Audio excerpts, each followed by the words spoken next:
Yo fam, the apocalypse is rough for everyone. But this dude, he had the absolute worst luck in history. No cap, his parents vanished and his little sister took a critical hit. His best friend and his girlfriend were sneaking around behind his back the whole time. And the ending, his so-called best friend sliced his stomach open while he was still breathing. All he wanted was a redo button to become the strongest player in the game. Let's rewind a bit. 10 years into the zombie nightmare. The world is a war zone. David Miller is the last man standing, fighting a level 8 butcher zombie that just wiped out an entire squad. David Miller was only a level 7 blade warrior. He tried to stall the beast so his sister, Sarah Miller, could escape, but he got bodied instantly. The power gap was just too huge. The butcher raised its giant blade for the kill shot. Suddenly, Sarah Miller jumped in. She took the hit meant for him. Blood sprayed everywhere like a fountain. She was just a normal human, so it was a one-hit KO. Filled with rage, David Miller went berserk. He chopped the zombie's head off and grabbed a loot drop, a jade pendant. Hang in there, sis. I'll get the holy water to revive you. Carrying his dying sister, he rushed back to the Heaven Wheel base. But the moment he kicked the door open, he caught his girl and his best friend locking lips. Talk about a betrayal. Jessica Brown, Brian Taylor, what the heck? That snake Brian Taylor was the base leader, and he looked totally shocked that David Miller survived the butcher. David Miller didn't care how they knew. His sister was suffering on his back. He swallowed his pride. I don't care what you two did. Just give me the holy water to save my sister. Brian Taylor smirked. That water costs over 1,000 blue crystals. You rebroke. Loser, so David Miller pulled out his secret weapon. The ring that could make someone a god. Brian Taylor had been eyeing that legendary ring for ages. But why trade if he killed David Miller right now? The loot would be his anyway, villain logic 101. Too bad a pretty girl like her has to turn into a zombie. Hearing that filth, David Miller decided this guy wasn't leaving this room alive. It's go time. They clashed. But David Miller was already weak from the previous fight.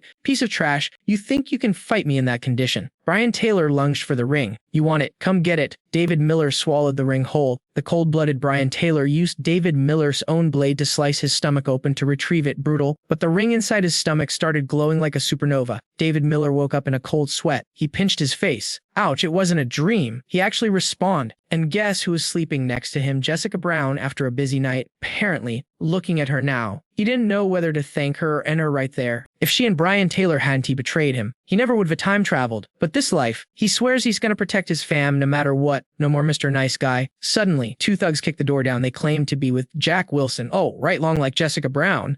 And she rejected him because of David Miller. Typical drama. I'm gonna break his legs. Jessica Brown pretended to be scared, but David Miller saw the smirk. How was he so blind to her trash acting before? Love really makes you stupid, huh? If you one thug swung a bat, David Miller dodged and slammed the guy's head into the wall. Crack. That wall split. And his skull probably did too. The main character is back online. Next up, the fatty in his past life. These guys beat him senseless. Not this time. David Miller walked out, leaving them in the dust. Jessica Brown tried to stop him. He gave her a look of pure disgust. Jessica Brown, stop making me sick. We redone. She was shook. This was the first time she ever got dumped. Outside, the sky turned dark. The virus was in the air. The apocalypse had officially begun. He dialed Sarah Miller immediately. Pick up, pick up. Listen to me, lock your doors right now. Dante, open it for anyone, wait for me. Sarah Miller was confused. My dorm is safe, bro, chill. She looked out the window and saw students eating each other. Oh my god, the line went dead. He knew this would happen. In the last timeline, her dorm was safe for a while. If he runs, he can make it. Smash that like button if you want him to save her. The ring on his finger started glowing. A merchant was nearby. He followed the signal straight into the girl's bathroom. Well, gotta do what you gotta do for the loot. A girl was hunched over inside. She looked up, red eyes, pale skin, full zombie mode. She lunged at him for a fresh snack. She had a nice figure, but David Miller wasn't simping today. He grabbed a fire axe and headshot. He grabbed the level 1 crystal. No waste allowed. He needed to level up fast. Then, in the corner, a figure in a gray cloak appeared. The merchant. Last life, it took 3 months to find one. This time, 10 minutes. These merchants appear when the world ends. Ranked by color, great, white, red, all the way to purple. They trade evolution potions and special gear to humans. Basically the in-game shop for the apocalypse. David Miller approached. Since he had a crystal, the shop opened. A holographic menu popped up with tons of epic loot. The Ring S passive skill was active once a week. He gets a massive discount on high-tier items. Let's see what we got. He scanned a gun card but unlocked a top-tier hammer class card instead. Original price, 1,500 crystals. Discount price, 600. But he spoke mission failed. He needed evolution potions SAP. Suddenly, screams came from the next stall.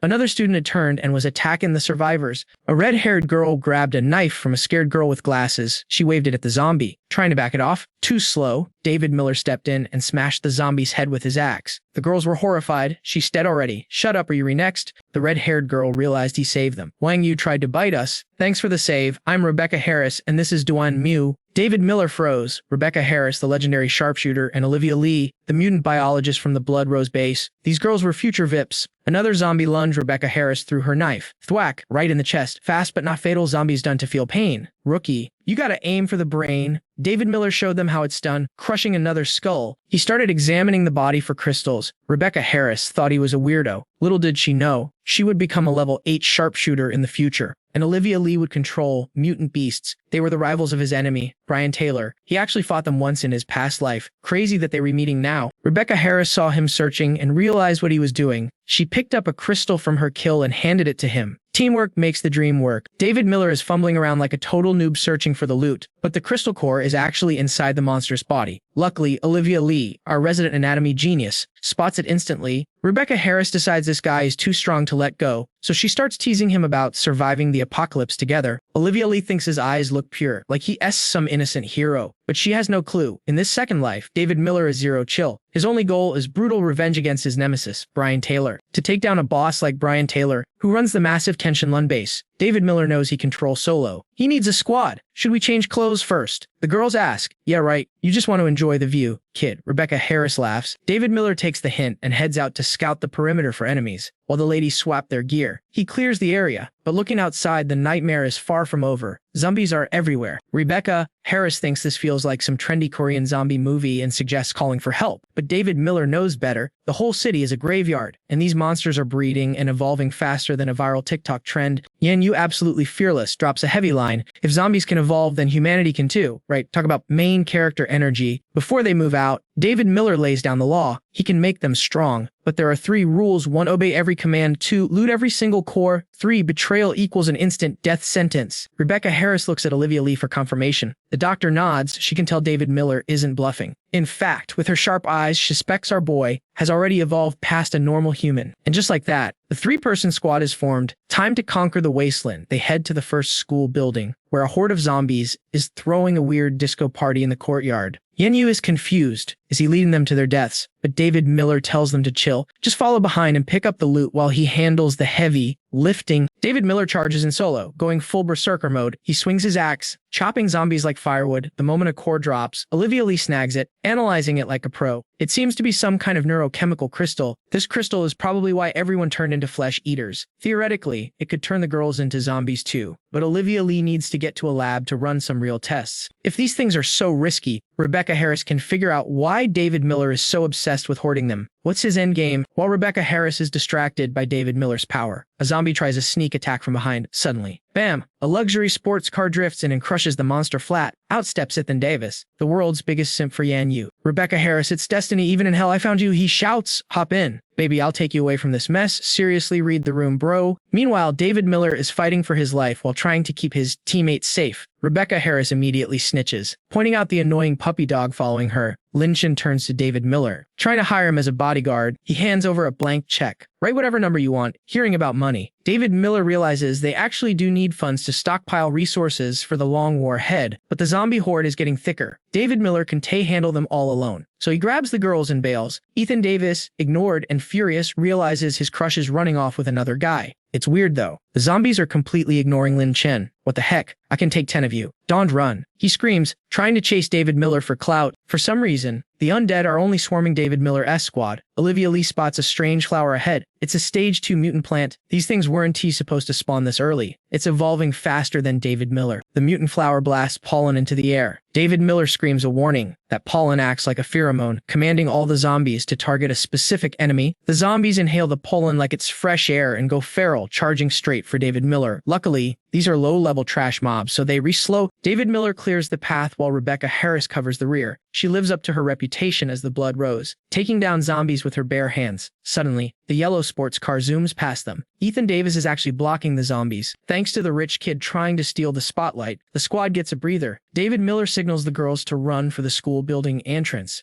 But Ethan Davis beats them to the door. He locks one side and blocks the other one in.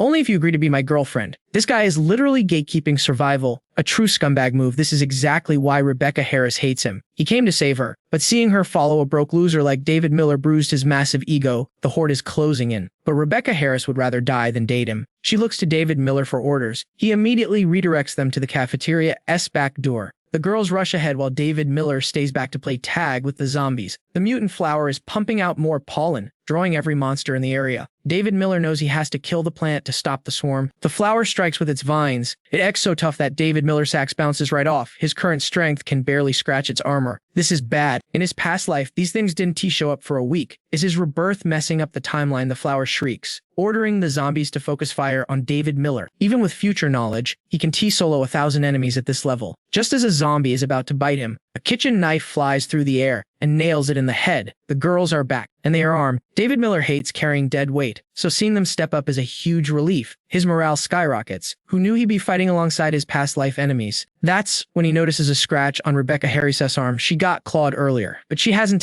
turned yet. No time to panic, though. They have to kill that flower first. Olivia Lee lugs a massive drum of cooking oil from the kitchen. It's time for a BBQ. Rebecca Harris provides cover fire while David Miller douses the flower's mouth with oil and lights a match. The flower bursts into flames. Since it's only stage 2, fire is still its weakness. The plant dies, but the pollen is still in the air. David Miller remembers too late. Breathing the stuff causes paralysis. Even the zombies are dropping like flies. A moment later, after the squad leaves, Ethan Davis creeps out from his hiding spot. He sees the dead monsters and can believe those 3 actually won. The flower is burnt toast, but a single bud remains at the bottom. Ethan Davis, being a curious idiot, touches it. Squelch. The bud spikes straight through his stomach. That's a wrap for the rich kid. Meanwhile, Rebecca Harris starts feeling dizzy. It's the virus from the scratch. She knows what's coming. David Miller, just kill me. She pleads, I don't want to turn into an ugly monster. Chill out. You can still be saved. David Miller snaps, but if you do turn, I won't hesitate to put you down. He needs to get her to the hidden merchant in the bathhouse before she turns. David Miller throws her on his back and sprints, with Olivia Lee crying and running behind. Luckily, the bathhouse is clear of enemies. Olivia Lee is losing it. Rebecca Harris, are you alive? Boo-hoo. David Miller cuts her off. Stop crying and give me the crystals. Rebecca Harris is confused. Is he going to feed her rocks? She finally notices a mysterious figure in a gray cloak in the corner. David Miller activates the transaction. To the girls, he just vanishes into thin air as he enters the system space. Rebecca Harris is terrified she's about to turn, while David Miller runs off with the loot. Inside the shop, David Miller is complaining about inflation. A single bottle of water costs 10 crystals now. Luckily, his special ring gives him a massive discount. The evolution potion drops from 100 crystals to just 40. Water is down to 4. He downs the potion and finally hits level 1. In his last life, he missed the early game and ended up a slave to Brian Taylor. Not this time. Nobody is evolving before him. He keeps the ring a secret from the girls. Trust is earned, not given. The deal was sealed, but David Miller popped back into reality so fast it left Mokdai shook. But her panic was real. Rebecca Harris was fading fast, on the verge of turning into a mindless zombie.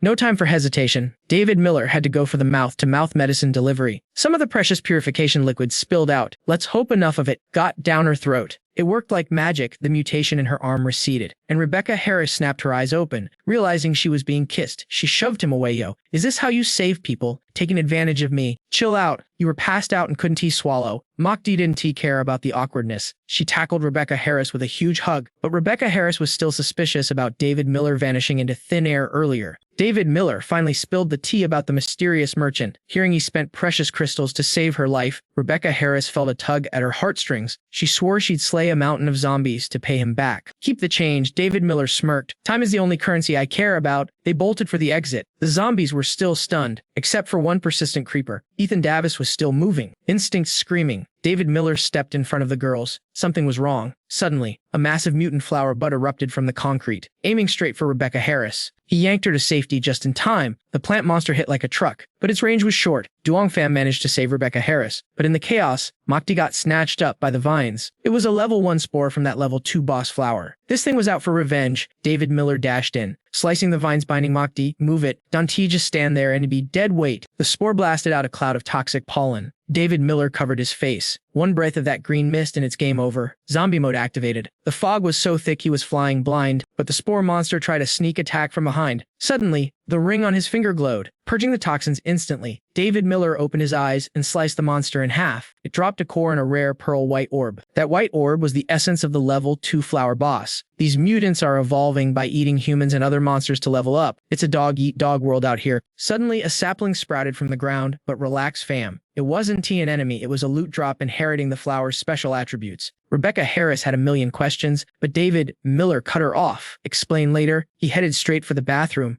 Rebecca Harris knew the deal. He was going back to the interdimensional shop. That white pearl sold for a cool 1,000 credits, but after buying a rare axe card, 2 evolution potions, and a Glock for the ladies, he was broke again. Easy come, easy go. Before you click away, smash that like button if you want to see what powers they get. Back in reality, David Miller handed over the potions. He tossed the gun to Rebecca Harris. She looked at the lone pistol. I get the heater. But what about you? David Miller flashed a mysterious card with a grin. Don't worry. I never forget to treat myself. He crushed the card. A glowing magic circle surrounded him. No flashy explosion, just his ring shimmering. Class acquired, artisan craftsman. Looks like his luck in this life is way better than the last one. Rebecca Harris giggled. All that drama and you look exactly the same. David Miller grabbed a rusty fire axe. Watch and learn, girl. It's time for a little magic. Skill activated. Weapon modification. The solid steel of the axe turned into liquid metal in his hands, shifting and reshaping like something out of a sci-fi movie. Boom! The axe morphed into a razor-sharp sword. But wait, there's more. He fed it a mutant core, and lightning crackled along the blade. Behold the level 2 Cold Moon Saber. The sword now had a stun effect on impact. Broken. Mach D, holding a tiny scalpel, looked at him with puppy dog eyes. Hey, can you upgrade my gear too? I can fight with this. David Miller ripped a shower hose off the wall. Yes, a shower hose, and crafted it into 2 deadly daggers. Mach D was stunned, creating weapons from trash. This guy breaks all the rules of physics. Rebecca Harris handed a potion to Mach D. Will this give us superpowers like him? Spoiler alert, nope. Level 1 evolution just boosts your physical stats. If you want crazy powers, you gotta be the main character. Mach D wanted to analyze the potion in a lab, but survival comes first. She downed it in one gulp. The transformation hit them. Both girls felt a surge of energy rushing through their veins. They felt strong enough to run a marathon and fight 100 rounds without breaking a sweat. Squad fully geared up. Now it was time for the main quest, saving the little sister. David Miller hijacked a car from a zombie. No license, no problem. In the apocalypse, traffic laws are canceled. They rolled up to the female dorms. It was a zombie dance party out there. David Miller drifted the car to block the stairwell entrance. Pro strats only. Sarah Miller lived on the 5th floor. The hallway was clear, but her door was wide open. Inside, total destruction, broken glass everywhere. Rebecca Harris pointed at the window. Please tell me she didn't fall. Shut your mouth. David Miller refused to believe it. Machdu went into detective mode and found the sister's phone. The signal cut out 15 minutes ago. She is still close. They tracked her to the gym on the 7th floor. A gang of thugs was holding a group of girls hostage, including Sarah Miller. Back off, my brother is going to destroy you guys, she screamed. The thugs just laughed. Your brother. In this hell. Good luck with that. Sarah Miller held back tears, regretting ever opening the door for these wolves in sheep's clothing. Crash. The gym door flew off its hinges. David Miller stepped in and saw a filthy hand touching his sister. Oh, it is over for these guys. His rage bar just hit max. He didn't hesitate. With his new lightning sword, he sliced the boss straight across the stomach. The minions panicked and rushed him. David Miller caressed his blade. Touch my sister, and you choose death. He decapitated the first goon instantly. Another one tried a sneak attack with a knife, but Rebecca Harris was quicker. She threw a dagger right between his eyes. Assist count +1. The last surviving thug dropped to his knees, banging his head on the floor. Please, big bro, spare me. I'll do anything. Sarah Miller rushed forward, sobbing, and buried her face in David Miller's chest. The other hostage girls saw how strong David Miller was and begged to join his team. Take us with you. David Miller gave them a cold stare. Denied. He pointed to the window. This is the apocalypse.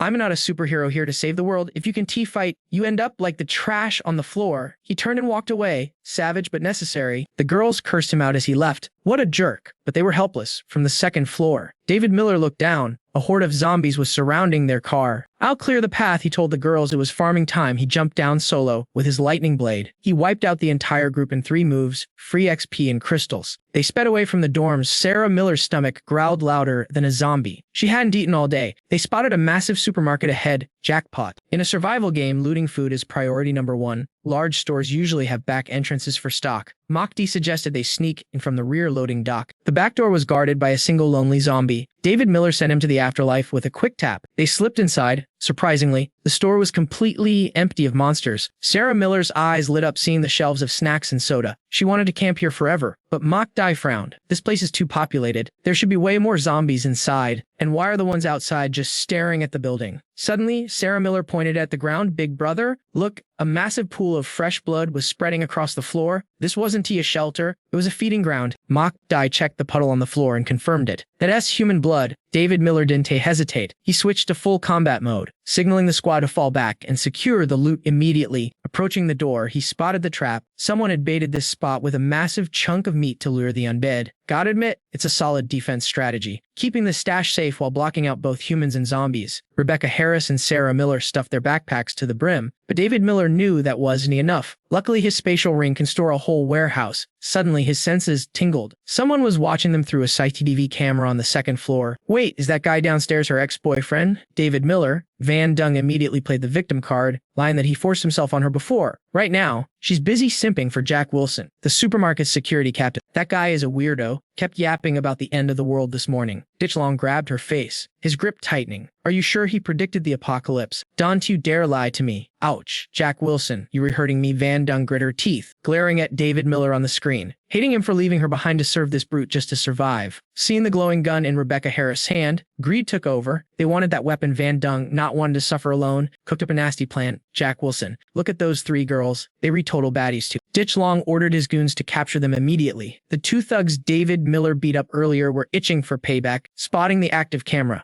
David Miller told the girls to hold their position. Passing by Rebecca Harris, he whispered the plan. We being watched. Let's split up and play their game. Then David Miller wandered off like he was just browsing. He knew clean water would soon be more valuable than gold. In the future, a single soda could cost you 20 crystals. His spatial ring only had 10 square meters of storage. He needed to level up fast to expand his inventory. Splash. He chucked a water bottle to blind the camera. With the spy gear disabled, he emptied the shelves in seconds. Swish, a dagger flew out of nowhere. What the hell? Where did all the supplies go? Duong Pham dodged the blade with zero effort as Jack Wilson and his squad rolled up. In his past life, this scumbag made David Miller's life a living hell and almost ruined his awakening. Your Jack Wilson is here. You got guts crashing my turf. Kid. The goons rushed him with iron pipes. Bam, bam. David Miller delivered brutal elbows to their jaws, dropping 2 instantly. The rest froze in terror. Since when did this guy have Superman strength? Ditchlong realized he couldn't win a fair fight, so he played dirty. Don't he get cocky? My boys already grabbed your little girlfriends. Touch me and they die. Just then, Rebecca Harris walked in, dragging his 2 henchmen like trash bags. Those losers stood no chance against our queen. Realizing he was screwed, Ditchlong dropped his weapon and fell to his knees. It wasn't teaming, it was all that witch Van Dung's idea. Snake, he tried to ambush David Miller with the pipe while begging, but David Miller blocked it effortlessly with his blade. Then, he touched the metal pipe, reshaping it with his ability into a deadly hook. The sharp end pierced right through Ditchlong's hand. He crawled on the floor, screaming in agony. What kind of sorcery is this? Let me go or else. Seeing actual magic, the remaining goons tucked their tails and ran. Rebecca Harris was shook. She didn't know he could modify weapons like that. David Miller cleared his throat, and Ditchlong started begging again. Big boss, please. Spare me. That skank Jessica Brown caused all this drama. I was blind. Please. Fine, I'll let you off the hook. Psych. David Miller morphed the metal again, extending the spike straight through his neck. Game over. Witnessing that power, Rebecca Harris wondered when she de-awakened her own abilities. As for the 2 runaways, she realized they were just pawns following orders and failed their ambush anyway. Let's give them a path to live. David Miller muttered.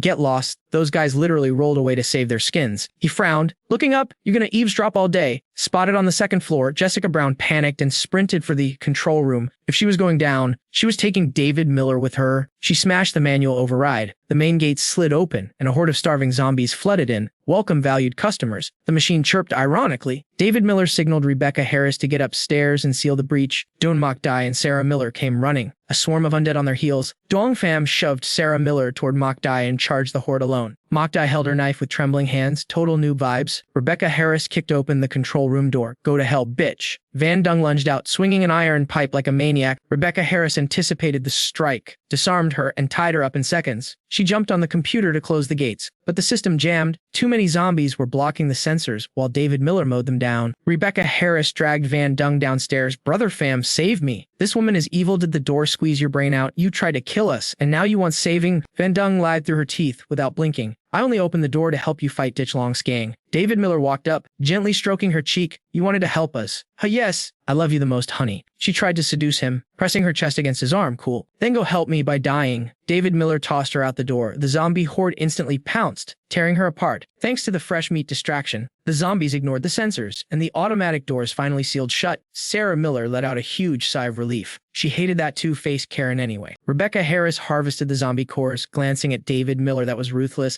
but satisfying. Was she really your ex? Unfortunately, yes. Scouting the second floor, Rebecca Harris found the staff dorms. Finally, a place to crash. After a long day of survival, the girls got a shower and rest. Olivia Lee even leveled up to Tier 1. fixing her eyesight, no more glasses needed. While they slept, David Miller looted the entire supermarket into his ring. Early next morning, 3 survivors rushed in, panting like dogs, but the shelves, completely barren. They risked their lives for nothing. Spotting the stairs, the squad crept up, hearts pounding, the silence was terrifying. One jump scare and it's over. The chubby guy, Chris Evans, took point and led the way. Shing. Before he could blink, David Miller had a blade against his throat. Bro, chill. I'm not a zombie now. They understood why the downstairs was cleaned out. Someone beat them to it. Rebecca Harris stepped out, looking dangerous. Chris Evans panicked. I just want some canned food for my cat. David Miller sheathed his weapon. Get lost. There's nothing left here. Liar. What's that big bag behind her then? Blinded by hunger. The other guys drew knives to rob Rebecca Harris. Big mistake. Before they could move, she hurled a dagger right between their faces. You think you can rob me? Keep dreaming. The guy in blue realized they were outmatched and grabbed his buddy. Whoa, easy there. Beautiful. Just a misunderstanding. My friend here is an idiot. We leaving. Walking away, the guy in black was fuming. No food and humiliated. Hell no, their leader wasn't letting this go either. They de-shadow the group and steal the loot later. Chris Evans stood there like a statue. Turns out, he wasn't part of that crew. He was just forced to tag along. I just want one can of cat food. I can trade info. I know where the military refugee base is. Wait, downstairs is really empty. Before Rebecca Harris could explain, a blur zoomed past her back at supersonic speed. Fluffy, drop it. That's not ours. It was Chris Evans' calico cat. The little furball actually cried tears when Tanam snatched the stolen sausage back. I need canned food. She won't eat anything else. She's been eating like crazy since yesterday. Wait, you really don't know. The shelves are bare. David Miller cleared his throat, lying with a straight face. Yeah, someone must have raided the place last night. Sarah Miller's eyes sparkled. She wanted to cuddle the kitty. David Miller blocked her instantly. Stay back. That thing is mutated. Chris Evans bristled defensively. You can beat me up, but nobody touches my cat. Sarah Miller was absolutely down bad for the fluffiness. She kept begging Armengsi David Miller just to touch Fluffy. The goodest boy ever, ignoring his warnings, she grabbed the doggo, sticking her tongue out like a total brat. She even started sharing her snacks. Top-tier treats for a top-tier pup. But playtime was over. David Miller decided not to blindly follow Chris Evans just yet, forcing a heartbroken Sarah Miller to say goodbye to her furry friend. Yo, huge red flag. 2 biker dudes came screeching in, with a whole army of zombie dogs on their tail like it was the Mongol horde. David Miller cleared the path, and suddenly these clowns tried acting all innocent. We messed up. Save us. Rebecca Harris tried to shield them, but these snakes were just acting the second they were safe. They smirked, basically saying, you stay here and be dog food, before snatching the Tyet's backpack. One scumbag in black tried to backstab Rebecca Harris, but our MC caught his arm in a vice grip. Knew you punks were trash. Meanwhile, his buddy fighting over the bag let out a blood-curdling scream.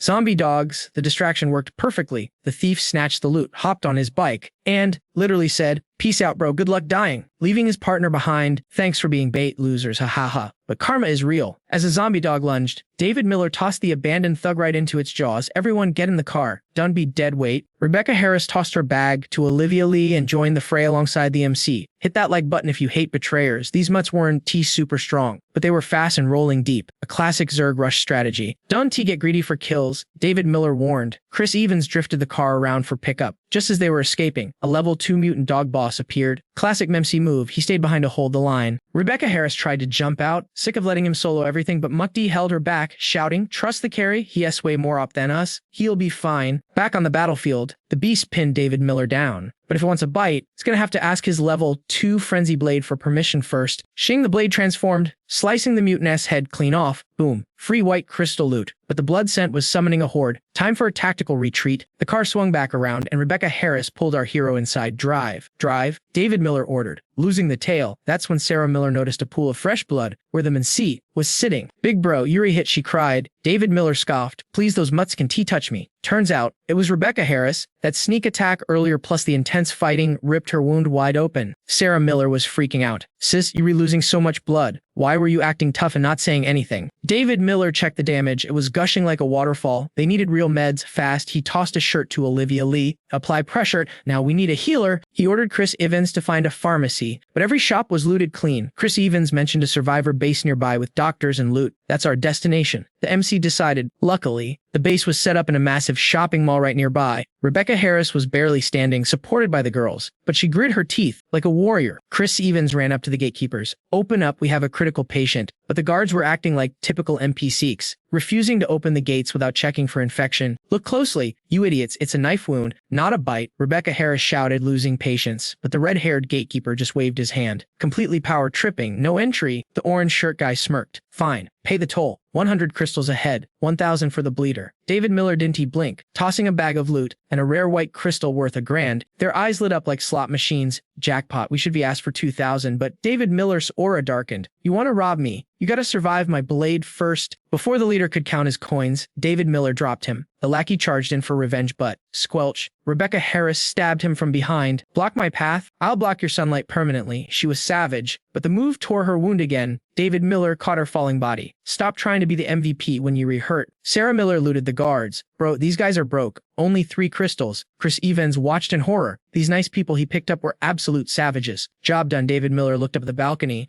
Show's over. Come on down, clap, clap, clap. A squad of suits descended, led by a boss looking like a mafia don. Impressive skills, kid ruthless. The man introduced himself as Boss Bao, the heavy hitter running this entire fortress. We need muscle like you, Boss Bao offered. David Miller cut him off. Business later. Save my friend first. Surprisingly, the boss respected the hustle and ordered his men to guide them to the clinic. In his head, the boss was already plotting. Recruit this beast, or feed him to the zombies. A bald goon led them to a makeshift hospital. David Miller walked in, blade drawn just in case. Is there a doctor in the house? A 4-eyed guy at a desk didn't even look up. Bring him here. David Miller scanned the room. He was looking for her, but she wasn't there. Then dear scam artist spoke up. 5,000 crystals for treatment. Chris Evans nearly choked. 5,000. Do we look like we print money? You people are evil. Before the argument exploded, a curtain swished open. A heavenly voice called out, who is injured? If he won, do it. I will. David Miller froze. It was her, the angel doctor who saved his life in the previous timeline. But the old greedy doc wasn't happy about losing a customer. Lamb Diaxwan. You can just heal people for free. Supplies cost money. He screamed, but for Diaxwan, saving lives was more important than profits. Queen behavior. Go cry to Boss Bao if you want. She retorted. That triggered the old man. He raised his hand, ready to slap the disrespect out of her. Crack. David Miller caught the hand midair. Touch her, and I delete your arm. The coward immediately crumbled, running off to snitch to the boss. He owed her everything from his past life. He looked her dead in the eye. Hey, wanna belong to me. The whole room went silent. It sounded like the ultimate bad boy confession. Comment Reese God below if you think the MC is smooth. Diaxwan blushed, thinking, who is this kid picking up girls during the apocalypse? She tried to stay professional.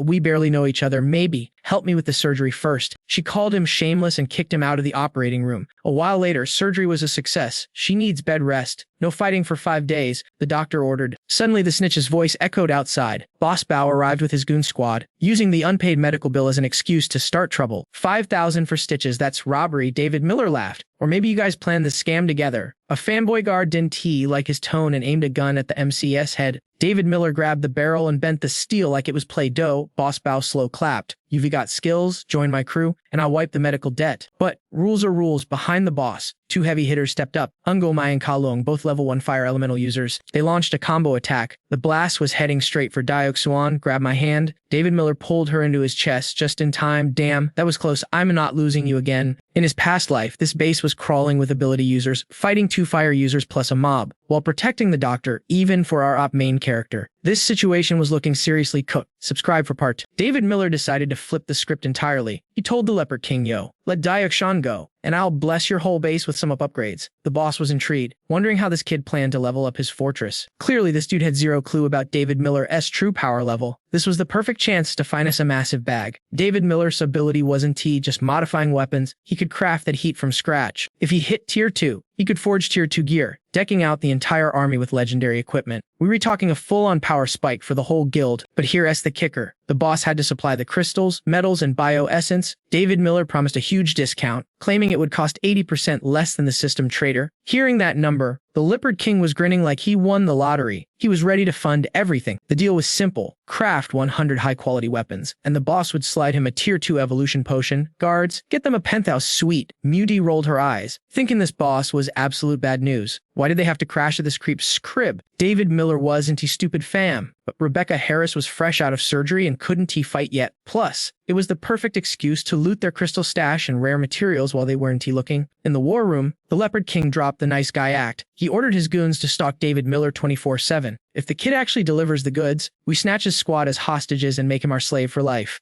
Typical villain behavior, right? He, a bald lackey, led them to the quarters, while a tall musclehead blocked David Miller's path. You go craft now! David Miller instantly clocked their plan to separate the carry from the support. Too bad for them. Our main character dealt with dirty tricks like this daily in his past life. Sarah Miller tried to tag along, but the muscle head shut that down real quick. Where do you think you were going? This vault is full of treasure. You can just waltz in here. David Miller gave Sarah Miller a head pat to calm her down. Chill. I'll be right back. The goon then shoved him toward a massive storage unit. Inside a safe among thousands of others sat 5,000 zombie crystals. Failed to deliver. And you re-zombie Xiao on the streets. Damn, the Leopard King was dropping huge stacks just for a trial run. Guess they used heavy artillery to farm that many crystals so fast. The muscle head pointed to a pile of scrap in the corner. That's your material. It's all mementos from our fallen bros. So don't mess it up. David Miller almost laughed out loud. With this junk, he could craft a whole arsenal of special-grade equipment. These guys were clueless. David Miller kicked him out, saying, "Privacy, please. Artists need space." The goon warned him on the way out. "Don T, try anything funny. This is a level 4 bank vault. Even missiles can't scratch it." Time to appraise the goods: a white mutant bullhorn, a tier 1 space attribute crystal, and rare ductile metal. Yo, these noobs had no idea they were sitting on a gold mine. That tiny space crystal was perfect for a dimensional storage cube necklace. The rest, enough to deck out his squad with buffs so they could escape in style when things went south. David Miller went full blacksmith mode: 10 mountain cleaving sabers, a guardian ring, scanning glasses, a bulletproof silk vest, the space necklace, and a handgun, all tier 1 masterpieces. Woo, crafting that much epic loot in one go completely drained his stamina bar. The grind is real, folks. He stashed the good loot in his new inventory necklace and pocketed the crystals, leaving some trash behind to fool the enemy. Outside, the muscle head was still skeptical. Could this kid really turn garbage into gold? He figured David Miller was just a rare utility unit destined to be their slave, but his mind was in the gutter, fantasizing about David Miller's female teammates. If I get the chance, I'm definitely sliding into their DMs physically. Boom, the door flew open. David Miller walked out with a saber on his shoulder, looking menacing. "Touch my friends, and I'll delete your existence, superpowered or not." The goon raged. "You think you can step to me?" The guy was salty but held back. He was waiting for the weapons to fail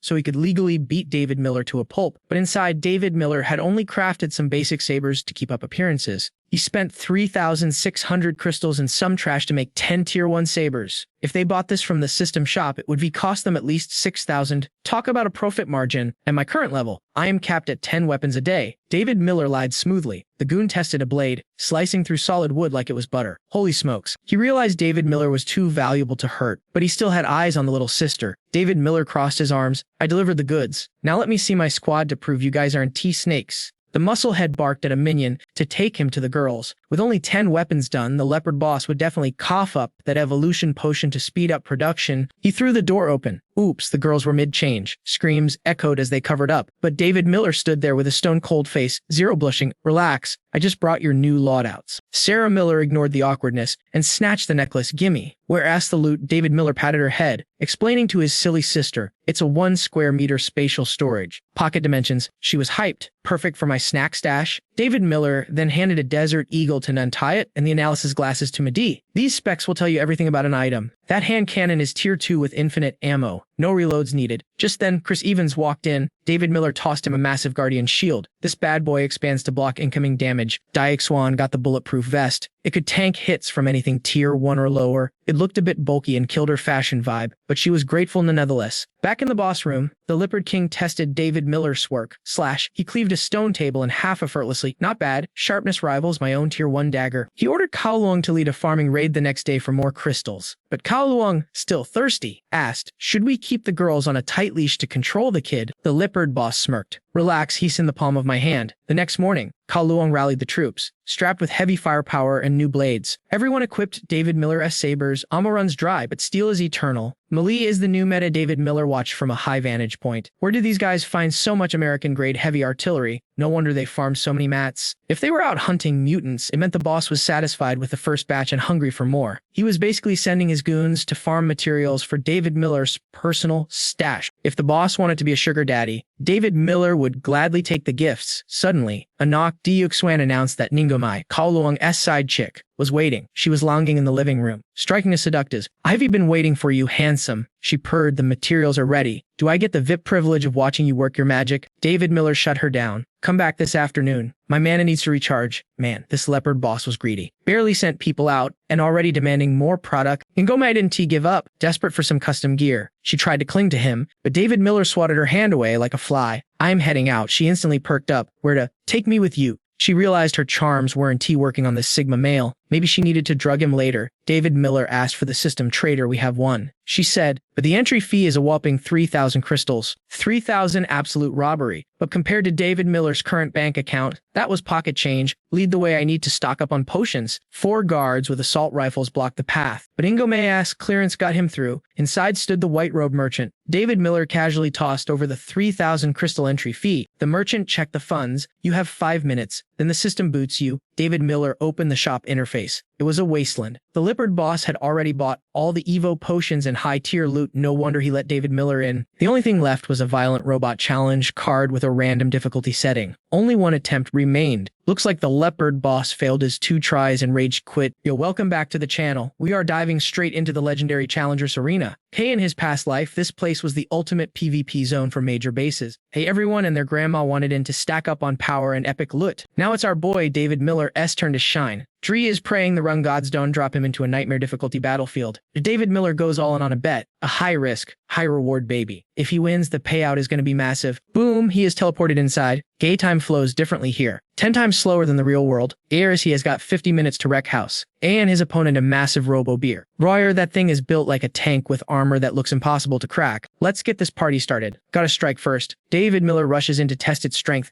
but that power, plus the red crystal core on its head. 8 is a level 3 violent bot. Holy smokes. This thing is absolutely jacked. When one slap from the robot sends David Miller flying like a ragdoll. A strength, speed, defense. He is outclassed in every single stat. The win rate is basically 0. But our main character knows the truth, and nothing in this world is invincible, not even high-level monsters. David Miller dodges the smash. He spots the unguarded belly. Wide open the stab. He drives his blade in air. The special effect kicks in, and the massive robo-bear freezes up, paralyzed by the shuck. It is lagging. That is the opening he needed. David Miller launches into the air. He aims for the neck, and critical hit. Target destroyed. Suddenly, mysterious voices echo from the void. Interesting kid. I want him for my team. Creepy much? While David Miller looks around, the system drops a sweet level up reward. 5 seconds until forced ejection. No need to drag him out. He walks out like a boss on his own. Immediately, a squad of goons surrounds him for a shakedown. But David Miller is having it. Do you guys got a death wish? To boss Bao personally appointed me as brother 3. Back off or die. They hit him with the rules excuse. Ray 3,000 crystals for the entrance fee, plus a 50% tax on loot. Wu Mei steps into the escalate. You just let them search David Miller. Adon T make trouble, or your friends are going to pay the price.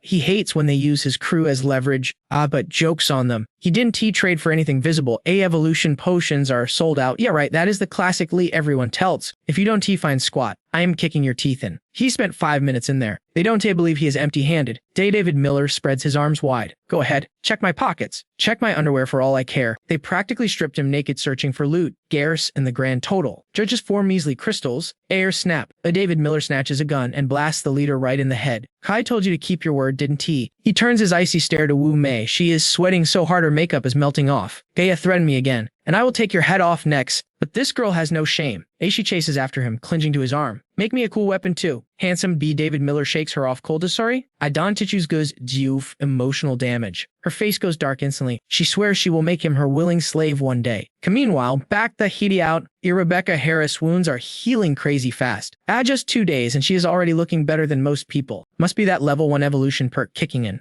Sarah Miller has been waiting all day for David Miller. The biggest problem, that scumbag boss Bell cut off their supplies to no food, no water. He is trying to starve them out. Sarah Miller is pouting with puffy cheeks and Sinan looks like a skeleton. Rations are critically low. But David Miller just smirks. Dante trip fam, I got this. He pulls a feast out of his spatial ring. The compliments of the boss. He lies smoothly. Demui sighs. She knows what is really up. David Miller tells them to eat slowly and guard the door. Don't let anyone in. Time to test his level 2 powers. Sarah Miller is stuffing her face, mumbling nonsense. She runs off to feed Rebecca Harris and the others, still chewing. Typical food goblin energy. In his room, David Miller gets serious. The craftsman class has 9 tiers. A beginner's, intermediate, and the legendary high-tier masters. In his past life, only one guy ever reached the top. Dree built a fortress so tough, even high-level superhumans couldn't scratch it. An absolute unit of a base. That guy was treated like a king by the leaders. This time, David Miller is gunning for that throne. Level 1 crafters need rare mats for buffs. Fastball level 2. He can turn trash into treasure with special stats. And if he uses rare materials, or we are talking god tier elemental attributes, he pulls out a mutated red crystal he found earlier. Time for fusion.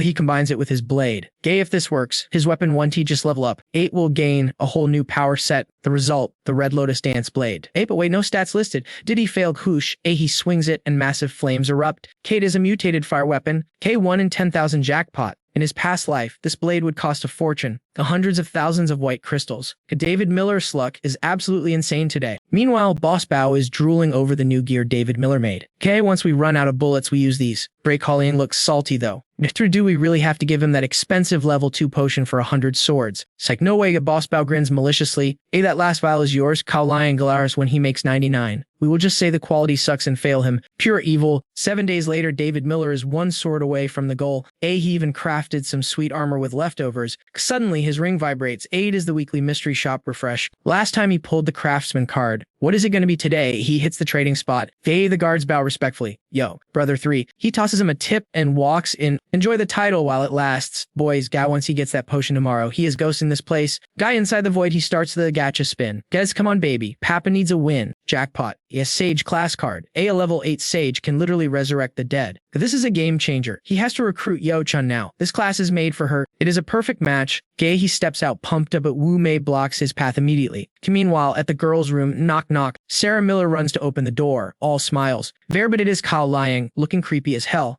Gay, tie these chicks up. I'm gonna have some fun with every single one of them. Rebecca Harris isn't he having it? She draws her piece. It is a shootout. Bullets flying everywhere. While Cao Liang sneers, "Oh, you want to play rough?" Bang. Rebecca Harris puts a bullet right in his shoulder. "Don't look down on me, scumbag. You got guts, little girl," but the wound starts rotting instantly. He didn't expect a level 2 poison weapon. Furious, Cao Liang rushes in. He smacks the gun away and chokes her. The goons corner the rest of the squad. Gaimo Y scans them with her glasses. She sees their weak spots, but she freezes up, too scared to make the first move. Run, find David Miller, but they grab Sarah Miller. Sainan sends the dog Sai Shi to attack. Get off me. The goon kicks the dog away. Move again and I will crush their skulls. Cao Liang pins Rebecca Harris and Yao Chun to the floor. The squad is helpless. All they can do is scream and curse. Gate is a total hostage situation. The dog's eyes glow red. Is it mutating? The goon backs off in fear. Cao Liang waves his new level 2 pistol. Take them to the dungeon back outside. Wu Mei drops the bomb on David Miller. Cao Liang just raided your room. Hero, he took your friends. David Miller knew the boss was shady. But this soon, he turns to leave, eyes burning with rage. But Wu Mei grabs his arm again. Let's make a deal. I help you save them. You give me the boss potion. David Miller shakes her off like dirt. Bold of you to assume he actually has it. He storms down the hall. A squad of goons is already hunting for him. Wu Mei wasn't lying. Trey, his crew is gone. In his past life, he was a slave in this dungeon until Yao Chun saved him. But now, Gore Boss Bao drew first blood. But no more Miss Nice Guy. It is time to settle all debts. With fire and blood, deep in the underground dungeon. Guards were patrolling with strapped-up rifles like NPC bots. David Miller was busy fusing his soft armor, boosting his defense stats to the max. Moments later, just as predicted, Rebecca Harris and the squad got thrown into the cell. Muyi's scanner glasses instantly spotted thin ropes binding Rebecca Harris's wrists. Sainan signaled the Kak Sai Shi to gnaw through his bindings. Teamwork makes the dream work. Then Rebecca Harris shimmied over to Mui, using a sharp shard to slice through her ropes. But disaster struck. A reflection from the shard caught the light, alerting a guard outside. He kicked the door open, saw the girls plotting their escape, and booted Mui straight in the gut. Trying to pull a fast one.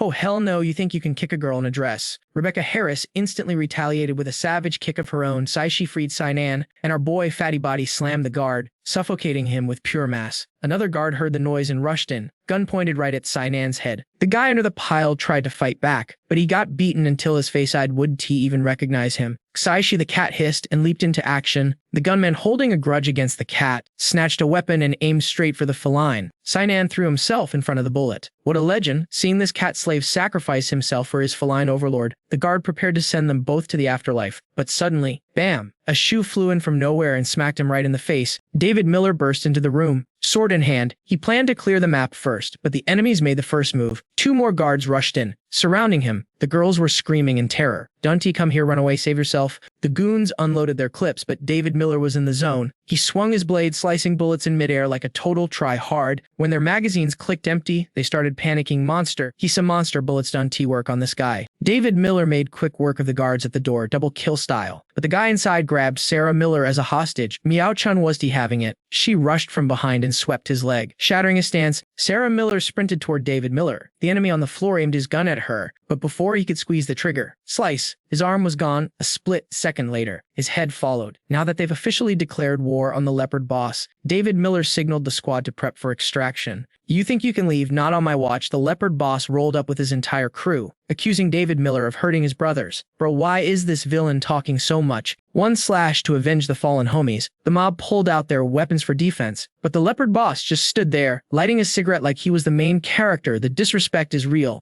David Miller, I respect your skills. I give you one shot, hand over any member of your team, and you can go back to being the third brother here. We'll wipe the slate clean. David Miller paused, looking like he actually considered the offer. The enemy had heavy artillery and awakeners. On David Miller's side, a few girls with zero combat power and a fatty. Rebecca Harris stepped up first. Her life was saved by him after all. Nan, feeling guilty for dragging them here and being useless, also volunteered to be the sacrifice. Miao Chun, being the newest member and a former local, stepped up too. David Miller just smirked, that confident glint in his eye. Why are you guys fighting over this? I just said it was an interesting offer. Not that I'm taking it. Muai scanned the weak point in the back wall. David Miller unleashed a power slash, shattering the concrete and opening an escape road. Run. The leopard boss ordered his men to open fire. If they can catch them alive, bring them back in body bags. Nan stayed behind, using his shield to cover the retreat against the Earth user. High volume. David Miller leaped in to intercept the attack. Nice try. Let me show you what real power looks like. He manipulated the ground, triggering massive explosions. David Miller danced through the attacks, his blade slicing a clean line across the enemy's neck. How did you break my tier 1 stone skin? David Miller infused his sword with fire and jumped for the finisher, cleaving the guy in two. Ask the Grim Reaper when you get there. Rebecca Harris's gun dropped from the guy's corpse. Looks like he was trying to steal loot from his own boss. Typical. The squad made it out, leaving only David Miller behind. The leopard boss sent his goons to avenge High Volume.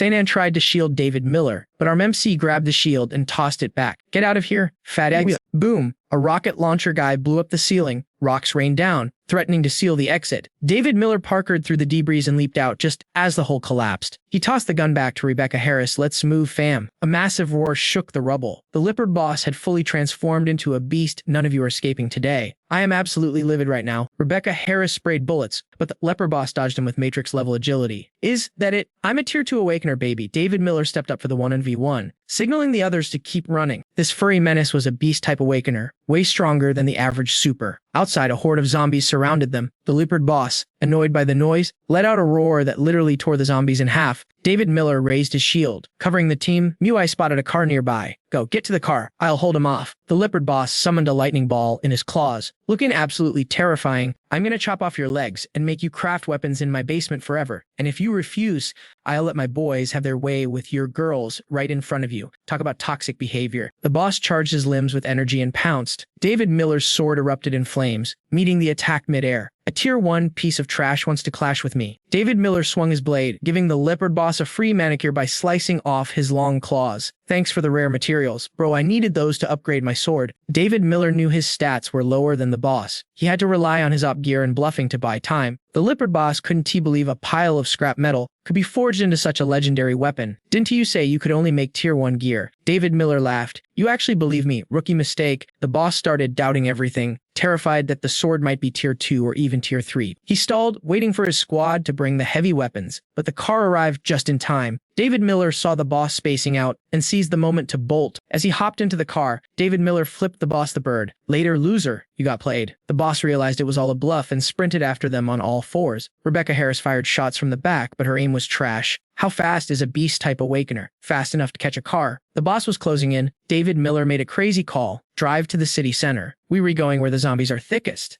Nan looked out the window. The boss's ugly mug was inches away. Tier 1 zombies couldn't stop the car, but they were hoping the horde would slow down the leaper. The undead threw themselves at the vehicle like kamikazes. The leopard boss was getting swarmed by zombies like ants on sugar. Get lost, he roared, wiping them out with a shockwave. He used the buildings as parkour platforms, catching up effortlessly. This guy is relentless. King Su was panicking in the driver's seat. Muai, hit the gas, he's right on our tail. Suddenly, Muai slammed the brakes, her face pale as a ghost. Teeth, there's something ahead. A massive, muscle-bound zombie covered in spikes was blocking the road. It's a tier 3 zombie king, no wonder. The city center is densely populated. It's a breeding ground for monsters. This tier 3 nightmare had special abilities. Compared to the leopard boss who just kills, this thing is an immortal tank. It was a three-way standoff. David Miller vs leopard boss vs zombie king. Sarah Miller and the crew wanted to stay and fight, refusing to leave David Miller behind. But miraculously, the zombie king ignored the car and pounced on the leopard boss. David Miller didn't waste a second. He dove into the car and they sped off. Turns out, high-tier zombies are foodies. They prefer the juicy energy of high-tier awakeners over regular humans. The higher the level, the tastier the snack. High-tier awakeners need high-tier cores to upgrade, and high-tier zombies see awakeners as prey. It's a brutal food chain. Meow-chan cut the chatter. Enough lore drops. Where do we go now? David Miller decided on Haichin City. It's guarded by the military, and his parents are there. Rebecca Harris looked down, clearly bummed out but staying silent. Muai spoke up for her friend. We want to go to Dichuan. Our families are there. Dichuan City, in his past life, it was a chaotic war zone, but also a hub for powerful awakeners. Plus, that scum Brian Taylor came from there. Perfect. David Miller needed to settle a score with that guy anyway. His parents were safe in Haichin for now. A little detour wouldn't hurt. Sarah Miller puffed her cheeks in jealousy, but David Miller patted her head. I called my parents before the apocalypse started. We can meet them later. In my past life, they stayed in Haichin for 6 months safely. Rebecca Harris realized David Miller changed the entire plan just for her, and he gave her a tier 2 weapon earlier. Her heart started racing. Does he have a crush on her or what? Don T. Forget to subscribe to see how this romance unfolds. You kept saying you wanted Yoxin on your squad, but you never actually told her. Oh snap, I almost forgot the most important part. David Miller handed Yoxin the legendary Saint class card. It is the perfect match. They desperately needed a healer in this hellhole, but look at an Ingai's face. She is totally green with envy seeing David Miller spoil another girl. He pressed the card against her forehead. Boom, information downloaded. Yoxin started muttering, I am the saint. Sinan looked at her like, yo, did she just lose her marbles? David Miller explained, chill, she's just syncing with the system. Then, to prove her new powers, he straight up sliced his own hand open. Hardcore. With a glowing light, she erased the wound like it never existed. Then Tight was shook. No way. We basically immortal now. But using that mojo drained Yoxin instantly. Her level is too low for that high-tier magic. David Miller warned then Tight to stay safe, cause let's be real, his little sister is a walking disaster magnet. Yoxin was like, this is too much work, just give me a band-aid next time, it's faster. Girl please, awakened healers aren't T for show. At max level, a saint can literally bring people back from a skeleton. Regular medicine can to do that. Now she finally felt like she wasn't dead weight. Then Ngai was fired up, she needs her own class card. ASAP, time to farm some zombie crystals. Meanwhile, that traitor reporter guy is struggling to get back to base, leaving the small fry behind. Suddenly, David Miller stopped the car. He had to go back to the city center alone. Then Tight clung to her big bro, terrified of splitting up, but he had a specific treasure to hunt. And Han and Guy wanted to tag along, but let's be real, she'd just be baggage you rewrite. I'm too weak. Heartbroken, she accepted reality and headed to the Rendezvous point first. David Miller returned to the escape route, a shortcut to the main vault. Holy crap, it's David Miller. The goons opened fire immediately, but David Miller sent them straight to the afterlife, that steel door. Paper to it, he raided the trader's stash and jackpot, 2 vials of level 1 healing potion. Talk about a massive haul. This snake managed to build an army and hoard supplies in record time. He must have stumbled upon a trader NPC by pure dumb luck to get all this intel. David Miller swiped everything. He needs to level up his inventory space fast. Using some materials, he crafted a special bomb with a nasty little surprise attribute, physics ignored. David Miller, you death wish having punk. The reporter dragged his injured body back, only to find his vault empty. Rage mode activated. He couldn't believe David Miller came back so fast. Give me back my stuff, you dog. He went full beast mode. Ignoring his wounds, David Miller lit his sword with flames. Like the old master say, strike while the enemy is stupid. Time to end this clown. Big talk for a dead man. But David Miller wasn't playing anymore. The enemy's wounds tore open, and David Miller sliced off his claws. Realizing he was outmatched, the traitor tried to bail. Revenge is a dish best served. Never mind, I'll get you next time. Nope. David Miller chased him down instantly. No loose ends allowed. Shing, the blade pierced his heart. One-shot kill. Saved a bomb, nice. And look what dropped, a level 2 evolution potion. The sneaky rat was hiding it the whole time. Bottoms up, David Miller downed it in one gulp. Power surged through his veins. He finally reached tier 2, strong enough to rival top martial artists.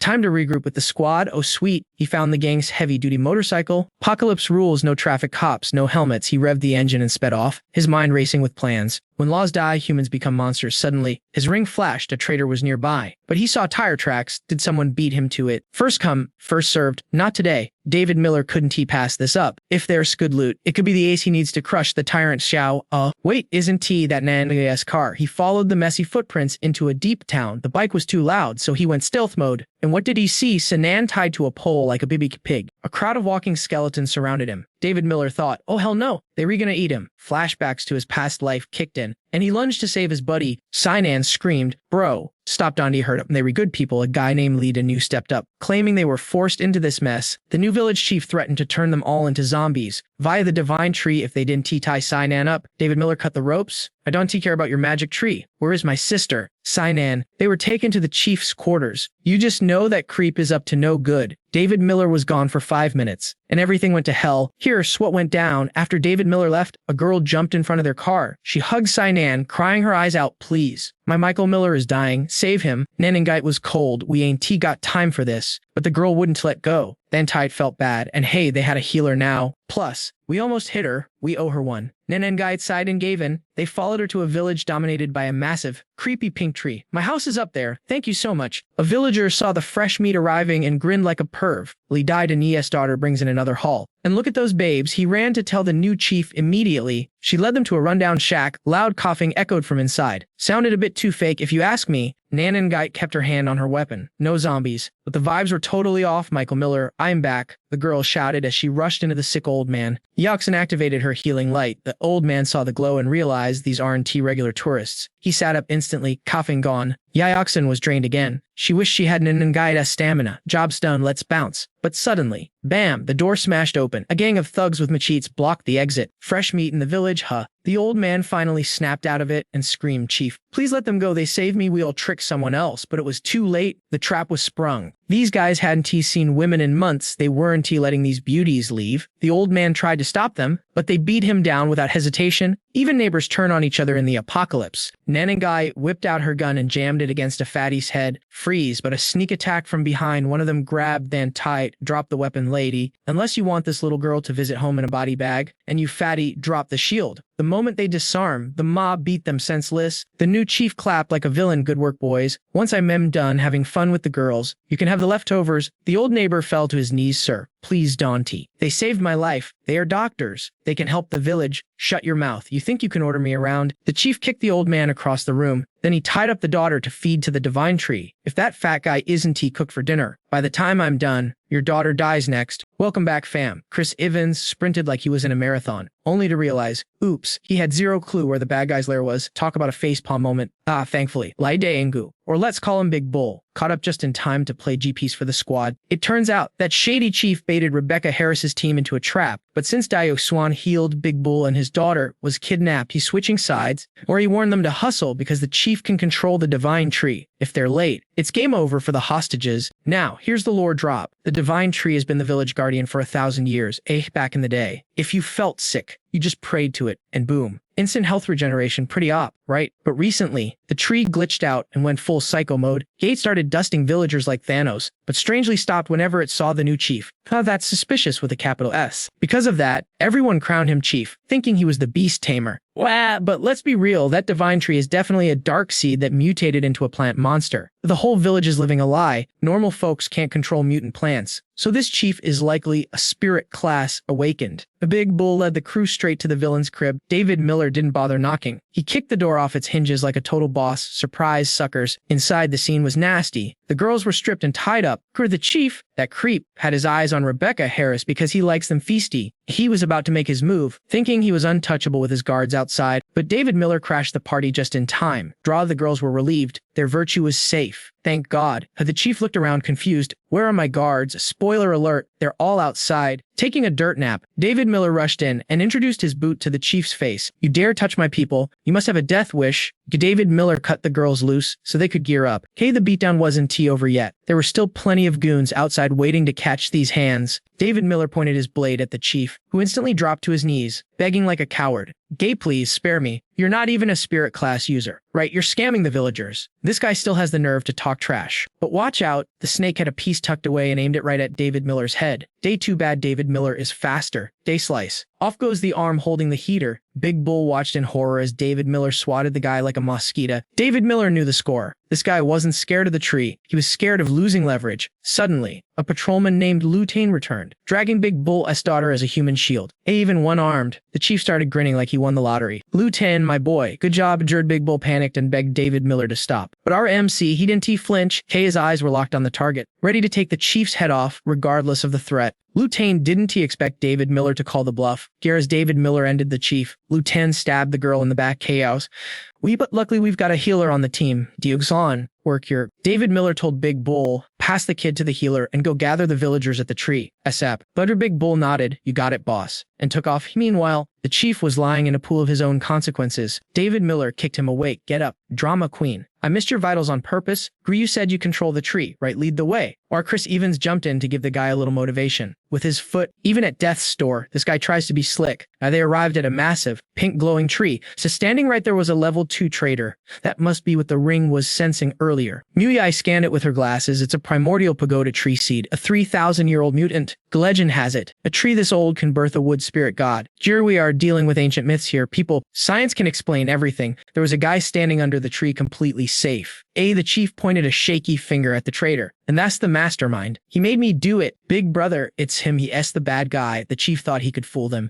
But Rebecca Harris shut that down instantly. Nice try, idiot. Traders don't have free will. And they definitely don't give orders. Busted. Big Bull arrived with a mob of villagers. As seeing the tree glowing ominously, they were ready to bolt. The new chief is controlling it. Run for your lives. Panic started spreading like wildfire. The chief, realizing his blame game failed, tried one last bluff. See my power. Release me, or I'll command the divine tree to bury you. Oh, really? You think we were born yesterday? Prove it then. David Miller shoved the chief straight toward the tree, and the villagers gasped, thinking David Miller was crazy for releasing the tiger back to the mountain. But then, splash. Or a root shot out and skewered the chief instantly. David Miller addressed the crowd.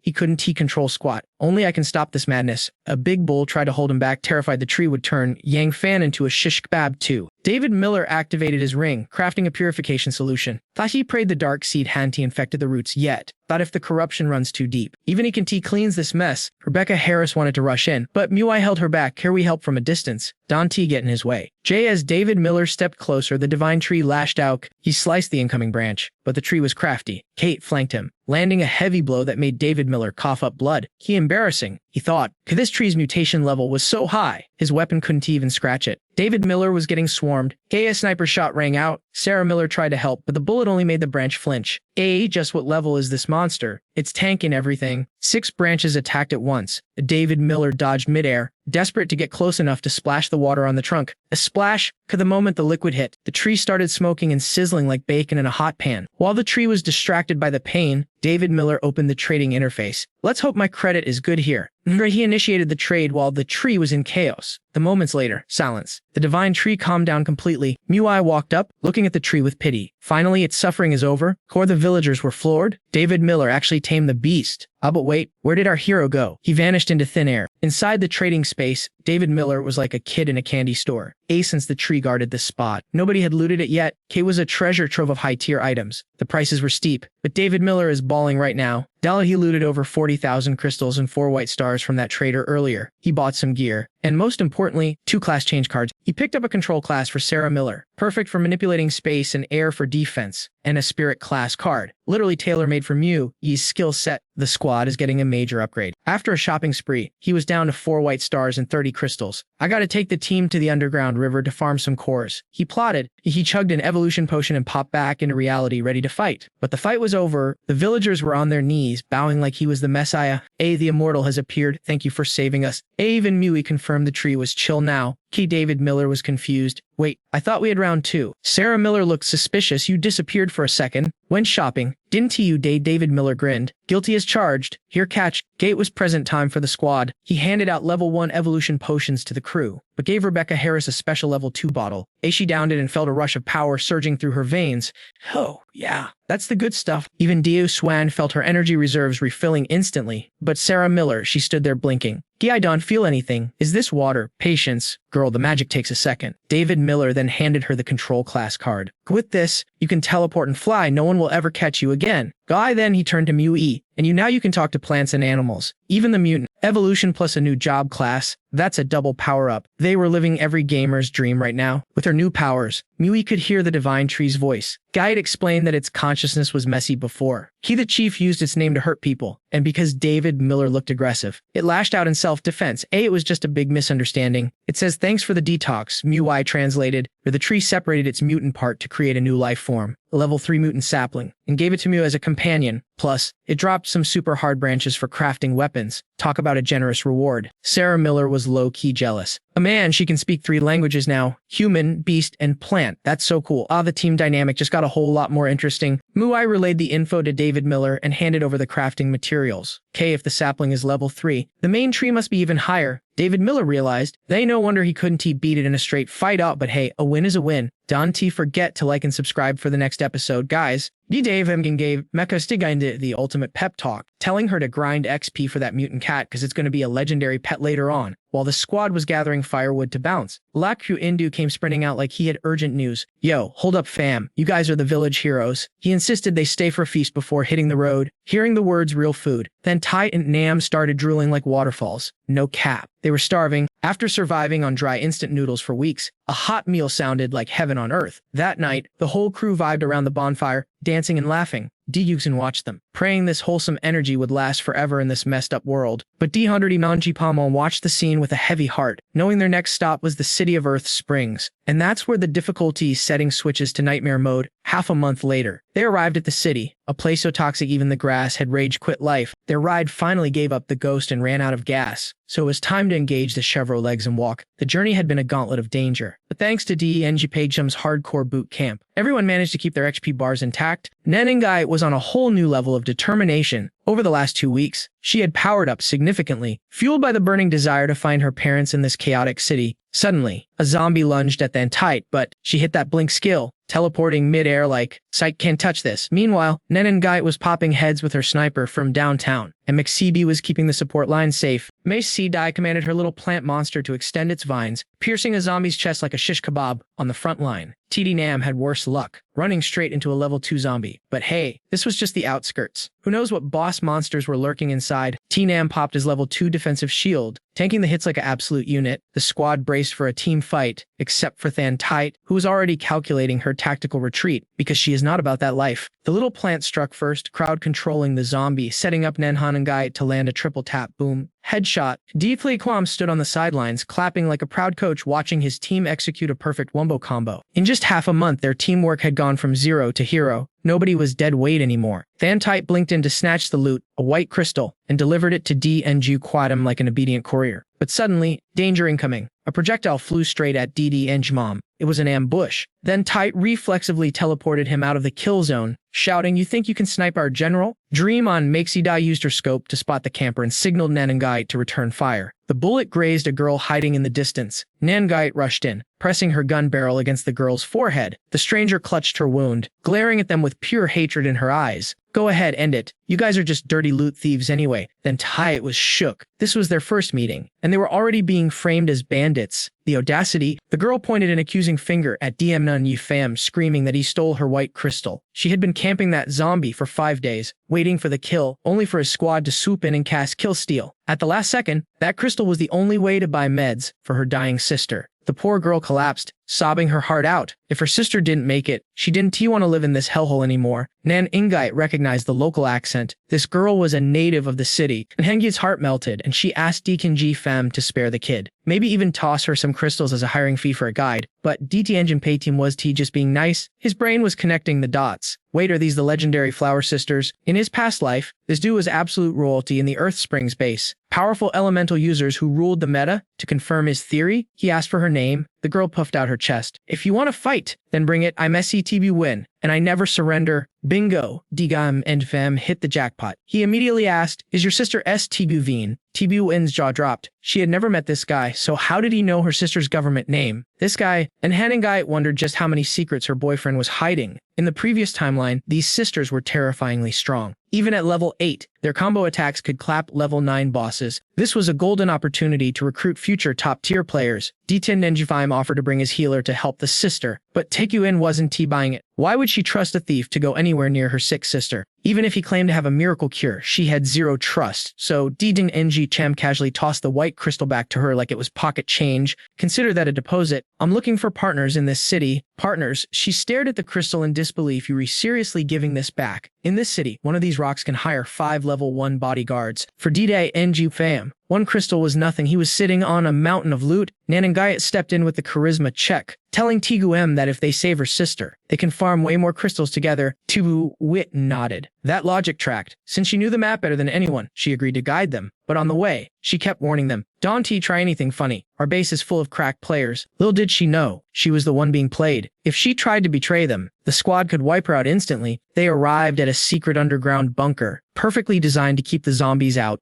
She banged on the door and Deaconunji Pam's ring started glowing. Looks like the mysterious merchant is nearby. The door creaked open, revealing a woman and 2 guards who looked ready to throw hands. The guards were confused. T.B. Witten had been missing for 5 days and now she brings a whole squad. The guards raised their guns. Friend or foe? T-Nam instantly popped his level 2 shield, and the team switched to combat mode. The woman assumed T.B. Wing had been taken hostage, but the little girl quickly explained, "Chill, these guys helped me. They even gave me crystals." The woman hesitated but allowed them inside, though she was already plotting 40 chess in her head. If these strangers tried anything, she'd make sure they didn't leave alive, sis. Good news, we found a healer. Tigu Wen excitedly introduced the squad, claiming their Saint-class healer could fix her. But Tigu Veen just smiled sadly. A level 1 healer? That's useless against the virus. But Tigu Wooden insisted it's okay. We have crystals to trade with the merchant for the real medicine. Tigu then patted her sister's head. I am fine. Really, let's save the crystals. But the truth was brutal. She had been scratched by a level 2 zombie. Even with superpowers, she was on borrowed time. The guard next to her broke down in guilt. It was his fault. He got injured hunting, and the leader used all their savings to buy meds for him, leaving nothing for herself. Now she was gonna die because she was too good of a leader. Dihin Engplam listened and frowned. Something wasn't adding up. The merchant sells an antidote for the zombie virus in this timeline. That shouldn't be possible yet. How much are you short? I'll cover it. Dinar Pham stepped up like an absolute whale. But I have one condition. Let me use the merchant. Tigu Ven replied coldly. We need 4 white crystals. That's 4,000 regular crystals. But Dihin Sim just handed them over like he was buying gum. Tibu Van was stunned. Nobody is that generous in the apocalypse without an angle. This guy was definitely plotting something. Why are you helping us? I want you. And your sister. The room went dead silent. Even Nan and Guy looked ready to smack him upside the head for that terrible phrasing. Yedidim Lejutim quickly clarified. He meant he wanted to recruit them because his team lacked elemental damage dealers. Plus, he needed a guide. Tigu Veen agreed to show him the merchant but politely declined the invite to join his harem. You mean, team? The city of Earth Springs was a mess with over 20 factions fighting for control. Strong fighters were everywhere. The sisters valued their freedom too much to join some random squad. She led him to the merchant but warned him to keep it a secret. That merchant ring was their lifeline, but also a target on their backs. Djvadimem entered the space. Confused, it was just a level 2 merchant. How could they have a zombie cure? He checked the inventory. It was full of skill cards and evolution potions. These guys were broke, so the shop hadn't been looted yet. He saw the antidote and bought it immediately to let Maxi de-analyze it later. He also bought a class card to help the sisters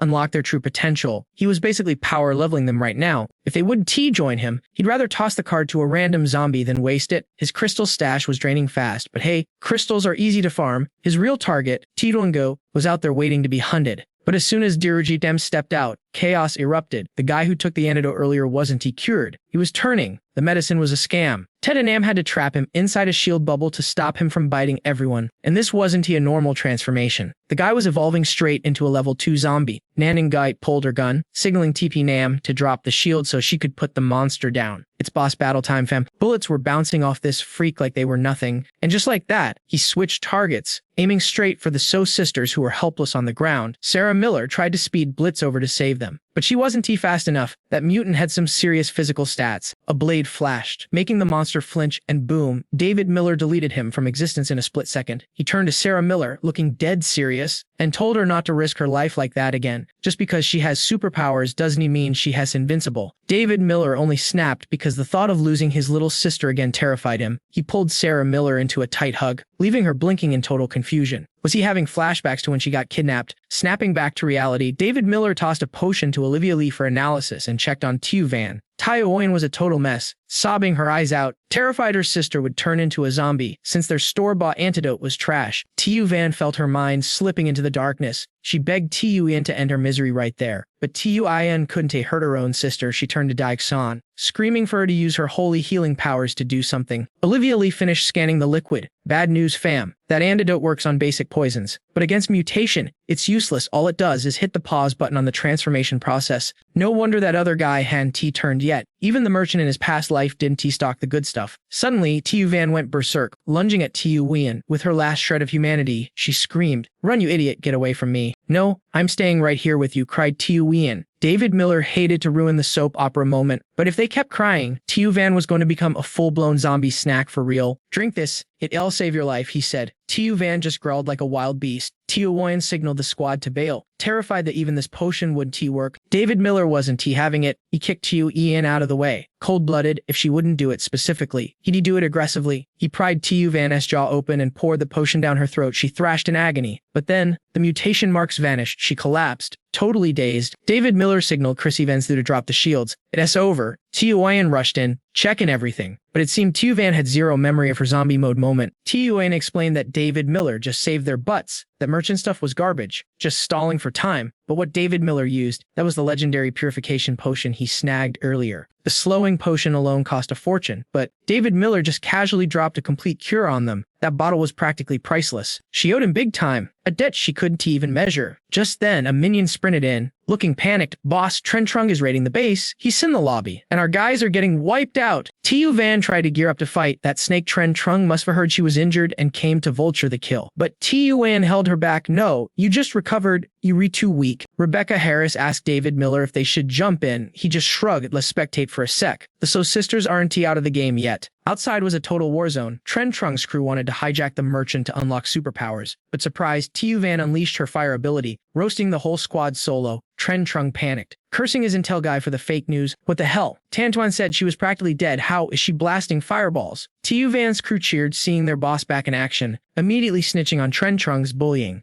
But using powers reopened her wounds. Tren Trung spotted the blood and grinned. "She's weak. Get her, capture Tu Van, and this whole base is ours." Tren Trung's mob swarmed them, pinning Tu Van to the ground. Tuyen aimed her gun, hands shaking. "Let her go. Touch her, and I'll blow your brains out." "Sis, come here. He want die with you." Tren Trung put his hands up, acting all innocent. Okay, she's free, but it was a trap." He signaled a sniper behind her to shoot the gun out of her hand. Bang! Taeyuyen's arm took a hit. They were completely surrounded. Desperate, she screamed at the ceiling. "David Miller, please save us." Suddenly, a voice echoed. "You rang." A bullet drilled straight into a minion's skull. Everyone's jaws dropped. Tren Trung raged. "Who fired that?" David Miller strolled out, hands in his pockets like he owned the place. "That would be me, so what's good?" Seeing David Miller, Tuyen let out a huge breath of relief. Tren Trung instantly switched to diplomat mode. "Hey buddy, you don't look like one of their goons. If you were just passing through, just walk away. I'll handle my business, you handle yours." Truth was, he was terrified David Miller had a whole army with him. David Miller ignored him, murmuring to the air, "Analysis complete yet?" A voice replied from inside, "6 enemies total. Strongest is only level 1 evolution." Hearing another voice, Tren Trung pointed his gun at David Miller. His lackey whispered, "Boss, we can't let him leave. He knows about the merchant. He might rob us." Suddenly, arms materialized from the shadows behind David Miller. Guns blazing, both sides opened fire in a chaotic symphony of lead. Sarah Miller teleported in, bringing Chris Evans and his shields. "Don't worry. The cavalry is here," David Miller scoffed. "Who said I was worried?" Tren Trunk's men dropped like flies. A bullet grazed his temple, and he screamed, "Whiff." These awakened freaks hit hard. Rebecca Harris stood there with a smoking gun. "Love this new toy," she smirked. "I don't even have to aim. I just pull the trigger, and things die." Daixuan sighed. "Must be nice to have talent. I can barely lift a pistol." She rushed off to heal the wounded. Taeyuan hugged her sister tight, tears flowing. They were finally safe. Tren Trung crawled on the floor, looking confused as a deer in headlights. Why would powerhouses like you help them?" Just lucky, I guess. Tio stepped up, eyes cold. Who told you we had a merchant? Who told you my sister was hurt? Talk, and I'll send you to heaven gently. Trentrung spilled his guts. It was Tantuan, that guy who just turned into a level 2 zombie. He said you spent a white crystal on a level 2 antidote for him. Funny, right, Bam? Tu Van put a bullet right between his eyes. So much for a gentle death. With the trash taken out, Tu Van bowed a full 90 degrees. You didn't just save us, you saved my whole crew. I don't know how to repay you. Tu Yan rushed over, apologizing profusely. I was panicked. I just shouted your name. She stammered. Lucky you answered. David Miller wasn't trying to be a superhero. He just needed locals who knew the lay of the land. Tu Van got the vibe. She agreed to help with the search but added, our base is down to 10 survivors, please. Let us join your squad. She held her breath. He invited them before. But bringing a whole entourage, would he reject them? Fine, David Miller cut in. But from now on, my word is law. Done. He agreed so fast even Rebecca Harris was shook. He usually didn't do crowds. But having the So Sisters and local guides was a strategic goldmine. Tu Van stepped down instantly. Listen up. From today on, David Miller is the big boss. Anyone who has a problem with that can walk out that door right now. The survivors were just hyped to be alive. They roared with gratitude. Thank you, Boss David Miller. The chants started echoing. Boss David Miller, Boss David Miller. Sarah Miller waved at them, beaming like a chaotic little angel. We're all comrades now. Let's get along, okay? David Miller reached into his pocket. Since we family now, I've got a little welcome gift. He pulled out a class card. To unlock the true potential of these ice sisters, they needed this specific item. He flipped the card to Tuen. It glowed green with an ice crystal symbol. Level 1 ice soul class card. That bad boy usually cost 2,000 crystals. Thanks to his discount ring, he snagged it for 800. Tuen stuttered, her brain short-circuiting. This is the Ice Soul class card. You were giving this to me. Do you know this is worth 2 grand? While she stared at the card like it was an alien artifact. David Miller just calmly replied, it's for you. Overwhelmed, she couldn't control herself. She rushed forward, planted a kiss on his cheek, and squealed, thank you, Brother Duong. Rebecca Harris and Sarah Miller were shook, freezing up for a solid few seconds, because Sarah Miller was fuming, thinking the audacity. She actually kissed my brother. Does she want to be my sister-in-law or something? The girl, absolutely not. Meanwhile, Rebecca Harris was low-key admiring the girl's guts. Suddenly, the Ice Soul class card triggered a fusion. A blinding blue aura exploded, pouring spiritual energy straight into Xiao as she floated in midair. White mist swirled around her feet like a mystical cloud. Greg Xiao shot a look of pure gratitude at our main character, or she knew he dropped serious crystals to buy that antidote for her. Her little sister never dared to use even a single shard of crystal, as she wanted that power for ages. Who knew David Miller would just hand it over to Xiao like a boss. We definitely picked the right leader to follow. Fusion complete. Xiao was overflowing with energy, literally sparkling with light. Hyped to show off her new skills, she called out Brother Yang. I need to test this ability right now. David Miller crossed his arms, chill as ice, and said, do your thing. Pure rip to that loser Zhang Zhong though. A dude is already dead. Soul kissed goodbye. And now he's about to catch a fresh beatdown from Xiao. She unleashed an attack, screaming with pure adrenaline. That's for bullying us, you creep.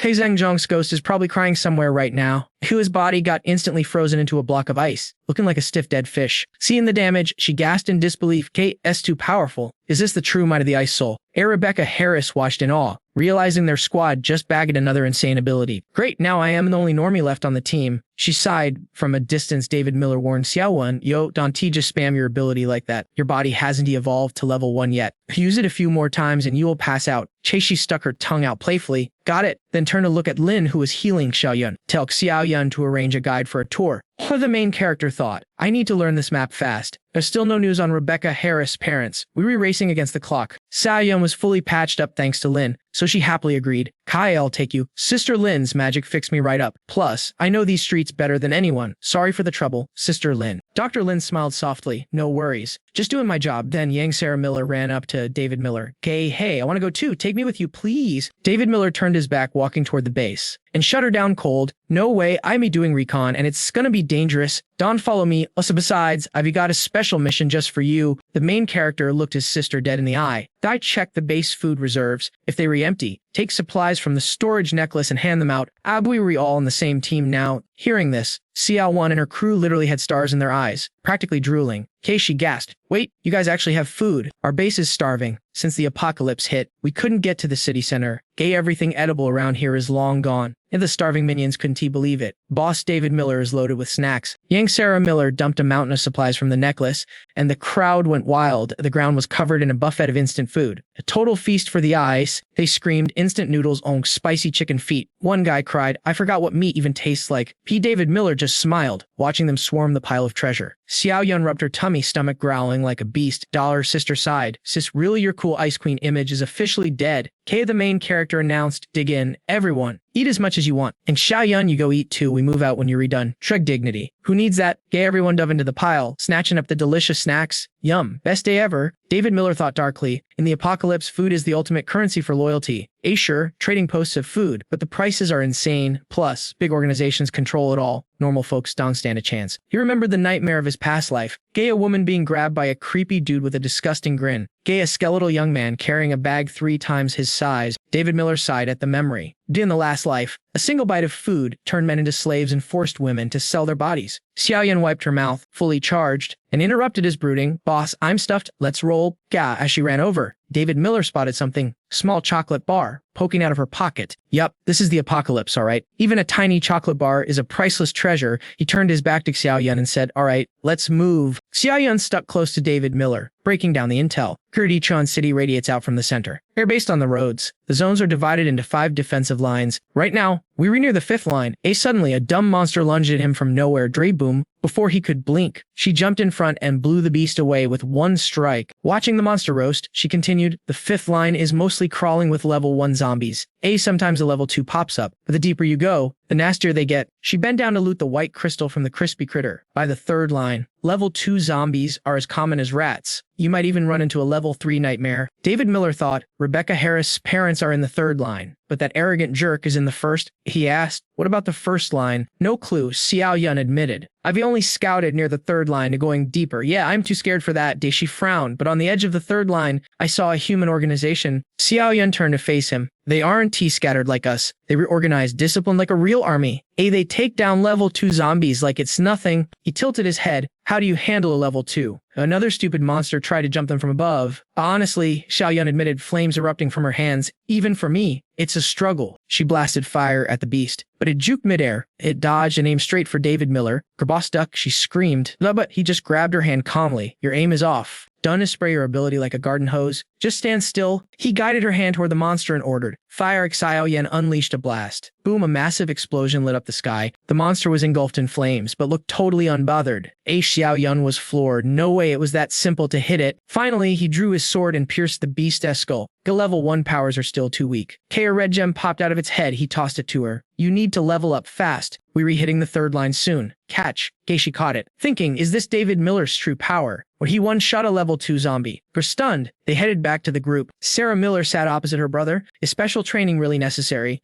Bro, let me just go out and slay some zombies? Collecting crystals sounds way more fun. He shut that down immediately. The Dichuan City is unlike anywhere we've been. It's a death trap. If we want to find Rebecca Harris' parents, we need to be ready for war. He broke it down for the crew. A special training has 3 steps. Step 1. Master your ability. Know yourself, know the enemy. Win 100 battles. That's the golden rule. Sarah Miller grinned confidently. Oh, I got this. Gray my void walk lets me hop through space. It sets the ultimate escape hack to save the homies. I totally understand my power, so I can skip training, right? David Miller cut her off. Fine, then tell me, what's the max distance you can jump? How many times can you spam it before cooldown? What's the passenger limit for a jump? Sarah Miller froze, totally speechless. Yo, we haven't even read the terms and service on these powers yet. Rebecca Harris panicked internally. If they discovered a glitch in the middle of a death match, the consequences would be game over. Her mood crashed. She was the only one in the squad with 0 abilities. Even Chris Evans had leveled up, but David Miller kept it real with her. It wasn't that she was weak. The system just hadn't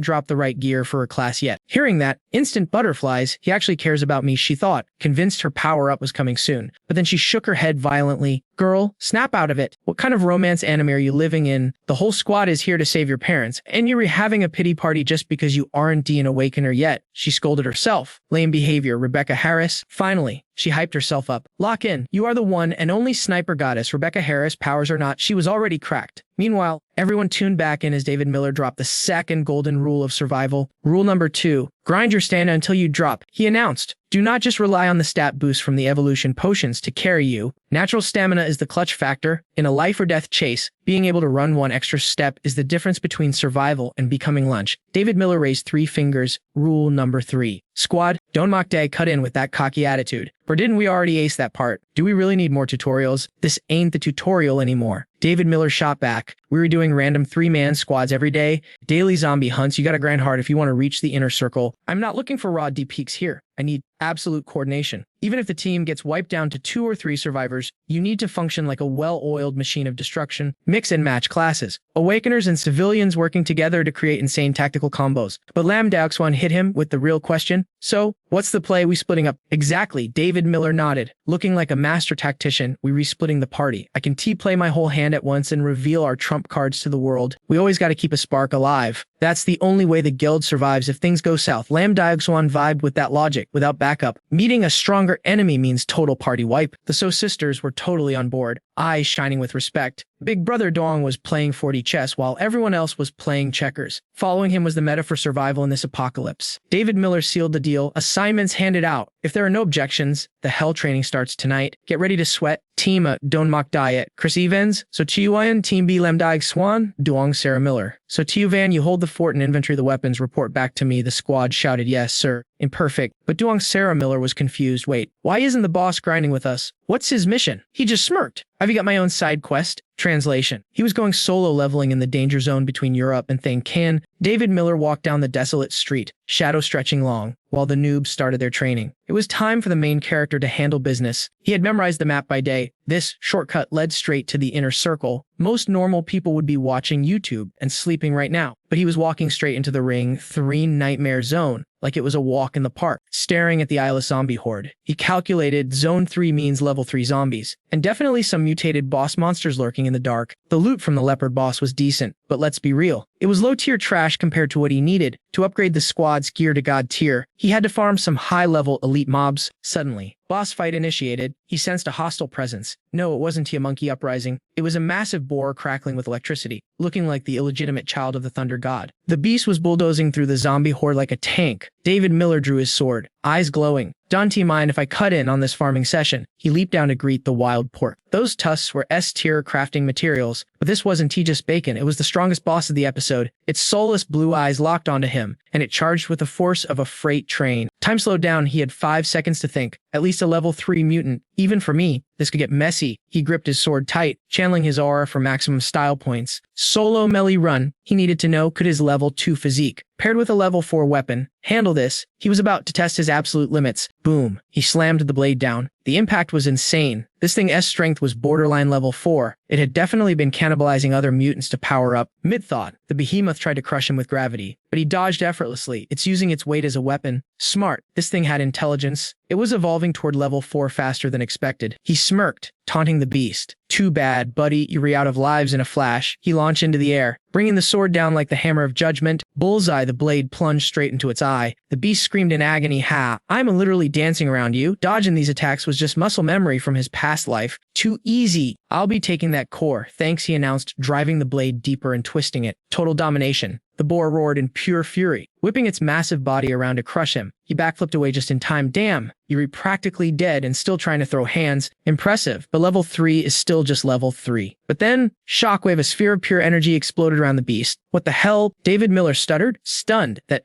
the evolution light, it was ascending to level 4 right now, rage-induced combat evolution. A rare event he'd only heard about in Legends. Staring at the glowing monster, sweat formed on his brow. This is bad. A fresh level 4 gets a massive stat boost and possibly elemental mutations. Even I might get wrecked if I'm not careful. If he killed it now, he'd only get a red core. Basic loot. But his gamer brain kicked in. If I wait for it to evolve, it drops an orange core, worth 1,000 reds, and those tusks becomes legendary crafting materials. High risk, high reward. Suddenly, boom, a rocket slammed into the beast. David Miller shielded his eyes from the dust. High above, 2 bulky dudes stood on a rooftop, chatting like they owned the place. The red-haired guy crossed his arms, looking smug as hell. Yo, big bro, jackpot. That red core is gonna buy us so much gear. David Miller looked up, eyes cold as ice. Excuse me, I did 90% of the damage. And you want the last hit, he shouted, trying to steal my boss. The big guy aimed his weapon, laughing. Huh, the core belongs to whoever is left standing. Let's see if you can survive this. He fired an explosive arrow straight at them. MC. David Miller didn't flinch. Clang. He slashed the arrow out of the air with a look that screamed murder. You chose death. An explosion erupted behind him like a movie poster, but he stood untouched. The smug look vanished from their faces, replaced by pure terror. The shooter waved his hands frantically. Whoa, chill. My brother is an idiot. Total misunderstanding. We didn't know you were a pro. We can split it. You take 40. No, 60%. The shooter looked at the redhead. Bro, are you crazy? Why are we paying this kid? Shut up. The redhead panicked, covering his brother's mouth. Did you see that, Perry? That kid is an elite from a major guild. We are way out of our league. David Miller wasn't buying what they were selling. Grady threw out a counter offer with a stone-cold expression that screamed zero tolerance. The archer dude lost it immediately. Yo, are you tripping? We retake an 80-20 split. Pay be glad we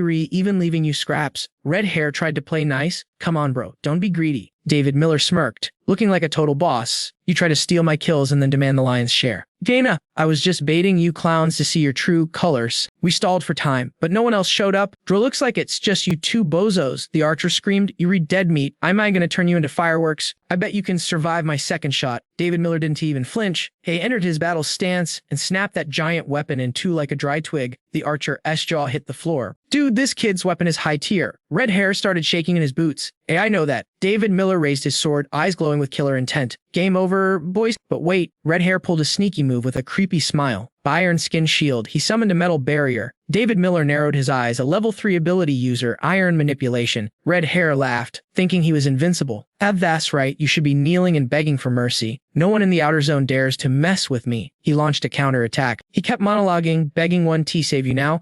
I hate bullies who pick on my brother. Even if some big guild trained you, you're dying right here, right now. He rushed in for the kill. David Miller realized this guy was actually an elite fighter for the outer zone. But David Miller's sword sliced through that metal shield like it was butter. The bandit was shook. David Miller looked absolute fire, cool as ice. Red hair started panicking hard. If I'm going down, I'm taking you with me. Let's see who dies first. They clashed in a blur of motion. David Miller's blade pierced him, but red hair's spikes hit David Miller right in the chest. The bandit laughed maniacally. Gotcha, you weren't scared because you re-wearing armor. Too bad my heart can turn into iron too. You can kill me, but you're definitely dead. David Miller just smirked at him, knowing your enemy's gear is survival 101 in the apocalypse. You only survived this long on pure luck. You reckless amateur. David Miller slashed upwards, cutting him clean in half. And your luck just ran out, fam. It ends here. My gear is way better than you thought. Red hair screamed in agony as he hit the floor. David Miller stood over him like the Grim Reaper. Time to go to sleep. The little brother screamed, watching his bro get wrecked. Large David Miller was feeling confident when suddenly, bang, multiple shots fired right at him from point-blank range. The dead guy wasn't done yet. He wheezed out, surprise, sucker. My blood turns into iron spikes when it leaves my body. You messed up big time. He finally died with those last words. The brother lost his mind with grief. He aimed his gun at David Miller, eyes burning with hate. You monster, you killed my brother. I'm gonna blow your head off. He fired wildly. David Miller didn't even blink. He sliced the bullet in midair and teleported right in front of him. Slash, one hit to the chest. Another enemy down. David Miller chugged a healing potion he looted from his ring. Damn, I didn't expect Outer Zone trash to have such polished skills. If I want to enter the inner city of Earth River, I need to level up my game. He checked his inventory. Shoot, that was my last potion. Gotta buy more next time. Under the starless night sky, he knocked on the base door. Dak Sao Yun opened it, looking super stressed until she realized it was him. You're back. Wait, you're closed. Did you fight a high-level zombie? David Miller sighed. Not just some level 3 ability users, she gasped. You fought players and only got your clothes dirty. David Miller asked. Where's the special training squad? Chrissy looked away nervously. Go inside and see. David Miller walked in and saw the disaster waiting for him. Chris Evans was a mess, impaled by a massive metal rod. David Miller was shocked. What the hell happened? Whereas Lin Chun Yao Xiao Yun cried, they haven't returned yet. Another girl sobbed, boss, it's my fault. We ran into 2 level 2 zombies, we barely won. But Chris Evans took a huge hit to protect us because we were weak. The big guy grinned through the pain. My skin is thick, boss Yang. Gray, did I do good? I didn't let you down, right? Did Miller nodded. You did great, buddy. He handed the last healing potion to Mew D. Give him this. Chris Evans tried to stop him. Boss, Don, that stuff is super expensive. Don T wasted on me. Everyone thinks I am useless fat trash, but you treated me like a brother.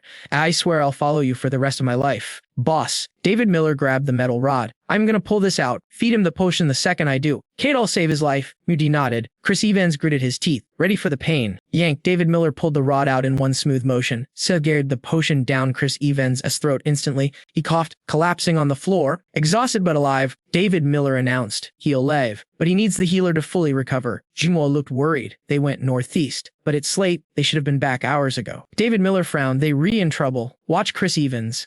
I'm going out to find them. Gay he turned and left immediately, disappearing into the night. He rushed to the location, slicing 2 unlucky zombies in half like they were paper. E analyzed the situation. Rebecca Harris is strong, plus the healer and the sister support. They should be stuck unless... David Miller sniffed the air. Kai smelled blood. Someone was fighting here. He realized it wasn't T-zombies. It was people. Meanwhile, the team was wiped out. Only Rebecca Harris was still standing. You cowards, you poisoned us while we were fighting the zombies. The young punk laughed. Hey, Don T, hate the player. Hate the game. My sleeping scent is a feature, not a bug. Your friends are just taking a nap. Scarface stepped up with a creepy grin. Give it up, girl. Go hand over the loot and come with me. I'll take real good care of you. With those 3 crystals in your gun, that's a nice dowry. I'll treat you right, bae, in your dreams. Rebecca Harris fired her gun. I'd never team up with trash like you. But a barrier blocked her shot effortlessly. Scarface raged. Fine, if she wants to play rough, turn her into a pincushion. She was cornered. I can dodge their shots. But my friends can't. This is my fault for being greedy and chasing those zombies into the danger zone. If she fought recklessly now, they would all die. She had to take a risk. Hold up. I want to make a bet with you. One-on-one duel. No weapons, no interference. Okay, if I win, we leave. If you win, do whatever you want. Refuse, and I'll take your boys down with me. The leader hesitated. She asked desperate. Meanwhile, David Miller was hiding in the shadows, blade ready, watching the whole thing. He knew Rebecca Harris had the potential to be a legendary fighter. This is the perfect chance for her to level up. I'll let her cook for a bit. The bandits laughed. She wants to fight the boss. Is she crazy? The side characters are hyping it up, saying she's got a death wish. Scarface just grins like a creep. This girl is interesting. You want a duel? Accepted. The crowd parts like the Red Sea as Guide squares up. The villain cracks his knuckles, looking totally sus, ready to get wrecked. He sneers, I'm getting excited, but our girl doesn't talk. She launches a haymaker straight for his grill. Come on. He catches her fist like it's nothing. Listen, in this hood, I am the alpha. No one tops me. She dodges his counter and hits him with a roast. Weak, then you're definitely number 2. She lands a rib shot, but dang, it's like punching a brick wall. Is that a message? My turn. He snaps back with a heavy hook. Pow. Guide can dodge in time and eats a face full of knuckles. She hits the dirt hard. Scarface crosses his arms, feeling himself. Just give up, little sister. We might both be level 2. But my stats are built different. Even you gotta admit, I'm a up. He starts lecturing like a bad tutorial NPC. Everybody reacts differently to the evolution meds. My growth stats are cracked. My durability is at least triple yours. Enter D. Nanjim, looking fresh as ever. Guide. Dante tried out tank him. Use your own unique advantage. Scarface glares at RMC. Who invited this pig? Mind your business. Bucktooth pulls a strap. Disrespect my boss and you eat lead. But Guide screams as Scarface lunges. If your boyfriend is here, let's speedrun this fight. Dimanju Fam's words echo in her mind.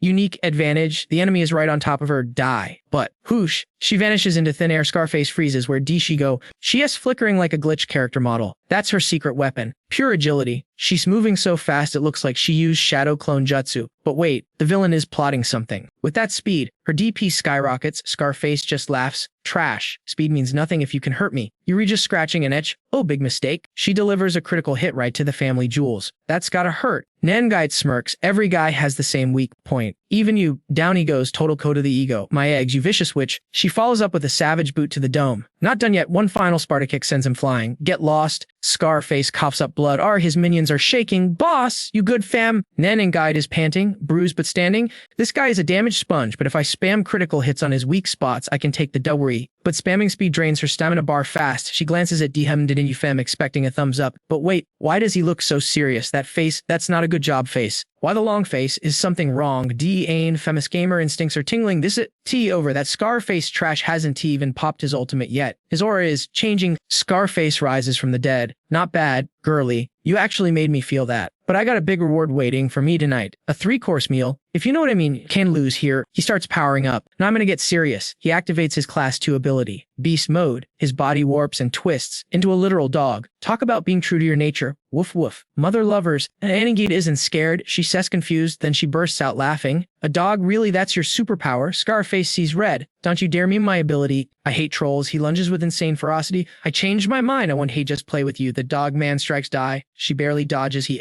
way faster now. The dog buff is real. He pivots midair and lands a heavy kick. Think you can kite me? My speed just tripled. Noob. Smash. She flies back and imprints into the wall. Lungs burning. Careless. His agility is broken now. Before she can recover, he's already in her face. Time to send you to the lobby. He grabs her by the throat, lifting her like a rag doll. Don't you worry. Once you're gone, the boys and I will still have some fun with the leftovers. Disgusting. The choke is tight. If his next punch lands, it's game over. Is this it? Is this the bad ending? Flashback time. She remembers the climbing wall. Her hands were shaking. I'm gonna fall. Why did I bet with a coach I should V-warn the harness? People below were yelling about her reckless climbing. But then her Michael Miller appeared on the wall next to her. Everyone was confused. Michael Miller, are you here to carry me? Her Michael Miller looked her in the eye. Nananga, you chose to climb without safety gear. Own that choice. He pointed up. Dante looked down. Keep climbing to the summit. His words lit a fire in her soul. I own my destiny. Back in reality. Her eyes snap open. I will not give up. She grabs the arm choking her. I have people relying on me. I will not lose. She swings her legs up, locking him into a flying armbar. Snap, the dogman howls. Arg. She slams his face into the concrete. Boom. Manny Pam watches with a proud smirk. I knew she was built for this. A future legend never stays down. Snap. There goes one arm. My arm. He flails wildly with the other fist. Die, you witch. She hops over the attack like a pro and latches onto his remaining limb. Goodbye, arm number 2. Kryak, he screams like a banshee. Nehanangai pulls her blade. Knife to the throat. Checkmate. Scarface wets his pants. Wait, mercy, I tap out? She glares. Keep your promise. Let us go. He nods frantically. Yes, yes. Just let me go first. Did I prove myself? Will Diki and Njapam respect me now? She looks at him, Nenangite. He smiles. You were absolute fire. Amazing, good job. She beams with joy, dropping her guard.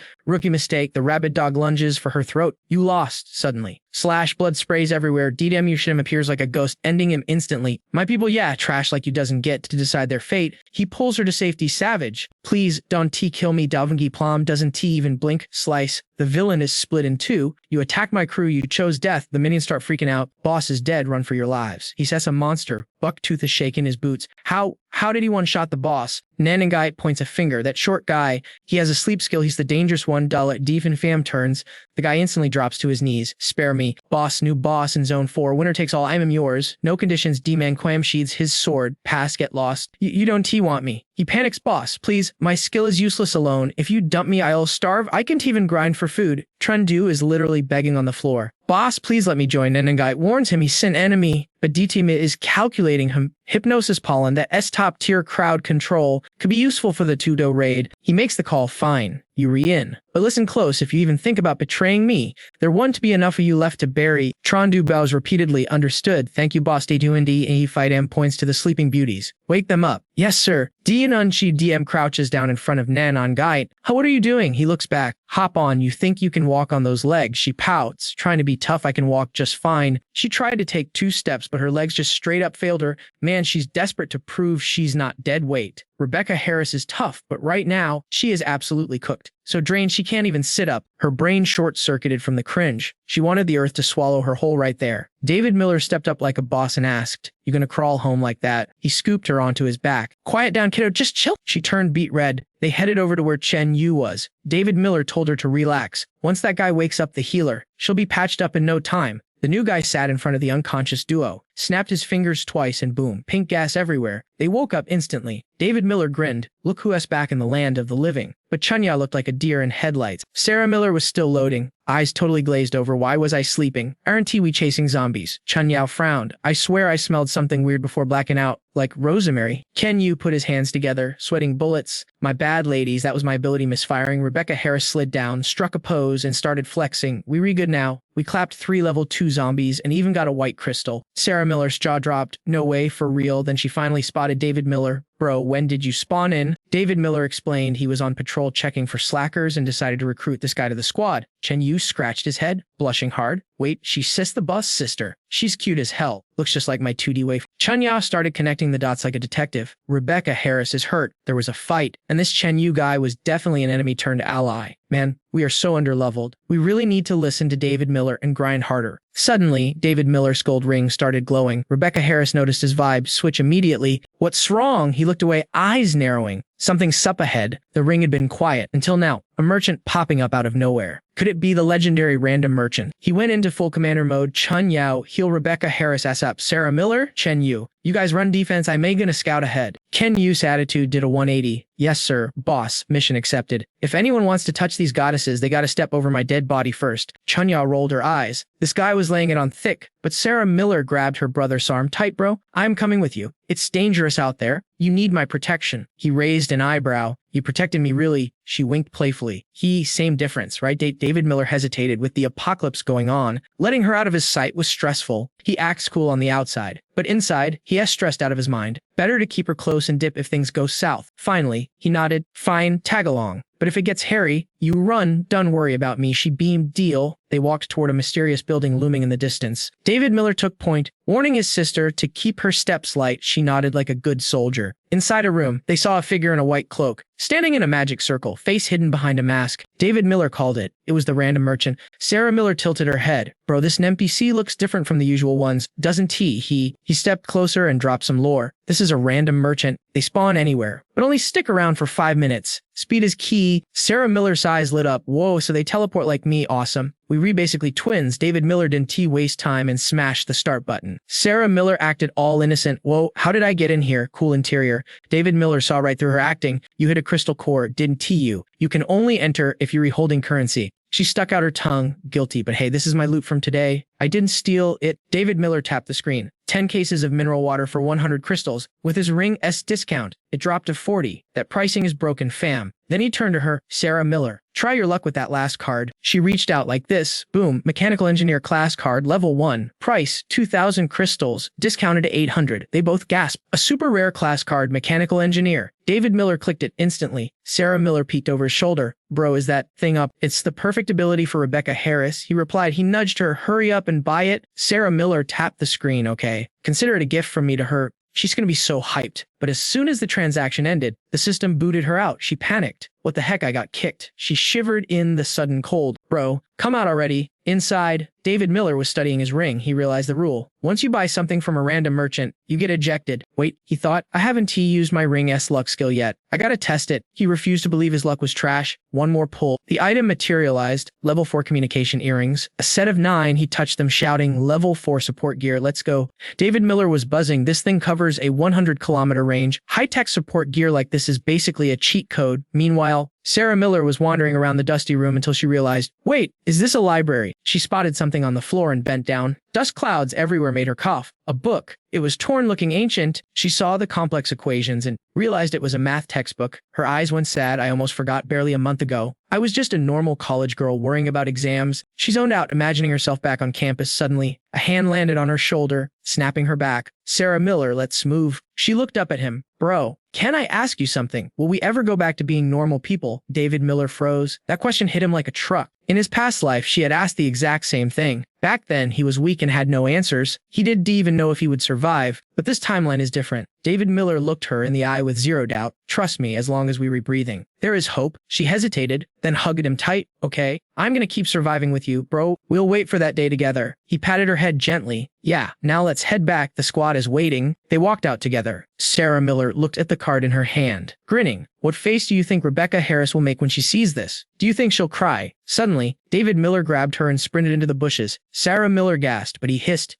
quiet. Back at the spot, Chun Yao was stressing over Rebecca Harris' wounds. Girl, you took way too much damage. Next time, don't try to tank everything. Just run if you can win. Rebecca Harris grimaced. I had a plan. Chen Yu stood up, weapon ready. Staring down a group of strangers, he glanced back, trying to be cool. Don't worry, goddesses, I'll handle these clowns. Hidden in the brush, Sarah Miller whispered. Bro, aren't we gonna help? David Miller held her back. Not yet. Chen Yu is new. I need to see if he'll sell us out the moment things get real. Chun Yao kept casting healing spells, but her mana was draining fast. Her hands were shaking uncontrollably from the strain. Seeing that she looked pretty wrecked, Neningite lifted her messy face and asked, Diuza, you good? Don't worry about me. I can tough it out for a bit, even though she was sweating buckets. Her eyes were still totally locked in and determined. I'm good, I got this. You ladies might need to carry me later though. The guy with the rabbit teeth, Zhangde, just smashed an enemy with his spiked club, but you could tell the guilt was eating him alive. He looked at them, straight up regret mode. My bad. Seriously, it's my fault for helping those creeps hurt you earlier. If I knew you were this chill, I would have been on your side from day one. Even though Nehengite was heavily injured because of his mistake, she didn't throw any shade. She actually blamed herself, but he wasn't having it. Dundee apologized. Different teams, different dreams. Even if you took me out, it just means my skills were too weak. This guy actually has a brain. He's using logic to keep his head attached to his shoulders. No, Dante say that. If Boss Demarge now hears that he's going to delete me from existence, then a light bulb went off. Wait, I recognize your accent.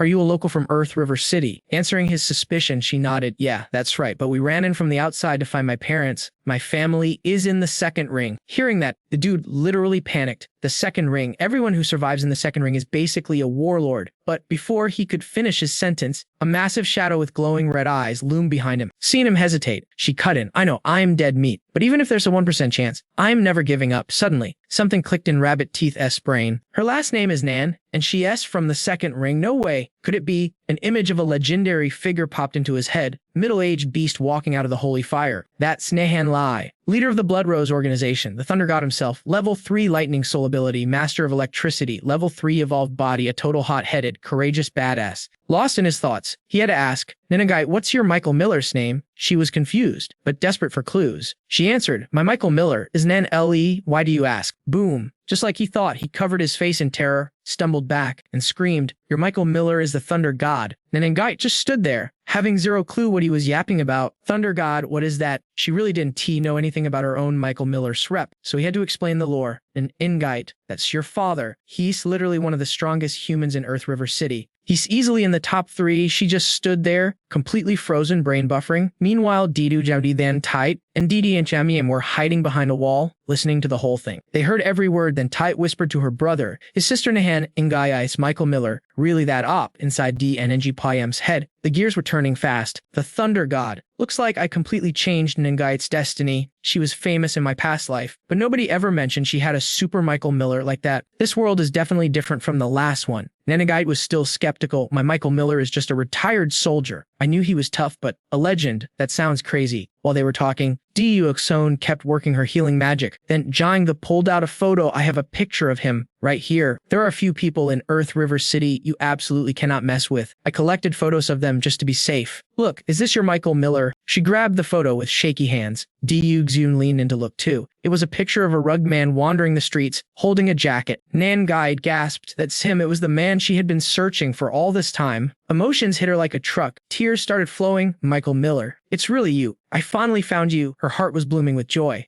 This trip to Earth River City wasn't a waste after all. It's all coming together. Rabbit Teeth might look goofy, but his brain was calculating fast. He thought Boss DNG Fram was a solid shield. But this team has a bigger mountain backing them now. The Thunder God's daughter. Then Chai jumped out from hiding. Sister Nan, Sister Lam, bro turn. I am back. Dikashin Jifadham stepped up with a serious face. Since we found Nahanagai's father, we are activating Plan B. Nanagai looked up, confused. What's Plan B? His voice was rock solid. We were going straight into hell mode. We were entering the second ring to find your Michael Miller. Nanele Diag was shook. D-A-N-J-M-A-M. Are you serious right now? We can't even handle the third ring yet. Even Zhang the tried to talk some sense into him. Boss, the second ring ain't like the fourth ring. Level 2 zombies are walking around everywhere in there. Level 3 and 4 zombies, mutant plants, mutant beasts. It's a mosh pit of death. Low-level evolvers like us will get wiped out instantly. D-Firenji Fintim rubbed his chin, deep in thought. I know powerful people live in the second ring because the resources are better, and it's the perfect place to grind and level up. That's what he said out loud. But inside, he had a different motive. He needed to get closer to Tevyu.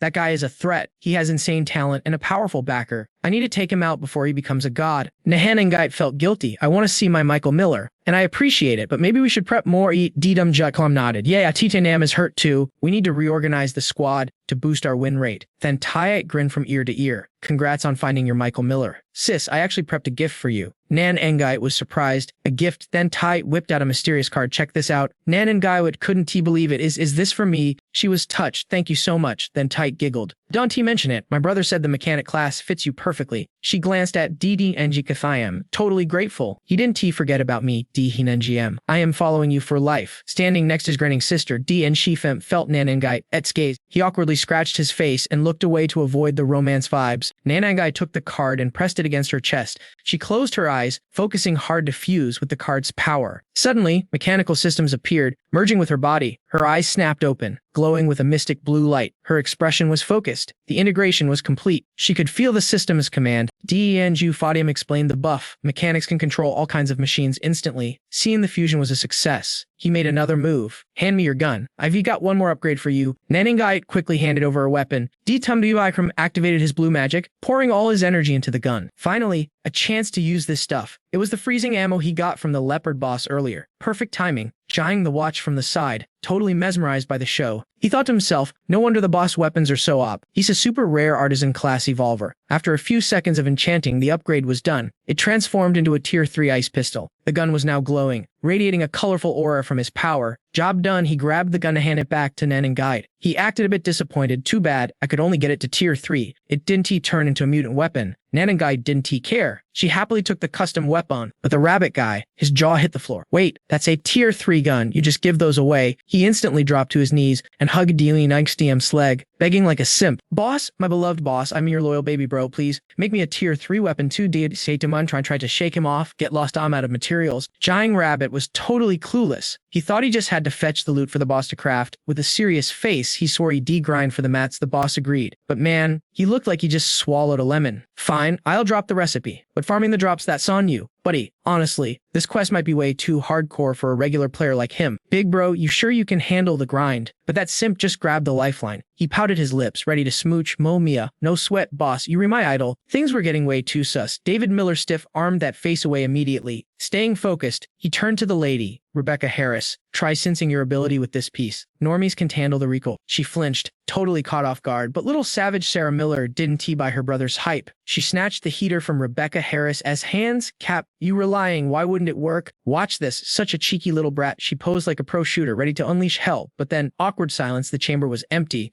Hello. Did you forget the ammo? Ignoring his sister's sass, David Miller stepped to drop some knowledge at empty. Genius. I engineered a biolock mechanism. Only a true machinist class can trigger it. I'm gonna level up Rebecca Harris into a one-of-a-kind Grandmaster Machinist. Decked out in legendary tier gear, Rebecca Harris froze unique class, a soul-bound weapon just for her. Realizing she wasn't the chosen one, the little gremlin stuck her tongue out. She handed the iron back. Here, says Rebecca Harris. It's bricked for me. Taking it back, Rebecca Harris whispered, time to sync up. She locked onto a target, channeling her machinist mana. Her biosignature acted like a digital key, and suddenly, bam, neon techno ring spun into existence around the barrel. Winking one eye, she pulled the trigger. 3 rounds burst forth in perfect rhythm. They slammed into the wall, detonating in a condensed blast of destruction. Reading the specs, she reported, this beast has 3 modes, standard rounds, cryo freeze, but the third one, her expression darkened. The final shot hit, and the wall just evaporated in a massive boom. Confirmed Frost Nova round. Sarah Miller's eyes sparkled at the fireworks. Holy smokes, that's scarier than Xiao 1SI's soul. Long-range sniping plus an internal frost nuke. Cue the hype man, Giant Rabbit. He jumped in with the glaze. Poggers, no wait, the boss who crafted this legendary loot is the real MVP. David Miller cut off the fanboying, jamming a device into his ear. Quit the glazing. Addressing the squad, he commanded, listen up, equip these comms units right now. From now on, this is our party chat. The team looked confused. Lam Dioxuan raised a hand, skeptical transmission. The grid is down and electricity is ultra-rare loot. Does this thing even work? Doubting but obedient, she equipped the earpiece. It looked less like tech and more like a golden accessory. The second it touched her ear, her mind blew. Sarah Miller smirked, sis Lam. That ain't no gas station headset. The kid started lecturing like a pro. That is a tier 4 support artifact. 0 battery required. It runs on brainwaves and connects us instantly within a 100-kilometer radius. Proving her point, Sarah Miller added, I thought it was cap too. But when bro equipped me, the audio quality is crisper than 8K. It puts everything else to shame. The trio finally realized they were holding gold. Swendai nodded, stunned. It feels like Sarah Miller is whispering right inside my brain. Crystal clear, Rebecca Harris chimed in. With this gear, nobody's getting separated from the party again. The buck-toothed kid was shook. Bro, first time equipping tier 4 loot. Following the boss is a whole new meta. Big bro, you re the goat. I picked the winning team for sure. The sky burned with an ominous crimson twilight, painting the clouds in a surreal mix of dreamy pink and white. But nightfall speed ran the sky. Darkness dropped. Lit only by blazing stars, the cool air vibe was kinda romantic. But playtime was over. David Miller rallied the squad in the shadows. It was grinding time. Here's the strats, he announced. Trandu has map knowledge of Zone 3 and crowd control skills. He's on point. We stick to his 6. So Xiao Yun Xianxi Shi. You re-on base defense, drill the NPCs and farm for resources. Hearing the bench order, so Xiao Yun felt a pang of disappointment. Am I not good enough for the main roster yet? Her sister Xiao clapped back. Yo, why are you leaving my sis behind? Sinan also spoke up. Sweating brother fan. Are we too nerfed? Don't sugarcoat it. Just say we retrashed here. To stop the drama and keep morale high, David Miller shook his head. Negative actually. You two are the meta picks for base defense. Xiao Yun is a flame soul user and a natural raid leader, and Sinan you re the tankiest member of our guild. His words clicked. 1 D piece, 1 tank. Even if Ren goes bad and trouble hits the base, you two have the synergy to wipe the floor with them. Realizing their critical role, They hyped up Xiao Yun nodded. So that's the play. Sinan puffed out his chest. Count on us. We won. T let the boss down. Meanwhile, Trandu watched from the side with Major's side.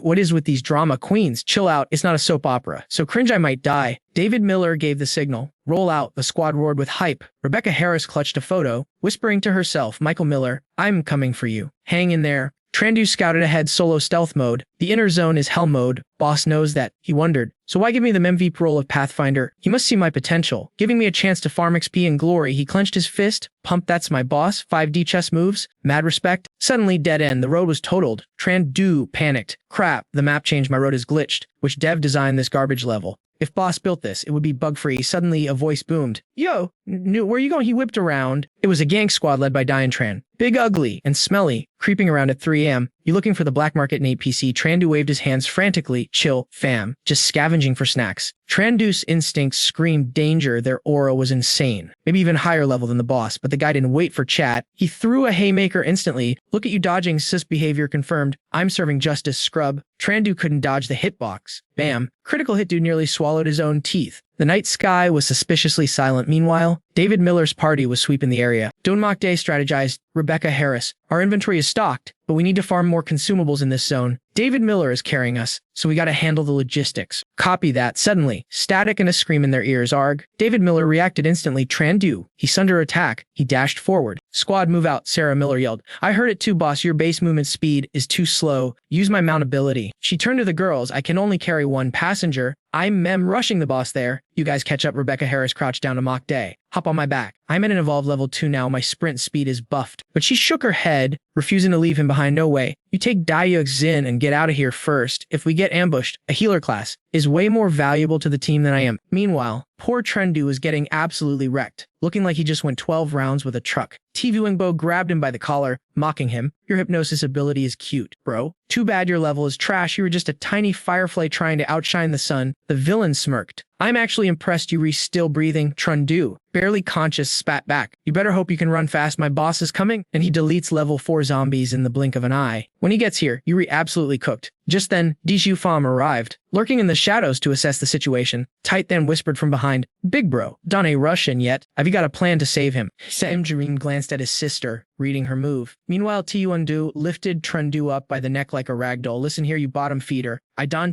care how many of you show up. I'll send every single one of you to the afterlife. With a cruel laugh, he slammed the poor guy into the concrete. Trendu coughed up blood, his health bar hitting critical. The villain stepped forward, charging up another attack to finish the job. You still have the guts to threaten me. Go join your ancestors and wait for your coward of a boss in hell. Suddenly, a chilling voice cut through the air, freezing him in place. Tivuing 2 turned to see D to make Pam standing there, his aura dark and terrifying. Tight then sprinted toward the fallen teammate. Brother Tron, I've got you. She propped him up, panic in her voice. It's me, Tight Than. She instantly opened a spatial portal, but Tiuingdu wasn't about to let them escape that easily. She panicked, thinking, oh snap, we are cooked. The teleport cooldown is 1 second. The enemy was too fast. But just as he struck, a razor-sharp sword beam slashed through the air, forcing Taigungo to dodge backward. Dieterhin Anjipam smirked, stepping into the light. Too bad your skills are still green. Rookie. Tijuango stared at the weapon, greedy eyes wide open. A spirit weapon, here in the outer zone. Looks like today isn't a waste after all. Winner takes the loot. He shouted to his squad. Boys, get to work. Kim Chi scoffed. This guy is delusional. Another goon. Leuntran cracked his knuckles. Heaven must love my handsome face to send me such a big gift. I'll take point on this one. That spirit weapon is mine. Tight then asked anxiously. Brother, I'll get Trendu to safety, but what about you? He replied calmly. Take and find Du's kin for healing immediately. Leave this trash to me. DD Munjik fam scanned the enemy team. Damn, I didn't expect these 4 to team up this early. No wonder this guy rose to the top of the city center so fast in the previous timeline. Tight then helped the injured boy up, trembling. But these guys feel insanely strong. Trendu, broken but not beaten, gritted his teeth. Boss, I can still fight.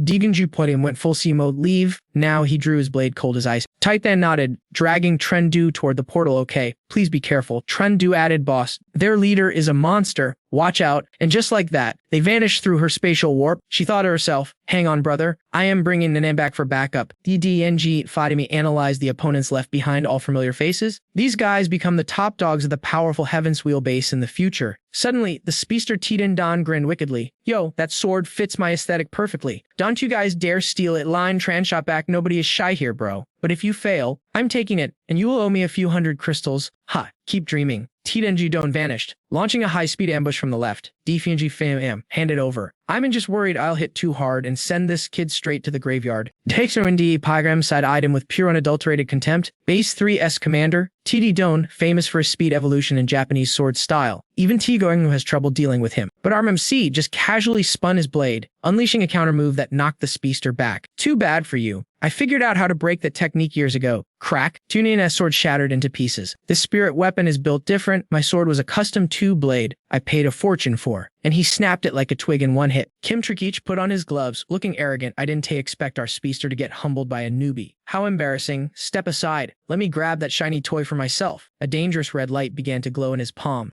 Darien G. Poem's expression tightened finally. This guy is the real threat. The vice commander of the third base, in terms of raw power, he's barely weaker than their leader. His sonic blast ability is god tier. At level 8, he could wipe out invisible enemies within 100 meters. A true rival to Tiu Ingo. A massive purple-pink lightning sphere charged up in the enemy's hand at this range. Ready or not, here it comes. Can you dodge the speed of sound? Bro. He condensed the energy into lightning bolts swirling around him, then unleashed a literal Kamhamo wave straight at our boy. Don't he just stand there and tank it? D10 Enji Kinem knew he couldn't T-dodge. I have to block this. He's not at his peak terrifying power yet. Right now, he can T-kill me. Bang bang, 2 gunshots rang out, aiming straight for Kim Trutch. The villain spotted the bullets and twisted his body to dodge, causing his energy blast to miss and hit the wall. Dgyup Kam looked back. It's then N-Guy, my squad doesn't let me fight alone. Dayuokso shouted from the back. I am here too. Tivuangdu looked at the newcomers and laughed. 2 more clueless chicks just walked into the slaughterhouse. Put them to sleep, boys. Lian Tran was hyped. Yes, sir. Don T interfere. These 2 are mine. My favorite hobby is beating up girls. Nanangai kept firing. Hef, Don T, you dare look down on us. But her 3 bullets bounced off him harmlessly. Level 3 weapons, cute. But that one T even scratched me. She panicked for a second. The villain grinned, eyeing her gear. Nice gun. Die quickly, and it becomes mine. She regained her composure. Dyuk-sin. Run, this guy is tanky. I'll hold him off. The enemy lunged forward like a beast. Think you can run, die. Boom, a massive shockwave exploded. The villain was stunned. He was blocked. D and NG Palmer stood there, looking absolutely legendary. You want to touch my people. You were 10 years too early, you scrub. These girls are under my protection. With a fierce swing, he sent Yuntron flying. The goon dodged and tried to counterattack, greedy for the kill. His weapon is up, but I bet he can T-block a second punch. Suddenly, TV-Ringdu shouted, "Stop it, you idiot, Yuri not his match." He turned to D'Angelo Riem with a dark look. "UV got skills. A kid like you is wasted in the outer zone then." His aura flared up, "But your luck runs out now. Meeting me today means your game is over." DV Njinwem raised his sword to block the leader's strike. The impact was insane, creating a massive explosion that dwarfed the previous one.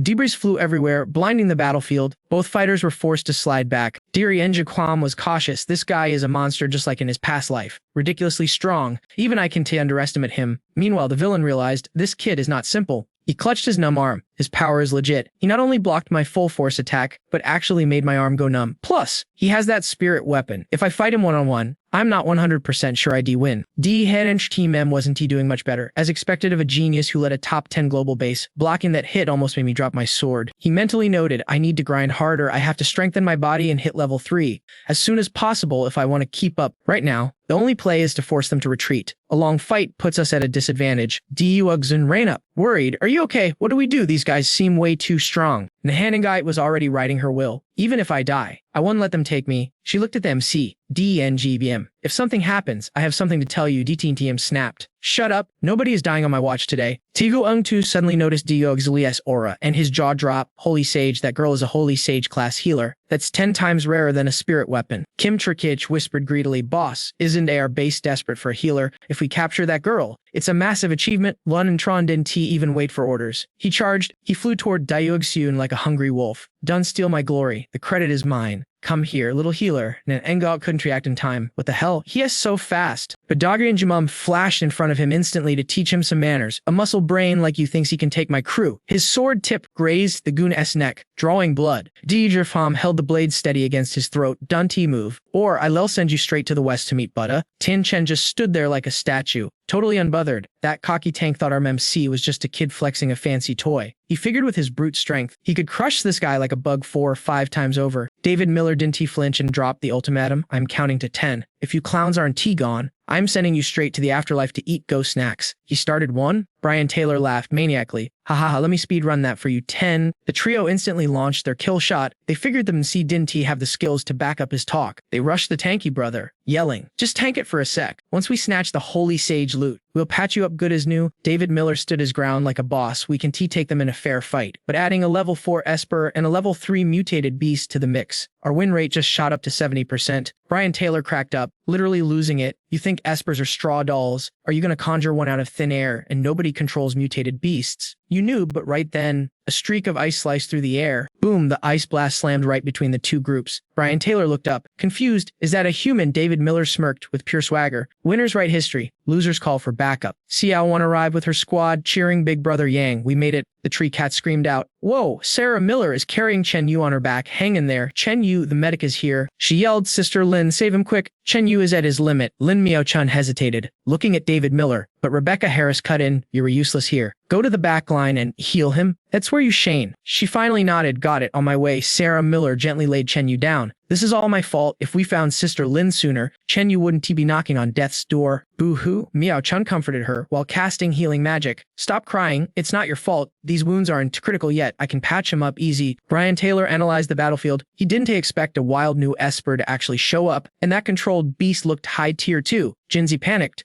Guys, I think we just got surrounded. Rebecca Harris aimed her gun straight at them. Now we have the numbers advantage. You boys still want to throw hands? Brian Taylor just grinned, finding this whole situation amusing. David Miller started to sweat a little. Something felt off. Why were these guys so chill despite being surrounded by so many heavy hitters? Is this the butterfly effect from his rebirth? Do these snakes have another dirty trick up their sleeves? Brian Taylor decided to go all in since there are so many Espers, no point hiding our power level. Zheng Yin, Tian Chen, turn them into mincemeat. Hearing the order, Tian Chen unleashed his copper skin ability. Oh snap, jackpot, how finally, I can go all out. His body swelled up, turning into a giant metallic fortress thanks to his bronze skin ability. He immediately swung a massive fist at David Miller. The MC dodged to the side like a phantom, then slashed his blade across the giant's arm. Clang. But this time Tian Chen didn't even flinch. He laughed. You trying to tickle me? Even a grade 4 weapon can't scratch this bronze skin, son. David Miller was shook. His attack did 0 damage. Meanwhile, Zheng Yin drew his sword, activating battle mode and blitzed straight toward Mutai and Xiao Wan. Mutai panicked. Oh crap, they retargeting the backline.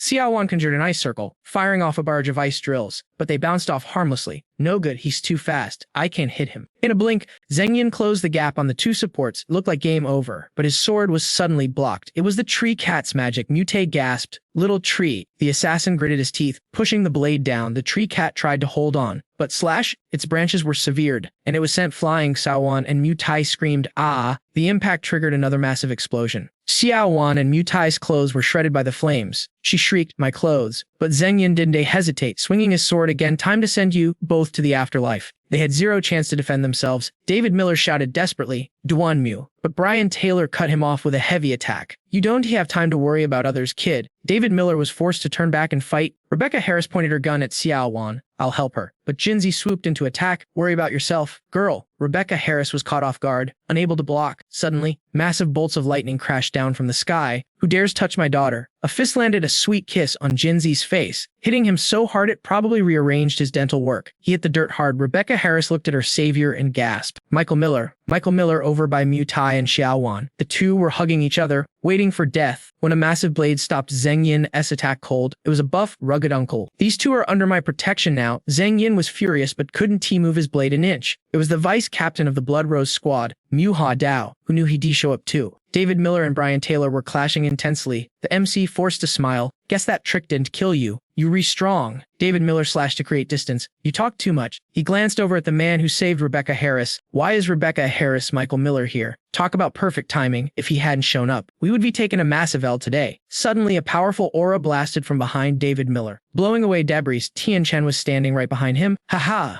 I've been waiting underground for ages. Go to sleep. But then another figure appeared. A middle-aged man in a dress shirt blocked the giant S attack effortlessly, their auras clashing like titans. The gentle uncle smiled. Tian Chen, you're still as thick-faced as ever. The brute gritted his teeth. It was the vice captain of Blood Rose, Lu Chuanfeng. David Miller realized all the Blood Rose captains had assembled. Are all these guys part of the same guild? Brian Taylor side-eyed Rebecca Harris and her Michael Miller. Calculated wrong. Didn't he think these random NPCs had such big backgrounds to summon top-tier bosses? Looks like today's party is over. Rebecca Harris, Michael Miller stepped forward. If you boys still want to dance, Blood Rose is ready to join the mosh pit. Jinzi and Zhengyan flashed back to regroup with Brian Taylor. The metalhead yelled, obviously, that big oaf Tain Chen runs his mouth faster than his brain. But we refighting? What the hell is Blood Rose anyway? I'll send you all to meet your ancestors. Smack. Brian Taylor slapped the back of his head. Shut up, you moron. You want to die? Brian Taylor looked at Rebecca Harris, Michael Miller. I'll give face to the Thunder God today. But he glared. Our Cold Flame squad isn't pushovers either. I'll remember this. He suddenly smirked. Oh, right. I heard you guys rejected the invitation from Sky Wheel. I wonder how long Blood Rose can survive with that attitude.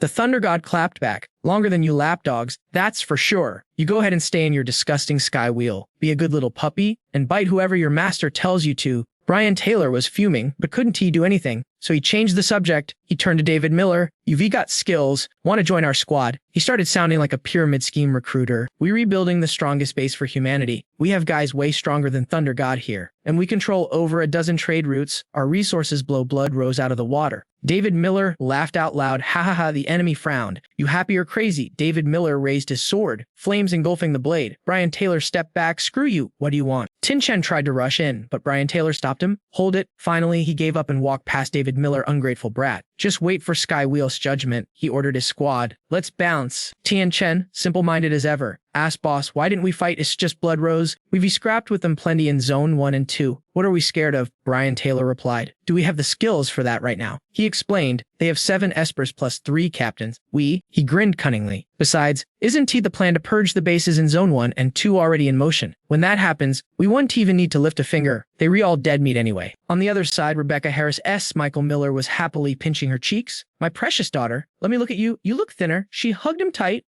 Michael Miller, how long has it been since you shaved? He stammered, maybe 3 or 4 weeks. Suddenly, she pushed him away. Where's Slenda Miller? Her Michael Miller looked awkward. Your mother, she frowned. What happened to Lenda Miller? The mood got heavy as everyone headed back to the Blood Rose base. Her Michael Miller started flexing immediately. Welcome to our crib. This place used to be a military air defense base, so it's way sturdier than your average shelter. Rebecca Harris looked around and asked, Is my Linda Miller crashing here too? Lu Trianfong replied, Little miss, your mother isn't here right now. But don't stress. Where else would she be with all those monsters roaming outside? Her Michael Miller kept bragging with a huge grin. She went out on a loot run. Your Linda Miller is actually way more hardcore than I am. Mok Hodao chimed in to back him up. That S-Fax, scavenging usually takes 2 or 3 days, so she should be spawning back here any minute. Time just kept ticking away. Meanwhile, in the guest room of the Blood Rose base, Rebecca Harris stared out the window, counting down the days until her Linda Miller's return. Her Michael Miller sat there, trying to keep the vibes positive. Done T-trip, daughter, you'll see her soon. Just chill here and rest up, as long as I am breathing. Nobody's gonna touch a hair on your head. Trien Fong then led the rest of the squad to their rooms, so the father and daughter could have some quality fam time. Follow me, boys. This bunker is huge since it was retrofitted from the old days. Plenty of room for everyone. Sarah Miller turned to her brother. Bro, seeing them makes me miss Linda Miller and Michael Miller too. I'm low-key jealous of Rebecca Harris. David Miller smiled to comfort her. We'll reunite with them eventually. But inside, he was deep in thought. Rebecca Harris, Michael Miller was definitely hiding something. A 3-day loot run. That sounds super sis. In this hellscape, surviving outside for 3 days is harder than ascending to heaven. Either her Linda Miller is absolutely cracked at fighting or, well, there's a darker possibility I don't even want to think about. Once they arrived, Trien Fong showed them the dorms. I've already sent people to fetch your other friends too. Trandu claimed a room immediately. Alright, the boss and I are taking this spot. Mok Dai opened the door next to them. Girls, stick with me in this wing. Sarah Miller nodded. Got it. Trien Fong looked at David Miller. Confused, why aren't you going in? David Miller got serious. Can you spill the tea on your merchant situation? If possible, I want to make a trade. The old man lowered his head, calculating. Look, you're a friend of the captainess daughter. Technically, it's fine, but traders are the rest resource in the apocalypse. He raised an eyebrow. Asking for access requires some serious tribute. If you done bring value to our base, I can just hand over the intel. David Miller didn't waste a second. He snapped his fingers, summoning a mystical furnace instantly. He tossed 2 bullets into the fire, and seconds later, they morphed into a jagged dagger. He spun the weapon in his hand, explaining, My ability is artisan. As long as you provide the mats, I can gear up your entire squad, with weapons from head to toe. Lam Trianfong inspected the blade, his eyes wide. 2 bullets turned into a tier 1 dagger. Okay, you've got skills, kid. He immediately changed his tune. Follow me. No more secrets. Right this way. He led David Miller to the hidden location. Standing there was a mysterious figure in a red cloak and a mask. This is the new traitor our base discovered recently. We already cleaned out the inventory of the previous ones. He put his hands on his hips, looking proud. As long as you keep your promise to gear us up, this merchant is all yours to exploit. David Miller approached the figure. It wasn't T-Flow. That's for sure. He initiated the trade sequence. Truan Fong watched him warp into the trading dimension, thinking to himself, God hasn't abandoned us yet. Not only did we get the young miss back, but we also scored a legendary crafter. If this kid kits out my whole team, the Blood Rose squad will be strong enough to dominate anyone. Inside the system space, David Miller browsed the shop. It looked like the Blood Rose guys really hadn't touched this merchant yet. No one had even attempted the challenge mode. I'll save the shopping for later. Right now, I want to test my limits. He selected the Red Robe Challenge. It was the Glacial Night Trial, a 3-round survival mode with random difficulty scaling. Original price 3,000 crystals, now on sale for 1,200. Absolute steal. David Miller hit confirm and was instantly teleported to a frozen wasteland. What kind of monsters are going to spawn in this ice hell? As the mist cleared, a legion of knights materialized, Tier 2 shield knights, sword knights, and Tier 3 lancers. The ring on David Miller's finger began to glow. Looks like they want to jump me all at once.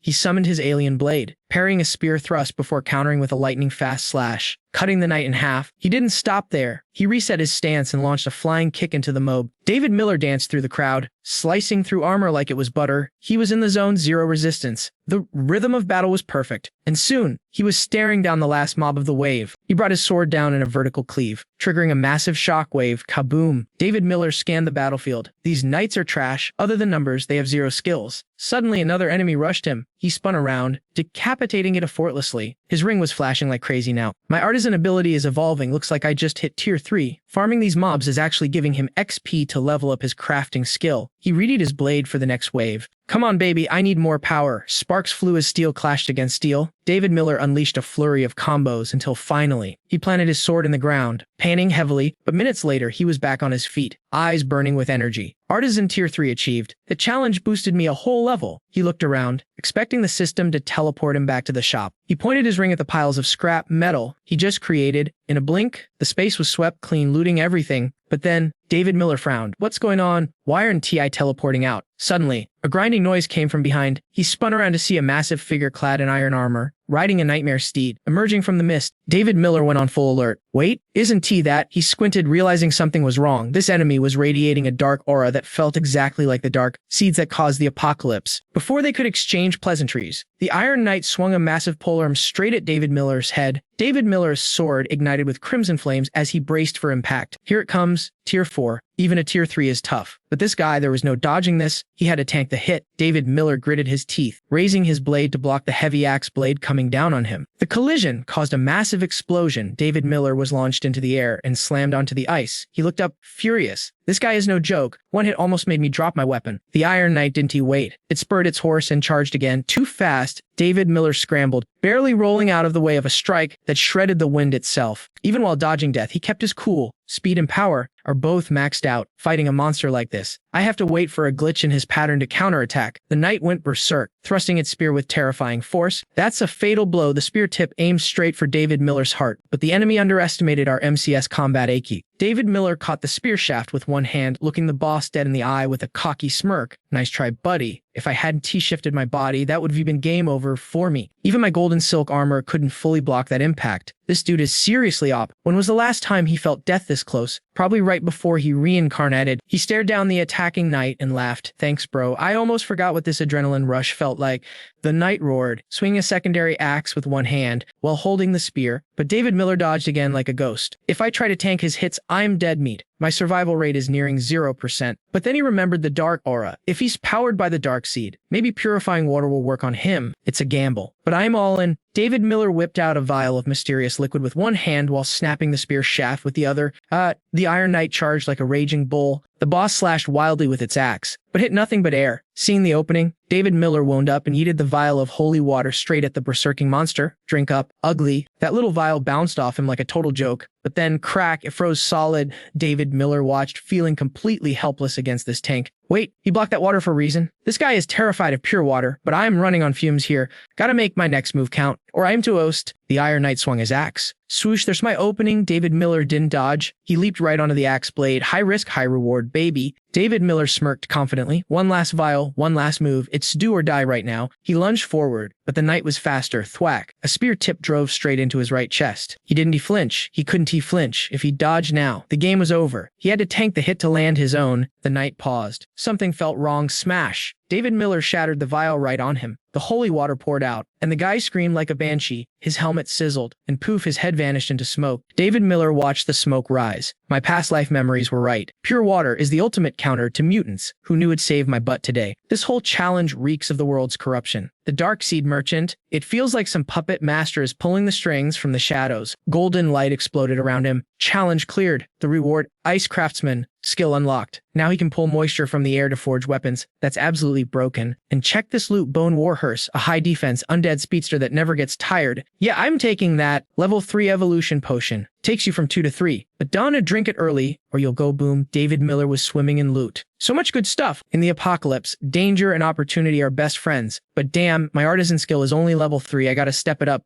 Wait, what? Artisan skill level up. Boss XP is crazy. He hit level 4. But the growing pains were real arg. He chugged a potion like it was energy juice. He tapped the card Flash Artisan level 4 evolved into Ice Creator, one of David Miller's eyes turned emerald green. Talk about a glow up. So this is what a double mutation feels like, intense. But leveling up 1T stopped the bleeding. I need to swap for some healing items, fast. I'm leaking too much pee here, suddenly. Ding, system offer, level 2 recovery potion, triple potency, sale price, 40 white crystals. What a steal. Sold. He downed the miracle water in one gulp. Boom. Back to full health. David Miller posed like a main character. You monsters are next. I'm owning this place. I want it all. The shop refreshes weekly. Come on, run gods. Give me something legendary. A holographic window popped up. Level 3 Evo potion on sale, but 40 red crystals. I'm broke. I only got one from that boar. Time to let the others grind the challenge. He closed the shop interface. Time for a vibe check after all those upgrades. His shirt was ripping at the seams. Hitting level 3 gave him serious gains. He headed for the exit and busted. A dude was waiting there, looking totally unbothered. The guy looked bored. Level 3 already, grats. He eyed David Miller's shredded outfit. Those rags, you went into the challenge realm, didn't you? David Miller nodded.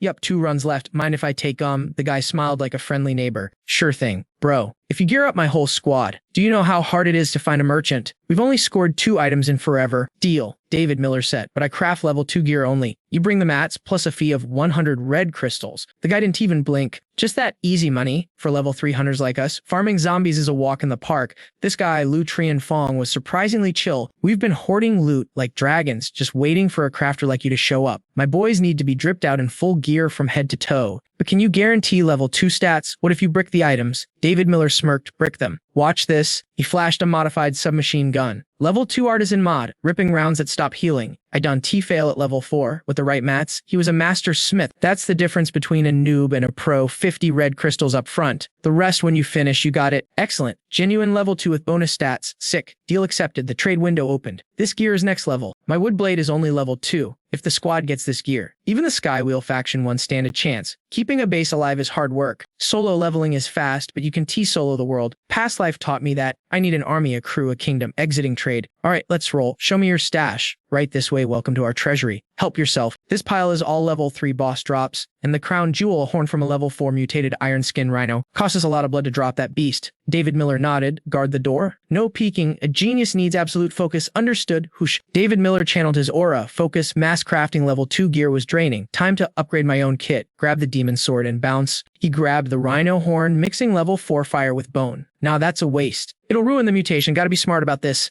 New outfit time. The energy swirled around him. Level 4 rhino armor, buff 1 auto regen, buff 2 attack mod, 2 special effects, jackpot. The materials glowed blindingly bright as the transformation finished. Lou walked in and his jaw dropped. Bro, you real wizard, take this. He handed over the 50 crystals and some level 2 Evo potions. Getting dark. Your squad needs these. Wait for me, the teammate gasped. This is worth 100 white crystals. Following boss is the best life choice. David Miller, where do you get the stash? Just a little business deal with Lou. Drink up. You guys have powers, but your base stats are trash. This will fix that. And catch, he tossed them low-level storage bags. Works like Sarah Miller's necklace. Your new gear is inside. Suit up. Inside, the mobile cannon. Level 3 weapon with independent A targeting. Only a mechanic class can handle this recoil. It hits as hard as a level 3 superhuman. New loot drop. The flying cannon 151 is looking totally adorable, but that cooldown is a pain. Draining all the ammo means a 24-hour charge nap. Now, let's break down the tier 3 feather blade. This level 3 dagger might be light as a feather, but don't get it twisted. 8's attack power is insane. It could slice through a reinforced tank like it was cutting through warm butter. It comes with a piercing effect that ignores armor, easily shredding level 4 defenses. Gay and check out these boots. Pure speed hacks. They channel lightning into your legs to break past physical limits. With the lightning rush passive, every kick delivers a thunderbolt. Wait, I finally have offensive gear. No more sitting on the sidelines. It's time for me to join the real fight. No way. I even got wind crowd control. But my biggest headache used to be spreading that sleep gas. But with this, it's gonna be as easy as stealing candy from a babe. It's a level 2 wind cloak. It lets me manipulate air currents. Though the level is too low to summon actual tornadoes. Next up, the level 3 guardian skirt. It looks like high fashion, adding some serious charm points, but it completely nullifies any attack under level 3. Piso, Brother Yang, what did you get me? Another pretty dress. Seriously, this guy and his gifts. Wait, are these hot pants? The Ice Soul short shorts, they look breezy and sexy, but they were actually high-tier gear designed to buff ice abilities. Not only do they pack level 2 defense, but they boost ice elemental power by 30%. Yeah, alright, loadout complete now. Listen up, it's mission time. Get comfortable with your new toys. Fast, then hit the trading post and grind in the challenger now. Gray, we need to level up our squad's heavy hitters, and we need to do it yesterday. I slipped some level 2 healing potions into your inventory. Don't make me regret it. D, once you re-prepped, link up with Blade and grab the others. This raid is gonna be a walk in the park. Stay frosty out there, Groger that. Hey bro, what's my quest? I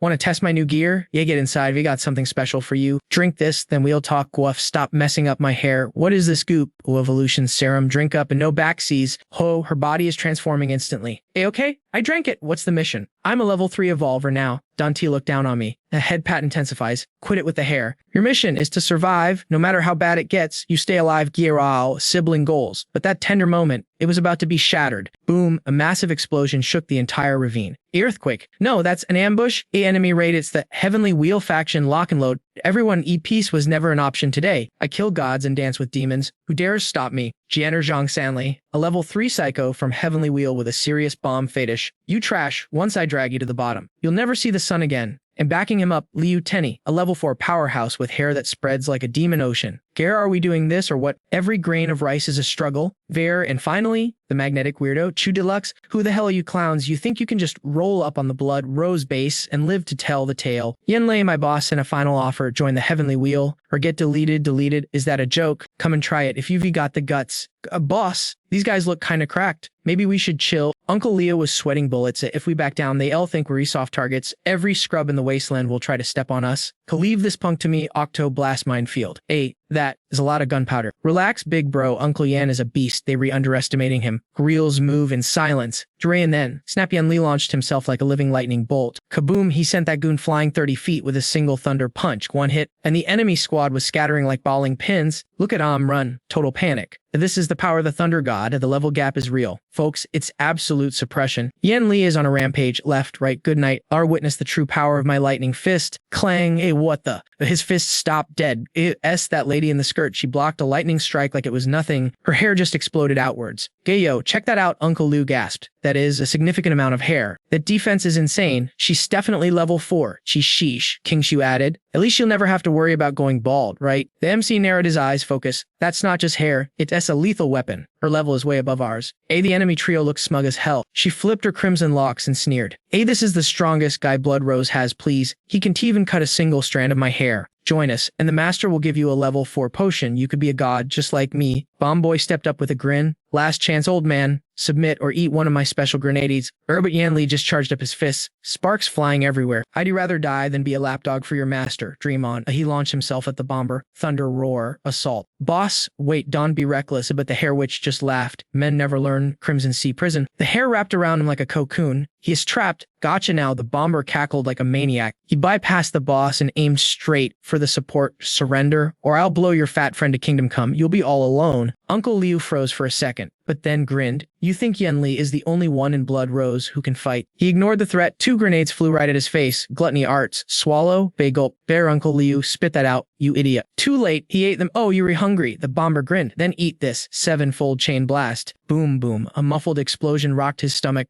Old Liu to Kingshu panicked. I'm going in to save him. David Miller grabbed her arm. Stop. He took damage because of the level gap. You think you can tank that? I don't care about levels. They saved our lives. She teleported away before he could stop her. Kingsu, come back. Flash, she appeared right next to the fallen tank. Jar, hang on, uncle, I am here, but the bomber was already locking on. Double tap. A level 2 brat wants to play hero? How cute. Guard the grenades arched through the air. Say goodbye to your face. Duong Sarah Miller realized instantly she couldn't just stand there like a damsel in distress. 2 grenades were screaming through the air towards them. She thought, I can just be an NPC in my brother's story forever. I gotta be his power-up. She whipped out the dagger David Miller gifted her. Epic loot obtained, with surgical precision. She sliced the grenades mid-air before they could trigger. Clutch move. She grabbed Uncle Lou and flashed away to safety. The bomber stared at the empty spot, jaw on the floor. She dismantled my tech. That blade has to be a tier 3 weapon or higher. Rare drop detected. Greed and creepiness took over his face. Unexpected bonus loot. That dagger belongs to Daddy now. Meanwhile, Tyat teleported to the base gate, but her eyes went wide like she'd seen a ghost. Surprise, shoddy, that scrawny weirdo Truong Tam Loy dashed in, tossing a bouquet of grenades at the squad. The gate guards looked like they were about to log off from life permanently. Tyat was out of cooldowns. She could only hug Uncle Lou tight, shielding him as the explosives rained down for the kill. David Miller didn't hesitate, blade out, mind sharp, time to test my evolution. Suddenly, a blast of raw energy erupted from the base. The grenades didn't even touch the ground before getting vaporized into smoke. The gatekeeper celebrated not being turned into a salty pretzel. The counterattack was so up that Truong Tam Loy had to block with his face, crying out like a noob. He cursed, what the hell? The base elites, Rebecca Harris, Olivia Lee, and Tu Ho stepped out like they owned the server. Rebecca Harris posed and asked, who's trying to crash our party? You got a death wish. Tyat cheered. Sis Nan, Sis don't mock. David Miller sheathed his blade. Smiling, the girls had cleared the challenge field with rank results. They were buffed up. Guess I can chill for a sec. But he forgot the red-haired raid boss was still holding Uncle Nen hostage like a ragdoll. She lit a cigarette, calculating her next move. The villains hadn't played their ace yet. Truong Tam Loy raged. Screw this. Taste my 12-chain grenade combo. I bet you can tank this. He spammed grenades like a cheat code. Rebecca Harris and her bot, 151, entered combat mode. Attack explosions bloomed in the air, detonating right in the ugly guy's face. He screamed as 3 strays flew at Rebecca Harris. Die. Explode. She just smirked, zero fear. I left those on purpose. Someone else wants the XP for this kill. On cue, Olivia Lee dashed in. Truong Tam Loy watched in horror as the girl in the skirt wound up a kick like she was Messi about to score a world-class volley. Returned to center, the grenades flew straight back into Truong Tam Loy's open mouth. Boom, his face got rearranged. Instantly, smoke poured from his mouth as he toppled. Olivia Lee landed with thunderous aura, leg raised for a double tap. You want to hurt my crew. Permission denied. David Miller watched, impressed. The challenge field didn't just boost their stats. It fixed their mindset. They finally understand the apocalypse meta. Mercy is for the weak. But suddenly, a massive red hair blocked Olivia Lee's attack. She gasped, what the heck is this hair? Hair stopping my attack. Physics glitch. She tried to retreat to analyze the data, but the hair was too fast. It snatched her ankle like a viper. It wrapped her up instantly. She screamed. Lu Takni stood there posing like a dark supermodel, suspending both Don Mok Day and Nenloy in the air like trophies. Yo, are you guys ignoring the Thean Lewin gang? Disrespectful. She slammed Olivia Lee into the dirt and stepped on her. Let's play. Tyat panicked. Sis don't mock. Rebecca Harris went airborne. Dual wielding guns. She syncs up with 151. Full burst. They rained lead on the red-haired witch. The witch laughed, arms crossed. Are you guys an NPCs? I told you, it's useless. Useless, I'm a level 4. You scrubs. Her hair formed an impenetrable shield. Rebecca Harris didn't blink. I don't believe in ghosts. She and the bot split up to flank. They attacked from left and right. The witch scoffed. Guess you need a beatdown to learn. Uncle Nen sensed the spike in danger. Not good, daughter. Run. She fired 2 shots. Stubborn as hell. No, I'm saving you and don't mock. The witch turned, whispered move, and splat. Rebecca Harris coughed up blood. The hair had skewered her in the bot. She gasped, what is this speed? I couldn't even see the frames render. It's too fast. 151 impaled, charged up its core. Sacrificing itself to save its master, it blasted a white beam, severing the hair vines that pierced Rebecca Harris, shocking everyone. Rebecca Harris fell free, shouting for her bot. But before she could recover, Lu Takni stepped up, leg raised high for an execution stomp. Your HP bar is surprisingly big, she sneered. But game over, she stomped down on Rebecca Harris with crushing force. Uncle Nen raged, forced to watch his daughter get trampled. This was the brutal reality of the power gap. Lu Takni taunted, blood rose base. More like trash rose. And you rejected our invite, lame? That's like lighting a candle in a gas station. Stupid. Tyat lost it, brother. Let me go. I need to save them. Unhand me. David Miller held her back. Chill. Wait for it. They need to realize one thing. Tyat cried. Realize what it means to rely on someone. Rebecca Harris screamed in agony. Olivia Lee and Nen Loy shouted her name in despair. Lu Takni, high on violence, stomped harder. She looked at Nan Loy. You call yourself the Thunder God. Don't make me laugh. Change your name to Thunder Worm. She turned to the Blood Rose minions. See this? This is your leader, a total loser. Following him is brain-dead behavior. Olivia Lee, in pain, suddenly thought, leader. She looked at David Miller. Why hasn't he attacked? What is he waiting for? Is he lagging? Seeing his serious face, it clicked. She finally understood the assignment. She screamed at the top of her lungs. Boss, save us. Save Chimina. Lu Takni paused. You have another boss. How many bosses do you scrubs have? Suddenly, a shockwave blasted at her. She blocked with her hair, face twisting. Damn, who's camping in the bushes? David Miller appeared instantly right next to her. Peekaboo, I'm their boss. Surprise, Grandma, his eyes were cold steel. I'm giving myself 1 minute to delete you. Facing the witch who had more grenades than beauty, he thought, this is my debut battle. After this, nobody calls me David Miller. They all just call me the boss. Lu Takni lit a cigarette. I've seen plenty of posers like you, zero skill. She blew smoke in his face. Act tough with me, and you pay the tax. She launched her hair tendrils at him. I'll chop your arms off first. David Miller stood still. Since I have a whole minute, I let you have the first hit. Otherwise, you won T last 10 seconds. Suddenly, an ambush attack erupted from the ground beneath him. Lam Deo-san shouted, Boss Duong, Watcher 6. Lu Takni grinned wickedly. You think I play fair? Go have a chat with the Grim Reaper. At this range, nobody dodges my attack. Go kick the bucket already. David Miller froze. Realizing the lethal blow was right in his face, there was no time to evade. The impact triggered a cataclysmic explosion that shook the earth. Creepy hair tendrils instantly wrapped around our main character. He stared at the trap and scoffed. You guys seriously call this level 4 power? Well, guess what? My drip is level 4 too. The main character instantly activated his rhino skin defense mode, summoning a shimmering red barrier to tank the hit. Liu Tunia's face went dark. Level 4 defensive gear. Who is this kid? Even a boss would struggle to get loot that rare. Chudalai whispered a warning. Boss, that brat isn't he, just packing defense gear. He glanced at the minions holding defensive guns across the field. The normies in that Blood Rose base crew. Looks like they were all rocking level 2 weapons. Did they raid a treasury or something? Liu Tuni smirked, serious but greedy. So what? It just means more upgrades for our Sky Wheel clan. Looting happens to be our specialty. She arrogantly ordered Chudalai to unleash his ability. Stop playing nice. I want every soul here dead. Wipe the Blood Rose base off the map. The lackey nodded immediately.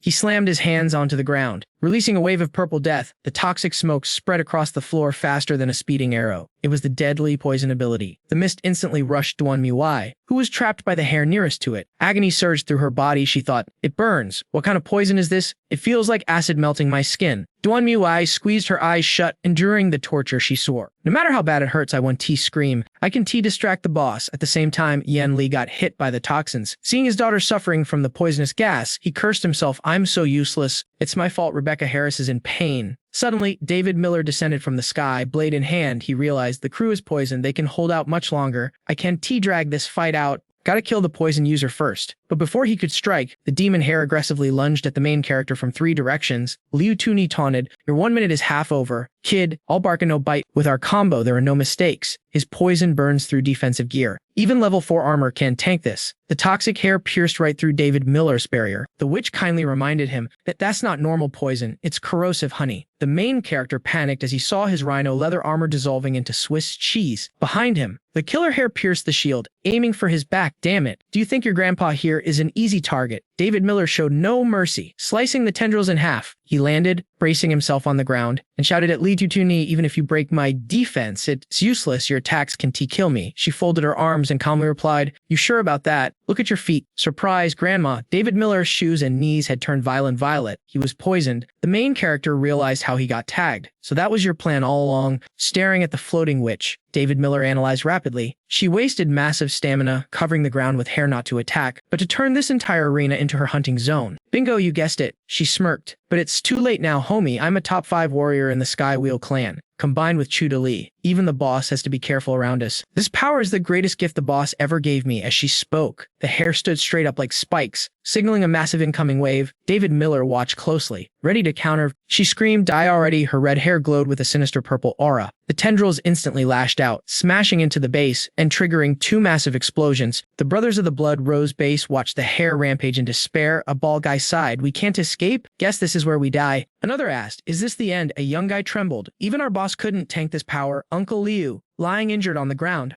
urged Lin Chunyao and Yang Qingshi. You two need to run, now. I know what this witch can do. You girls have to survive. Don't throw your lives away here with me. Yang Qingsu exploded with rage, revealing her inner demon. Shut your trap. He's fighting for us and you're talking trash. Shut the hell up. She clenched her fist like a hardcore fangirl. He won't lose. But Lin Yao Chun immediately copied the fangirl pose, shouting, if you trust our boss, believe he's gonna catch this dub. Behind them, dust swirled. The truth proved that fangirl energy is contagious. The bald guy screamed, yeah, David Miller is still fighting for us. The spiky-haired guy added, we can just give up. The single bangs guy cheered. Let's go, David Miller. Kill that witch. The main character leaped, slashing straight at the monster hair. His blade blazed like fire, but the hair didn't even have a scratch. He thought, looks like I can't hide my true power anymore. Time to get serious. David Miller instantly stored his blade back into his spatial ring. As he channeled his energy, the hair closed in on its prey. Split seconds before impact, his crafter ability shifted gears, transforming into the Ice Creator class. Ice crystals materialized, forming a helmet that looked like bunny ears. Blue aura swirled around his hands. He muttered, first time using this build. Hope it's comfy. The witch stared at the dust cloud, bored out of her mind. She started reciting poetry. Demons are real, life is a lie, paradise fades, and now you die. That kid is definitely pushing daisies. Cigarette dangling from her mouth. Liu Tuni put her hands on her hips and told Chu to lie. Hey, after we wipe out Blood Rose, remind me to give you a book to read. He grinned like a weasel with this breeze. I'm craving spicy chicken feet tonight. She lectured her goon like a strict teacher. Didn't you say you need to reach your quota? You uneducated brat. To survive in the underworld, you need knowledge, study or starve. While they were yapping,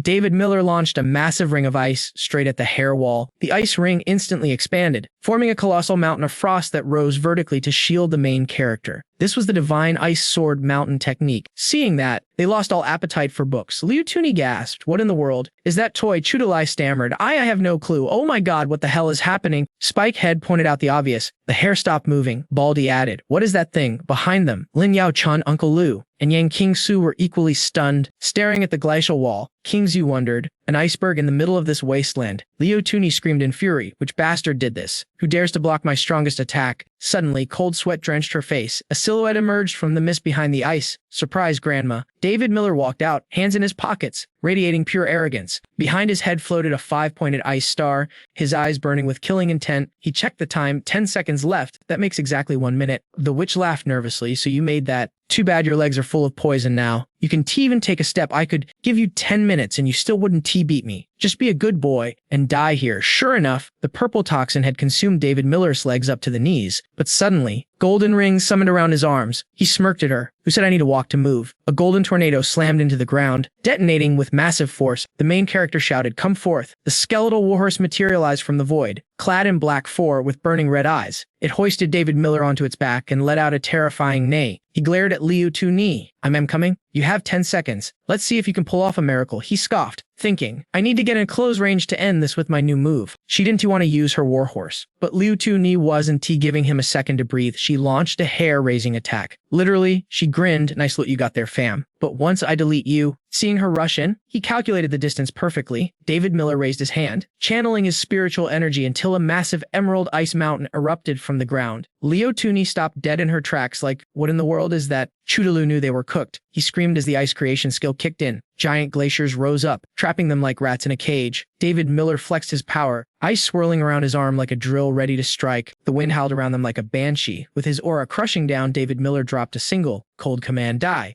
Instantly, screams of agony echoed from inside the Ace prison, a symphony of destruction. The wailing just kept going. Talk about a bad time. The squad outside was totally lost. They went full defense mode, asking each other, yo, what kind of horror movie is playing out in there? Wait, that sounded like a girl. Don't tell me those Tianlun scumbags hurt Miss Rebecca Harris. The fog was thicker than a milkshake, and with that giant ice wall, nobody could see a thing. Total blindness. Yang Qingsu lost her chill completely. She sprinted forward screaming, big bro, I'm coming to save you. But Lin Chunyo intercepted her like a pro linebacker, blocking her path. She warned her, hold up, we done know if that ice is friend or foe. If you rush in and get wrecked. How am I supposed to explain that to David Miller? Just chill for a sec. Everyone froze as the ice started cracking. The mountain was sinking into the earth. Debris started raining down and they freaked out, yelling run. The whole mountain is crumbling. The massive wall turned to dust, creating a huge smoke screen that covered everything, but from the shadows, a legendary silhouette emerged. The crowd dropped their jaws to the floor, completely stunned. As the smoke cleared, there they were, Yen Li and David Miller, riding that demon horse like absolute bosses with red eyes glowing. Meanwhile, the enemy bodies were scattered on the ground. Total wipe yet.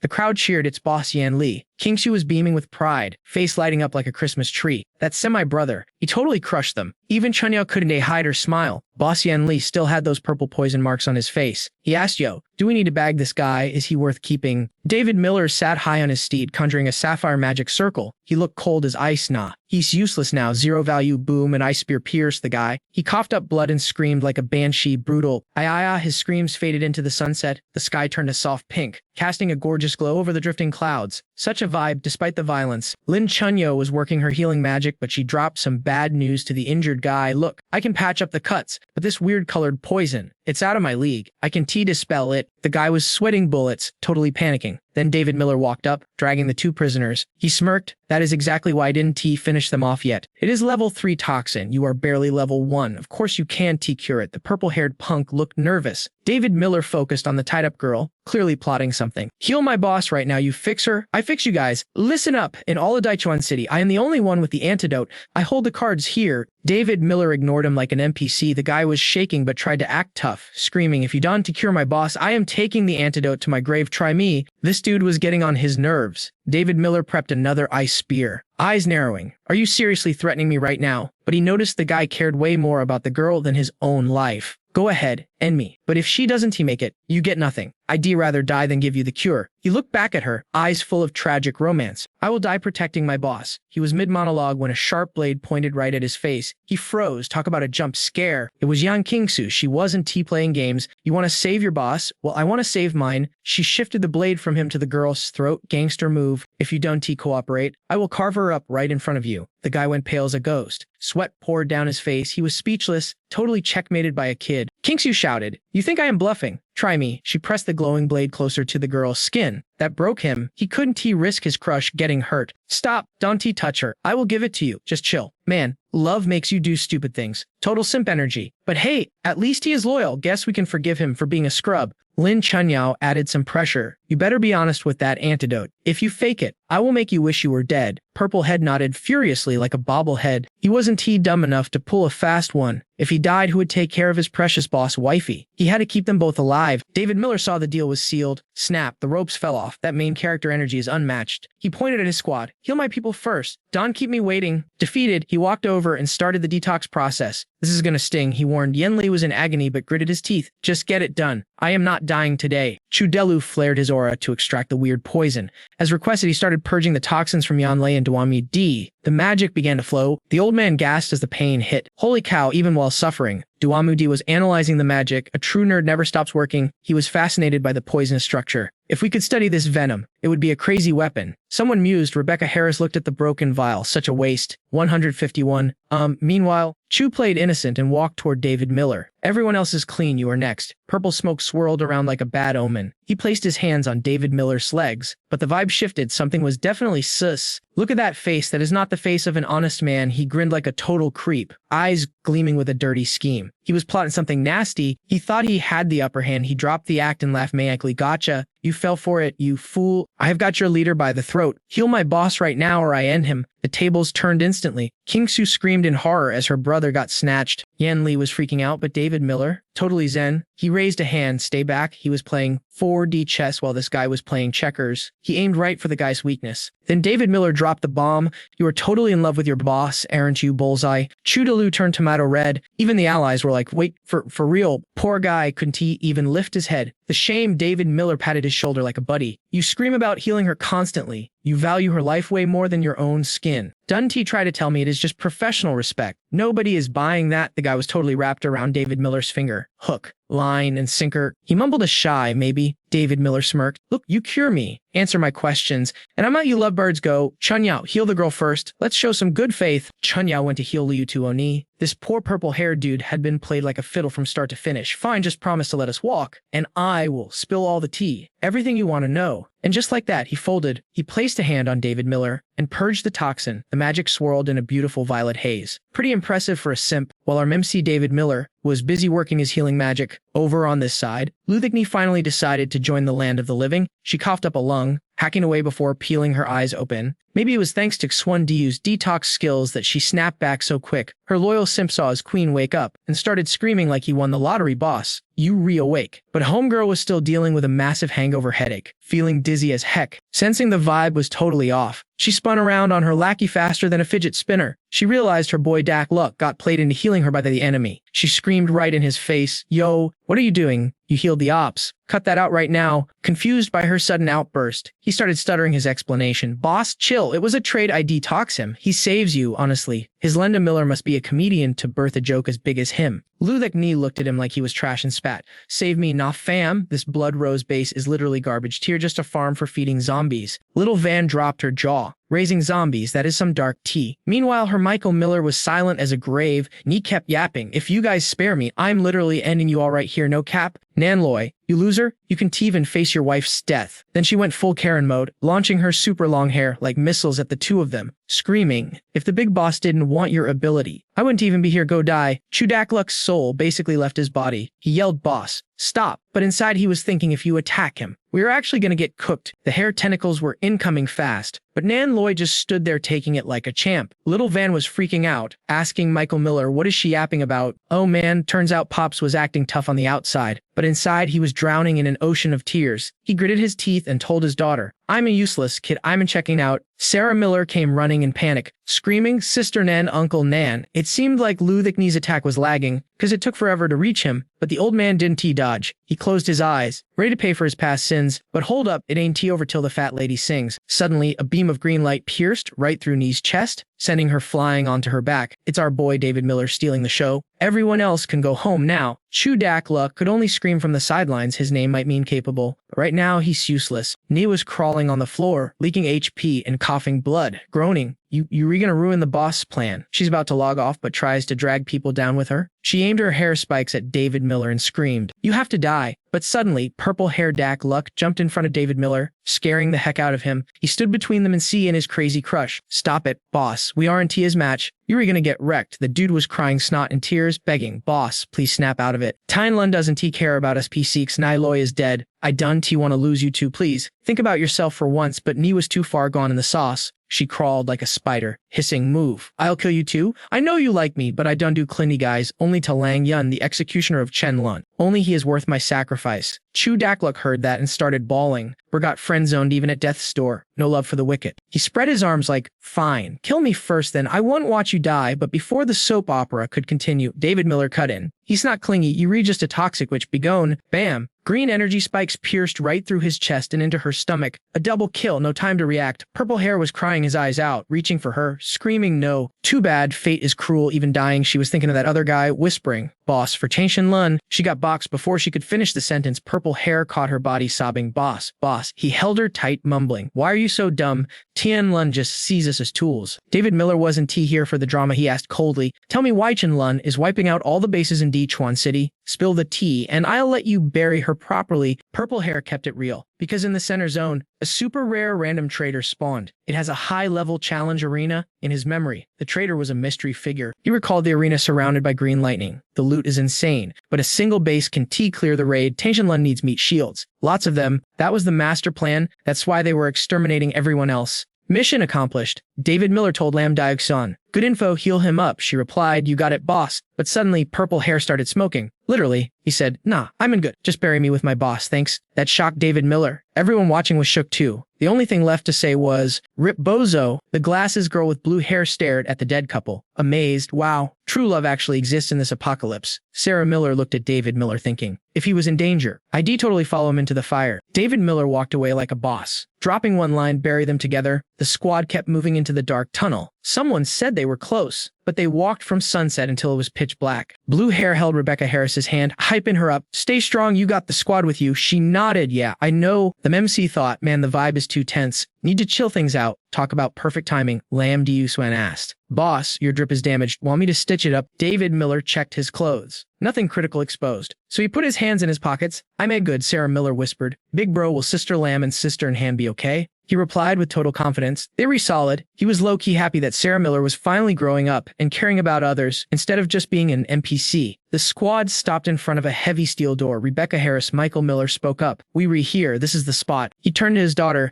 Yo, your Linda Miller is in there. You sure you want to see this? If she's still conscious, she definitely would want you seeing her looking like a monster. Rebecca Harris' face was set in stone. Open it. Linda Miller is Linda Miller. No matter what, the heavy door creaked open. First, a skinny foot in chains, then full-on zombie mode. Growling and rotting flesh, nightmare fuel. Seeing the clothes on the creature, Rebecca Harris gasped. Linda Miller. She tried to pull a Leroy Jenkins and run to her, but her Michael Miller yelled, Girl, Dante, go there. Mid-run, her leg got frozen solid. David Miller locked her down. She screamed at him. Let me go. David Miller had to roast her to bring her back to reality. You want to die, you think turning into a zombie is going to save your Linda Miller. Did the virus rot your brain too? Rebecca Harris finally rebooted. Just stuttering big brother. David Miller pulled out a test tube. Getting ready to work, she deep in the infection. But let's try a Hail Mary play. This purifying water fixes early stages. I'm just gonna test my luck, Sarah Miller explained to the Michael Miller and the chumby uncle that the water in David Miller's hand was basically a cure potion. Don't stress, uncle, they'll do their best. Rebecca Harris is our friend. Rebecca Harris blushed, realizing the MC was looking out for her. David Miller splashed the holy water on the zombie. Sizzle, flesh started burning and the monster screamed. The Michael Miller stared like an idiot, mumbling, Wife, is this purification? The daughter cheered. Yeah, come on, Linda Miller, you can do it. Get well. Yo, hold up. Our boy Yang Fan clocked something mad sis instantly. He whispered. Something ain't right. Everyone turned to look at the zombie Linda Miller, who was glowing with this toxic green aura. She was tweaking out, growling in Hen Lee and Rebecca Harris's names like a broken record. Flashback time, fam. The zombie Linda Miller's brain started playing a 4K memory reel of when she gave birth to Rebecca Harris. She told her husband, who was basically rotting in bed like a lazy bum, Babe, I'm so drained. I just want to sleep. Can you help me out? But check this toxic drama. As Rebecca Harris grew up, the Michael Miller just drowned himself in booze and roasted them daily, screaming that they were ruining his vibe and the grandma. Man, she was throwing shade too, blaming the Linda Miller for having a hard time birthing a son. She screamed, I gave birth to you, didn't I? You useless trash. Back in the present, the zombie Linda Miller clutched her head, roaring in agony. I'm so tired. Nobody helps me. She wanted to stop crying. Am trash. She was thrashing against the chains, eyes glowing demon red. David Miller realized the situation went from stable to major crisis mode real quick. He shouted, She mutating. Evolution is imminent. He dropped the info fast. Purified water can level up a zombie. It's the dark seed hacking her negative emotions. Everyone fall back now. David Miller thought to himself, damn, turns out when you face your loved ones, it's not just love. It's pure, unadulterated malice. And that dark seed, it's a pro at exploiting that, buffing her malice by 100 times. She let out a monster roar. Boom. She just ascended to a tier 4 zombie. Lin Miao Chun and the crew were scrambling, yelling to evacuate. Sarah Miller looked at David Miller, hesitating. Bro, I didn't finish my sentence. David Miller cut her off. No time for lore drops, run. This isn't a boss we can raid right now. But the family drama wasn't over. Rebecca Harris stood her ground, crying out, Linda Miller,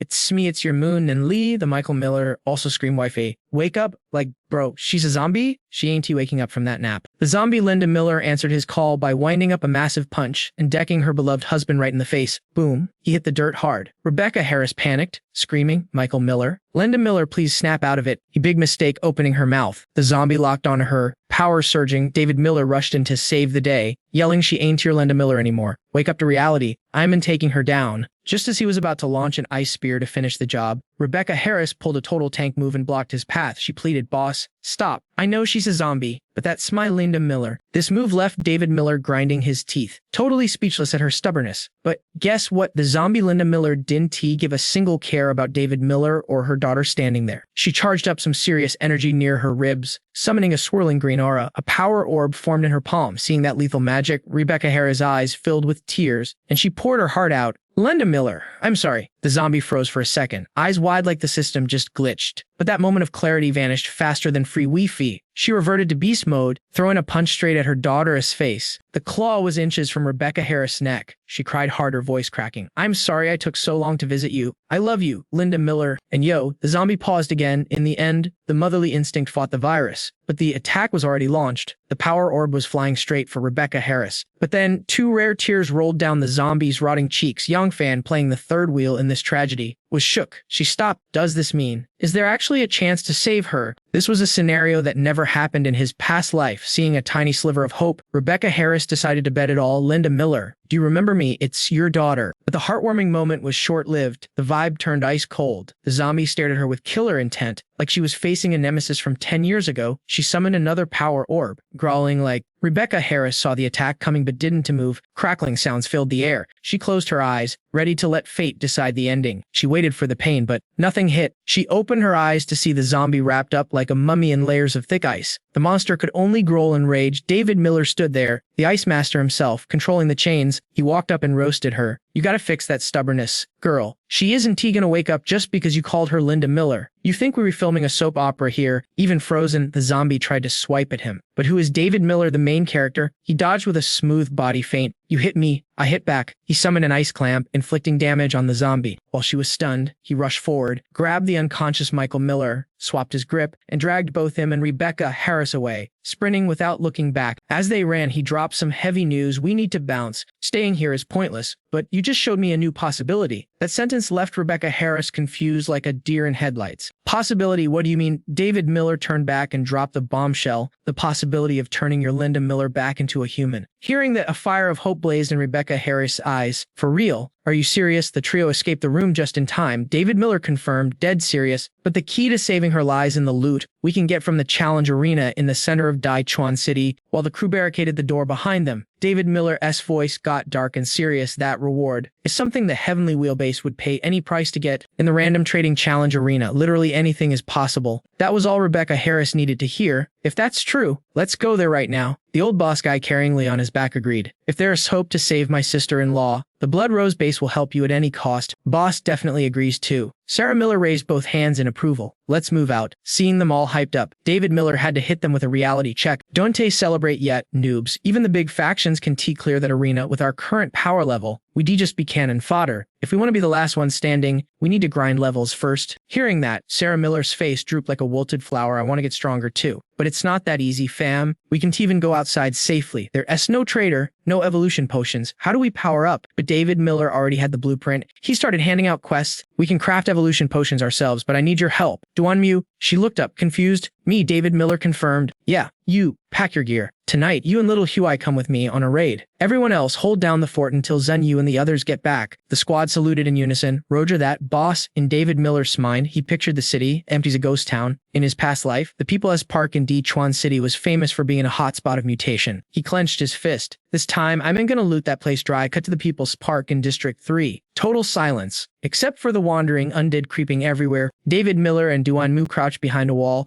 stealth mode engaged. A report came in through his earpiece. Sister One brought the team back, a few scratches, but Diyu Chun is healing them up. We re-good. David Miller and Duanmu stayed quiet, scanning the eerie park ahead. Seeing the coast was relatively clear, David Miller gave the order. Duanmu, go, scan the plant mutations at the entrance so we can prep our entry. On it, she didn't hesitate. She knelt down, placing her palms on the earth. Immediately, a gentle green energy rippled out, expanding further and further without stopping. This was her exclusive skill, Spirit Sensor, but suddenly, her expression switched from chill to super serious. Something was up. After a moment, she turned to David Miller with the intel. Boss, within a 5-kilometer radius, there are no plants above Tier 4. But she hesitated, and that pause made David Miller raise an eyebrow. What's the catch? But what? Duanmu finally spilled the tea. There's a zone inside that my powers can even touch. It feels like a straight-up black hole for life force. She wasn't done dropping knowledge bombs. 2 possibilities. Fam, either nothing survives in there, or there's an apex predator going down on everything that breathes. The moment she said it, David Miller knew what was up. His gut instinct screamed option B. We got a monster on our hands. Duanmu's courage bar dropped to 50%. She stuttered. So are we still going in? Anyone else would bail, but our boy David Miller, he was absolutely vibing with the danger. His eyes went dark mode. No risk, no reward. How else do we find the legendary loot? He marched forward, and the squad scrambled to keep up. His confidence was their battery pack. Boss is spitting facts. If we stop at the first sign of trouble, we'll never level up. They walked side by side, while little Huey just floated around, living his best life. After a beat, Doomy whispered, Boss, it's too quiet. Maybe my first theory was. But boom, speak of the devil, and he shall appear. David Miller snapped his head toward the bushes. Nope, it's showtime. A massive black and red body slithered out. A literal giant snake just pulled up on them. The beast flicked its tongue. eyeing the snacks in front of it. Duanmu's brain went into overdrive. That's a red-scaled snake. The wiki says they max out at 5 feet, but this thing definitely mutated. While she was lagging, David Miller saw an opening. Less reading, more fighting. But before he could land a hit, the snake lunged straight for their faces. Incoming. Before the snake could strike, little Huai swooped in like a literal deity. The little guy inhaled deeply, instantly sending that snake to the afterlife. One-shot kill. As the monster collapsed, Duanmu clapped like a fangirl. Little Huai Yuri the goat, the spirit puffed up. Posing for the camera, David Miller had to admit he was impressed. Or just hit level 4 and he saw already deleting level 3 mutants. Duanmu really knows how to build a character. Duanmu was already looting the body. Boss, check the snake gall. Why does it look different? It's shiny like a diamond. David Miller stepped up and extracted the stone. That's a mutated crystallized gall. Rare drop. I can fuse this into your gear to give you insane poison damage. Duanmu was on cloud 9. For real, little Huai bobbed around sharing the hype. David Miller looked at them. 30% done with their antics. 70% amused. I'll add the assist to your record. Let's move. We still haven't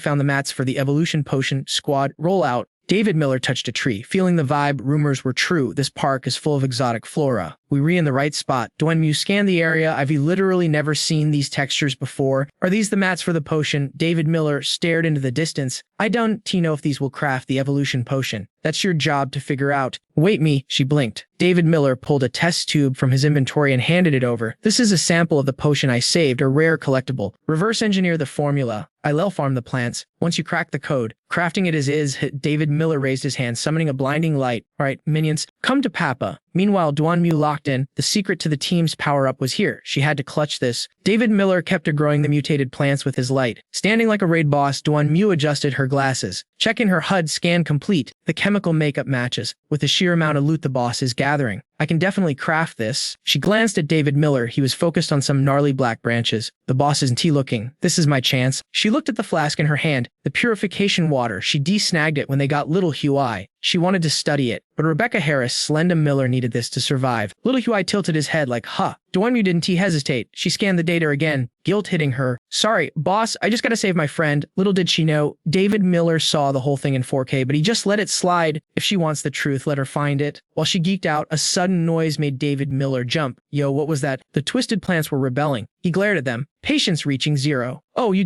want to join my inventory? Too bad. Boom, ore exploded from him. The plants lashed out, but David Miller wasn't sweating it. He summoned ice shields like a pro, but wait. They pierced right through his defense. Seeing the damage, David Miller actually smirked. Okay, you guys are kind of cracked. There's a level 4 mutant hiding in the mob. Isn't there? But did you think you could scratch me? Dream on. He readied his next skill, looking down on them. Against a blade master, you read just firewood. At his command, ice shards launched forward like a Gatling gun. Slash. Slice. The roots were chopped to bits. Instantly, David Miller walked through debris like an action movie hero. Stop hiding. Your minions are too weak for me. Suddenly, the ground quaked. A massive tree burst from the earth. Its face was 30% nightmare fuel. 70%? Kinda cute. Enter the boss. The tree god. It let out a furious roar. David Miller didn't even flinch. So you read the admin of this server. I've been waiting for you. He launched himself off the ground, flying straight at the boss. He raised his machete, eyes greedy. A level 4 monster is basically a walking treasure chest. Grinding you is worth way more than those mobs. The tree god wasn't having it and swung its massive roots. Suddenly, Duanmu screamed, stop, don't fight. David Miller had to hit the brakes mid-air. Momentum rune. Duanmu placed her hand on the tree god, activating her charisma skill. Please, Miss Tree, we not griefers, we just need some crafting materials. But the tree god roared back, get off my lawn. Duanmu didn't give up. She pumped her spiritual energy into the tree. I'm begging you. A massive pulse of energy exploded, and the tree god grumbled, finally retreating back underground to sleep. Thank you so much, she cheered politely. Suddenly, right where the boss was standing, a giant stone egg spawned. David Miller was confused. What's the drop? To their shock, the egg floated up, glowing with legendary gold light. Crack. Out popped a winged creature, a tree sprite. Duanmu quickly explained the lore. The king said we can farm materials, but no killing the plants. This little guy is our chaperone. The sprite floated over and spoke. Humans, you got skills, but be warned, there is an entity here way more op than you. Listen up, fam. If we throw hands right here and weaken each other, that beast nearby is gonna snack on both of us. The Trant wants to suppress it, because if that monster escapes, humanity is absolute tossed. David Miller reads the room perfectly. He knows the stakes are high. Bet, I get the picture. I'll play by your rules for now. But inside his head, the gears are turning. This must be the legendary carnivore zone from his past life. If the Trent is this worried, it's definitely related to that nightmare. If this plant lady can hold it back, that means the boss hasn't reached its final form yet. David Miller smirks internally. If he kills it now, The loot drops are going to be insane, but first, gotta secure the bag, prioritize the grind. He needs to level up his stats before anything else. David Miller steps up to the mutated plant, flashing his ring to collect the goods. The Trent spots the ring and freezes. Even after living for 800 years, she feels a chill down her spine. That ring, it holds a power that screams danger. She starts calculating, teaming up with this guy might actually work. Meanwhile, David Miller is doing his own math. In this world, skill mastery beats raw evolution levels every time. If he saves some mutation fluid for analysis, he can craft a high-tier upgrade potion. That's the real galaxy brain move right there. David Miller scans the perimeter. Looks like the park is deserted. Perfect for a secret deal. He swipes the last of the materials. Easy money. He turns to Olivia Lee. All right, inventory full. Let's bounce to the next spot. But the Trent panics. She rushes to block his path. Wait, hold up. I got a quest for you. If we pull this off, you get an all-you-can-eat buffet of resources. I won't stop you. Hearing that, David Miller drops the act. Ha! Flashing the ring worked like a charm. These mutated plants might be strong, but they're EQ, easy to manipulate, just like in his past life. Still, David Miller keeps his poker face. That sounds like a lot of work, though what's the catch? Speak. The trance spills the tea. I need you to help me raid the boss in the center of the park. You keep all the loot.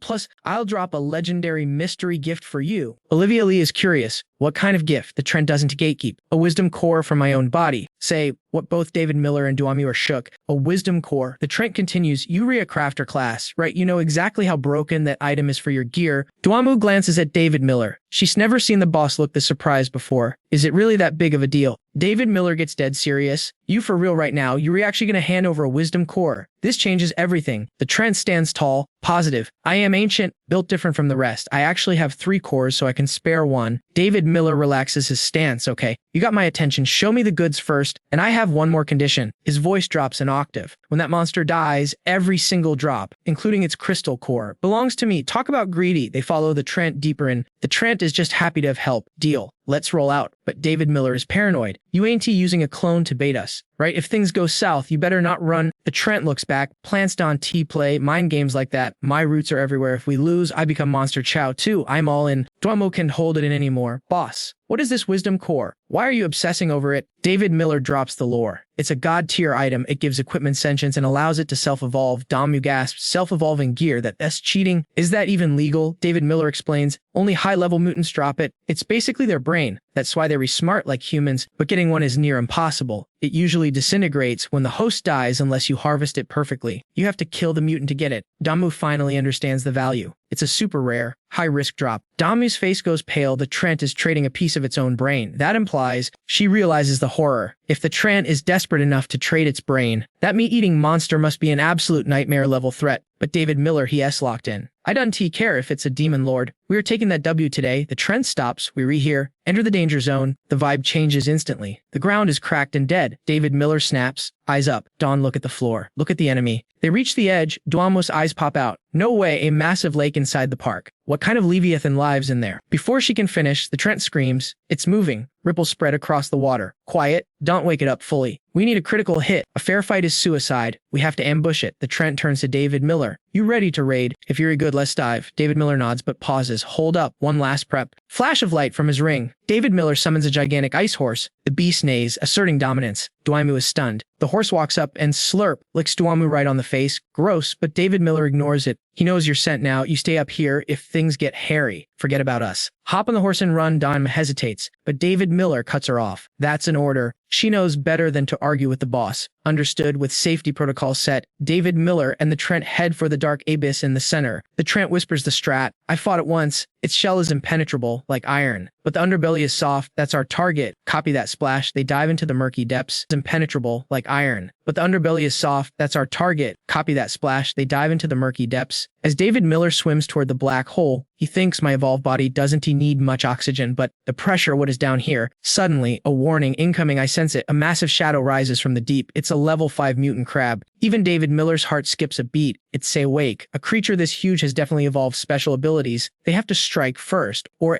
game over. The tree folk panicked and blocked David Miller instantly. Hold up, fam. Don't trigger it yet. This beast sleeps with its eyes wide open. Total psycho behavior. But trust me, it's out cold. I took a massive L last time because I didn't know that. The tree folk hissed, stress levels rising. If we attack and do 0 damage, we are literally cooked. Time for the master plan. The tree folk whispered to David Miller, "Stick with me. We gotta aim for the critical hit spot, or we don't stand a chance." They crouched behind a boulder like ninjas. Finally, the tree folk pointed it out. "Peep that scar. That's its Achilles heel. I left that mark during our last deathmatch. I got wrecked too, though. Dropped from level 5 straight down to level 3 and lost my wisdom core." The tree folk's eyes burned with vengeance. "Today we get our get back. You nuked that wound. I'll aggro it." Roots erupted from the ground like earthy tentacles, rushing the giant mutated crab. David Miller smirked. "Guess it's showtime." He wasn't about to let the NPC do all the work. Creation technique. Glacial sword. The tree folk screamed. "Send it," as its wooden tendrils zoomed toward the boss monster like homing missiles. The roots wrapped tight, locking down those massive pincers. David Miller saw his opening and dashed in, blade ready to slice and dice. Suddenly, the boss monster's eyes flashed with killing intent. David Miller slammed the brakes, heart dropping. "Ah, hell nah,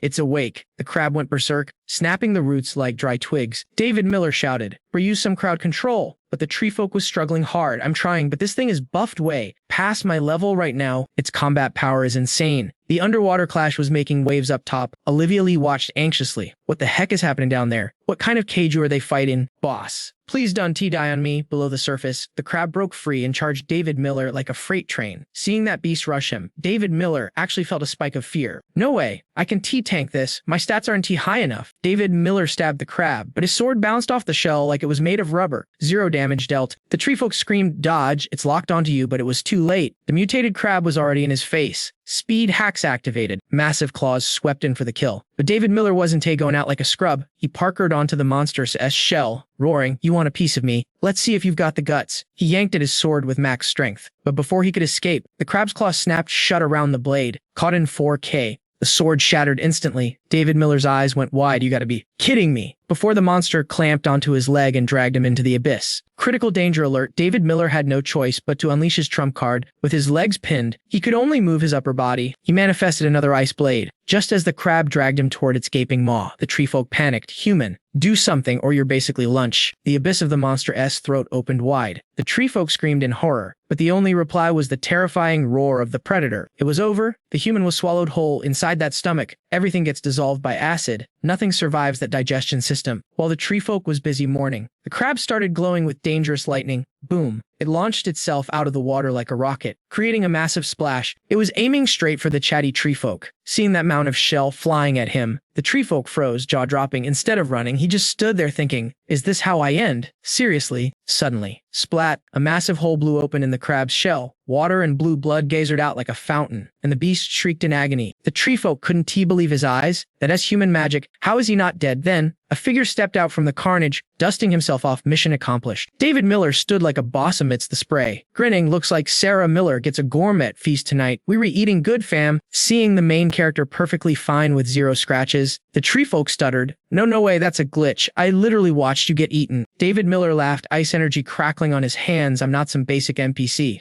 I can create anything with my ice. That thing I made just couldn't move."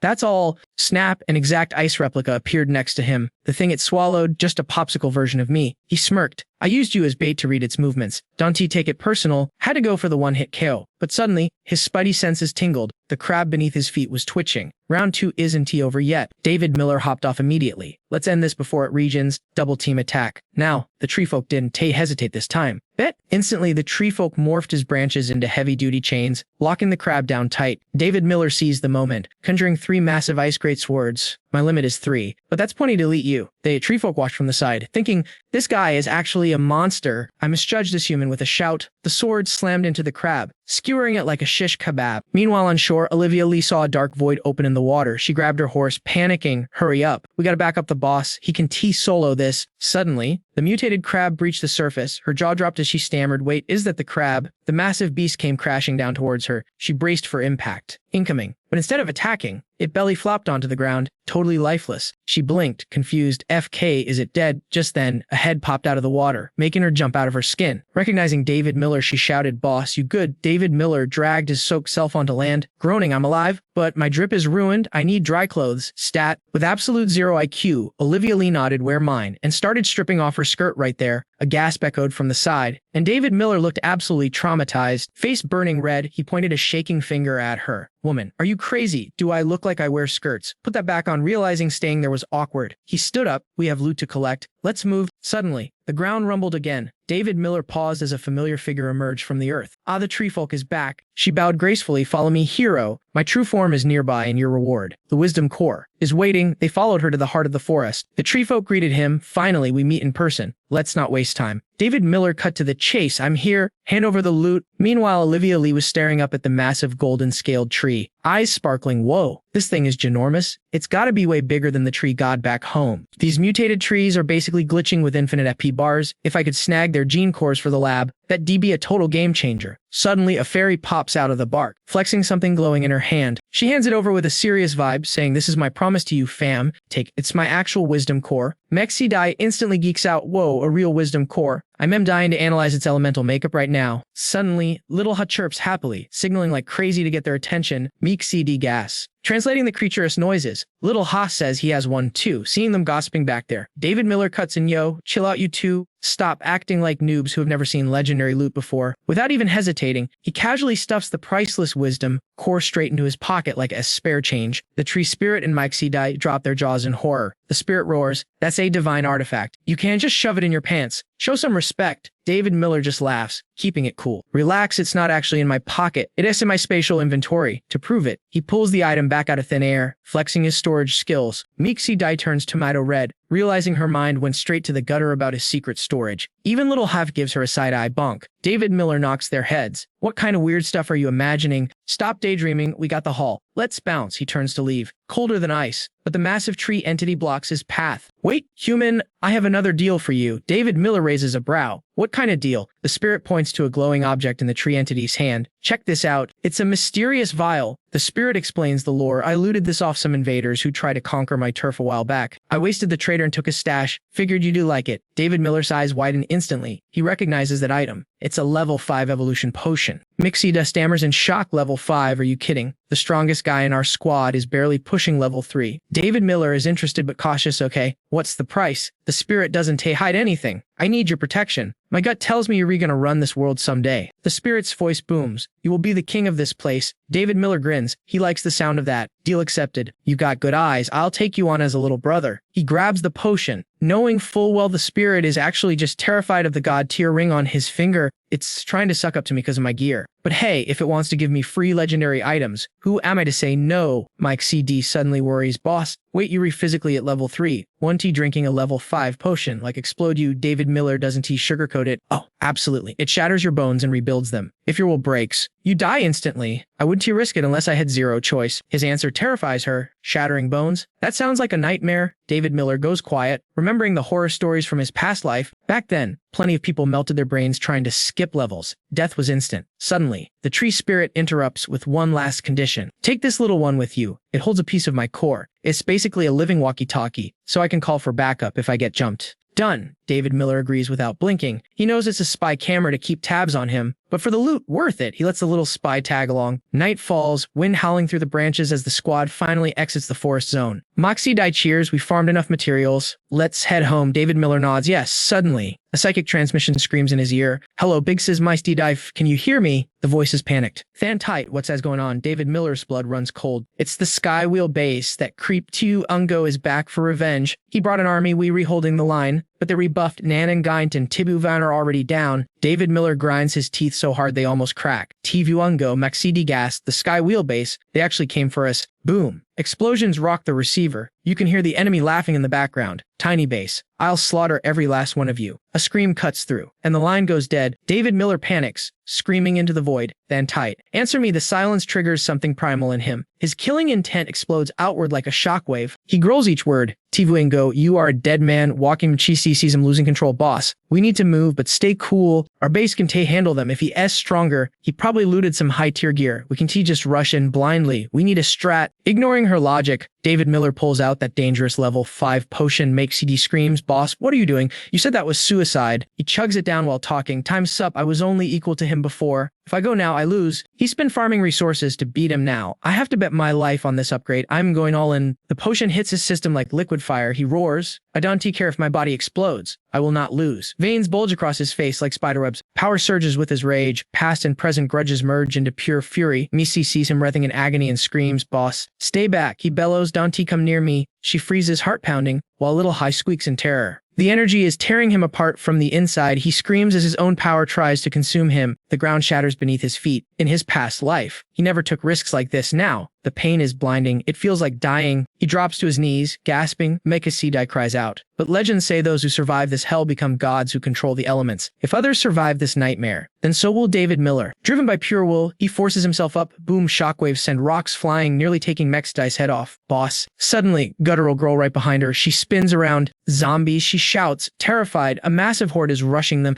She snaps into combat mode, signaling her pit little hi. The creature chirps, ready for war. Next up, she blesses a zombie with a gorgeous dropkick right to the grill. Little Hua gifts another one a beam of pure energy straight through its skull. While the duo is sweating buckets fighting the undead horde, Fairy Shoru just chills in the back like she's watching a movie. She coldly claims, "I'm only here for David Miller's safety. The rest of you ain't my problem." Meanwhile, Olivia Lee gets jumped. A zombie with a mouth like a cosmic black hole lunges from nowhere, catching her completely off guard. It's a tier 3 abomination. The tension spikes as she and Little Huai fight for their lives. But the zombie numbers aren't dropping. These freaks are faster and stronger than anything they've faced before. Olivia Lee screams, "Damn, it's too fast," but luck is on their side. The serum worked. David Miller awakens, his eyes flashing with a blood-red glint. He's entered full berserker mode. Brother Fan moves like a bolt of lightning. He launches a god-tier kick, obliterating the head of the zombie threatening Olivia Lee. The impact is so savage the crystal core goes flying. David Miller casually strolls over to grab the loot. Seeing Olivia Lee approach, he smirks. "A little tier 3 zombie got you shook like that. Watch and learn. Against trash, speed is key." He drops into a stance, inhaling deep. Oxygen floods his chest, muscles locking down as he charges up for something massive. Pushing his body to the absolute limit, a fiery red aura explodes around him. With godlike force, he hurls the crystal core straight at the undead swarm. That stone flies like a sniper bullet, piercing through 7 zombies in a row. Instant deletion. It's a scene of beautiful carnage, showcasing the terrifying power of David Miller's upgrade. Little Huai and Olivia Lee are shook. They stand there frozen like statues, jaws on the floor, unable to find the words for the absolute dominance they just witnessed. After sending the zombie squad to the afterlife, David Miller scoops up the loot and walks back to Olivia Lee. It's time to head back to base. Immediately, snapping out of her shock, Olivia Lee smiles with relief. She thinks, the boss is tier 5 now. Yes, even if Xiao is strong, we can take him. But the celebration is cut short. The base is in critical danger. The defensive walls have been blown to bits by Brian Taylor's attack. Buildings are crumbling left and right. Inside the ruins, Rebecca Harris is down, taking heavy damage. Fighting through the agony, she stammers out her last bit of strength. Save her first. My physique is stronger. I can hold on. She is talking tough, but blood is soaking her gear. And she is turning pale as a ghost. Lam Dioxuan is running on fumes, but keeps pumping healing energy into her. Hang in there, Rebecca Harris, just a little longer. Her stamina is draining fast, but she refuses to give up. I can fight, so I have to heal you. If I don't,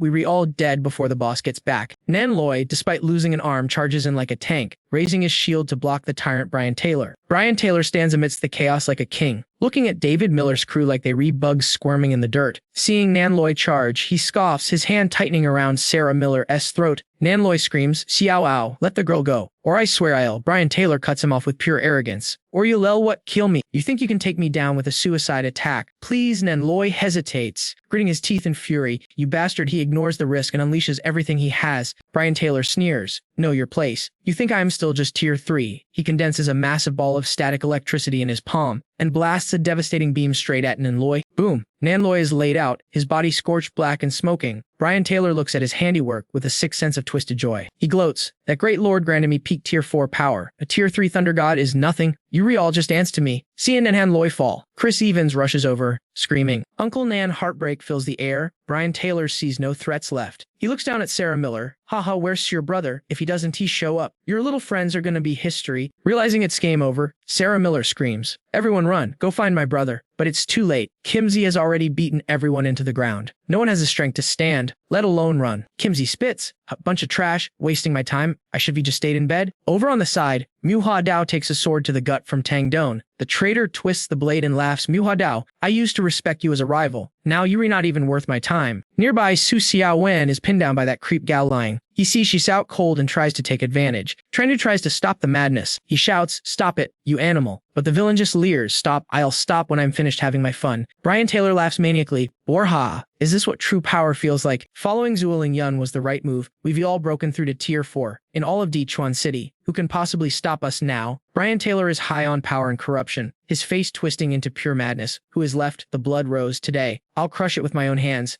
Haha, Gao Line gets even bolder, yelling, "Boss is a beast." but I gotta get my taste first. This body is top tier. Seeing Xiao in danger, Rebecca Harris forces her broken body up. Get away from her, I'll kill you. You scumlam. Dioxuan is shocked but keeps the healing spell flowing, but the damage is too deep. As she moves, her shoulder wound rips open again, fresh blood sprays out, and her face goes white from the agonizing pain. Lam Dioxuan collapses in terror, hands shaking as she clasps them in prayer. Boss, where the hell are you? Suddenly, crack, a massive bolt of lightning tears through the night sky. That bolt hits the bullseye, frying Gao lying instantly. He freezes, electrified. The girl who was drowning in despair just a second ago now looks up, eyes wide like a deer in headlights. She can believe her eyes as the smoke from the lightning clears. A legendary silhouette emerges from the shadows. It's David Miller. He has cradling Xiao in his arms, radiating pure dominance. You dare touch my people? Brian Taylor sees him and grins like a psycho. David Miller, finally, you decided to show up? I've been waiting to see you kneel and beg for mercy. Lam Dioxuan bursts in tears of joy, screaming, Boss. Meanwhile, Galing is just a crispy, silent lump on the floor. Trandu gets a second wind. Boss, it's really you we resaved. Seeing his battered friend, David Miller softens his gaze. Trandu, you did good, rest now. Exhausted but fueled by rage, Trandu yells back, I'm not tired, boss. Smash their faces in, show them who they were messing with. David Miller passes the unconscious girl to Olivia Lee and steps onto the battlefield. Before unleashing hell, he gives orders to Olivia Lee and the Trent. Olivia Lee, Trent, heal the wounded. I'll handle this trash alone. Olivia Lee nods. Roger, boss. The Trent rumbles. Fine, I'll help you once, but you owe me a favor, human. Hearing David Miller's confident declaration, Brian Taylor bursts into laughter. He finds the arrogance absolutely hilarious. He laughed loudly, mocking the squad with pure arrogance. Yo, did you hear that? This guy thinks he can solo us. David Miller didn't waste a second. He flipped the switch, activating his berserk mode instantly. He stared down Brian Taylor and said, it's time to settle the debt between you and me, pal. Brian Taylor and Jinzi thought David Miller was just chasing clout and completely looked down on him. Haha, does this little brat actually think we retrashed here? Like those Taishan Chen losers? Zheng Yan was on the same wavelength, locking eyes with David Miller and flexing hard. Kid, listen up, my blade is fully upgraded to tier 4. This is the power of the Tianlin Guild. Join us and maybe you'll stop being an NPC. After flexing, he turned his head to Brian Taylor and called dibs. Leave this rookie to me. Last time, he only won because he had better gear, and I've been salty about it ever since. Not content with just trash talk, Jinzi dragged the beaten Liu Chanfeng over, threw him on the ground like a rag doll, and stepped on him. If you're so tough, come save your boy right now. Suddenly, Zheng Yan charged at David Miller with his sword, screaming like a maniac, my blade is tier 4 today. Don't think you can rely on weapon diff to beat me again. Stretch your neck out and get ready to be deleted. As he spoke, he unleashed a spam attack, a flashy move called the Phantom Blade Dance. Seeing Zheng Yan unleash his ultimate, Rebecca Harris screamed a warning. Boss, watch out. His blade is insane. It is faster than my Michael Miller-esque lightning skills. Don't tank it. But here's the plot twist. David Miller had already hit level 5. His stats were leagues above this guy. He could see every movement in slow motion. He scoffed. You call this fast? You relagging, bro. Hearing David Miller's roast, the cowboy froze, thinking his audio was glitching. He bugged out his eyes and asked, what did you just say? Furious, he rushed David Miller for a critical hit, but David Miller literally swatted the blade away with one hand. The cowboy's brain couldn't process this. He was stunned. No shot, nobody can parry my blade that easily. Even I couldn't do that. Refusing to accept reality, he swung his sword at David Miller again. David Miller blocked it casually, but this time he parried with enough force to reflect the damage, snapping Zheng Yan's wrist instantly. Arc, my hand. Realizing he missed again, he started sweating bullets. He finally understood. David Miller was speed blitzing him. The force of the counterattack was meant to permanently disable him. David Miller stood there, looking calm and collected, and asked, you know what your biggest nerf is? The guy didn't expect a lecture mid-fight and dumbly repeated, my nerf. My weakness. Suddenly, David Miller shifted stance. Clenching his fist, he flashed a terrifyingly bright smile and delivered the punchline, you were just too slow. Boom. An overwhelming force crashed into Zheng Yan. It was brutal. He barely had time to stutter before his soul was punched straight out of his body. As the enemy collapsed, David Miller stood there, radiating pure main character energy. He smiled and asked, I just threw 372 punches. Did you guys catch even one of them? The spectators on the side dropped their jaws, their eyes popping out in disbelief. The chubby guy shouted, with a boss like this, sign in, my life is complete. The guy next to him was also hyping him up. This kid is a monster. A few hours ago, he was tied with Uncle. Now he's god tier. Lin Ma-chun was gasping for air. Rebecca Harris couldn't believe her eyes. Is that really our leader? Even the guy with the ruined face managed to speak up through the pain.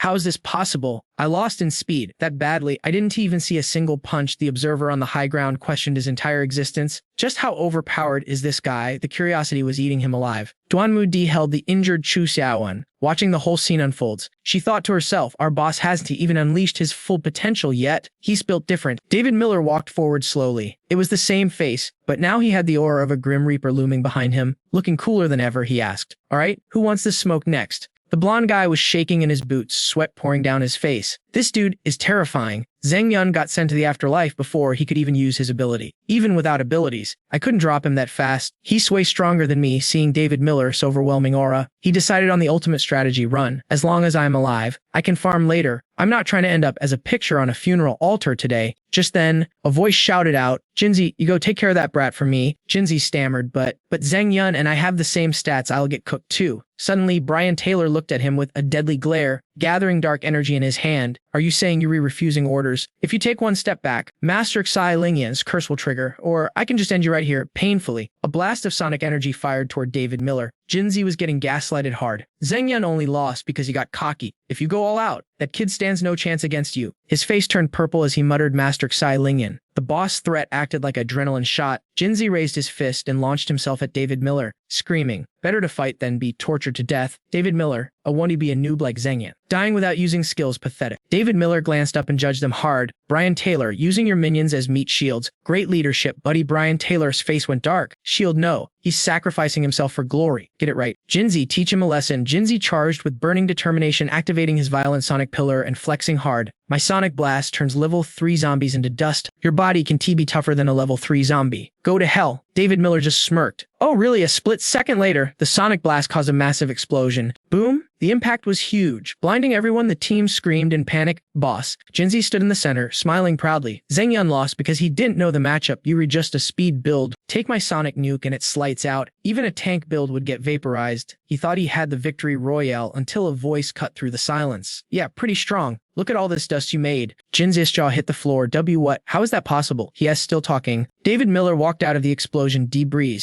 the dust swirling around him, making him look even more epic. He dusted off his shoulder. If there was any more dust, I might have actually cuffed. David Miller looked at him calmly. Next life, put some points into strength. You couldn't even damage my outfit. He smirked. Compared to that giant crab, you were disappointingly weak. Jinzi froze, looking at David Miller like he was an alien. He took 0 damage. Is this guy even human? No, he's a demon. How am I supposed to beat a raid boss like this? I already used my ult. Suddenly, he remembered the guy lying on the ground. A light bulb went off. Right, the hostage. I need to survive. I can die in a dump like this. Jinzi didn't hesitate. He dashed over to the injured man, grabbed him by the neck, and screamed, stay back, don't come any closer or I'll end him. David Miller let out a cold laugh. End him. You think you have the skill for that? As he spoke, blue ice energy started swirling around his hand. David Miller stepped forward. Try it. I dare you. Jinzi was cornered with 0 options left. He pressed down hard on the victim's chest. Screw it. I'm taking him with me. The victim's friend screamed no old Liu, but instantly, Jinzi was neutralized. 2 shards of ice impaled his chest. David Miller wasn't playing games. A pathetic scream echoed out. Thwack, thwack. David Miller followed up with a brutal combo kick. Jinzi crashed to the ground. Totally defeated, the one-armed man finally rushed over to his friend, crying out, Oldu. David Miller looked down at the guy below with cold eyes. No more meat shields for you, bro. It's your turn to step up. Brian Taylor suddenly threw his head back, laughing like a total maniac. Not bad, kid. I chose correctly. You leveled up fast in just a few days. But don't get it twisted. I'm still the boss. David Miller crossed his arms, looking bored. Save the speech. Come get some. I'm in a rush to eat crab meat. Brian Taylor pulled something mysterious from his pocket. He yelled up, you're gonna pay for that mouth right now. Brat. But deep down, he was already plotting a dirty trick. He knew David Miller wasn't a simple rookie. To win this, he had to use the secret treasure he paid a fortune to get. Uncle Lee instantly sensed the bad vibes. He stared at the vial in Brian Taylor's hand. Bad news. That's a malice booster. It burns your lifespan to force a power-up. David Miller signaled him to stop. I know, let him drink it. Even ants struggle before you squash them, is fine. But David Miller had already done the math. That trash potion only maxed out stats within the current tier. It couldn't break the level cap. Even if he chugged 2 bottles, he wouldn't be a match. He might have talent in this life. But David Miller wasn't the same weakling from his past life anymore. Brian Taylor downed the potion in one gulp. Boom. Massive energy surged through his veins, making him feel invincible. David Miller frowned, thinking Xiao is garbage, but his frost flame ability is actually S tier. Can I loot that? A thought flashed in his mind. Wait, that's it. Back when he soloed that giant mutant crab, a strange light had beamed out from the hole in its shell. Curiosity had kicked in. David Miller swam over, his finger touching a mysterious stone. Is this a monster core? Nah, the texture is totally different. The moment he grabbed it, a massive suction force tried to drag him in. The gravity is insane. Is this the devouring origin that let the giant crab eat everything? Instantly, the item was stored in his spatial ring. He realized he struck gold. I got the devouring origin. This thing is way rarer than a wisdom core. Back in reality, David Miller held out his hand. Time to test this out. Come forth, devouring origin. The ring flared with light just as Brian Taylor rushed in like a mad dog, but suddenly Brian Taylor's face dropped. What the my punch? The heat. It's gone. His ultimate attack was blocked by David Miller without breaking a sweat. Brian Taylor was shook to his core. Who are you? David Miller stayed chill. Does T Matter hand over that ability? Brian Taylor froze, jaw on the floor, trying to speak but choking on fear. My ability. My frost flame is being sucked away. The last drop of his power was drained dry. Brian Taylor slid across the ground. Completely defeated, David Miller walked over with the swagger of a winner. He could feel the new power buzzing in his hand. Jackpot. Here it is. Usually humans form an ability crystal after death, and you have to kill them to loot it. I didn't think this bead could steal the ability straight from a living host up. Brian Taylor was in agony. He screamed, what did you do to me? Where is my frost flame? David Miller smirked. Yours? Nah, it's mine now. He had officially secured the level 4 frost flame core. Brian Taylor roared in fury. What did you do? My power. Give it back. David Miller replied calmly. Just doing what you did to me in my past life. Taking what you love most before I got you. Brian Taylor looked blank. Past life. What? Before he could process the lore drop, David Miller launched a brutal kick. This time, Brian Taylor tried to counter with a massive palm strike, using his own stolen power against him. He let out a wretched scream as he got wrecked. 2 days after the big war, Lamdeoxwan was busy patching up the squad. Hang in there. Guys, almost done. Rebecca Harris, Michael Miller hyped them up too. Heal up fast. Kids were having a crab feast later. The toughest survivor gets the biggest slice from the boss. The guy lying down grinned. Thanks, boss. I'm gonna heal the fastest. Watch. Another guy pushed in. No way, that's me. Quit yapping. I am almost ready. Ouch. Wien ran over to break it up. Stop acting tough. There's plenty for everyone. Heal up properly. Those are the boss orders. The guy saluted. We want to let the boss down. The injured guy nodded. Facts. I gotta get swole fast so I can become a legend like the boss. David Miller walked into the room, teasing. I could hear you guys gossiping about me from the hallway. The girls brought in a massive basin of crab. Meet Sarah Miller laughed. You re the base hero. Who would dare trash talk you? Make way, meet incoming. The crowd went wild, drooling like crazy. Finally, it's showtime. Everyone dove into the epic crab banquet. One guy cheered, I don't care about dignity. I'm eating until I explode. Another guy, mouthful of crab, nodded. Haven't T had fresh meat like this since the apocalypse started? Forget crab. I haven't T seen any meat in ages. Boss is a god. Everyone was vibing and laughing except for Rebecca Harris, who noticed David Miller sitting silently and thought. She turned to him. I haven't T seen everyone this happy in a long time. This is all thanks to you. But David Miller looked worried. Mutants are spawning faster. We have food, but the monsters are getting stronger. The future is going to be hardcore difficulty. Rebecca Harris smiled gently. United 2 bases, you re the top dog now. Even my Michael Miller admits you re the only one who can lead us to survival, so stop stressing. Okay, just chill for a second. They clinked glasses. She looked at him with total pride.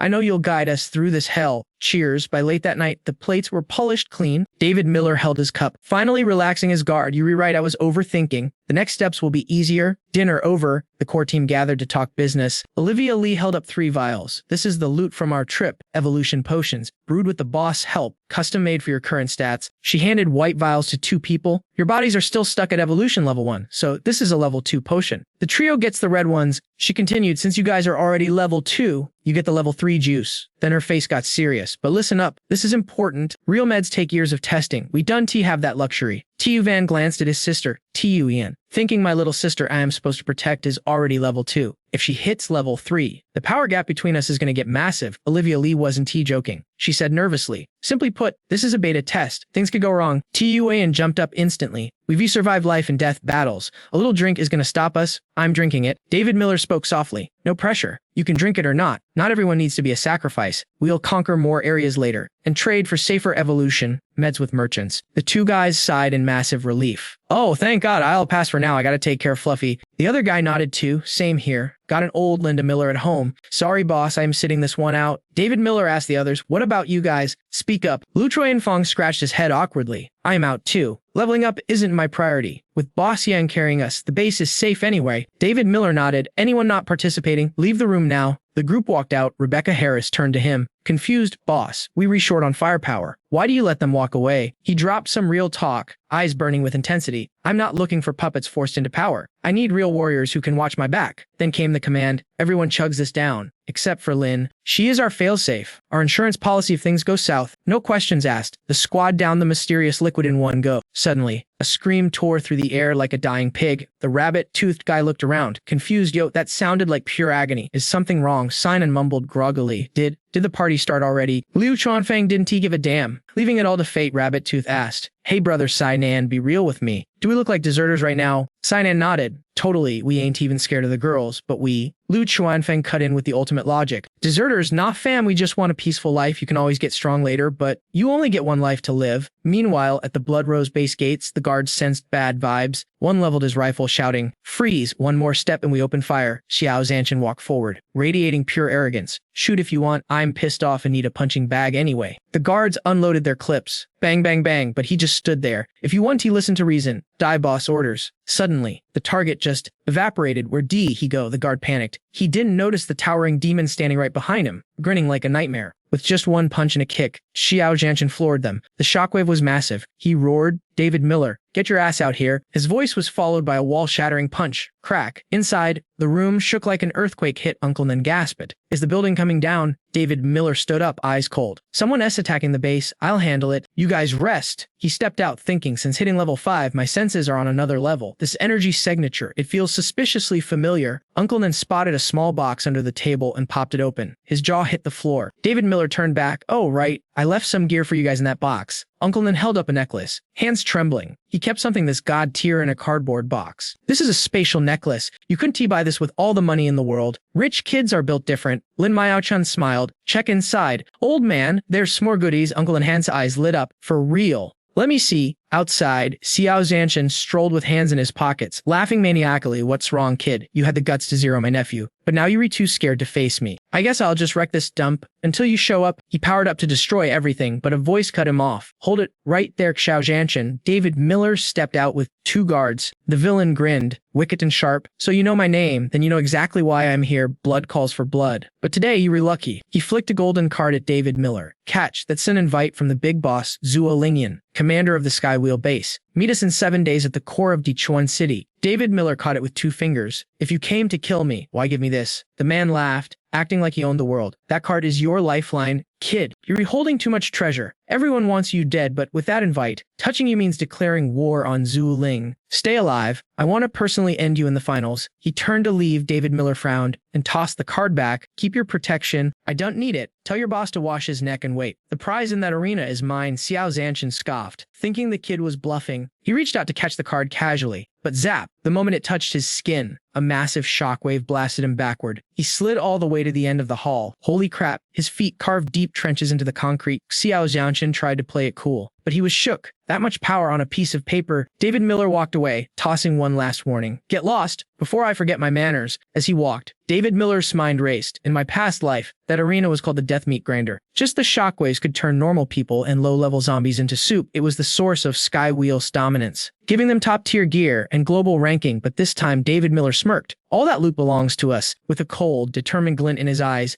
David Miller headed to the underground level. He barked an order to the security team. "No one comes near this door without my say-so. Move." The guard saluted. "Yes, boss." Inside the cluttered storage room, David Miller cleared a space. "Gotta be clean. One speck of dust and my mental state goes boom." He needed absolute focus. Skywheel just delivered the war to my doorstep. He activated his Devar Origin. The ultimate arena opens in 7 days. No time to waste. Once my squad wakes up and sees the gear I'm prepping, they were gonna flip. Recalling my past life, Skywheel had 5 true monsters. Aside from the big boss Zuolingen, there were the 4 holy kings, and Xiao Zanshin is one of them. My crew needs to be ready. If they level up, we actually stand a chance against those kings. The rest can play support. As for Zuolingen, the self-proclaimed heavenly king, yes, mine. David Miller threw his hands up. "Showtime. Come out, my precious loot." He grabbed 2 rare items, grinning like a maniac. "You 2 are the stars of today's show. I'm using my artisan skill to force a fusion ability. It's a gamble. If I can evolve my artisan skill, maybe fusion becomes possible." In his past life, nobody had both the Devar Origin and artisan skills, so this was uncharted territory. "Guess I'll be the pioneer." He began the refinement process, praying to the Rung gods. "Please Dunhe explode. I'm facing a god-tier opponent from my past life. I can screw this up." But time ticked by, and the items weren't merging.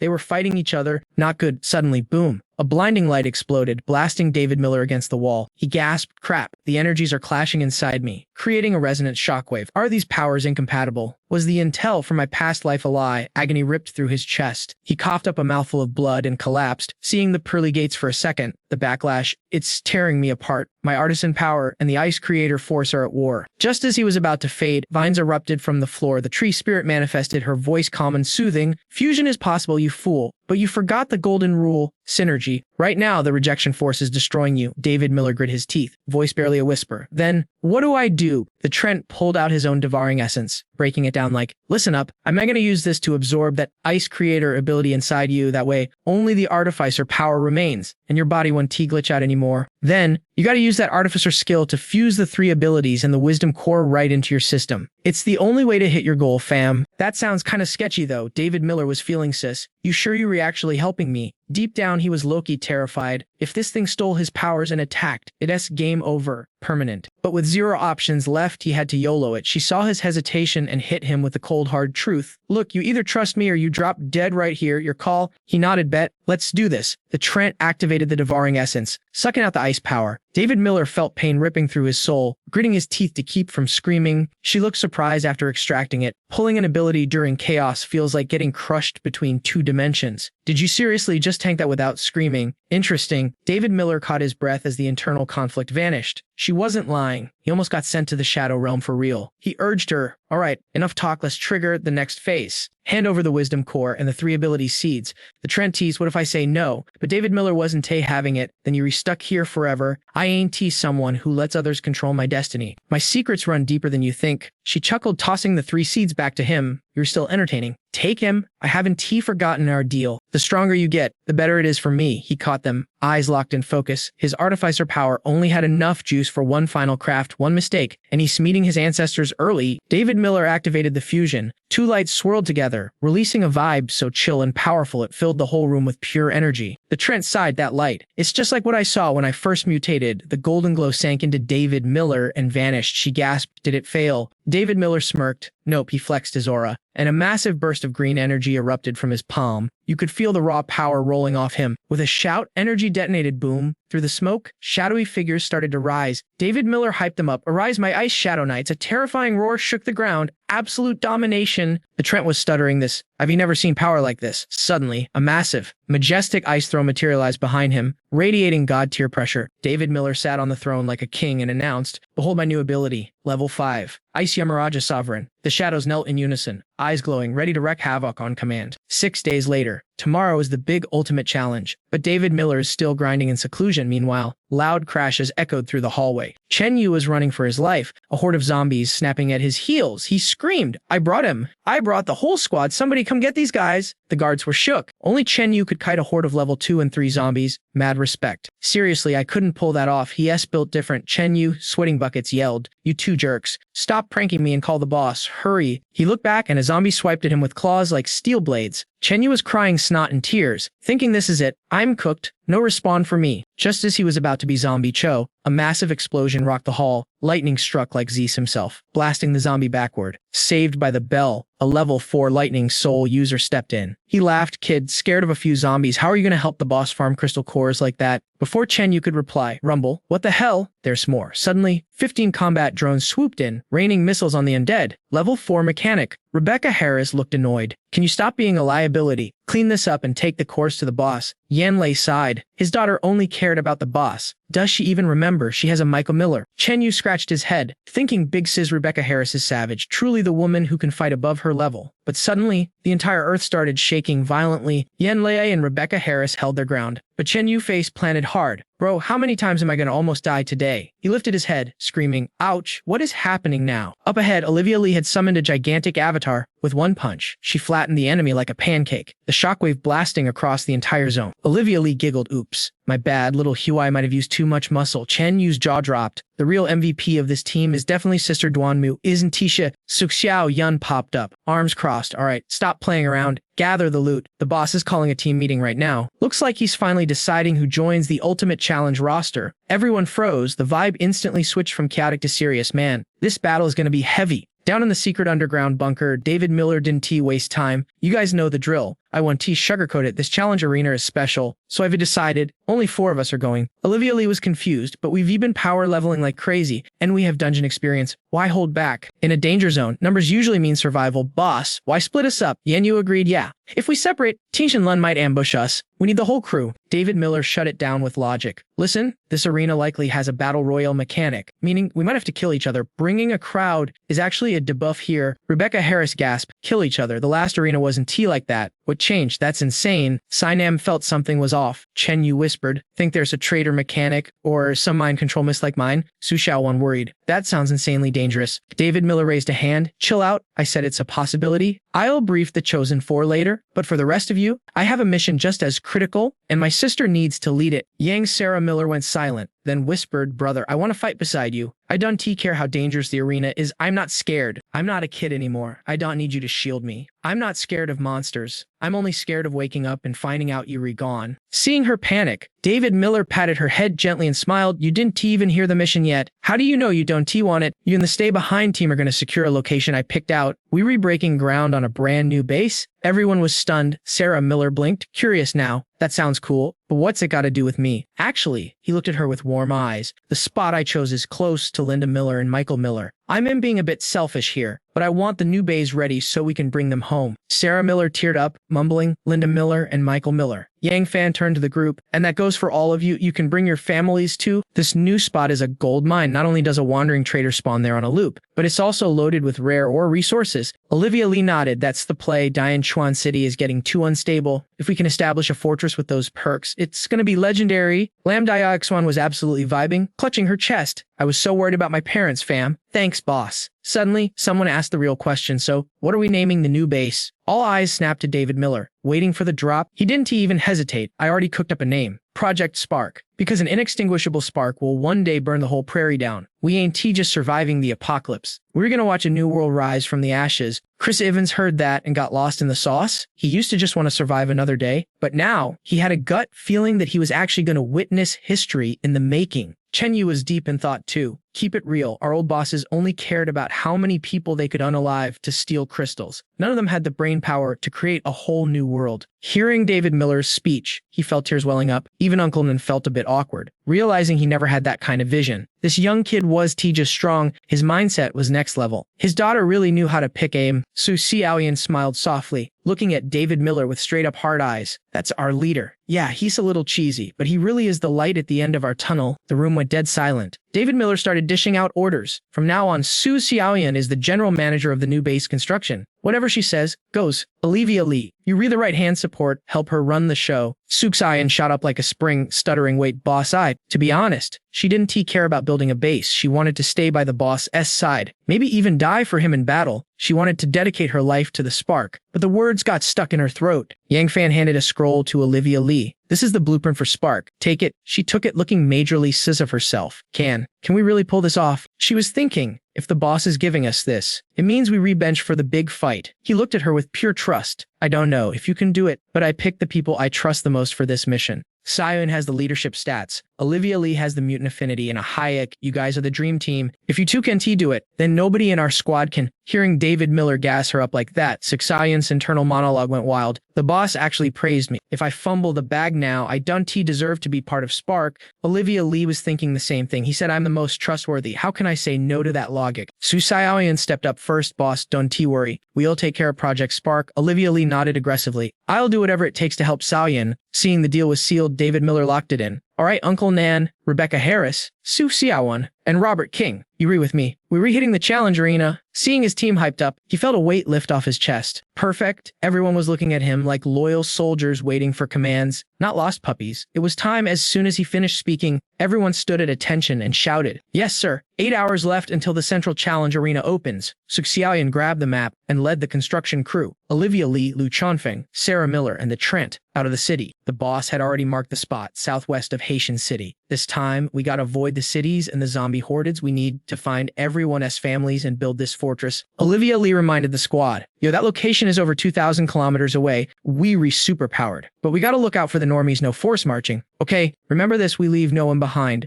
Everyone nodded in agreement up on the high tower. The remaining combat team watched them leave. David Miller raised his binoculars. Impressed, looks like they readapting fast. They about to leave the safe zone. The rest is up to them. He lowered the binoculars, a sly smirk creeping onto his face. Here's the T, that map. It was drawn from his memories of his past life. He was sending them to the location of the Heavenly Wheel main base, one of the biggest factions in China. 10 years from now, was it wrong to steal their spot before they even got there? Maybe, but the Heavenly Wheel is about to get wiped out anyway. If the bird is gone, is it really stealing the nest? David Miller prepared to head out. All right, team, let's get this show on the road. And Rebecca Harris, Xiao, and the others were ready to throw hands. Just say the word, boss. We've been waiting for this. I've been wanting to clap those Heavenly Wheel scumbags for a long time. David Miller nodded, then stomped his foot on the ground. First, you need some insurance. Dark vibrations rippled out, and creepy black shadows crawled out of the floor, attaching themselves to the 4 teammates. It freaked them out a bit. Well, what is this? Why is my shadow moving? Is this your power, boss? He explained. These are my shadow avatars. They read my ability, and basically, they are me. Each one has level 4 strength, and get this? Even if they die, they 1T disappear. They just return to my shadow to recharge, so feel free to use them as meat shields. Xiao stammered. Terrified, wait, you mean this central challenge arena is dangerous enough that we might actually die? David Miller's tone dropped an octave.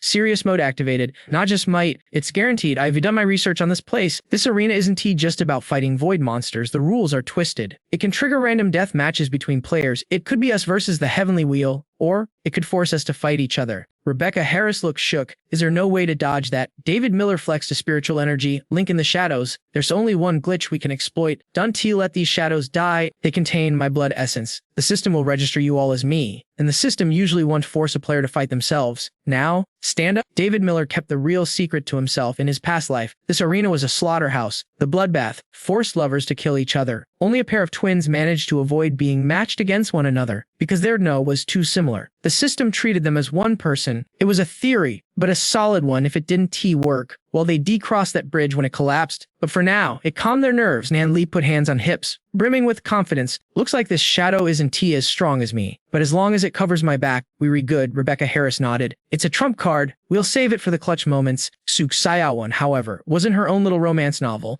She mumbled a bodyguard. The boss probably thinks my combat skills are too weak, so he gave me this to protect me. He cares. The rest of the team was like, okay, we get it. Done with the prep. David Miller jumped over the railing. An ice slide materialized under his feet, creating a ramp to the ground. He signaled the 4 to follow. It was time to hunt. I'll brief you guys on the way. We re-dealing with Zai Shengqin and the Wheel King, Zhuo Ling Yun. These guys are trickier than the arena itself, but I am not planning on losing anyone today. At the center of Daichon City, the NPC trader for the Central Challenge Arena appeared. An ice path slammed down, delivering David Miller, a squad of 5. Central Challenge Arena. We re-here. They landed on a rocky outcrop, just them and the trader. The enemy side was empty. And Han Li scoffed. Looks like we're early. Those Heavenly Wheel losers are late. So Xiao looked up, mesmerized. The sun, I haven't seen actual sunlight in forever. Suddenly, everyone's knees buckled, and Han Li was the first to notice something was wrong. Gravity, it's getting heavier. My body feels like lead. Here they come. The Heavenly Wheel. Xiao was sweating bullets. So strong if I hadn't leveled up my physique. IDB face planted on the floor right now. David Miller looked at them grimly. Brace yourselves. That pressure. That's one of the 4 sacred heavens I told you about. Green Saint Shenmin. Her gravity manipulation is insane. Gotta be at least level 5, right? Got the whole squad. Yan Li, Rebecca Harris, and the rest froze up like NPCs with a glitch. Level 5 peft. Galong legs stepped out, voice booming before she was even seen. The peasants Danti look up at Kings. Okay, it's the Heavenly Wheel crew pulling up. Red Saint Li Mu, Black Saint Chuksunyu, White Saint Xiao Zhanshin, and the big boss left Heavenly King Zhu Lingyan. Zhu Lingyan played the good cop, fake scolding his crew. Hey, chill out. Green Saint, Don be extra. Hey, we're all allies here. Just as like the homies watching this video. She knew the assignment. Turn off the gravity pressure, but adding a spicy clapback.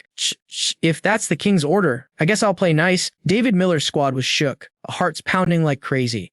They were all thinking the same thing. Are we fighting these monsters next? Why they gotta flex so hard on day one? But real talk, they were up. Just like the boss said, white-haired Zulingen flashed a fake smile, reaching out for a handshake. My goons have 0 chill. Mr. Yang done trip. Stick with us, and we'll get that bag together. Plus, my scouts picked up some major energy readings. A high-tier mutant plants and crystals popping off near the challenge zone. We read the last of humanity, fam. We gotta squat up to survive. He was spilling all this poetic nonsense. But David Miller just stood there, hands in pockets, leaving the guy hanging. Got awkward. The Heavenly Wheel gang was heated. staring daggers at our MC. Glumu kept it cool though. He knew not to crash out before the boss gave the signal. Chuxunyu was silently scanning David Miller, spotting 3 weak points. Meanwhile, Xiao Zanshin was triggered seeing his boss get ignored. Gyo, this kid really gonna disrespect the king like that, but we need meat shields for this dungeon run, so I gotta chill. On our side, Rebecca Harris caught that split-second killing intent, because they were definitely plotting to jump us inside the arena. Yenli was loving the drama though. Hey, they tried to bully us, so Big Bro is giving them the cold shoulder. Respect. Bruh, but starting a brawl here. Not the move. Finally, David Miller gave him a pity handshake. Probably thinking, I'll let you be the bait later, Klehe smirked. Hope you and I both get exactly what we were looking for. Zuling and didn't waste time. Bet, let's get this party started. Pay the toll. Xiao Zanshin cracked open a case full of shiny crystals. Got time to boot up the system. The dealer mumbled some magic spell and boom, a blinding light hit, fading into a coded portal. Zuo Lingyan took point. Dropping one last taunt before entering. May the odds be in your favor, Scrubs. Meanwhile, inside the instance, some gray-skinned goblin-looking dude was sitting on a rock, having an existential crisis. Am I human? What am I? He stared at his hands, totally spacing out. A goat walked up. Bah. And instinctively, rip, he tore its heart out before it could finish bleeding. The mutant stared at the organ. Is this human? Does having a heart make you real? Yo, this guy is philosophical and creepy. Suddenly, another portal ripped open nearby. Watching players stream in, he wondered, if I go in there, can I become human? Elsewhere, a squad in black cloaks stood by a portal. This is the third gate. Boys, the other gates are feeding frenzies, swallowing everything up. But to us, they're just XP farms and food. Back to our M&C. David Miller stepped through the matrix surrounded by coding errors. So this is the challenge arena. Hey, the energy vibes in here are actually kind of terrifying. Everyone else was probably feeling the pressure too. Before the system popped up, participate in the ultimate challenge. Winner takes all. The highest tier rewards in the dimension. Quit and lose your powers, yeah. But David Miller smashed that accept button like a boss. The system chimed back, welcome player, prepare for your nightmare. Here the rules, you get warped to 3 random worlds, 3 survival missions, random loot drops. And once you start, there is no rage, quitting allowed. The arena is watching your every move. It's a ranked match. Fam, highest score takes the victory, keeps all the loot, and earns the right to keep breathing. And the number 1 player, they unlock God's love. And the world's truth, gay Dante panic, the voice said as red flames engulfed David Miller's feet. God's love, the truth. David Miller's brain went into overdrive. Was this the secret cheat code that made the Tinlun Guild so powerful in his past life? Flash, he materialized in a scorching desert. System update, 2 entry points active, 7 humans, 1 item, and 376 mutants detected. He stepped out, squinting at the sand. Level 1 is a desert map. Wonder who I got paired with. A speak of the devil, another portal opened right behind him. Out walks Xiao Zanshin, already whining. Barber, my ring sucks. I did not want to carry you. If you weren't too useful to my boss, I'd DPQ you right now. David Miller didn't even flinch. Funny, I was thinking the exact same thing. How the white saint turned purple with rage but forced a smile. Hachi was absolutely seething inside. Whatever, not the time for 1v1 battles. Xiao Zanshin cracked his knuckles. Hype mode engaged. More players are spawning in. Stay sharp. We don't know the boss mechanics yet. Hey, you saw that God's love reward too, right? The MC nodded, yeah. But nobody knows the drop rate on that yet. He realized everyone got the same patch notes. It all comes down to the leaderboard score. But the system didn't say how to farm points. That's a huge trap. Suddenly, a ring of fire blazed around them. As Xiao Zanshin sneered, looks like the welcome committee is here. Is behind them. Pillars of flame signaled incoming danger. It was a monster mash, giant carnivorous flowers, massive green pythons, mantises, bears, mutants. Every mob was supersized and looking for a snack. Then, blue spawn lights flashed nearby,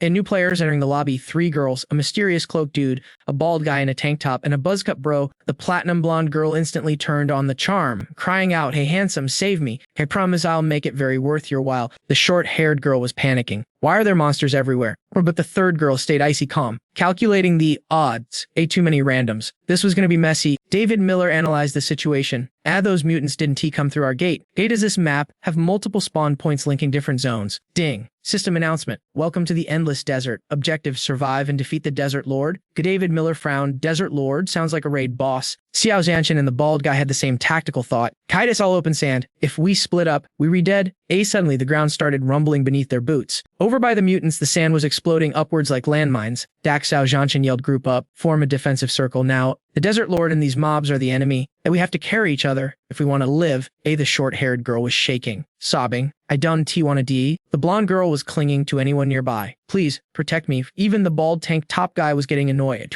Can you noobs stop whining? You redrawing aggro. Long hair realized the truth. Sticking with this clique was a death sentence. Splitting up was her only shot at survival. Day. But suddenly the sand shifted beneath them. The nightmare was rising from the depths. A massive serpent maw emerged. Razor-sharp fangs snapped open, ready to swallow short hair and Tank Top whole.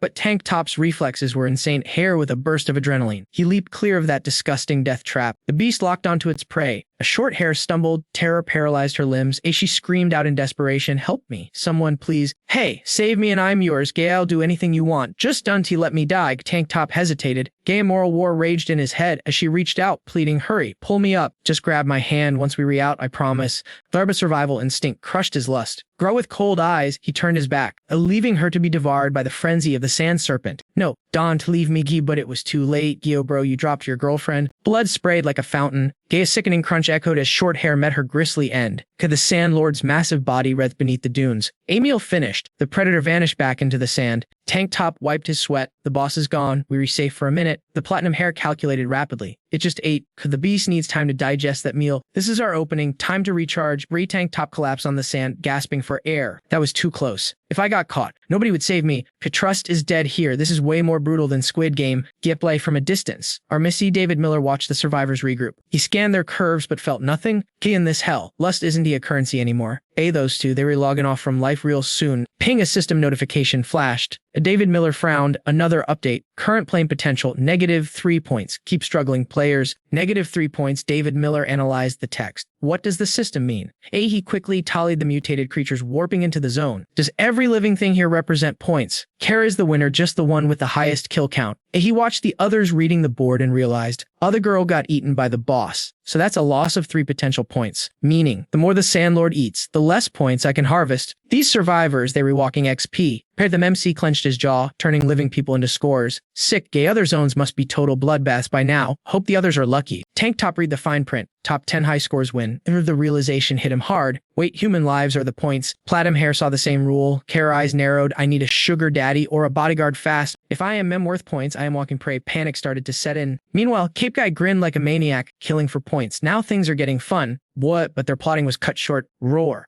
A massive red-eyed bear charged into the fray. Chaos erupted, with Tank Top bolted. Damn it, I forgot about the mobs. Long hair screamed. Run, the Sandlord is triggering an attack wave. Platinum hair was losing it. Gay, a giant green viper, was hot on her heels. Gamami, why isn't the boss eating these monsters instead of us? Too much luggage, not enough cardio. The viper coiled around her instantly. She shrieked in terror. No, help me, anyone. Long hair and spiky head turned around. Spiky head, didn't he hesitate? He kept running. Nope. Helping you means I die too. Long hair grit her teeth. I can barely save myself. Sorry, sister. But suddenly, Kea Shadow swooped in like a hawk. Tvu Chinthane made his superhero landing. Kaiva got you. The energy surged in his hand, forming a glowing blue sphere. De-boom. Trey, he slammed the orb straight into the viper. The beast exploded. A massive hole blew through its scales as it collapsed dead. The crowd froze. Tank Top gasped. Holy. One punch, he zeroed that thing. That was a level 3 mutant. Long hair was starstruck. So powerful. Where Spiky Head cheered. We resaved. That's one of the 4 heavenly kings of Chanlan. But David Miller's eyes narrowed. Pei in his past life. Tvu Chinthane was a snake, a ruthless killer. Why the hero act? Since when did he grow a conscience? He was a cold-blooded murderer. He must be plotting something. Meanwhile, Tvu held platinum hair like a romance novel cover. It's okay. You're safe now. Platinum hair went full simp mode, but her eyes sparkled. Oh my god, thank you. You're so strong and hot. I'm totally your biggest fan. Internally, she was plotting jackpot. Die if I cling to this guy. Have you got a free ticket to survival? But Tvu's smile twisted into a demon's grin. The purple energy crackled around his fist. Yay, don't mention it. Gay, after all, precious points shouldn't be wasted on monsters. Platinum hair froze. Before she could blink, bam, the purple fist obliterated her skull. Her headless body flopped onto the sand. Instant fatality. Wiping blood from his face, Tvu turned to the group. Glisten up, trash, you all belong to me. Those points are way too valuable to let go. Silence. Spiky head stuttered. WY dang. A hologram appeared above Tiuka system. Tvu Chinthane but points. Leaderboard update. David Miller unranked to Sun Yu. Unranked to Deng Yan. Unranked to everyone else. 0. The horrifying truth clicked. Good points come from killing players. Hi, it's a hidden rule. Killing monsters gives you nothing. David Miller flashed back to the moment he entered this realm. Boss standing before that massive golden monolith. My theory was right. Gritty Chinthane locked eyes with Tank Top and Spiky Head. Licking his lips, they didn't wait. They ran for their lives. Move. Tank Top screamed, he's farming us for XP. He's gonna kill us all. Tvu noticed them heading towards David Miller, or he laughed. Yo, David Miller. Make yourself useful. Let's swipe these losers out. Can we split the points, then take down the boss together? Hearing that, the mob swerved away from David Miller like he was the plague. A spiky head yelled, "Get back, he's with the psycho." "Scatter," Tank Top ordered. "The Sandlord is about to strike again." David Miller watched them scramble. Drehe using cheap tricks to isolate the prey. You just want all the points for yourself. Done to you. T. Pathetic. Dreddy lunged at the long-haired girl like a predator. "Yuri smart. Girl guy, too bad you won. T survived the next round." The long-haired shoddy is absolutely losing it. She turns tail and sprints, trying to escape the murderous psycho charging up his attack. She knows this dude is level 4 strength. Escaping him is basically mission impossible. He flashes a grin that screams main villain energy and wins up a purple energy sphere. He taunts her. "Nowhere to run, babe." Dust clouds explode everywhere, and she shuts her eyes in despair thinking, is this really the game over screen for me? But suddenly, bam, a green spike erupts from the earth, that giant man-eating flower everyone forgot about. Yeah, it just made a grand re-entrance. Xiao Zanchan gets instantly restrained. He is shook, shouting, "Mutated flower, king vines." Right on cue, a giant mantis swoops in with its scythes ready to slice. A deafening explosion rocks the battlefield. Earth-shattering stuff, smoke clears, and Xiao is standing there looking fresh to death. He dusts off his fit, acting all high and mighty. Forgot about this trash mob. He scoffs. Almost lost my points there. Lame. Behind him, the Flower King is already KOD. Xiao glances over at David Miller, who's throwing hands with a mutated crab. He thinks, I can squash these bugs whenever I want. But this David Miller kid, he's built different. He's my biggest obstacle in this server. If his life equals points, I'm gonna snatch him. Consider it a donation to the Heavenly Wheel sect, bro. He sighs, realizing he can T-solo kill David Miller yet. He needs to play 4D chess and use the Realm Lord to do his dirty work. Meanwhile, our main character just wrecked that crab with a critical hit to the shell. Xiao hands in pockets. Watching the noobs run away, he decides let's farm their points first. David Miller gets rushed by a screaming mutant. He instantly casts Creation, freeze and slashes a wave of blue energy, pure power. Mutant sent to the Shadow Realm. David Miller grabs the orange core from its forehead. Yoink. I'll take that, but wait, the crabby thought he zeroed. It jumps up for a sneak attack. Main character don't need play that. He fires 2 ice shards instantly crack. The mutant shell shatters. It's down for the count. Oh snap, forgot your loot drop. He quips while he digging for the core. A voice slides into his DMs, metaphorically nice moves. Kid, level 4 at least, want to join our squad? I can put in a good word. David Miller holds up a white core. Spotting a cloaked figure, join you guys. The dude pulls back his hood, revealing a hippie hairstyle and a weird circle tattoo on his dome. Hippie guy flexes, yup, we were the Demon Treasure sect. Our leader is level 5. Join us and your survival rate goes way up. Trust. David Miller recalls seeing these guys standing on piles of bodies in his memories. Heard of you, he says, cold as ice, but your rep is trash, slaughter, torture, abuse. That's your idea of fun. Demon Treasure, please. You're just a bunch of thugs. Your boss is just an escaped convict who got lucky with some Evo meds. Trying to recruit me. Not gonna happen, dream on. Pal, the hippie smiles, unfazed. You did your homework, but in the apocalypse, crime isn't real. It's every man for himself. Baby. He keeps pushing. Done to you want total freedom. A world where you can do whatever the hell you want. The hippie is hyped now, ranting like a preacher. Death is everywhere. Why not live it up? Unleash your desires. Morality is just a joke for weaklings. Done to you get it. Just let go. Follow your urges. David Miller's had enough of this cringe monologue. He cuts him off. Give up. Seriously. I hate brainwashing techniques. David Miller stares him down. Also, evil is evil, filth is filth. The hippie's face twists into pure rage. He snaps, die with your morals then. He raises a detonator and sprints at the main character, screaming, you were just an obstacle. I'm taking you with me. He charges like a suicide bomber. David Miller just stands there, watching him strip off the cloak to reveal a vest of dynamite. Main character laughs. That's what you were hiding. I was hoping for a hot chick. Disappointed. Bro, the hippie smashes the button, diving at David Miller with zero chill. David Miller raises his ring-clad hand and snap. The hippie looks confused as hell. Before the cultist knows what hit him, 2 massive ice pillars erupt. David Miller's creation. Multi-ice spear instantly seals the dude in a giant block of ice. Frozen inside, the hippie's eyes are wide. Giant question marks floating over his head. Why is he a popsicle instead of an explosion? David Miller announces, I might be crazy, but I'm still human. The ice block glows in. Boom, muffled explosion. The cultist is blown to bits inside his own cold coffin. Our handsome main character walks away, not even looking back at the explosion. Classic cool guy move. He pauses and glances back. Actually, in my past life, I wanted to wipe you guys out the most. Almost forgot.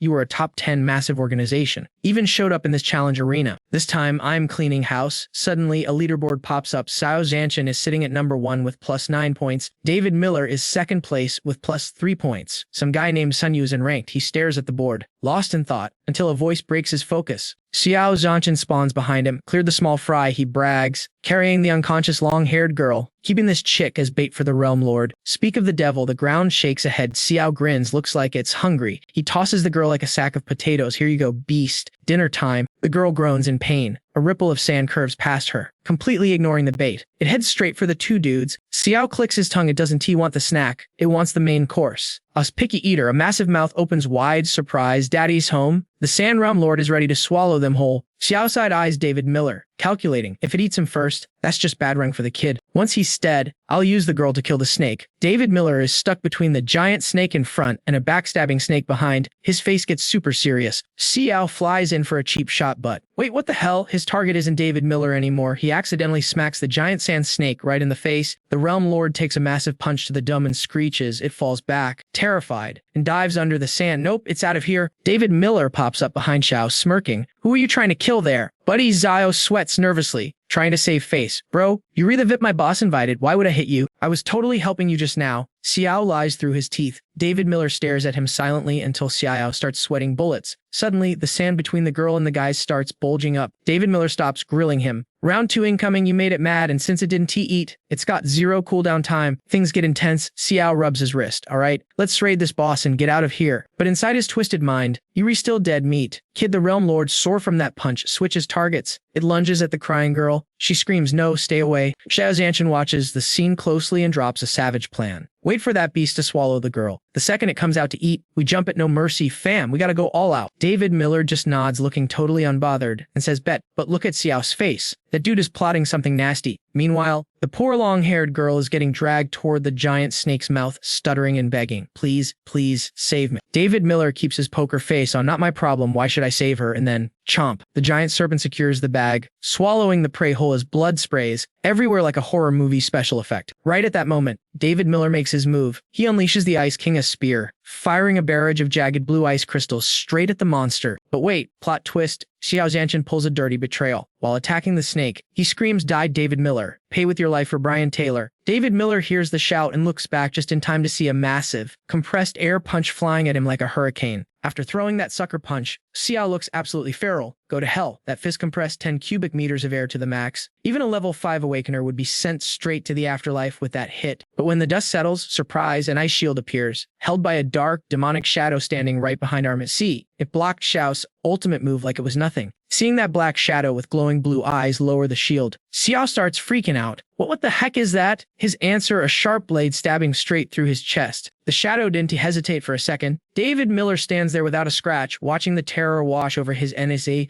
face as the shadow skewers him like a kebab. David Miller hits him with the facts. You never wanted to team up, did you? You just want to clip me from the start. Xiao grinds his teeth through the pain, asking, How did you know, you monster? Damn it, my acting was Oscar-worthy. Xiao groans. David Miller looks at the guy still stuck on the shadow's blade and explains, it's your killing intent, bro. When you get to my level, if you leak even a drop of bloodlust, I feel it instantly. David Miller continues his lecture. From the moment you stepped into this zone, your killing intent was boiling over. Too bad you were too scrubby to notice it yourself. Internally, Armin C is thinking, actually, I am just flexing. It's really the Ice Flame King's passive skill. No bad vibes can hide from me. They show up like a bright red target. Xiao lets out a long, manic laugh. Killing intent. I can believe I got cooked by something so vague. David Miller's face goes dark. I'm curious though. Why break the boss rules? Why risk everything just to take me out? Trying to kill me is basically treason. Xiao drops to his knees in the sand, laughing tragically. Why, you ask me why? Because you killed my Brian Taylor. As he speaks, a memory flashes in his mind. A little boy with an innocent smile reaching out to him, asking to be held. Uncle, up decades ago, Xiao patted that kid's head. Wow, Xiao, oh, you were getting tall back then? At a family birthday party for his Michael Miller, all Xiao got was shade and insults from his toxic relatives. Even his own Michael Miller roasted him. All you do is work. You're even late to my birthday. What kind of son are you? Talk about toxic parenting. His annoying cousin jumped in too. Big bro, you work so hard all year, but I don't see you making millions. Where's the cash? A woman chimed in with more hate. Working for a company is just being a slave. Regional manager. That title doesn't mean anything without money. Another sibling threw salt in the wound. Brother 10, why don't you just sleep at the office? You make money but have no wife or kids. You won't even lend us cash. So what's the point? Faced with these fake faces and harsh words, Xiao just stood there in silence. But then, little Brian Taylor covered his eyes playfully. Uncle, close your eyes. Xiao played along. A moment later, the kid says, okay, open them. Happy birthday, Uncle. You share a birthday with Grandpa. Grandma used to remember. But now she has gone. But you have me? You're not sad. Are you? The kid smiled like an angel and handed him a slice of cake. Uncle, I have a gift for you. Xiao was moved to tears. Taking the cake. I'm not sad. I'm happy. Really happy. Sobbing, he promised himself from this day on, Brian Taylor is like my own son. Back in reality, Xiao clutches his bleeding chest. You'll never understand for him. I could give up everything. Who cares about the Saint Corpse? Who cares about being a regional manager or the Skywheel Group? I detrash it all, even my own life. Screaming this, he lunges one last time at David Miller. Die. David Miller commands his knight to slash. One clean hit, and Xiao hits the dirt, blood pooling around him. Is this the end? In his final moments, he sees the vision of little Brian Taylor reaching out again. Xiao reaches his hand up. Brian Taylor, uncle, is coming. David Miller watches as the life leaves his enemy's eyes. He bows his head slightly. I take back what I said. You weren't just a brute, you deserve respect. Suddenly, boom, the sand explodes. The giant hand snake monster erupts from the ground, jaws wide open. David Miller faces it like a boss. It's just you and me left in this server. Time to end this game. He checks his system notification. The screen pops up. David Miller plus 15 points. Rank 1 in this zone, survivor count. 1. He smirks. Just as I calculated. Killing players transfers their points. I'm farming the whole lobby. That's the accumulation bonus. He stares down the mutated snake. There's still one more way to grind. If I kill this boss, it might drop some legendary loot like an RPG. The snake snaps at him. Himph. David Miller dodges backward, leaving the beast with a mouthful of sand. He charges up the Ice King a spear. A level 5 challenge boss. Looks like it's purely physical. I don't believe it's that simple. Let's test its specs. He hurls ice spears at its head, but the snake weaves and dodges like a pro, catching all the ice shards. Whoa. David Miller frowns. Its reaction speed is top tier. Taking that hit from Xiao only made it angrier. It's definitely a level 5 threat. If that was all, it'd be easy. But the thing starts coiling and snapping nonstop. Guard. David Miller crafts an ice sword and dashes in. He leaps right onto the monster's back. Too easy. The snake goes crazy, thrashing around and kicking up a massive sandstorm. David Miller is getting dizzy. This thing is trying to buck me off. My head is spinning. He thinks fast. Freezing grip. He freezes his feet directly to the snake as scales. Too bad. Buddy, you can't shake me off that easily. He runs up the snake's body, freezing each step to stay attached. If this was a week ago, you might have cooked me. But now, my ice control is on a whole new level. He taunts the beast, knowing it can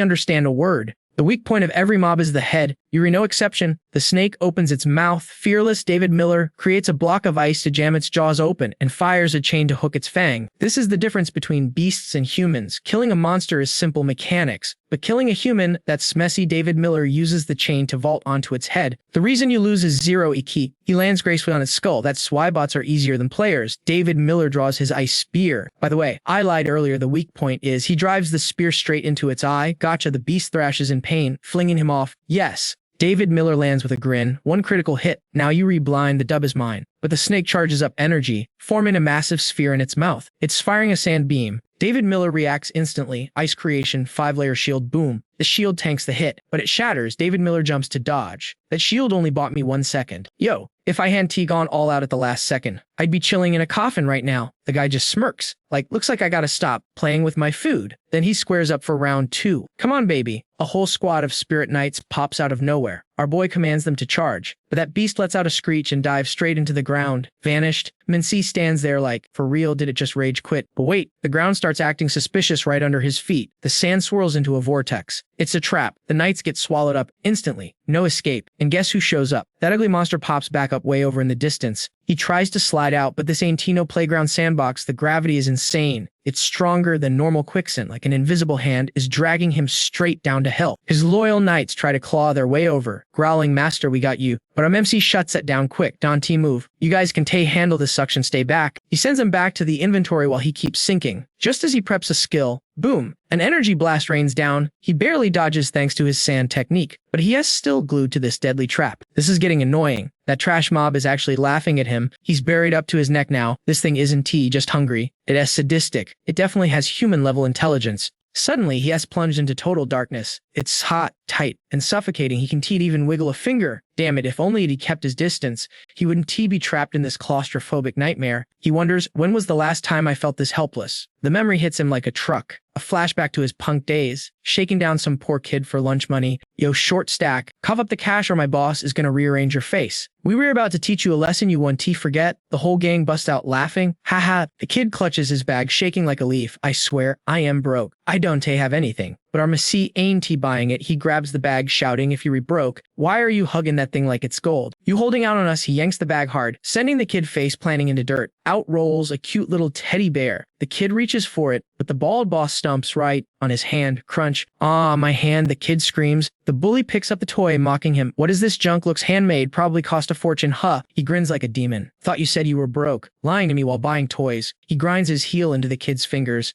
C just watches, feeling conflicted. Hey boss, let's just pawn the bear for arcade credits. Let S bounce. Inside, he's thinking, that bear is actually sick. My little sister would love that thing. Suddenly, a tiny voice roars out. Leave my brother alone. It's a little girl in a ragged dress, leaning on a crutch. She looks frail, but she's got the heart of a lion. Let him go, or you will be sorry. The brother, still pinned to the ground, panics. No, run away. Get out of here. A van, it's okay. We were just playing. She tilts her head, confused, playing. But you look hurt. The boss crushes his hand again, but the kid forces a smile through the agony. See, I'm laughing. The bald psycho grins. Oh, we replaying, then let's level up the game. He applies more pressure until the kid screams, aha. MC is getting sick of this cruelty. The little sister hobbles forward, crying brother, but tragedy strikes. She trips over a rock. She stumbles backward, right off the cliff and into the ocean below. No, a van, the brother screams, reaching out too late. The boss just stands there, cold as ice. Damn, did she jump on purpose? What a drama queen. Our MC snaps. Shut your trap, we gotta call for help. But the boss spins around and decks him right in the jaw. Bam, call who? Idiot, you want us to get arrested. Michael Miller will kill me if he finds out. The coward turns tail and runs, dragging his goons with him. Forget this, I'm out. The brother is screaming her name in despair. Armici tries to stop him. Don't do it. Just go find an adult. The kid shoves him away. There's no time. He dives straight into the churning water. Splash, Armici freezes. The brother swims like a torpedo to the struggling girl. I got you. Don't be scared. The girl is barely conscious, whispering big brother. He holds her tight. It's okay, we were going home now. But fate is cruel. Something grabs his leg. Thick seaweed, tangling him like chains. No, my leg is stuck. He kicks wildly, but the more he fights, the deeper they sink. He looks up at the cliff, screaming, help us please. I'm stuck. Our MC looks down, terrified. He thinks of his own family. If I jump in that rough water, I'll die too. I can do it. I can die here. Fear paralyzes him. He yells down the lie that will haunt him forever. I don't know how to swim. The siblings cry out one last time before slipping beneath the surface. Gone, the guilt eats him alive. I lied. I could swim. I was just a coward. I let them die because I wanted to live. But then, images of his current team flash in his mind, their smiling faces calling out to him, boss, leader. A spark ignites in his soul. No, I can die yet. He shatters the mental illusion just as the giant sandworm lunges. Lightning crackles around his fists. It's go time. If I fall here, who's gonna protect the people counting on me? A massive ore explodes around him. The monster is inches away, jaws wide open. He roars ice flame, doomsday judgment, kaboom. A massive explosion rocks the desert. He rockets out of the sand and fires a blast that blows the monster's head clean off. He lands, looking like a total badass. I won. Because losing that ain't an option anymore. The illusionary world starts to crumble. He looks around for loot as the dimension collapses. Suddenly a holographic screen pops up. Congratulations, you are the sole survivor of this round. You have claimed all accumulated rewards. He rubs his chin. Accumulated, so I don't get the loot drop right now. The system flashes his stats, current tally 20 points, boss bonus 5 points. Rewards will be distributed upon clearing all stages. He stares at the glowing key in his hand, the true key of the world. I swear I've heard rumors about this. The screen bursts into flames, revealing the core rules. Rule number 1, 3 dimensions, 3 missions, no quitting half. Rule number 2, only the top 10 scorers survive, everyone else deleted. Rule number 3, first place receives the favor of the gods and becomes a world general. His face tightens. Favor of the gods, that sounds heavy. A ring of fire surrounds him, stage clear. Returning to lobby a few minutes later, he teleports back to the starting hub. Home sweet home. Time to check on the squad. He taps his earpiece. Yo, everyone's still breathing. Rebecca Harris answers first. I made good. It was a close call, though. Ran into some mutant freaks and zombies. But nothing I could handle. We safe. Yo, fam. Check it. Xiao 1 is safe and sound. Thanks to my op buffs, Uncle Mew also cleared his stage. No sweat, but wait, where's Uncle Yan Li? That radio silence is mad suspicious. David Miller taps the comms. Uncle Yan Li, you copy. Nothing. Just static. David Miller yells into the mic. Uncle Yan Li, if you can hear me, say something. Xiao tries to stay chill. Maybe his walkie got smashed during the boss fight. Let's not panic yet. Robert King steps in with the logic. Look, Yan Li is way stronger than me. If I made it out, he definitely did. He's probably just stuck in some annoying side quest or lag. That sounds reasonable. Right, guys? Rebecca Harris nods. Yeah, let's hope so. David Miller takes a breath. True, Uncle Yan Li is a tank. No need to doom scroll in our heads yet. We gotta focus on surviving our own mess first. Suddenly, a bright red system window pops up for everyone.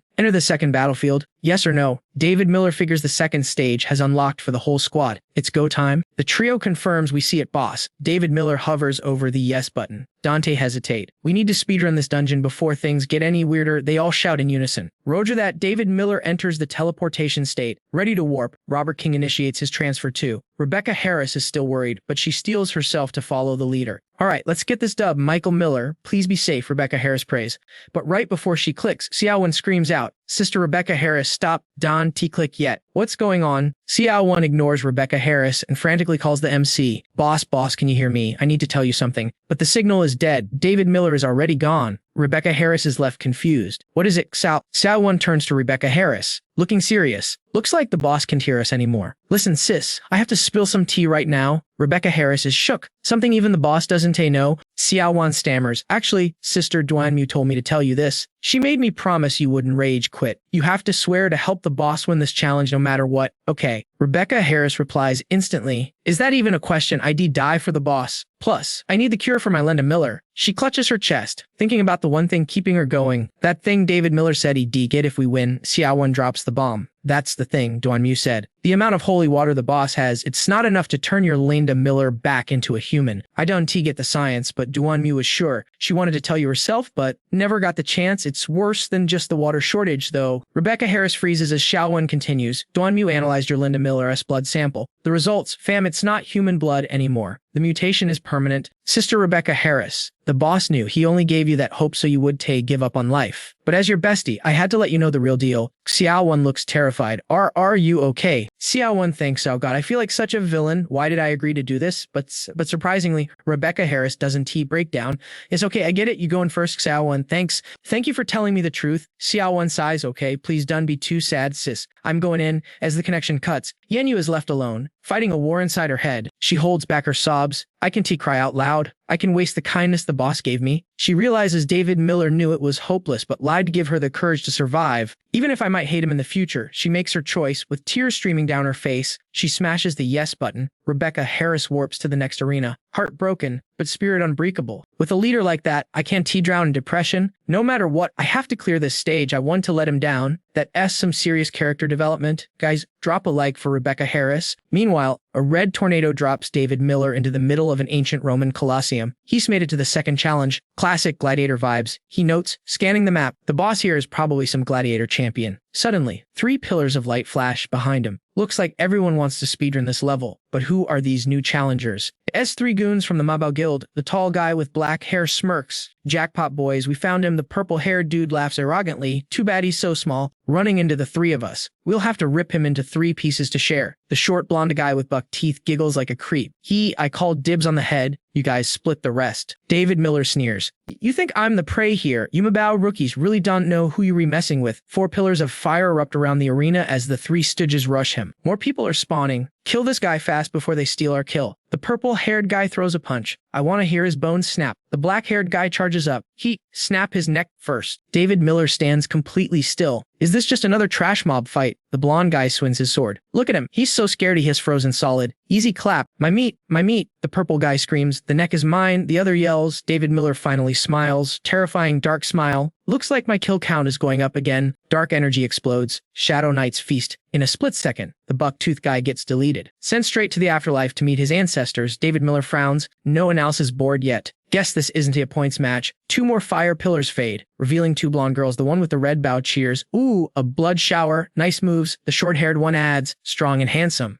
The red bow girl winks at him. David Miller is baffled. Are all young people this cringe nowadays? Just then, the final 2 participants warp in. It's a massive green mutant, and Chuk-sun Yu. He smiles. David Miller and 2 lovely ladies. Let's have a good match. The mutant struggles to speak. You are humans. I want to be human too. David Miller and Chu look at the tragic creature. Suddenly, the system rules pop up in front of everyone. Short-hair girl gasps, quest alert. What is it? Red bow girl reads it and rolls her eyes. What is this? This quest is total trash. Chuk-sun Yu looks at the mutant. Want to team up? The mutant keeps muttering. Make me human. David Miller reads the text. Welcome to the Doomsday Coliseum. Please select 3 survivors. Only then will the Doomsday God of War appear. Good luck. David Miller analyzes the text. Translation, it's a battle royale. Folks, We have to kill each other until only 3 people are left alive to see the boss. He looks around at the 4 strangers, so who do I keep? He sighs. Is this even a choice besides the 2 girls? The rest are just NPCs to me. Red Bow Girl speaks up. Hey boys, how about we all gang up on the big green ugly guy? Then we can decide who stays and who goes. Best strategy, right? Her sister adds with a seductive tone. Don't worry. Whoever survives, us sisters will make sure they have a really good time. Right, big boys. Chugzun Yu looks at them with disgust. So you 2 already decided you were surviving. Huh, the Red Bow Girl laughs. You guessed it, bro. See, us sisters are a package deal. If one dies, the other commits suicide immediately. And the quest needs 3 survivors. The sister giggles, so if we both die, you're down to 2 people. And the boss 1T spawn, you literally have to keep us alive. She poses provocatively, teasing them, even in the bedroom. We only pick one guy to share. Chuksun Yu is absolutely done with this conversation. He turns to David Miller. I never thought I'd be blackmailed by thoughts. I'm not agreeing to your plan. David Miller says coldly. I don't trust anyone from the Tunlun Guild. Chu sneers. I don't expect you to trust me. For Lord Zulingyan, I'll do anything, killing you. Then teaming up with the girls to kill the mutant is the optimal play. Chu starts monologuing. But suddenly, bam, the mutant punches a donut hole straight through his chest. Talk about an instant karma kill. The freak grinned like a total psycho. Kill. Must kill. Gotta become human. Meanwhile, the girl with the red bow just stood there watching the show like she was front row at the movies. Looks like he made the choice for us. Shame a pretty boy has to die. She teased. But S.T. Majiki wasn't checking out that easy. He took a cheap shot and hissed, I ain't dying today. Pow! He tried to counter, knowing this humanoid monster had to have a weak spot somewhere. He spun around for a lethal strike, but the mutant was way too fast.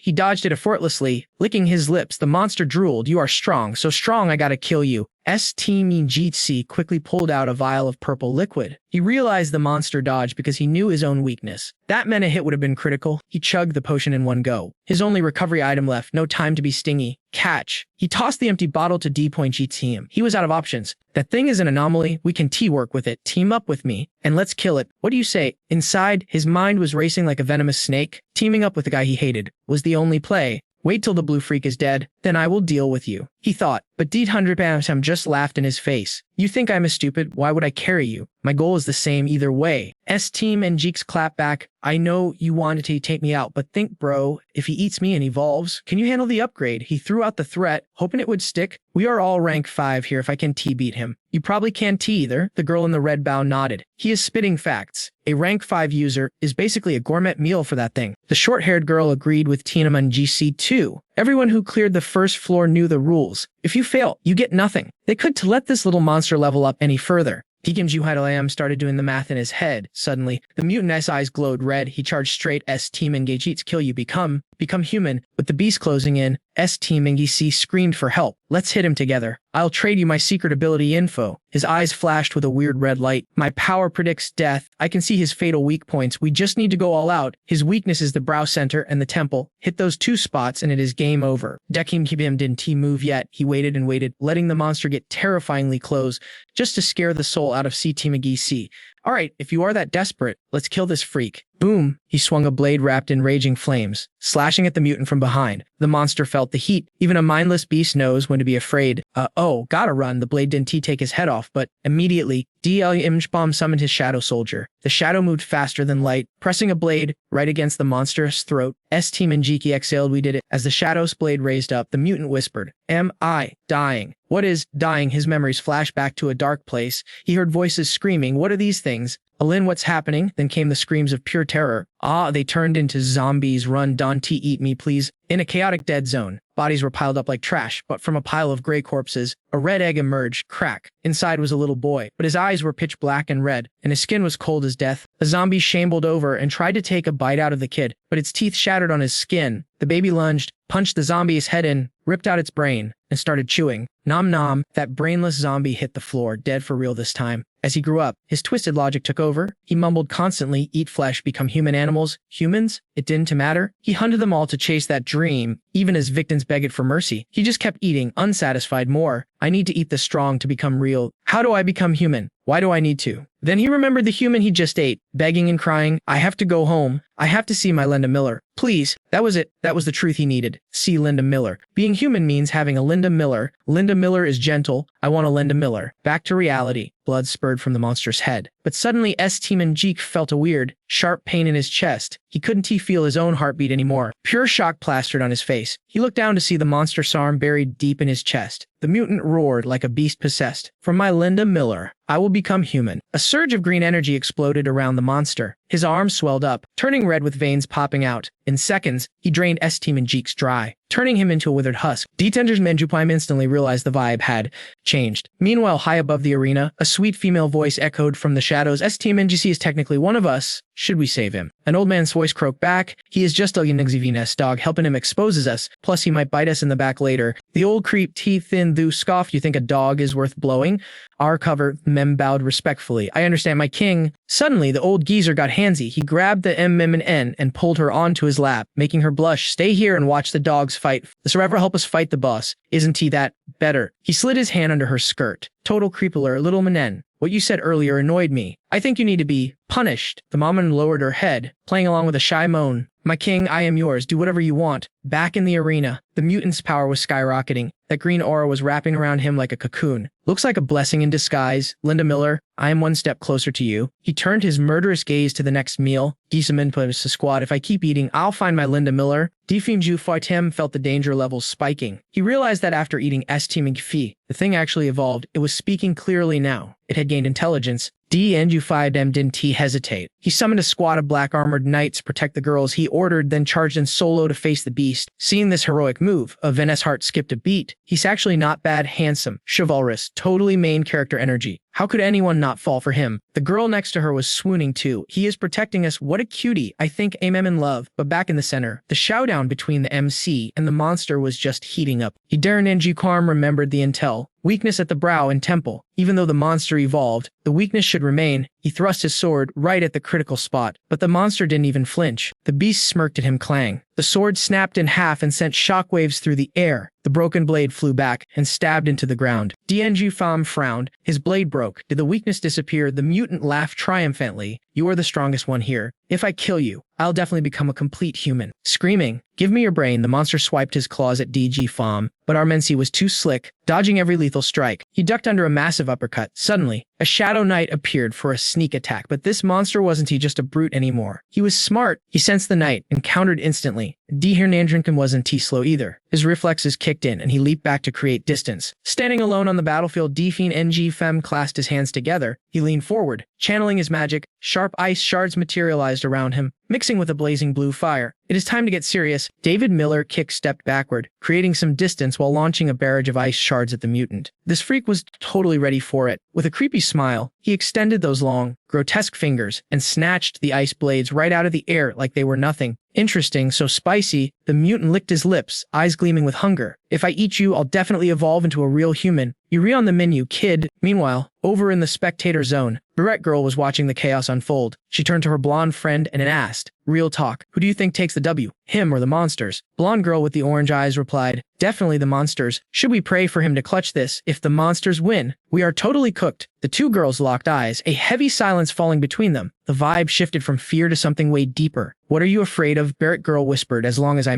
with you. I'm not scared of anything." They gazed into each other's souls and shared a sweet, final kiss. "Same here, babe." Mum and him. Back in the arena, David Miller was locked in. He mentally slapped himself awake. He needed to be careful. He clenched his fists, channeling his aura, spinning his arms to generate the ice flame array. His gaze was laser-focused. He grounded himself, channeling every ounce of mana he had. With a massive shout, he pushed a wave of giant, blue flaming ice spikes forward. "Go!" The mutant bent his back in a superhuman arch, dodging and catching the spikes with fluid grace. His red eyes glowed with mockery. "Same old moves, bruh. This just makes me hungrier. You can stop me." Ha! The mockery hit a nerve. David Miller's face went dark with rage. "Oh, is that so?" Instantly, he unleashed his ultimate move. Origin Destruction. The ice spiraled like a tornado, drilling straight toward the mutant. The mutant tried to rush him, but he froze, literally stunned by the sheer size of that ice vortex. David Miller clenched his fist, guiding the attack for a direct hit. Boom! A massive explosion rocked the battlefield. Smoke and blue light shot up into the sky, blasting a huge crater in the ground. When the dust settled, David Miller was crouching, gasping for air, sweat dripping down his face. He closed his eyes for a second to reboot. He pictured the enemy. Giant shadow monster, ripped with muscles and dinosaur spikes. A true nightmare fuel. He analyzed the situation quickly. This evolving variant was probably born from the despair aura of Corpse Mountain. mountain. If he left it alone, it would turn into a region-destroying catastrophe. He had to end this now. David Miller frowned, stress levels rising. In his past life, it took multiple large bases teaming up to take down a monster like this. Meanwhile, up on the high ground, Tathian was holding the man close. She covered her mouth, blushing like a schoolgirl. Tathian ignored the PETA awkwardness and held her tighter. Looks like the showdown there is wrapping up. Time for us to make our grand entrance, my dear.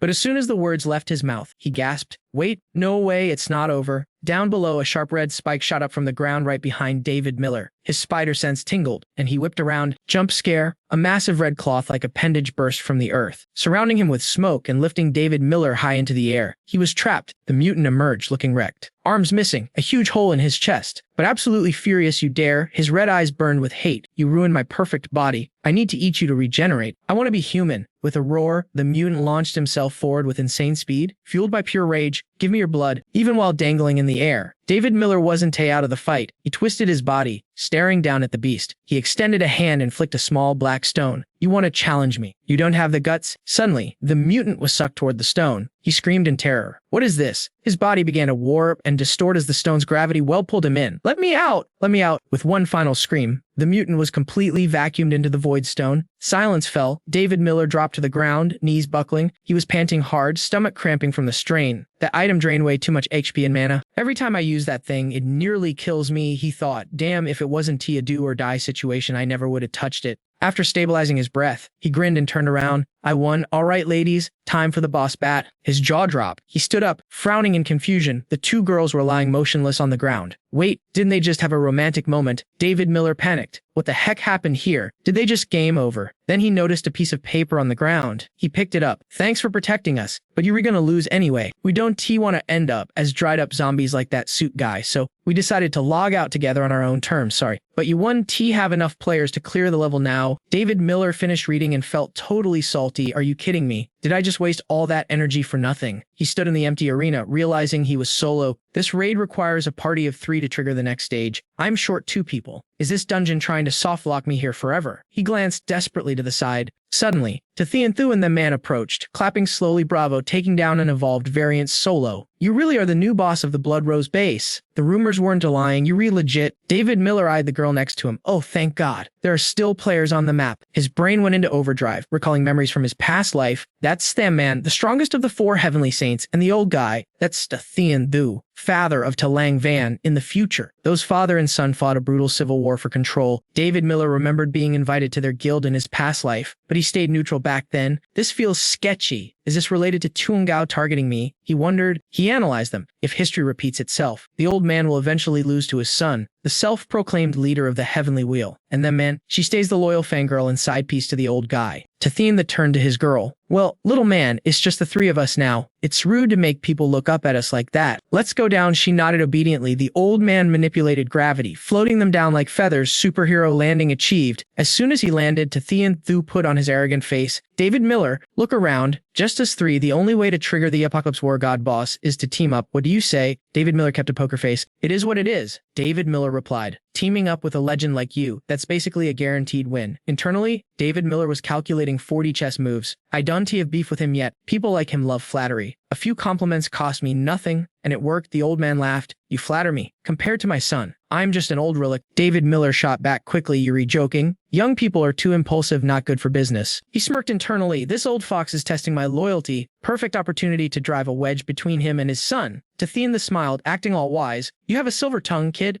Your attempt to sow discord is obvious, but in this apocalypse, cooperation is survival. David Miller bowed slightly. You are absolutely right. He thought, okay, he's not stupid. He sees through me. No need to waste breath on small talk then. Tathian was judging him too. He doesn't seem loyal to my son. If I can recruit him to my faction, my position is secured. Suddenly, the system voice boomed through the arena. Current players 3. Players must verbalize cooperation. This is the summoning command. Tathian gave a grandfatherly smile. We all in the same boat now? Do we have a choice? He triggered the command, cooperate. David Miller followed suit. Cooperate? Finally, the man spoke. Cooperate. S on. Just as the words dropped, a system chime rang out. Congrats, players, welcome to Phase 2. Suddenly, the sky turned a hellish blood red. A massive lightning bolt slammed down, instantly frying 2 unlucky souls into crisp bacon. Zhu Qianqi was shook. What the heck is happening? Thunder roared above like a drum solo from hell. David Miller tensed up, sensing the vibes were totally off. This isn't just a weather glitch, fam, he muttered. This is bad. The final boss we've been waiting for. it's here. And guess what? It was a giant, creepy sun with a face. It grinned and announced, "Welcome to the apocalypse, kiddos." Shen Min panicked and grabbed Zua's arm, trembling like a leaf. "Master, hide me." The giant sun widened its freaky smile and boomed. "The doomsday war god you ordered has arrived. Don't be too shocked now." Hee. David Miller flinched. "Yo, don't he tell me." His prediction was spot on.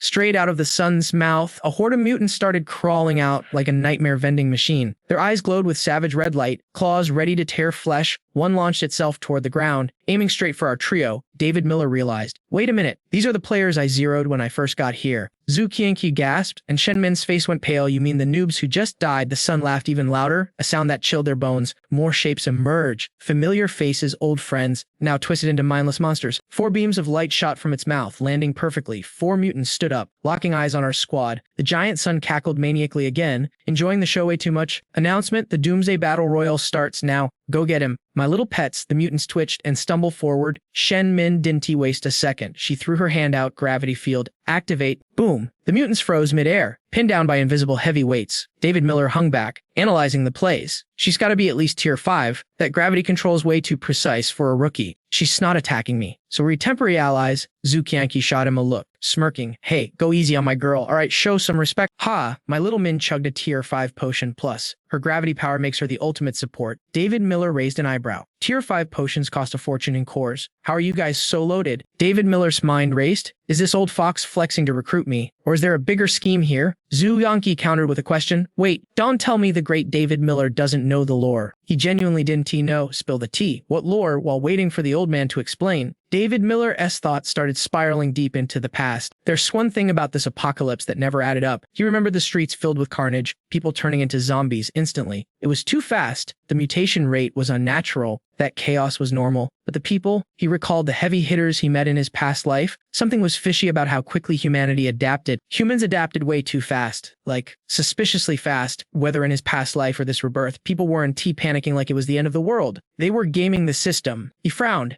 deep in thought. I used to think they were just chosen ones. Super lucky geniuses. But he glanced at the ring on his finger. Even luck doesn't explain this level of power leveling. In my past life, after I snagged this ring, I felt a memory unlock. But it vanished before I could grab it, like a corrupted file. Zhu Qianqi smiled like a benevolent grandpa. "Since you're out of the loop, let this old man educate you. You re-part of the crew now." His voice dropped, getting serious. "It all started with a ring." David Miller blinked. "A ring." Zhu continued. "When the world went to hell, people panicked. They begged the government. But the government was just as helpless. But one event changed the meta. Just when hope was lost, a guy named Ling Yin stumbled upon a specific ring. That ring was cracked. It generated energy we'd never seen before. That's the only reason humanity survived." David Miller was confused. If only one guy got the ring, how did the rest of you get so up so quickly? Then it hit him. Wait, was the energy I felt in my past life from a different ring? Is my ring not the only legendary drop on the server? Zhu saw the gears turning sharp. "Kid, that ring wasn't just an item. It was a receiver for a god. Word got out. Some left the safe zone, some stayed, but we had 2 things, God's help and that magic ring. That's how we speed ran the apocalypse." He smiled softly. "Plus, with all the loot in our city, our faction became untouchable." David Miller felt like his third eye just opened, but he had to verify. "So that's the secret. But about that God's voice everyone hears, notice anything weird about it?" He thought to himself. "Everyone in the safe zone thinks it's a benevolent God giving tutorials on how to kill zombies, but it feels cold." The old man rubbed his chin. "Weird now that you mention it." Zue's expression turned grim. A ghostly face looming behind him in the narrative. "Yeah, there is something. I investigated people who heard the divine broadcast. Every single one of them mentioned a laugh, a really nasty laugh." David Miller froze. "A laugh?" Zue nodded. "Yup." Suddenly, a flashback hit David Miller, the robot bear boss fight. When he speared that thing, he heard it too. That chilling, psycho-laughter. Seeing David Miller's shocked face, Zhu grinned. "Brother Yang, you remember it too. Don't you? Not surprised. A player of your caliber definitely made the god laugh." David Miller crossed his arms. "Yeah." Confirmed. That laugh was pure nightmare fuel. He pictured mysterious figures in black robes. The plot was thickening. So, what's their endgame? Suddenly, chaos erupted behind them. A mutant launched a sneak attack on Shen Min. She dodged just in time, relying on instinct. The monster's face was twisted and staring right at her. She backed away, terrified. Not good. This thing kept its combat skills from when it was human. It found the blind spot in my gravity field. 2 more mutants jumped into the fray. They looked ready to rip her into confetti. One grabbed her collar and she screamed, "Help! These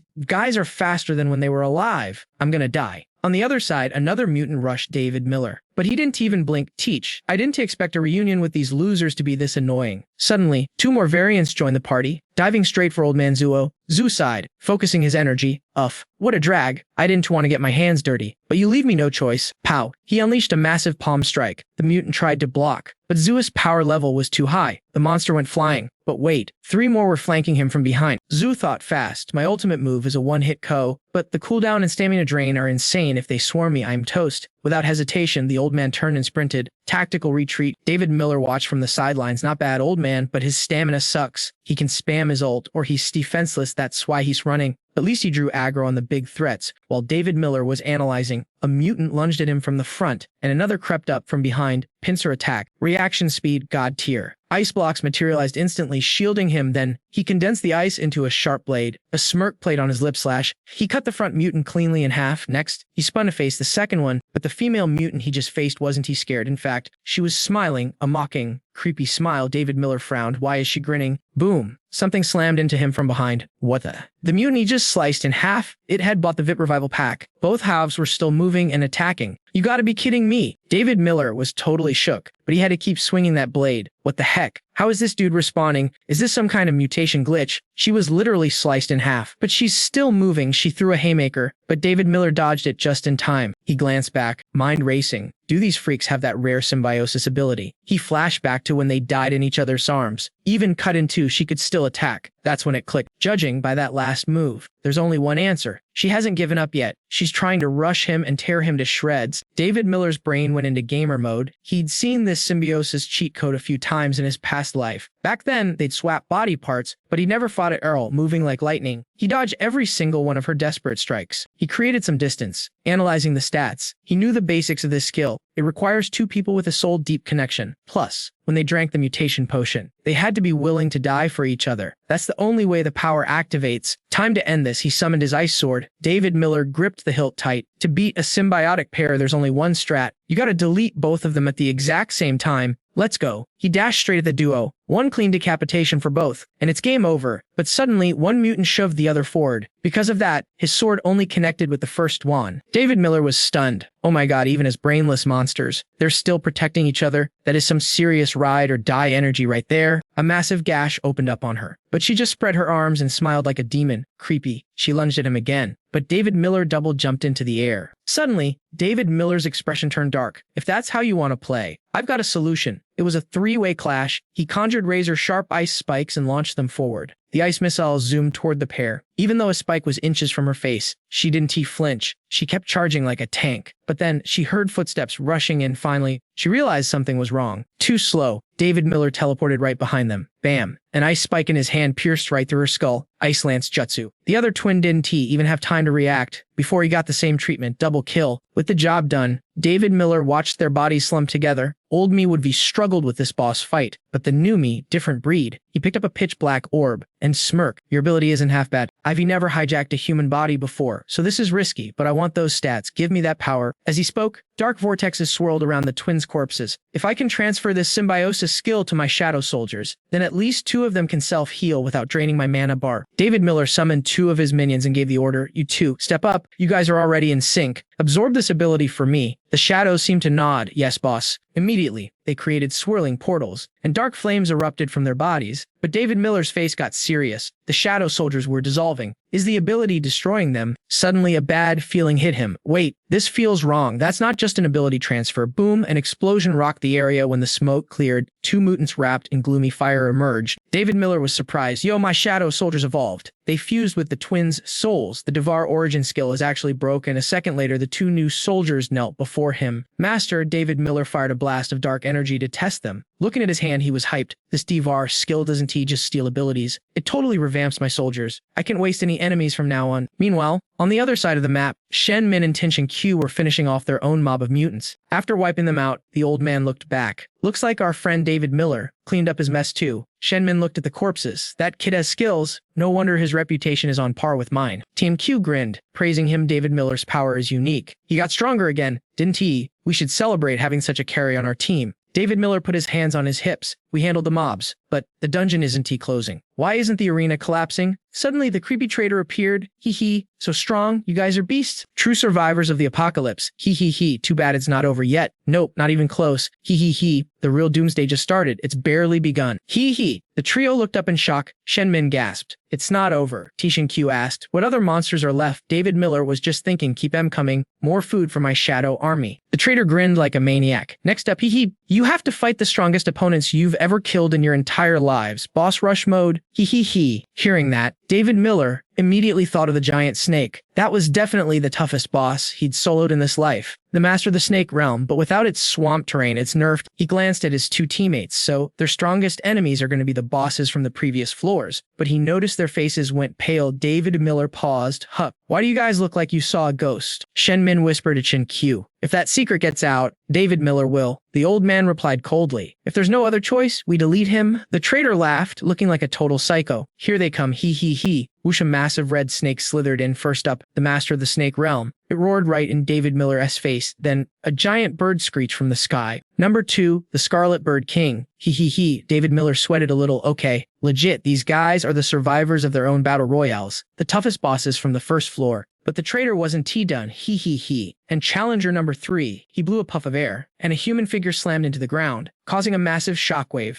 The figure's eyes glowed blood red, sparking with energy. David Miller panicked. Electricity crackled around the man's body. The third one, the Thunder God, Yan Li. Hee hee hee. Welcome to your final doomsday. Hee hee hee. The Snake King, the Scarlet Bird, and Yan Li. All at once, Shenmin gripped her weapon. T&Q, do we strike now? But T&Q stopped her. Wait, let's see what he says first. David Miller turned to them, his voice cold. Yan Li's lightning skills were top tier. I can't believe he died to you too. I bet your previous arena was a death match for points too. Ho, don't stress. I'm not here to avenge him. I just want to know which one of you took him down. Shenmin hesitated, but Tin Q stepped up. Stand down. Xiao Min, I killed Yan Li. He tried to kill me for points, so I did what I had to do. It was self-defense. Time Q watched David Miller closely, thinking, no point hiding behind Xiao Min now. If David Miller wants to start beef, we have to take him out first. But David Miller didn't need to ask anything else. He just turned away. Is that so? Got it. The old man was stunned. Even Shen Min was confused. Teen Q, his reaction, that's sus. The old man replied, of course, I killed his friend. You think he's cool with that? He's definitely plotting something. But heads up, Yan Li is walking this way. I'll leave Yan Li to him. We handle the two beasts. David Miller waved his hand, dismissing them, and charged forward with his ice spikes. But the Thunder God wasn't a pushover. He summoned arcs of lightning, his red eyes crackling with electric fury. The zombie Thunder God gritted his teeth and lunged roar. Quick as a flash, David Miller dodged the attack. He kept dodging and weaving, but he wasn't fighting back. This confused Shen Min and Chin Q. What is he doing? Why isn't he attacking? The old man muttered, this is his best play right now. He glanced at the Snake King. If he turns on us now, even if he's strong enough to kill us, he'd have to solo all 3 of these monsters. He's playing the long game. Right now, teaming up with him is our best play, but the old man shoots the girl a side eye. He knows this guy will be a headache later, but for now, sticking together is the meta strategy. She catches the vibe instantly. Done. T-trip. Boss Wheel just flatline him once we clear the stage. She raises a fist, ready to throw hands at a moment's notice. Even he can take down the monster fight and Lila without burning some serious HP. We definitely have the advantage here. Meanwhile, Nanai is chasing Deeb and Jinfam like a heat-seeking missile. He can't take it anymore. He stops and drops to his knees. Uncle Nan Lia messed up. Who knew you'd be the hidden boss of level 1? Deeding Wonjput Kim stands up, charging his fist. Sorry, Uncle. I know Nan and Guide is going to be heartbroken, but I have to delete you right here. The monster roars and charges straight at him, hungry for blood. Nanlevi throws a haymaker packed with raw power. But wait, our boy blocks it. The monster is shook. Turns out, Defim Shiem just popped a black hole skill to tank all that energy. The beast is raging. He throws another lightning punch, but the black hole swallows it whole. D-ending Pim looks dead serious. Uncle, you're gonna evolve into a new form to survive. This is the only way. As he speaks, Monster E's body starts dissolving into pixels. Finally, the black hole sucks him in completely. Silence falls over the battlefield. It's eerily quiet, just smoke and vibes left. He looks back over his shoulder. Guess those guys are wrapping up their side too. Over there, the Scarlet Bird King screams and hits the dirt. T-Thingthu is finishing off the Zone Master. He throws a shockwave punch that absolutely wrecks the beast. The Memon runs over. Totally. Boss, are you good? T-Thingthu takes a knee, clutching his arm and coughing up a lung cough. I'm fine, just out of stamina. What's the status on DD Nanjam? Speak of the devil, DD Prem walks out of the smoke looking completely chill. I'm done here, too. The old man smirks. Classic. Brother Deed Entry Brother is built different, for real. Faithin eyes him down. He's Sloki shocked. Not a single scratch on the kid. Does this dude have zero feelings for his own crew? If he is that cold-blooded, he is dangerous. But hey, that works for us right now. No feelings means no messy revenge plots. Later, suddenly, the dealer laughs from the sky. Congrats on surviving the apocalypse. The massive gate is right there. You guys can leave now. They look forward, and boom, the exit is shining with holy light. The man helps the old man up. He mutters in a low voice. Looks like the exit, but this arena is sketchy. Why hasn't the system mentioned any rewards yet? Dem nods. Facts, an arena challenge with no loot drop. That's mad, says. Suddenly, ping, a system notification pops up. The man opens it. Important. If this warning is seen by the other two players, you will be terminated by the arena. Warning, you may choose any player in the arena to perform the rite of union with. Once the deed is done, your partner dies, and you inherit all their loot and XP. She is confused. What kind of freaky quest is this? Meanwhile, Thing that gets his own DM. Important, keep this secret or get deleted by the system. Warning, kill one of the other two survivors to claim the arena rewards. Fail, and you lose every item and stat point you've ever farmed. The old man reads it and grins. He's already skimming. It's go time. Just gotta be the last one standing to get the loot. TM checks his own private message. He watches the other two in silence. Looks like the game isn't over. Someone has to die to trigger the reward drop. So all the loot belongs to me. The MMN is spiraling. The rite of union. I can do that with the boss, and I definitely don't want to get with that other guy. This quest is trash. Dead Egg NGDM breaks it down. Two possibilities here, guys. One, everyone got the same notification. Two, this message is just for me, but nobody is talking, judging by their faces. Everyone got a different secret mission. My Hades vision lets me see killing intent. The old man is radiating murder vibes, but the MMN, she has clean, no aura. So clearly the old man's quest is a kill order. Mine just says escape, but the exit is right there. Since when is the system this nice? Their missions are definitely targeted at me. Thing that notices them MC thinking and speaks up. Brother Dudine and you fam, you got a notification too, right? Why don't you share yours? We re a team. Let's strategize. Darzi Fem Tam stays on guard. This old fox is fishing for info. He is definitely setting a trap. He smiles. Great idea. You go first though. I mean, we aren't exactly besties yet. Plus, there's two of you and one of me. If one of you speaks, you still have a secret. Safe for you, safe for me, right? Theme that chuckles coldly. So you won talk. Guess we aren't friends after all. He's worried. If this kid figures out my mission, I am toast. DNGM drops the act. Let's be real. Friends is a stretch. He calculates. The old man knows that if I figure out his kill condition, he is in trouble. It's all about intent. If I bolt for the door now, he'll know I'm onto him. I need a plan fast. Thine flips the switch. He points a finger. Fine, done. Blame me for being ruthless. Little Manen lock him down. She nods. Yes, master. She charges in and casts gravity control. Boom, decent him fade and feels his body get heavy. Like Lee weights are on his legs. What the hell is this? He drops to one knee, totally shocked. The gravity, it's crushed. Theme leaps into the air. Not a friend, then you an enemy. I have to end you now before you become a threat. Dude Hunjintam mutters a spell. Arise, a female shadow assassin appears and blocks the old man's strike. He stumbles back and realizes something. The further I get, the lighter I feel. Her gravity spell has a range limit. It doesn't lock onto the person. Easy mode activated. Thing the screams, unleashing a shockwave blast. You think this summons can stop me? Die. Bang! The blast obliterates the shadow assassin. Thing that coughs up blood but keeps barking orders. Catch him, use full power. Don let him breathe. I want him crushed to dust in 2 seconds. Yes, master. She rushes DD5DM with a killer move. He jumps and her punch blows a massive crater in the ground. DV Energy Pem lures her away. I figured out your trick. Old man, you think you can still catch me? Navia's snap. He snaps his fingers. The shadow assassin responds. You have 2 seconds. Create an opening and assassinate the old man. The shadow bows as you wish, master, since she was an ability user in life. As long as he blocks the exit, she's immortal. Old man Zhu was running on fumes, completely drained. Suddenly, the shadow soldier lunged from the dark. Panic mode engaged. He knew if he got cornered now, it was game over. The blade came down, but just as David Miller shouted G, Shen Min pulled a clutch move. She blasted a gravity wave to save her boss at the very last second. The shadow was pinned to the ground. Shen Min gasped, King, I got your back. Zuo clenched his fist and shot David Miller a nasty smirk. Nice try, kid. I am the last one standing, but Shen Min was fading fast. Spamming gravity skills at this range was draining her life bar rapidly. David Miller stepped up with that Colmsey energy. You sure about that, old man? He went straight for the girl. She dodged a kill shot but ripped to her right arm. David Miller clicked his tongue. Missed the critical hit. Shen Min glared. You redone. Your stamina slow and you redown a limb. You can keep this up. David Miller ignored her and kept the pressure on. He knew the secret objective wasn't just murder, but taking her out would cripple Zuo. Shenmin desperately fired another gravity blast. She tried to manipulate gravity to boost her speed, thinking she could outmaneuver him, but bam. She ran straight into a triple ice wall. A flash of steel, Shenmin was instantly Code D. She hit the dirt screaming in agony arg. With the gravity gone, the shadow soldier went berserk on Zuo, but the old man wasn't finished. He launched a massive punch. Dante underestimate a level 6 evolver. Kid. Shenmin whimpered in pain, King causing Zuo to explode with rage. You hurt my subordinate, now you've really ticked me off. David Miller stayed icy, it's you or me, but suddenly the creepy dealer started cackling. Hee hee. Wrong, no winner. Everybody dies. Everybody dies. Both fighters froze, no winner. The dealer's killing intent spiked. Guess the opponent's hidden mission. Or I start the slaughter. Figure it out now, or I am wiping the server. The clock was ticking. Both Messi and villain stood there, brains working overtime to solve the puzzle. So that's it, David Miller exhaled. Thank God he didn't rush the exit earlier, or he'd be absolute toast right now. The system warned him. If the others figured out his secret mission, the arena would delete him. But right now, the power scales were perfectly balanced. If Zuo killed him, the game would crash. Suddenly, Zuo shouted, David Miller, I figured out your little secret. David Miller felt a jolt. Do you actually know? Zhu pointed a finger. Your mission is to kill me. David Miller raised an eyebrow.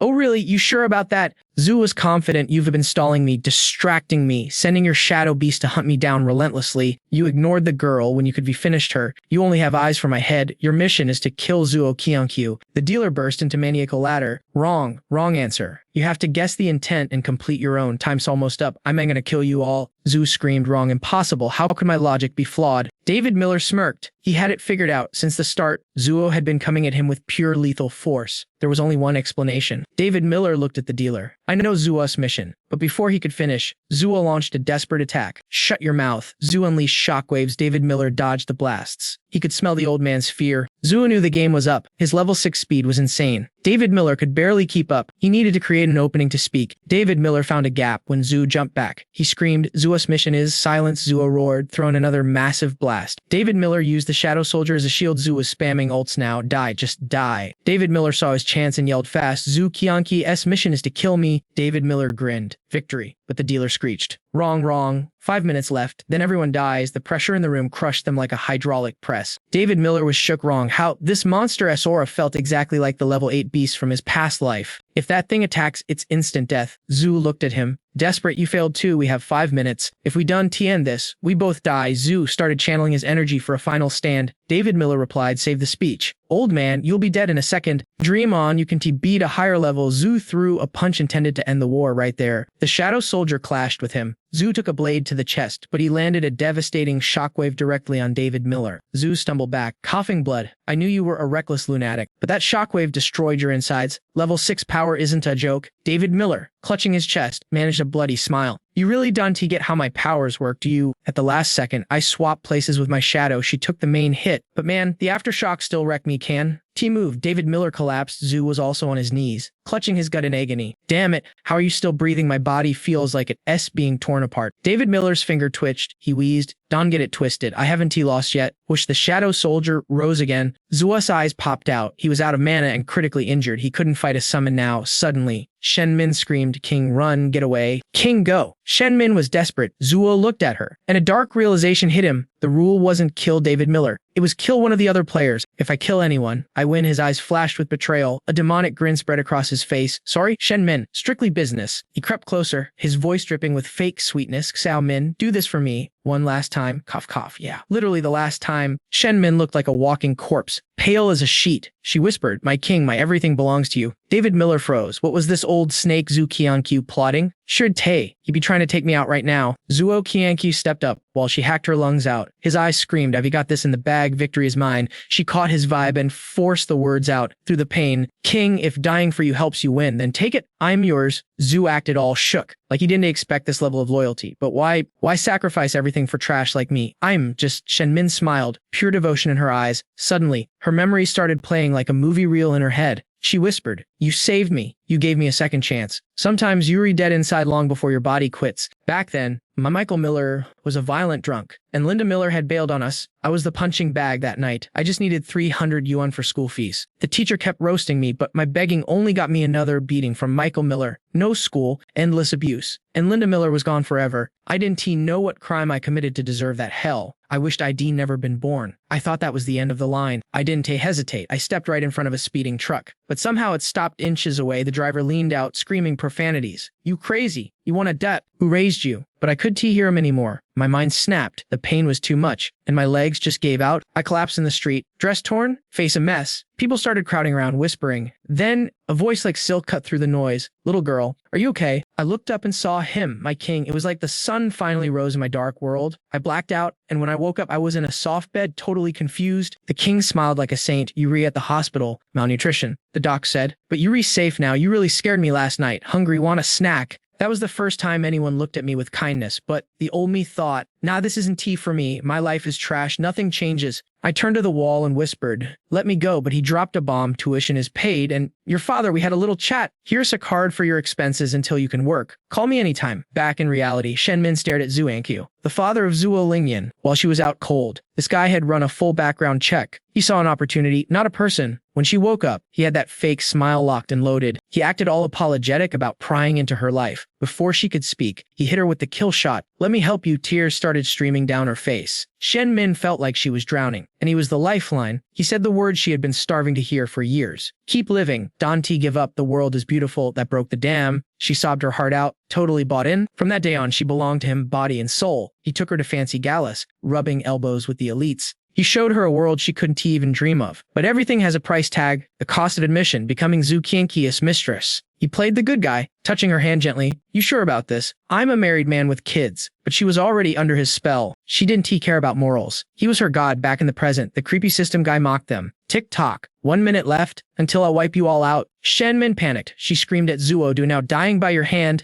the greatest honor I could ask for. Unlike her, he was chilling, ice cold. Funny story, did you ever realize I was scamming you from day one? Shenmin blinked. King, his eyes went dead. I had to save you, and since you were so willing to die for me now, I figure I owe you the ugly truth. She tried to speak, but he cut her off. My company was tanking. Bad press, then boom, you jumped in front of my car. If I drove away, my career was over. Saving you wasn't charity, sweetheart, it was damage control. Funding her, just a marketing expense. He needed a mascot. She was a prop, a sob story, to make him look like a saint to the public and his partners. Meanwhile, he's the biggest shark in the tank. Evil doesn't even begin to cover it. The guy literally put a gun to her Michael Miller's head to get custody papers signed. All those years, she was clueless before their trips. He was just fighting the urge to devour her. He didn't love her. He just wanted to own that body. Shenmin shattered. She screamed, rejecting the truth. Zhu smiled, that twisted smile, summoning a jagged spear of ice in his hand. You want to know why I am monologuing? Your stupidity is actually kind of sad. I wanted you to die knowing exactly how played you were. Besides, he grinned, it makes the kill so much sweeter when the victim knows it's coming. Playing God is my favorite hobby. Shenmin's mind snapped completely. She screamed like a banshee, clawing at the air. No, it's a lie. Tell me it's a lie. I done believe you. The system cackled from above. 30 seconds, folks.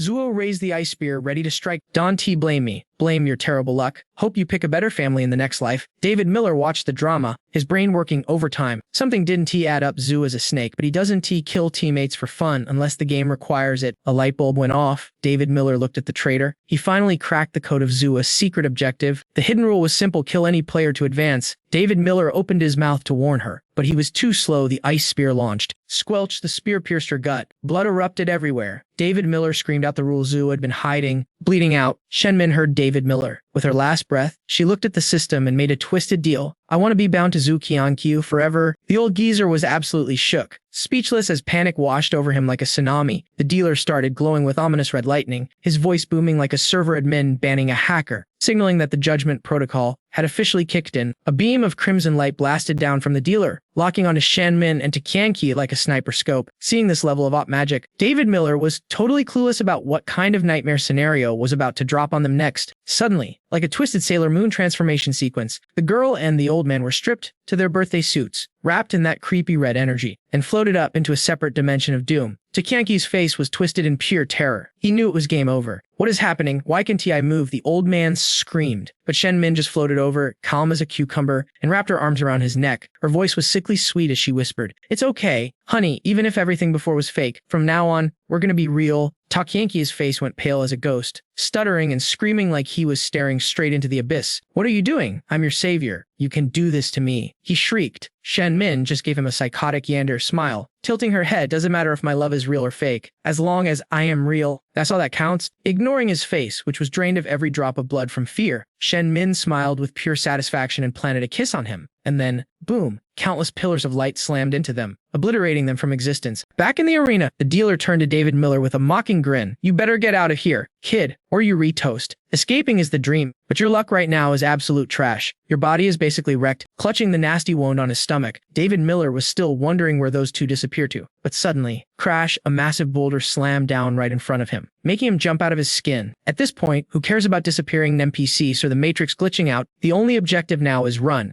Escaping is the only meta right now. But barely a step later, pain exploded from his wound like he just got crit hit. He collapsed to the ground, gasping for air. Totally drained. Even if David Miller usually is nerves of steel and fears nothing, facing actual death is a whole different ball game. Fear and regret started to creep in. He wasn't ready to log off yet, but suddenly, a mysterious Marcus shade materialized right in front of him. The shadow swirled and morphed, taking on a humanoid shape. David Miller was suspicious. That was his ability, but he wasn't even casting it. As the form became clear, David Miller finally recognized his own power coming in clutch to save him. The shadow grabbed David Miller's hand, threw him on its back, and started parkouring through the chaos, dodging falling rocks like a pro speed runner. Blue lightning crackled under the shadow's feet as it charged up and boosted forward with insane speed. A bright light appeared ahead. The exit. The shadow aimed for the light and yeeted itself through the portal, crossing into a galaxy-colored dimension. A quest board popped up in his vision. Congratulations, David Miller. You have successfully cleared level 2 of the Doomsday Monster Arena. The system is now calculating your loot. Man, I almost died. Spent all my stamina, and I'm only past level 2. David Miller grumbled. He was dying to know what kind of rewards the system was going to drop after that near-death experience. Energy swirled, and 6 reward items popped up on the screen. First, a brown fruit that looked straight out of an anime.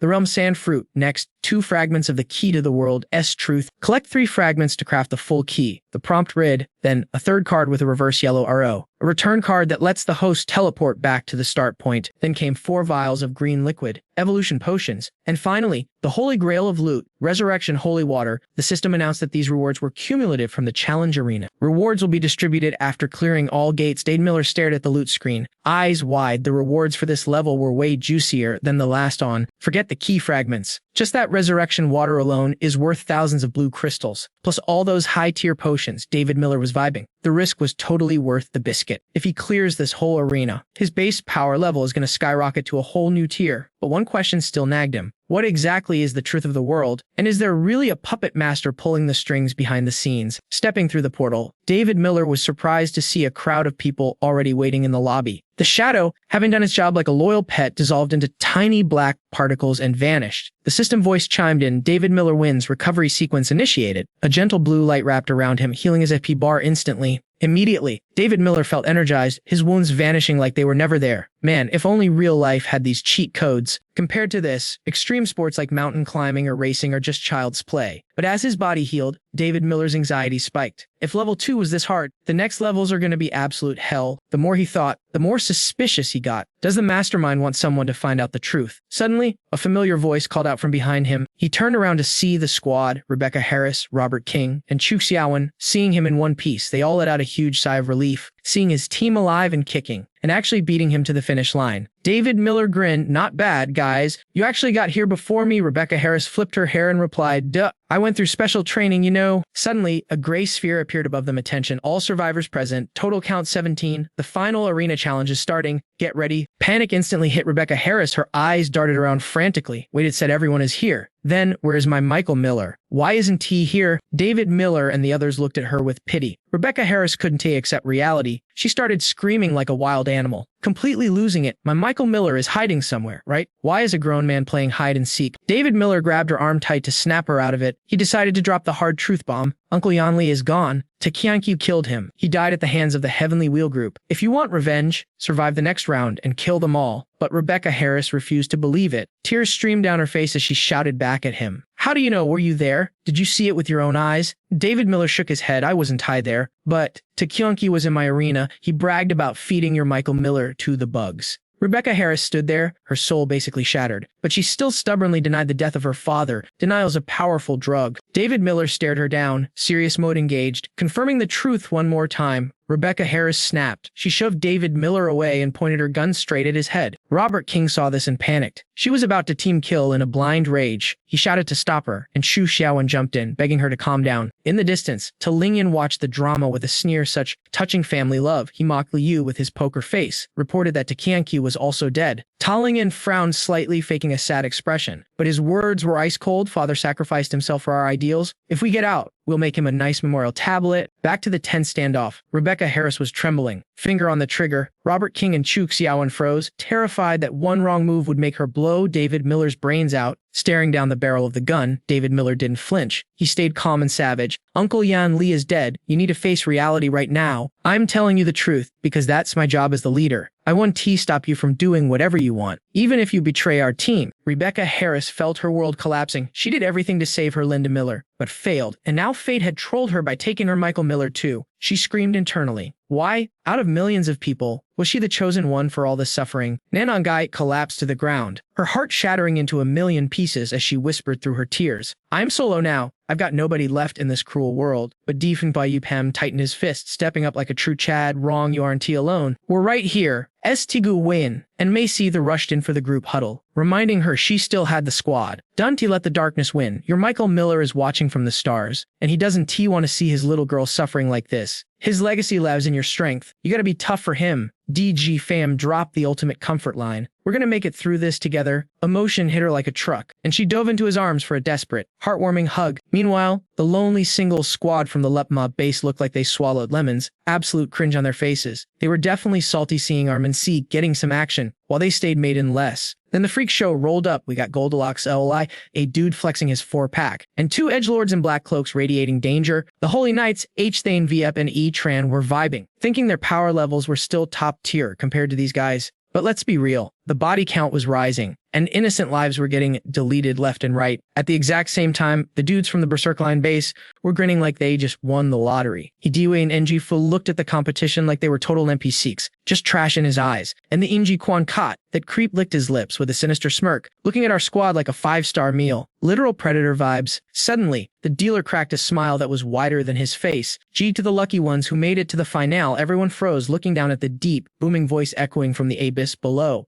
Judith Andrew Fam's eyes narrowed. He recognized that vibe. The dealer preached, you chose the right faction. Strength in numbers, baby. The bigger the squad, the better the loot. Looks like you guys made the meta play. He flashed a demon tier grin that sent shivers down everyone's spines. Tigu Wim and the crew realized the truth. This was the same system guide who trolled them back in the arena. D.U. Quam sensed the trap immediately. He is gaslighting us, trying to scramble our brains before the fight. But Tialati Venad Zero chill. He screamed, quit the cosplay act, you glitch. Boot up the 3rd stage right now. Seeing the panic, the dealer smirked with pure satisfaction. Impatient, aren't we? Remember, numbers equal power. With that, he officially dropped the beat. 3rd floor challenge, start. The ground rumbled and shot up, boom. A high-stakes arena formed over a literal hell pit of fire. One slip, and your crispy fried chicken. No response down there, guys. T-say Aldendi Ven clocked it instantly. It's a 1v1 deathmatch structure. If we'll do it, high-S calculations were right. The rung for survival just got totally re-rolled. The probabilities are shifting. STBWIM stared at the stage, her brain buffering. What's the play here? Does he want a battle royale? Is this a free-for-all chaotic beatdown? Nah, Didrigan Fime cut in, his mind racing. That would be game over for us. Right on cue, the dealer dropped the patch notes. The stairway to divinity is open. Who'll be the chosen one? Let's find out. With a smile that screamed villain arc, the dealer booted up the system. Ping. A holographic card materialized in front of every single player. It was time to read the fine print. The rules were absolute chaos. It's a double elimination bracket. Lose round 1.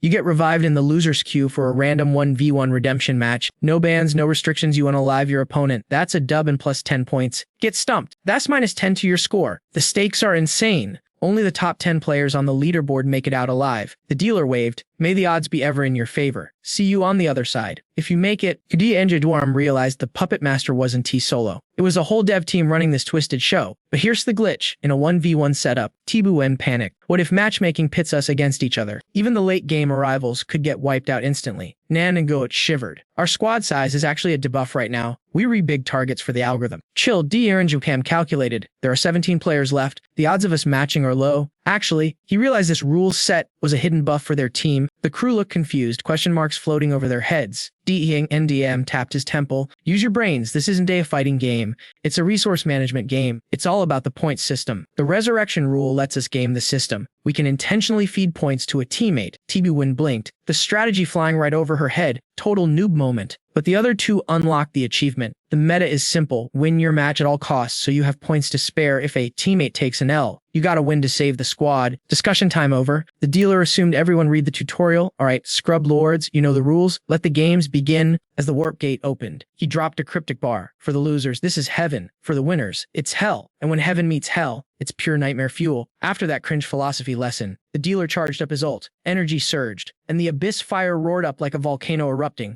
Visuals were off the charts. Blink and you miss it. The squad got separated instantly. Now they stood alone, facing creepy statues with ox heads and horse faces. Serious boss room vibes. DMCM smirked. Knew it? The devs never make it easy. This wasn't just a duel. It was blind survival mode on a single dark path. No minimap, no guides, just instinct. You don't know your enemy. You don't know the leaderboard. And you don't even know if you're fighting a winner or a loser. It's total fog of war out here. He sent him sensed the malice. The admin behind this game was a total sadist. Suddenly a voice broke his focus. It was the data nerd. He. Seriously, I drew you. I'll go hide. High groaned. He wanted to rage quit, but his hood showed DM Fatim's stats. Mid-tier power. Only level 5 ability. Easy clap. D-Dange Podium stood there frozen. Was this kid for real? Low to high pushed up his glasses. Dante looked so shocked. I'm an intelligence build. Hacking your stats was a piece of cake. Seeing the brat treat him like a trash mob, D-Tangy Fam just smirked. The disrespect was real, but so was the confidence. Elted I High whipped out his smartphone. Hold still, I need a cute pic of you for your funeral altar. Say cheese, loser. Selfie time in a deathmatch. Sus, D-NG Fam's danger sense tingled. Click, the flash blinded him, and a massive energy blast shot out of the lens. Aditi Mem barely dodged. He drifted back, knees skidding. But the force was insane. The floor where he just stood gone, crumbled into the fairy void. 1 inch closer and it would have been game over. Across the gap, Lauda High pouted. Oh man, my one-hit coast speedrun strat failed. Guess my gear score is too low, the kid sighed. If I had the Samsung's 22 Ultra, I would be captured your soul in wide-angle 8K. My bad. While the kid was monologuing, D-Hendigim engaged. He created an ice step midair, closing the distance instantly. This kid's power is glitchy. Can T let him recharge? But Uludut High moved like liquid. Swish. He dodged effortlessly. DG Fime's eyes widened at movement speed. No way. He has at least level 6. Ultud High snapped another pick. Click. Bingo. I am level 6. Noom. Instantly a massive boulder spawned above D-Guns and Fam's head, dropping at terminal velocity. Boom. Dust everywhere, but when it cleared, Uludut he gasped. Okay? I slept on you in a split second. DG and Jafim had conjured a massive ice shield to tank the hit. That reaction time was god tier him. Then, he used the smoke screen between the ice and fire to stay low-key. He wanted to test Lutu High stats before delivering a one-hit KO, but let's be real. Against an absolute unit, like Lutu High, those little tricks were straight up useless. Facing that thick fog, Lutu High pulled a 200 EK move. He dialed David Miller's number to track him down. The ringtone snitched on our MC, revealing he was chilling on top of that bull-headed statue. Now, David Miller was itching to know what this kid's deal was. No weapon should be that broken, so he basically asked the kid to spill the tea. And since the kid loves to flex, he answered. Lutu High explained, quote, the thing you are holding is the power of a miracle. He figured a boomer like David Miller stopped believing in miracles ages ago. To him, adults think miracles are just fairy tales written to gas up gullible children. But guess what? Miracles are legit, just like the apocalypse outside, and just like the op monster standing right in front of him. Then he roasted the adults for having zero faith. David Miller was speechless. Lutu High raised his phone, judging the older generation for being unworthy. He said their world is full of greed, rage, and mental issues. Savage. He snapped a photo and told our boy to drop dead, hoping they never cross paths again. But hold up. David Miller suddenly went dark mode right in front of him. Lutu High was so shook he froze for 5 whole seconds. The short-haired shadow slapped Lutu High's hand, making him drop the phone. She screamed, catch it, and boom, the long-haired shadow swooped in for the clutch save. Seeing the tables turn, David Miller smirked with maximum swagger. He put his hands in his pockets and started lecturing the kid about respecting his elders. The long-haired shadow held the phone and shouted, Master. Got it, but Lutu High didn't panic. He hopped toward the shadow and yelled. Too naive, even the shadows were confused. Lutu High dashed at them, dropped a truth bomb. I will say it again, I am rank 6. In terms of raw physical stats, you guys are cooked. He landed a heavy kick, forcing the shadow to drop the device. He arrogantly said, how dare you try to loot my precious gear? He reached for the phone, grinning like a maniac. Come to Papa, my baby. But the celebration was cut short. The short-haired shadow leaped in and punted the phone away, catching Lutu High completely off guard. The kid was fuming. Rage mode activated. He screamed, stop it. What are you doing to my treasure? The phone flew in a perfect arc straight toward David Miller. Our MC caught it smoothly, looking down on the kid with pure disdain. He said, "All your powers are in this gadget. Now that it is gone, say cheese, it is my turn to take your picture." David Miller laughed like a total villain and aimed the camera. "Come on, give me a smile," but Lu Tuhai wasn't having it. He snapped and started screaming, "Give it back, give it to me. You dirty adults always use such disgusting tricks to win. Do you have no shame?" David Miller gripped the phone tight, wearing the most punchable face possible. He mocked, not smiling. I thought the little bro would be scared senseless.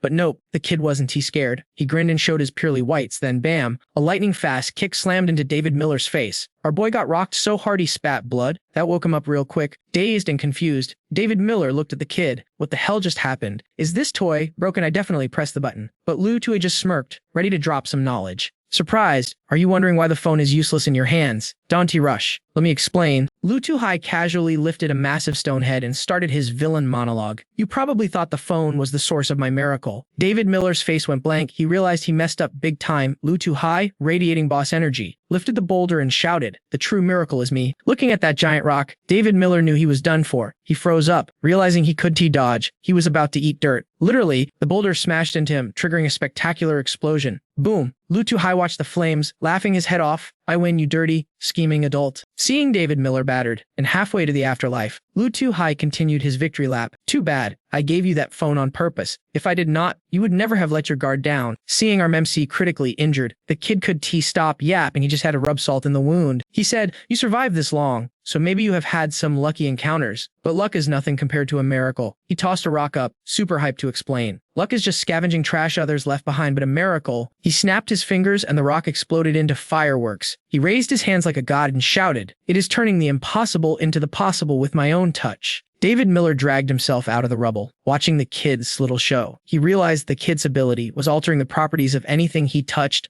But seriously, why does this kid talk so much? David Miller grit his teeth, refusing to give up. He was salty about losing the first round. Damn it, am I really gonna lose here? This miracle power is too broken. Suddenly, the two shadow wafers appeared. Eyes glowing, "Master, can we still help you?" David Miller was startled. He didn't expect them to pop up now. He looked at them and thought, if only I had a symbiosis ability to heal you guys, but to beat a miracle, I need a miracle of my own. The shadows looked at each other without saying a word. Telepathy on point. They suddenly jumped toward David Miller, scaring the life out of him. They turned into energy and dove straight into the ring on his finger. David Miller felt a surge of power. His body was resetting. He shouted in shock and joy, "My hand, I can move it again. What is going on?" Lu Tuhai looked at the smoke and scoffed. "At the last second, you used ice and bone shields, right? Too bad I am rank 6. I can create endless explosions. A rank 5 like you is struggling just to survive." He threw another rock up, sending his final regards. "I hope I never see you again, actually. It would be awesome if I could kill you twice right here." He stared at the dust cloud, determined not to fall for any more tricks. Just as he was about to strike, David Miller's voice cut through the smoke. "Miracles can still happen." Dante jumped to conclusions. Lu Tuhai's jaw dropped to the floor. Before he could react, an ice spike stabbed straight through his stomach. He looked down and saw David Miller, completely healed and looking terrifying. Blood sprayed everywhere. The kid stammered in disbelief. How is this possible? "Yo, David Miller ain't no noob. You think he's gonna leak his secret techniques? Nah, fam." He just hit him with a smirk and said, "Reality hits harder than fiction,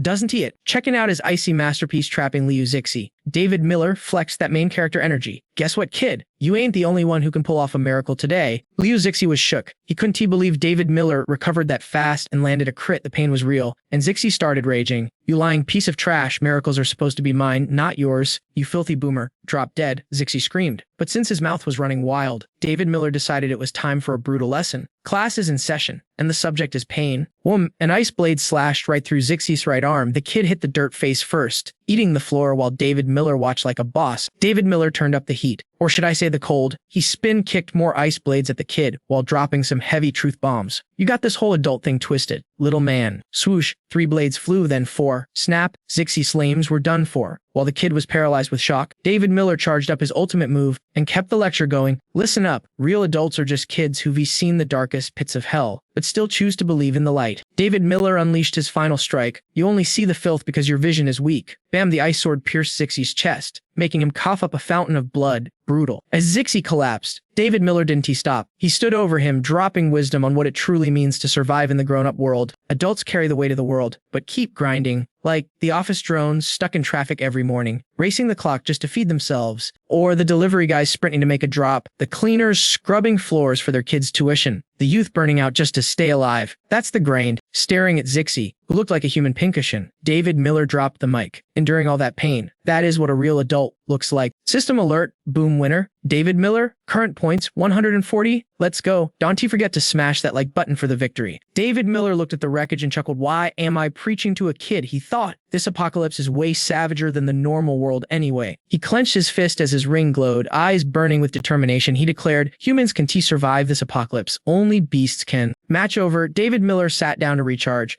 Next round in 30 minutes, he wondered. But first, I gotta grill my squad about what just went down. Once he was settled, he barked out a command, get out here now. As the shadows crept out, David Miller was confused. The ring activated by itself earlier. He thought, I didn't summon them. Did it glitch or something? It came out on its own. He stared at his hands, suspicious. Is my gear evolving? Does it have a mind of its own now? That's kinda sus. Two shadow waifus appeared. Master. The long-haired one teased, crossing her arms. Miss us already? But David Miller wasn't in the mood for games. David Miller looked at them, dead serious. Did you guys feel that glitch? Something is definitely wrong here. The shadow girls started striking poses, showing off their curves like Instagram models. Is that it? Do you just find me irresistible now? Master. David Miller face palmed, even looking like dark silhouettes. They were being extrio. You guys used to be puppets. I pulled the strings. Now you're rethinking for yourselves. Then it clicked. They re-evolving like the ring. The long-haired shadow knelt down, getting all close and personal. If you spoil me, maybe I'll spill the tea. But before she could thirst trap him any further, the short-haired one cut in. All business, we heard a voice. A gentle voice told us to save you and gave us consciousness. She turned to her partner and roasted her. Quit trying to seduce him. You ain't got the goods anymore. You're just a shadow blob. Long hair snapped back. Shut up. You look exactly the same, you hypocrite. David Miller tried to ignore their catfight and focus. A gentle voice, he muttered, racking his brain. Is it the voice of God that old guy talked about? The long-haired shadow shook her head. Nah, fam, not even close. The God voice is cold and robotic. But this, the short-haired shadow jumped in. This sounded like Linda Miller, like a lullaby from childhood. Exactly. The other agreed. Super soothing. David Miller went into deep thought. Linda Miller's voice. That's definitely not the system god. Is there another faction, someone fighting the gods? He looked at the mysterious black stone in his hand. Is this thing the key? I regressed back in time because of this stone. I survived because of it. But what the hell actually is it? He needed answers. What exactly did the voice say? The shadows hesitated before spilling. She said, we have to save you. Because this world cannot afford for you to lose. David Miller pressed them. That's it? Nothing else? Nope. They shouted. That's the whole message. David Miller was baffled. For real, nothing about treasure or cheat codes, zero. They confirmed, just done lose. They wouldn't lie to me, he thought. But why? What's my connection to this world? Why am I the chosen one? Suddenly, whoosh, his left hand burst into flames. The long-haired shadow freaked out. Master, your hand, you recooking? David Miller stayed icy cool. Chill out. It's just my new passive skill. I'm sharing powers with you guys now. He blew on the fire like a birthday candle, and his hand healed instantly. See? Good as new. If I can use the shadow soldier's powers. That means he figured it out. He dismissed the girls. All right, dismiss, get back in the ring. David Miller grinned. Symbiosis was a game changer. If that works, I can use Uncle Nanloy's lightning too. He shouted, Uncle Nanloy, front and center. The Thunder Warrior materialized instantly. Yang Fan looked him dead in the eye. Uncle, pass me the juice. I need that lightning power. Uncle Nanloy was staring at David Miller like he grew a second head. Armincy is thinking, yo, what are you on about? You glitching. He figures maybe the shadow just needs a snack from the ring's power. David Miller reaches out to share the energy. But right as the round 2 announcement drops, Uncle Nanloy, hands in pockets like a total boss, just leans down and chomps on David Miller's finger. The MC completely froze. He was buffering in real life, unable to process the sheer disrespect of being used as a chew toy. Suddenly, Rebecca Harris drops in from the system space, ready to throw hands. She asks, is this the winner's bracket? But she lands and immediately drops her jaw. She sees David Miller feeding his finger to the shadow and screams, David Miller, what kind of freaky ritual is this? David Miller panics. Chill, it's not what it looks like. I'm just running a test. She walks up to the shadow figure, looking deep in thought. Wait, this vibe, why does it feel so familiar? A few seconds later, realization hits her like a truck. She screams out in horror. It's see him. She rushes over, tears streaming down her face, screaming, Michael Miller, why do you look like this? Seeing her break down. David Miller steps in to drop the hard truth. And that's just a shadow echo, not your real father. Yes, gone. You gotta face reality, but she can't accept it. She stumbles toward the shadow, pleading, Michael Miller, it's Simi. Don't you know your own daughter? It's really me. But the shadow just stands there stone cold silent with a blank expression. Yang Fan watches the lack of reaction and wonders, could the system Psy actually develop a soul in these intense moments? Just like that time with the sisters. Even with no reply, she hugs the shadow tight, sobbing her heart out. Michael Miller, I am okay. I'll keep living strong. Thank you for everything. David Miller watches from the side, getting hit right in the feels. If he could hear a gentle voice like that, maybe his whole destiny would change. Suddenly, the chubby system admin pops up, ruining the emotional moment. He glares and yells, "Start fighting right now, or you both take the L." They both jump out of their skins. Rebecca Harris pulls herself together, wiping the tears. "Sorry, boss. I just see my dad's shadow. I had to say goodbye properly." She sees David Miller is still distracted, so she waves and shouts, "Hey, boss, ready to test my power level or what?" She snaps her finger, and boom, the rank 5 Mecha 159 materializes in the air. David Miller finally locks in, looking hype. Perfect timing. Let's see if you've actually leveled up from all those battles. He smirks, provoking her. "Come at me with everything. Try to kill me if you can." She doesn't hesitate. 159 target David Miller. The MC predicts the move, throwing up an ice wall to block the barrage. Not bad. Keep that energy up. The warm-up is over, and the firepower is locked and loaded. The system announces winner's bracket final round start. Rebecca Harris stares into the smoke, calculating is he using the dust for cover. He's planning something sneaky. She knows the boss's style. He's so aggressive. Suddenly, an ice sword pierces the smoke, aiming right for her. Her reflexes kick in and she dodges just in time. "I knew it. You never defend, only attack." But right as they re-scrapping, David Miller's face turns red as a tomato. Turns out our boy didn't just catch a fist. He caught a handful of Rebecca Harris assets. She goes full sunder, embarrassed and furious. 159. Fire everything. Missiles launch straight at David Miller. He's panicking. "I can't explain this away. I just gotta tank it." The mecha unleashes hell, burying David Miller's position in a storm of explosions and smoke. She pauses, looking at the destruction and thinking, did it go too hard? Did I actually flatline him? She sees the mecha still firing and rushes in yelling, "Stop." 159 sees fire. She runs into the smoke, shouting, "Boss, are you alive?" But she forgot to check overhead. A massive chunk of ice is falling straight for her skull. She looks up and screams as death comes crashing down. Split-second timing. David Miller flashes in, pulling off the classic hero rescue at the last moment. He scoops her up in a princess carry. She is blushing hard, stuttering. "B-boss." Her heart is racing. She's totally flustered. He's actually holding me. Once she is safe from the ice, David Miller kills the vibe immediately with a lecture. "This is a battlefield. Focus. Your powers once he save you. If your head's in the clouds, if you get hurt, it's gonna be a huge drag for me." She blinks, confused like a puppy. A drag? Why? David Miller's eyes accidentally drift down to her chest. Remembering the accidental grab, he realizes the awkward position and literally drops her on the floor. Thud? "Nothing. Just fight me for real this time." She watches him run away into the smoke, pouting, "Hey, come back here and explain. And why was your face all red just now?" David Miller hides in the dust, questioning his life choices. "Why am I panicking? This is weird. Get it together, man." He secretly uses his power to fix her armor so she's not exposed. Gentleman moves only. Rebecca Harris waits, then gets serious. "Fine. If you want to come out, I'll force you out." Her eyes sharpen. No more games. She is absolutely determined to win this duel. 159. Switch to full burst mode. Max firepower. David Miller hears this and actually starts sweating bullets. "Yo, she's actually trying to delete me from the server." She's serious. The mecha locks on and unleashes a storm of destruction. The arena turns into a wasteland of cratered rock and fire. She stands amidst the chaos, smirking, "Boss, can you even hide from this kind of heat?" David Miller is behind a massive ice fortress, barely holding on against the barrage. "Hide. Nobody could tank this easily. I feel like I didn't build you a mech. I built you a doomsday device." Rebecca Harris laughs. "I'm the only one who can unlock 100% of your gear's potential. You should be proud your own creation is cornering you like this." David Miller falls silent, deep in thought as the pressure mounts. Yin Yu kept running her mouth, trying to sound tough. "You might be the boss of Starfire, but I'm not going to let you off easy. I know you have a way out of every mess, so I gotta go full try-hard mode until you redown." But before she could even finish her monologue, David Miller pulled a straight-up ninja move. He vanished into thin air and teleported right behind her, pressing an ice blade against her throat. Solid logic. He whispered coldly, "But you're being way too loud. Too much dust. Too many variables." David Miller grinned, holding her in place like it was nothing. "You're making this battlefield messy, and mess gets people killed. Ever heard of the smoke means survival theory? No. Well, take notes." David Miller pointed at the level 159 smart turret that was still blasting away at his decoy. He stood up, dusting himself off. "I used an ice clone to bait you, and it tricked the turret's aim assist too. Dante assume you can just dodge a level 5 threat. They won't give you a single frame to react." Rebecca Harris pouted, clearly salty about the loss. She side-eyed him and scoffed. "I was just slacking off. Okay, I relied too much on your reputation, boss. I didn't even use my ult yet." Watching her make excuses with that stubborn look, David Miller couldn't help but laugh. He bonked her on the head with his ice dagger. "And you think I was using my full power, please? You didn't even merge your mechs at the start. That's on you." Rebecca Harris rubbed her head, whining dramatically. "Ouch, that actually hurt." After teasing her, David Miller's expression suddenly turned serious. He looked her dead in the eye. Real talk, though. What's your read on Duan-mu? Rebecca Harris paused, shifting gears. Duan-mu? Honestly, she's a single-cell organism socially, but her brain is massive. She spends all her time researching stuff that goes nowhere. But she really is a certified genius. David Miller rubbed his chin, deep in thought, simple-minded.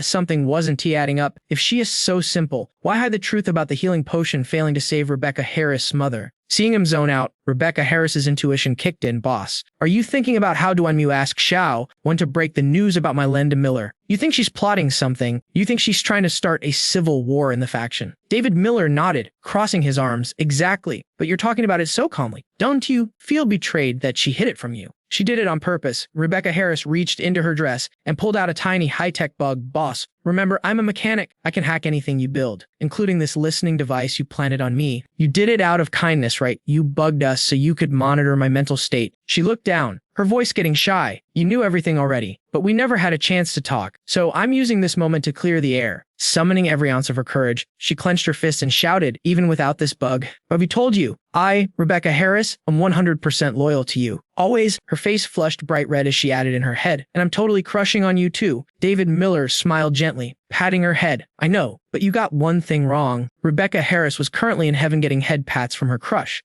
What did I get wrong? David Miller took the bug back. This was only on you. Because of your Linda Miller situation, I was worried you'd crash out and do something reckless. I needed to be ready to stop you. But looking at you now, I wasted my time. You're cool as a cucumber. Rebecca Harris's brain short-circuited, only hearing the part that mattered to her. She stammered, face burning. Wait, you made it. Specifically for me. David Miller stepped back, checking the timer. All right, time's up. You go to the winner's bracket. I claw my way up from the loser's queue. Just keep winning. Once the herd thins out to 5 people, someone gets a bye round, a free pass to the next stage without fighting. Seeing David Miller about to disqualify himself, Rebecca Harris panicked. Boss, wait up, she yelled out her true plan. You need to be in the winner's bracket. We all want you to take first place. You're the only one who can uncover the truth of the world and save us all. And she thought to herself, I'm never letting you die in front of me again. If anyone's dying, it's gonna be me. David Miller looked shocked. You want me to take your spot? You think you can survive the loser's bracket? Rebecca Harris went full ride or die mode. That doesn't matter. What matters is that I finally get to taste what it's like to die for you. Suddenly, the level 159 turret locked onto her. Bang, bang, 2 shots fired, and David Miller froze as they headed straight for Rebecca Harris's head.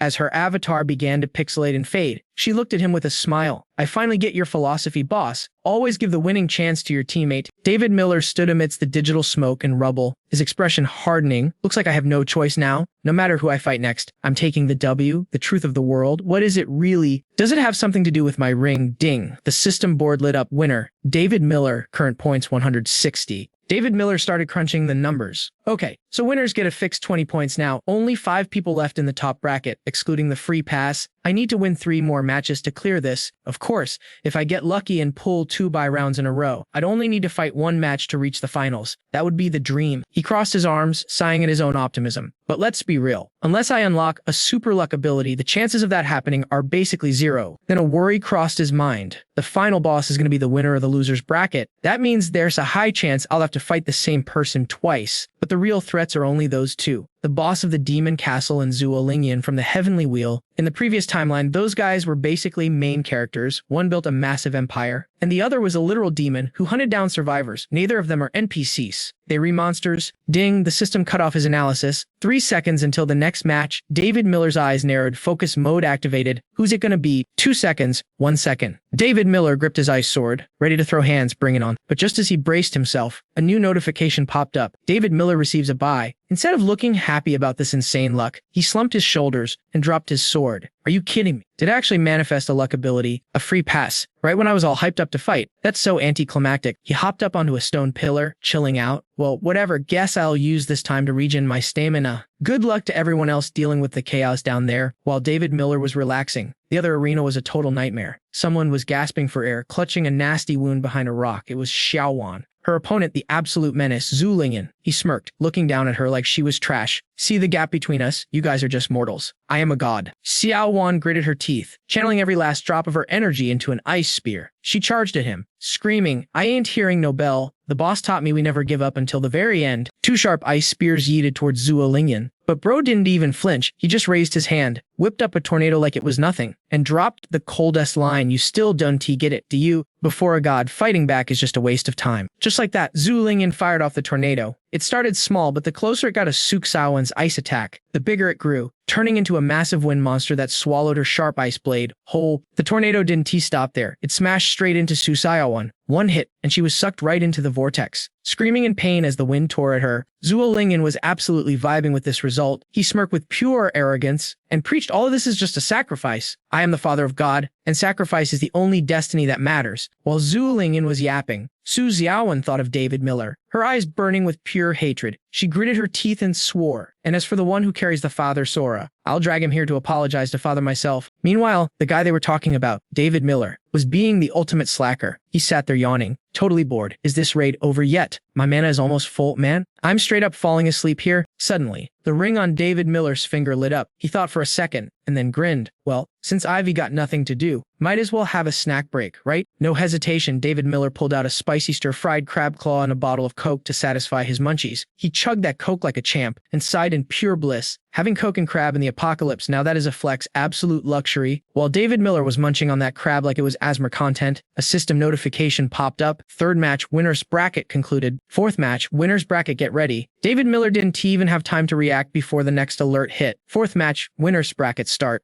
Less than a second later, a massive explosion rocked the ground right in front of David Miller. He was mid-chew on a crab leg, and his eyes went wide with shock. Out of the smoke and dust walked the big boss of the Demon Robe organization. It was Hong Lion. The boss saw David Miller having a picnic and laughed out loud, mocking him. "You reliving the good life, ha? That guy with the knife I just deleted. Was he your teammate? Think his name was Manhwa Dao or something." Hey to he. David Miller heard the trash talk but did even bother looking up. His hands and mouth kept working, shoving crab meat and Coke down his throat like a pro speed eater. He even mumbled while chewing mum. "Yup, nothing stops the grind. Gotta eat the crab meat. Eating anything else just makes me cough." Hong Lion, the Demon Robe boss, saw that David Miller had zero reaction. No tears, no drama, and got triggered. He screamed, "Don, you feel bad for your squad. You cold-hearted monster, stop eating. Did you hear me? I sent your teammate to the lobby to collect his lunchbox." Finally, David Miller finished his crab and Coke. He casually dug a finger in his ear and said, "Quit barking, bro, I'm not diff." David Miller stared calmly at Hong Lion, gripping an ice sword in his hand. "Failed to kill me in the winner's bracket. So now you're trying to tilt me with trash talk. You really think I'm that weak-minded?" Before the sentence was even finished, David Miller leaped into the air, swinging his sword at Hong Lion. "But since you brought it up, I'll use that as an excuse to chop you into little pieces."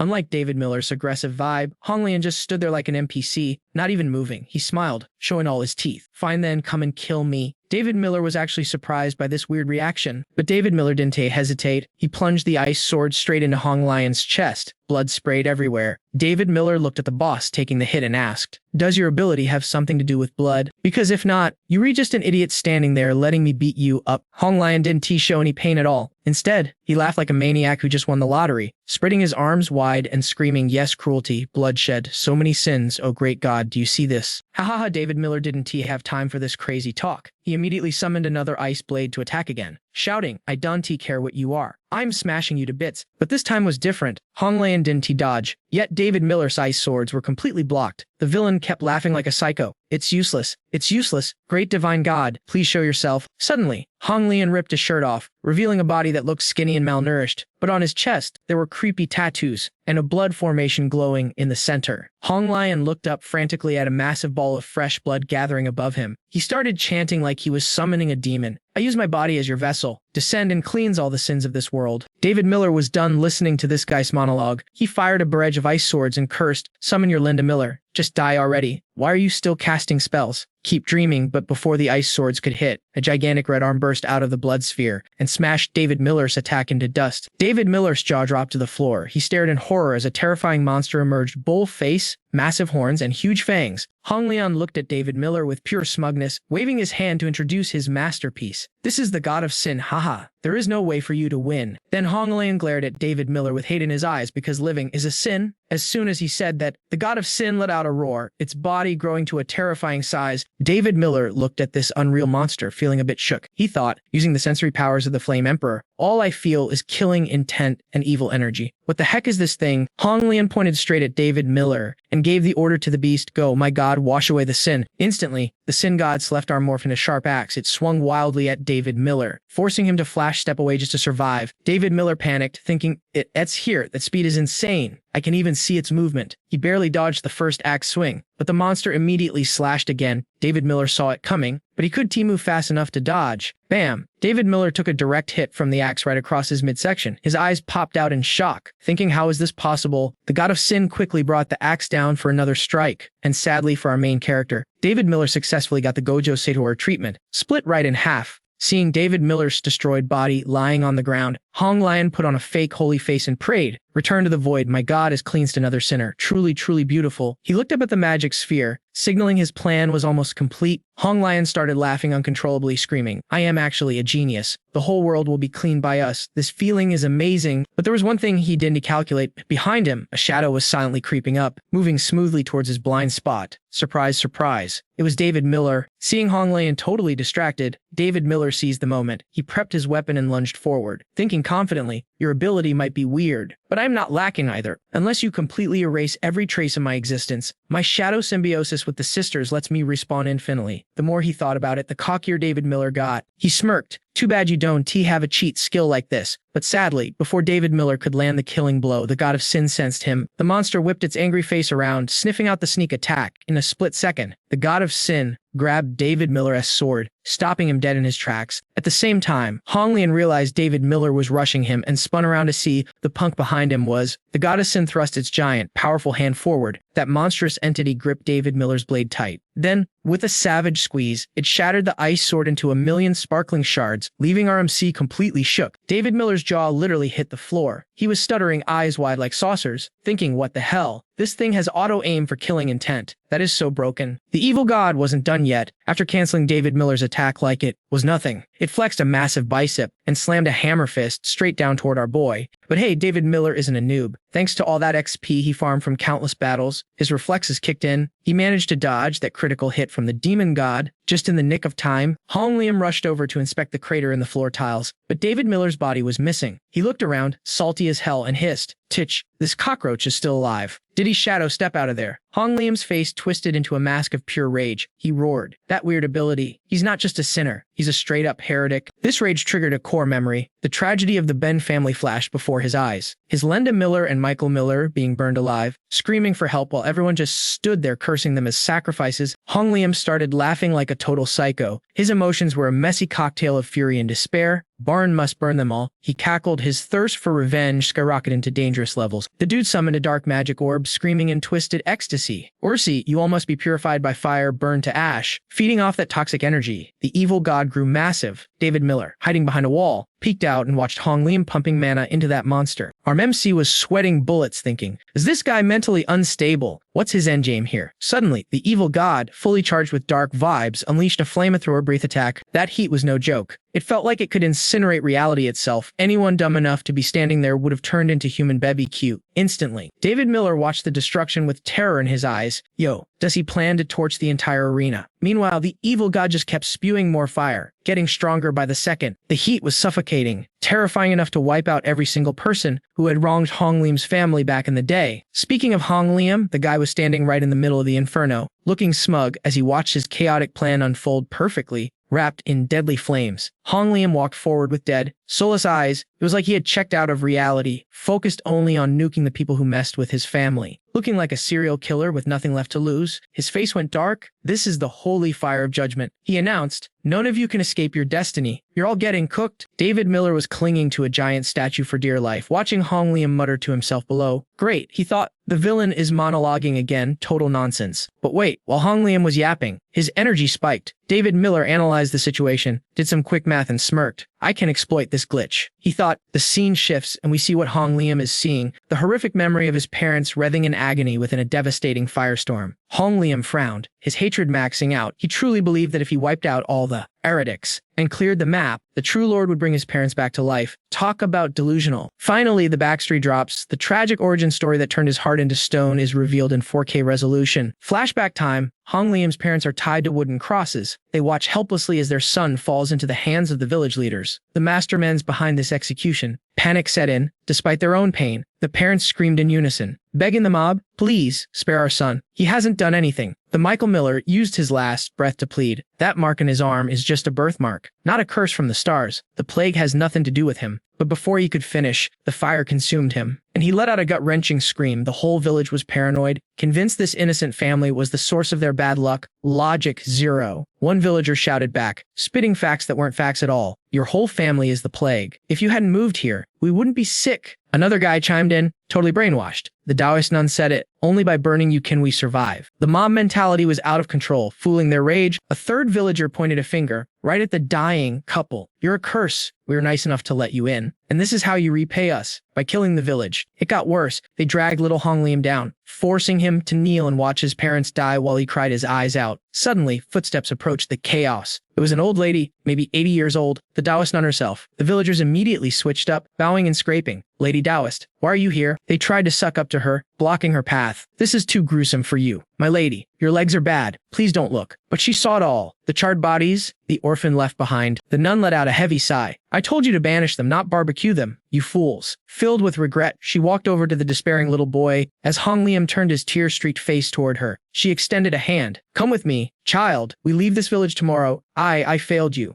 Hong Liam just sat there, frozen in trauma. Eventually, he stood up and followed her, embarking on a long, lonely road. But as he walked away, the kid turned back, the look in his eyes, pure, unadulterated hatred. Fast forward to a shabby house inside the village later that night. Dead silence. The nun was asleep. Hong Liam sat there, staring into the void, his mind replaying the horror over and over again. The image of his Linda Miller and Michael Miller burning. Because of these ignorant villagers tore him apart. He scratched at the birthmark on his arm until it bled. "Bastards, you're all bastards. You killed them." Drowning in despair, Hong Liam sobbed, making a dark vow. "Just wait. When I grow up, I'm gonna kill every single one of you. I'll burn you all." That darkness in his heart attracted something. A voice echoed from nowhere. "Why wait until you grow up? You can unalive them right now." Hong Liam's eyes snapped open. He stared at a floating shadow in front of him. "Ho, who are you?" he stammered, seeing a glimmer of hope in the darkness. The shadow opened glowing red eyes and whispered with a sinister grin, "I am the true Lord. Purge the sin, unleash your desire." Snap, the demon chuckled. "Congratulations, kid, you've been chosen." And just like that, the deal with the devil was signed. Hong Liam's wish was about to be granted in the worst way possible. That night, the village became a literal hellscape. Fire consumed everything. Thick black smoke blotted out the sky as the villagers ran out of their homes, coughing and screaming. Panic everywhere, people holding their heads, stuttering. Who set the fire? But it was too late. Karma had arrived,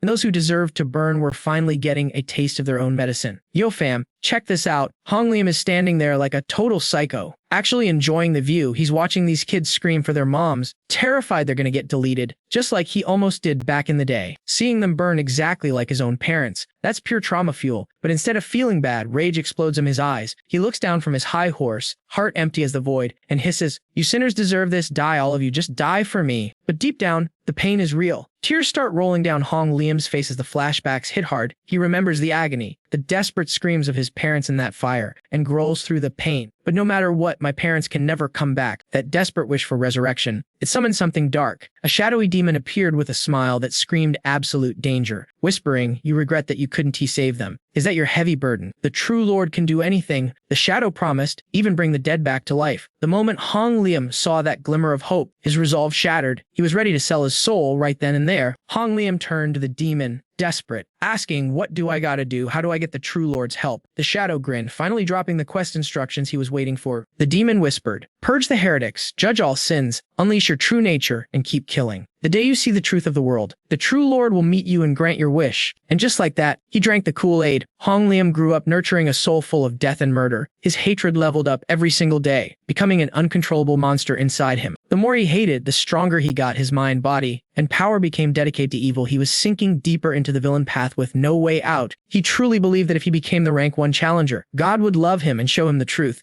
Standing there now, he's muttering like a glitching NPC, "I'm so close. Just one more step to the end game." But that delusion was his downfall. He was so busy dreaming about a fake world that he didn't check his minimap. He didn't see our main character, David Miller, rushing in from behind. weapon charged and ready to counterattack. Seizing the perfect timing, David Miller locks onto his target with laser focus. He swings his blade, aiming straight for Hong Lim to end this madness. Pumping maximum mana into his sword, David Miller slashes down with terrifying force, screaming, "This is my chance." But he forgot one major detail. The god of evil has insane sensory stats for weapons like that. The moment the demon sensed the threat, it whipped its head around with glowing red eyes to protect its simp Hong Liam. The evil god blasted a massive wave of fire right at David Miller. The impact was brutal, forcing Armin-C to cover his face in agony. Seeing David Miller struggle, Hong Liam just looks back with cold contempt. "You think being stubborn will change anything? You're making a mistake. Did you really think using the same move twice would work on me?" David Miller realizes the situation is critical. He thinks, "Damn it, if I retreat now,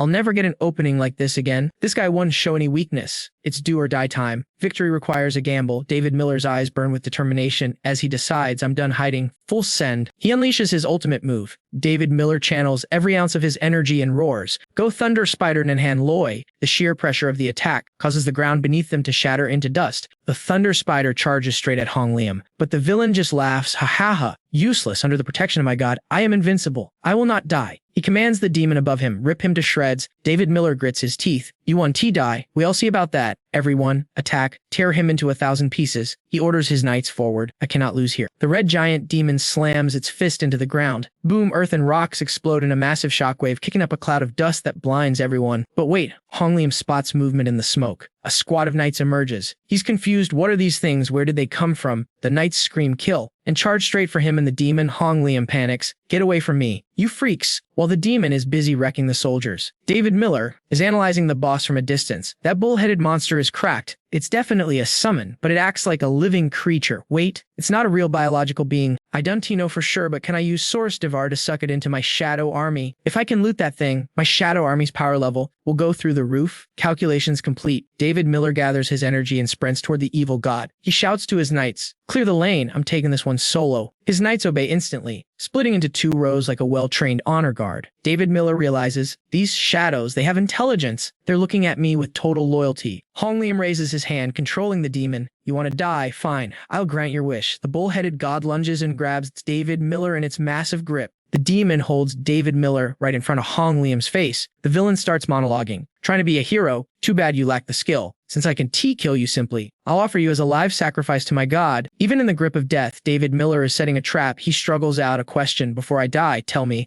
is your god actually alive?" Hong Liam arrogantly replies, "Of course he is the servant of the true lord, the god of evil. Gotcha." David Miller smirks. His trap sprung. He activates Source Devar. "Perfect if it is alive. Then I want your god for myself." Hong Liam suddenly feels a chill. David Miller slips out of the demoness grasp as a massive purple vortex opens up. The Source Devar skill locks onto Hong Liam and his demon. Hong Liam screams, "What the hell is this?" The evil god is stuck in the center of the vortex. Growling in fear, David Miller roars with authority, "Get over here." Hong Liam panics, gathering power. "Kill him. We have to kill him to stop the suction." Following the order, the evil god tries to attack the vortex to break the spell, but David Miller interrupts the cast. "Not today, your time for mindless slaughter is over." A blade of pure light materializes in his hand. David Miller dashes forward and, slash, he cuts the evil god's arm clean off. Hong Liam is stunned. How is this possible? He and the demon get dragged helplessly into the devouring vortex. As he fades, he thinks, "I guess I won't meet the true lord, but at least I can finally see you too." Linda Miller, Michael Miller, a vision of his parents appears before him. Hong Liam smiles peacefully, and then boom, a massive sphere of light explodes in the sky. David Miller curses, "Son of a, it hit me with a parting gift. Damn it, if I let go now, we're all finished. Not even my symbiotic powers can save me." His clothes are tearing apart from the sheer energy pressure, but he holds on. David Miller screams, pushing his limits. Source Devour, suck it all in.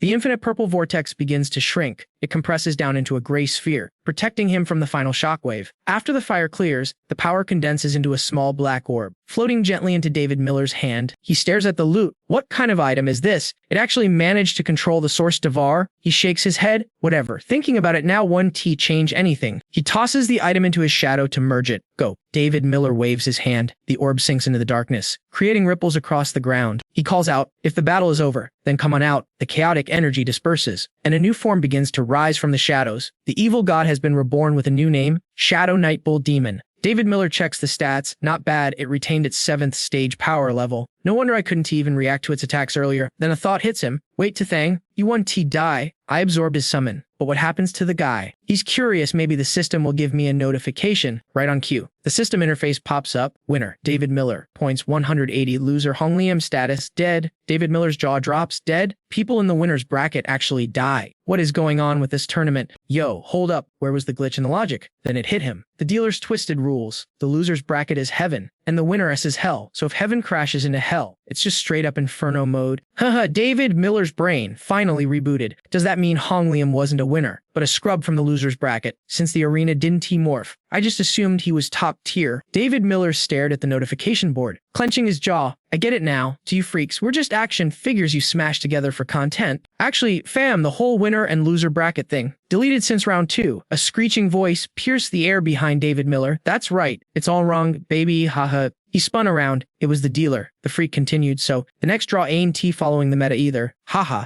David Miller thought. Not following the meta? Does that mean I finally get a squad? Or am I soloing again? The dealer shrieked. It's the grand finale, noobs. Welcome to the endgame. As he yeeted himself into the sky, David Miller was shook. Finals. Already, if the matchmaking is broken, shouldn't the other PvP matches still be running? From high above, the dealer trolled him. Game over for them. Hee hee. Check the patch notes. Genius. David Miller muttered. Points finale, meaning the two players with the highest CAD ratio have to throw down. One last tip. If you take 2 lows in a row, the loser from round 1 gets a respawn ticket. Enter the loser's bracket, random 1v1, no ban list, kill to win. Grab 10 points. Loser drops 10. The dealer smirked. You're sharp. Everyone else has already been kicked from the lobby. Hee hee, it's just a 1v1 now. Talangyun stepped out of the smoke, flexing hard. So, my final boss is you, base commander, Mr. David Miller. We meet again. David Miller stared him down. I knew it was going to be you. If he hadn't regressed, the previous match would have been the demon leader Hong Liam versus this monster. The scoreboard popped up. David Miller, 180 points, rank 2. Talangyun, 190 points, rank 1. The dealer interrupted. Hold your fire, new patch dropping. Check your stats first. Ha, Talangyun scoffed. Called it.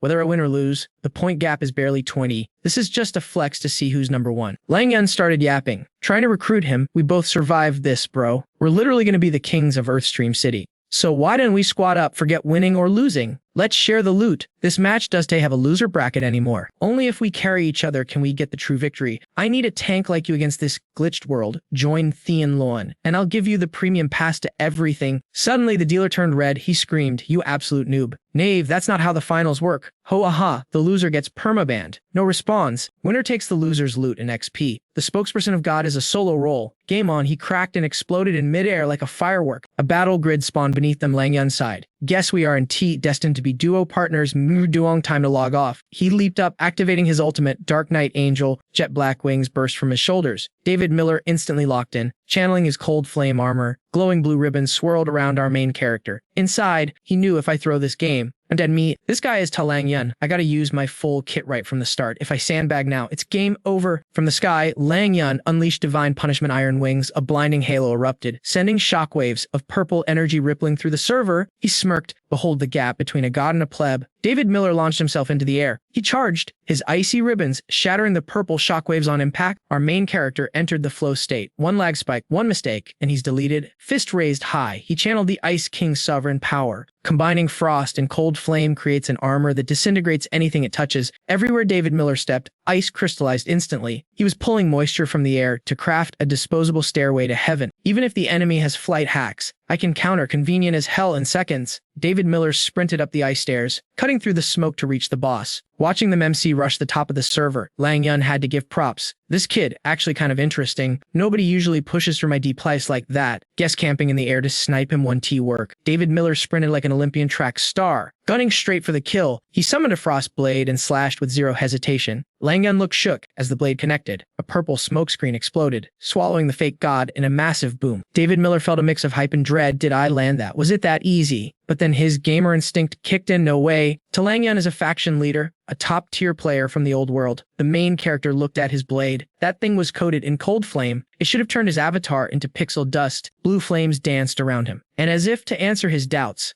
Lang Yun strolled out of the smoke like nothing happened. He was juggling a black sphere. The sky burned around them. Lang Yun said calmly, "Great speed, bro. Too bad it's useless. All flash, no stats." The main character started sweating bullets. What the hell? He tanked a direct cold flame hit with 0 damage. There's definitely a glitch here. Seeing David Miller's face glitching out, Lang Yun smiled. "You look shook, but chill. A boss fight isn't that simple." He tossed the black ball casually. "Go get him, baby." David Miller saw the projectile and yelled, "Not good." But then he noticed something weird. His eyes widened. Wait, what the hell? The ball floated lazily, crackling with purple lightning. David Miller had no clue what this nonsense was. Is that devouring essence? But it's moving at snail speed. Who's gonna get hit by that laggy trash? Suddenly, the ball morphed into intersecting purple rings. Unleashing a massive suction force, David Miller threw up an ice wall and backflipped away. Son of a. It's a gravity well. Dodging the pull, the main character cursed his past life. Teach, I had 0 beef with Lang Yun before, so I have 0 intel on his build. Who knew he was this broken? No time to think. He swung his sword to cut the magic rings, but somehow his target shifted, and he slashed the red-eyed bull statue in the arena instead.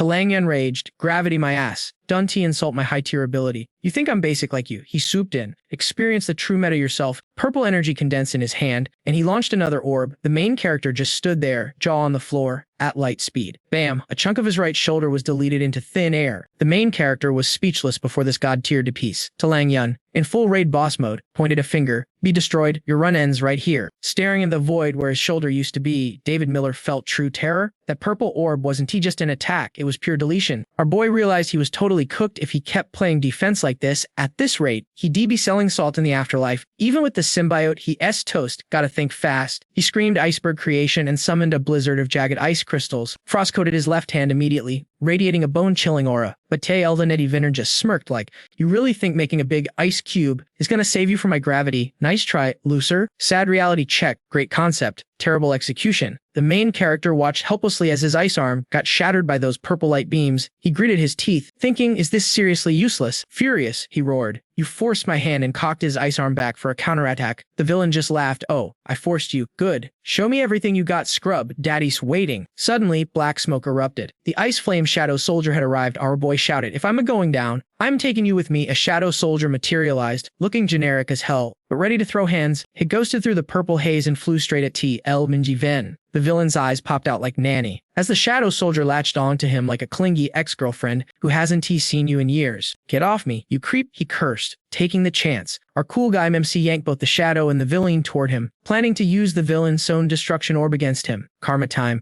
Minji actually panicked for real. He muttered, "Damn it, am I not trying to double suicide with this guy? This wasn't part of the plan. He wasn't about to die a lame death like that." So, snap. He canceled the gravity sphere instantly. With the spell broken, both DTI and the villain started free falling through the air. But the MC shadow soldier was still hugging the boss like he's a bag of cash.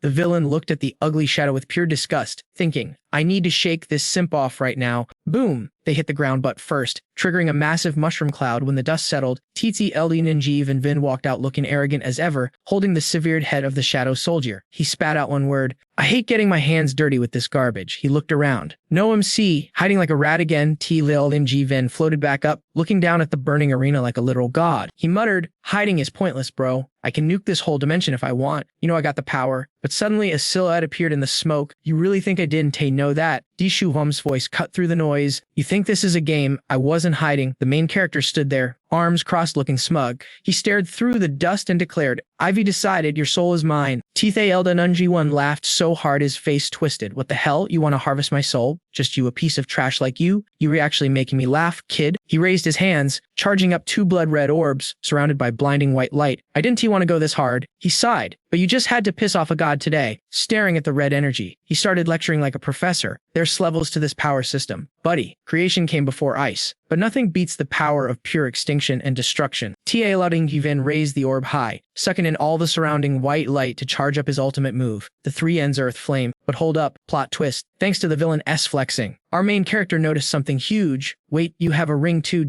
and Endred played him, watched him play with the orbs, and it finally clicked. So that's how it is. So I'm not the only one with a magic ring. No wonder these guys leveled up so fast. The villain paused, confused by DTGM's mumbling. "What do you mean too?" The main character flashed his own massive ring. "You ain't the only one with bling, fam. I got one too. Problem is, I still haven't unlocked its full potential yet." The villain replied, "I knew I smelled that aura on you. So we have the same gear, but you're still too noob to use it." He raised 2 massive purple fireballs, mocking him. TLNE1 screamed, "You useless waste of space. Let me send you to meet your ancestors. Maybe you can unlock its power in the afterlife." He launched the orb straight at D2 Aju's Pam. Watching the attack fly in, the MC had a crazy idea. 2 rings.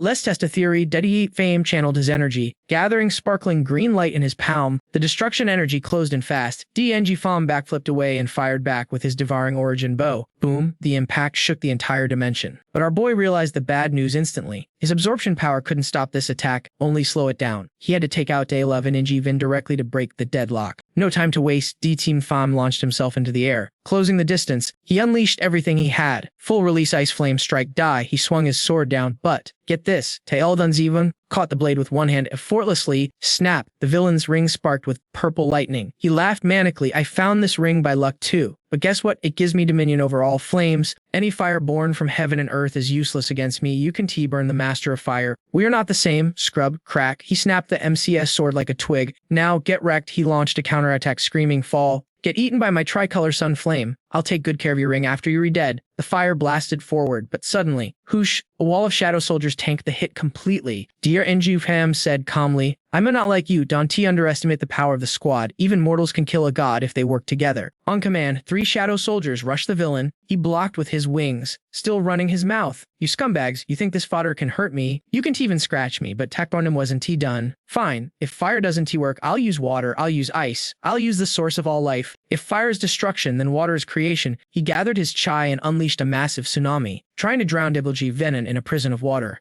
Just when he thought he had him. Stab! A sharp beam of energy pierced right through DD Fam's chest behind him. The shadow soldiers got swatted away like flies. That god tier power is no joke. Tzel the Nonivin stood there, hands in his pockets, looking bored. Sad, your creation technique is too weak. It crumbles before my destruction. He conjured a sharp flame spear in the air. Time to draw the curtains on this little comedy skit. He hurled the spear at our wounded hero. Splat. BUM took another hit straight through the heart. Blood sprayed everywhere. Well, that's it. He thought, I'm definitely meeting the ancestors today. Pain shocked his system. How can this be? How can I lose? His mind screamed, I can lose. I have people to lead. I have a new world to build. I refuse to die here. Memories of his comrades flashed before his eyes. He forced himself to stand. So what if my body gets torn apart? So what if I burn to ash? So what if death is guaranteed? Suddenly, the outer shell of his ring shattered, revealing a mysterious, glowing gray surface underneath. Something was waking up. He leaped into the air to meet Taelud and Venom head-on. I'll fight until the last drop of blood. Even if I die, I'll leave behind a hope that never fades. Just as he swung, the ring erupted with blinding light. A rift in space tore open, and a divine figure stepped out. A voice boomed, "This is the will of life. You have finally understood." David Miller stood there, totally shook. He stuttered, mesmerized by a voice smoother than silk. Who are you?" The whole dimension was glowing with this cozy, mystical blue vibe. Blue lasers shot out of his ring like crazy. Then a voice boomed, waking up the realm of water. David Miller looked around, panicked. Yo, where the heck am I? Suddenly, a mysterious chick in a purple dress pulled up right in front of him. This is the rift between worlds. Destiny brought us together. Fam. David Miller craned his neck, eyes popping. You. Who are you? She was massive, appearing out of nowhere like a ghost. She smirked. My name doesn't matter. What matters is you just unlocked the origin of water. From this second on, you re the chosen one, baby. He scratched his head, confused. Origin water? What is that? I only know how to whip up some ice. The goddess waved her hand gracefully. Check your right hand, kid. David Miller lifted his hand, and whoosh, magical streams of water spiraled out of his ring. He gasped, no way, my ring. Is it actually the source of the primal water? The fluid energy danced around him. Absolute magic. The goddess nodded. Bingo! You've earned its respect. Now brace yourself. The real trials of this world are about to begin. She dropped the lore. 5 primal elements are scattered across the map. Unite them to restore the light. Save the world or crush it beneath your boot. The choice is yours, player. With that mic drop, she faded into the mist. David Miller reached out, desperate. Wait up, I've got questions. But silence swallowed the void. He was all alone again. He blinked. Did she just ghost me? Suddenly, the ground rumbled. A massive whirlpool erupted beneath his feet. Oh snap, what now? The water spiraled up and morphed into a cute little sprite with green hair and eyes. She giggled, floating around him.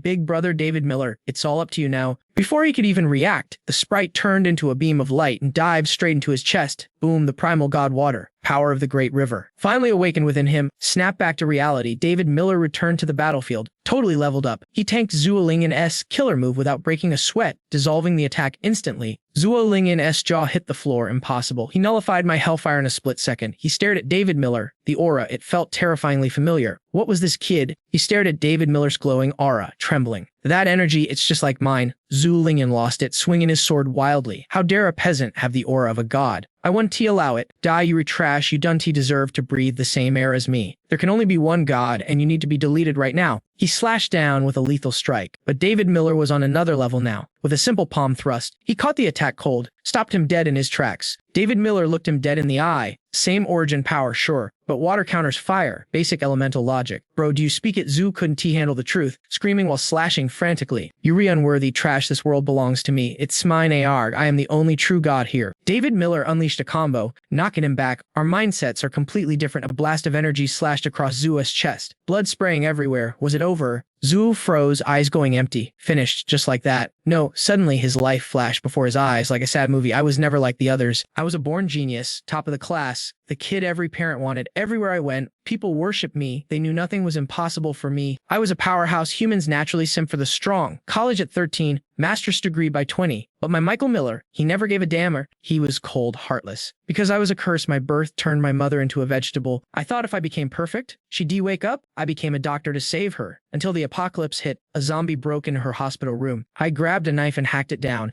Its core fell on her bed, and suddenly, beep, the heart monitor started pinging. She reacted. That disgusting rock made her react. I found the cure. I formed Chinlun, built an army just to harvest more cores. I didn't care who I had to hurt. With my hard work, she started recovering. When she finally smiled at me, I knew it was all worth it. But then, the normal cores stopped working. To keep that smile, I became a monster. I needed more cores, better resources. That's why I opened the ultimate battle arena. I did whatever it took. I can still lose here, not for her. Zhu Lingyan snapped back to reality, screaming, I'll drag you to hell with me. If we both die, my score will still be higher. I'm the winner. David Miller's eyes widened. What the hell? This guy still has gas in the tank. He's an absolute tank. Seeing the maniac charging, David Miller did the math. Water powers would die stop a suicide bomb. He had to suck his soul out first. David Miller activated the devouring origin. Come get some. David Miller knew this was do or die. He dodged the embrace and slammed his devouring palm straight into Zua's chest, roaring, hand over your soul. A blinding light exploded. Boom. The battlefield was torn apart, dust choking the air. Go big or go home. Right as the smoke cleared, only heavy panting could be heard. David Miller lay in a pool of blood, missing an arm and a leg. Zhuo Lingyan was vaporized. Good Yang thought. Living like that was torture anyway. I did him a favor. System alert winner, David Miller. He lay there drained, whispering, I won. Finally, with his remaining hand, he activated his power, arise. A shadow version of Zhuo Lingyan rose from the ground, kneeling. I am here, Master David Miller wheezed. Whenever I devour a soul to make a shadow soldier, I see their deepest memories. You don't have my will yet, but I saw what you did for your mother, and I need to tell you the harsh truth about that. I actually had a mission to protect a woman like the one in your memories. I was a grunt for Tianlun back then, but what I saw was nothing like your fairy tale. I was guarding a secret room. I asked my squad mate, who are we guarding? He said, check for yourself if you want, but it's a VIP. I ain't looking though. I like having a head on my shoulders.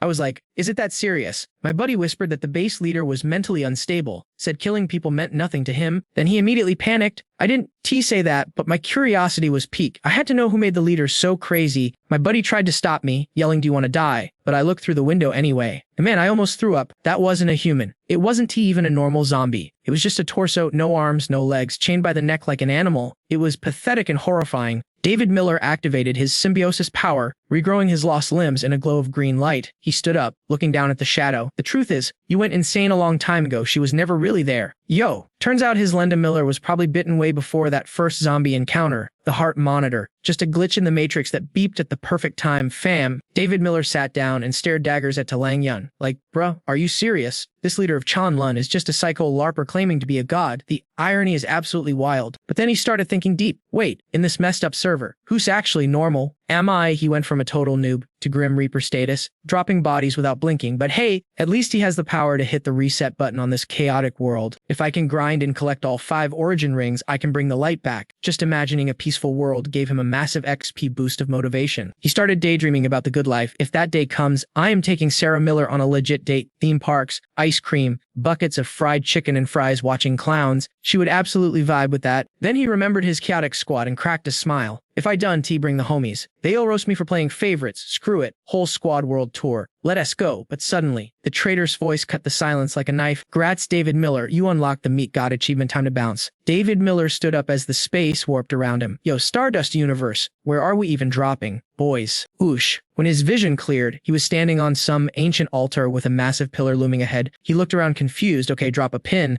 Where exactly is this place? Suddenly, the altar blazed up with massive flames. Before David Miller could even react, a whole squad of mysterious dudes in heavy cloaks spawned right in front of him. He scanned the drip, gray, white, pink, orange. The whole rainbow crew was here, and they were all level 9 traders. But his eyes locked on the guy in the black robe. That dude radiated final boss energy. The gray robe broke the silence. Chosen one, David Miller, we are the gods of this server. Why aren't you on your knees? David Miller blinked. Gods for real? Gray robe smirked. What, you don't want to be a divine messenger? David Miller felt their aura. It was suffocating. He decided to play it safe and drop to his knees. My bad, your divine swag was so overwhelming I forgot my manners. But inside, he was thinking, these guys are terrifying. One finger flick and I am deleted. I gotta sim for now. But once I get those origin rings, oh, why all are gonna be the ones bowing to me. A wise man knows when to fold. Gray Robe's red eyes glowed with approval. Solid answer. So, you ready to pledge your loyalty to the God Squad or what? No hesitation, fam, I am in, he thought. Easy peasy, I just need the truth about this world. Swearing an oath is nothing. But the second he spoke, bam, a massive blast of energy pierced right through his heart. David Miller panicked. What the heck? Why isn't my symbiosis healing kicking in? Am I seriously getting canceled here? I get death threats daily, but this is ridiculous. He glared at them with pure salt. I don't even know the truth yet. While our absolute trash tier. Blackrobe pointed a finger, skip the chatter, plant the life seed, let him know the score so he works for us. If he tries to snake us, boom, game over. Orange Robe was like, bet. David Miller woke up in a new dimension, surrounded by glittering green lights, where now, suddenly, Black Robe was standing right there. Spooky. You up? Black Robe asked. David Miller could he believe he wasn't dead? Sweating buckets, he asked, yo, what's your play here? Black Robe chuckled. Relax, I didn't frag you. That shot through the heart was just to install a life seed. David Miller sat there confused, life seed. For what the answer was cold, disobey us, and it doesn't matter what skills you have, you can survive it. To prove his point, Black Robe clenched his fist in the air. Instantly, David Miller felt his heart getting crushed. Arg. Okay, chill. Black Robe continued, your powers. We gave you those. David Miller glared back, furious. So you guys are the devs who turned the world into this hellscape. Black Robe didn't even cap. Yup, your apocalypse, we coded it. David Miller screamed, why would you destroy our world like that? He tried to argue, but pain shot through his chest. Black Robe had him on a leash. Resist, and it's lights out. David Miller coughed up a mouthful of blood.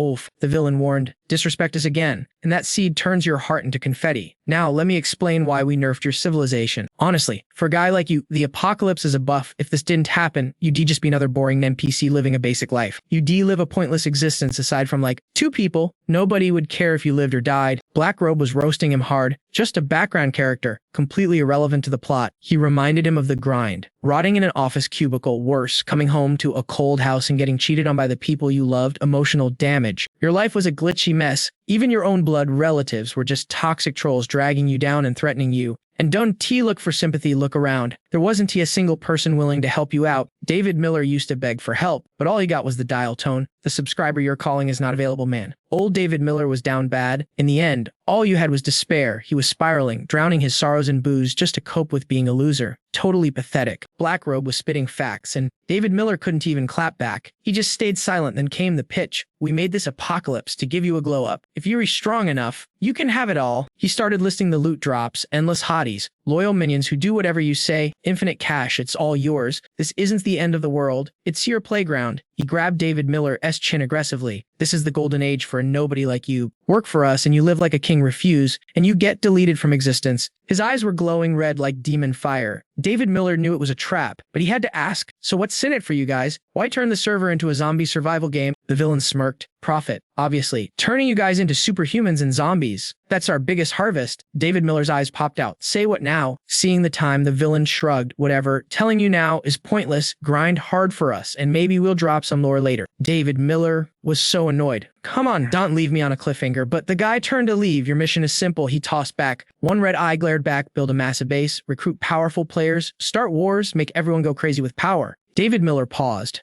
Wait, that's actually exactly what I was going to do anyway. The quest objective matched his own plan perfectly. Build a base, purge the weak, get strong. He started plotting. I'll play along for now, but when the time comes to fight back, we'll see whose fist hits harder. Don't forget to like and subscribe for the revenge arc, guys. The more he thought about it, the more sus it felt. Weirdly enough, the mystery only made him want to get stronger. But seriously, what was the endgame for these creepy entities? While Macan chilled on the sidelines, the boss approached the altar. Magic time. He summoned 2 glowing orbs from thin air. One teal, one deep purple. Turning around, he dropped some heavy hints. grind hard on this mission. When the time is right, we all reveal ourselves. As for your reward, I planted a seed in you. It controls your life. Sure, but it's gonna give you a massive level up. Then, the two orbs floated over and faced right into his body. The boss barked an order. Now get out of here. Go finish your quest. The pain was absolutely gnarly. David Miller screamed his lungs out. Aha, the magic yeeted him into the air, leaving him totally confused. Then the virtual world glitched out, and he crash-landed straight into a ring of fire. Looking around at the flames, he realized the truth.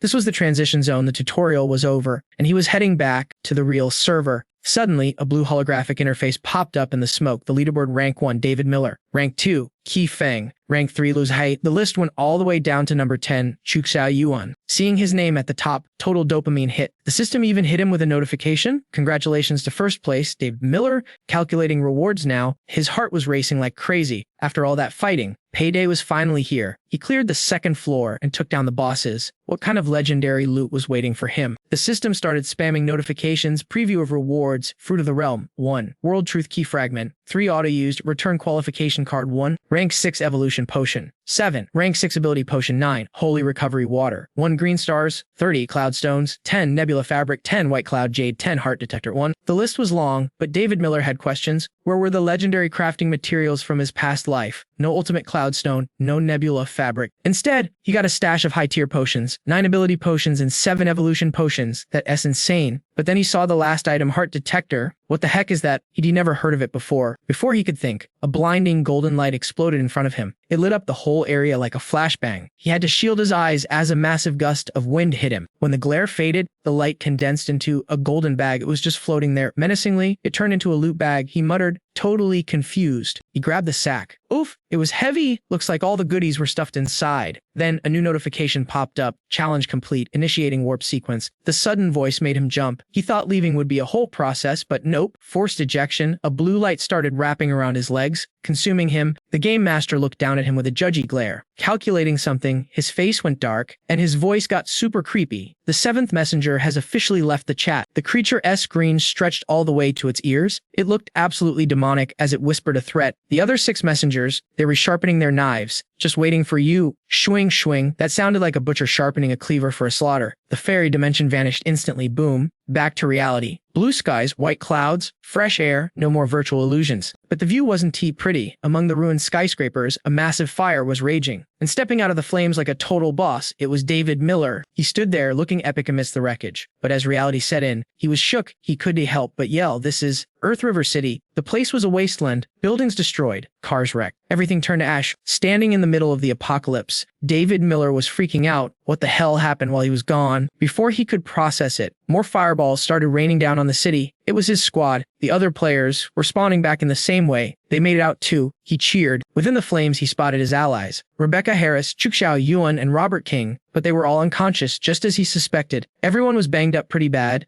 Aside from the 2 losers he took out earlier, the rest of the defeated team was here. They were lucky to be alive, but they didn't get the VIP treatment like David Miller did. He cursed the robed figures. The admins of the arena didn't bother healing the losers. Cheapskates. Guess they should be grateful they weren't deleted. He thought the fire around them faded, but since they were passed out, gravity took over. They started plummeting. Seeing his friends in trouble, David Miller sprinted toward Rebecca Harris. Obviously, he went for the girl first, main character priorities. He caught her in his arms. She groaned a little, barely conscious, but wait. He's only got 2 hands and there are people raining everywhere. The other 2 were about to hit the pavement. Thinking fast, he summoned his shadow cavalry. Catch them, he ordered. The shadow bros understood the assignment and swooped in. Xiao Yuan and Robert King landed safely in the arms of the shadow giants. They were safe, but they looked terrible. Xiao Yuan was biting her lip in pain, sweating bullets. Robert King wasn't doing any better, even with his eyes closed. His face was twisted in agony, sweat pouring down like rain. David Miller assessed the situation. Rebecca Harris was breathing heavily in his arms. They were all critically injured. If they didn't get healing ASAP,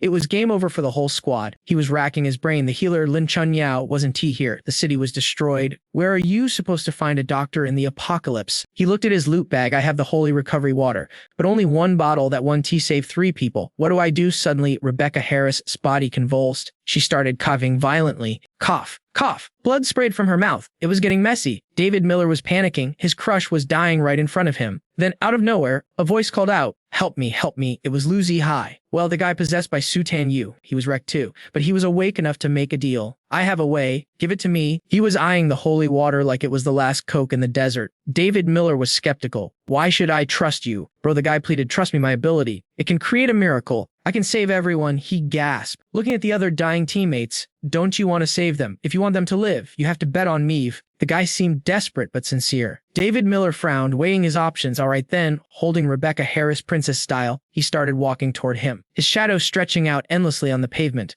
From that long shadow, a dark figure rose up. A man in a sharp suit materialized, kneeling down and bowing his head. "Master," he said with total respect. David Miller glanced at his new servant, Talang Yun, and gave a cold order. "Fetch that kid for me." Without hesitation, Talang Yun unleashed his massive wings and flew toward Lu Zihai. Talang Yun stared at Lu Zihai like he was a snack. The kid looked up, totally confused to see the boss monster acting like a butler. "Oh wait, aren't you Lord Talang Yun?" The shadow servant didn't say a word. He just reached out to grab him. In a flash, he snatched the kid up by the collar. Lu Zihai couldn't even struggle as he was airlifted across the battlefield. After a short flight, Talang Yun dropped Lu Zihai onto the ground with a thud. Zero chill. He knelt before David Miller again. "Delivery complete. Master, package is intact." With Zuolingyan ghosted like he never even existed, David Miller finally turned his attention to the aftermath. He whipped around, dragging Lei Nianyu with one arm, while snatching Liu Zixi up by the collar with the other. Pure rage radiated off him as he shouted, "Yo, you definitely saw that shadow clone just now. That dude got absolutely wrecked. He wasn't on my level. And now he's my servant for eternity." David Miller leaned in, his voice dropping to a terrifying growl when the kid didn't tend to answer immediately. "So don't even think about trying anything funny. You better not be playing me." Zixi was shaking in his boots, feeling the overwhelming pressure of a top-tier hunter. I get it. You saved my life. Okay. I owe you big time for this. Consider it a life debt." Sensing that Zixi was being legit and not just capping to survive, David Miller pulled a red vial from his inventory space. He uncorked it and practically poured the glowing liquid down Zixi's throat before the kid could protest. Boom, instant glow up. In mere seconds, Zixi's SP bar filled back up to max, his wounds knitting together like magic. Feeling fresh, he landed on the ground and scratched his head awkwardly. "Thanks for the juice, bro. I make good on my promise right now. But heads up, my healing method is kinda unconventional. It's not exactly medical school approved."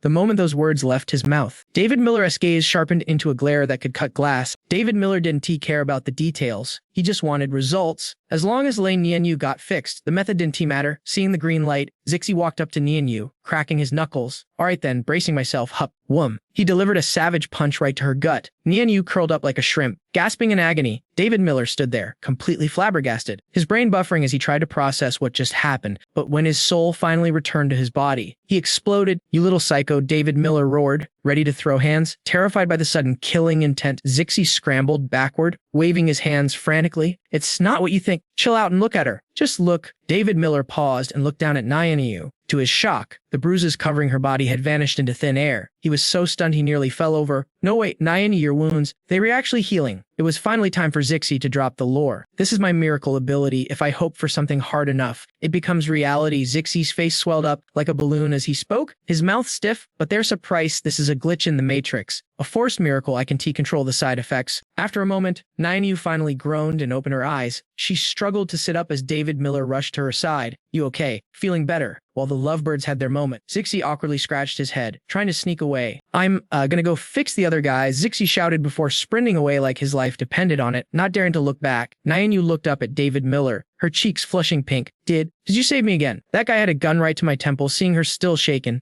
David Miller dropped the tough guy act and spoke softly. "The battle royale is over. You made the top 10 rankings. We need to get out of this zone." Nianyu processed the info, realizing they had survived. "So, what's the play? Do we regroup with Olivia Lee?" David Miller nodded, confirming the destination. "Yeah, we were heading to Sea Sky City." Plan set. David Miller helped her up, his arm draped casually over her shoulder for support. Suddenly, from the distance, Su Xiaowen and Robert King came running towards them, waving frantically. "Brother Yang, sister." The duo skidded to a halt, their jaws hitting the floor when they saw the intimate pose. Robert King, being the absolute legend he is, ignored the romance and focused on health. "Are you two alright?" "No." Realizing how it looked, Nianyu panicked. She shoved David Miller away with a massive push, stuttering. We fine, nothing happened." "He's fine, I'm fine." She tried to back away but, classic clumsy move, tripped over a pebble. She was going down, but before she could hit the dirt, a hero appeared. David Miller swooped in, catching her wrist and pulling her into a chest-to-chest embrace. Careful there, he teased. Don't want to undo all that healing. Xiao and watched from the sidelines, and you could practically hear her heart cracking. Since when did Brother Yang and Sister Nyanyu get this close? The chemistry was off the charts. Why can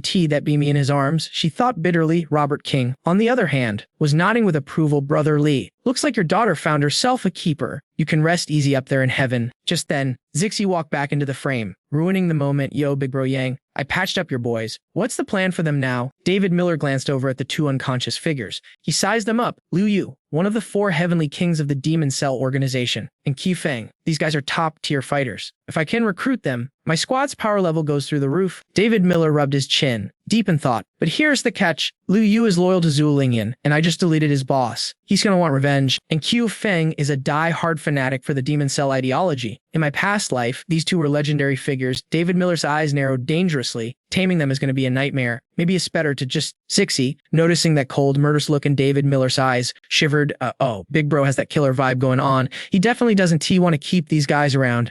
Wanting to be useful, Zixi stepped up. Hey, Brother Yang, if you want them gone, I can handle the dirty work for you. But David Miller threw a curveball that shocked him. No. Keep them alive. Make sure they were fully healed. Zixi's eyes popped out of his head. He questioned reality for a second. Keep them. Bro, these guys are enemies. They could wake up and try to kill you. David Miller stood tall, looking like a true leader. We shouldn't be wasting human lives fighting each other. We need to unite for the survival of the human race. It was a perfect protagonist speech. Zixi bowed, totally bought in. You rewrite, Brother Yang. That's deep. I'll do it. As the kid ran off to heal them, David Miller watched him closely. This kid is young, but he's got a ruthless streak. And since he's not part of any faction yet, he's prime material for recruitment. Nayani limped over, looking skeptical at his sudden change of heart. Back when we first met, you weren't talking like this. When did you become mid or noble hero, preaching about the greater good? David Miller looked into the distance, his expression unreadable. People changed. Nyanyu, as he said that, a vision of 3 mysterious figures in different colored cloaks flashed in his mind. The real nightmares of this world. The real enemy isn't these guys. It's those monsters who broke our world. I need every strong fighter I can get. The more powerful humans we have, the better chance we stand against the apocalypse. Strategy set. He turned to Xiao and Robert King. Xiao looked at him, waiting for orders. So, Brother Yang, do we find a safe spot to camp, or do we push straight for Sky City to meet the girls? She tapped her ear. I tried the comms, but it's dead silence. The signal can't reach them, so they must be way out of range by now. David Miller didn't hesitate. We move out. We re-all-evolved humans. A little hike 1, kill us. We need to regroup with the main force as soon as possible. The team nodded in unison. Roger that. Suddenly, Zixi called out, looking desperate. Wait up. Can I roll with you guys? Seeing their hesitation, he started selling himself. I healed the bad guys just like you asked. I did good. I don't have a crew or any friends out here if you take me with you. I swear I can be useful. David Miller didn't say yes immediately. He stared the kid down. Think carefully. Kid, if you join my squad, you lose your freedom. It's not a democracy. Zixi didn't flinch. Brother Yang, I'd be dead if not for your holy water. We fought, but you saved me. Plus, I want to follow you. You've got a different vibe than the other tyrants out there. You're actually decent. His words made the whole group fall silent. David Miller turned and started walking without a word. The team followed. Zixi stood there, heart sinking, thinking he was rejected. Damn, am I not good enough? Then, David Miller glanced back, grinning. What are you waiting for? Freeze tag. Let's go. Zixi spun around to see David Miller smiling. Welcome to Team Spark. Let's go set the world on fire. Zixi's face lit up like a Christmas tree. Yes, sir. Coming. Meanwhile, in the distance, the steel jungle of Sky City rose up, a massive metropolis of skyscrapers and concrete. But it wasn't peaceful. Smoke was billowing from a massive crater, the aftermath of a recent explosion. On the top floor of the tallest tower, overlooking the chaos, a man sat by the window. He looked sharp, radiating power and authority. This was Chen Yinghui, the lord of Sky City. He stared at the destruction with cold, calculating eyes. Another city-leveling explosion. Things are getting interesting. Looks like the final divine envoy has entered the chat. David Miller flexed his sub-zero powers, effortlessly taming the colossal monster, like it was a household pet. The squad hopped onto the bull's back. Robert King grabbed the reins, totally shook. David Miller's ability was legit magic. The ice wasn't even cold to the touch, yet it had this massive beast completely under control. Lou Tyler Young turned to the MC, asking, yo boss, is this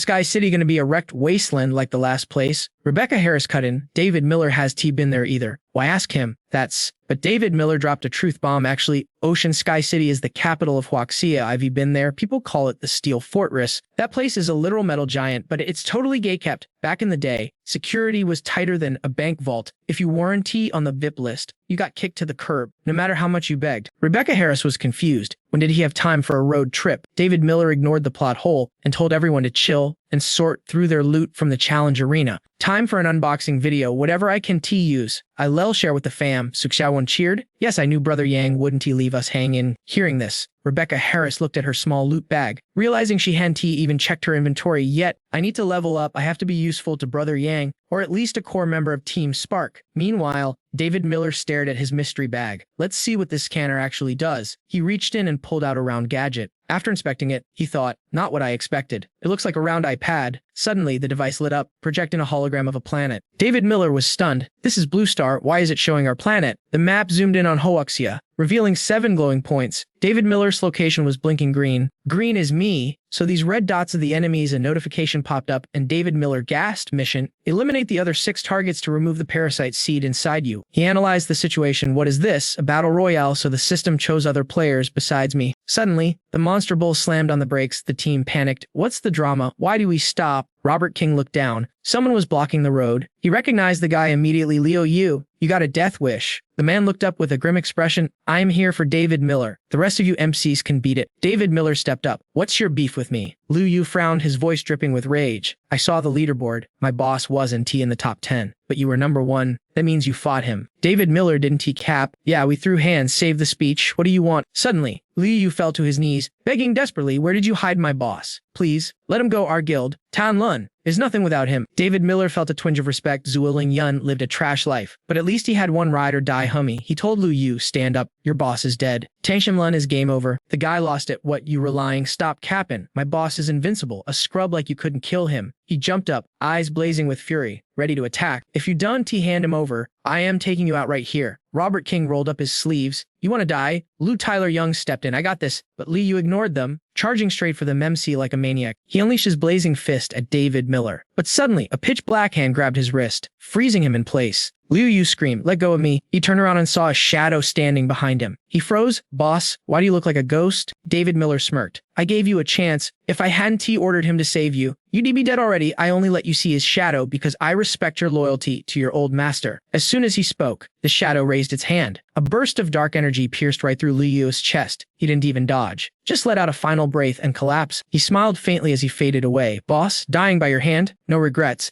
David Miller turned to Robert King. The lackey is down. Now the main villain is about to show up. Mu was confused. Wait, what? You mean someone was controlling him? The S another enemy? David Miller corrected him. Not controlling, guiding. Come on out. My scanner says your location is right on top of mine. Right on cue, a figure emerged. She was drop dead gorgeous, rocking a red dress, purple cape, and thigh-high boots. She sashayed out. Not bad for a divine envoy. You spotted me already. Robert King's jaw hit the floor. Total simp mode activated. She's a baddie. David Miller clenched his fist. You an envoy too? You here to kill me? She nodded. We have the same mission, Don Tiwi. Why shouldn't I kill you? It's the will of the gods. After all, David Miller hopped off the bull. Meanwhile, Xiao gasped. Wait, isn't he that the pop star? QGU. Lou Tyler Young added, yo, that's the otaku goddess, the sexy idol. Why is she out here in the wasteland? Rebecca Harris glared at him. You underage, why are you following sexy idols? Lou Tyler Young laughed nervously. QGU heard them and smirked. Oh, I still have fans. In that case, I'll let you see my full power before you die. She leaped into the air, activating her mutant ability. Eagle Queen transformation. Her body morphed instantly. Her arms became massive wings. Razor-sharp talons sprouted from her feet, and her beautiful face twisted into a bird with a beak. The two fanboys, Sue and Lou, looked traumatized. My idol, my goddess, she's ruined. Rebecca Harris snapped, stop simping and get ready to fight. Your goddess is about to give you a funeral for an autograph. The Eagle Queen dove at David Miller. Let's see how strong a fellow envoy is. Dante disappoint me, David Miller shouted. Everyone back off. Dante interfere. He instantly cast ice creation, shield, and spear. If she said divine envoy, she won a battle royale just like I did. This isn't it a fight for the squad. Her attack was up. David Miller struggled to hold his ground as his ice shield cracked under the pressure, pushing him backward. She laughed arrogantly. Is this the best the survivor of Dichuan City can do? Weak haha. Keep trying. Little brother, you can touch this. David Miller channeled his aura, creating ice needles. He gritted his teeth. Don't get cocky. You too scared to come down and fight me on the ground. I have to bait her away. He thought, or else she'll owe my team. He fired a volley of ice arrows. She blocked them easily with her wings. Does that tickle? Trying to lure me away, cute. But you the only target I care about. If you want a private session with Big Sister, I'm a down. Lou Tyler Young shouted. I gotta help Brother Yan. Su Xiao agreed, me too, but Rebecca Harris blocked their path. No, if you consider yourselves part of Team Spark, you follow the leader's orders. She watched David Miller run off, praying silently. I trust you, David Miller. You're invincible. Just done to get wrecked out there. Listen up, I'm the only one he s after. Nan and Guy tell Uncle Mike C to switch lanes. Stat, you guys keep pushing forward. The boss is gonna clutch this and catch up, no doubt. Bro is drifting that monster bull like he s***ing fast and furious, heading straight for the objective. David Miller pulls the ultimate bait and switch, dragging Caillou Chiangite way off the map while keeping that social distancing on point. She is hella confused right now. Damn, is this really a divine envoy? All you do is dodge like a sewer rat. Boring. Let's see how you like being sliced into a million pixels. She unleashes the steel feather formation. It's a bullet hell out there, raining death. But David Miller, he's moving like a glitch in the Matrix. She's shook. That speed is insane. He's got to be at least peak rank 6 to dodge that. She keeps taunting him. Aw, did little brother dodge my love tap? Big sister wants to play a little rougher. Slice, her claws rip through his defense, carving 3 deep lines across his chest. Blood spatters everywhere. She's feeling herself now. Aya can't even tank one hit. Weak. You want to be a god's envoy, you gotta win the ultimate arena first. How did a scrub like you even qualify? But suddenly, she feels a creepy chill right next to her. She whips around. David Miller's ice sword is already mid-swing. She barely dodges, scraping by death. David Miller already used his symbiosis ability to regenerate. He is impressed. Tried to bait her with an arm, but she still dodged. Not bad. Looks like your talent is all in your speed. She launches a kick, her leg claws slashing like lightning. She screams, a monster like you shouldn't even be able to lift a finger. David Miller claps back. Aren't you a monster too? They clash again, trading blows. Suddenly, David Miller looks up with the most awkward expression ever. She's fighting so hard she's having a major wardrobe malfunction. David Miller drops some fashion advice. Yo, fighting in a miniskirt, bad idea. You're reflashing the whole neighborhood. She freezes, blushing hard, and hops down. What the hell? Men are all the same. Pervs. She pauses, realizing this guy is no joke. He s like a raging tsunami, so she switches to verbal warfare. Oh, did my body catch your eye, little boy? If you agree to hand over your life, I might just let you have some fun with me tonight.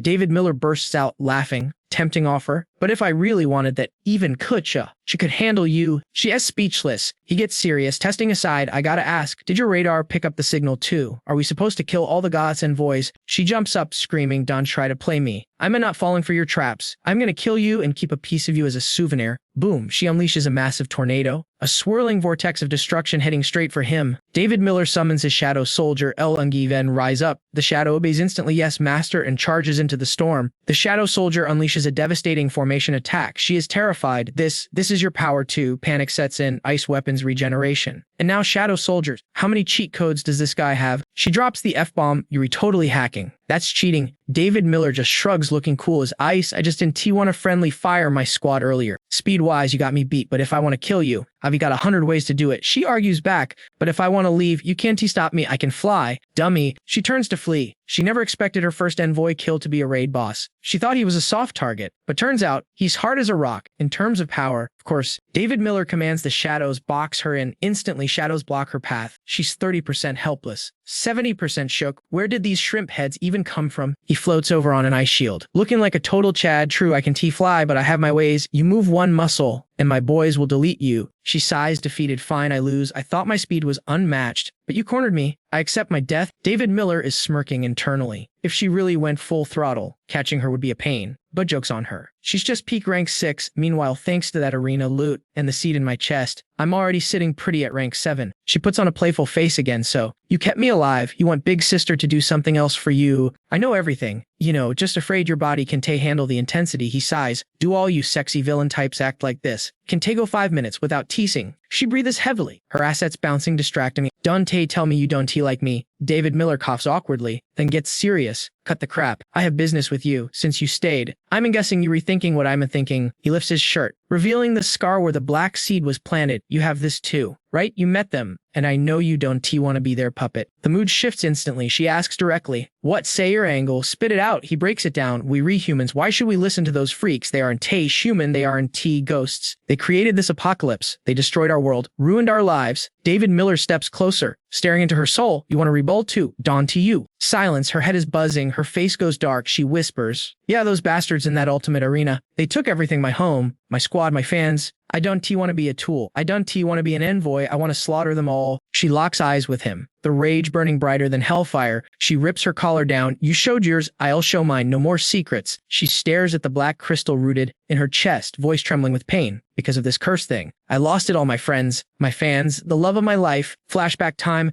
Fam, prepare for the feels. I was just like you. I had a team, but they all died, slaughtered in that ultimate arena. She remembers that nightmare. Her boyfriend lost the match. The flames consumed him. He screamed, banging on the glass. Ngait, help me. I don't want to die, please. She watched her soulmate burn alive, helpless, screaming his name, Alel Tinundig, over and over again. But no matter how hard she screamed, Alyanunging became a human torch. All she could hear over her own sobbing was the maniacal laughter of that demonic system announcer. The memory breaks her. Tears stream down her face like rain. Becoming an envoy, it was just to survive, just a stepping stone. Once I get enough power, I will kill them myself. David Miller looks at this weeping, broken woman and thinks, in this apocalypse, there are no winners. He pulls out a handkerchief and gently hands it to her. Wipe your eyes. If that's really your goal, then welcome to the team. She looks at him, eyes still watery. I hate crying in front of people. You probably think I'm empathetic. David Miller frowns, cold as ever. Doesn't he matter what I think? I just hope you're not a spy because, killing you would be effortless for me. She sees the contrast, his cold words versus his kind action, and can help but roast him. Wow, a warm guy wrapped in ice, handing me a tissue while threatening me. You were a total sundeer, aren't you? While they bond over trauma. Let's check on the squad. Nanhangite, Estiguitnan, and the gang are sprinting for their lives. Nanhangite is running, but her heart is back on the battlefield. She says, panicking, Yang Fan has been gone too long. Why hasn't he radioed in yet? Rebecca Harris could T-stop side eyeing Kao Chiangayat.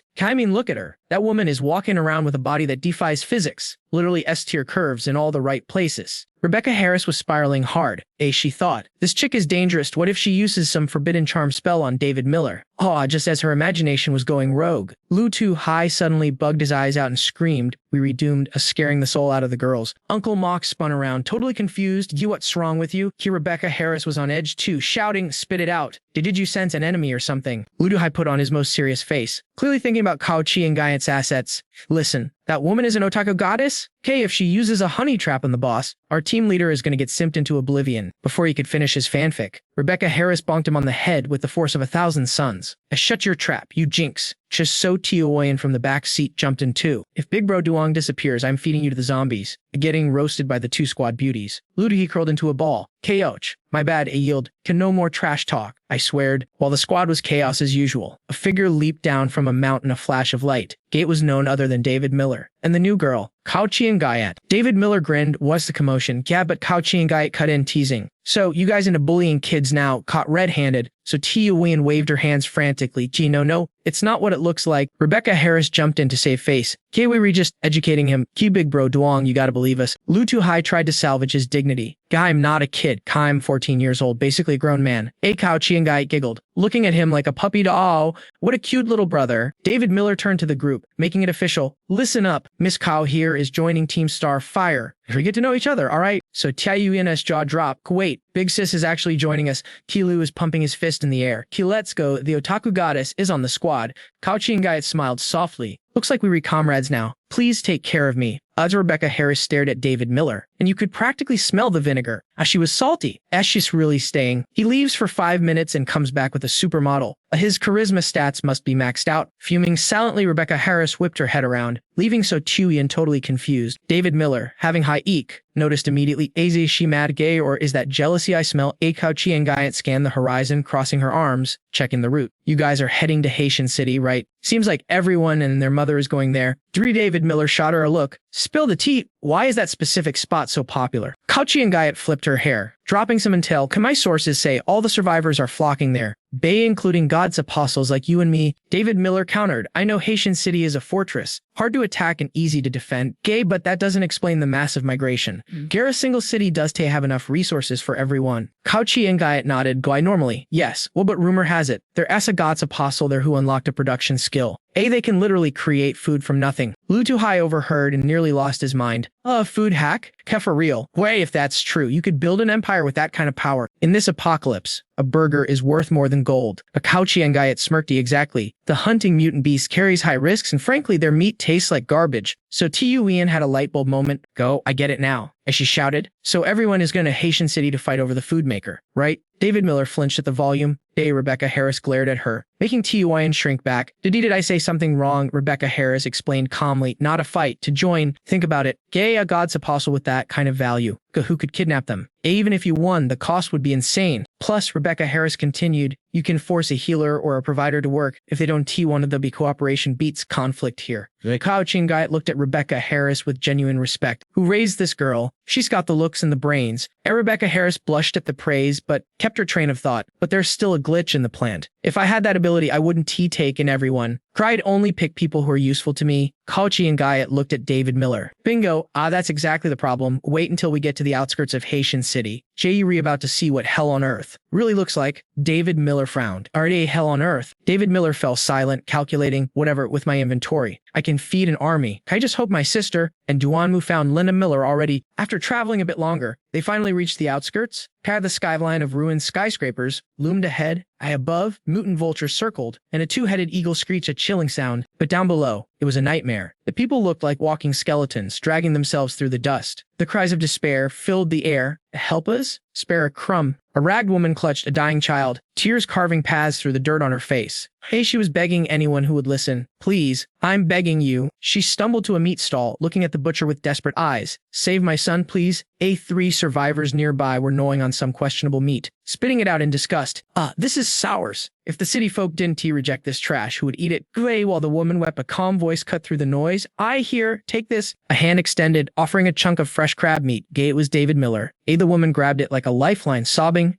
Thank you, oh God, thank you. Trembling, she held the meat to her child's pale lips. Eat, baby. Look, it's real food. Wake up and eat. Rebecca Harris saw the panic in the woman's eyes and rushed over to says, let me help you. But when Rebecca Harris looked at the child, she froze. Her voice shook. Yes, he's not breathing. The woman collapsed. She hugged the small, cold body, letting out a wail that shattered everyone's hearts. My baby, wake up, Dardan, sleep, please don't sleep. How Rebecca Harris could to handle it? She turned to David Miller, eyes pleading, David Miller, can you do something? Is there a miracle? Before David Miller could speak, Luda High cut in, voice low, boy, it's too late. Even a miracle can to bring back the dead, cannot even can heal this. The woman seemed to snap back to reality for a second. Still crying, she handed the crab meat back to Rebecca Harris.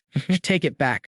Rebecca Harris pushed it away. No, you eat it. You need strength. The woman looked down at her son and gave a broken, hollow smile. I don't need it anymore. She kissed her son's forehead one last time. Then, right there in the dust, she slumped over and didn't move again. Rebecca Harris caught her just as she fell, big sis. But there was no breath. Rebecca Harris whispered. Devastated. Yes, she's gone. While the team stood there in shock, mourning the tragedy, a loud clack of a bone hitting the ground broke the silence. The three thugs from earlier had finished their rotten meat. Now, they were eyeing David Miller's crew. People die every day out here. Dante act like saints. One of them sneered, stepping closer. Hand over that crab meat. Let the living enjoy it. Probably mutant meat anyway. Tastes like crap? Yeah. Never seen a crab that big. A cow Chingayat turned her head slowly. She looked at the trash mobs with eyes cold enough to freeze hell. Disgusting, you trash talk big, but squeal like piggies when the heat is on. You want to catch these hands right here? And now, seeing the mob charge, Caillou Chingayat stepped up with swag, raising a hand. Chill, I got this. But before she could even flex, Didi Ngo Quame had already launched into action. While Fatty stood there glitching, Didim Ngpomem instantly flash froze him like a steak in a deep freezer, seeing their boss turn into a popsicle. The other two goons didn't wait. They bolted faster than a cheetah on energy drinks. No talk, just action. Didi Ngpomem conjured razor-sharp ice shards, and with a flick of his wrist, bam, the spikes pierced their shoulders, dropping them to the dirt, writhing in agony. Oh, that's gotta hurt.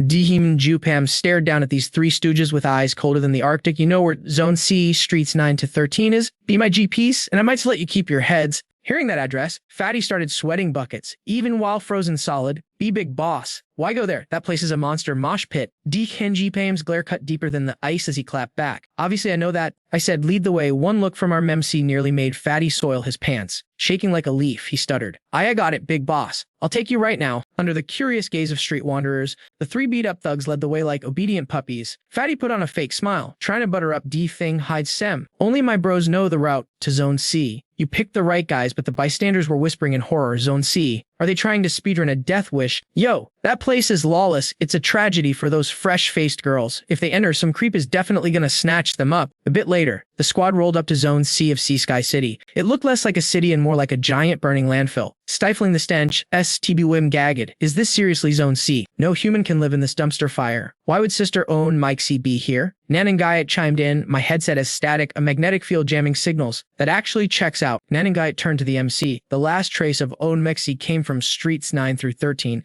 If this is Zone C, we're on the money. Didenganeponem nodded, his tactical mind racing. Judging by the coordinates, this isn't too far from the Heavenly Wheel AQ in my past life. The squad is definitely here, and I smell big trouble brewing. He flashed back to the call. Hello, Wodonmuxi. We're 100 clicks out from Sea Sky City. Where is your exact drop point? Nanagai did the math. Headset range is 100 kilometers. We should have comms by now. Suddenly, Deacon Fime shouted. Static. Nanangai panicked. What's wrong? Is the signal dying? Defende quam strained to hear. The audio was chopping up. Best Streets 9 to 13 Zone C. Buzz beep. Signal lost. Cam stated grimly. Nangai bit her lip. Just that specific area, they must be in deep danger. Back in the present, the team pushed deeper into the chaos of Zone C. Fatty gestured nervously. This is the spot big bosses. Us three are weaklings. If we go any further, we're basically zombie snacks. Mid-sentence. Boom, a massive tier 4 zombie with glowing red eyes and razor teeth lunged out of nowhere, straight for Fatty's jugular. That coward Fatty instantly shoved his own henchman forward as a meat shield. The goon screamed, boss, no, but before the zombie could feast, a bullet blew its skull wide open. Splat, a golden tier 4 spirit crystal floated up from the corpse. Nahanagut grabbed it, stunned a tier 4 zombie just on the outskirts. Then inside must be, Didarjampam stared at the carcass with ice-cold eyes. Inside, we're looking at tier 5, maybe even tier 6 zombies, or worse, mutant beasts. Hearing that, Fatty collapsed, bawling his eyes out and clinging to the MC. Oh great lords, please let us go. We done wanna die in there. Heldu High stepped up, furious they left people to die earlier, letting them walk away now. Isn't he that too easy? Dean Jufidium paused, looked at the scum and simply said, get lost. The boss thug was overjoyed, bowing like a maniac. Thank you, great one. I, DPLAND will never forget this mercy. Watching the trash scurry away, High was confused. Brother, Yang, why spare them? They literally admitted to leaving others to die. Dikiminji Kam walked ahead, dropping some hard truth. Helping is a kindness, not helping is self-preservation. Don't let old world morality become your chains in this apocalypse. Eldu, High tried to argue, but Dida and Nenjuham cut him off with a cold smirk. If saving a stranger meant you had to die, would you still do it? That question hit Eldu High like a truck. He froze, completely speechless. Suddenly, the earth rumbled beneath their feet, shaking the whole crew to the core. What the heck, earthquake? Lai the High panicked, taking initiative. Kachuan got transformed into her avian form. Spreading her wings, I'll take the sky view. But the moment she flew up, she froze in terror. This is, Nanangoat yelled up. What do you see? There's one person, surrounded by 5 tier 5 mutant beasts. A person, Nanangoat gasped. STB jumped in, who is crazy powerful enough to tank 5 tier 5 monsters at once. Dishu Niju Flame didn't he hesitate. He leaped forward, shouting, we need eyes on them. It could be the Antite's group. Watching him go, Eltun High pondered. Kindness versus duty, maybe one day, I'll truly understand. Seeing him space out, Uncle Mikasi shouted, let's move, little Elpu, snapping the kid back to reality. In the distance, the lone fighter was none other than Eski Tibu Veen. She was struggling against a massive steel-skin rhino when a sleazy voice echoed through the air. Hey, beautiful, quit struggling. Just tell me where your friends are hiding. Become my bride, and I promise you 1T die. Today, a hideous clown with a bumpy nose and gross teeth laughed perversely. Even the big boss 1T touched my woman. He, enraged, Estitiku Veen unleashed her soul-burning flame and screamed, who wants to marry an old, ugly freak like you? That insult hit home. The clown's face twisted in humiliation. His rage boiling over. You ungrateful witch, you want to die. He ordered the steel skin rhino to roar. The sonic blast slammed into Tigu Veen like a freight train, knocking her flat on her back in agony. Seeing his chance, the clown grinned like a psycho. Kill her. I'll find the rats myself later. The massive rhino thundered toward her for the finishing blow. Paralyzed and helpless, she closed her eyes. Boss, I'm sorry I couldn't tell you myself. Suddenly, strong arms scooped her up. We don't have time for apologies right now. A familiar voice said, let's clear this trash first. Before she could process the rescue, our Memph yeeted her straight into the sky, shouting, catch. She swung on my people. Tigu Veen's brain short-circuited. As she flew in a perfect parabola, she stuck the landing right on top of Ko Chinangite, hovering above the battlefield. Q Chiangite grinned with pure sass. Surprise, surprise. Bet you didn't see that coming. I'm a member of Spark 2. Little misfire. Yo fam, check this mess. Our MSC is boxed in by 4 rhinos, looking like he's about to become a human pancake, but David Miller, he just glares and thinks, only 4, please, I ain't even got a flex for this. The crusty clown face gets triggered. He screams, you talk big for a dead man. Get him, boys, but boom, out of nowhere, a laser beam absolutely deletes a charging rhino. 1 shot, 1 kill. Clowny starts panicking. Yo, who's camping in the bushes? Ask and you shall receive. Uncle Wood leaps onto a rhino like a boss, shouting, Round 2. Fight. Uncle Wood does not hesitate. He delivers a critical slash fast and deadly. That rhino didn't even see it coming. Clown face knows he's cooked. He tries to dip, riding his mount like he in Grand Theft Auto while yelling at his squad to move. But wait, a wild blonde kid blocks the exit, grinning like yo pops. Where you think you're going? Old clown thinks it's an easy dub. Crush this brat, he yells. But Leo Tyler, young, just smirks, whips out his phone for the gram, and activates his skill, Miracle. Boom, a glitch line cuts right through the beast, dropping its speed to absolute 0. The clown's spider senses start tingling. Something ain't right. Bruh, the rhino is gone, literally deleted, leaving Clowny riding thin air before he face plants into the dirt. He's shook. How did my beast squad get one-shotted by these kids? He scrambles up, but David Miller and Tyler Young are already looming over him like final bosses. Panic mode activated. I got a ghost, or I'm totally unalived. But gravity says no. He's pinned down by pure aura. David Miller steps on his head like he's squashing a bug and demands, identify yourself, trash. Why are you hunting that girl? The clown laughs nervously. Haha, if I talk, you'll still clap me. Just do it. The big boss will wipe you all out anyway. Uncle Wood roars, bet, let's end him. David Miller signals, and Rebecca Harris cocks her gun with a savage mem, ready to pull the trigger.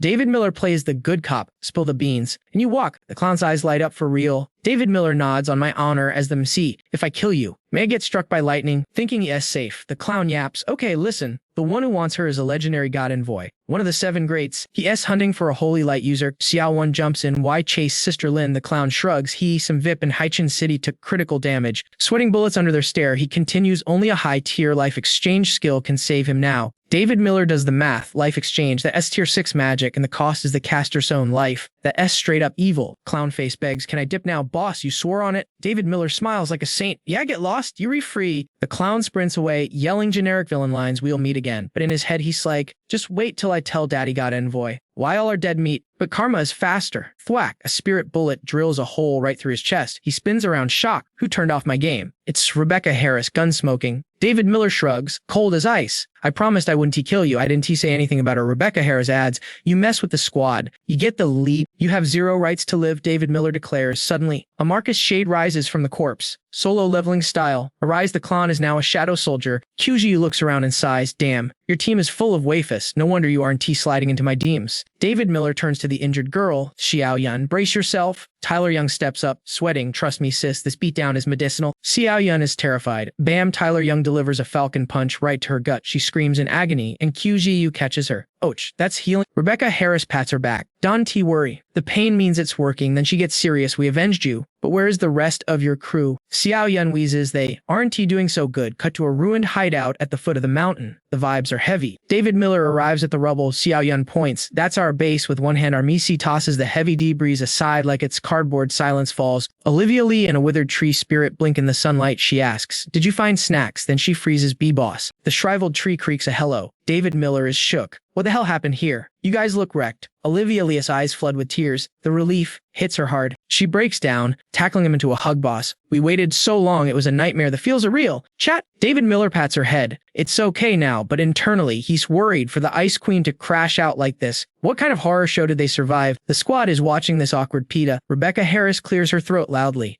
Hate to interrupt, but where is Duan Sarah Miller? Olivia Lee snaps back to reality. Sorry, lost my cool there. She wipes her face. They re-inside, follow me. She explains the lore as they walk. After we split up, we went full stealth mode, dodging zombies and beasts, sticking to your map perfectly. It was smooth sailing until we hit Haichin City. Miao Chun used her powers to save a kid. Big mistake. We got exposed. Flashback mode, she shudders. Suddenly, these cloak creeps blocked our path. They came at us nonstop, waves of enemies. They wanted our healer, but not for a checkup. They had darker plans. A memory flashes of a mysterious figure with a glowing red aura. We were holding our ground until he showed up. She recalls the team lying defeated, with only the tree spirit standing strong against the mystery villain. His poison fog was up. We got wiped without even seeing his face. Back then, Uncle Wood was still buff and glowing with life energy. Uncle Wood is the MVP, she says, looking at the withered stump. He tanked that poison mist with his own body so we could escape, but the poison cooked him. He can T-shapeshift anymore, and even our best healing spells aren't working. He is fading. David Miller frowns at his loyal pet. Tyler Young, work your magic, but the blonde kid shakes his head. Boss, this ain't normal poison, it's rapid aging. My miracle punch, can he fix old age? David Miller analyzes the stats, withering that's a nasty debuff. Probably some forbidden tech from the central challenge zone. This is going to be a headache to fix. Suddenly, a soft voice echoes, Is that really you? David Miller snaps his head up. The reunion continues. A slender hand reached out, clawing at the empty air like it was trying to grasp a lifeline. Yang Fam arrived on the scene. And fam, it was a total nightmare. His entire squad was absolutely wrecked. Yang Thientayat, eyes squeezed shut, was waving her hands blindly, desperately trying to find him. Trandu lay motionless in a pool of blood. Honestly, looking totally unalive. Uncle Lu was missing an entire arm. Sinan had lost an eye. And Lam Diaxwan was slumped against the cave wall, passed out cold. The whole vibe was tragic. You could teave and look without cringing. So Tiuan covered her face, sobbing uncontrollably. Stammering, he s here Lu too high. The calm one analyzed the situation cold. Looks like the enemy really wants to spawn camp us until we re-extinct. Yang Fam rushed over, grabbing his sister's hand, fury blazing in his voice.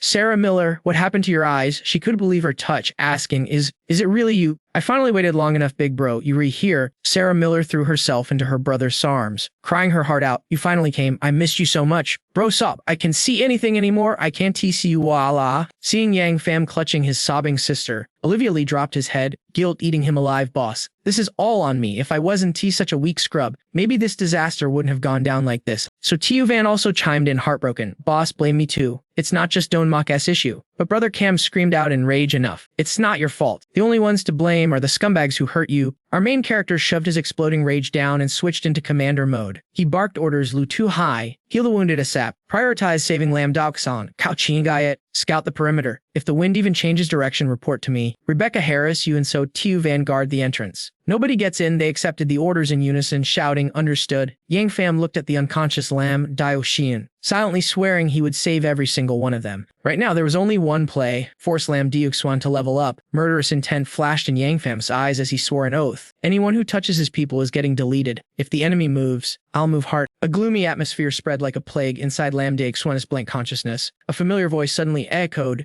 Diuxuan, wake up. She cracked her eyes open, confused, asking, boss. In the dark cave, the image of Yang Fam appeared before her. She was confused. Why was he here? Was she hallucinating? She leaned weakly against the wall, thinking, am I just too weak right now? Is this a— But being with the boss feels so safe. She thought, damn, these 30 hallucinations are getting high tech. The figure suddenly placed a hand on her shoulder to reassure her. Wake up, it's me, Yang Fam. Feeling the warmth radiating from his hand, Lam Diuxuan snapped awake. This texture, I'm not dreaming. He pinched her cheek and smirked. Hurt yet sleepyhead, you fully awake. She yelped happily, Och. Holy crap, it's real. Rubbing her cheek, she gasped. Boss, it's really you. I thought I was dreaming. But the dream came true. Does this mean I should try dreaming about winning the lottery too? Yang Fem replied, yeah, you guys had it rough this match. But right now, I need your assist. Can your body handle it? Diaxuan answered honestly. Back when we were being hunted, I burned all my stamina to keep everyone alive. So I passed out, but other than that, no issues. She suddenly looked full of energy, so, boss, just give the order. Yang Fam looked at the recovered girl, extending his hand with determination. Good. I need you to help me by force evolving yourself to rank 6. Her face went blank. A giant number 3 and a 6 appeared in her mind, with an arrow pointing from 3 to 6. Diaxuan couldn't believe her ears, asking what the hell, rank up to rank 6. But I'm only rank 3 right now. Isn't he that like asking a pig to climb a tree? The MC shot back, of course I know that. I also know what you guys went through. But if we want to restore everyone to full health, you hitting rank 6 is our only hope. He put his hands on her shoulders, leaning in close with a tempting offer. That's why I need to take you outside. We were gonna unalive the scumbags who hurt our team, steal their resources, and use that loot to power level you to rank 6. The handsome guy trap was super effective. Diuxuan's face turned beet red as she thought, oh my god, he's too close. I can feel his breath. Yang Fam stared straight in her soul, asking, the question is, do you dare to follow me out there? Lam Diaxuan looked at her boss, furrowed her brows, and locked in. She confirmed it. Hell yeah, I dare. I want revenge for everyone too. Yang Fam fixed his cloak, praising her very good. Kauchi and Guy had already pinged their location. Let's go. He turned around without looking back, dropping a cold line. Time to kill them. Lam Diuxuan fired up with adrenaline, followed right behind him. At a messy scrapyard filled with debris,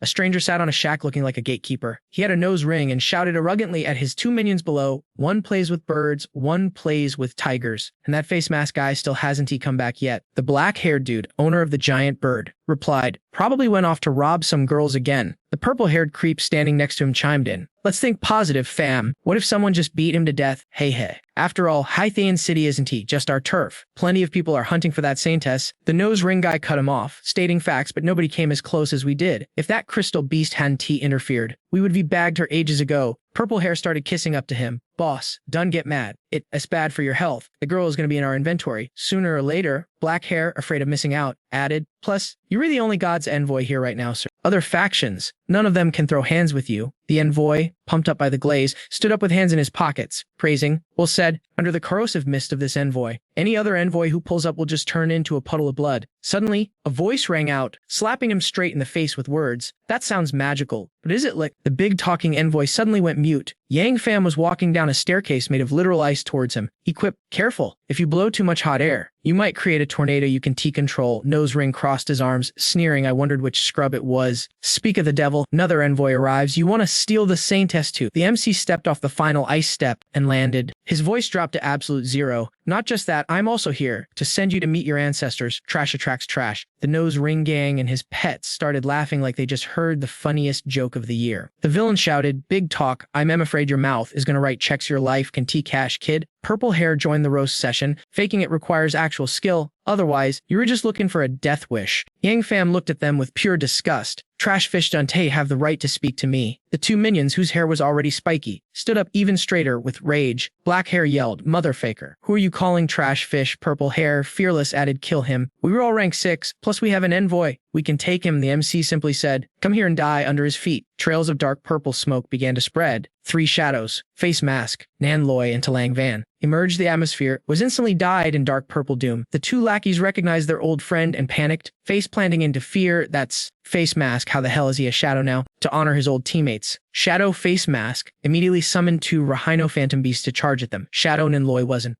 chilling either. He threw in a lightning strike as a bonus gift. Talang Van summoned a black orb to join the party. Damn, a grand gift from a squad of experts arriving all at once left the 2 spiky-haired goons with their jaws on the floor. The energy combined into a massive vortex of purple and blue-white light in the sky. From the center of the vortex, a pillar of white lightning slammed down, shaking the earth. Yang Fam shielded his eyes from the blinding dust. After that ultimate move, the 2 minions didn't even get a chance to trash talk. They were laid out flat. One even had his front teeth knocked out. The Memphi ordered the shadows to return. They shouted understood and faded into the darkness beneath his feet. The purple hair guy had zero arrogance left. He looked at Yang Fam like he was staring at the Grim Reaper, trembling so hard he couldn't speak properly. Don T, come here. Don't kill me, monster. The MC smiled, mocking his begging. My teammates, my sister, were crippled by you scumbags. He summoned a blade of pure white light and slashed straight down. He blood sprayed everywhere. Purple hair took a critical hit, screamed in agony, and officially collected his lunchbox. The nose ring leader stayed silent the whole time, watching the MC send his underling to the afterlife like he was watching a horror movie that had nothing to do with him. David Miller looked up, eyes ice cold, and dropped the mic. Your turn? Homie, the god's envoy just smirked, thinking his confidence was the key to victory. Hiding behind a cliff, Lynn was shook. She watched silently, thinking, is this really the boss? It's only been 6 months, and he's leveled up into a total monster. He must have been grinding hard in the trenches, but with an op leader like this, who's gonna dare mess with our squad now? Piercing Face finally spoke up, throwing shade. So you ain't here for the sage, just playing bodyguard, cute? David Miller charged up his ice aura and clapped back. Cute, you're Linda Miller. I'll show you what's interesting. With a war cry, he launched a blast, but Piercing Face exhaled a cloud of nasty green gas. You can just tell that breath smelled like hot garbage. That toxic cloud formed a barrier instantly, blocking David Miller's attack like a cheat code. He smirked. You got hands, bro, but we're both God's envoys rocking that tier 7 stats. You think you can just delete me? Nah, life ain't a fairy tale. Messi didn't reply. He thought, immune to abilities. Bet. Let's see you tank this pure origin power. His right hand erupted in crimson flames. But I got the answer key and you done T. Suddenly, the enemy caught David Miller's fiery fist barehanded. He held David Miller's hand like they were besties and whispered, chill, fam. Aren't you curious why I let you smack my minions around? David Miller scoffed. Spit it out? I'm listening. The villain tried to recruit him. We're both envoys, why not squad up? This city is deep. Bro, we joined forces, we can get infinite minions, why die for these losers? David Miller was speechless. This toxic clown really thought everyone was a snake like him, ready to betray the homies for clout. He kept yapping, name Xiao Yang. I'm an envoy just like you. You've seen the other players, right? This world is going to be ours anyway. Hand over the sage, and we split the loot 50-50. Deal. Suddenly, David Miller caught a glitch in his logic. He asked, wait, so it's not you who wants the sage? Oh, Yang laughed, thinking he hooked him. Ha, you really are a noob. You don't know about the bounty. Greed filled his eyes. Listen up. The city lord offered a tier 8 potion for the sage. Right now, we're capped at tier 7 with these seeds.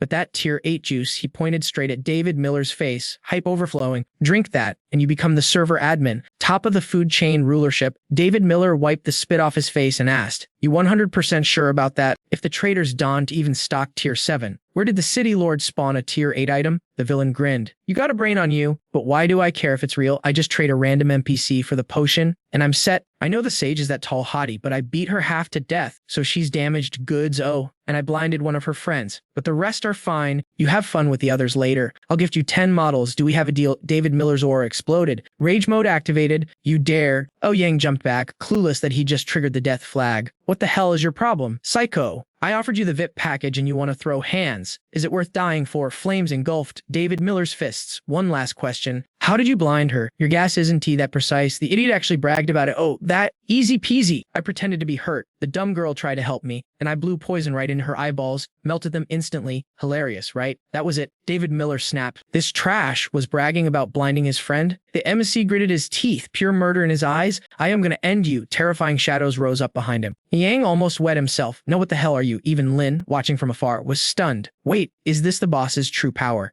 David Miller whispered one word. Kill. The shadow army roared and charged. A Yang panicked and unleashed a massive poison cloud. Come and get some, you freaks. Rot into sludge. But the shadows just walked through the gas like it was fresh air. If they had mouths, they'd be laughing their shadowy asses off. Oh, Yang was shaking. Why isn't it working suddenly? Bam, Shadow Yanlei hit him with a lightning strike. The dude screamed like a little girl. David Miller mocked him. Shadows done breathe. Moron, you're hard countered. Oh, Yang, coughing up blood, started screaming, I can lose, not like this. Slash, he got chopped in half, but was still twitching on the ground, groaning. David Miller sighed. Tier 7 vitality's annoying. You just one die. The guy wheezed. Spare me. It was the city lord. He made me do it. David Miller didn't waste breath. Slash, game over. As the dust settled, he looked at the remains. Figures, gotta destroy the seed to permate these guys. Another perk of being a god, Sinvoy. I guess. Suddenly, Lin popped up behind him. Be boss. He instantly switched off the killer vibes. Can't let the squad see the dark side. He turned with a chill smile. All cleaned up. Your turn now. Lin blinked. Hup. But where's the traitor? David Miller pointed to a hut atop a pile of junk. Right there. See the cloaked dude? Lin looked at him like he was a god boss. You really know everything? He nudged her forward. Go on, secure the bag. You gotta learn to handle this stuff so you can survive when I am afk. She nodded. Yes, boss. As she left, David Miller put the pieces together. My ring finds traitors, their detector finds envoys. So if the locations overlap, it's a trap. That's how the city lord hunted us down. He wants Lin. This drama isn't over yet. Suddenly, boom, his soul shook. The blue stone on his chest started glowing like crazy. Yo, what's happening? System notifications went wild. Ice King skill, tier 7. Shadow General Xi, tier 7. The Shadow Knight appeared and knelt. Thank you for the upgrade, master. David Miller was buzzing.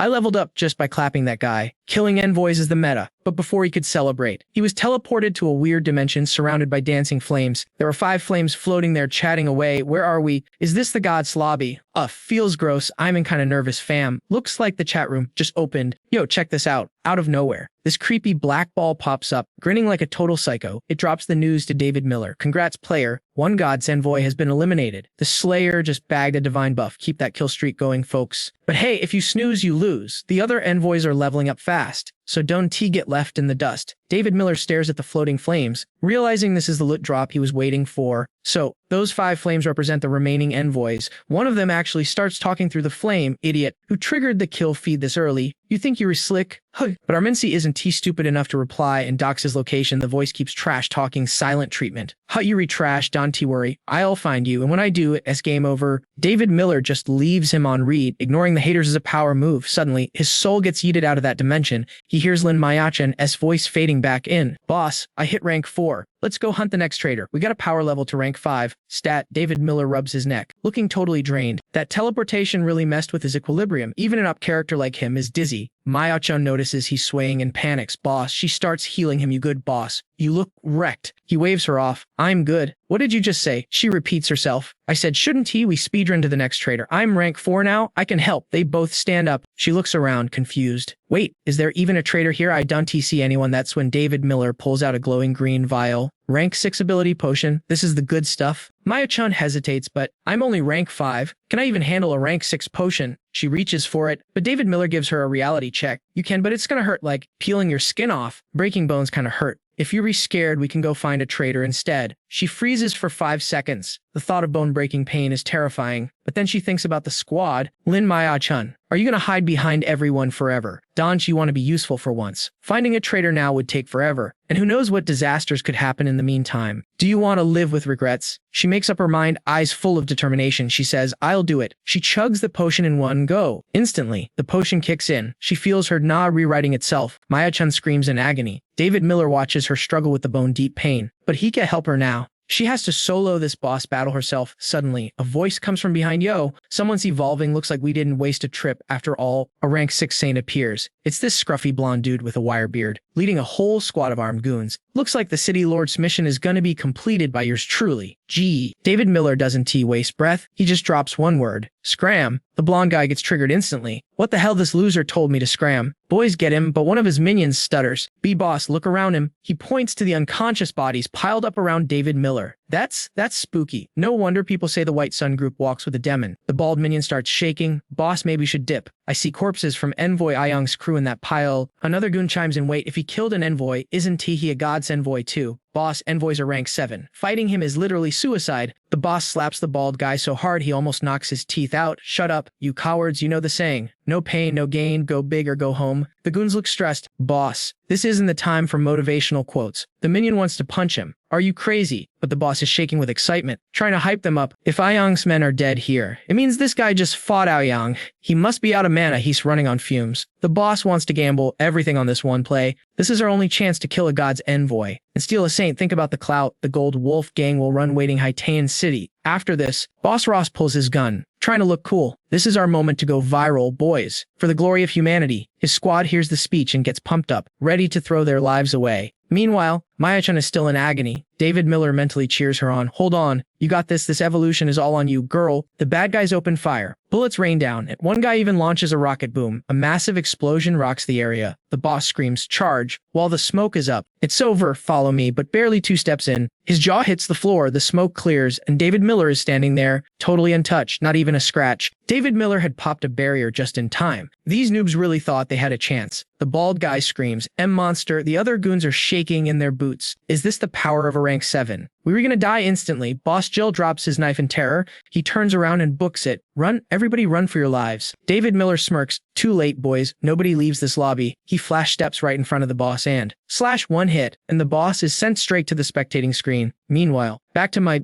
A green aura glows from her forehead. Her consciousness is fading. Am I dying? She worries. Did I fail everyone? Tears stream down her face. Xiao King, I want to see you, sis. Flashback time. We re-back to when Maya-chan was a rookie intern. I'm Lin Mia-chan starting today, please. Sorry to bother everyone. She bows nervously. If I make a mistake, please scold me. I want to be a great doctor, but nobody pays attention. She's just an invisible NPC to them. She tears up, feeling ignored. I knew it. That intro was way too cringe. I want to dig a hole and hide. Suddenly, someone burst out laughing. Paft. Haha, you hilarious new girla. It's a girl with short hair, leaning against the wall, smoking a cigarette. I'm Xiao King. I'll be your mentor. You funny. The patients are gonna love that energy. Maya-chan is confused. Funny. Xiao King takes a drag and gives her a thumbs up. Fighting Maya-chan lights up like a Christmas tree. Yes, I'll do my best. From that day on, she followed Xiao King everywhere. She realized that despite the messy hair and smoking, Xiao King was the most dedicated doctor in the hospital. She only looked messy because she was overworked saving lives. But Maya-chan knew the truth. Xiao King loved beautiful things. One time, they stood in front of a shop, and Xiao King stared at a dress. Wow, that's gorgeous, Maya-chan said. Buy it, you make good money, treat yourself. But Xiao King just walked away. Nah, forget it, doesn't suit me. Maya-chan stayed behind, checking the price tag. She knew her mentor wanted it. She wanted to see her smile, so she bought it as a surprise gift. But when she got back to the hospital, she walked into a nightmare. I never expected that day to be the end of the world. Everyone had turned into mindless zombies. The monsters were coming for her. Maya-chan froze like a deer in headlights. Terror paralyzed her. I couldn't move. I thought, this is it. I'm dead. Suddenly, bam, a chair flies out of nowhere and smashes a zombie's head. It's Xiao King. Run. The whole hospital is infected. Police aren't coming. Run as far as you can. Another zombie lunges at them. Raya. Xiao King goes full beast mode with a steel chair. Get lost, you freak. She checks her arm. A bite mark. I'm bit. It's infectious. I can go with you. She hasn't been bitten yet. Then she needs to get the hell out of here. Like yesterday, Lam Diuk couldn't believe her eyes. Hyuthan, how was this even possible? Hyuthan spotted Diuk dropped loot bag on the ground and asked, is this yours? Diuk was too shook to even process the question. Before she could finish, a horde of monsters spawned out of nowhere, ready to attack. Hyuthan, still holding on to her sanity, grabbed Diuk and bolted. Let's bounce. Why are you spacing out right now? Suddenly, two monsters grabbed Diuk. Hyuthan didn't hesitate. She kicked that beast in the face. Get the hell off her. Reaching a safe spot, she shoved Diuk inside. Go, save yourself. Then Hyuthan slammed the door shut and locked it tight. Diuk couldn't accept this. She banged on the heavy metal door, screaming desperately. Hyuthan opened the door. Hyuthan knew her time was up. She was about to turn, so she chose to be a tank and sacrifice herself. Stop screaming. This is a military-grade hospital door. Those brainless zombies can open it. She exhaled a white breath, smiling like she just won the lottery. Thanks, I really love it, but why buy such an expensive dress? You blew your whole paycheck on this trip. Are you gonna starve for the rest of the month? Outside, Diuk was still crying her eyes out. Hyuthan, no. The monsters were closing in. Hyuthan whispered her final words. Go, I'm done for. Done till you meet someone worth trusting your life to someone worth dying for. She turned to face the horde, just like I'm doing now. Hyuthan went out in a blaze of glory so her friend could keep leveling up. Back in the present, Diuk was still in the middle of her evolution process. You were right, sis. I have to find that person first. There are still too many people waiting for me. I still have. The faces of her squad flashed through her mind. Suddenly, Lam Diuk snapped her eyes open and screamed, I ain't dying today. A massive shockwave of energy exploded from her body. A pillar of light shot straight up, piercing the heavens like a beacon. A group of survivors watching from a distance started freaking out. Whoa, that energy is insane. Is that another special ability user? That power level is off the charts. Tran and Hai took a sip of water, smirking. Holy light energy. Looks like someone skipped a level and went straight to rank 6. Not bad, that makes things easier. Suddenly, he started coughing violently. Hack, hack, hack. And when he checked his hand, it was covered in blood. Hai's face went dark. Looks like I need to speed up the plan. Meanwhile, David Miller had just finished wiping out the trash mobs. He looked over at Diuk, who was glowing with raw power.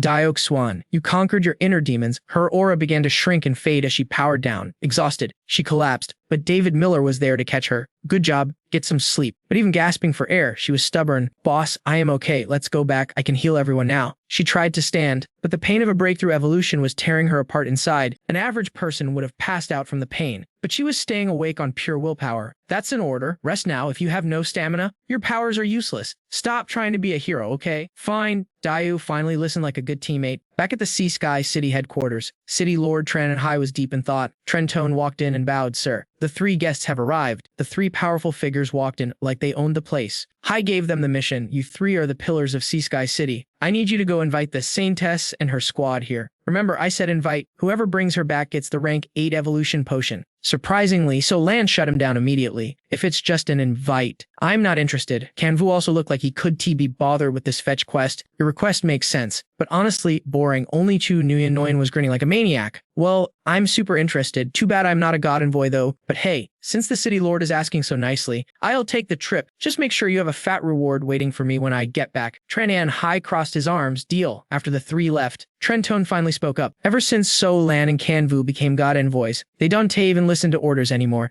Their egos are getting way too big. Hai replied calmly, that's their choice. As long as we get what we want, it doesn't matter. But then his expression twisted into something sinister. As long as they don't openly oppose us, we re good. It just means fewer rivals for the real prize, right? Trentone was still salty.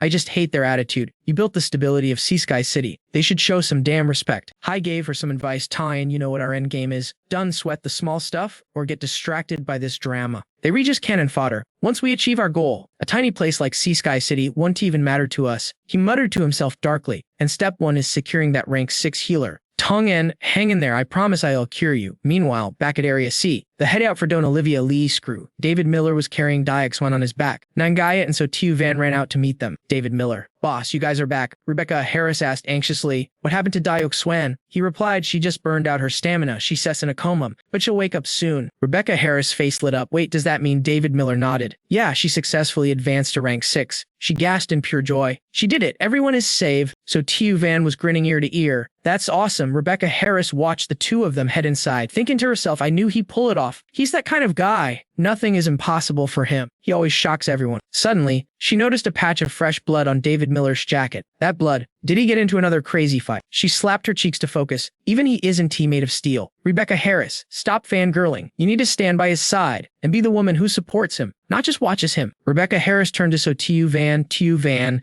let them handle the healing. We need to secure the perimeter and protect the base. Tu Van nodded. You got it. Suddenly, a massive rumble shook the ground like an earthquake. They looked outside to see Tu Nguyen high and drifting on a motorcycle, leading a massive train of monsters behind her. Yeehaw. Tu Van was confused. Is that... Rebecca Harris analyzed the situation and barked orders. A horde of high-tier zombies is chasing her straight toward us. Get ready to engage. The biker girl spotted them and laughed. Looks like luck is on my side. Found them. That was easy as pie. Hee hee. Inside the cave, Don Mukti walked up to David Miller and the sleeping Dio Swan. So, Dio Swan hit rank 6. David Miller was surprised. How did you know? She pushed up her glasses like a true nerd. Over the last 6 months, our overall power has jumped quite a bit. I'm not a fighter, so I focused on upgrading my gear. I modified my glasses to analyze power levels. I can read the data of anyone I look at. Dio Swan's stats are way higher than before, so it was an educated guess. David Miller set Dio Swan down gently. I see. Wait, did you just say 6 months? Olivia Lee replied, yeah, damn, a lot of god envoys have popped up in the last half year, but they appeared in random spots. I'm guessing the time flow in that trial arena you went to is totally different from reality. David Miller nodded. Yeah, that explains a lot. He thought to himself, in my past life, I didn't enter the arena. But Talang Van did and caused a huge scene, but when he came out, almost half a year had passed in the real world too. David Miller sat down, suddenly realizing something. If Dio Swan is out cold, give me the setrep. How strong have you guys gotten? Don Olivia Lee went into deep thought. Got it, I need to give you a full report anyway. Boss, after thinking for a second, she broke down the current meta. Right now, our strongest fighter is Tu Van. She's a rank 5 ability user because she's a combat type, so we dumped most of our resources into her. Tiu Ho has been stable at rank 5 too, then there's Smee, Sarah Miller, and Uncle Lou. We are rank 4 ability users. Since our skills are more support-oriented, we get fewer resources finally. Tran Du and Chris Evans are rank 3. The rest of the crew have all leveled up to rank 1 or rank 2. Olivia Lee snapped back to reality, shaking the power hierarchy chart out of her head. She looked over at the girl, who was completely speechless. The big boss probably already knows what's up with Dio Swan. Speaking of the devil, Mokta pushed her glasses up with a dramatic enemy flare. Yo, Dio Swan, you finally awake. Why the silent treatment? David Miller looked over, totally confused by the vibe. Dio Swan was blushing like crazy. Pouting like a total tsundere, she finally cracked her eyes open, face burning red, and confessed, you guys were having such a serious talk, I was too scared to interrupt the flow, but her stomach had zero chill. Grumble, grumble, the sound of starvation echoed loud and clear. David Miller and Mokti exchanged a look. 30% hopeless, 70%. Are you kidding me? Mokti decided to break the ice before it got any more awkward. Listen, we gotta save lives here, no time to be shy. But the second she stopped talking, her own stomach betrayed her with a massive growl. Dio Swan was absolutely done. David Miller saw the ladies dying of embarrassment and stepped up like a true Chad. Alright, food first, you can save the world on an empty stomach. Let's see what the menu is. His words hit them like a reality check. After a short walk, Mokti led the squad to a massive, bubbling cauldron. Behold the 5-star kitchen setup. She introduced the sad-looking cooking station. Chef Tran Du snapped to attention the moment he saw David Miller. A perfect military salute, Commander Don Mok, Commander Lam, and the big boss himself. The MC stared into the abyss of that pot. It was basically hot water with bad vibes. He scooped up a spoonful of sadness. You guys actually survive on this. Mokti dropped the truth bomb, her voice heavy. It wasn't always this bad, but with everyone hunting us down, we can farm new mutant beasts or enter the city for supplies. We were desperate. We had to send Tu Van out just to scavenge scraps. Hearing their struggle, David Miller let out a heavy sigh. He clenched his fist, and suddenly, the ring on his finger flared with mystical light. Boom, mountains of juicy, fresh meat poured out from the void. He waved it off like it was nothing. Beast meat tastes kinda mid, but it'll do. Eat up. Once we hit Sea Sky City, you'll feast like kings. David Miller smirked, looking at the fresh loot. The ring of water wasn't just for combat. It was the ultimate portable fridge in this apocalypse. Fresh meat is the ultimate flex. The squad's jaws hit the floor. This is just a snack. They were about to cry tears of joy.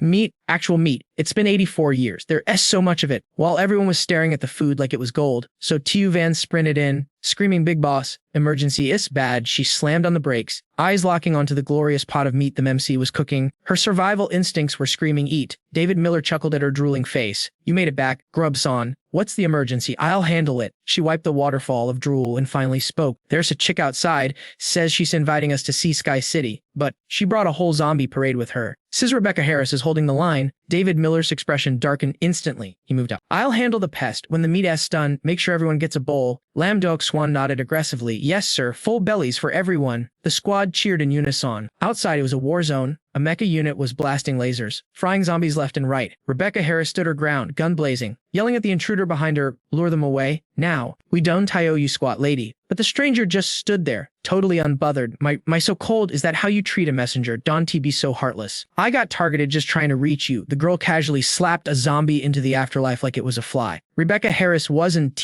buying it. Lies, I don't trust a single word coming out of your mouth. Inviting us, after you hunted Sarah Miller's squad like dogs, Rebecca Harris didn't wait for an answer. Turning back to mow down the undead horde with lethal precision, Tanerian Hine paused, analyzing the situation. She looks skeptical. Time to sprinkle some extra spice on this deal. What privileges did the city lord authorize again? She snapped out of her thoughts, dusted a zombie into oblivion, and smirked. Listen up, accept the invite, and the city lord will give you a vial of rank 8 evolution fluid. That's god-tier power. Keep your trash. Rebecca Harris snapped before the girl could finish. But suddenly, a shadow loomed behind her. A zombie lunged for the kill before she could react. Bam! Tinoy blitzed in, punching the zombie's head clean off. She posed with hands on her hips, dropping the real bomb. I recall you have a member named Duang Sarah Miller. Well, guess what? We did a census check and oops, we unexpectedly found her parents. Rebecca Harris' eyes went wide. Sarah Miller's parents. That means David Miller's parents are in their hands. Tinoy Nyan wrapped an arm around her like a toxic bestie. Play nice, and it's a happy family reunion. Refuse. Well, I can promise the city lord one to get creative with them.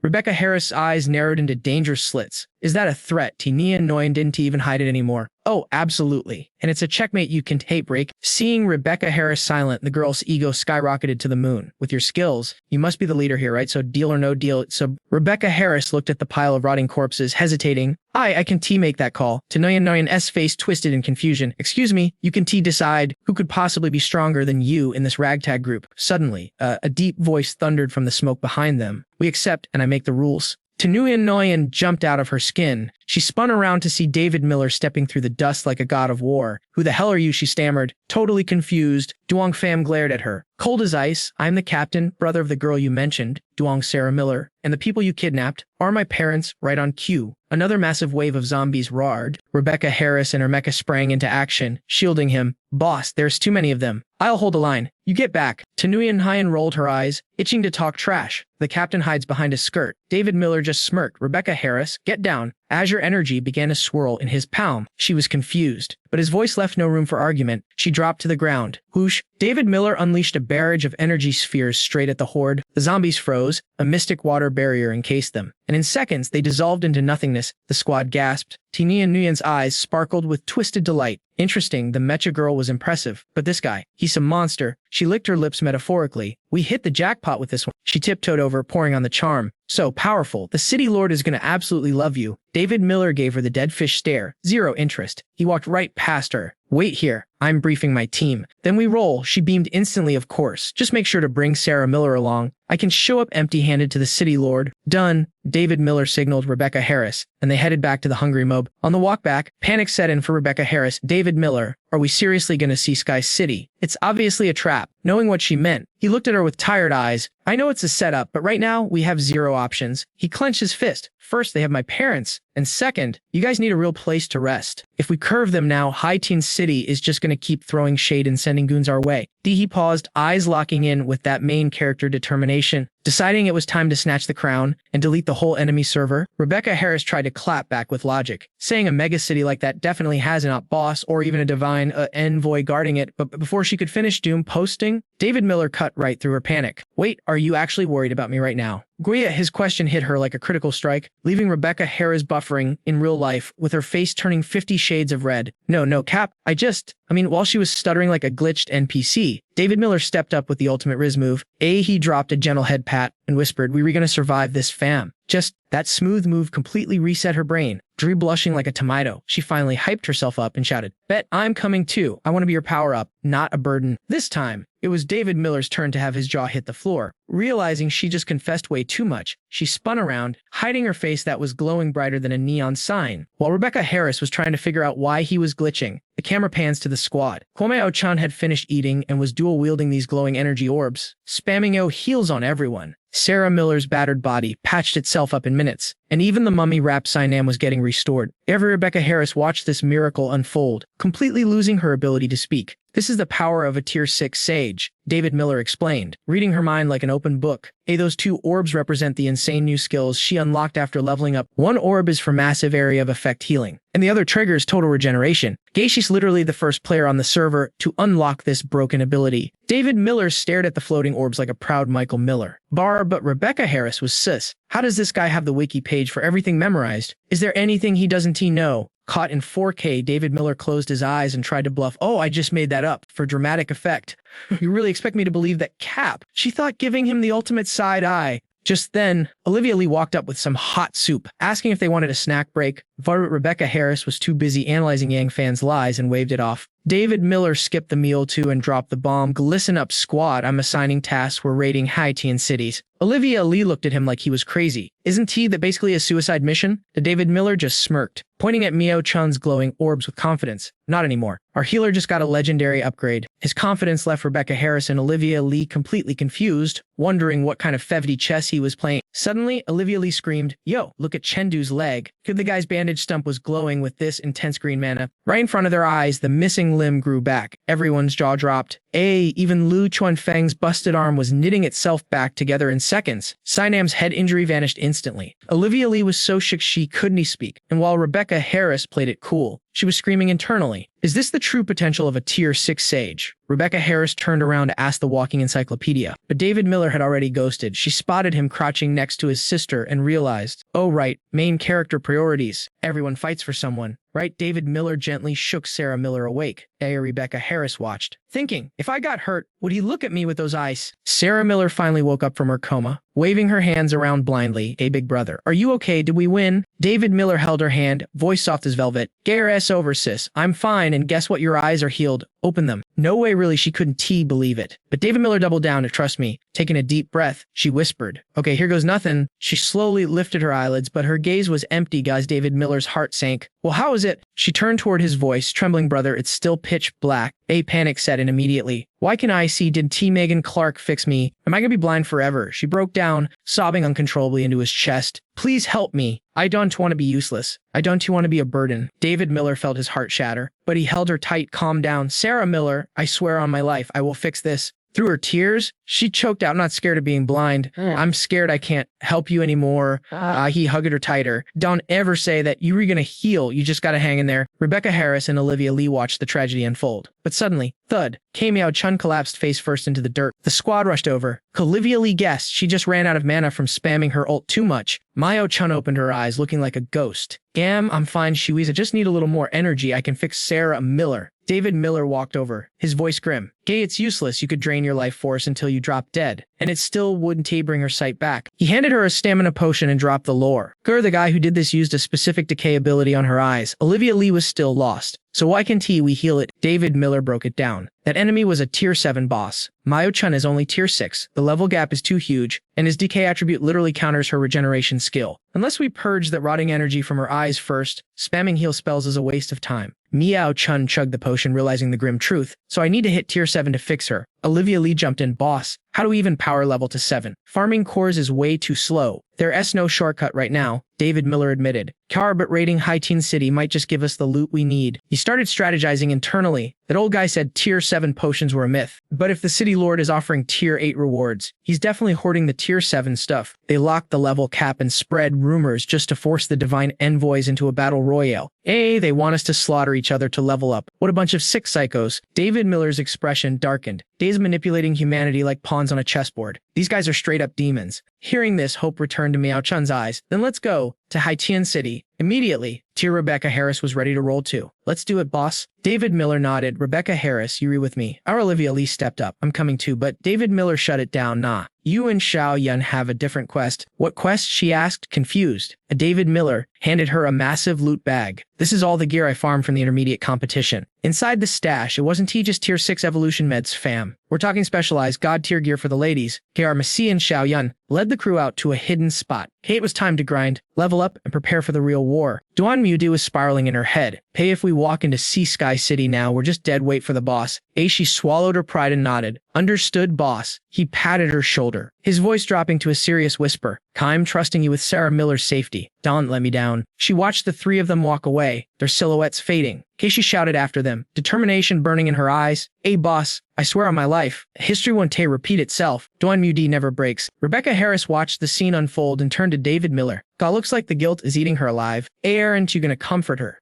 His reply was colder than ice. No need, she needs to own that weight. Go one wrong step in this game doesn't just cost points, it costs lives. Rebecca Harris stared at him, impressed. Gerdam, Dala compared to the rookie I met back then. He's leveled his mindset completely. He's a true leader now. At the cave entrance, the dynamic duo is waiting. Dakyu Jiyu and Leo Tyler Young look salty. She crossed her arms, raising an eyebrow. Ayo, boss, you heading out for a PP match without us? Tyler Young looked ready to throw hands to. Brother Yang, you think I'm some coward who fears death? Why leave me on the bench? David Miller looked them dead in the eye and nodded. Real talk. You probably will die. Here, Sea Sky City is a beginner dungeon. The enemies there are built different. This time, they knew they were walking into a trap. The kid clenched his fists, adrenaline spiking. Death. Whatever, I'm here for the miracle run. AQGU laughed, flipping her hair. Guy Don T wanna die, but following a handsome boss like you gar worth the risk, baby. Sounds like you're simping for the rich and handsome. David Miller smirked, his aura lightening up. Alright then, squad, let's roll out. The five-man dream team. Lin Mayo-chan, Rebecca Harris, David Miller, QZU, and Leo Tyler Young hit the road gay outside. The snake woman Kiruan Ron was waiting. She put on her best fake smile.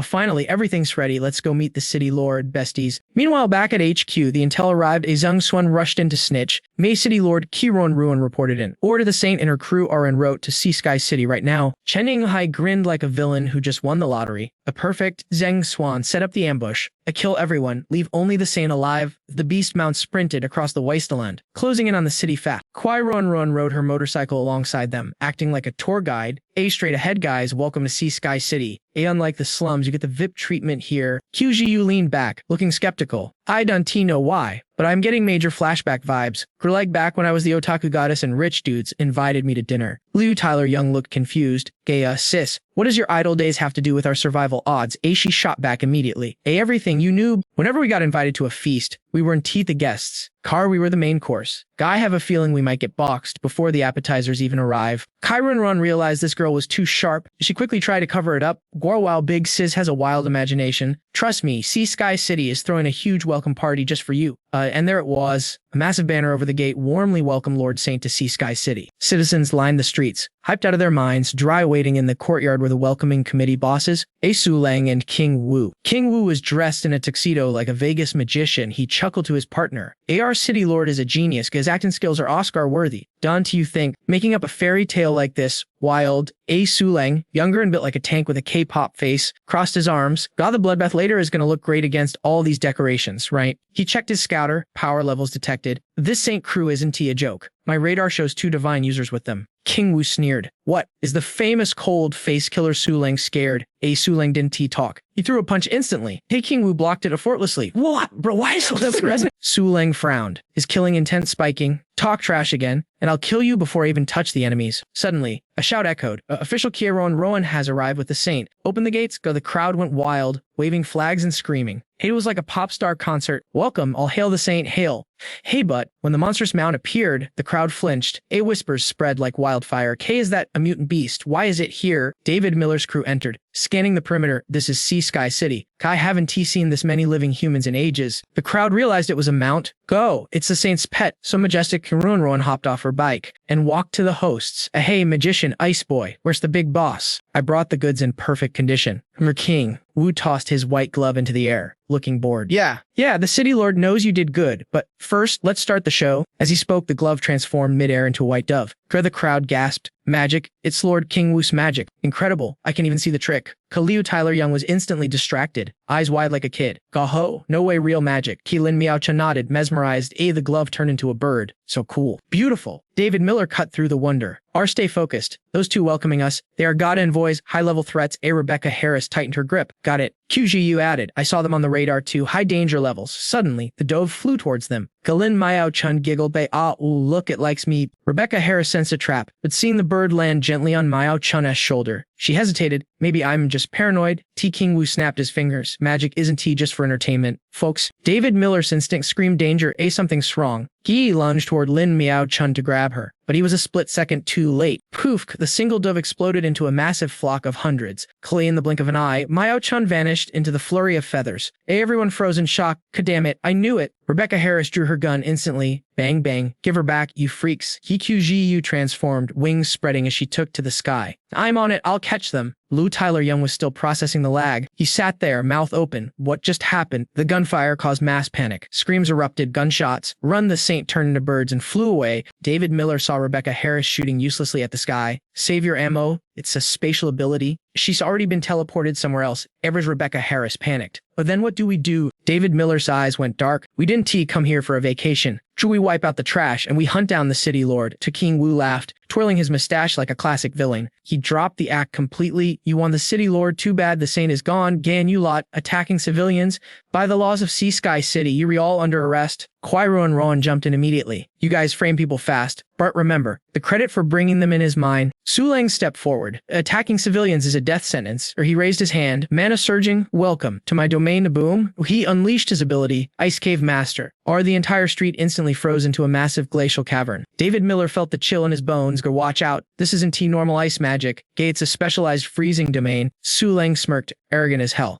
Smart guy, you rewrite. This isn't your average ice trick. Su Lang roared, his energy exploding. The ice armor formed over his body like a jagged porcupine suit. Kalu Tyler Young stared, terrified. Holy crap, that dude just became a walking refrigerator. Ko Shi Eingite closed the distance. Sizing up this clown, he looked totally clueless. So why not just delete him from existence right now? Meanwhile, Nenengai didn't hesitate. She unleashed a full clip of ammo straight at Kao and V. But the old man roared, we are built different, and tossed out a deck of cards. Kao Chenagate paused, confused. Was this guy seriously trying to block bullets with poker cards? Kimun VB smirked, not block darling transform. Boom, the cards instantly bloomed into flowers, confusing the heck out of her. She had to admit that was some pretty trippy magic. Kalan Vabi, acting like a total drama queen, declared it's an illusion, it's romance. This is the only beauty in this apocalypse. But Kahuchi and Guy wasn't having any of it. The only beauty I want to see is you turned into a flower of blood. She screamed, launching a savage claw attack. Slash, her claws tore through him, but wait, was this guy made of paper? Kadun and Veeb laughed, you can beat magic with brute force. Noob, also check the clock. You've even standing in this absolute zero zone for a full minute. Guess what happens now? Suddenly, everyone froze up. Nenengai panicked, raising her weapon. My gun, the barrel is iced over. The chill was seeping deep into their bones. Kao Chi Engai tried to flap her wings, but she was glitching out, shivering uncontrollably. Her speed tanked. Latude High felt stiff as a board, cursing, damn it, being a popsicle actually hurts. But then, main character energy kicked in. D-Fiend MKM channeled his inner power, summoning a blazing flame in his hand. Everyone back off, he commanded. The enemy captain, Esilene, felt a shiver down his spine, not from the cold, but from fear. This heat, is he my natural counter? If he casts his ability here, I'm absolutely cooked. Panicking, he whispered to the magician, yo, stop that guy. His fire counters my ice. If he unleashes that power, it's game over for both of us. Kao and V started sweating bullets. Seisin and H never begged for help. This kid wasn't just a threat. He was a walking disaster level event that they couldn't handle. Thinking fast, the magician threw more cards. Creating a hologram of himself, he shouted, hey kid, you really want to waste time grinding here? Your buddy-ass parents and the saint were just kidnapped by the city lord. They were at his base right now. D-Tendrish Fem froze, say that again. We were just stalling you. Kara and Veve admitted with a grin. By the time you beat us, the story over there will already have a tragic ending. Kawa and VP was playing 40 chess, trying to dump this hot potato on his boss. Then a guide shouted, he might be telling the truth, go save them. Quem, we can handle these clowns. Elhi, he got serious for once, bro. We here to save lives, not get a high kill count, you gotta prioritize the mission. I know DNT and Nagi Pim yelled back, but I'm terrified of losing you guys. The Levitt high tackled him with a hug, bro. You were getting cheesy on me. I'm actually touched. Sob, Nenagai blushed. Was he worried about losing her? Lil Zod High stepped up looking heroic. Leave this trash to us. If we lose a 3v2, we should just delete our accounts. Go now. The gamer boy activated his miracle teleportation skill. Wait, what are you doing? NG Fim yelled as light engulfed him. The scenery warped instantly. Go where your heart desires, Eldudo High shouted. We'll catch up later, Nan and Gaiwood added, waving him off, turning back to the enemies. Yu Hai grinned. Alright ladies, let's wreck these two and go help the boss. The girls nodded in sync, you bet. From the shadows, the spite UNA no one snickered. Smart move, dumping the problem on the city lord. I'll just wait until everyone's exhausted and steal the kill for the XP. Though, nobody beats the city lord and that monster secretary. These guys are just walking into a meat grinder. Totally useless teammates. He didn't and Ju fam landed in a strange hallway. Stupid kid. I'm gonna whoop his behind when I get back. He looked around. Is this the enemy base? That teleport was kinda scuffed. He opened a door and, surprise, 2 gun barrels right in his face. He looked unimpressed. Great, what a welcome party. Freeze or we blow your brains out. The guards barked. DG'd M side man. That aim assist really dropped me in the worst spot. He put his hands in his pockets, looking totally chill. Are you deaf? I said. Bam. Before they could finish, gravity crushed them into the floor. Instant nap time. They didn't even know what hit them. Stepping over them, Unjipem muttered, Liu Hai is definitely getting punched later. He probably aimed for this danger zone on purpose. Nearby, a patrol squad was sweeping the area. The squad leader warned, stay frosty, hit S-war time. Captain Escalin H and team leader are already fighting an intruder. A soldier replied, those 2 are top-tier god-level captains. They were almost as strong as the city lord. They can to lose. We were just background NPCs anyway. Don't be stupid. The leader snapped. Sure, they were strong, but do you think we only have one enemy? The White Witch is watching our city like a hungry tiger. If she shows up, we were all deleted. Wake up and pay attention. You guys won't learn until you read dead. The soldiers gulped and raised their guard. The tension was getting real. Du Hyunjin common behind a wall. White Witch, another enemy faction. Suddenly, he missed a spot. A masked figure appeared behind him, staring daggers. The creeper saw an opening, holding a massive spike. He jumped down, thinking easy kill. But Usain Kwaimer heard the air shift and dodge. Ice power exploded. DNNG caught the spike with frozen energy. US squad leader 2, or just a minion. The assassin grunted, dropped the weapon, and backflipped away. Running, Debhun and Yipom yelled, not on my watch. He summoned his shadow wings to block the escape path. The masked guy was trapped. DNZomsm charged in. If you aren't faster than lightning, you retoast. He swung his blade with thunderous force. Shockingly, the masked dude caught the lightning blade with his bare hands. DNANG fine blinked. Okay, that's weird. Let's see if you can hold on to this. The enemy chuckled, unfazed. His arms split open, revealing long cables that wrapped around Dakin fame instantly. So, Yuri not human. The puppet tightened the wires. Intruder. Dying by my hand is an honor. Snap. The wires contracted, slicing Dating and Jufim into pieces. The puppet stared at the mess and walked away. Is this a god messenger? Pathetic. The puppet scoffed, but on the bloody floor, squelch, a hat started absorbing the remaining blood. The puppet felt a weird vibe and turned back to the empty hallway. Must be my imagination, he muttered, trying to reassure himself. The hat hiding behind a cabinet sighed in relief. The puppet turned his finger into a key to open a secure room. Totally unaware that the hat was rolling right behind him. Sneak level 100. Yo fam, check this tense scene in a dim room. A man and woman are tied up back to back. Totally helpless, the villain struts over, looking down at the Michael Miller, and sneers wakey wakey. I just found a guy who looks exactly like your son. The Michael Miller freezes, eyes popping out in shock. Say what now? The Linda Miller looks absolutely wrecked, panic written all over her face. No, please tell me it's not Xiao fan, not my baby. The masked freak tilts his head like a total psycho. Xiao fan, cute name. Too bad I already ripped him to shreds. The Michael Miller hits the floor, totally shattered. He screams, you liar. You re-trolling us. Right, stop capping, you're lying. You're definitely lying. The villain just shrugs, cold as ice. Why would I lie to trash like you? Want me to go fetch his head so you can double check? That breaks them. The parents burst into heartbreaking tears. Xiao fan, it's our fault. We so sorry. Old Yang grits his teeth. Rage mode activating, you monster. If he looked like me, why didn't you spare him? Masked guy squats down, grabbing the Michael Miller's chin with zero respect. Old Yang, if I let him go, would you say yes to me? I like you, but look how you treat me. Toxic much? Old Yang snaps. He hawks a massive Luigi right in the guy's face. I spit on you. You sick pervert, you killed my boy. If I survive this, I'm ending you myself. Revenge, you hear me? The creep wipes the spit, actually smiling. Nice being hated by you feels kinda good. But suddenly, boom, a chill hits his back. He spins around, but he's already frozen solid in a block of ice. Kane. The masked dude stammers. Wait, David Miller. Our MC stands there, towering over him. Surprise, idiot. Bet you didn't see this coming. The villain is shook. How are you not dead? David Miller smirks, unable to hide his swagger. I figured after killing me, you'd run straight to your boss for a pat on the head. I just wanted a free ride to meet your city lord. Turns out you brought me right to the VIP section.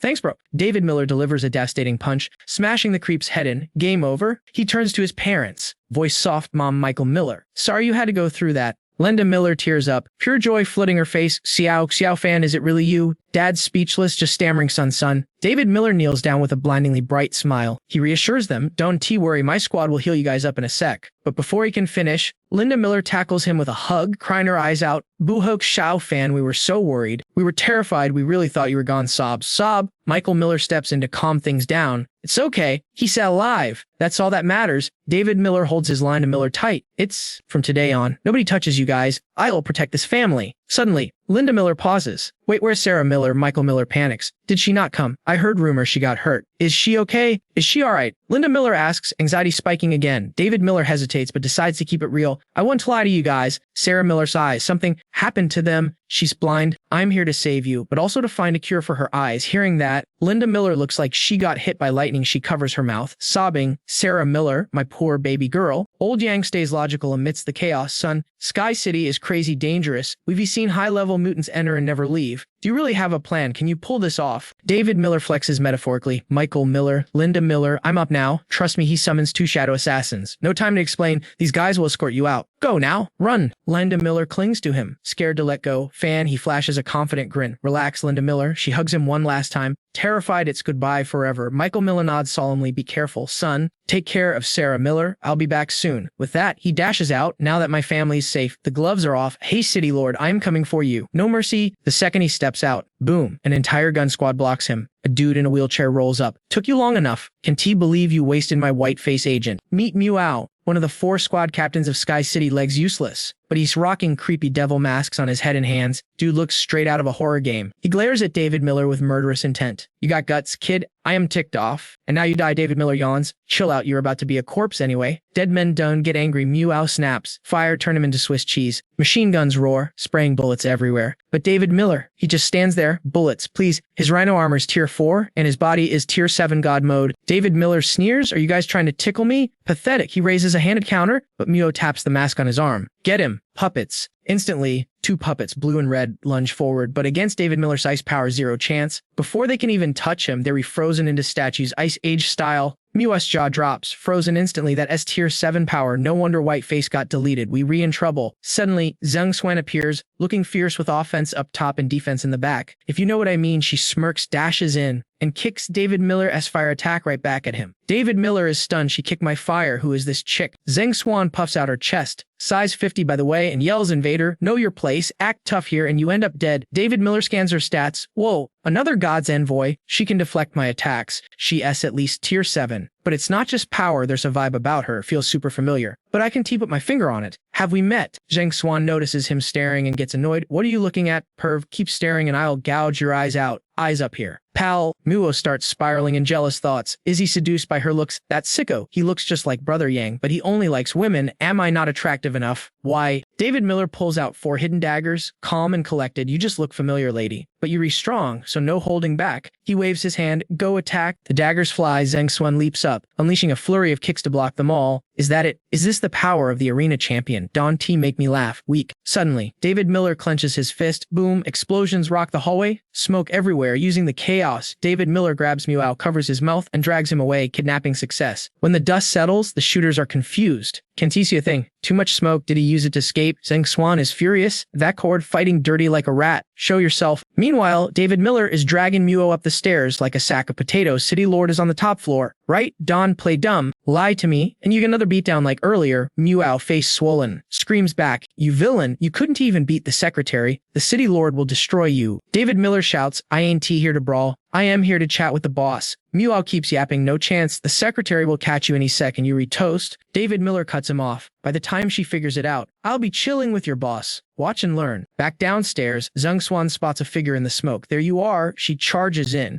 When she gets close, it's just a shadow clone, and this one is interested in fighting. The shadow spots her curves and goes full creep mode. It stares at her chest and tries to grab her thigh. Zheng Xuan freaks out. "You pervert pig, you want to die? Get off me." David Miller explains his 200 Ike play to Meow. That shadow clone has 0 attack power and can be hurt. But its personality, it's a total degenerate. A woman's worst nightmare. Even if she realizes it's a trick, she'll be too busy raging at the creep trying to grope her to chase us. That, my friend, is psychological warfare. Human nature is weak. That puppet dude finally realized he messed with the wrong guy. Our MC isn't he just strong? He's the king of trolling. Bro was so salty he could only curse under his breath, knowing he got played. David Miller didn't give a damn about the hate. He blasted the door open, acting all chill like, Say whatever you want. I'm just here for the loot. Boom, the door flew off its hinges. But nobody was home. He looked at the floor gang puppet and was like, yo, what the hell? Where's the guy? How should I know? I ain't got a G-piece on him. The puppet screamed. Suddenly, David Miller's brain went 200 He realized the city lord played him like a fiddle. Oh snap, big mistake. I should have seen this 5-head play coming. He yeeted the puppet across the room and parkoured out the window. Summoning ice platforms like a pro skater, he surfed through the air. He had to speedrun this, or it was game over for his squad. Meanwhile, the courtyard was a literal dumpster fire. The squad, Rebecca Harris and the others, had just finished their brawl, but things were looking grim. The battle was basically already decided. Just when they thought they secured the dub and saved the healer, this new boss, Tran Hai, pulled up. His power level absolutely broken. Everyone was instantly drained just by his presence. Everyone else was KOD. Only Rebecca Harris was left, running on fumes but still shielding the healer with her life. She glared at him, spitting facts. You are not taking my girl Deoxwan anywhere. Even Deoxwan was trying to spam heal spells on her friend, despite having 0 mana left. That is true friendship right there, fam. The villain smirked. Not gonna lie, taking out 2 of my captains is impressive. Even the big boss would give you a thumbs up. But let's be real, you 2 are running on empty batteries. Don't you embarrass? Rebecca Harris was stressing out, looking for a way out when suddenly, thud, Deoxwan passed out cold. Too much exertion. Rebecca Harris quickly checked on her. Crap, she's out of stamina. What do I do now? Rebecca Harris panicked, but the villain rushed her like a psycho, shouting, hey, looking away while fighting me. That's mad disrespectful. He launched a haymaker that sent Rebecca Harris flying across the map. She crashed hard, unable to move. Total critical hit. She was in serious pain, guys. He walked up to the unconscious healer, smiling like a creep. Your squad is decent, but they have no clue that you read basically the cheat code for humanity as survival. Bang, Rebecca Harris fired a desperate shot. He sidestepped it easily. Raising an eyebrow, still kicking, she panted, gun raised, back off. Nobody touches her until the boss gets back. Get lost. She pulled the trigger again, but this time, he didn't even dodge. He just caught the bullet with his bare hand. Major flex. He started lecturing her calm as ever. You still don't get the meta, do you? Your so-called boss isn't he coming back to save you. We kidnapped his parents. He's definitely gonna choose saving his family over you guys. Those other fights were just distractions to split your party. It worked perfectly. You guys played right into my hands. It's a flawless checkmate. I'll take the holy healer, leave you weaklings here, and let him come find me. Ion Thaimin sacrificed himself for this setup. With that, he leaped into the air to finish Rebecca Harris off. He grinned like a demon. As a thank you to my fallen comrade, I'll send a cutie like you down to keep him company in hell. Prepare to die. Rebecca Harris was paralyzed. GG. She thought,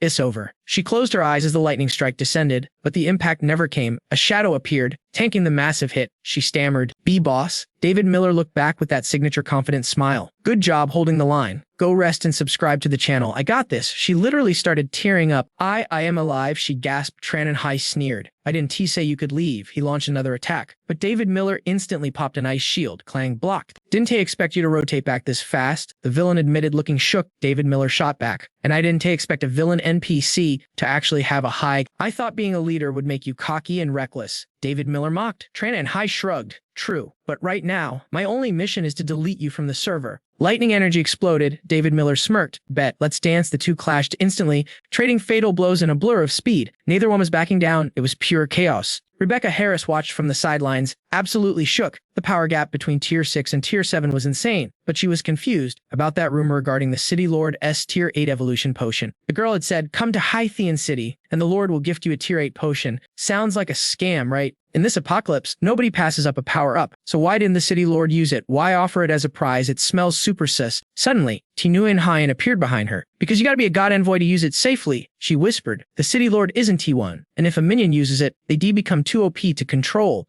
That's why the potion is still sitting there. Rebecca Harris whipped around. Startled you. When did you get here? Chill out, sis. I am just here to secure the package. The girl giggled. I went AFK when the fighting started. Smart play, right? Rebecca Harris instantly stood up to block the healer. What do you want? She snapped her fingers, summoning a teddy bear. I'm taking the holy sage, obviously. Suddenly, the cute bear morphed into a giant, red-eyed nightmare monster. The pressure was intense. Nguyen laughed maniacally. Haha, if I bring the sage back, the City Lord will finally notice me. That stupid secretary stole him. But now he has mine. She blushed, drooling a little. Oh, the rewards he'll give me. I haven't been praised in forever. She pointed at them. Go, Barbie, keep the sleeping one safe, but rip everyone else to shreds. Rebecca Harris cursed. Damn it, why does everyone decide to gank us at the same time? Yang Fan was busy with the boss. He couldn't help. The giant bear stomped closer. It was all up to her. The monster unleashed a hammer blow right on top of her. Boom, dust and debris exploded everywhere. Tanuya and Nyan did a little victory dance. Yay, meat pancakes served. Time to collect my prize. But she froze, eyes popping out. Wait, hush, she tanked it. Rebecca Harris was trembling, holding back the giant claws with sheer willpower. I said, I will never hand her over to you psychos. Suddenly, Rebecca Harris' body began to glow with tech energy. XV9, I need everything you've got. One last ride, her mechanic class ability activated. 100% synchronization. Mechanical parts flew onto her body, locking into place like Iron Man. She knew the suit had critical damage from the last fight, but she didn't care. This was its final stand. The transformation finished. Rebecca Harris looked at her armored hand, whispering, thanks for sticking with me, partner. Tanoya knew and watched with sparkling eyes. Omgi, that transformation was sick. But can your broken body even handle that high-tier gear? The bear lunged, but Rebecca Harris triggered her back thrusters. That's none of your business. Whoosh, a massive missile launched, blasting the giant bear into oblivion. She glared at the crazy girl.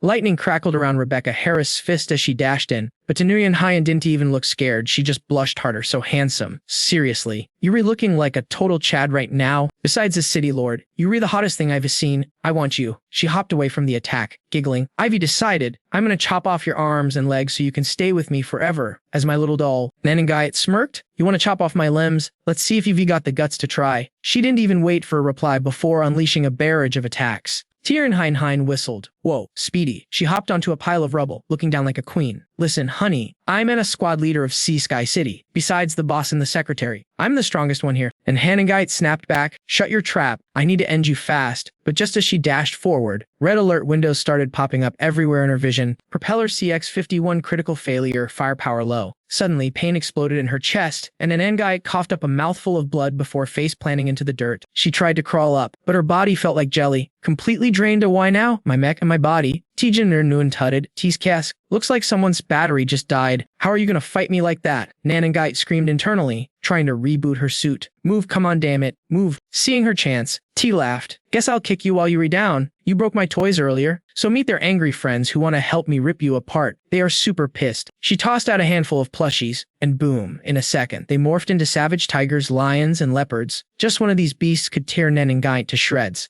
Her system screamed, warning, one energy cell left. Repeat, one cell left. This was it. She was completely cooked. Lying in the dirt, panic set in. Is this the end? Is there really no other way? Meanwhile, the battle between Tren and Hai and D. Njioquine was getting absolutely insane. Seeing the situation, Tren taunted. Your girl is about to die. And the saint is mine. Better play your final card now. Loser. Njioquine stopped, looking totally unbothered. My final card is already on the table. I trust my squad. That's my ace. Tren and Hai burst out laughing. Ha ha ha. Trust. In this day and age, you gotta be kidding me. Don't you feel stupid saying that? Defin Hamam asked, stupid, before closing the distance instantly. Clang. Their blades collided. Tren grinned. Oh, looks like I struck a nerve. Your swing is way heavier now. Didin NG Pamam admitted. Yeah, I'm a little ticked off. Tren sneered. So what? You can get mad, but you still can T-beat me. DUNG Fam replied. Is that so? Suddenly, a shadow figure materialized behind Tren for a pincer attack. Tren barely blocked it, stumbling back and clutching his chest. The shadow zoomed back to Day Fam. Tren gasped. Is that your ability? Nope, Dai Fem said coolly as an army of shadows rose up behind him. These are my teammates. Trun and Hai recovered his arrogant vibe, mocking. Not bad. So this is your big secret weapon. Flashy tricks, but useless. I thought you'd actually surprise me. DNU Fightem raised a brow. Surprise you. Exactly, Tren lectured. I'm not an Esper, yet I rule the entire Sea Sky City. Guess why he raised his hand? And D-Hunters and E-Fam spotted it. The metal origin ring. It was with him all along. Tren bragged. This isn't T just an ability. It's the origin power of the world. Your little tricks aren't T even in the same league. Fam. Suddenly, a screeching metal sound pierced the air. The beasts were piling on top of Nanengite, clawing frantically at her armor, but they couldn't get through.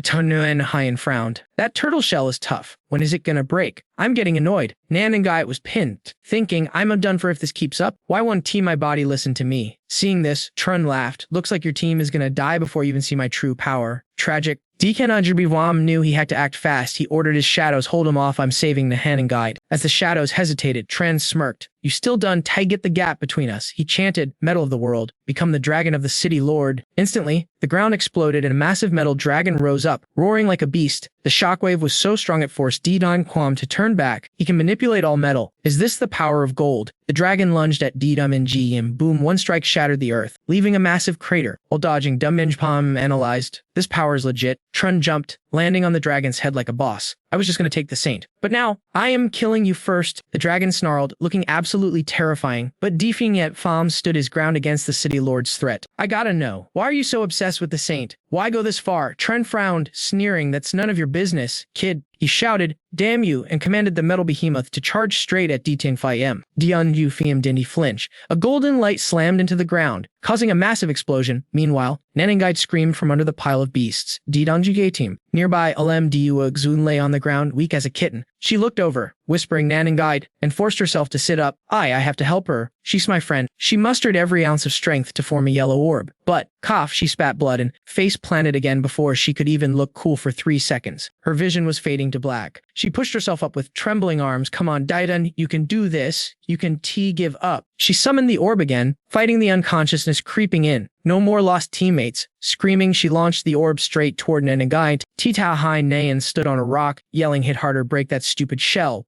The orb found its target, wrapping Nanengite in a warm, golden glow. She realized immediately. This was Dioxian's power. In a flash, strength returned. She sat up, looking at her unconscious friend. Do you? Hang on. Suddenly, blue energy erupted around her. Code 159. Stand up. Tunenhai's jaw dropped to the floor. Confused as hell, Nanengi launched herself forward and punched you right in the face. Welcome to the party. Then she unleashed her shoulder cannons, spraying bullets everywhere. The beast tried to jump her from behind. She sensed it, but they were too fast, snatching the guns right off her shoulders. Tidy laughed maniacally. You can win. You'll never beat me. But she underestimated Nanengite. Released, she shouted, and her armor shattered. With nothing left to lose, she grabbed Tu by the hair and went full savage mode, with blood running down her face. Nanengite grinned. My physical body is tier 6 too. Dante looked down on me, Starfire. When she delivered a brutal headbutt, both girls collapsed, completely knocked out. Wow, what a fight. Dante, forget to hit that like and subscribe button to see who wakes up first. Those ferocious beasts let out a few confused girls, looking at each other like total nempty sakes. Before, poof, they instantly transformed into adorable, fluffy plushies. Meanwhile, Tran and Hai hovered in midair, smirking down at the two unconscious ladies like he just won the lottery. Yo, that was actually an intense battle. For a couple of chicks to push me this far, I gotta give credit where it's due. He floated there, looking down his nose and added, and to the guy who trained these subordinates, I am actually impressed. Teaching women to fight like that's gotta be harder than ranking up in a hardcore survival game. Finally, David Miller clapped back. Save your breath, cause I'm about to use it to plan your funeral. Even a saint couldn't save you now. Hearing that icy tone, Hai panicked, staring into the roaring flames before David Miller launched at him like a human missile. Hai casually blocked with a shield, still running his mouth with zero chill. Is that it? Just some flashy fire powers, hate to break it to you, but that's useless against me. I told you, I control metal origin. That's an existence way more op than your little sparks. But his flex didn't last long. David Miller's flames instantly melted right through Hai's indestructible shield. He stared at the hole in his defense, screaming, how is that even possible? Boom, a massive explosion sent him flying, blasting his fancy noble clan cloak right off his back. That drip is gone. Fam. Hai stabilized himself in the air, grinding his teeth as he desperately tried to layer more fire shields. That's when it clicked. This wasn't normal fire. This kid, unless Don tell me he has the power of an origin ring too, he tried to bail. But by the time he realized it, David Miller was already speed blitzing him to cut off his escape. Hai was fuming at his own arrogance. You really do have an origin ring.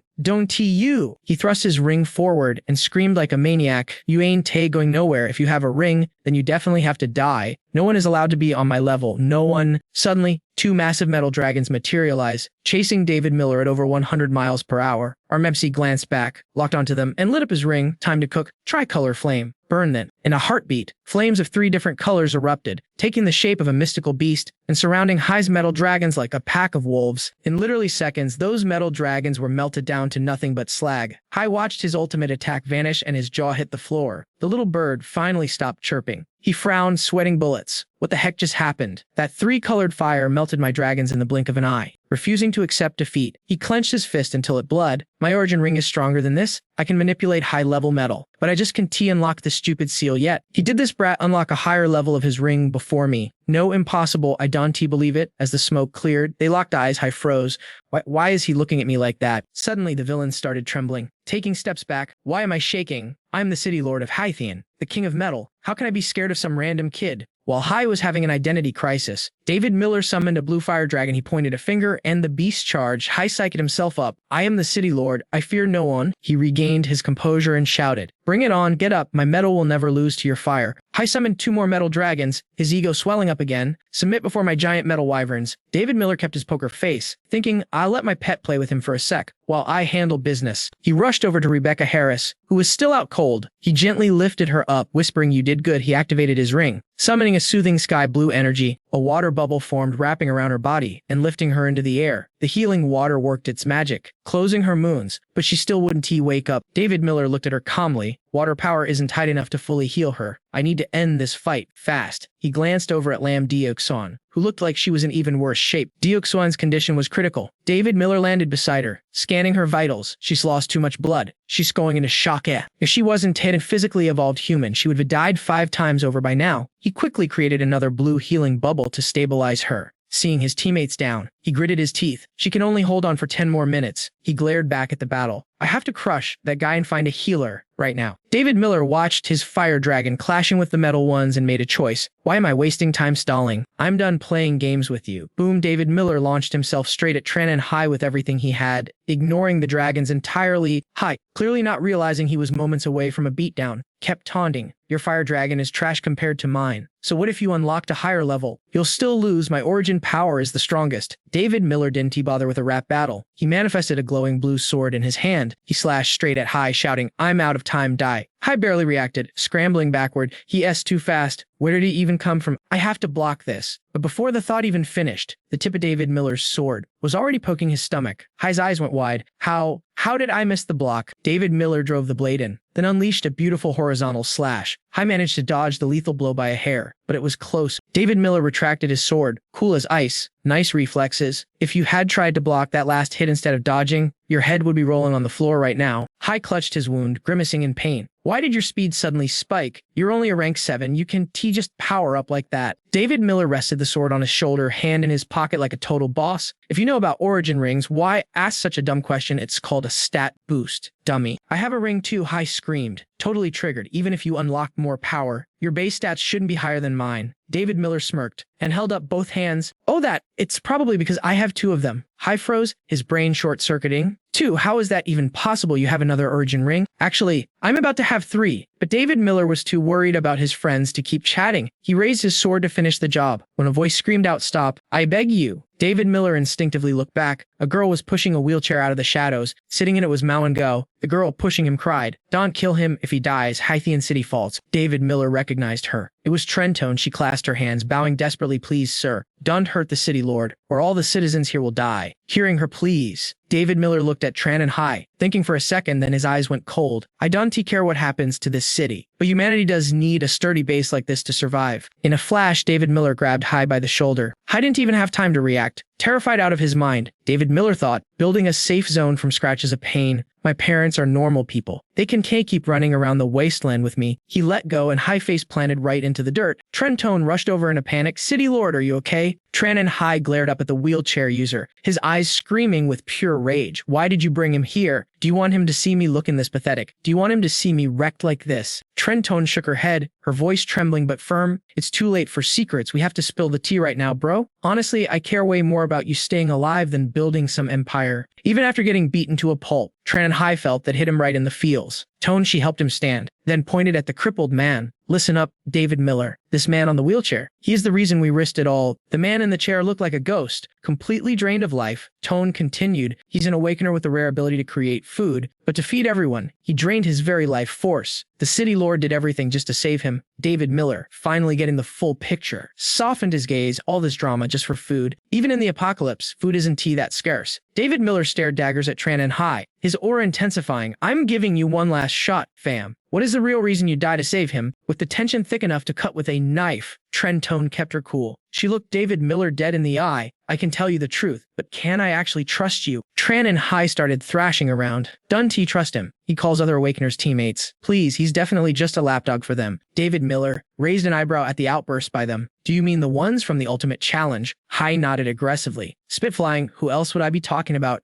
I'm not a god's envoy. I haven't met them. but I know they make everyone kneel before them. He pointed a shaking finger at David Miller. Only those who bow down get to survive and become envoys. You think I don't know, even if you have 2 primal rings. So what? Yuri still trash, insulted to his face. David Miller frowned and stepped closer to the defeated lord. Hai saw him approaching and instantly panicked, sweating bullets. What are you doing? David Miller didn't deny a thing. Yuri not wrong. That is how the world works. Even with 1 foot in the grave, I refuse to bow down. At least you know your limits. If I were you, I do have deleted myself out of shame already. Go die. David Miller's expression was as calm as a still lake. A real man knows when to flex and when to fold. Great heroes in history endured humiliation to achieve their destiny. Temporary shame doesn't stop a legend. On the other hand, you lost your will to fight just because you saw my rings? Isn't that the real joke here? Hit with the brutal truth, Tran and Hai gritted his teeth so hard they almost cracked. Unable to say a word, David Miller turned his gaze to Trentone, his voice serious. The truth, the point isn't whether you can trust me. Dominating the scene, he pointed his blade right at Tran Hai, terrified him. The point is, do you want him to keep breathing or not?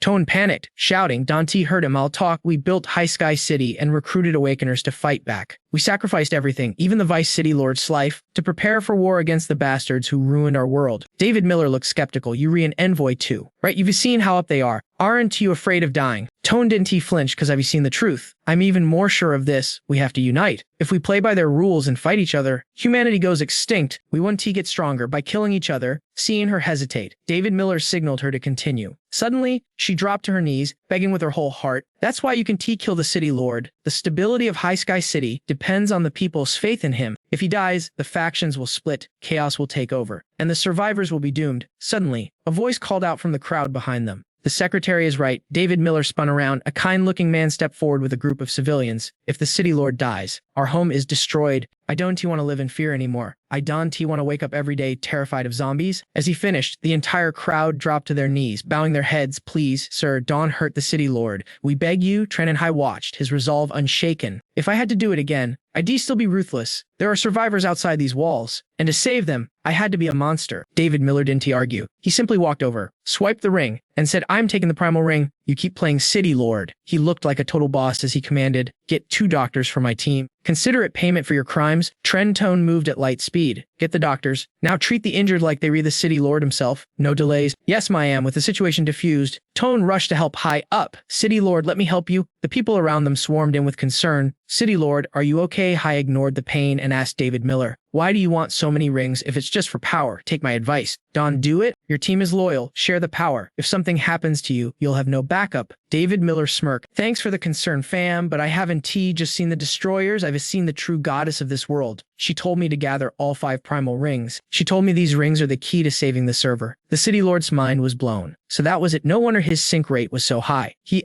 seen things no one else has. If he's telling the truth, he's the real deal. If we show loyalty now, we secure a slot in the future world order. Hai shouted desperately. Wait, we can give you the 4th ring too. David Miller stopped dead in his tracks and turned around. You have the 4th ring. Where? The City Lord looked at Tone. Give him your ring.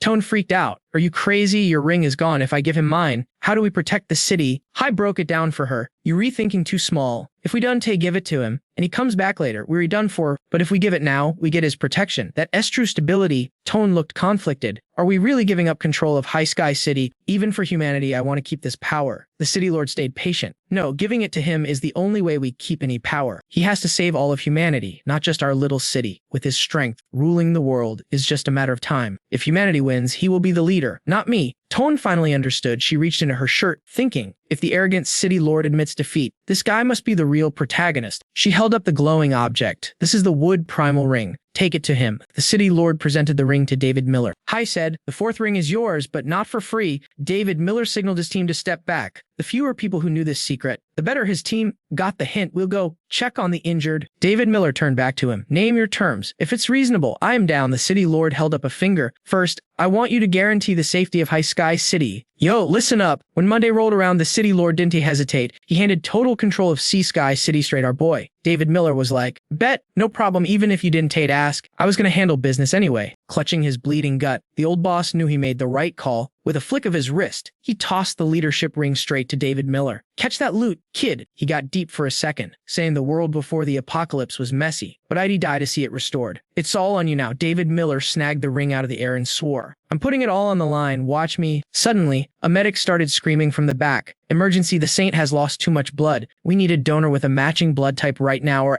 game over." The city lord didn't waste a second, shouting for the entire squad to donate immediately. The citizens didn't even blink. They shouted "Yes, sir," and sprinted toward the dying healer. The vibe was intense. They were ready to do whatever it took to save the saint. "This is an order from the boss. Take 2 or 3 pounds of my blood if you have to. I don't care." Seeing their loyalty, David Miller realized something real. "Damn, nobody runs this city better than you. Old man, I can compete with that kind of clout." The city lord waved him over. "Let the medics handle the drama. Come with me. I got some epic loot and intel for you." Moments later, they were chilling in the Lord's secret storage room. "Welcome to the treasure trove," the boss said. "I do all my zombie mutation research here. We got energy cores." But he pointed to a hidden spot. "Here is the gear you've been waiting for." He smashed a big red button on the wall, and a hidden compartment slid open. Boom, evolution potions revealed. We're talking 2 vials of tier 7 juice and 1 legendary tier 8 potion. That is god tier loot. "My crew went through hell in the central battlefield to get these," he explained. David Miller smirked, teasing him. "Let me guess, only that cute secretary of yours could pull off a heist like this." The city lord actually blushed, caught in 4K. "Shut up and take it," the lord stammered. "But listen,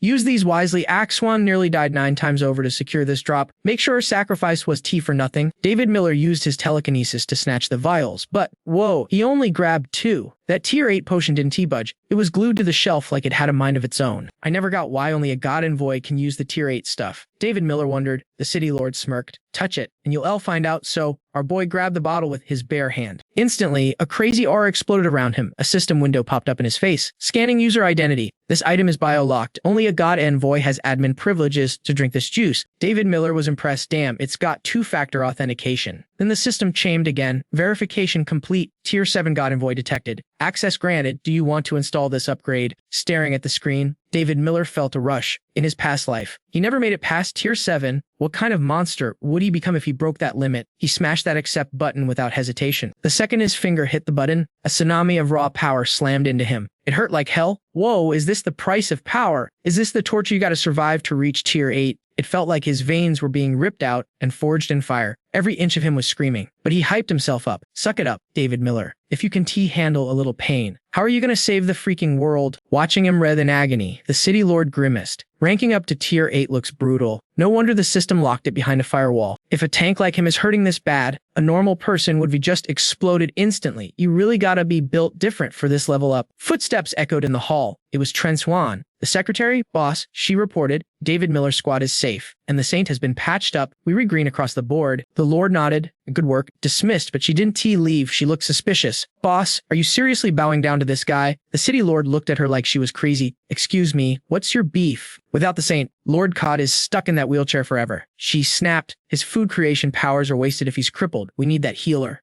"And what if David Miller is a fraud? What if he ghosts us instead of fighting the apocalypse? What do we do then?" She pulled out a knife, eyes going wild. "Are we just going to be his lapdogs forever?" This was an air dream. The city lord's face went cold. "Tren Swan, that is a direct order. Drop the weapon right now." But she was losing it. "No, I can accept this. We bled for this city. Why hand it to this brat on a silver platter?" Screaming, she lunged at David Miller. "If you don't have the guts to take him out, I will." Blood splattered everywhere. The city lord caught the blade with his bare hand to block the strike. His expression turned terrifying. "Who are you? You ain't Tren Shan. My girl would never disobey a direct order." The imposter's mask slipped and she cackled. "Not bad, city lord. Even without your fancy origin ring, you spotted the fake. Long time no see, old rival." The disguise shattered like glass, revealing the White Witch. "You got some nerve breaking into my base," the lord roared. But she just delivered a savage kick to his chest. "Get lost, old man. I didn't waste a clone just to chat with you. Oh, and that blade, poisoned. Enjoy the slow death." The city lord hit the floor, his hand already turning a nasty shade of purple. "My hand," he realized the truth. She had a mole on the inside this whole time. The White Witch conjured a massive spear out of thin air. "You got 4 origin rings. Impressive collection. I respect the hustle, but I want that loot for myself." She spun around, aiming the death spear right at David Miller, who was still stuck in his upgrade animation. The city lord, poisoned and bleeding, threw himself at her. "Get away from him. I won't let you kill the world's last hope." She looked annoyed. You can still move, talk about stubborn. The toxin was racing up his arm. The White Witch pointed her spear right between his eyes. Fine if you were in such a rush to die. I'll delete you first. The City Lord froze. Game over. She lunged for the kill, but clang, a massive energy shield materialized out of nowhere. David Miller stood there, fully upgraded, and looking smug. Yo, the hope of the world ain't he just me. Lady, we got survivors everywhere. She scoffed and switched targets to David Miller. He caught her spear with his bare hands like it was nothing. Get wrecked, he shouted, sending crystal spikes blasting through her body. The White Witch was sliced into pieces before she could even react. David Miller dusted off his hands. Here's the thing about me. Mess with me. I might let it slide. Mess with my squad. You read dead. He tried to finish her off, but she used a glitch move to escape. David Miller shouted after her, you got the 5th ring. Don T, you better run, cause I am coming for it. He turned to the boss. Need a lift to the medic? The Lord shook his head. Hold up. You just destroyed her clone. You don't need to find her. She's gonna come hunting for you. Know your enemy. Win the war. We've been beefing with her for years, so I got the intel. He started coughing up blood. David Miller didn't ask questions. He just scooped the guy up on his shoulder. Hey, put me down. Shut it. We refixing that poison first. Cut to the infirmary. The Lord was hooked up to machines. David Miller grinned. Lucky for you. This tech is legit, and the poison was only tier 4. Otherwise, you'd be a zombie snack. Why didn't you just ask the saint to heal me? The Lord grumbled. David Miller winked. Bro, her rates are expensive. For a VIP like you, double price. The Lord sighed. You make a great bandit. You know that. He coughed again. Anyway, let's talk about the White Witch. She's been a thorn in our side since day one. He started a flashback. One night, the White Witch and her goons were camping on a roof, eyeing a supply truck. Target locked. She hissed. Hit that transport. She jumped down to block the road. The driver panicked. Who is that white-haired freak? She slapped the ground. Shouting softened, and the asphalt instantly turned into a sticky mud pit. The massive truck suddenly glitched out and froze. The driver screamed, Yo, the controls are dead. Why did the road just turn into a swamp? As seeing her chance, the thief queen decided it was time to make her move. The city lord shouted, she hijacks loot from ruined cities. Don T let her run. That's our gear. He chased after her like he was trying to reach her about her car's extended warranty. But she hit him with that reverse card. Finders keepers, losers weepers. Gay, it's mine now. The city lord was salty. Every time I try to throw hands, she pulls a Houdini and escapes. David Miller raised an eyebrow, so she is just a common looter. The Lord replied, nah fam. At first she just snatched supplies. But after the Ultimate Academy arc, she started clapping our squads left and right. That's why we got beef, as she definitely unlocked something powerful in the arena. David Miller stood by Tran and Hai's hospital bed, tense as a wire. Where is she right now? Ed K, the Lord shrugged, but your tracker should ping her location.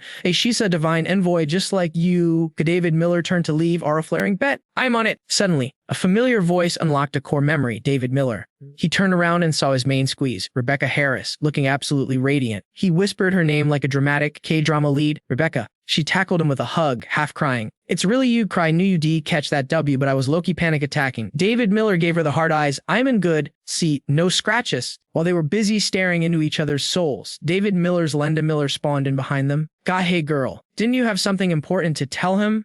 His dad chuckled. Yeah, spit it out. We ain't got all day. David Miller was shook. Linda Miller, Michael Miller, why are we all here? Linda Miller smirked mysteriously. Ignore us, sweetie. Key Michael Miller added. We Regis the support squad today. Yang Fan was confused, visible question marks floating around his head. Support for what? Hey, suddenly, Rebecca Harris got all up in his personal space, face burning red. David Miller, look at me. Tears started welling up in her eyes as she poured her heart out.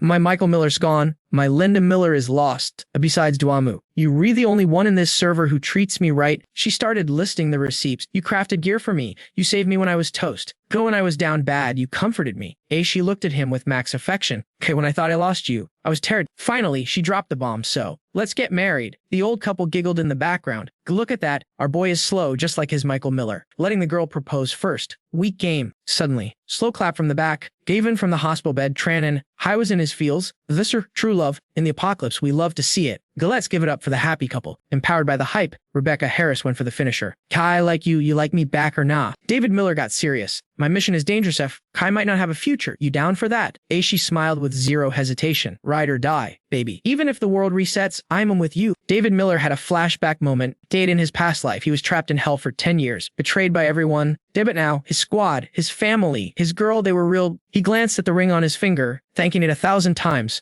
Thanks for the respawn. Bro, you gave me a second chance at life. No more hesitation. David Miller pulled Rebecca Harris into a hug. Me too, Buzz the City Lord laughed. By the power vested in me as the Lord of Hythian, I declare tomorrow a holiday. We re-throw in the biggest wedding ever. A few days later, the wedding was live. God, the streets were blinged out and the NPCs were curious. Grayo, what's the tea? What's going on? They dug out balloons from a 1,000-year-old warehouse. Someone's getting hitched. And the city lord is hosting. Q's got that much clout. It's been ages since the city was this lit. Wow, for real, this apocalypse has been a vibe killer. Time to party. The guests were all seated, waiting for the show. Leo Tyler Young turned to the healer. Hey, Diep Swan, if you have mana left, heal me up. Guy want to sing a banger for the boss. Kaija Yu rolled her eyes. Stop it, Don T. Stress her out. Come on, heal my throat. I'm an idol. I swear Diep Swan was done with him. Sarah Miller had to step in to stop the cringe. Sister Diep Swan is drained from healing my eyes. Chill out. Meanwhile, former enemies were sitting together, confused. Who would we thought? 10 days ago we were throwing hands. Now we at a wedding. God, the girl next to him snapped. Shut up, he's not an enemy anymore. Yes, our only hope. The pink-haired girl stretched off. So annoying, Dwar, why didn't the city lord pick me? Lucky guy, another girl was struggling with jealousy. Damn it, why isn't the bride me? She has the face I want. The chatter died down as Tran and Hai took the mic as the meme seed thanks for coming. Fam. Now, give it up for the bride and groom, and everyone looked toward the stage where a light was shining. Sarah Miller gasped,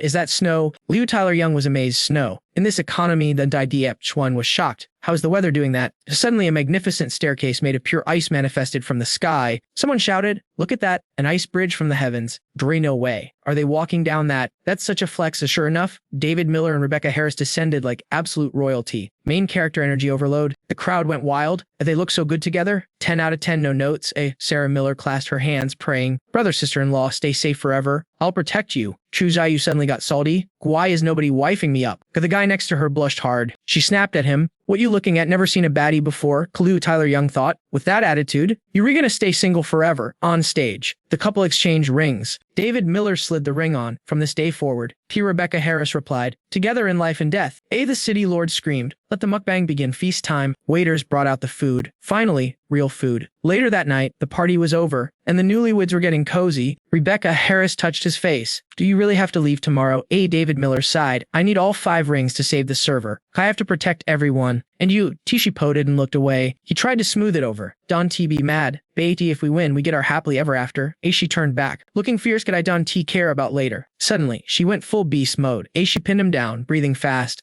I want you right now. No time to waste. I want to be destroyed. She started undoing her dress. David Miller, a forever single virgin from his past life, turned into a tomato as she whispered, make me remember this. Then, the lights went out. Censorship activate. Meanwhile, in a dark villain lair, the Council of Colored Hoodies was in session. The divine envoys are still kicking. We refailing our mission. Black Hoodie spoke up. We can keep stalling. White Hoodie suggested, should we force a deathmatch battle royale? Just slaughter them until one remains, easier to control. Orange Hoodie scoffed slaughter. Since when do we let bugs choose how they die? I hate that. Black Hoodie asked, so what's the play? The villain smirked. Ominously, our word on the street is, the portal to the other world just opened. Listen up, squad. Since us heavy hitters can cross the dimensional barrier just yet, sending some small fry down to farm resources isn't he a bad? Play the boss grinned with pure malice. Besides, what's a god? And if those humans decide to act up, we just detonate the seeds and wipe the whole server. The figure in the black cloak leaned in. So, what's the game plan, fam? We need our own kind in that world to trigger the detonation. Mere thoughts one cut it. The orange-cloaked villain stood up, radiating confidence. Lord Blackrobe. Ivy scouted the perfect host. Just say the word, and I'll drop them into the rift right now. He added with a twisted smirk. These dudes are total simps for us. They die in the chaotic rift without even dropping a single complaint. The 2 minions raised their hands, shouting with fanatical hype. Dying for the Empire is the ultimate clout. Brave Blackrobe gave them a cold stare before muttering, good luck, done mess this up.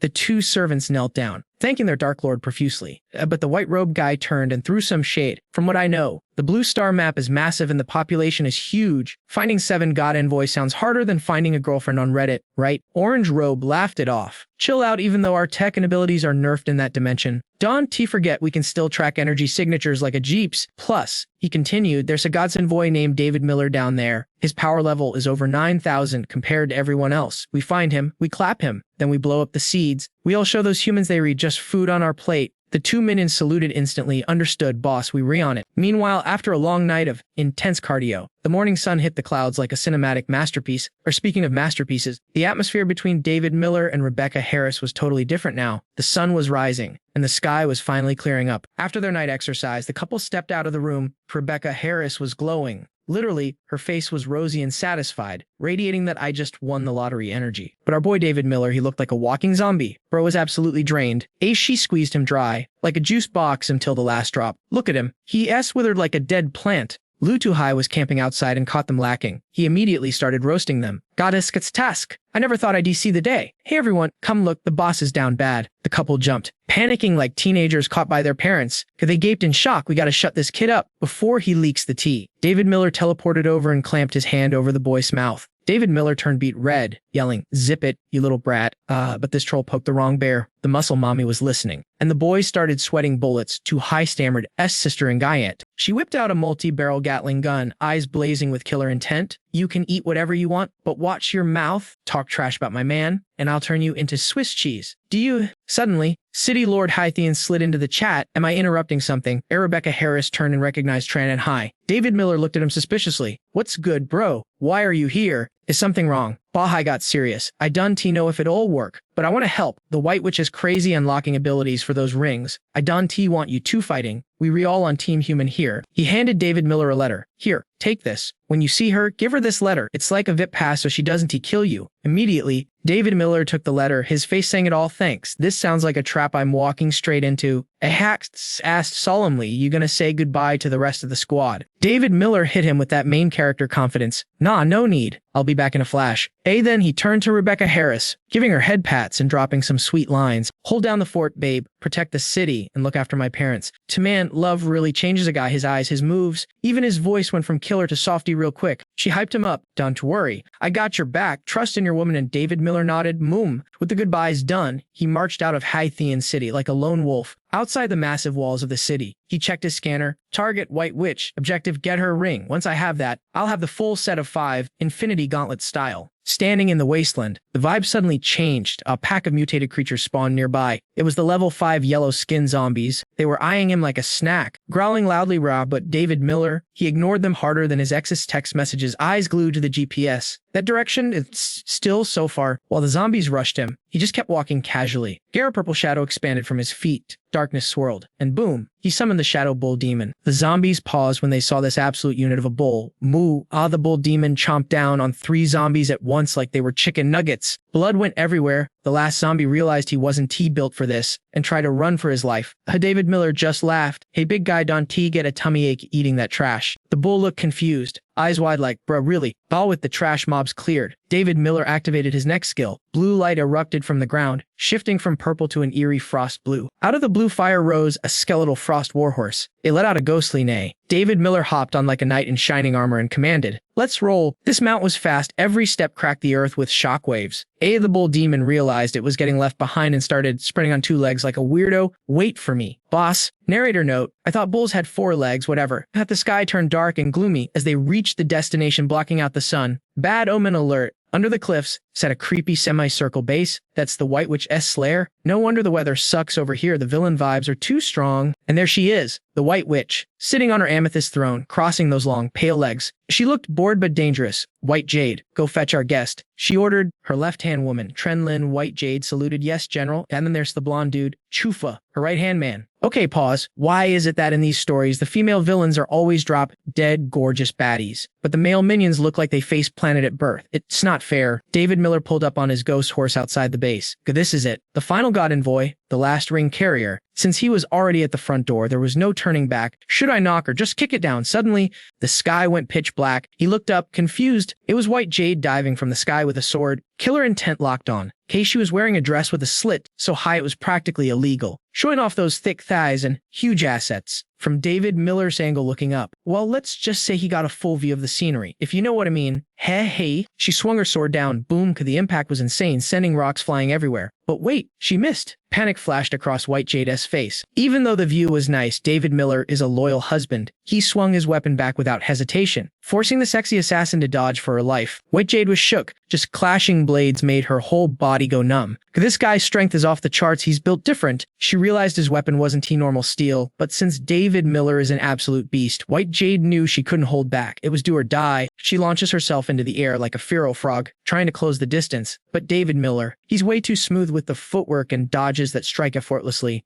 Staring down this baddie with the curves, David Miller just smirks. He tells her to chill with the shaking. before she makes him dizzy. That is some top-tier mockery right there. That triggered her. White Jade explodes with rage, shouting that she's got something way more dizzying than that. She unleashes her shadow dance technique, creating a trippy illusion meant to make anyone puke their guts out. But joke's on her, fam. David Miller has seen this cheap trick 1,000 times. It's basically the same ability he has. She rushes in screaming, claiming a scrub like him isn't worthy of seeing the general. She goes for the kill to clear the trash, but to David Miller, she's moving in slow motion. Unlike her limited reach, his hydro blades have infinite range. Before she can even blink, he cleaves her right in two, fatality. But wait, it was a shadow clone. Even the illusion bleeds like a real person. Suddenly, the real White Witch's hand strikes from the shadows on his blind side. David Miller just scoffs. Does she really think he only has one trick up his sleeve? He warns her that he can conjure way more than just one weapon. Boom. He switches to scorching flames. She's thrashing and screaming in the inferno, but he just tells her to give up. He has 0 openings. Absolute defense. But hold up. David Miller coughs up blood. The one in the fire was a fake too. She was hiding beneath him the whole time for a critical hit. The hunter got hunted. She mocks him, saying he might be strong. But all men are weak where it counts. With a nasty grin, she slices our main character in half. Is this the end for our boy? She dusts off her hands, thinking it's game over. Time to report her victory to the big boss. But wait, what's that? A weird water droplet appears out of nowhere. She slashes at it, thinking it's a trick, but the droplet instantly expands into a massive water prison, swallowing her whole. She's drowning, totally helpless in the trap. The real David Miller steps out, looking fresh. He admits her trash talk earlier wasn't half bad. If this wasn't the apocalypse, she'd be a famous Hollywood actress. She can't believe he survived and baited her so hard. He told her he has absolutely no openings. How could he get hit so easily? Simple, he can tank hits all day. Neither he nor his horse fears a little scratch. It was all an Oscar-worthy performance to draw out her main body and her attack power. It barely tickled. She needs to level up. Running out of air, White Jade is flailing and cursing him out, calling him every name in the book. David Miller is loving the show, soaking in her despair. But suddenly, whoosh, an unknown attack flies in from nowhere. Reflexes on point, he blocks it with a casual wave of his hand. He sighs, asking if all the creeps in this base just love sneak attacks.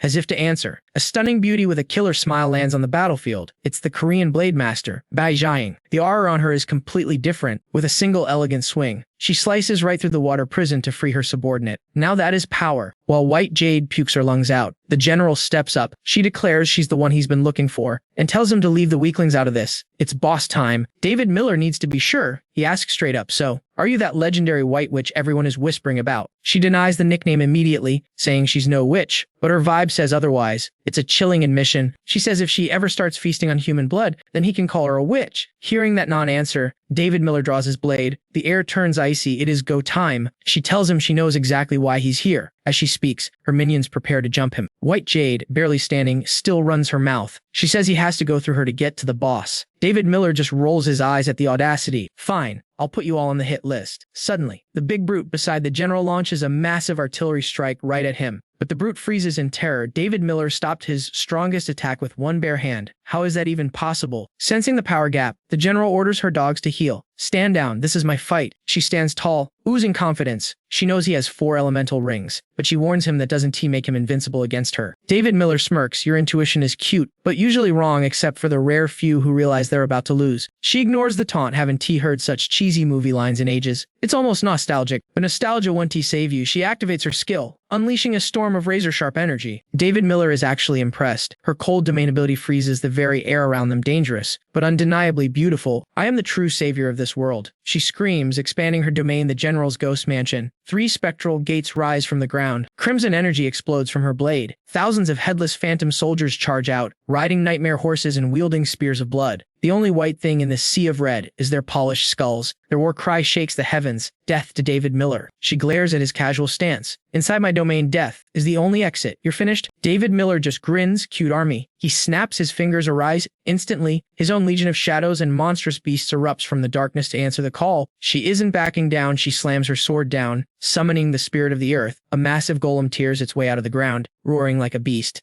David Miller eyes the giant climbing the wall. So that's the Earth Ring's power. The general leads the charge. Kill them all. Guns blaze, swords clash. It's total chaos as the 2 supernatural armies collide in a symphony of destruction. Suddenly, a pillar of purple light pierces the sky. David Miller slams his fist down. Thunder gods strike. Electricity arcs everywhere as he blitzes through the enemy lines like a flash of lightning. Don't forget to like and subscribe to see who wins this war. The Earth Golem roared like a beast and swung a massive stone fist, trying to flatten David Miller. The impact triggered a crazy explosion. But our boy David Miller, he dodged that like it was nothing. The ox demon spirit didn't hesitate. He caught that punch mid-air, let out a savage roar, and summoned a blast of energy to clap back at the enemy. It's a total stalemate between the summons. But over here, through the thick smoke, David Miller and Bai Jiang are going absolutely ham on each other. David Miller summoned his power sword and got real with her. He was like, yo, we got no beef. Why are you tripping? But she just swung her blade with everything she had, her clothes barely holding on. She screamed that she'd never trust this world to some scumbag men. David Miller frowned, realizing this girl was seriously judging him just for being a dude. Talk about major prejudice. Is this girl for real? She kept spamming attacks while trash-talking the entire male gender. She called men a waste of space and said they should all just delete themselves. David Miller kept weaving through her attacks, thinking, man, she looks like an angel, but her personality is straight up toxic, totally mismatched. Seeing him dodge everything was tilting her so hard. She yelled at him to stop playing games and use his real power, or she'd slice his head right off his shoulders. David Miller slid back about 3 meters and gave her a cold look. Her face was twisted with pure rage. She swore she'd never let a guy like him run the world. David Miller pointed his sword, acknowledging that she actually had some swag now. She lost it, rushing in with a frantic storm of fury combo. Facing that massive damage, David Miller planted his foot and braced for impact. You could tell Bai Jiang wasn't tape playing anymore. Her speed just leveled up, like double what it was before. Guess rage really is a buff for humans. But was David Miller impressed? Not to him. She was still just mid-tier, zero improvement in his eyes. David Miller finally sensed a strong vibe from her. Suddenly, she used a blink skill, spinning him around like a toy, then unleashed her ult to blast him away. They clashed to god-tier speeds, tearing the very air apart. When their weapons collided, the shockwave was absolutely insane. Her power was so up that David Miller's sword couldn't handle it and went flying. He actually gave her props, but she just zoomed in like a missile, screaming that she was taking his head. He barely dodged that savage slash, thinking, okay, this girl has zero chill, her intensity is off the charts. David Miller let his guard down for a split second, and whack, she actually chopped his head off. She thought it was jiggy and went for his loot. But then, David Miller casually picked up his own head and put it back on. Bai Jiang's jaw hit the floor. She was terrified, like, what kind of monster are you? David Miller just chilled and explained it was one of his special abilities. Once his head was screwed back on, he flashed a creepy smile. He talked about it like he was just playing with Legos. Bai Jiang was sweating bullets now. Suddenly, his expression changed. Don't be like that, he teased. Didn't you want to kill me? Then he pointed past her. Yo, check your 6. She spun around and froze. Her entire army of red soldiers, completely shredded by the black army. They didn't even stand a chance. She tried to keep her cool, telling herself she could show fear while her troops were still fighting. She had to stay locked in. But her body betrayed her. Her right arm was trembling uncontrollably. She realized, was she actually terrified of this guy standing in front of her? She's faced hordes of zombies and freakish mutants before, but nobody, absolutely nobody, had ever exerted this kind of overwhelming pressure on her. Meanwhile, David Miller was getting bored. Water element is getting stale, he thought. He decided to test out his other origin rings, looking totally casual about the whole thing. Bai Jiang could understand her own fear then. David Miller activated his origin ring and summoned a unique weapon. He was like, if we were using force, let's do it right. He combined earth and wood elements to craft a brand new sword. He realized this was way easier than forging skills manually. A massive surge of green energy exploded from his body. He was ready for round 2, but sensing that insane power, Bai Jiang just surrendered. She knew deep down she couldn't kill this guy. David Miller didn't expect her to fold that easily. He thought it was a trap, but she was standing there, shaking and crying, hitting herself for being weak, facing David Miller. Her hands were trembling so bad she couldn't even grip her sword. She was humiliated. She really thought he was just some average, small fry man. David Miller calmly stepped up. Look, I'm a man. Yeah, but I'm not your enemy. Hearing that, she looked up, totally shocked. I don't know what happened to you, he said, but blaming an entire group for what a few individuals did. That ain't it, Chief. He asked her if she really thought her mindset was fair. That hit different. David Miller dropped some wisdom. Every person is independent. Every soul is one of a kind. You can kill all lions just because they hunt, and you can blindly trust rabbits just because they recute. He told her living with that much hate was honestly just pathetic. Suddenly, David Miller launched a ferocious attack, but not at her. He struck at the shadows behind her. A mysterious figure popped out and blocked his strike. The intruder smirked creepily. Caught me. Bai Jiang was stunned. She had no idea someone had infiltrated her territory. David Miller just scoffed and kept swinging. He knew sneaks like this were bad news. The mysterious figure was shook. How does a lowly human have moves this fast? No wonder the bosses are watching him. Her orders were clear. Don T-talk to the trash, just wipe them out, detonate the seed, and rip open the dimension. Chuk Sun Yu and Bai Jiang stood side by side, staring into the chaos. Smoke was everywhere. Bai Zhang realized they were trying to detonate the seed. Chigzuniu stayed silent, but his eyes were sharp. He spotted 3 hooded figures ahead, their aura. It was exactly like those guys, definitely invaders from the other world. Bai Zhang started panicking. She stared at the 2 figures in red cloaks. A girl sitting casually on the shoulder of a massive, hulking giant. She stammered, Why? Why are they here so soon? If it was really them. She was just an ant waiting to be squashed by that giant dude in red. Terror took over. Her hand shook as she reached for her blade. We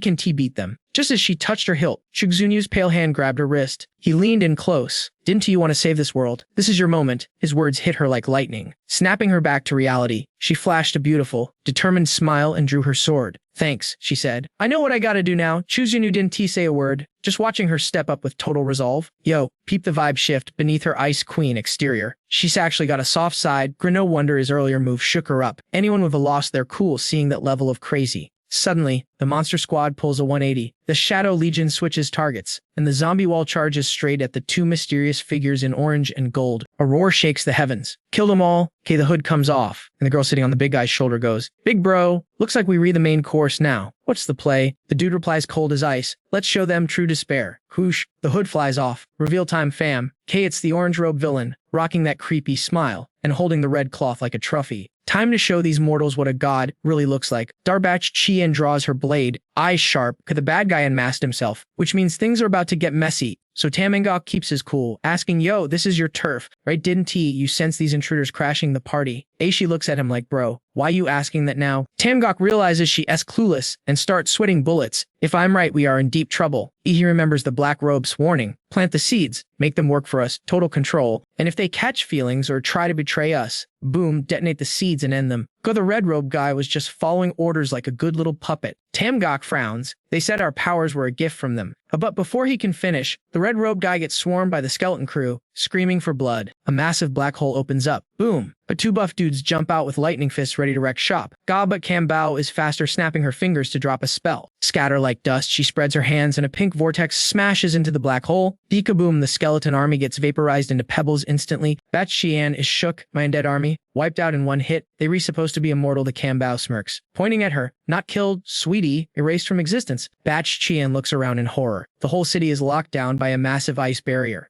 Batch and Gok and True Fi start screaming, General, look out, that guy is bad news. They try to rush in, but Batch Qian signals them to stop. Stay back, me and him are enemies right now. We got bigger problems. She turns to face Kambao and her brother. Bro, those 2 freaks are the real threat. They the ones turning our world into a living nightmare. Kambao and the Red Hood stand before the magic circle. Kyle, spill the tea since you read dying anyway. Out of the 7 god envoys, 2 are here, 1 is gone, so only 4 are left to play. She points a finger with pure arrogance. Let's invite the rest of the squad to the party. The ground shakes, and purple pillars of light blast into the sky around our heroes. Over in the corner, Kao Chi and Guide and the crew spot the purple flames erupting. Even the tough guys are starting to sweat. Something huge is coming. Kambao winks, let the show begin. As seeing things go south, so Tamengok decides to ball out. He spreads his arms and screams, seed activation. Instantly, the black stone in his chest lights up. And it's not just him. Batch Chian's seed starts glowing and popping out too. She looks down, feeling the heat burning her chest. The other guys, even the young dude, see their seeds floating out, pure panic mode. Danger levels are off the charts. Kao Chi Mgayat watches her light shine. Glyce Kambao, looking like a total demon, laughs. Thanks for the donation. I'll be taking control of your bodies now. Suddenly, the whole squad, Tamgok, Cheyenne, everyone starts floating. Kachi and Gaiad is kind of vibing though. Whoa, 0 gravity. This feels kind of trippy. The guy next to her is losing it, you idiot. This isn't a game, we've lost total control of our bodies. Akan, Vu stares at his chest, terrified. I can T-move. It's like my nerves got cut. A Trentone floats there helplessly, watching green lightning crackle around the seed in her chest. Wait, the seeds are draining our life force. What are they doing? Kay the red robe guy, one eye glowing red, grins like a maniac. Simple math, really we were gonna blow you up to open a portal back to our world. Kauchi and Gaiat clenches her fist. You were gonna use us as human bombs. The young dude screams at the villains. You scumbags. Let me go. What about our deal? You promised. Don't you need us to make more mutants? You're losing money here.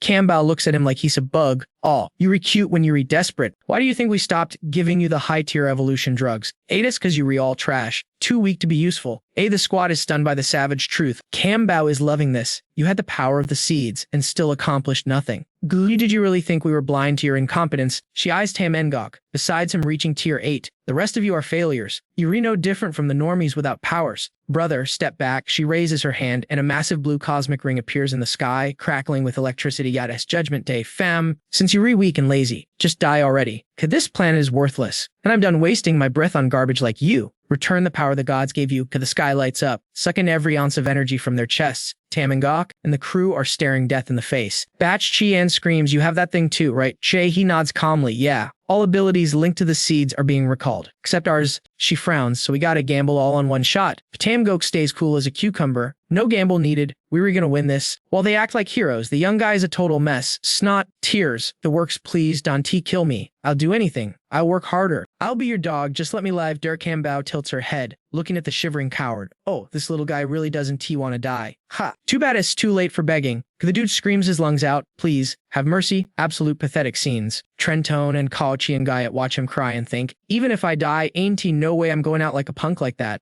Kachi and Guyat snaps. Shut your trap. These monsters killed our friends and families. Have some dignity and die like a man. But then Kanvu breaks too. Wait, I haven't tell important secrets. Just spare my life. He looks at Kambao with hope, but behind him Trentone is fuming. Could that traitor? He knows about the origin ring. But Kambao grins, amused by the betrayal. Oh, what info could a mortal possibly have for a god? Kanvu stares at his hands, crazed look in his eyes. I know about the power that can kill a god. Hearing his answer, the villainess cackled like a witch. God-killing power. Please, we gave you those scraps. Do you really think you blue star ants can touch gods? Forget your jets and nukes. Kaio VP shouted, desperate to make a point. Those toys won't even turn on in front of us. And you know, it's the origin power of this world. The orange robes froze, completely shook. The dude demanded answers, but his partner cut him off instantly. She played mind games, guilt-tripping him. God, don't be selfish. Just spill the tea, we remove the seed and let you live. Deal. Not our Vcon Vebi actually bought it. God, he really thought snitching on the origin power's location was his ticket to freedom. Big mistake. Psych. Before he could finish, a blade pierced him from behind. Our game over, man. He hit the floor. Lights out. The orange robe panicked, demanding answers before the guy croaked. Ray but Kalen was running on fumes, barely mumbling nonsense. Talk, then die, the villain raged. Suddenly, Deedhan Fom stepped in with Max chill. Yo, relax, if he can talk, I'll fill you in. The baddies were shook. How were Deedam in Japan and his girl so calm? They weren't supposed to be able to hack the control seeds. Dear Fam actually admired the villainess stupidity. But Beer she and Snap, stop roasting them. We got lives to save. You're right. Deedam Poyam flared his aura, charging a massive blast. Your plan to delete these clowns. Plan B. There is no plan B. He fired a shot at the dude who blocked it easily. Go wait. This isn't an ability. It's pure hydro element. How? Bro, look up. The sister screamed. She realized DNG Fight EM wasn't aiming for them. He was targeting their energy siphon. The earth golem launched into the sky, smashing the light orb with a heavy combo. It started pounding the device like a drum. The impact shook the paralyzed team on the ground. Griot, chill out. You're gonna kill us before the aliens do. They screamed. It's too tanky for Earth attacks. Beach Shan yelled. Geishin Fim nodded. Earth failed. Time to bring out the heavy metal. He summoned the metal element. A golden light erupted from the ground, fusing into a solid, indestructible weapon. Sis, stop him or we lose the machine, the brother barked. Aishi leaped into the air, ready to intercept the attack like a goalie. Go for the orb. I got her. Blabijazian commanded. Her golem threw a haymaker, forcing the villainess back. The golem swung again. But it was too slow. The pathetic, she scoffed, flashing behind the big guy in a blur. Bi-Chi-Z and tried to lock her down, but the villainess was too slippery. She dodged the golem's grab. Laughing at their weak attempts, boom, she nuked the golem from above with a beam of light, blowing it to pieces. Bought she and watched in total horror. She's a monster, she thought. That skinny girl hits as hard as a rock giant. This is bad news. The villainous dive kicked from the sky. Gate was god tier speed. Beach Chi and knew she was totally outclassed here. Die, trash, she shrieked from Beach Chi and lagged for a second. And bam, she took a brutal boot straight to the chest. That kick wrecked her internal organs. Blood sprayed everywhere. The alien girl smirked, proud of her easy win. She strutted over to the fallen hero. Humans are jokes. But on the ground, Beach Charity and clenched her fist. She wasn't done yet. You were just cattle to us. She sneered. Suddenly, a hand grabbed her ankle. Beach Chi and was drawing power from the earth to heal. No, you re the animal, she yelled. Sword raised. The villain faked a gasp. Oh no, then grinned. Just kidding, idiot. Chop, she delivered a lethal strike to the neck. Gidu Chi Shi and dropped like a sack of potatoes out cold. She kicked the body. Get up, I am bored. But then, she sensed something weird. The vibe changed instantly. Surprise, 5 clones of Biki Shi-Chi and rose from the dirt. Kinda not that easy to kill. Meanwhile, Deconame went solo on the orb. The male villain blocked his path. You ain't touching our battery, kid. Not on my watch. He held the hostages, take a step, and I crush them. Eating fam, just laugh, do it. See if I care. Their lives mean nothing, but your head is mine. Snap, he unleashed the legendary samurai hellfire. The villain nodded, impressed. Okay, you're not a normal human. Yeah, you hold the world's secret. Dawn to you, I'll get a huge promotion for capturing you, he yelled. He zoomed around Hin Angie fam like a human cyclone to trap him. Tanajaprano fam watched him spin, trying to make me dizzy. What are you, 5 years old? I'm done playing. He punched through the vortex with fire. The villain tried a sneak attack from the back. Big mistake. Gotcha. I knew you'd try to save them first. The alien gloated. Garda, we studied you humans, you repredictable. Hijituria and Nem smirked. You might know humans, but you definitely don't know me. Boom. One hit, and the dude was engulfed in a hellish sea of flames. He screamed as the fire consumed him. I have infinite mana for this fire, buddy. Sam quipped. He walked toward the orb. Enjoy the mobby. Snatching the hostages back was easy. He grabbed them before the ash even settled. He set them down gently, take a nap. But internally he admitted, okay, that guy was actually a little annoying. Yo, check this out. That guy in the orange robe actually face tanked David Miller's ultimate move and survived. His HP is still up, but his drip, totally ruined. Just look at those rags. But oh man, his ego took massive emotional damage. He is absolutely losing it, screaming in rage. I have never been disrespected like this. You are cooked, kid. I'm gonna tear you into 1,000 pieces. Talk about a temper tantrum. He stomps the ground so hard the concrete literally explodes beneath his feet. Like a grenade went off. Suddenly, a massive multicolored disco ball appears behind him. He clasps his hands and yells, activate. David Miller is standing there confused like, bro, activate what, the party? But nah, this ain't a party. The sphere glitches out, shifting from rainbow mode to a creepy crimson red mixed with void black. Total bad vibes, guys. Our boy David Miller realizes it's a blood sphere. This nasty thing is designed to drain the life force out of everyone until they're nothing but dust. Talk about toxic behavior. And just like that, it hits the trio in the air. In a split second, they go from fresh faces to looking like they're 100 years old, gray hair, wrinkles. Instant aging cream. David Miller clocks the plan immediately. He dashes forward, realizing this creep wants to use their life force as fuel to detonate that massive bomb. He swings his sword, but orange robe flashes in front of him like a glitch. Blocked. The villain grins. No, eyes on me. Hero, you ain't touching my toy. Since this annoying NPC is blocking the path, David Miller switches tactics. He summons the metal element and launches it straight at the blood sphere. But orange robe isn't playing around anymore. He yells, I want to underestimate you again, level up, and fires a massive blast of energy straight at our MCS face. David Miller raises his sword against the inferno. The pressure is insane. The ground beneath him is crumbling like a stale cookie. Seeing David Miller struggle, the villain starts trash talking. Can T multitask now? Can you just give up and turn into ash already? Disaster strikes. David Miller looks down and sees his trusty sword hitting its limit. It's cracking all the way to the handle. But Arminci is ice cold. He ignores the trash talk, thinking, cringe. He casually tosses the broken sword aside. Time for a new loadout.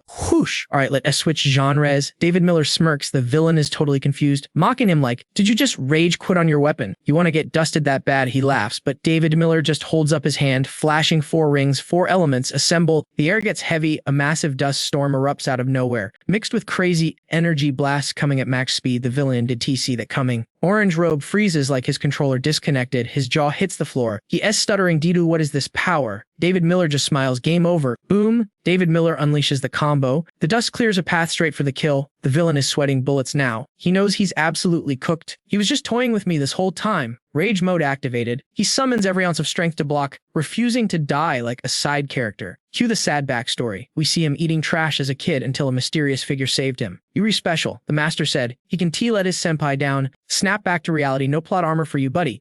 David Miller's attack slices him clean in half before he can even finish his monologue. Fatality. David Miller thinks he secured the win. But wait, the guy's barely alive and whispers the forbidden cheat code. Blood, sacrifice, dragonization. Kaboom. A massive explosion rocks the arena. David Miller shields his eyes above them. The red sphere goes into overdrive, sucking up life force like a vacuum cleaner. David Miller is furious. Bro, just stay dead already. He smashes his sword against the sphere, but clank, it bounces right off a barrier, and get this, a creepy red ghost pops up behind him whispering, too late, loser. David Miller, totally annoyed, just stabs his sword right through the ghost. The sphere counterattacks instantly. David Miller dodges with god-tier reflexes. This thing isn't just a battery. It's got auto-aim turret mode enabled. Can he let it reach its final form? David Miller leaps into the air, charging up a massive slash to one-shot this cursed ball. Expectation, hard shell, reality, squishy, whatever. David Miller pumps the wood element into his blade for extra penetration power. Cracks appear, but suddenly, the female villain, let's call her Orange Girl, freaks out. She kicks the obstacle away, screaming, get out of my way. She looks at the sphere with teary eyes. Did they really push you to sacrifice yourself? She vows not to let his death be for nothing. While she's emotional, Batch Qian tries a sneak attack, but she's got radar. Bam! She kicks him in the face without even looking. Dante interrupt my morning scrub. The red sphere is getting massive. David Miller has thrown like a million attacks at it, but it's taking 0 damage. It's actually buffing up. Creepy tentacles shoot out and grab David Miller's sword. This is bad. The more energy he uses, the stronger this monster gets. It's feeding on his attacks. It's a bottomless pit. While David Miller is stressing out, a weak voice calls out from behind, "Boss." He turns around. It's Moon Girl, but the life drain turned her into an old woman. She's barely hanging on. She whispers that she just wanted to see him one last time. David Miller drops everything. The fight can wait. He rushes to her side. With her last breath, she asks the most heartbreaking question. Do I look ugly now? She used to be a goddess, and now David Miller just holds her tight. David Miller doesn't he hesitate. No, you're beautiful. Hearing that, she smiles peacefully and then dissolves into light, vanishing in his arms. The feels, guys. I can't. He screams her name, but it's too late. The red sphere even sucks up her remains. David Miller looks up, tears in his eyes, shouting, "You greedy piece of trash." Having eaten everything, the sphere evolves again. It turns a menacing purple, casting a blood-red light over the whole world. Even Batch Qian is freaking out inside the barrier. The sphere suddenly flattens into a weird, silent horizontal bar. Ominous silence. Then it opens. A giant, bloodshot eye stares down at them. It looks groggy but terrifying. Can they even fight something this massive? David Miller snaps out of his grief. He speeds over to Batch Qian and demands, "Hand over the earth element ring." Now she's totally shook. What is he planning? Yo, David Miller, you really grabbing those rings just to throw hands with that boss? Shoddy asked if he thought this through, but my guy ain't he flinching. Even if he knows it's a one-way ticket to the afterlife. He's gotta go. 0 options left, fam. Bai Jiang didn't he hesitate and tossed him the bling immediately. David Miller snatched him up and turned around looking like the main character of a romance K-drama. If you're good, get to step in. Run now. Every word out of his mouth is pure drip, but for real, waiting any longer means game over. David Miller locked eyes with that creepy-looking eyeball monster. He throws up his right hand, flexing those 5 shining rings like a lottery winner showing off his ice. But this ain't he just jewelry. It's the 5 elements, baby. David Miller instantly triggers the primal power within the rings. 5 beams of light shoot straight into the sky. David Miller clenches his fist, veins popping out everywhere, looking absolutely terrifying. The power levels are off the charts. Metal, wood, water, fire, earth. 1 ring for each finger. Xiang stands behind him, low-key panicking like, "You good, bro? It hurts like crazy." But David Miller keeps his poker face strong, acting like he is totally fine. The alpha male turns back and says, "Chill, this pain ain't nothing. I got a favor to ask. My squad in Haitian City is kinda weak sauce right now. Can you look out for them for me?" David Miller is literally acting like a worried Michael Miller leaving his kids home,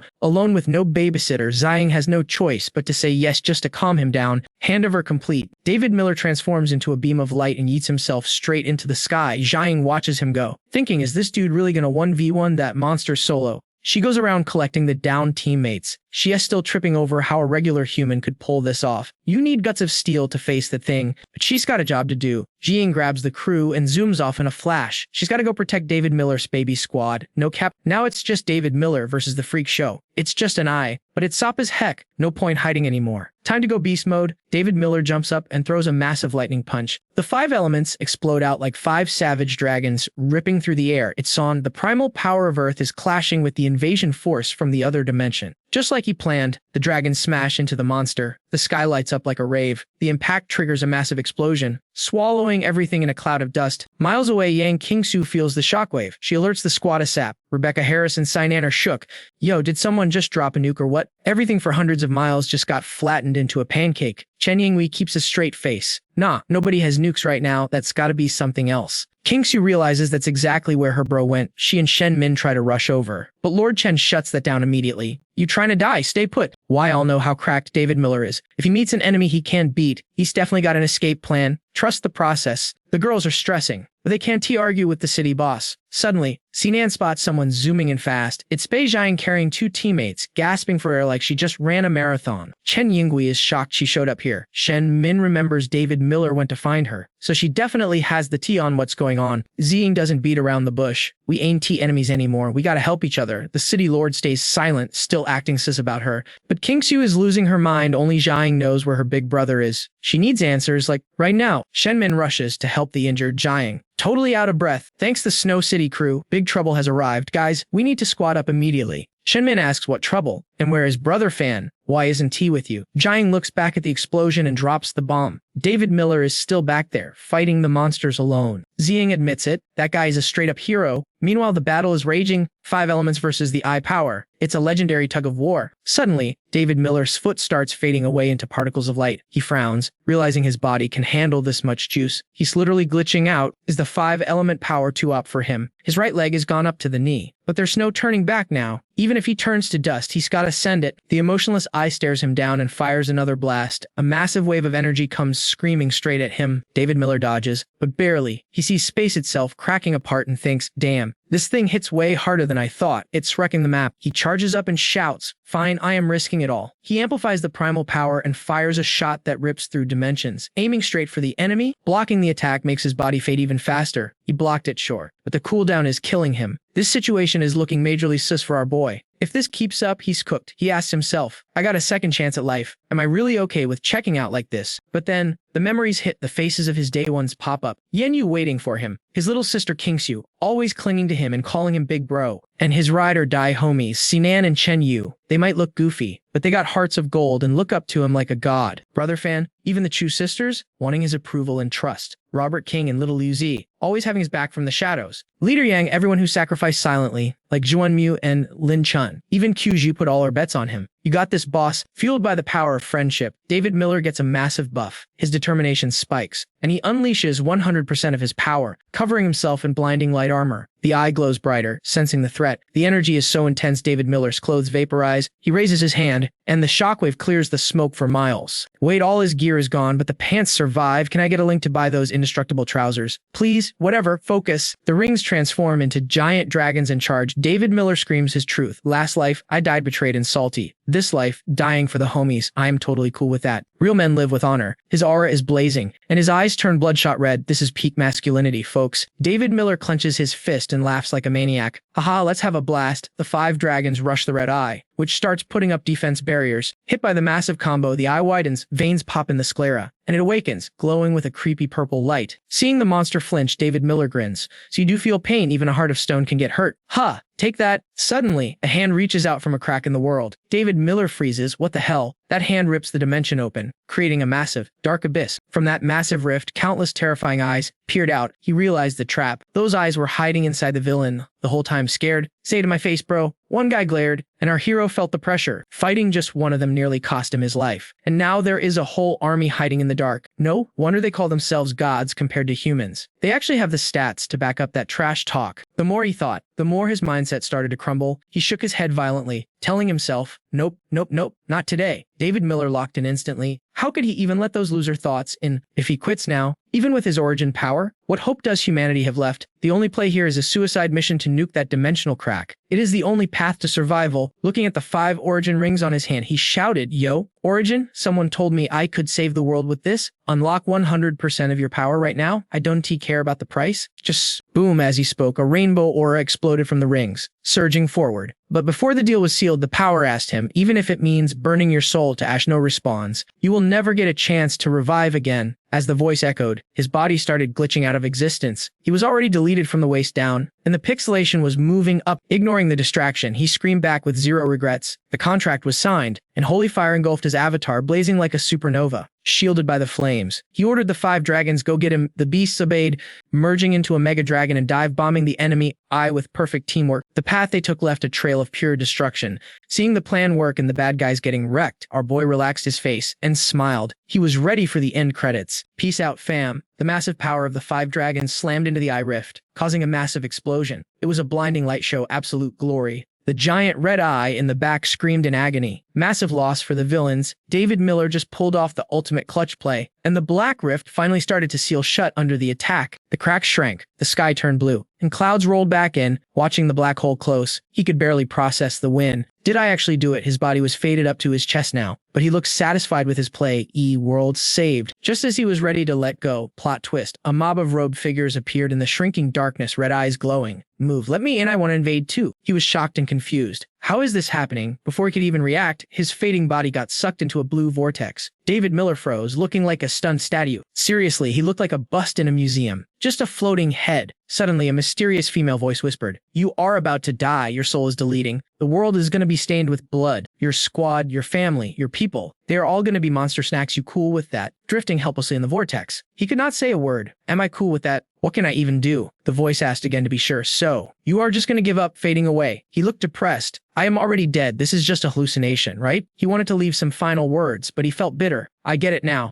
Die before the victory. Leave the heroes crying. Being a legend is just pure pain." From the blue vortex, the voice hit back. "If that is how you feel, then keep sinking, at least in oblivion. You want to feel pain. Only the living suffer." Realizing the voice was too high definition to be a hallucination, he snapped out of it. He looked ahead at a woman, wondering who this NPC was. Flashback time. Through the mist, he saw a young baddie with blonde hair and a purple outfit. It was the world consciousness herself. It clicked. This was not a dream. The planet's admin was talking him, "Smart kid, truly my son," she said. He looked down. His body was fully restored, no longer just a floating head. "That's right, my avatar was definitely deleted. But now I am fully patched up. What is going on?" He looked at the gray robes screaming for help in the distance and made a choice. If the world boss is giving him a chance, he has to survive and save them. He screamed at the entity, "Hey, put me back in the game. I can still fight, please. Let me go back." The blue vortex asked, "You want to return?" He shouted, "Yes," proving he was desperate to get back to his server. His answer triggered the world consciousness. "Then you gotta rely on yourself?" Trying to escape, David Miller asked, "Rely on myself? How? Give me the tutorial." The vortex explained, "Your self-sacrifice hype impressed the origin. The 5 elements are willing to give you a bonus round. But first, you gotta pass their trial." Boom. Blue light wrapped around the whole sky and yeeted him into the air. The light shot across the galaxy, taking him far away. He crash-landed in a weird zone, dust everywhere, and right in the center, a colorful, mysterious castle. As he walked toward the castle, the system voice spoke up again. "Yep, behind that door is your first boss rush. Every trial makes you op, but the difficulty scales up every time. Good luck, have fun." The voice vanished. David Miller reached out to touch the colorful door. He steeled himself. No matter how hard, there is no other option. He pushed the heavy doors open, and blinding light slapped him in the face. Inside was nothing like he imagined. It was the fire element. Literal hell, lava, volcanoes, and magma splashing everywhere. A total nightmare zone. He was shook. "The heat is insane. If I had to evolve my body, I would be crispy chicken nuggets just standing at the entrance." The more he looked, the more questions he had. His magic was nerfed against the enemies, but his physical stats from the evolution potions were still buffed. Is there a hidden secret here? He stepped through the gate and cleared his mind. Focus, David Miller. Don't overthink the lore right now.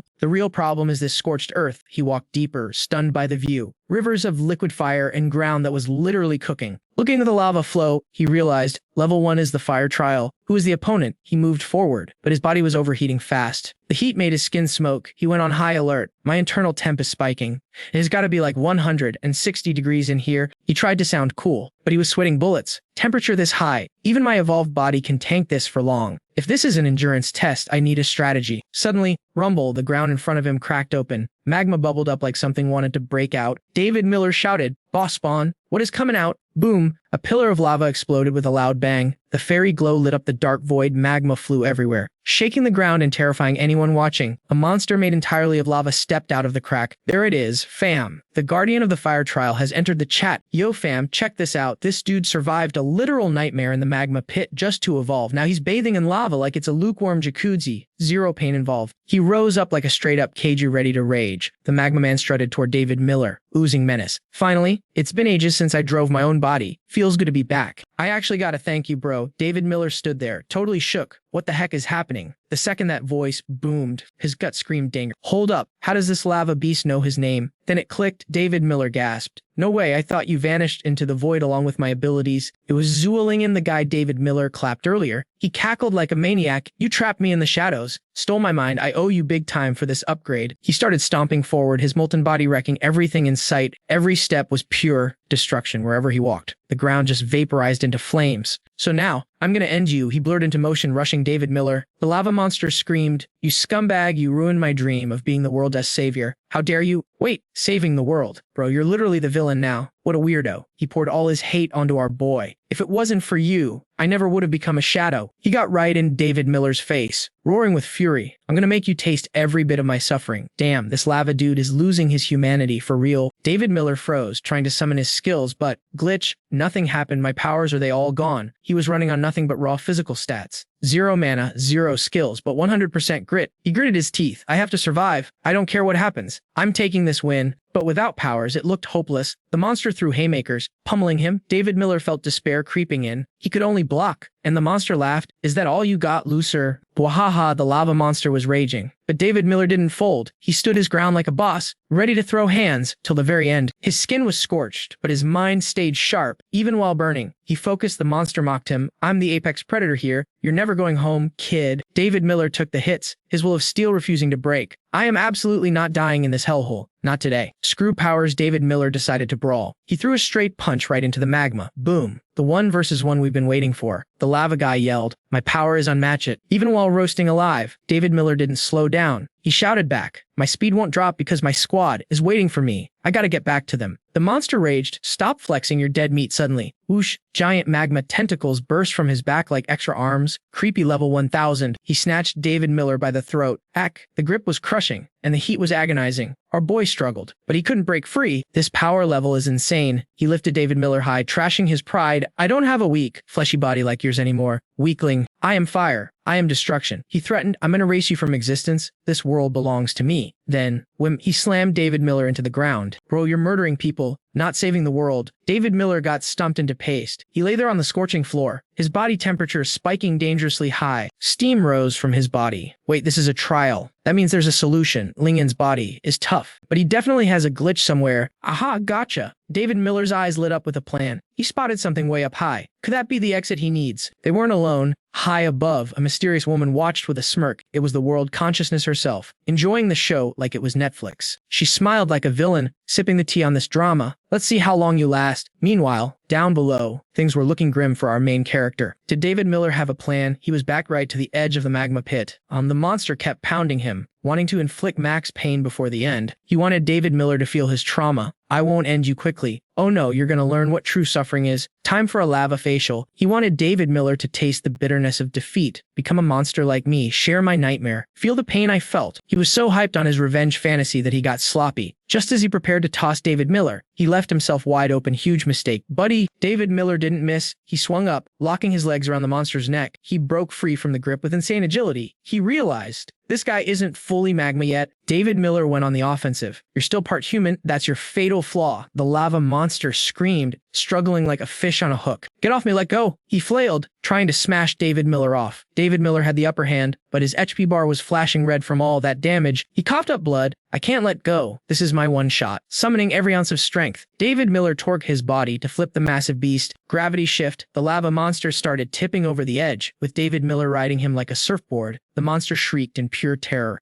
David Miller squeezed that neck with thighs of steel. The monster clawed back, screaming, I can't die yet. My brain isn't magma. If my head hits that lava, it's game over. His 4 eyes glowed like demonic headlights. He wasn't going down without a fight. This guy is stubborn as heck. If I go down, I'm taking you with me. You failed the trial too. Spite dripped from his voice. Die with me, you brat. He yanked David Miller toward the giant magma abyss. It looked like the end, but David Miller pulled an Uno reverse card in a split second. K-pow. David Miller stomped the monster's face, launching him into the inferno. You think I'm stupid? Who wants to die with a loser like you? The monster was too stunned to speak. Using that ugly face as a launch pad, David Miller vaulted back to safety. The lava guy reached out, but it was too late. Glug, glug. Down he went into the spicy soup. See ya. David Miller looked down from the ledge. You lost because you wanted to flex instead of finishing the job. That's what happens when you try to act cool. Stupidity has a price, and you just paid it. David Miller stood there, hands in pockets, looking swag as the monster sank halfway down. The hand vanished beneath the surface. Sizzle, game over. David Miller's adrenaline crashed. He collapsed on the ground, gasping for air.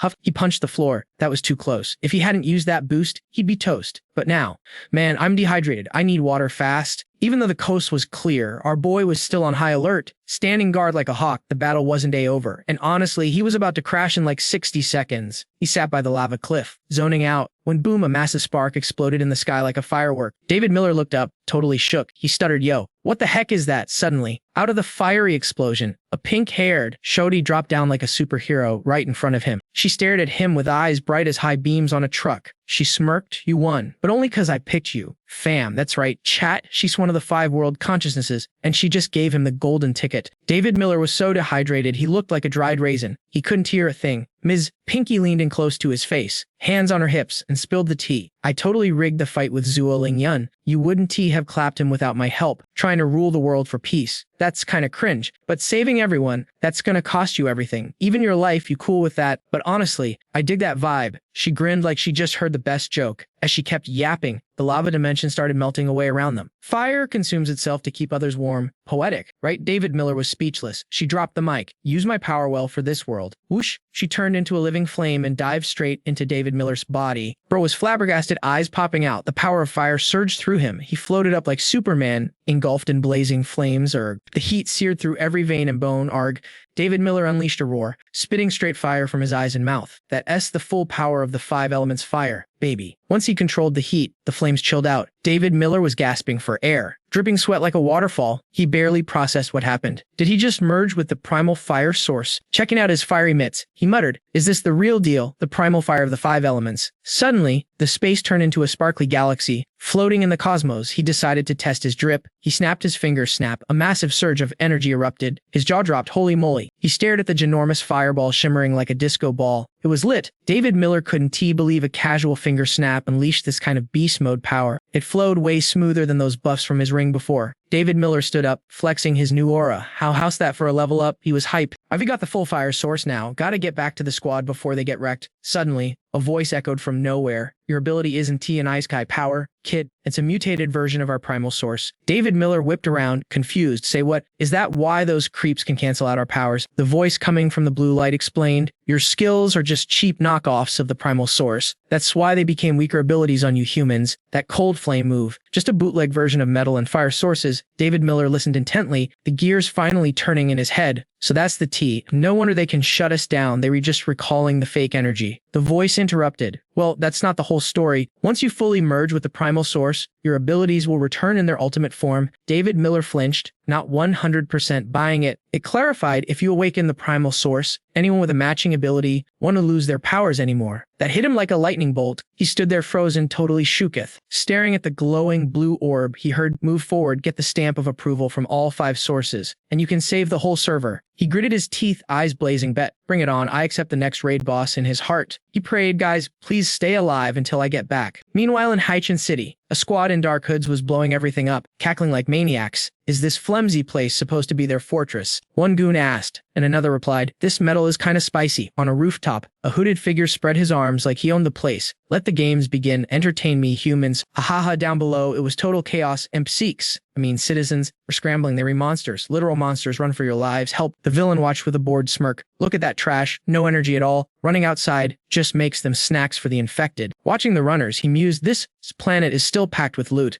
Energy. The boss barked an order to his minions. Number 9527, hold the fort. The rest of you, hunt down every energy source and devour it, sir. Yes, sir. The squad scattered instantly. The guy left behind, 9527, clenched his jaw. Jerks, they go for the easy XP and leave the hard boss for me below. The crowd was pushing and shoving in a panic. What the heck is going on? These aren't T-zombies. Where did these energy-draining freaks spawn from? Up in a high rise. Tran and Hai watched the smoke rise. These guys aren't the usual mobs, but with them attacking like this, we gotta clap back. Batch Qian blocked his path. Dante, they were not normal. They can steal our abilities. Hai turned, looking sis. Seeing his doubt, she stood tall. Don't believe me. Scan my energy. I fought the orange cloak dudes, and my general Sarmer got completely deleted. A guy in a gray tank top nodded. She S legit. I sense 0 mana from her. Another panic whispered. Wait, is it game over for us? Hai sweated a bit but clenched his fist. Doesn't T matter? We ride at dawn. They gotta pay for what they did to a tie-in. A chubby dude with a funny tuft of hair sighed. So you're speedrunning to the afterlife. Think carefully, bro. Does she even want to see your ugly mug down there yet? A girl with dark pink hair chimed in. We gotta throw hands, we can't just and die. Bat Qian snapped. Zip it. The girls spun around. Qian pressed on. If your combat gear glitches out, how are you gonna survive to see David Miller again? That hit a nerve. She hesitated, but before anyone could argue, a massive explosion rocked the building right behind Hai. Boom. Everyone freaked out. Yo, did the wall just collapse through the smoke? Cheyenne looked up, terrified. If the wall is down, we re in the endgame now. The black-robed villain cackled. Time to farm some XP. A bald guy in purple and a gray-robed creep looked on. Did he actually breach the defenses? Baldi sneered. This is Haichin City. The mutants here are simping for the city lord's protection. The gray-robed guy's eyes glowed red. Why is there so much trash here? They aren't even infected. What a waste of my spores. The trio looked down on them like bugs. He swiped his hand casually. Get this garbage out of my sight. The humans charged, shouting, kill him, but immediately realized the gap. Wait, JK, run, it's a literal demon. This psycho totally ignored the hate comments. He spread his arms wide, laughing like a maniac. Ha ha ha. Nothing beats the smell of fresh blood. Let's paint this whole town red. Fam. Pure chaos erupted. The crowd was pushing and shoving so hard that Linda Miller carrying her baby got knocked to the ground. She panicked, desperately trying to calm her crying child. Don't be scared, Mommy S here. But suddenly a Marcus shade loomed over them. The gray robe looked down with a creepy smile, radiating pure villain energy. A mother and child combo. Wonder if you'll recognize each other after I flatten you into pancakes. Hearing that, Linda Miller whipped her head around. The gray robe was literally lifting a heavy wooden crate with just one finger, dangling it right over their heads. Linda Miller begged for her life. Please, I'm begging you. No, kill me instead, just kill me. The villain replied with zero chill. Relax, I'll make sure you two stay connected. As a pile of mashed meat, the woman hugged her baby tight, screaming in terror as the crate started tipping over. But wait, in the nick of time, a heroine swooped in and caught the crate. Talk about a clutch save. Linda Miller looked up in shock. It was Rebecca Harris. Rebecca Harris turned around and shouted, "Run now." She stood her ground against the gray robe, rocking her battle armor and showing absolutely no fear. A high-level esper with that much energy. You look delicious. Hearing him talk about eating people, Rebecca Harris got triggered. She clenched her fist and launched a massive light blast straight at him. It was like a hurricane, but he blocked it with one hand like it was nothing. Not bad. You got skills, but you can't escape. I really want to see if fruits like you have feelings for your fellow snacks. Like SC if I crush this one right in front of you. He spun around, targeting the Linda Miller running away with her baby, and used his psychic powers to grab her by the leg. The woman screamed. Rebecca Harris yelled, "Let her go," and charged forward, ready to end this trash bag's life. But she ran straight into a trap. Massive tentacles smacked her away. She hit the ground hard. Ouch, she frowned, thinking, how are these tentacles so strong? Even my armor is taking damage. Before she could even recover, a sharp tentacle was right in her face. She was trying to crawl back, eyes wide with horror as the huge tentacle smashed into the ground where she just was. The gray robe's eye glowed red with excitement. More fruit, my luck is insane today. Where are you? Through the dust and debris, Sarah Miller drifted in like a ghost and grabbed Rebecca Harris, dragging her to safety. Rebecca Harris was relieved. Thanks, Sarah Miller, you were a lifesaver. Sarah Miller smirked. Well, you are my sister-in-law. Gotta look out for the fam. But the villain wasn't letting his meal go that easily. He waved his hands, and a forest of tentacles erupted from the ground. Another hottie, go catch him for me. He turned around, commanding his tentacle army to chase the girls. He laughed maniacally, pointing forward. Capture them. I'm gonna have some fun with the women of this planet before I devour them. Ha ha ha. Wait, hold up. His celebration got cut short. The squad had arrived. Duan Mudi and the gang were standing right behind him. Tank top guy sneered. Sorry, buddy, you ain't getting that chance. Duan Mudi looked disgusted. The pink-haired girl added,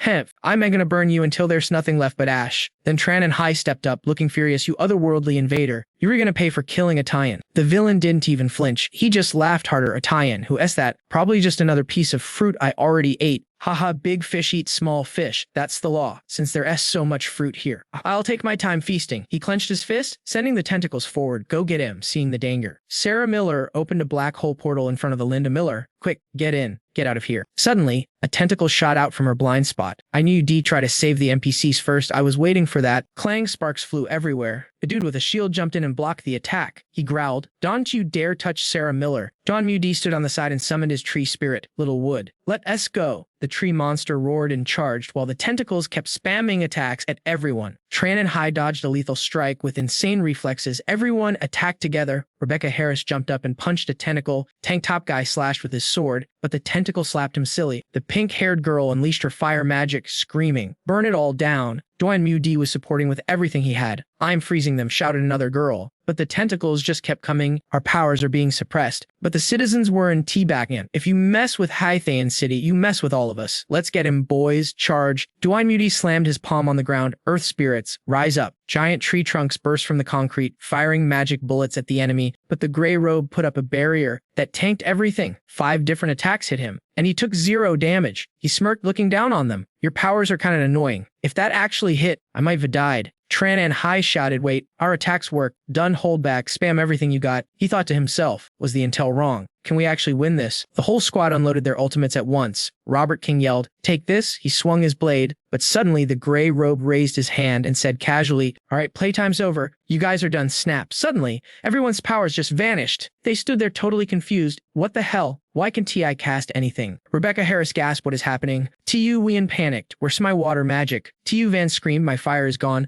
Robert King tried to channel his energy, but his blade disappeared into thin air. Even Dwayne Mude felt his connection to the spirits get severed. The gray robe burst out laughing, ha ha, oh man, you guys look hilarious right now. He waved his hand, summoning massive tentacles. Now let the slaughter begin. Go, my babies, ha ha ha. The tentacles rushed at Rebecca Harris. She screamed run, but it was too late. Robert King and Chris Evans got hit instantly, groaning in pain as they hit the dirt. Little Wood, the tree spirit, got smacked so hard it turned back into a regular log rolling on the ground. Duan Mu screamed, Little Wood, what happened? Wake up. She ignored the tentacles chasing her and dived towards the log. Tran and Hai saw her being reckless, grabbed her, and yanked her aside just as a tentacle stabbed the ground. He screamed in her face, are you crazy? Do you want to die? That stump is gone. It can be fixed. Duan Mu was sobbing, totally broken. Little Wood is gone. Tran and Hai slapped her across the face. Slap, wake up and get a grip. She was ready to give up on life right there. What about your squad? What about your boss? She touched her cheek. Reality finally hitting her. She whispered, right, I can give up. She turned around just as a tentacle came crashing down, and they both braced for impact. Tran and Hai shouted, see, this is reality, stay focused. Duan Muti yelled back, I got it, I won't mess up again. He punched a giant tentacle so hard it exploded. Listen up, even if our magic is stolen, our physical stats are still buffed. We can still throw hands. On the other side, the gunners rushed out screaming, I'm taking you with me, spraying bullets at the tentacles. Duan Mu smiled, thanks. City Lord, we still have a way to fight. We have to hold the line until the boss gets back. He looked at her urgently. Then move it. Less talking, more fighting. She saluted. Yes, sir. City Lord. Meanwhile, Rebecca Harris and Sarah Miller were dodging tentacles like pros. Rebecca Harris realized something. Wait, I dodged that. My body speed hasn't dropped at all. Sarah Miller agreed. You noticed it too. Sis, our physical strength is still up. She looked at the gray robe controlling the battlefield and realized our physical stats are the only chance we have left to win this game. Rebecca Harris gritted her teeth, no hesitation. This was their one shot at redemption. Seeing the civilians scrambling for their lives with that giant serpent-like tentacle diving in, she roared, move it, save everyone now. Sarah Miller didn't need to be told twice. The ground quaked as the tentacles slammed down, turning the city block in a choking cloud of dust and debris. High above the chaos, the gray-robed figure watched the destruction with a twisted grin. Feast my pets. Devour every piece of trash and scrap in this city. Leave nothing standing. Panic took over. Screams filled the air as people scattered like ants. Run. Help us. The snipers unleashed a hail of bullets, but the monster seemed to just shrug it off. One soldier spat out a curse. Damn it, why won't these freaks stay down? They were totally surrounded, with 5 massive tentacles closing in for the kill. Suddenly, Rebecca Harris and Sarah Miller burst through the smoke, delivering bone-crushing kicks. The soldiers gasped, eyes widening. Lady Rebecca Harris, Lady Thantayat, you here. Rebecca Harris barked orders. Evacuate the civilians, we'll handle the front line. The soldiers snapped to attention. Turning to the huddled masses, you heard her. Everyone follow me to safety. Just then, Tran and Hai and Olivia Lee rushed onto the scene. Ladies, you holding up okay? If you're good, we need to split up and rescue the survivors. Our physical stats haven't dropped. If we squad up, we can still crush them. The girls nodded. Got it. D pointed. We'll head that way. But Rebecca Harris cut in. Hold up a sec. The squad paused. What's the play? She lowered her voice. Those tentacles flinched when the soldiers fired. That creep is scared of bullets. Our powers might be gone, but good old-fashioned lead still hurts him. We need to gear up. Tran and Hai grinned, impressed. Damn sharp eyes. No wonder David Miller picked you. You're definitely not just a pretty face, are you? Rebecca Harris ignored the compliment like a total boss and turned to leave. Sarah Miller and Don Mokta fell in line. It was time to hunt. Meanwhile, things were looking grim for So Tiu Wien and So Tiu Van. Giant tentacles had them wrapped up tight. Ian dangled in the air, screaming is taking us to the main body. Van felt her ribs cracking under the pressure.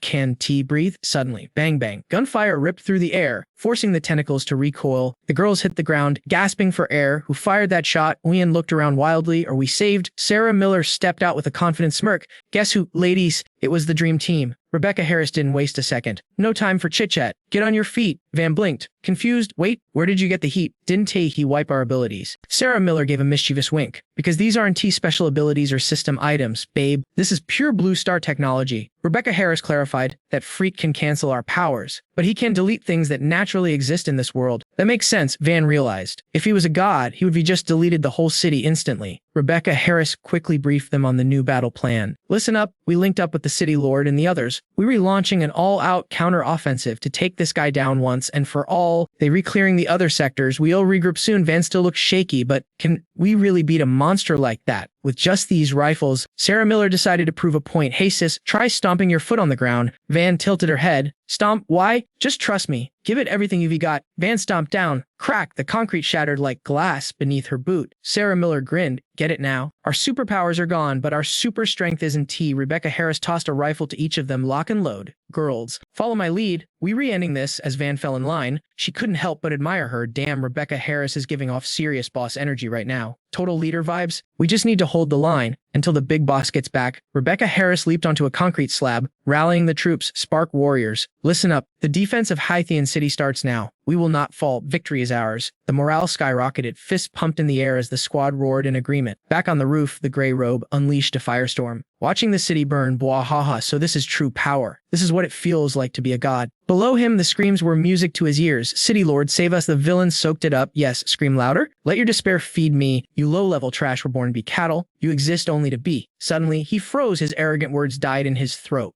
A memory flashed before him. High-ranking nobles in orange and white robes looking down on him with pure disgust. A bottom feeder like you. You re-stand on our clan's honor. A red robe sneered in his memory. To fall to the rank of gray. You will be nailed to the pillar of shame for eternity. Snap back to reality. Shut up, shut up. He screamed at his ghosts. Even as a gray robe, I am a king here. I control this world. I decide who lives and who dies. In a blind rage, he tightened his tentacles around a group of captive women. No, please, have mercy, the gray robe sneered. Useless female trash. You lower quality than the others. But I suppose I can have a little fun with you before I dispose of you. Let's see what fragile flesh hides beneath those rags. The girl shrieked in absolute terror. No, get away. Please, click, a black muzzle locked onto him. Boom, boom, the shots rang out, startling the villain. Who dares? Tran and Hai stepped from the shadows, rifle raised. That would be me. I'm here to collect your head. You coward hiding in a dress. The villain lashed out with his tentacles. You have a death wish. I was gonna hunt you down, but you delivered yourself to my doorstep. But then, footsteps echoed behind him. Rebecca Harris's squad had flanked him. She barked out the strategy. Sarah Miller, Van, rescue duty, Ian on me. We put this dog down, roger that. The gray robe cackled maniacally. You powerless worms, you still think you can fight. Sarah Miller sliced through a tentacle with raw strength. 3 captives secured. She scooped up the injured girl. Hang tight, I got you, the villain roared. You little rats, stay put. He lunged, but a hail of bullets from Olivia Lee forced him back. Olivia Lee kept her aim steady, eyes cold. You don't have time to chase anyone, freak. We figured you out. You can only erase our special abilities, but you're terrified of human tech. Aren't you with enough firepower? You're just a sit and duck. The gray robe flinched, his confidence cracking. Lies, all lies. Olivia Lee remained icy calm, staring him down. Oh, don't get me wrong, your species is impressive. You learned our language. You manipulated our world. So, here's the deal. Spill the tea about your world. And maybe we want to unalive you. Suddenly his voice dropped, dripping with mockery. Psych, you thought I wouldn't kill you. Now you all dead meat. Raising his hands like a conductor of doom, he commanded the tentacles to strike. You guys are just livestock. Since when does food get to negotiate with the chef? The tentacles lashed out with god-tier speed, snagging everyone before they could even blink. Nan and Guyot screamed in panic. It's a setup. We redone for. Trun and Hai was shook. What the hell? These things are moving way faster than before. Than Tight and Tibuvun tried to bolt. But the enemy was on their 6 in a heartbeat. Desperate, then Tight shoved Tibuvun aside with all her might. Run, girl, save yourself. A tentacle snapped around, then Tight, squeezing a pain scream out of her. Arg! Tibuvun dove behind a wall, heart pounding as she watched her friend get snatched. She tried to steady her breathing and think, what is going on? Why the sudden power spike? Was he hurting us like sheep? The gray robe villain cracked up, laughing like a maniac. Bwahaha! I knew you little rats would scatter like this from the start. I went easy on you to give you false hope. If I didn't, would you have grouped up for me to catch you all at once? Naningate cursed under her breath, furious. You dirty piece of trash. Trun and Hai stayed ice cold, refusing to show fear. Just kill us and shut up. You monster, the gray robe smirked. Relax, bro. We've got plenty of time. Your physical stats are annoying. I'll give you that. But without your special abilities, you can work out all you want. But you're still useless. He stared at the captive, squeezing in his grip, and dropped a truth bomb. The only thing we actually fear is the real power from your world. The stuff you guys use. Just cheap knockoffs. And you really thought you could throw hands with us. Trenan Hai was confused. Real power. What does that even mean? What is the real power? Suddenly, a blinding pillar of light ripped through the sky above them. Everyone looked up, totally stunned. Nanangai gasped, what's up with the sky? We own McSeedy felt a familiar vibe, the energy, it feels like The gray robe sensed the danger too. Okay, playtime's over. Time to delete you all. The tentacles tightened. Crack. Everyone turned purple from the crushing pressure. Bones groaning in protest. Erg. But right then, a mysterious aura wrapped around Stu Vin. She was confused. What's happening? Why am I heating up? It's hot, but it feels super cozy and comfortable. She focused her energy, and a fierce flame ignited. Tidu Vin gasped. Wait, is my magic back? She felt the fire mana flowing deep inside her, rushing straight to her heart like a warm embrace. My heart is on fire. She let out a soft sound, and immediately slapped a hand over her mouth. Yo, what was that? I almost made a weird noise. I feel energized, totally different from the ripping pain of my first awakening. Suddenly, a blue light flashed before Eski Tigu Vinan's eyes. She stared at it, bewildered. What is this? A blue flame. It felt so nostalgic. Then, the fire actually spoke. Go save the squad. You got this, girl. Meanwhile, the gray robe was losing it, crushing everyone tighter while screaming like a lunatic. Die, die. So what if you got powers back? You're still gonna catch this? Call it karma, call it fate. Just die already. Everyone's SP was hitting 0. Uncle Motusis gasped, his voice breaking. Damn it, we can't hold out much longer. Nan and Guy thought, Tiguven isn't T here. Did she escape? She needs to find David Miller. She used her last breath to scream, hoping her friend could hear. Run, Tiguven, find David Miller. Tell him to forget us and live. Seeing the Haninga Skrit, Hai remembered his lost love, a Tyne. If you were still alive, you'd be just as brave, wouldn't you? If you were here, screw being the city lord. I just want to be with you. Then Tite started dropping her final goodbyes. Guys, it's game over. Thanks for everything if they're saying next life. Hot Pot is on me. It's my favorite. The gray robe cackled. Pathetic, giving a speech before you die. That's hilarious. Boss was right. The biggest weakness of you earthlings is your stupid feelings. All that emotion and zero power. That makes you perfect livestock for us to farm. Then Tide snapped back. Zero hesitation. You re the pig. Your whole family are pigs. You dirty, twisted creep. He paused. You got a mouth on you. I heard you earthlings care about purity. He commanded a slimy tentacle to slide up her skirt. Than Tite kicked and screamed in terror. Get off me. Dante touch me. Hai lost his mind seeing the villain's dirty move. Stop it, you scum. Just kill us. Ninhangai roared in fury. You bastard. If you touch her, I'll haunt you from hell. The villain loved the drama. Oh no, I'm shaking. Guess I'll have to ruin her right in front of you then. He creeped closer, grabbing then Tai-S clothes. Let's see what kind of skin is hiding under there, shall we? Haha, she thought. I'd rather bite my tongue and die than let this trash touch me. But suddenly, boom, a massive blast knocked the perverted hand away. Don't you dare touch her. The gray robe looked around, panicked. Who is there? Tigu Ven stepped out like a queen, wielding a small blue flame. I'm the one who's going to cancel your subscription to life. She flared her aura, blue fire erupting with massive pressure. The villain was shook. Impossible. How did you restore your ability? Where did you get that power? She shouted back. You are not worthy of an answer. She launched a massive fireball instantly. The gray robe panicked and went full defense mode. Block her. Crush her. Everyone, get her now. 4 tentacles snatched her limbs. He smirked, thinking he won. Nice try, but you read too slow. But his victory lap was short-lived. The blue fire moved like a spirit beast, jumping right in his face. He barely let out a scream before the flames devoured him instantly. Tigu Venar burned through her restraints and stared down the remaining tentacles holding her friends. Oh, you think you're re-escaping? Not on my watch. She roasted the rest of them and freed the squad. Nenengite nodded. Slay Queen, Maxi Dai whispered. Thank you, Tibu Ven. Thantite felt blessed. If it wasn't tea for you, sister, we'd be toast. Eski TV woman interrupted. Wait, forget the feels for a second. How did you get your magic back? Tigu Vien looked at the little flame in her hand. It's because of this guy. And actually, it has something to tell you all. Nan Nangai gasped. That aura, that S. David Miller's fire. I'd recognize it anywhere. Trenan and Hai was cautious, just from a flame. What if it's a trap from that other guy? Before they could argue, a voice echoed from the fire. It's me. I'm David Miller. I'm still kicking. Everyone lost their minds with joy. Uncle Maxio sighed. Thank God you're okay, kid. Io Mixida teared up. Boss, that's really your voice. Thantai cheered. It's really him. He's alive. TD Nam joked, boss. Come back. We're getting bullied out here. Hai asked David Miller, where are you? Are you safe? Then Tide added, yeah, why aren't you here? David Miller replied, I can come back just yet. Everyone sighed. Seriously, why not? Then hand guy calmed them down. Done be sad, guys. Then she asked, David Miller, did you help Tigu Veen get her powers back? The fire flickered. That's right. The crowd went wild. And you re the one who actually did it. Uncle Mock went full rage mode, screaming at the top of his lungs. Yo, I just want my blade back. Tio Owen was stressing out, asking, can Big Bro Yang reboot our abilities or what? But the answer was a hard no. Not right now, fam. The only mission is survival. Done T-Trip. Everyone's powers are gonna regen real quick. Tran and Hai reassured the squad. Seeing the hype dying down in their eyes, he knew he had to drop some knowledge to keep morale up. David Miller's master plan is for the whole blue planet to link up and unite. He already knew the situation was critical. Suddenly, Sarah Miller noticed the signal fire fading out until it was just a spark. She panicked. Yo, that's bad news. The flame is ghosting us. Facts. Sarah Miller sentimental message. Come back ASAP. Big bro, we promise to follow the code and stay united. Olivia Lee added, for real boss. Hurry home, we were gonna grind and stay alive for you. Got it, Rebecca Harris whispered. But when are you actually pulling up? The dying fire flickered silently before morphing into two words. Wait for me. Tears streamed down her face as her heart screamed back. I'm waiting, I'm always waiting. Chris Evans was crying a river, wondering when the boss would return to carry them. But TUYN hyped everyone up. It's on us now. Squad, Rebecca Harris kept it positive. At least we were still rocking TU Van's abilities. Ray aren't total noobs. Plus, David Miller said our stats would recover over time. We were already living in a doomsday server. Even if it's just one pixel of hope, we gotta grab it. Don T.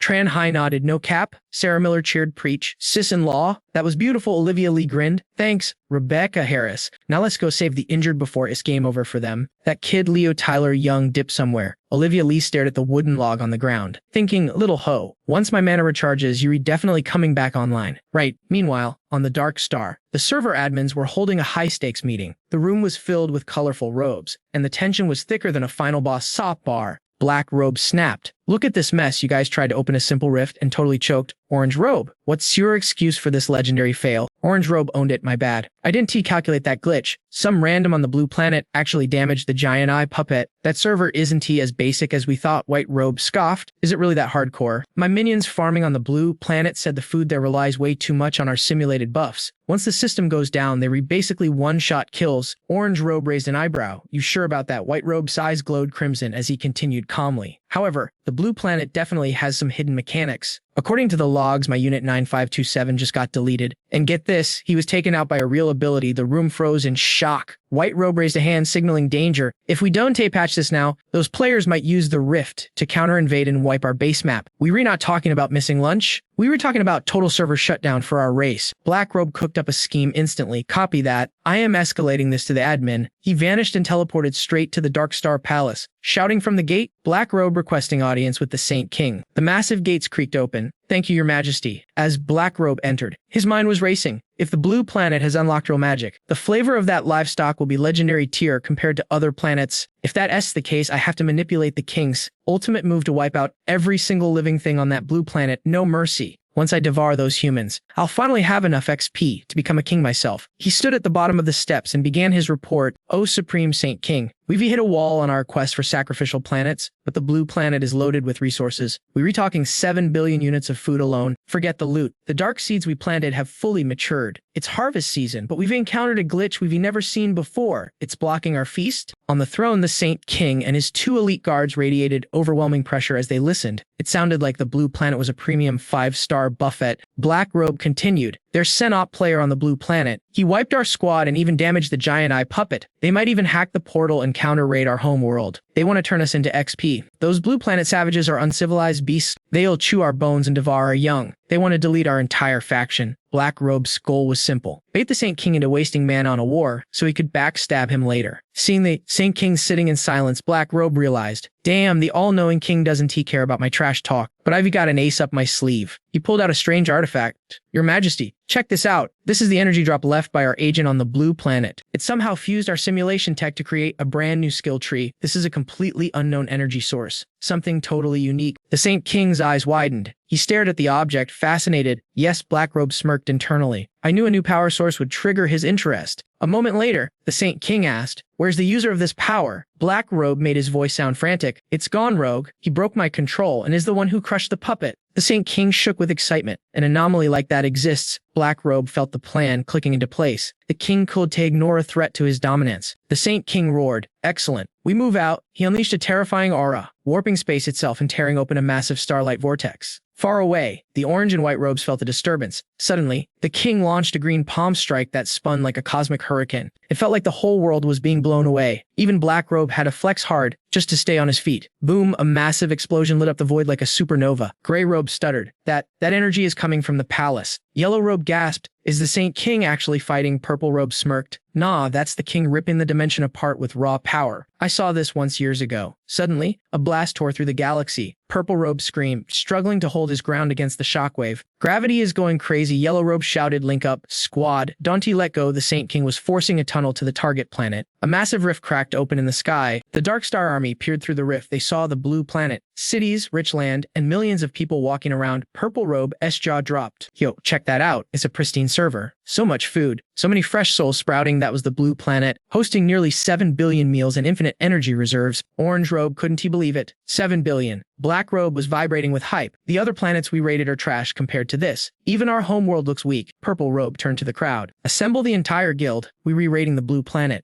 Gray Robe did the math quickly. 7 billion food units. Our total population is only 400,000. If we conquer that place, it's a total revolution for our race. He looked down at the minions mining spirit stones and shouted, "Stop grinding, everyone. Drop your tools." A minion looked up, terrified. "Pause the grind, but White Robe will ban us, boss. What's going on?" He grinned maniacally. "Our moment has come. Boys, no more wasting EP mining these radioactive rocks." He pointed to the sky. "See that rift? That's the highway to the blue planet. Endless buffet. Here we come." With the energy crisis solved, the vibes were immaculate. As long as they reached the target, the Gray Robes wouldn't need to serve as slaves anymore. It was freedom time. The hype train was real for the white, yellow, orange, and green robes too. Everyone was losing their minds. Big respect, boss. Black Robe, you actually pulled off something legendary for once. A Green Robe reached out, eyes glowing with greed. "Fam, just one bite of that place and tens of thousands of us one day have to starve to death." Suddenly, the ground started shaking like a dubstep bass drop. The Saint King finally stepped out, his voice deep and ancient. "I've been waiting for ages. Existence was boring until now. But I get it. I exist to face a boss-level opponent who can actually challenge me." Boom, Black Robe appeared on a giant rock, spreading his arms like a messiah. "Listen up, squad." The Dark Star citizens went wild. This guy was the MVP, second only to the Saint King himself. "Yo, that's Lord Black Robe. I can believe I'm seeing him in 4K resolution while I'm still alive." Black Robe commanded the crowd. "Everyone, zip it and listen to the plan." He unleashed a sound wave that literally muted everyone. Pure dominance, that's the power of someone about to hit Saint King level. The crowd was shook, trembling in fear. Black Robe started dropping lore. "Up until now, our Dark Star has devoured 3,234 planets. But let's be real, those rocks were trash. Just as empty as ours. Those low-tier planets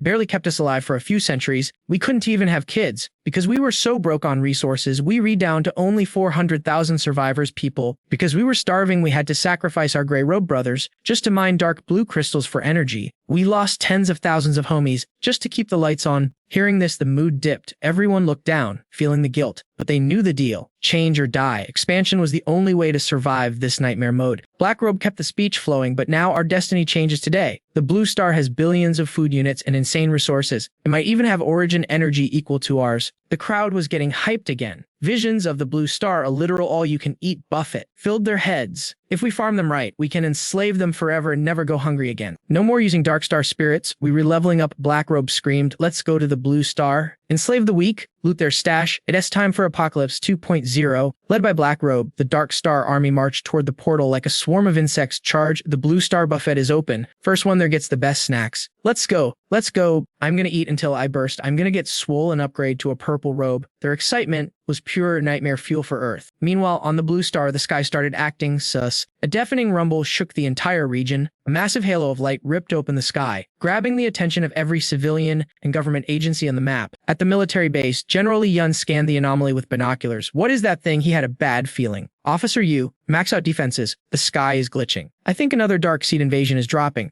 Advisor Chafei stepped up, panic in his voice. "Commander, if another dark wave hits, the civilians in the base will turn into zombies. It's too dangerous. We gotta ditch the normies, sir. Grab the food and guns, and let's retreat to the mountains. Save the elite. Leave the rest." Lion spun around, eyes blazing with righteous fury. "If we can protect the people, what's the point of this base? I'm in the commander, and my duty is to shield every single civilian, even if it costs me my life. Abandoning the people to save our own skins, that ain't how the Huacha military rolls. Dying for the people is the only glorious end for a soldier. We hold the line." Meanwhile, at the bandit hideout, leader Zhao Ying was vibing by the window, smoking casually. Red dress, cool scar, absolute queen energy. She sighed, looking at the chaos. What is wrong with this world, seriously? Her two guns were itching for action. "Boss, looks like chaos downtown. Should we go loot some supplies while everyone is distracted? Maybe scout a bit too." Zhao Ying gave them a cold stare. "Negative. Tell the crew to lock and load. Safety's off, eyes open. If anything weird pops up, you have permission to fire at will across the ocean in the west." People looked up in pure terror. Look at the sky. Oh my god, is that hell descending? Lord, protect us. No more disasters, please. The Federation leader's face went pale. He knew the drill. The veteran leader gritted his teeth. Looks like another bloodbath is coming. In Africa, a tribal leader stared at the heavens and prayed. The evil god has returned. Spirits, save us. Back in Haichin City, Bai Jing saw the crack and gasped. Not again. That's the same rift that swallowed David Miller. It's back. She realized the horror as robed figures poured out. It's over. Humanity is cooked. Even the tough guys like Mushu were shaking. Running might just mean dying tired. What do we do now? Panic was setting in, but Su Xiaoyun stepped up like a hero. I'll protect you guys. The boss gave me these powers for this exact moment. The invaders burst through the portal, glowing with sinister light. Blue star. We are here. Food, energy. We were going to eat it all. Rebecca Harris and the crew were terrified. There's too many of them. What is happening, Sanan, who couldn't see well, asked nervously, Chen how I analyzed the threat. It's those other worlders again. But these guys, they look stronger than the gray robes. Look at their energy. The weakest one there could probably one-shot a gray robe. Suddenly, green robe number 172 swooped down, scouting the area. The scent of food is strong here. Looks like I hit the jackpot. Rebecca Harris zoomed in with her binoculars and froze. Guys, bad news. What now? Sinan asked. Chen replied calmly, don't panic yet. But Rebecca Harris' voice trembled. A green robe is heading straight for Haichin City. I think he spotted us. Get ready for combat. Mushu cursed. Damn it. Already, let's mess him up. Sinan grabbed his weapon. I'm with you, Leo Tyler Young shouted. These freaks want to fight. Let's crack some skulls. Su Xiaoyun grit her teeth, determination in her eyes. No matter what happens, we fight until the bitter end. No surrender. Chen Yinghe clenched his fist, the strategist brain working overtime. Most of us are still injured. We can't let Lin Yao Chun get hurt before she heals. We can be reckless. Do you have a plan? Rebecca Harris asked. Chen nodded, but the green robe had already locked onto the tastiest snacks in the city, floating in the sky with creepy mouths all over his back. The green robe laughed maniacally. You ants in the metal shell. I've got you surrounded. Ha ha. Wash your necks and prepare to become my energy. Inside the shelter, the vibe was pure nightmare.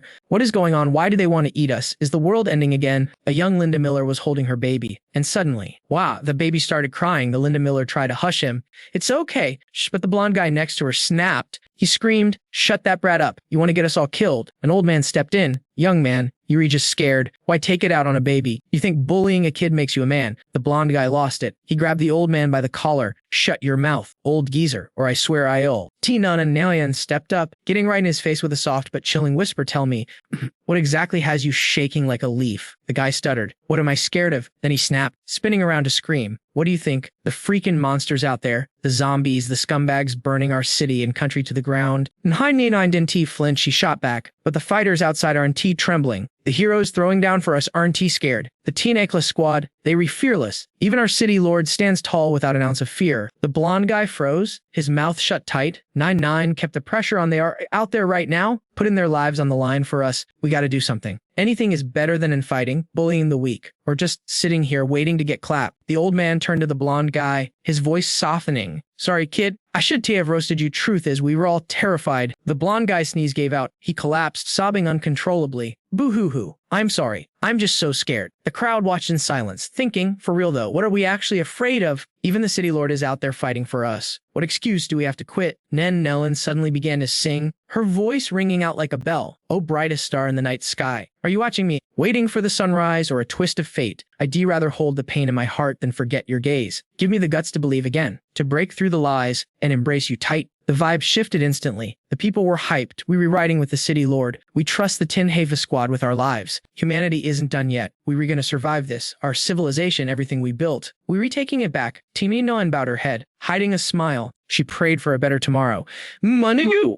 Chilling nearby finally spoke up. Yo, was all that drama necessary? Aren't we technically their enemies? Nine then lit up, eyes sparkling. So what if we are, if the world gets wiped? Hope dies and we all perish, then where are the enemies? There's nobody left to hate. Me and you nodded, impressed. Touch 8. You got a point. Before the world is safe, the real ops are the invaders trying to delete our species and our culture. That's the real enemy. Meanwhile, on the front lines, Trenan Hai led the squad to intercept the threat. He blocked the path, aura flaring. Start now, you don't take another step. Nanangite grit her teeth. Unless over our dead bodies. Green Robe lazily raised a hand. You guys don't know your place. Analyze and disperse. He paused, actually surprised. Your abilities, they didn't get nullified. Trenan Hai stared him down. Before we throw hands. I got a question, why invade us? What's the beef? Tijuven shouted too. Yeah, why try to delete our world? Green Robe shrugged like it was obvious. Why else? Cause why all are weak? The trio gasped. Weak? That's your whole reason. Green Robe broke it down like a lecture. A race with massive energy potential, but physically trash like you guys. You reborn to be incubators for the dark seeds. You were just snacks for the Amtine clan. Even as low-quality goods, zombies as you call them. You have B-Clay billion units, the whole clan is coming for the feast. But hey, there's only 400,000 of us, we can eat everyone, we'll keep some of you alive as pets livestock. Of course, if you cooperate, you can be the premium batch of cattle. Tigu Van snapped, she was fuming. Who you calling cattle? You freak. She powered up, flames roaring, Tren and Hai gave the signal. Let's go, and Hanagite nodded. The duo rushed in, launching a brutal assault on Green Robe. He hopped back, dodging effortlessly. Oh, not bad power. Looks like you humans have scrapped with my people before. Stu Vin came flying in with a blazing kick, but Green Robe parried it like he was swatting a fly. She realized these guys all use shards matching their robe colors. Nenengai shouted, I'll go high, you go low. They pincered him, but Green Robe heard it all. He defended perfectly. Laughing hilarious, you think, screaming, your tactics works on me. Tiduvian tried a sneak attack with fire from the back. It looked like a hit, but Green Robe's reflexes were god tier. A giant mouth materialized out of thin air and swallowed the flames whole. Tiduvin was shook. He cackled, ha, a diversion? My database has all the stats on you blue planet dwellers. I saw that move coming a mile away. Tiduvian stared at the giant mouth, confused. How? Suddenly, the mouth unhinged like a trap. Trun and Hai screamed, dodge it. She leaped back just in time, barely avoiding getting chomped in half. Green Robe sighed, looking bored, running away lame. I done need all of you to stall me. Nanangite trash talked back. You just got lucky. You didn't tear at our moves. He replied calmly. Trying to bait me? I see through that too. But fine, I'll spill the tea. You're too weak to understand anyway. Our power comes from the dark blue crystal shards. As long as we consume them, we manifest abilities based on how we interpret the shard's power. Nanangite called Cap immediately liar. The gray robe guy used tentacles, you were using human mouths. Green Robe smirked, sticking out his tongue. You're smarter than you look. I like smart pets. Fine, I'll explain. Each of us interprets the shard differently. It changes based on the user's imagination and analysis. My analysis focused on human mouths and eyes, so my attacks are all mouth-based structures. I haven't even unleashed the eye construct yet. Trenan and Hai was confused. Analysis. Green Robe opened a spatial pocket. Want to see more? Check this out. Nanangat and Tren and Hai recoiled in horror. Green Robe was holding a handful of severed human eyes. See, this is my research. The trio gagged. That's disgusting, he explained casually. Before I came down here, I snatched these eyes and mouths from some trash-tier humans. Look how fresh they are, so easy to record data from. He got a twisted idea. Hee hee. This is fun. When I kill you, I'm gonna keep your parts as souvenirs too. After all, you guys are my first batch of authentic food. Nangai lost it. You scum. How many people did you slaughter? I'm gonna end you. Trunan Hai warned Tuvian. No holding back. She grunted. Got it. Countless eyes and mouths started floating in the air.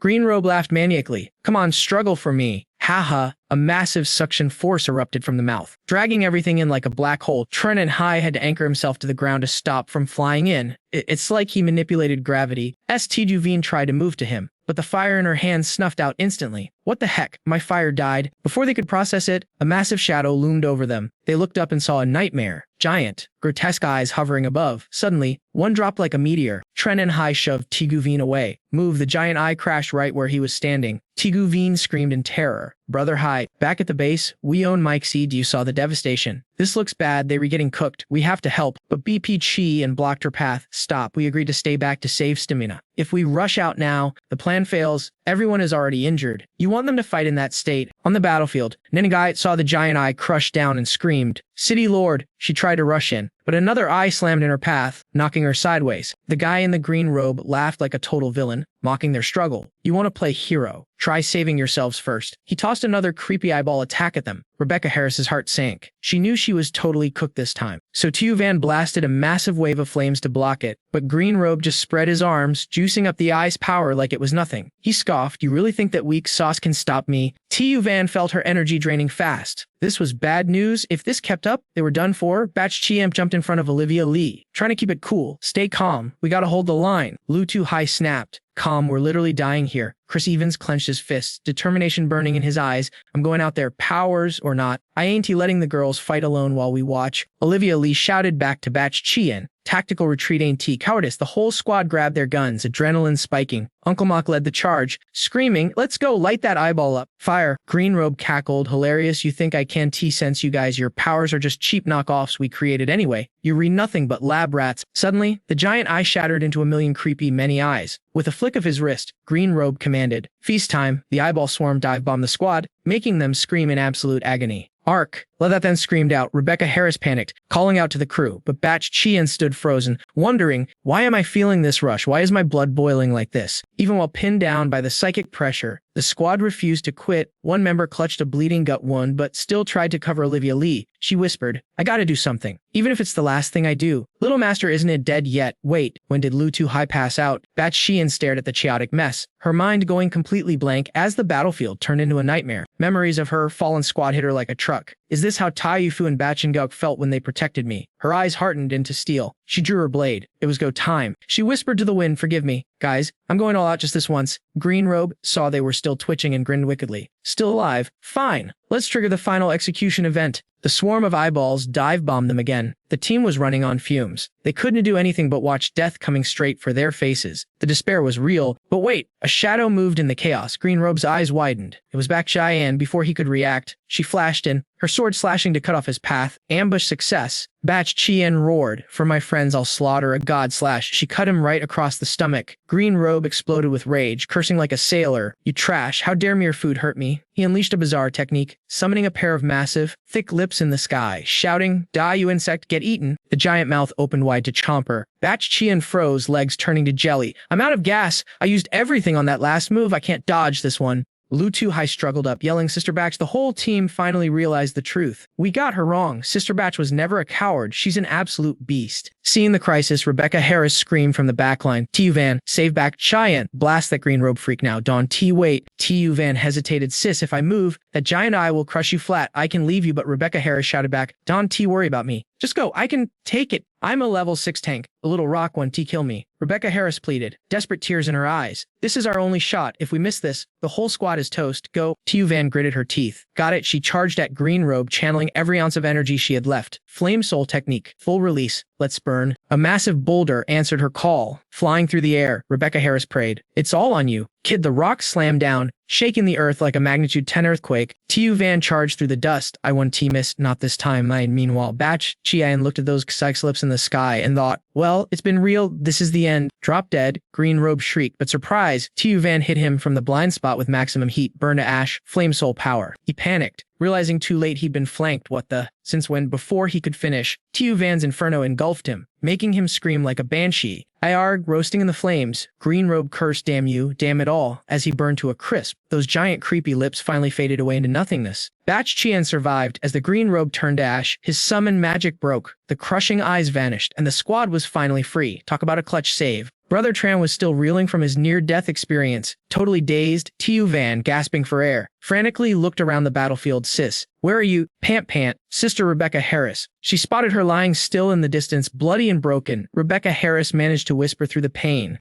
Okay, phew. The rest of the gang, Chris Evans and the others, saw her battered state and gasped in horror. Oh my god, sister in hand, stay with us. But suddenly, boom, 3 streaks of light slammed into the ground from the sky. The shockwave was insane, blowing Batch Chien and Tu Van backward. Oh, what the heck is happening now? As the dust settled, 3 nightmare figures in robes appeared. The one in orange looked dark and menacing, holding 2 severed heads like gruesome trophies. Total horror movie vibes. He took a deep sniff. Smells like fresh meat here. The yellow robe nodded, drooling like a predator. Looks like a buffet. Boys, dinner is served. The new Green Robe was already snacking on a severed head. Munching away, he declared, all this food belongs to us, no sharing. He spotted the ashes of their fallen buddy.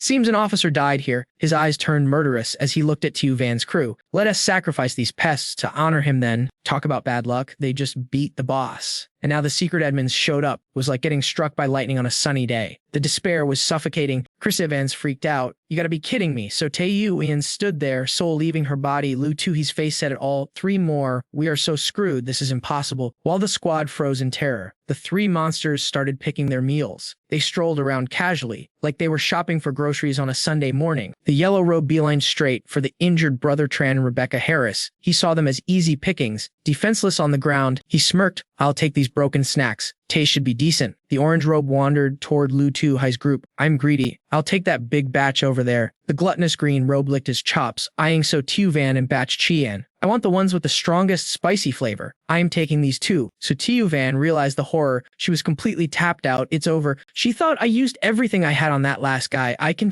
lift a finger. Rebecca Harris saw the end coming. In her final moments, memories of her wedding with David Miller flooded back. Fam, thank you. I have 0 regrets loving you in this life. Her eyes filled filled with despair, yet she smiled for him one last time. Brother fam. The robe stood over her, looking down at her broken form, and scoffed in disgust. Pathetic. You'll look at this mess. Gerbro is sniffing the air like a total creep. Cardi admits she smells absolutely delicious, though. Now the real question is, where should he start munching first? Just as he was about to start his gourmet feast, boom. A massive surge of energy slammed into Rebecca Harris. Kate had hit her like a truck. The light was so blinding, Mr. Yellow Robe had to cover his eyes and back off. He's totally confused, thinking, what the heck, too bright. But for Rebecca Harris, that energy felt like home. Or she knew instantly. This vibe belongs to Dixon. The moment that power sense with her body guide, her ability 159 came back online. Gaz, and look over there. Gaia's squad of 5 is rolling up in slow motion. Talk about perfect timing. They looked like straight up superheroes arriving to save the day. Mayor Rebecca Harris was spot on. That healing light came from Dioxon, who's leading the charge. DX1 is at the front, hand raised, blasting that good energy. She shouts, Dante, panic fam, the cavalry has arrived. Right behind her are Bachangok and True Fee. Taeyin, check it out. Tinuyan Nian is drifting that wheelchair for Mon and Go. These guys from the mother country are fast as lightning. The yellow robe villain realizes the squad is actually dangerous. While he thinks this looks just gotta delete them fast, he doesn't hesitate. He unleashes his dark spirit shard, a massive golden fist. Orange robe guy feels the bad vibes too. He thinks playtime's over, time to eat. He claps his hands like he's praying dollar, but nope. He summons a giant shark head from his back. The green robe guy joins the party too, yelling, combo attack, giant spike, let's go. A massive spike materializes in midair. This guy is so arrogant, thinking, I hate giving you bugs a chance to breathe. He launches that spike forward with pure hate. But I'm gonna wreck your bodies and loot your pure energy. Gray Yellow Robe slams his giant fist down at the same time. Boss Tran is barely hanging on, but he screams with his last breath, crush them all. The orange robe's shark is flying straight for the trio. Olivia Lee, Lutu Hai, and Chris Evans. Dioxwan doesn't freeze. She signals the squad, save them now. The Bachangok steps up to the plate. He blocks the green robe's spike effortlessly and smirks. Not bad power. Dude, too bad it's weak sauce. Green robe is shook that his attack got blocked so easily. He takes a stance and curses, what the hell? How can a little snack block my ultimate? But then he catches a whiff of Bachangok's energy. Smells way too good. He's literally drooling internally. Is this the primal ability of the blue star? This flavor is S tier. One of him is worth 100 normal dudes. Bak Chi-an is watching this legendary block, totally stunned. Bachangok, you got your powers back. Jiso Tuvan is just as shocked, asking, wait, you too? Bachangok swings his sword at Green Robe and shouts back, yeah, but Dante asked me how. I have zero clue. I'm just as surprised as you guys. Bachangok explains, while fighting 10 minutes ago, I suddenly felt my shadow dancer vibes returning. He flashes back to the hospital bed. A beam of light just fell from the sky and hit him. It lit up the whole room like a disco. It wasn't just a wake-up call, it gave me a massive buff. Bachangok flexes with total confidence. I'm way more op than I was before. Crash. A huge explosion rocks the battlefield. A True Fi is going 1v1 with the Yellow Robe's golden fist. It's like 2 freight trains colliding. A dust and debris are flying everywhere. Rebecca Harris watches in awe. That's the white-haired girl's crew. They're beasts. Over on the other side, it's getting intense. But guess what's blocking the giant shark? A massive bear. Katie 99 is controlling it from the back, smiling sweetly, yet trying to bully people. Not on. So Tayo Ian sees that smug look and gets annoyed. To Nguyen Nyan, don't tell me you got your powers back too. While everyone is confused, Olivia Lee notices something. Her fingertips are glowing. She calls out, guys, look at this. Galo 2, his jaw drops. Olivia Lee, are you powering up too? Before he can finish, so Chiyu Ian starts cheering. Burst big sis Olivia Lee is back in the game. Suddenly, Russell, something pops out of Olivia Lee's shirt. She jumps, terrified. Eek, there's something in my shirt. Gayatri Cat pops its head out, giving us a little accidental fan service. Once she sees what it is, she tears up with joy. Little ho, you re-back? Across the battlefield, the whole squad is hyped. Somehow, everyone is getting their gear and stats back. Mokthuk sees his blade return, shouts, my baby is back. Glue 2 high flexes, my miracle ability is recharging too. So Tiuian joins in, Ice Soul online. Chris Evans is grinning ear to ear as his beloved shield returns to his hand. My shield is back home. The morale is through the roof. Everyone's eyes are burning with confidence.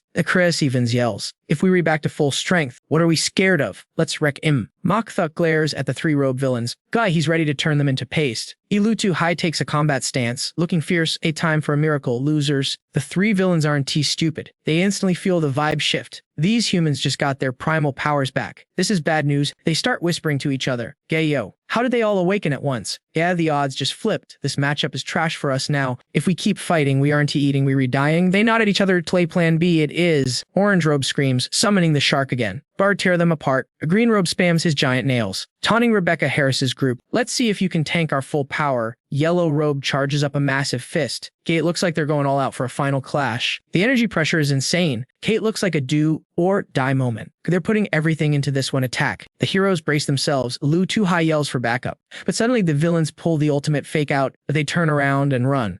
Yellow Robe yells, "Screw this, I'm out. Look at these cowards." K when they're winning. It's a party. When they're losing, it's a track meet. Gay, they realize the danger and use the secret technique, tactical retreat. They fly straight up into the sky. Yellow Robe thinks he's safe, shouting down, "We'll fight next time." Our Orange Robe tries to save face, pouting like a baby. "Your meat is too tough anyway. We want softer food." But come on, Rebecca Harris's squad just got buffed. Gay, you think they're gonna let these clowns escape? No shot. Ludo High bends his knees, ready to launch himself. "Drew, you think you can run?" Go, but before he can jump, Olivia Lee stops him. Chill. Someone else is way faster. She looks up at the sky turd before the villains can blink. Pray a beam of pure light shoots up like a laser. Gay, it's locking onto those robe fools perfectly. Rebecca Harris went full beast mode, chasing down the trash mobs with murder in her eyes. She wasn't letting anyone escape today. With a cold glare, she declared, "You pulled up to the wrong block. Nobody leaves alive." And then she flipped the switch and zoomed after them, seeing a human charging at match speed. The orange robe guy started panicking hard. His face said it all as he gasped. How is she that fast? Even his buddy in green was completely lagging, having no clue what just hit them. In the blink of an eye, Rebecca Harris activated her skills and closed the gap instantly. She didn't hesitate, unleashing a combo attack while shouting, "She goes straight to hell." Her attack was absolutely devastating. The three robed enemies fell from the sky like dead leaves, smashing into the ground. The impact created a massive shockwave, kicking up a thick cloud of dust and debris. Seizing the momentum, Rebecca Harris rallied her elite squad, wiped them out, make them pay for every life they took. Her team roared in agreement, ready to throw hands and settle the score. Diak Swan took position at the back, shouting, "I got your backs. Heels incoming." Uncle Mock charged the front lines, hyping up the crew. "Let's delete these freaks from existence." Chris Evans and Lutu High were in T about to be outshined. "Time to show you my miracle fist technique. We've been holding back for way too long." Drew with explosive aura. They rushed the orange robe guy like a pack of wolves. It was a brutal 4v1 beatdown, and the enemy became a punching bag, screaming in pain. Free vocal training. I guess the squad didn't give him a single second to breathe, raining down blows from every angle. Meanwhile, Bakingok didn't wait for backup. Keishi parried the green robe-s attack and countered instantly. She warned her team, "Back off, I'm soloing this scrub." To Nguyen Nian looked annoyed, salty that she couldn't jump in. Keishi muttered, "Uff, look at her trying to be the main character,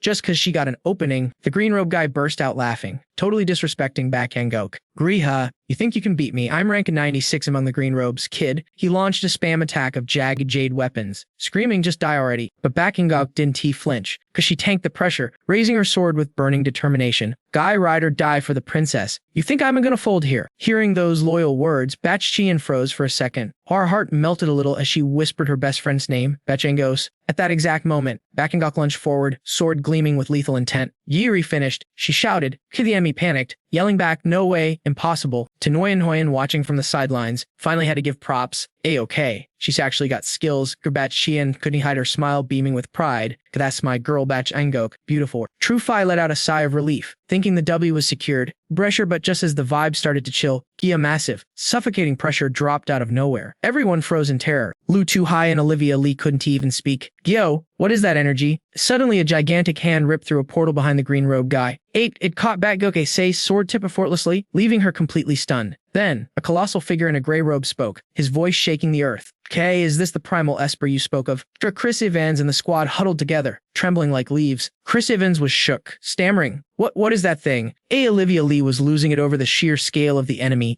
Too big. This is a glitch. Only Lutuhi kept it somewhat together. He wondered, is this a new boss monster or something? True Rebecca Harris was confused too, Drain Intruder, but why does he look like a literal giant? Watching this unfold, Batch Shien's face went pale. She whispered, "No, it's not just a monster." Her mind flashed back to the ancient days, to the realm of gods. She dropped the lore bomb on everyone. That isn't a monster. Guys, that's a real deal deity. Kay met one of the 10 true gods back when I ascended. The red-haired guy looked like he was about to faint. "Wait, you were saying there are 9 more of these giants?" Hayback Sheena's face was ice cold, but correct, and everyone stared at the gray-robed giant, realizing they were absolutely cooked. The elite squad started losing their minds. Damn it, how did this happen? This defies all logic, we are so screwed. Don't Olivia Lee looked hopeless? It's over, I done CC a single win condition here. Gogar, while the heroes were spiraling, the green-robed guy was celebrating like he just won the lottery. He started rambling to his boss with a huge grin. "Lord Grey Robe, These humans are top-tier food. They reflowing with the freshest primal esper energy on the planet. He knelt down, acting all high and mighty. Guy, green robe number 96. Humbly offer these delicious snacks to you, my lord. The giant looked down at the tiny minion with zero emotion. Guy, you offer them. I'm pretty sure I just saved you from becoming dust on the wind. The green robe guy started sweating buckets, instantly shutting his mouth. He was terrified. Meanwhile, Bachengok stood closest to the monster, thinking, and this thing saw her as way scarier than the last guy. Everyone is panicking, and honestly, I done blame them. With that size difference. Gear we can even scratch this guy. Realizing this was the end, she turned back to Chai-an with sad eyes. Des master. Kubat Xian understood the look immediately and choked out, run, get out of here. But Bakengok just smiled, her eyes calm and clear. She thought, my master, always so kind to the end. As suddenly, her tragic backstory flooded her mind. I was just a throwaway child. The scene rewended to a dark, dirty alleyway. A tiny Bakengok stood trembling against a wall. She asked innocently, Linda Miller, why do you drink so much? Her mother turned around, face twisted with exhaustion and rage. She grabbed Bakengok's hair and yanked it back to screaming, why? Why? The woman snapped, slapping the little girl's face over and over. Sir Bakengok screamed in pain. But the woman didn't stop. She kept yelling, completely losing it. Why do you look just like that, man? You were trying to trick me. Gay, it wasn't the child's fault. But the mother took all her anger out on her. He said he liked kids, but the moment he saw a daughter, he left. Why? Bachengok was beaten to the ground, her face covered in dirt and tears. She tried to speak through the pain to stop her own mother, Linda Miller. Cough. Please, Don T. But before she could finish, the woman got right in her face, squeezing her head. Kay, it's all your fault. If only you weren't keeping a girl. It's all because of you. The woman had gone completely psycho, spouting nonsense to a terrified child. If you were a boy, he wouldn't have abandoned me. He would have stayed. If I just kill you, if I get rid of you, he'll come back to me. Her eyes looked totally insane. Che, if you die, I can be a rich wife again. I want to have to serve drinks. I want to have to deal with those disgusting men. Facing her mother's murderous rant, little Bakengok could only beg for her life. Linda Miller, please, don't kill me. Boo-hoo. But the woman was too far gone in her resentment.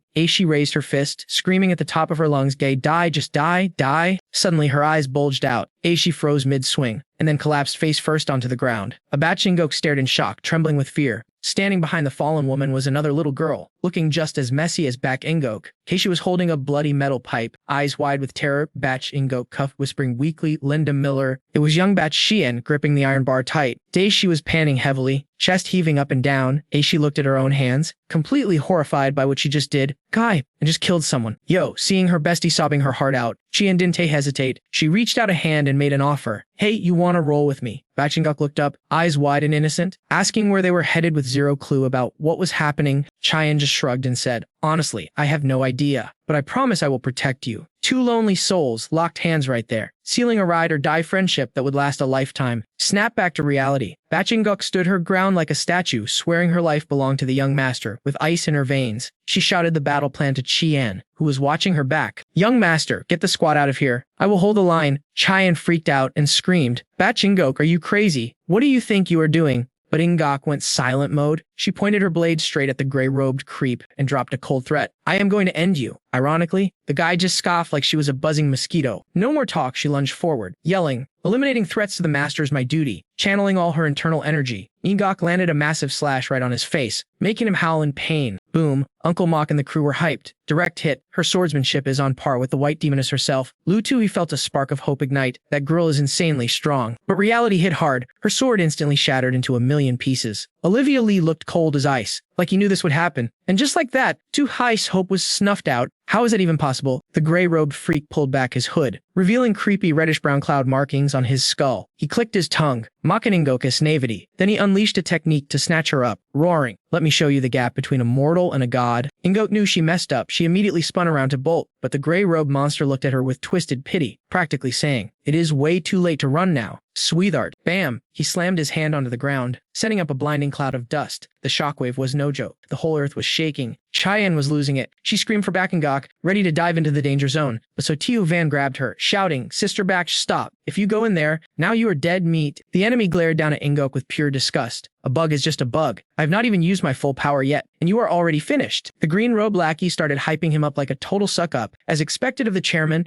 before your power, they're just snacks. The gray robe dangled Bach Engok by a few fingers, his voice dripping with perverted hunger. The flavor of this energy is exquisite. Let me taste what the black-robed lord desires so much. Then he unhinged his jaw, opening a massive double extra-large mouth, ready to swallow Bach Gok whole. Inside that abyss of a mouth, thousands of razor-sharp teeth spiraled down like a nightmare grinder. It was absolutely terrifying. Facing this life or death moment, Qian screamed her best friend's name in despair. Bachangok, Bachangok. Suddenly, memories flooded back. A rainy day, under a bridge, where Qian sat alone in the dark, hugging her knees, surrounded by plastic bottles and garbage. She sat silently, brooding over how much life sucked. Suddenly, a voice cutting through the rain caught her attention. Hey, can I crash in there? Qian jumped and saw a girl asking for shelter. The stranger asked, did your Linda Miller kick you out too? That was the moment destiny brought them together. Even though she was covered in bruises, she had the sweetest smile. That image, the orange shirt, bangs covering her eyes, and that beat-up red umbrella, burned into Qian's soul forever. Qian turned away coldly. Whatever, as long as you do not mind the filth. Bachangok didn't care one bit. She plopped down and chirped. Thanks, I will make myself at home then. Suddenly, gurgle, a loud growl erupted from Qian's stomach, making her face burn with total embarrassment. Bachangok just grinned and split her bun. This is my dinner, I swiped it. Actually here, have half, consider it rent for the spot. Qian's eyes lit up like fireworks. She was starving,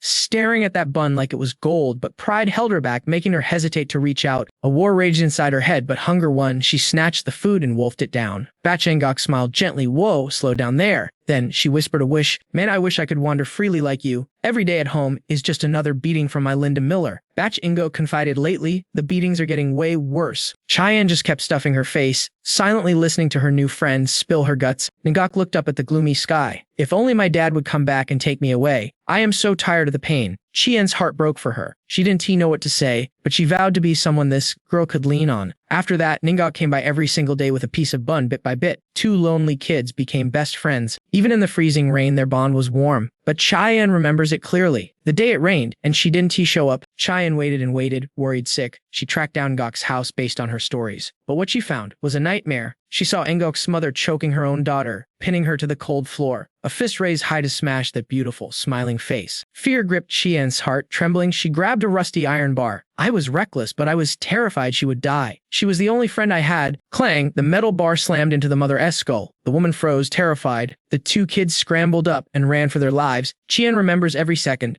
I was petrified, and so was she, but my hand gripped hers tight. Without a word, we chose to trust each other, locking hands and never looking back. Two innocent kids sharing tiny warmth, healing each other's trauma, leaving the city's glittering lights far behind in the dust. Snapping back to the present, Qian made a vow. I couldn't let go then, and I won't let go now. She launched herself toward Bachangok like a rocket. She roared at the enemy, put my friend down. Ignoring Van's warnings, she charged a massive attack, slammed down. But Qian dodged it with pro reflexes. The green Rob Goon fired crystal shards from the sky. Snarling, you want to disturb the chairman? You have to go through me first. High above. Bachangok was still trapped, battered and bruised. With her last ounce of strength, she whispered, run. Just run. Qian watched in horror, screaming her name into the chaotic battlefield. Bachangok attacks rained down on the gray, robbed giant, but he shrugged them off like dust. Suddenly, a familiar voice boomed across the field, catching Qian's ear. If this is a death match, did you really think you could start without us? Rebecca Harris led the charge with swagger, letting a teammate fight alone. That is not how Team Teen Ho rolls. The whole squad powered up. Olivia Lee unleashed his Forest Realm technique, screaming, assist me. Nguyen Hyen was right there with him, ready to rumble. Let's go. Tiu Hung and Chris Evans jumped into the fray, rallying the troops. Deoxuan activated Holy Light Split, boosting everyone's stats as energy swirled around her like a vortex. Qian was totally moved, tears shimmering in her eyes as she looked at her crew. Seeing the elite squad assemble, the green robbed villain actually looked shocked. The tide was turning. Yo, what is going on here? Did these guys lose their minds or something? The gray-robed villain spoke with chilling calm, calling them insects. He snatched back Ngok with one hand and started chanting some creepy tracking spell with the other. I am not on the same dimension as you, trash. The elite squad was totally shook. They didn't expect him to have a move like that. They couldn't help but freeze up and curse.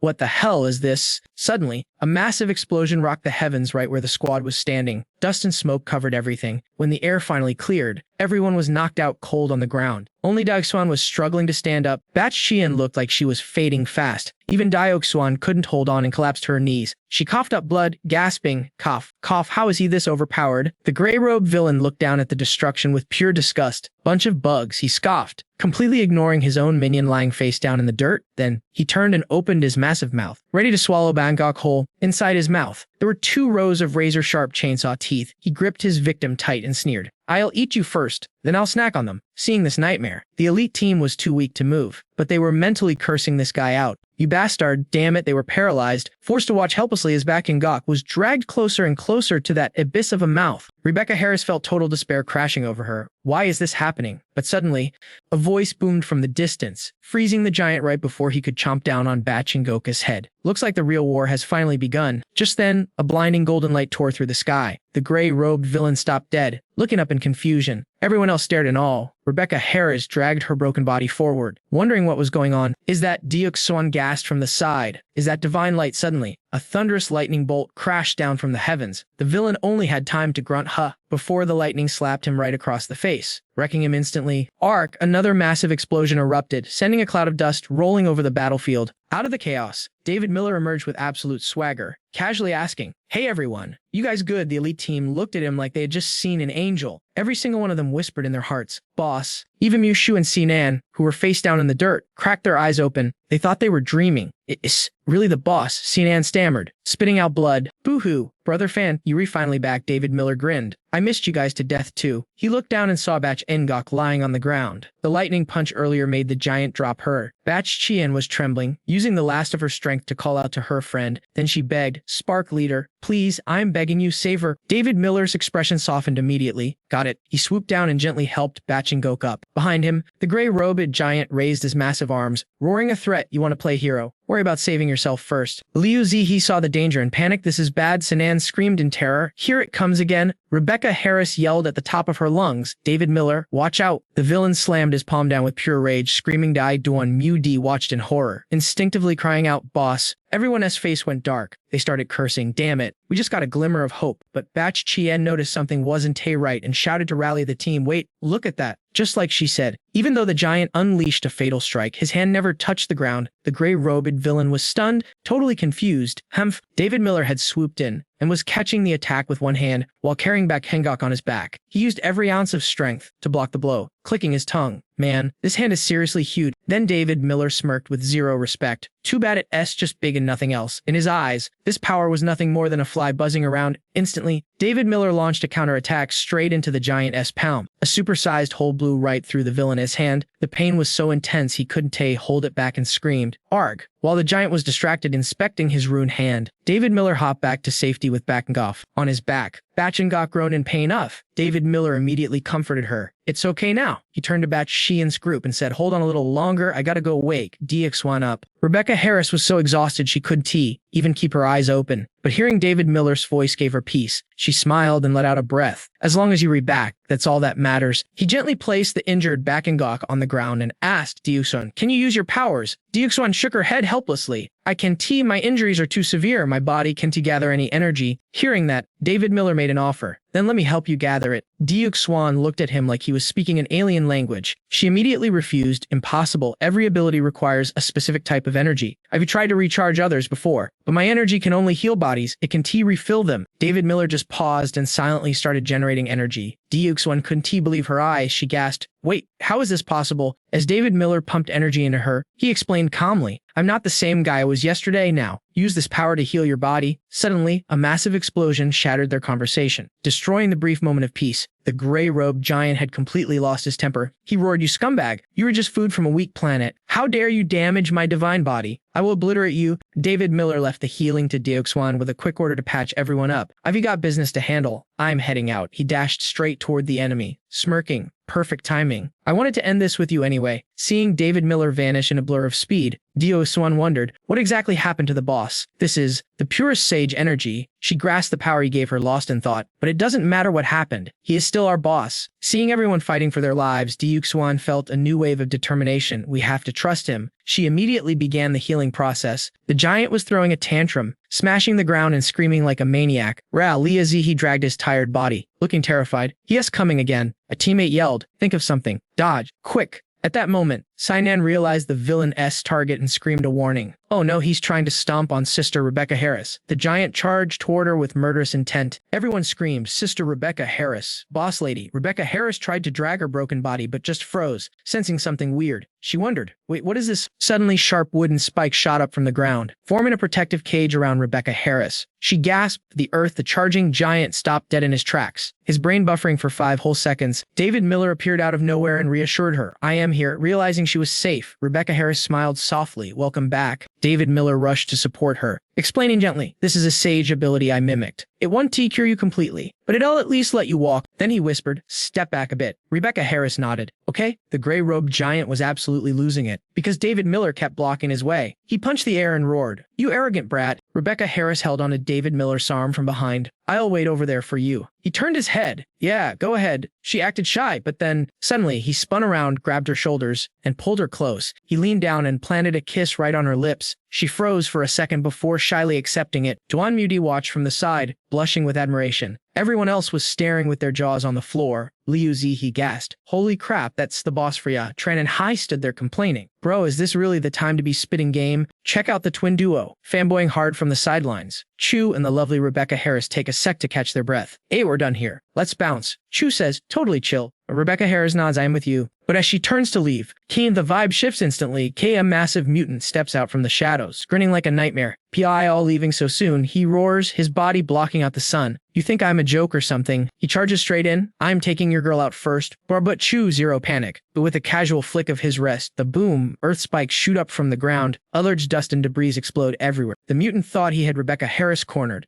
But Chu cuts in, staring up at the beast while cracking his knuckles. Hey, eyes on me, ugly. I'm your dance partner today. The beast flashes 2 rows of jagged teeth, absolutely livid. You mocking me. Human. Chu smirks, coolness level maxed out. Surprised you caught on. I thought you otherworlders were all muscle and 0 brain cells. The mutant triggers, you read dead meat, but Chu is just gone. He disperses, teleporting around like a glitch in the Matrix. You dizzy yet, bro? Same moves every time. His speed is off the charts. The mutant is spinning in circles, teeth grinding, stressing out. Gay then. Death from above. Chu comes crashing down from the sky. The monster S senses are tingling, but it's too late. He looks up in horror as Chu descends like a meteor. Brebam. A heavy kick connects. The beast blocks, but the impact is massive. He goes stumbling back. You like that? Here, the encore. Goya kick straight to the chest. That's gotta hurt. This is how a real god throws down. One hit, right to the heart. The giant howls in pain. He crashes into the earth like a falling asteroid, shaking the whole map. Chu floats down, looking like an absolute boss.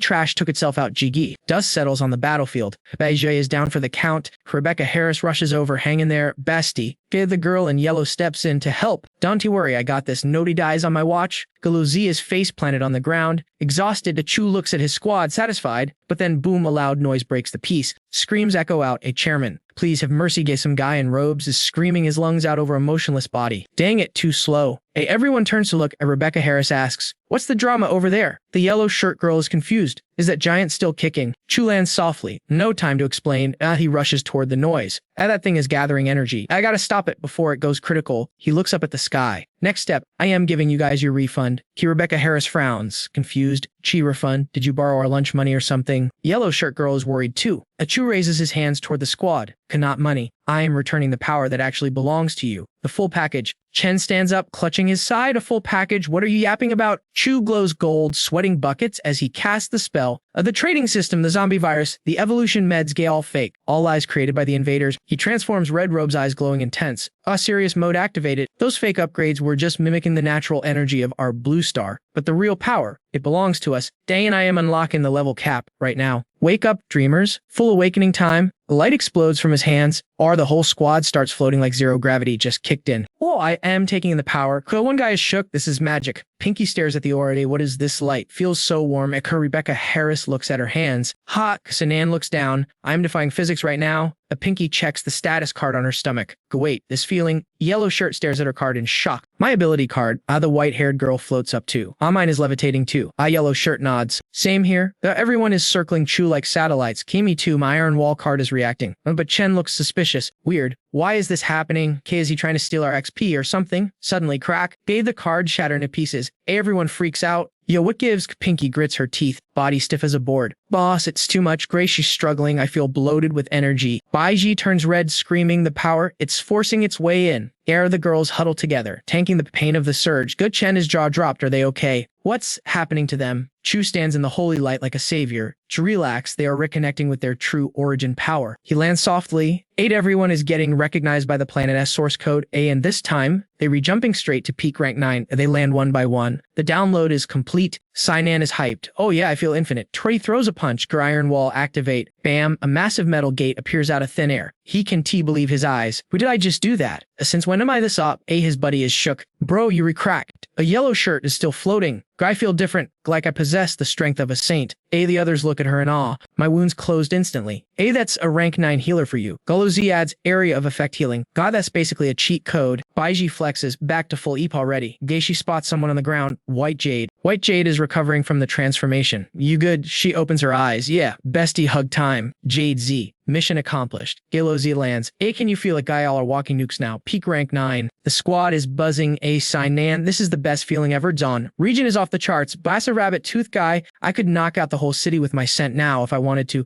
Ice Queen summons a glacier with one finger. Kai think I can build an ice castle instantly. Pinky makes a fist, flames erupting. Ki and I'll melt it down, sweetie. Chen looks at Chu, asking the real question. Chu, spill the tea. What exactly happened to you? How did you just power level the whole server? Chu looks back. After I took a fatal hit from that giant eyeball, he looks serious. Guy fell into a hidden dungeon. Bur had to pass trials for all 5 elements at her flashback time. Shirtless Chu floating in elemental soup, fire, water, ice, earth, wood. Cleared all the stages. But then I entered a totally new dimension. There he met the world consciousness. He was shook. What are you saying? He was trapped in runes, confused, staring at the glowing entity in pain. Q, are you? Then he saw the blue orb. She wasn't just a girl, she was the planet itself. The guy in human form. He realized the truth. Go, what's the quest? He asked and she turned to lead the way. Check this out, squad. He leads the way to a massive pillar of energy flowing like a straight up waterfall. It's like a cosmic bridge connecting 2 giant rocks with a glowing ellipse right in the center. She gazes at the pillar, knowing this is the juice they need to protect the world. He looks back and hits her with the truth, saying, yo, absorbing all that raw energy took way longer than I thought. My bad for the delay. He then breaks down the situation for the rest of the crew. Hearing this, Olivia Lee adjusts her glasses, totally shook. And here I thought this world ran on science. The girl with the deep pink hair steps up, hands on hips, and keeps it real. Zombie abilities mixed with seeds of darkness. When that stuff showed up, you should be realized the game changed. Right, science has left the chat. Olivia Lee just laughs awkwardly and scratches her head, feeling a bit called out. So Tam and Gok drops the heavy news. Listen up, fam. The entire planet of Lamteen is under attack. Humanity is getting deleted, and they're all waiting on us. He spreads his arms wide. They need our help. Right now, giant ability cards, bigger than the characters themselves, materialize in front of everyone. This formation is going to yeet them all over the globe to save survivors and unite the squad. To catch this dub, we need the power of the entire world. The team is locked in 100% on the same page. It's go time. No lagging allowed. Rebecca Harris looks super worried. Her gaze soft as she stares at So Tamgok, who is standing there with his arms crossed like a boss. David Miller flashes a gentle smile and steps up to her, keeping the vibes positive. Go on. I promise we will link up again. This isn't tea goodbye. Suddenly, the ground starts shaking violently. Rebecca Harris panics. Earthquake, a blinding light flashes, followed by a monster roar in the distance. So Tam Gok glares at the source, shielding his eyes. Looks like that clown finally gathered his full power. He turns back to her, deadly serious. Guess I gotta go handle that. Can't let him breathe any longer. She warns him. Please, just be careful, okay? He steps forward, confidence on max. I got this, I'm out. But a voice calls out. Wait. He turns around just in time for her to rush in and plant a sweet kiss right on his lips. Bro is instantly stunned, face turning bright red. Talk about a critical hit to the heart. Rebecca Harris grabs his shoulders, grinning. You kissed me earlier, so I'm just returning the favor. Our guy is frozen, buffering in real life. She spins around, walks toward the portal, then looks back and winks. The riz is off the charts. Catch you later. He stands there like a statue as the portal shrinks and vanishes when she's gone. He looks down, smiling to himself. I have to protect this world, even if it's just for that kiss. Then, he switches to battle mode and sprints for the massive glowing light in the sky. Meanwhile, Doong Sarah Miller is watching the explosion, staring into the thick smoke and dust swirling around the source. She puts all her faith in David Miller, hoping her big bro can save the server and leave happily ever after with Rebecca Harris. Shaking off the bad vibes, she tells herself it's time to lock in. Sarah Miller has her own battlefield to dominate. With that, she spins around and steps into the purple dimensional gate. The scene cuts back to Dongfam. Standing right in the middle of that thick smoke cloud Sarah Miller just saw, facing that blinding pillar of power. David Miller sizes up the enemy. The life force is overflowing, but it's gross. This guy treats his own teammates like protein shakes, absorbing them all. Seeing such dirty tactics, he can take help, but say that is absolutely revolting. The villain steps out, power levels rising. David Miller nods. Okay, I'll admit it, looks like you actually leveled up, but let's be real. This dude has zero drip. He is just a bald-headed weirdo uglier than a thumb. Purple magic oozes around him. Veins popping out all gross. He opens his mouth to speak. You little pest, you finally showed up. Ignoring the trash talk, David Miller floats up into the air, ready to throw hands. The bald villain instantly flexes his magic. Frowning like a total hater, he pulls a sharp sword out of the golden light he just absorbed and points it at our boy. Let me show you the true power of a chairman. High above, David Miller looks down on him with pure disrespect. True power? Please, you are just copying basic invader skills. Down below, the villain is fuming, twisting his body weirdly like he is doing a bad TikTok dance. His body glows in golden armor. David Miller scoffs. So your only trick is copy and paste? But wait, it looks like our main character might have misunderstood how this guy's cheat codes actually work. The villain gets cocky, shaking his head. No, copying is for noobs. My ability is absolute comprehension. He starts ranting, getting more hype. And I have already sensed the strongest entity on this planet. Turns out, the strongest thing is humans. Okay, this bald grandpa actually has a brain. Unlike those other generic villains, he laughs maniacally, announcing his master plan to David Miller. I am going to become your world's strongest martial artist. Nobody asked, but okay, he sucks in more energy from the void. Golden light exploding around him, forming a majestic grandmaster's robe. But seriously, look at him standing bow-legged like a duck. Even with a cool robe, he looks absolutely ridiculous. Can we get a fashion police officer in here? As soon as he mentions becoming the strongest martial artist, David Miller immediately thinks of one person, Uncle Mock. And he is right, the villain transforms into a buff, Sukuna-style version of Uncle Mock. Swinging his sword with crazy aura, see this? This is perfect comprehension. I have become him. He launches an attack to prove his point. It's not just cosplay, he is copying the move set 100%. David Miller relies on his agility, barely dodging the surprise attack. As the blade whizzes past, David Miller is actually shook. Whoa, that wind pressure is insane. No time to chill though. The villain slashes again immediately. David Miller weaves through the attack. He analyzes the enemy's skill. Dude is fast, that slash looks short, but the impact absolutely massive. Just one swing clears the smoke and sends a shockwave straight into the mountains behind them. Zero mercy. The bald grandpa literally sliced a mountain in half with one hit. Okay, he's kind of cracked. David Miller looks a bit worried, trying to figure out a counter. Seeing him hesitate, the villain starts gloating. Ha ha ha, scared stiff by my chairman level power? Little boy, this is the combined power of the gray robes from the Dark Star. But David Miller's expression shifts. He's got a plan. He grins. Yeah, gotta admit, that's a lot of power. From above, the villain looks huge, but he is confused by the main character's reaction. Wait, why are you laughing? Are you looking down on me and the Dark Star Empire right now? This grandpa is sensitive, feeling disrespected. He flies into a rage and spams attacks at David Miller. I'm gonna make you taste pure despair, you brat. The combo attacks are heavy, forcing David Miller to retreat dozens of meters just to stay safe. The pressure is real. David Miller regains his composure and hits him with a sarcasm. Not bad, using Blade Wind to twist space, boosting Uncle Maka's moves with raw alien power. Pretty impressive. So how about I use that same power to give you a taste of your own medicine? You are cooked, son. He summons his own magic, his hands glowing with a brilliant, hot pink aura. The villain panics, his jaw dropping to reveal sharp, jagged teeth. Seriously, bro looks like he chews rocks for breakfast. He stammers,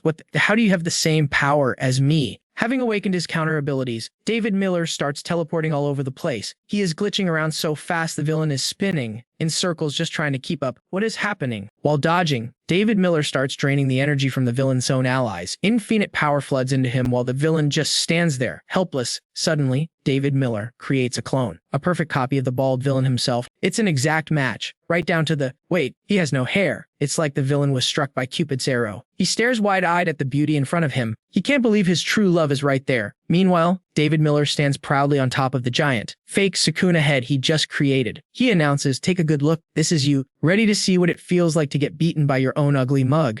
This dude was absolutely triggered by David Miller's disrespect. Rage mode activated, he swung his blade while screaming, you think you can mock me by copying my chairman's drip? I'm gonna delete you right now. But David Miller's metal avatar was just chilling on the fake giant's head like a boss. The knockoff realized he was in trouble and tried to swat the little guy like a fly, but the avatar blocked it with zero effort. Being arrogant is just part of the package when you're op. David Miller flexed on him. Yeah, I am mocking you, bro, and the show's just getting started. The enemy slash hit the avatar, but it didn't even leave a scratch. Talk about a tank build. That fake chairman couldn't believe his eyes. No shot, this is glitching. He thought the only person capable of beating David Miller was his legendary master. This was supposed to happen. Full of confidence, our MC clapped back. I'm about to show you what true despair looks like. His block was so fast and hit with such insane force that the copycat couldn't even process the data to mimic it. The enemy was totally helpless, grinning like a maniac to hide the fear. He didn't even see the hand move. Before he could reboot his brain, his own metal clone folded him with a nasty gut punch. Dude coughed up blood instantly. Critical hit,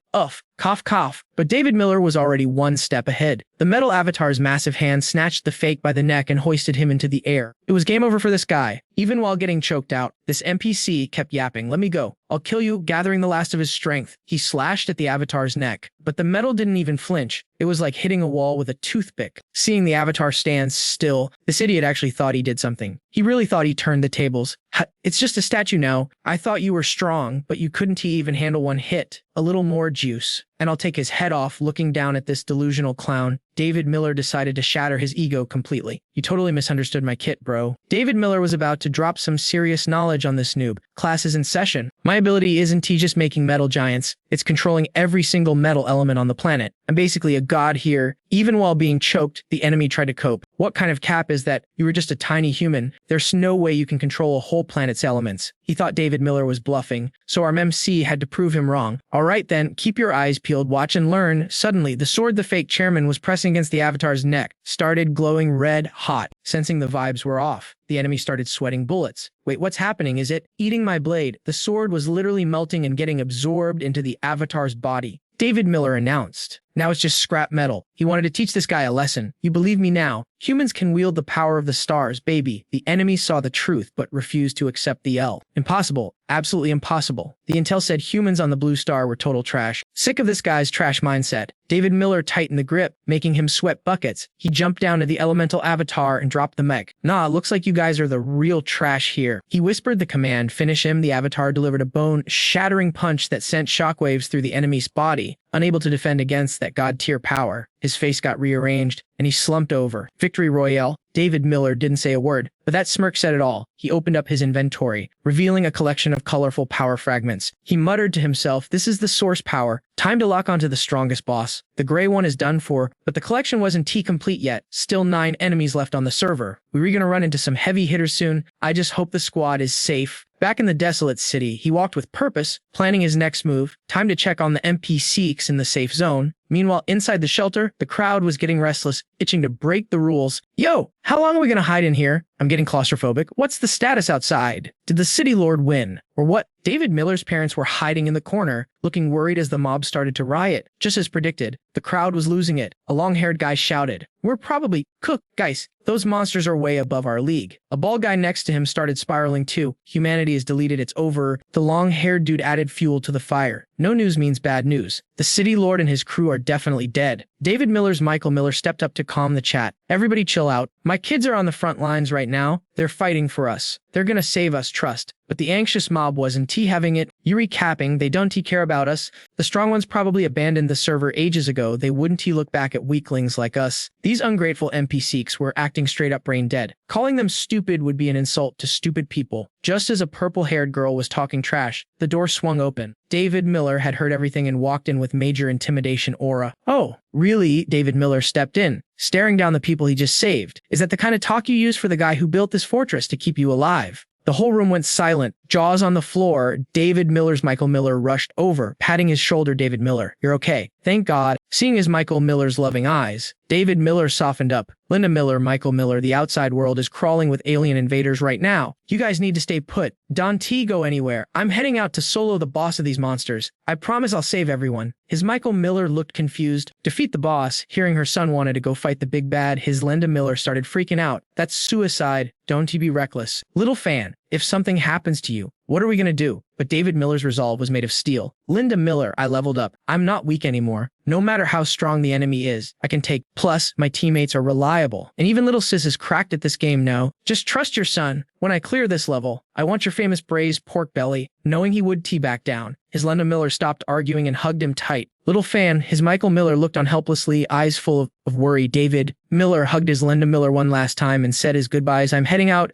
It was a touching scene until the selfish mob ruined the vibe. A bunch of able-bodied guys rushed forward to block his path. They didn't care about his safety. They just wanted a meat shield. Orange hair yelled, "Wait, you can leave." Then the bald guy chimed in, "If you go, who's gonna carry us?" Red hair added, "You're the only one with powers. It's your job to protect us." "Ah, unbelievable." David Miller looked at them with pure disgust. Selfish much, but it wasn't just the guys. Old people and a pregnant woman started guilt-tripping him too. They all wanted a free ride. An old man wheezed, You absolutely cannot go. Gaunt faces stared at him, and the pregnant woman held her belly, crying crocodile tears. She looked at him with watery eyes. Please, for the sake of my baby, I'm begging you. Before she could finish, David Miller's parents jumped in front of him like human shields. Stop dragging little fan down, his dad shouted, actually getting angry. He has to go beat the enemy to save everyone. David Miller stepped forward, his face calm but cold. Linda Miller, Michael Miller. The fam was totally confused, wondering what Xiao fan was planning. He just smirked and snapped his fingers. Snap, rumble. Suddenly, a massive giant slammed down, blocking the doorway like an elite bouncer. Everyone inside was losing their minds. The crowd was shaking in their boots. They had zero clue what this titan was. They were stuttering, terrified this beast was going to crush them. Even Xiao Fan's parents were freaking out. This thing looked like a straight-up monster. David Miller looked back at his parents and dropped the truth bomb. Linda Miller, Michael Miller. Chill, this guy is my summon. He's on guard duty to protect you. If anyone lays a finger on him, I'll sense it and teleport back instantly. Then he walked toward the dark door like a boss. I'm out, wait for me. His Linda Miller reached out, desperate, to grab his hand and stop him, crying out his name. But another hand gently stopped her. It was his Michael Miller. He held her back, whispering, let him go. Our boy isn't he a child anymore. It's his time to become a legend.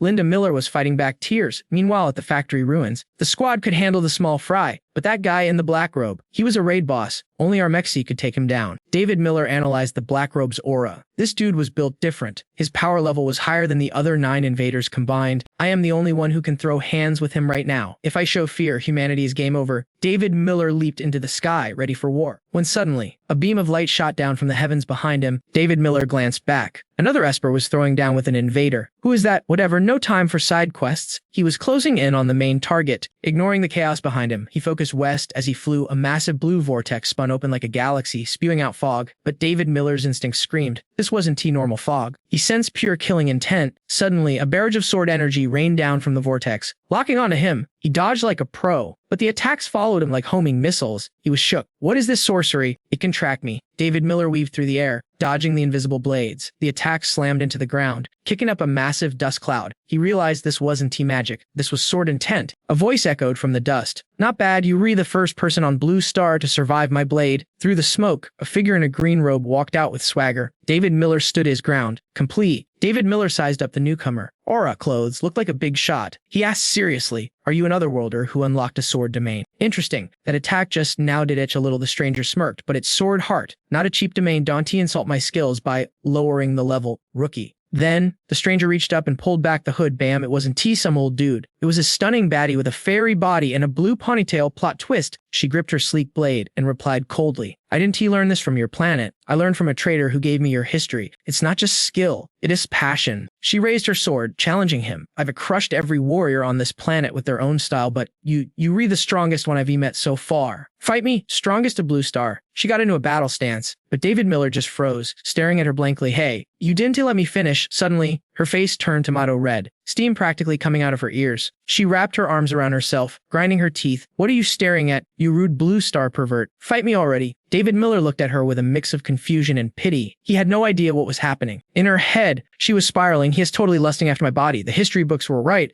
Men on this planet are all thirsty dogs. David Miller finally found an opening to speak. Nah, I'm not fighting you. You read different from the other trash invaders. She was confused and yelled, are you looking down on me? No, David Miller stated calmly. You done smell like blood? Unlike the other robed freaks, you haven't slaughtered a single human here. The beauty looked at him, puzzled. Why would I care about your bodies? I rely on my own training to get strong, not by crazily devouring souls. She stood firm with her sword, piles of monster corpses behind her. David Miller turned his back and started walking away. Exactly. That's why I absolutely want to fight you. Seeing him leave, she realized where he was going. You hunting the black robe. Aren't you? If you don't know his secret, you have zero chance of winning. David Miller paused and looked back. I'll win. I don't care if he has the power to destroy a planet, but the green robe beauty wasn't letting him go. She was clinging like a desperate ex. She swung her sword, making an offer. Fight me if you do. I'll tell you the black robe's identity and the ultimate secret of the Dark Star. Hearing that, David Miller spun around, ready for business. Fine, I'll duel you, but I have a condition too. She readied her blade, annoyed but intrigued. Speak. One move since you love the sword. Let's settle this like true swordsmen. One strike decides the winner. If I win, you spill the beans on the black robe. Passion agreed instantly. Deal. But if you lose, you become my slave for eternity. She was confident. She had never lost. The contract was sealed. Meanwhile, chaos erupted elsewhere. A blue robe villain was riding a 3-headed beast, commanding a rock golem to smash the city. The screams of the people were deafening. Run, move it, or get crushed.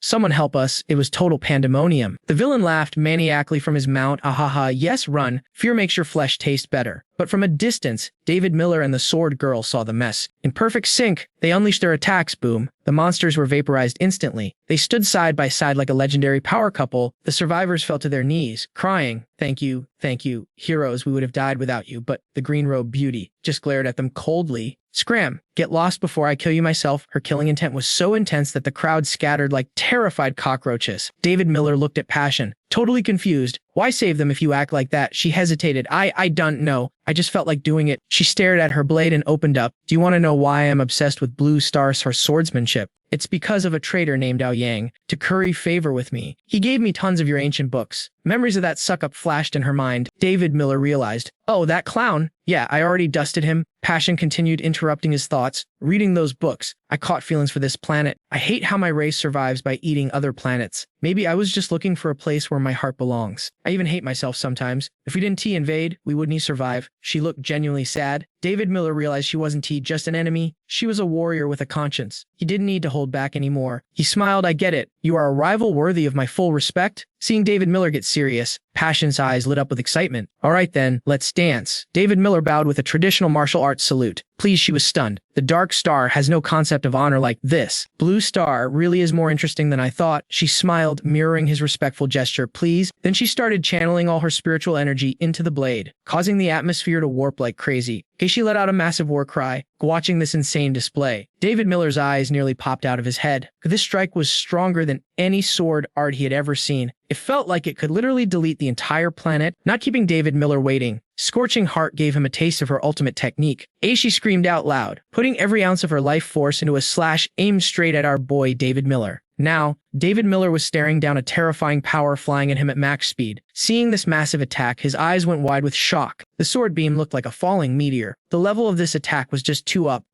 Standing before this overwhelming force, David Miller felt like a tiny ant, frozen in place, and waiting to get wrecked. He looked up at the giant energy blast and thought, just this one strike is close to the power of that black robe boss. If I don't tank this perfectly, I'm going to turn into cosmic dust. Thinking fast, David Miller's brain went into overdrive trying to find a solution. Meanwhile, that one shot drained Scorching Heart completely. Sweating like crazy, she wondered. This is the strongest strike I've charged up in 1,000 years. Can you handle the heat? On the flip side, David Miller was stressing out big time. Dirty kept hyping himself up. Chill out, bro. You aren't the same weakling you used to be. Then he chanted the dual polarity spell. Instantly, a surge of power gathered in David Miller's hands. He didn't stop there. David Miller shouted, ice and fire. As soon as the words left his mouth, his left side erupted in raging flames, ready to burn everything to a crisp. Gain on his right, a massive glacier formed, ready to block the hit and freeze the world. At that moment, David Miller realized something deep. The trial space in his ring was gone, but he was literally the avatar of this planet's source power now. With that thought, his eyes lit up with determination. He was locked in. David Miller's fighting spirit was boiling over. Sarah said he combined ice and fire, two elements that usually hate each other. But in his hands, they became the perfect combo, creating a massive new power. He shouted, how could I ever lose here? I absolutely refuse to take the L. Just like that, the two colossal powers slammed into each other with violent force. The impact created a shockwave so strong, everyone else thought the apocalypse had arrived. Is that an earthquake? What is going on? But it didn't stop there. The collision created a massive tornado, sending everyone screaming and running for their lives. The wind pressure from the tornado was no joke. Everyone had to grab onto trees and hold on for dear life just to keep from being blown away. Quick, grab a tree, hold my hand, or you're gonna get yeeted into the sky. Just then, someone panicked and asked, click that. What is that, a nuke?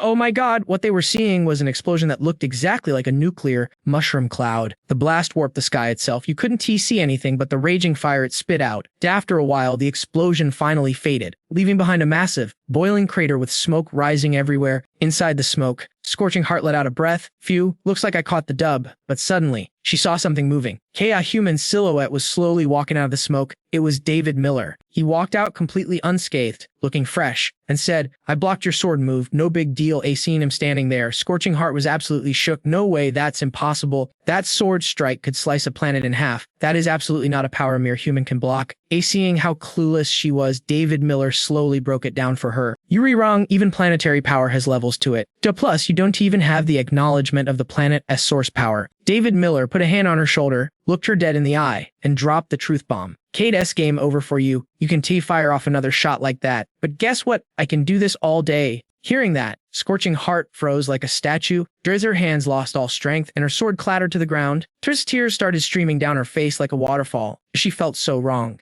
David Miller looked at this scene with a face full of question marks, totally confused. Scorching Heart just cried harder and harder, wailing like she had never cried before in her life. Seeing this, David Miller started sweating buckets. He thought, wait, aliens cry too. But then it clicked. He laughed awkwardly. I get it now. It's the taste of defeat. Someone proud like her can hide her feelings. She's actually totally different from all the other Otherworlders I've met. She's kinda human, so. David Miller just stood there awkwardly watching her sob. After a while, she finally stopped crying. Tracy bowed her head and said, thank you. David Miller was confused again. Suddenly, she pointed a finger at his forehead. I am giving this to you. Before David Miller could react, a flood of memories shot straight into his brain. It was memories. Her memories were flooding in. This is her Pav, and that's the black robe guy. The image of the villain appeared clearly in David Miller's mind. The villain stood high above, addressing his troops. We invade planets for resources. The star cores are all in my hands now. They are my precious collectibles. Speaking of this, he got even more hyped up. He asked everyone, do you know why I'm stronger than you all? Because my power doesn't come from me. It comes from these star cores. Every time I devour a planet, I level up. I am almost at king class now. Seeing this memory, David Miller couldn't believe it. He thought, a monster that eats planetary source power, and there's a king class above him? How strong is a king class? Thinking about that mysterious and terrifying power, David Miller got serious real quick. Meanwhile, Scorching Heart turned to leave. Shrug as she walked away. She said, I did what I promised. Now I need to bounce. I want to see how this planet managed to raise a power host like you. Hearing that, David Miller replied, you flatter me, hey. Aren't you taking your sword? Scorching Heart didn't even look back. As she declared, from today on, I quit the sword. Watching her walk away, David Miller's opinion on these Otherworlders shifted a bit. Maybe not all of them are bad guys. Once she was gone, David Miller turned around too, picking up his train of thought from earlier. He vowed, but the blue star belongs to us. Guy will never let you guys destroy it and turn it into a star core. Thinking about this, David Miller's face turned scary serious. He dashed forward. While running, he checked the enemy count, but there are still 6 of them left. Looks like the others are fighting those chairman-level robes too. If we stick together, we won't lose. Meanwhile, over at Trandu's side, with the power of the trio, they had already taken down one alien. Chris Evans was panting like a dog after the fight. Huff finally took care of him. High was tired but smiling big. It's a miracle we won't Trandu couldn't help but praise to he. Damn, little bro 2 is actually cracked. At the same time, in another location, the girls' squad had taken down an enemy in a sea of flames. They collapsed on the ground, totally exhausted. Xiao Yun said, my whole body ache is like crazy. Xiao Yun couldn't believe it either. We actually won Greenwell. Somewhere else, an alien was getting swallowed up by fire. The team handling this one was Bakok's squad. After finishing up, Bak Ngok ordered, you guys hurry up and go support Donmok and Diogzan. True Fi and that Nai responded immediately. Roger that. Dachian was fired up. Let's go. Holding the location of the black-robed villain. David Miller said, time for me to hunt this guy down. Kura somewhere on a snow-covered mountain. A voice echoed out. Humans call this place Mount Everest. It's the highest peak on the planet, and the strongest ley lines are right here. Was the black-robed villain speaking. Even though the wind and snow were brutal, he kept walking to refine the planet. He pushed through the storm. The black-robed villain reached the peak of Mount Everest and laughed in joy. As long as I find the ley line here, I control the lifeblood of this planet. But he didn't expect David Miller to catch up so fast. David Miller jumped down right behind him and said, finally found you. It's over. The figure in the black robe gave David Miller a cold, calculating stare before sighing. I knew it. You were the real deal from the moment I picked you as a divine envoy. I saw you were built different. Out of this whole vast universe, picking this blue rock was a lucky break. David Miller stared back at that creepy grin and snapped, bro, what are you even yapping about? Blackrobe lowered his head, a sinister smile creeping across his face. The resources on this planet are insane. Enough to make the galaxy jealous. But the humans here, trash. They don't deserve this treasure. But you really like these NPCX? David Miller raised a hand, cutting him off. Save the villain's speech. I'm not here to chat. I'm here to delete you. Instantly, David Miller pulled the very magma from the earth, fusing rocks into a massive lava golem. The giant roared, winding up a punch that promised to smash Blackrobe into a pancake. But get this, Blackrobe didn't even flinch. He just spread his arms wide, basically daring the magma monster to bring the heat. Boom. The giant's fist slammed down, kicking up a massive dust cloud. But when the smoke cleared, Blackrobe was chilling inside a rainbow force field, while the lava golem was melting away like ice cream in a sauna. David Miller was shook, his mind raced. That golem was made of pure earth origin. Even a level 9 ability shouldn't have been able to scratch it, let alone melt it. After tanking that hit like it was nothing, Blackrobe raised a hand and whispered a single, terrifying word, darkness. Shadowy tendrils exploded forward. David Miller gasped. Too fast, in less than a second. He was trapped inside a sphere of pure void energy created by the enemy. Black Robe's voice echoed directly in David Miller's mind. Be patient, I am actually the savior of this planet. Humans are just wasting it. He gestured dramatically. I'll unlock its true potential. I'll make its light terrify the rest of the universe. That's true love for a planet, isn't it? And yet you want to fight me, the true benefactor of the blue star? Are you a sinner of history? Black Robe's eyes glowed with intensity as he made his pitch. But I'm feeling generous. Join my Dark Star faction. Become one of the 10 Cloak Lords. I can give you ultimate status. You just have to help me with one little thing. But David Miller was barely listening to the guy's fan fiction. David Miller rubbed his chin, studying the dark sphere. Huh, interesting, this black stuff wasn't normal matter. It was weird. Seeing David Miller admire his power, Black Robe couldn't help but flex. This is void. It's the power I absorbed when a black hole ate a planet. I used its core to create this. No one escapes. Black Robe saw David Miller. Wasn't he impressed yet? I know you strong, so you hard to convince. Let me show you my private collection. Like a kid showing off rare trading cards, he opened his robe to reveal glowing star cores. He beamed with pride. These are the hearts of all the planets I've conquered. David Miller smirked. But inside he was serious. If Earth gets eaten, it'll end up just like these trophies. No way was he letting his home turn into a chaotic souvenir. David Miller looked at him and nodded. Okay, you actually opt with a stash like that? Nobody in the universe can probably touch you. Obviously, Black Robe bragged, except for the Dark Star royalty. I fear no one. My treasury is stacked with thermal energy cores and eternal frost power. The second Black Robe stopped yapping. David Miller lunged. He threw a punch and yelled, "Since you got so much, share some with the class." David Miller thought he had it in the bag. Just one touch to grab the loot. But suddenly a hand clamped onto his wrist like a vice. Black Robe roared, "Do you take me for a fool?" He slammed David Miller into the dirt. "You want my star cores? You aren't even close to being on my level, kid." Black Robe drained energy from his collection, forging a blindingly bright star core sword. He glared at David Miller. Die. The blade shot forward like a missile. David Miller lay flat on the rocky ground, rolling away milliseconds before the sword impaled him. He jumped up and shouted, "Fire Origin, let's go." Boom, the fire morphed into massive dragons, roaring as they charged Black Robe, but the villain just smirked, cute, absolute zero. Instantly, walls of extreme ice shot up, forming a perfect shield that tanked every single hit from David Miller's dragons. Seizing the moment, Black Robe raised a hand. Useless struggle. A sharp beam of energy shot out, punching a massive hole right through David Miller's heart. David Miller couldn't dodge. He grunted in pain. Black Robe looked down at the critical injury. "Guess you gave up your chance to be a god. Fine, become space dust instead." Watching David Miller collapse, Black Robe laughed maniacally. "The Earth's Lee line is finally mine." David Miller lay there, flashing back to his grinding sessions with the magma giant. The world consciousness had dropped a hint. Don't think the primal elements are just about the 5 basic types. Yeah. Think outside the box. David Miller had looked back in shock. More than the 5 elements, the world consciousness had grinned. Mix them up to get swole. Meanwhile, Black Robe was sensing the ground. "I can smell the Lee line. The planet's lifeline is mine." Even though David Miller looked dead, he was just playing possum. Clenching his fist, waiting for the perfect second to strike, suddenly a dimensional barrier materialized to stop the villain. Black Robe scoffed. "A barrier? You think this little wall can stop me?" He let out a battle cry. A massive black void opened up, revealing the glowing heart of Earth's Lee line. Black Robe was hyping himself up. "There it is." He reached out greedily. "You belong to me now." But right then, David Miller stood up, clutching his chest. He raised a hand. "Thunder Origin. Fusion." The dimensional barrier mixed with the Thunder Origin, calling down a gigawatt lightning bolt right onto Black Robe's head. Boom. The explosion was massive, and the villain screamed as he got freed. "Arc," David Miller spoke calmly, "you got cocky, even with star core power." So what? He activated Holy Light Origin to patch up his own wounds. Black Robe was twitching, completely electrified. He thought, "Crap, I got distracted by the loot." Out loud, he bet, "Spare me. I won't touch the Lee line, I swear." David Miller watched him twitch with cold eyes. "Really? Nah, I don't buy it." His face went dark as he pronounced the sentence, "Purple Lightning Origin. Finisher." Bolts of lightning amplified to max power, slamming down and vaporizing Black Robe instantly. Sent that guy straight to the afterlife. David Miller looked at the colored orbs left behind. Are these the star cores? Suddenly, little glowing kids popped out of the cores. They smiled at David Miller with pure gratitude. "Thank you for saving us. Thank you. Thank you so much." David Miller looked at the spirit squad and asked, "Wait, are you guys the consciousness of the star cores?" David Miller couldn't stop thinking about the world consciousness girl, wondering, is she the mind controlling these crystal cores beneath my feet? Suddenly, the core consciousnesses started freaking out, screaming, "Code Red, the bad guy is back. Save us, bro, help us." David Miller spun around, totally confused by their panic. And fam, you wouldn't believe what was waiting for him. A massive, giant eye was staring down from the heavens like a god judging a bug. David Miller froze, completely paralyzed with fear, stammering, "What in the world is that?" Just the eye opening a tiny bit released enough pressure to make our main character tremble. Terror washed over him as he thought, that thing is way too up. Even I can handle this boss fight. You guys need to run now. But the little crystal spirits rushed over, looking worried, and the green one spoke up.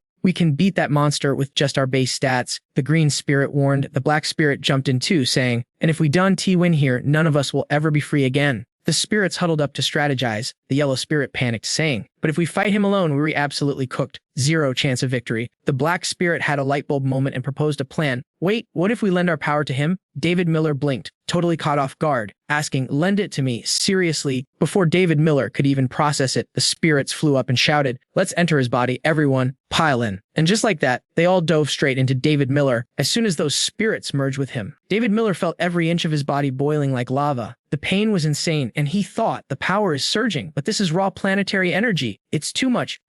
While David Miller was ticking like a living time bomb, writhing in agony, a gentle voice cut through the noise. David Miller? To his surprise, the world consciousness girl appeared right in front of him. She floated over to him, gently placing her hand on his head and suppressed the chaotic energy, forcing the crystal power to finally sync up with David Miller's own origin power. She looked at him with these super soft eyes and gave him the ultimate mission, success or failure. It all comes down to this one battle. And just like that, she vanished, leaving David Miller shouting wait, but he had zero time to react because a colossal foot broke through the sky and stomped down on the earth hard. The Holy King stepped out in all his glory. He looked down at David Miller with pure disgust and said, I knew I smelled something. It's Xiao, human. David Miller stared up and asked, you could sense me. The giant size and terrifying aura of the Holy King, combined with the chaotic fusion happening inside his body, left David Miller completely stuck in place. He thought, the crystal power is mixing with my origin power. Even with her help, it hurts like crazy. Staring at the giant Holy King, David Miller made a choice. I have to stall for time. The Holy King scoffed, looking disappointed. I didn't expect the threat I sensed to be such a tiny little ant. Did my sensors glitch or something? Meanwhile, David Miller was sweating bullets because the two powers inside him were fighting each other. He panicked, thinking, are they rejecting each other? I am running out of time here. The Holy King swooped down, staring at David Miller's tiny frame. I've been lonely for countless eras, just waiting for a worthy opponent to show up. If you can entertain me, I'll turn you and this entire planet into cosmic dust. He leaned in closer, whispering, let us test your power level first. Then, the Holy King reached out with a hand made of literal fire, threatening to burn everything. David Miller felt the intense heat and thought, just a wave of his hand is incinerating the air. How strong is this guy? David Miller snapped out of it, bowed low, and shouted his combo attack, Origin Thunder, Purple Lightning, Origin Ice Mountain. Instantly, the lightning merged with the ice to create a massive elemental attack, shooting straight toward the Holy King. But the Holy King just smirked at the attack and said, interesting, a tiny body controlling the universe's powerful elements. He didn't even dodge, just raised his hand to slap David Miller down. Let's see if you can survive one punch from this king. Hearing that, David Miller poured every ounce of the fused crystal energy into his defense. The pressure was so intense that blood started gushing from David Miller's eyes, nose, and mouth, but no matter how hard he tried, the Holy King smashed his attack like it was made of glass. With just one hand, he shattered the ice and thunder into nothingness. The Holy King mocked him. Weak elemental power, I didn't feel a thing. Didn't feel a thing. David Miller stared in horror as his strongest move didn't even scratch the guy. He thought, how is the gap this huge? The Holy King sighed, disappointed. Looks like you couldn't even take one hit. Suddenly, a shout echoed, maximum output, level 9 cannon fire, and bam. A surprise laser blast sniped the Holy King's hand. David Miller looked up in shock. That voice, even the Holy King turned around, curious. Oh, it's the intelligent war mecha from Rebecca Harris' squad. The crew shouted, David Miller, we here. On top of the mecha, Sainan, Olivia Lee, and Leo Tyler Young were waving like crazy. Done forget us. On the other side, Bai Jing, Uncle Mew, and Yang Sarah Miller yelled happily, we here too. Big brother, Leo Tyler Young boosted, brother Yang, we clear the mobs. Now we're here to help you. David Miller looked at the war mecha and all his friends gathered there, and he was seriously moved. Guys, he remembered the world consciousness girl's words and realized, is this the true power of our planet she talked about? Everyone powered up and shouted, give it everything you got. For the boss. For our world. The war mecha combined with everyone's spiritual power and unleashed a massive barrage of attacks straight at the Holy King. The Holy King just shrugged. Unity is rare, but useless. The attacks hit him, causing a massive explosion. Yang Sarah Miller cheered. Did our attacks work? But from the smoke, the Holy King's mocking voice replied, boring. He raised his hand and summoned a cosmic sphere that sucked all their attacks right into it like a black hole. Everyone froze, jaws dropping in total horror. Meanwhile, the war mecha flew down and caught David Miller before he fell. David Miller was tearing up at the rescue, but before they could celebrate, a massive suction force hit them, and everything started shaking violently. The Holy King aimed that cosmic sphere right at the war mecha and David Miller, trying to vacuum them up. Yang Sarah Miller screamed, eyes shut tight. The gravity is too strong. What is that? Leo Tyleyoung yelled back, I can't move, my powers are jammed. Sinan struggled to speak. This guy is a monster. The Holy King ramped up the power, and the black hole began swallowing the war mech, and everyone on board. The Holy King said coldly, if I done take it the answer I want, you'll all sleep forever in this grave I made for you. David Miller panicked, screaming no. Inside the cockpit, Rebecca Harris ejected David Miller and shouted, go, run, you can beat him yet. David Miller watched in agony as Rebecca Harris and the war mecha got sucked in, screaming Rebecca Harris. But no matter how hard he cried out, the cosmic sphere swallowed his friends.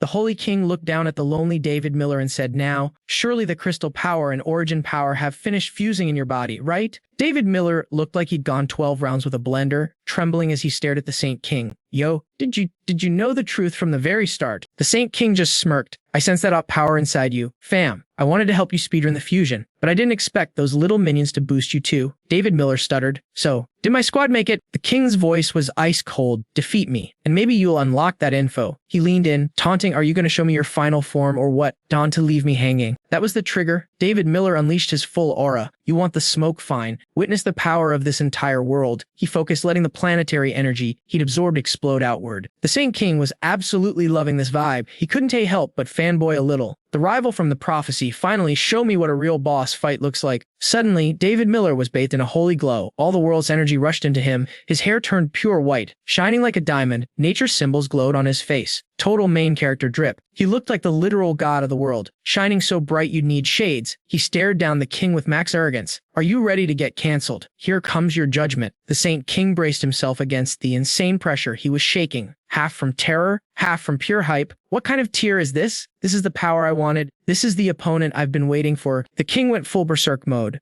Darkness erupted from him as he screamed like a maniac. Come on, let's throw hands, don't hold back. Give me everything you've got. David Miller felt the catastrophic power surging through his veins. He replied calmly, once I activate this cheat code fully, we won't even be in the same league anymore. I have stepped into the realm of actual gods. The Saint King lost it, roaring a challenge. Then show me. Let me see what a god tier player can really do. Before the words even landed, the king lunged for a preemptive strike, but David Miller just watched him like he was a glitchy NPC. With a scoff of pure disdain and a single glance, slash, he severed the king's arm before the guy could even blink. David Miller smiled, looking down at his enemy. See, this is the god realm. You're just lagging behind. Then effortless destruction. David Miller turned the king into confetti without breaking a sweat. The king, dying and delusional, stammered out, so this is what it feels like, the ultimate game over. Ha ha ha. The boss dropped loot. After the king faded, a universe ball remained. David Miller grabbed it and whispered, time to respawn everyone and save the server. But when he crushed the ball to release the power, disaster struck. Thousands of dark energy streams poured out instead of light. The darkness spread like a virus, covering the blue star in seconds. David Miller froze. Wait, what? The sky and ground turned gray as the life force was sucked dry. David Miller screamed in horror, realizing the planet's core was flatlining. The eye bars dropping to zero. He gripped the cursed ball, panicking. Did this thing cause a glitch? Suddenly, a gentle voice entered the chat, interrupting his freak out. It wasn't he the ball. Fam, it was you, the world consciousness. Basically Mother Nature herself appeared. You drained the planet to power up. You are the planet now. David Miller was shook. Is there a fix? Can I restore the backup? The world consciousness nodded gravely. There is a way, but I don't know if you're gonna like the price. She looked him dead in the eye. You have to refund the power, give it back to the planet, and everything returns to normal. Silence filled the air. David Miller looked at the withered mountains, the gray grass, and the ruins where innocent people were trapped in darkness. It was a heavy choice. The world consciousness watched him wait. She thought he wanted to do it, who would delete their own god mode account just to save some NPCs. She prepared for disappointment. But then, David Miller's voice was rock solid. The world consciousness was stunned. David Miller floated up, glowing like a supernova. He didn't hesitate. Life force poured out of him like a tsunami. The energy rushed to the mountains, cleared the darkness from the cities, and dove deep into the oceans. The whole planet got an instant heal. The darkness vanished. A long time later, a voice echoed in David Miller's mind, Honey. He slowly opened his eyes to a blurry figure. Honey, wake up. David Miller blinked, and boom, it was Rebecca Harris. She cheered, Babe, Yuri finally online. The whole squad gathered around, screaming and hyping him up. Boss, Brother Yang, the goat is back. David Miller sat up, surrounded by his fans, and laughed. The apocalypse is officially canceled, guys. From the rubble, a lotus flower bloomed. The sky was ash blue. The grass was green. The graphics were fully restored to ultra settings. Suddenly, Rebecca Harris noticed something sus. Hey, why are you still wearing those inventory rings? David Miller looked at his hand, confused. Hush, shouldn't those have despawned with my powers? A chill went down his spine. Yo, that's a red flag. Meanwhile, in a desolate wasteland, the ground cracked open to reveal a glowing, creepy sphere covered in cursed runes. The creepy egg started vibrating. It infected the ground around it, spawning more gross little eggs. The infection was spreading again. Deep underground, a monster roared. Gurgle, gurgle, the apocalypse wasn't over. The sequel was loading. Meanwhile, back in the city, zombies were still wandering the ruins. One zombie found a piece of meat and started snacking like it was a buffet. Suddenly, bunk, Xiao flew in with a baseball bat and smashed its head in. Xiao posed with her bat, looking fierce, disgusting, eating people like wild animals. You guys are pathetic. Uncle Wang and the black-haired bro ran up, panting. Xiao, chill, you run too fast. The boss said this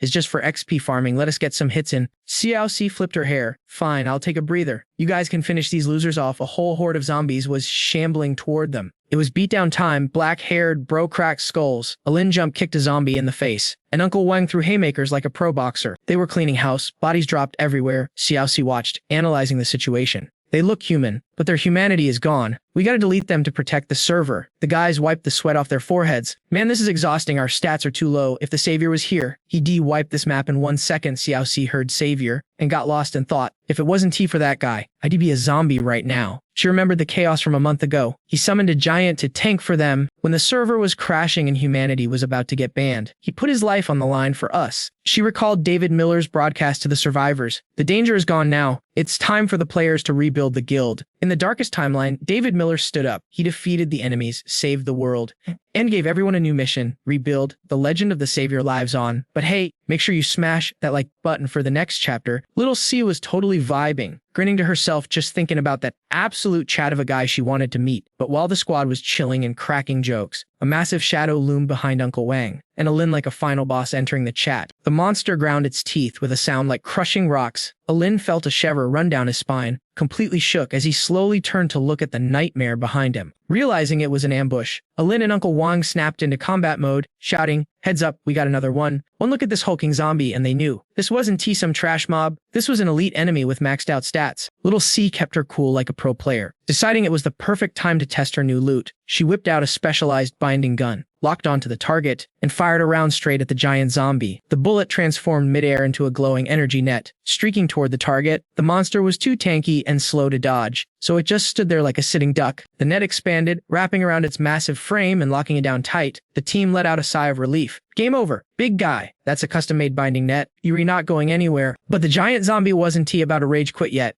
It struggled violently against the bonds. Uncle Wang got cocky, smirking. If you can break that, I'll delete my Aku. Rip. Before he could finish, the monster tore the net in half like it was wet paper. Uncle Wang froze, his jaw hitting the floor. The wind from the monster's roar blew his hair back as his brain tried to process the glitch he just witnessed. He was totally buffering. Little C saw the aggro switch and screamed, "Watch out," but the ping was too high. It was too late. The giant zombie charged straight at Uncle Wang, ready to unleash all its pent-up rage on him. When the monster yeeted Uncle Wang into a brick wall, so hard it cracked the concrete. Critical hit. The damage was massive, leaving Uncle Wang wrecked. Little C rushed over, sliding to her knees. Panic in her voice. "Uncle, what's your status?" Uncle Wang was grimacing in pain, stammering, "It hurts, damn, I got careless." Alin stood on the sidelines, trembling like a leaf. "This is insane. That thing is way too up, we can beat it." Suddenly, the monster drifted like a sports car, shifting its focus straight to Alin before locking onto Little C. It raised a fist the size of a boulder, ready to smash her into the pavement. The bystanders screamed their lungs out. "Dodge it." Alin was freaking out, yelling, "Run, girl." But Uncle Wang was down with 0 P and could move a muscle. Little C refused to abandon her teammate, closing her eyes and praying for a miracle. "Someone save us." Watching from a high-rise like a hawk, David Miller saw the whole thing and radioed his squad, "Go, save the noob." Boom, a blinding golden shockwave collided with the monster's fist, creating a massive explosion. The impact was deafening, kicking up a cloud of dust and debris that covered the entire zone. Through the smoke, Little Sai let out a high-pitched scream. She coughed, waving the dust away, and slowly opened her eyes. "Wait, I am not dead." She checked herself. Plot armor activated. That's when she saw him. A chubby tank-class hero standing in front of her with a massive shield. He looked back with a confident grin. "Don't worry. Beautiful. As long as I am here, you're safe." The giant zombie was confused, staring at the shield with visible question marks floating over its head. Suddenly, Yang Kingsu popped out of nowhere, opened a spatial portal, grabbed the 2 survivors, and teleported them to safety like a boss. Once they were in the safe zone, Kingsu scolded the tank. "Brother C-Nan, just because your defense stats are high doesn't mean you should just stand there and tank hits for fun." Sinan scratched his head, looking sheepish. My bad, my bad. Lag made me slow. Little C watched them bicker, totally starstruck. These guys are cracked. They handled that monster like it was nothing. Compared to them, I'm just an NPC, she thought. Feeling humble, a cough from Uncle Wong interrupted her thoughts. His health bar was flashing red. Weak and convinced he was about to respawn in the afterlife, Uncle Wong whispered, I'm done for. Tell my wife I loved her. Classic death flag lines. Little C panicked, shaking him, no, don't you dare die on me. Tell her yourself. Suddenly a gentle voice echoed from the smoke. Relax, I can fix him. Lin Maya-chan walked out looking like a total goddess, her body glowing with holy light. She activated her saint's healing skill, her hands radiating pure energy. A golden aura wrapped around Uncle Wang, and his wounds began to close up instantly. Little C watched in awe. Is that a high-level healing ability? A few seconds later, Maya-chan stood up, looking calm. Mission accomplished. He's stable, just needs a long nap and he'll be back to 100. Little C was crying tears of joy, thanking them profusely. Uncle Wang, realizing he was going to meet his ancestors yet, whispered, thanks, miss, but suddenly, the boss monster returned. Kingsu got into a fighting stance. I'll handle the finisher, she yelled, but before she could strike, her brother decided to steal the kill. Nope, mine. David Miller dropped from the sky like a meteor, slamming a fist down on the monster's head. Kaboom! A massive explosion rocked the city block.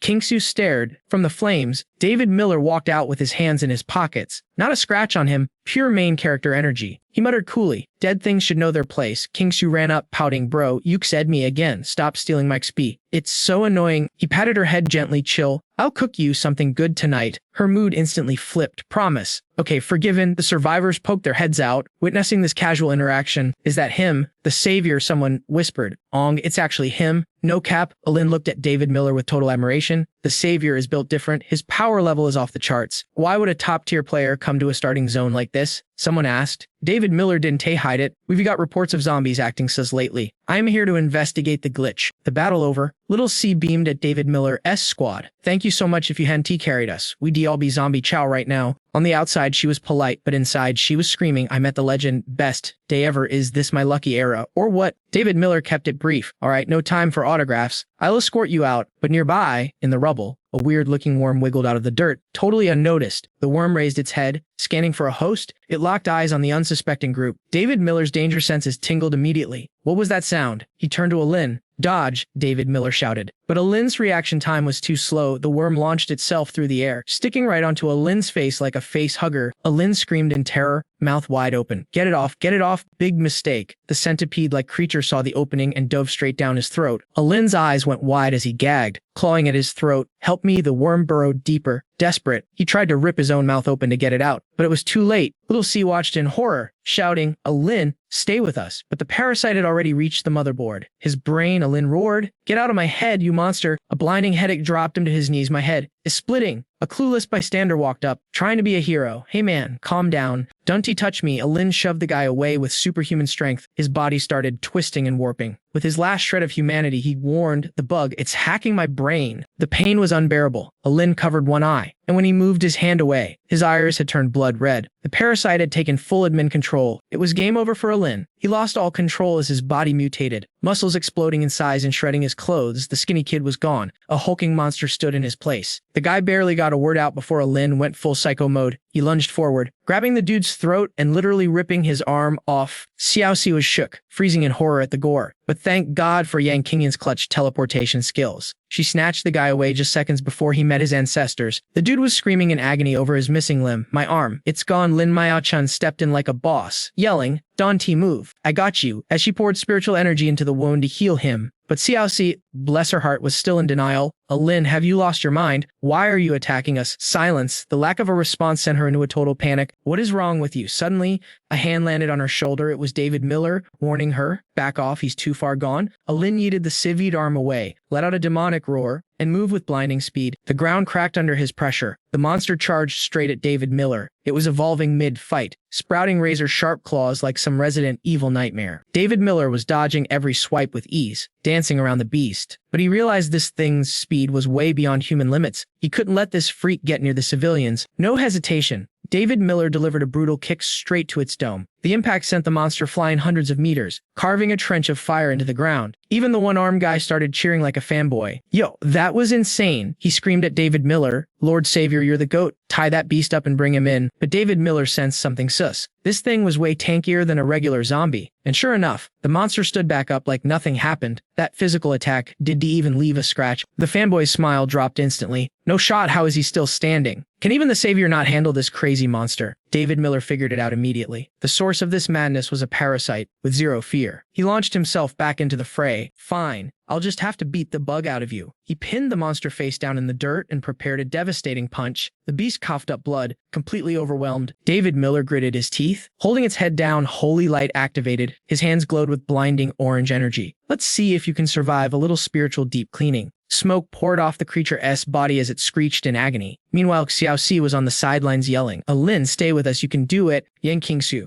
being the ultimate hype woman for her bro, patted her shoulder. Chill out, fam. My brother never takes an L. The rest of the squad nodded in agreement. Don't sweat it, the boss can fix anything. With the boss on the job, you were 100% safe. Xiao prayed they were right. Finally, the monster stopped struggling and went limp. David Miller assumed the job was done since the parasite went dormant, but not even 3 seconds later, the monster snapped its head up, more aggressive than ever. Xiao gasped, totally confused. I thought you fixed him, what's going on? Suddenly, a shred of Lin's consciousness returned. He begged weakly, "End me, I don't want to be a monster, please, just kill me." As soon as he spoke, his body erupted, bursting into gross little holes. David Miller leaped into the air to get a better view. Xiao watched in heartbreak, tears streaming down her face. Lin? No, thank God Sanam grabbed her before she did something stupid. Get a grip, you go over there. You read dead meat. Everyone looked up at David Miller. Terrifyingly confused, boss? Why did he lose control? Lin's body twisted. He wasn't human anymore. Razor teeth, glowing red eyes, and way too many legs sprouting out. Even Sinam turned purple with fear. What the hell is that thing? Yang Qingxiu, who was talking big earlier, was now trembling. That is absolutely disgusting. Keep that thing away from me. David Miller signaled the team. Stay sharp, Dante, attack recklessly. He analyzed the situation. The parasite turned the host into a bug hybrid. Is this a new mutation branch? Suddenly, the monster unhinged its jaw and unleashed a high-frequency sonic scream. It was a summoning call. Hordes of insect beasts flooded in from everywhere. The squad turned pale.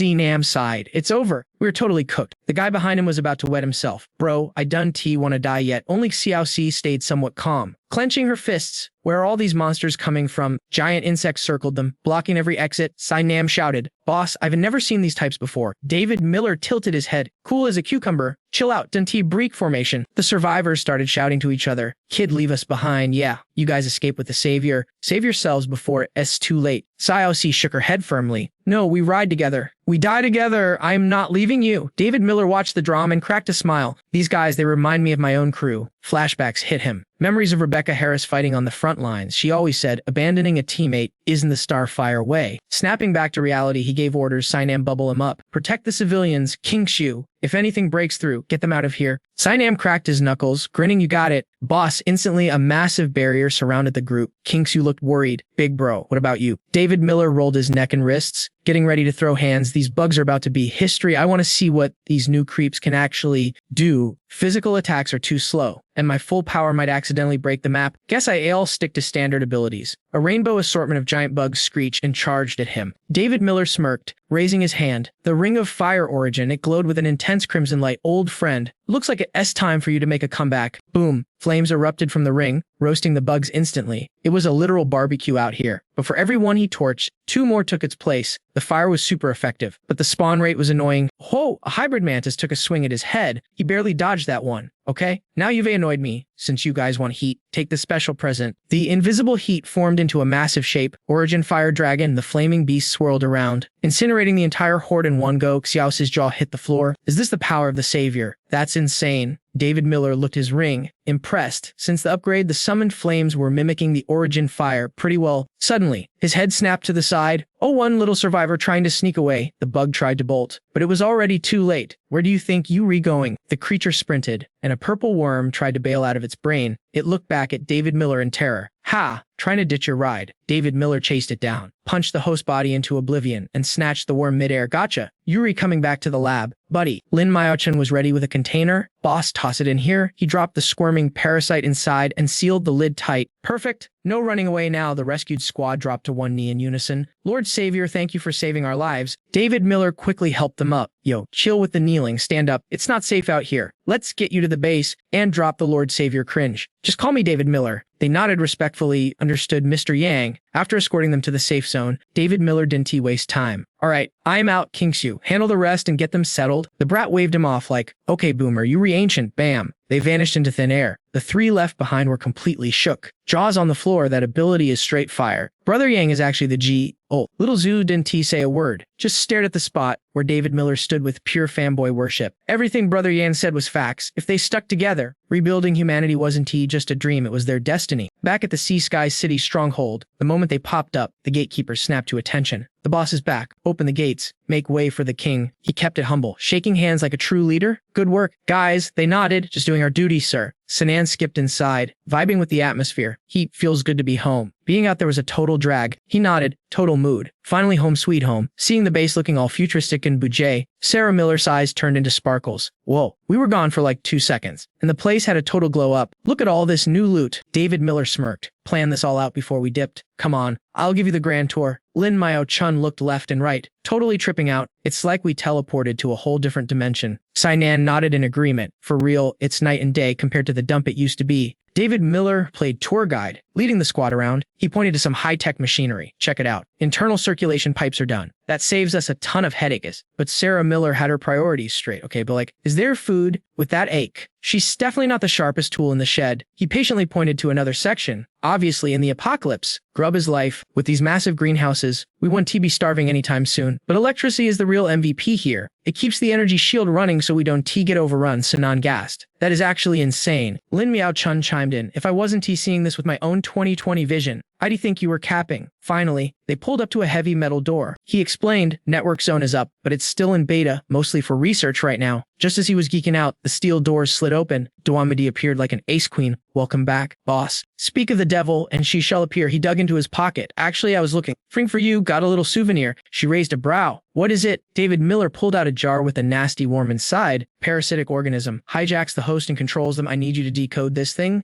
Duamidi watched the purple slime wiggle and didn't even flinch. Bet. Say less. If it's alive, I can figure out what makes it tick. She spun around and vanished into her lab. The door shut, and he let out a breath. With her big brain energy, she cracked the code on this bug in no time. He turned to the squad. All right, you guys are wrecked. Go get some R&R. Sarah Miller literally jumped for joy, and Sinan was ready to crash. Yes, nap time, but just as they were bouncing, static crackled in his earpiece. David Miller, you copy. He tapped his ear, face serious, loud and clear. What's the emergency? It was Yen Yu, and she was in the middle of a war zone. My patrol unit just ran into a new breed of parasite we've never seen before. They were latching onto zombies and mutant beasts, turning them into berserkers. It's insanely dangerous. Her team was fighting monsters the size of trucks. Suddenly, a piercing scream ripped through the comms. No Dante, Rebecca Harris kept her cool and fired a clean shot. Boom. Headshot. The giant monster dropped dead instantly. The saved teammate gasped. Woo, thanks, Captain. You real lifesaver. She turned away, cold as ice. Dante, space out. Go help the others. The battlefield was chaotic. Roars echoing like thunder. Block them. Do not let those freaks near the base.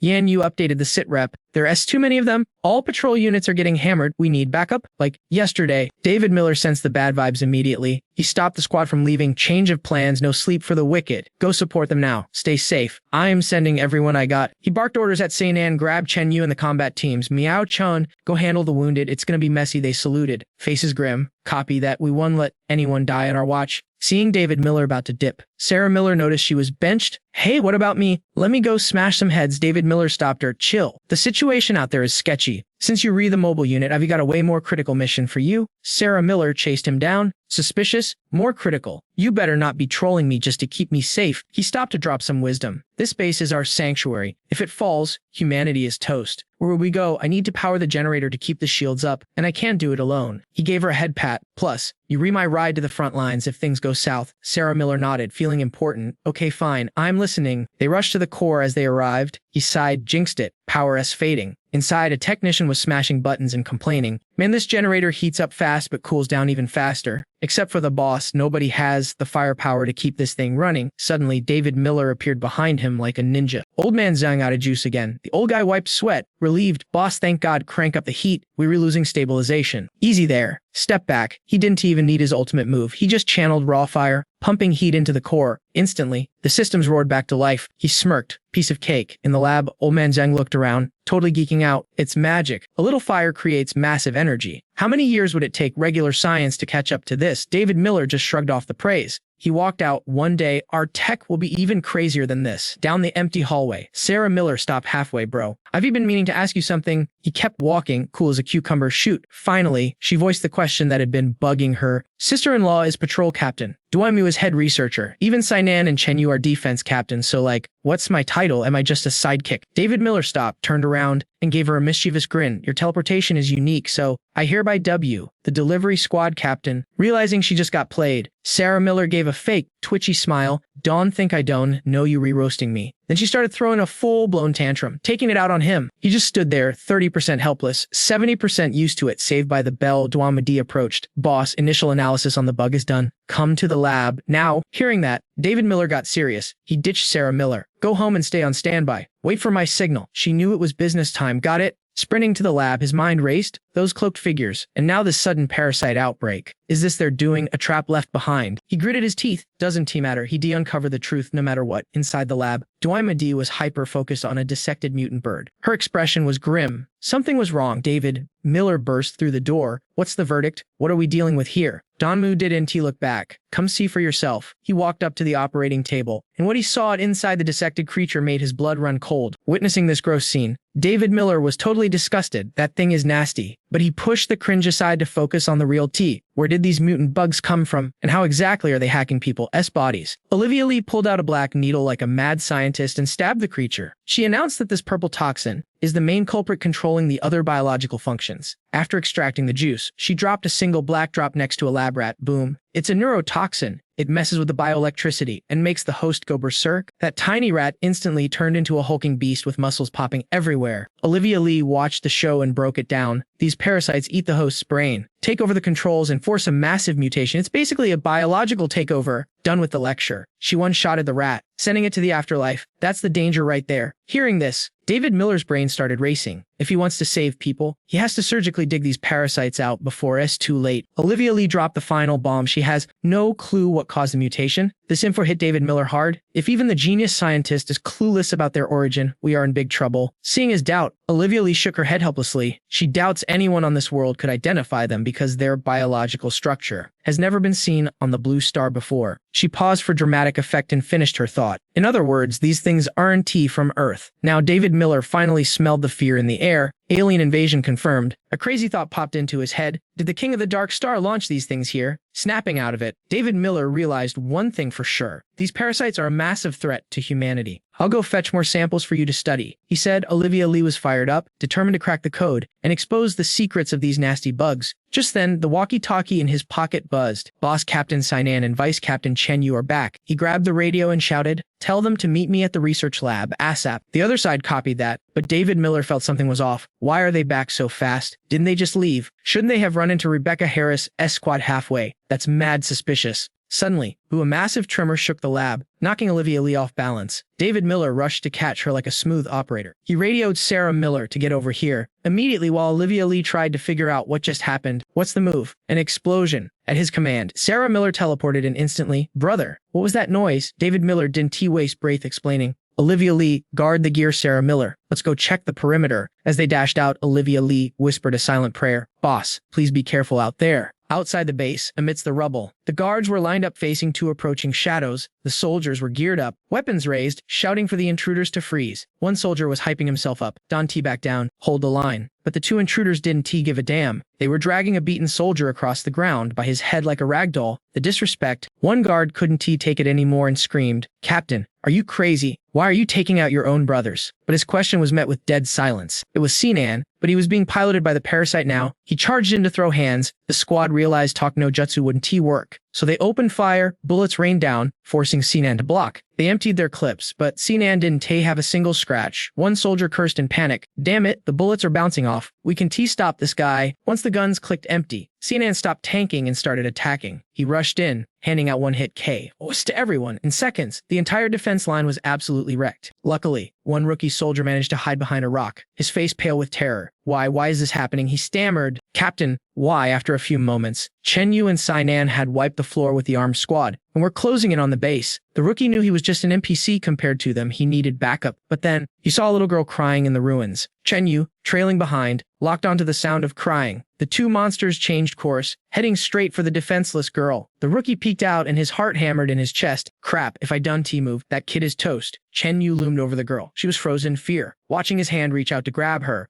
The rookie couldn't watch anymore. Screw it, let's do this. Just as Chen Yu's fist was about to drop, the girl vanished into thin air. Chen Yu bit his own hand in confusion, staring at his empty palm. Where did the snack go? Turns out, the rookie used all his strength to snatch the girl and book it. The poor kid was still in shock in his arms. It's okay, the rookie panted, trying to be brave. Don't be scared. Big brother is taking you to the safe zone. But zombie Chen Yu was enraged that his meal got stolen and let out a savage roar. The monster sprinted after them on all fours. The rookie ran for his life, praying, please, someone save us. And just like that, the heavens answered. A massive force slammed into Chen Yu, sending him flying. Seeing who arrived, the rookie lit up like a Christmas tree. Boss, you here. It was David Miller and Sarah Miller to the rescue. Sarah Miller looked at the monsters, totally confused. What happened to Chen Yu and Sinan? David Miller didn't explain. He just ordered Sarah Miller, take them to the infirmary. A spatial gate opened up behind her and the soldier. Knowing better than to argue, Sarah Miller accepted the mission. All right, watch your back. She stepped into the portal and vanished, leaving David Miller alone to face his former friends. Looking at their twitching bodies, David Miller knew the score. They were in a berserk state, infected by the parasites. Before he could even think, the two possessed soldiers launched their attack. If you want to fight, let's dance. David Miller powered up, his face showing a mix of excitement and focus. When Sinan lunged, David Miller planted a heavy fist right into his gut. The impact sent Sinan flying back several meters. Meanwhile, David Miller caught Chen Yu with one hand, choking him and lifting him into the air. Chen Yu struggled, but he was powerless against the boss. David Miller pulled him close, his expression turning soft. Don't worry, I'm gonna wake you up. His other hand began to glow with a blinding light. Last time, he used too much holy light and caused a mutation.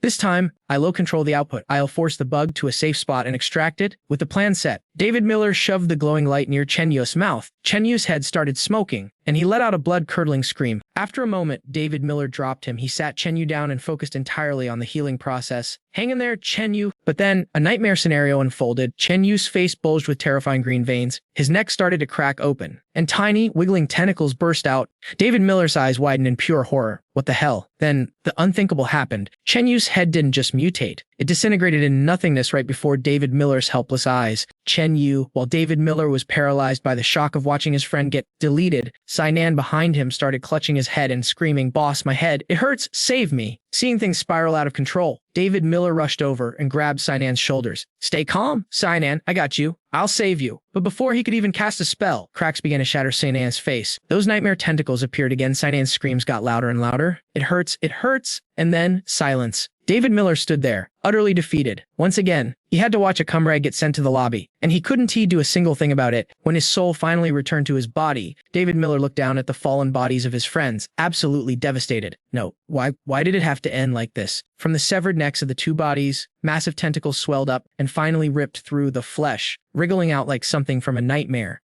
Seeing this grotesque sight, the rage buried deep inside David Miller exploded like a volcano. You filthy animals, you dare disrespect the bodies of my brothers like this. Unable to watch this desecration any longer, David Miller summoned two roaring pillars of fire to engulf the bodies of Chen Yu and Sinan. He was sending them off with a purifying flame. Just as the fire blazed, Yang Qingsu arrived on the scene, leading two fully armed soldiers to back him up. Brother, I brought reinforcements. Brother Sinan and brother Chen Yu okay? Facing her desperate question, David Miller remained dead silent. Sensing the vibe was totally off, she rushed forward to see for herself. Where are they? But when she reached David Miller's side, the truth hit her like a truck. All that remained of their friends were piles of ash and dust. Ours, the shock broke her instantly, and tears streamed down her face. It wasn't supposed to end like this. In that moment, even David Miller had to accept the brutal reality. His face was twisted in agony, fighting back the tears as he looked up at the scorching sun. A few minutes passed in heavy silence. Then, David Miller spoke, his voice cold as ice, barking out orders like a machine. From this moment on, anyone returning from outside must undergo a strict body scan. If there is even a tiny sign of parasitic infection, kill them on sight, no mercy. Faced with this ruthless new rule, the two soldiers behind him shouted their agreement in unison. A short while later, a small squad was mobilized to transport the ashes of Chen Yu and Sinan back to the base. Biang Qingshu couldn't stop crying as she watched them leave. Keishi turned to her brother, sobbing, "Brother, what do we do now?" Answering her question while already moving. David Miller didn't look back. Glenn Maya-chan and Rebecca Harris' team haven't returned yet. Gyuri coming with me to save them. On the outside, he looked calm, but his fists were clenched so tight his nails dug into his palms, drawing go blood. Dare whoever is behind this, and the mastermind who sent my brothers to the afterlife. For I swear on my life, I will make you pay 1,000 times over. David Miller's face was dripping with murderous intent, his determination burning brighter than the sun. Meanwhile, the deadly silence of the night covered the world. Crowder mindless zombies shuffled through the darkness, hunting for fresh prey. One unlucky zombie was just strolling along when bam. A massive, mutated cockroach the size of a tank impaled it with its giant horns. Chair with a flick of its head, the bug yeeted the monster 20 meters away like it was trash. The bug scanned the area for its next target, chittering ominously before skittering away. Hiding in a corner nearby, Lin Mao-chun was praying to every god she knew. She clamped her hands over her mouth, holding her breath so hard she almost passed out, terrified of making a single sound. The giant roach monster prowled around, sniffing for victims.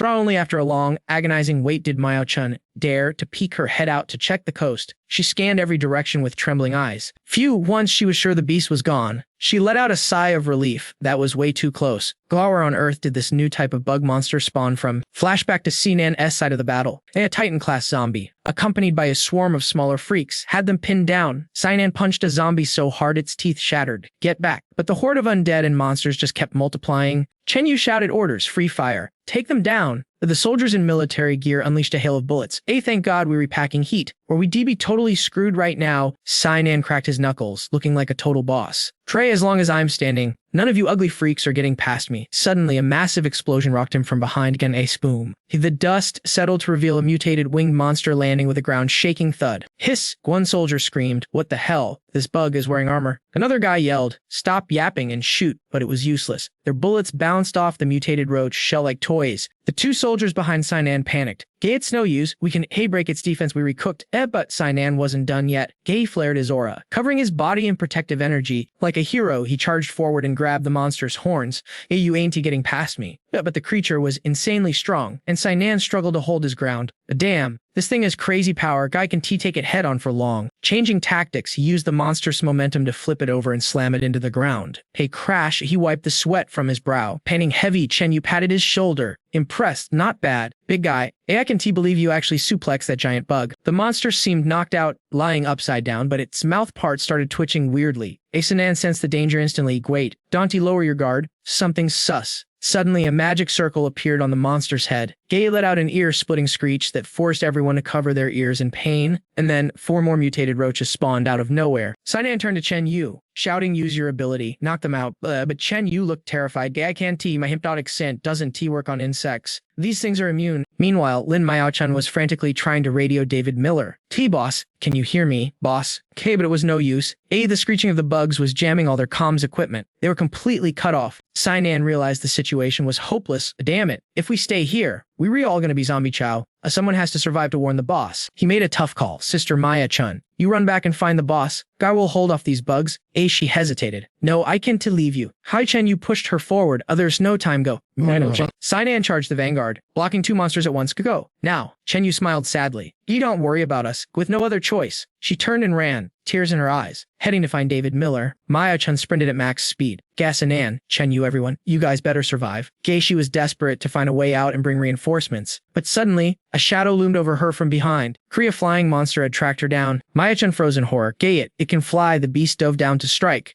Over. She instinctively covered her face, screaming, "No!" Swish. A beam of pure energy pierced through the monster instantly, sending it straight to the afterlife. A familiar voice called out, "You okay?"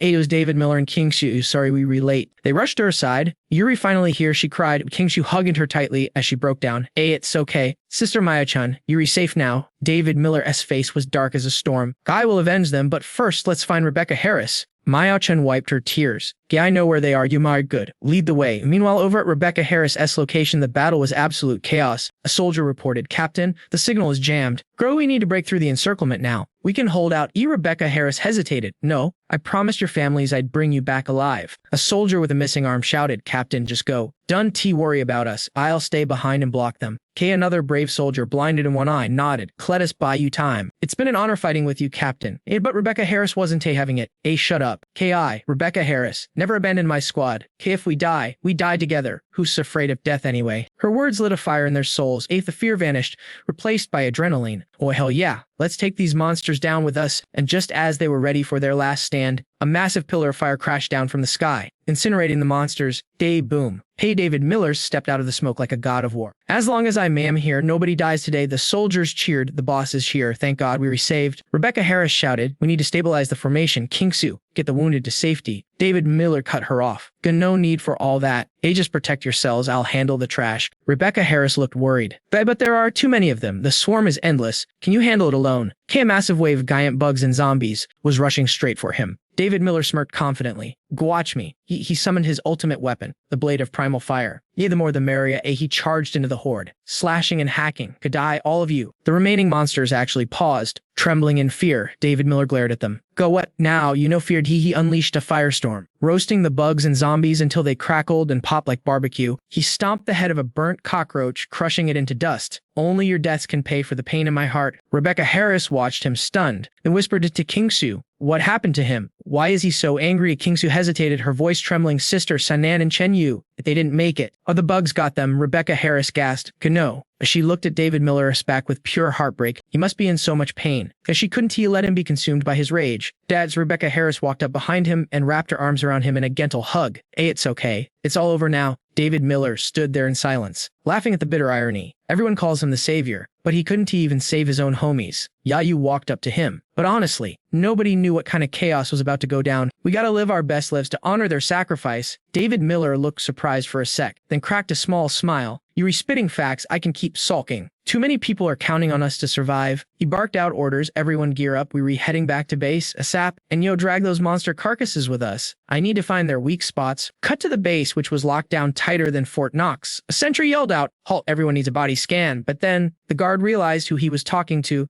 Boss, my bad. I didn't recognize you. Opening the gates now. But David Miller shook his head. No special treatment. You guys are doing your job. Scan everyone, including me. The guard saluted. Medical team, front and center. Docs in hazmat suits rushed out with their kits. David Miller was relieved they were prepped. If any parasites got in, total nightmare fuel. Because watching your best friends mutate into mindless monsters, that's a level of trauma nobody is ready for. The medic snatched blood samples and threw them under the microscope. All 4 came back clean. But inside the base, man, it looked like a tornado hit it. Total wreckage. A girl sobbed next to a body. Survivors looked like zombies, just staring into space. Sarah Miller covered her mouth, tears falling. Since we built this place, we've never taken a L this huge. David Miller was furious. Ever since we beat the Dark Star crew, we got lazy. We forgot the apocalypse is savage. One slip up in this hellhole, and there's no respawn button. Yeah, you chimed in. These insects are way more op than zombies. I don't think regular people can survive outside anymore. Mio-chan nodded. She's right. Once you're reinfected, even I can fix you. Until we find a counter to these parasites, everyone needs to stay put inside the base. David Miller thought about it. They were spitting facts with the insect swarm here. Going outside was a death sentence for anyone except him. He made the call. All right, lockdown mode until Duanmu finds their weakness. Nobody leaves. I'll handle the supply runs solo. Sarah Miller, you with me. We need your teleportation to bounce back if things get hairy. She saluted. You got it, but you looked at the gate. Nervous? I'm still scared those bugs are gonna crash the party. Suddenly, the siren started screaming. Enemy attack warning. Mao-chan shouted, you panicked. We gotta reinforce the main gate. Now, David Miller looked up at the sky. Cool as a cucumber. Chill, the attack is coming from upstairs. A swarm of giant bees was dive bombing the base. Sarah Miller gasped. That's too many armored bugs. The guards won't stand a chance. Miao-chan was freaking out. Boss, what's the plan? David Miller just smirked. You guys haven't seen our new toy yet. Watch this. Enjoy the fireworks. An invisible energy dome flared up over the base. The moment those giant bees touched it, zap. Fried instantly, bodies disintegrated into dust. Just like that, the sky was clear. Miao-chan was shook. That's insane. As long as that shield holds, we're invincible. David Miller stayed serious. Yeah, if it keeps running smoothly. But if the swarm gets bigger, it'll overload the generator. We're not out of the woods yet. He turned to Yayu. Since the other commanders are gone, defense is on you. The walls are high enough. Just organize the guards to snipe any stragglers from above. Yeah, you put her hands on her hips. Say less. I'll handle the small fry, you go do boss stuff. David Miller walked away, priority number 1. Keep himself alive. Don't forget, he yelled. Get that bug corpse to the lab. Duan was waiting and lit up when she saw him. Boss, you made it back. He dragged the massive carcass inside. Duan eyes went wide. What is that thing? We call it an armored bug. Take a look, see what you can find. Duan tapped the glittering shell. It's super smooth. My scalpel can even scratch it. This material is terrifyingly strong. David Miller nodded. It's not just scratch-proof. It blocks bullets and absorbs kinetic energy. Blades, hammers, physical attacks are basically useless. He summoned a fireball in his hand, but they can handle the heat. The shell doesn't melt, but it turns into an oven, cooking their insides. That's how I toasted them. Duan frowned. But our grunts don't have thermal weapons and flamethrowers. They run out of juice too fast for field combat. David Miller got serious. That's why I need you to find a loophole. Invent something that can crack these shells. Duan studied the creature. New species. Tricky, but not impossible. I just need time. David Miller patted her shoulder. No rush. Whatever you need. Just ask. Suddenly, a purple centipede crawled out of the bug's corpse. It let out a sonic screech that pierced everyone's eardrums.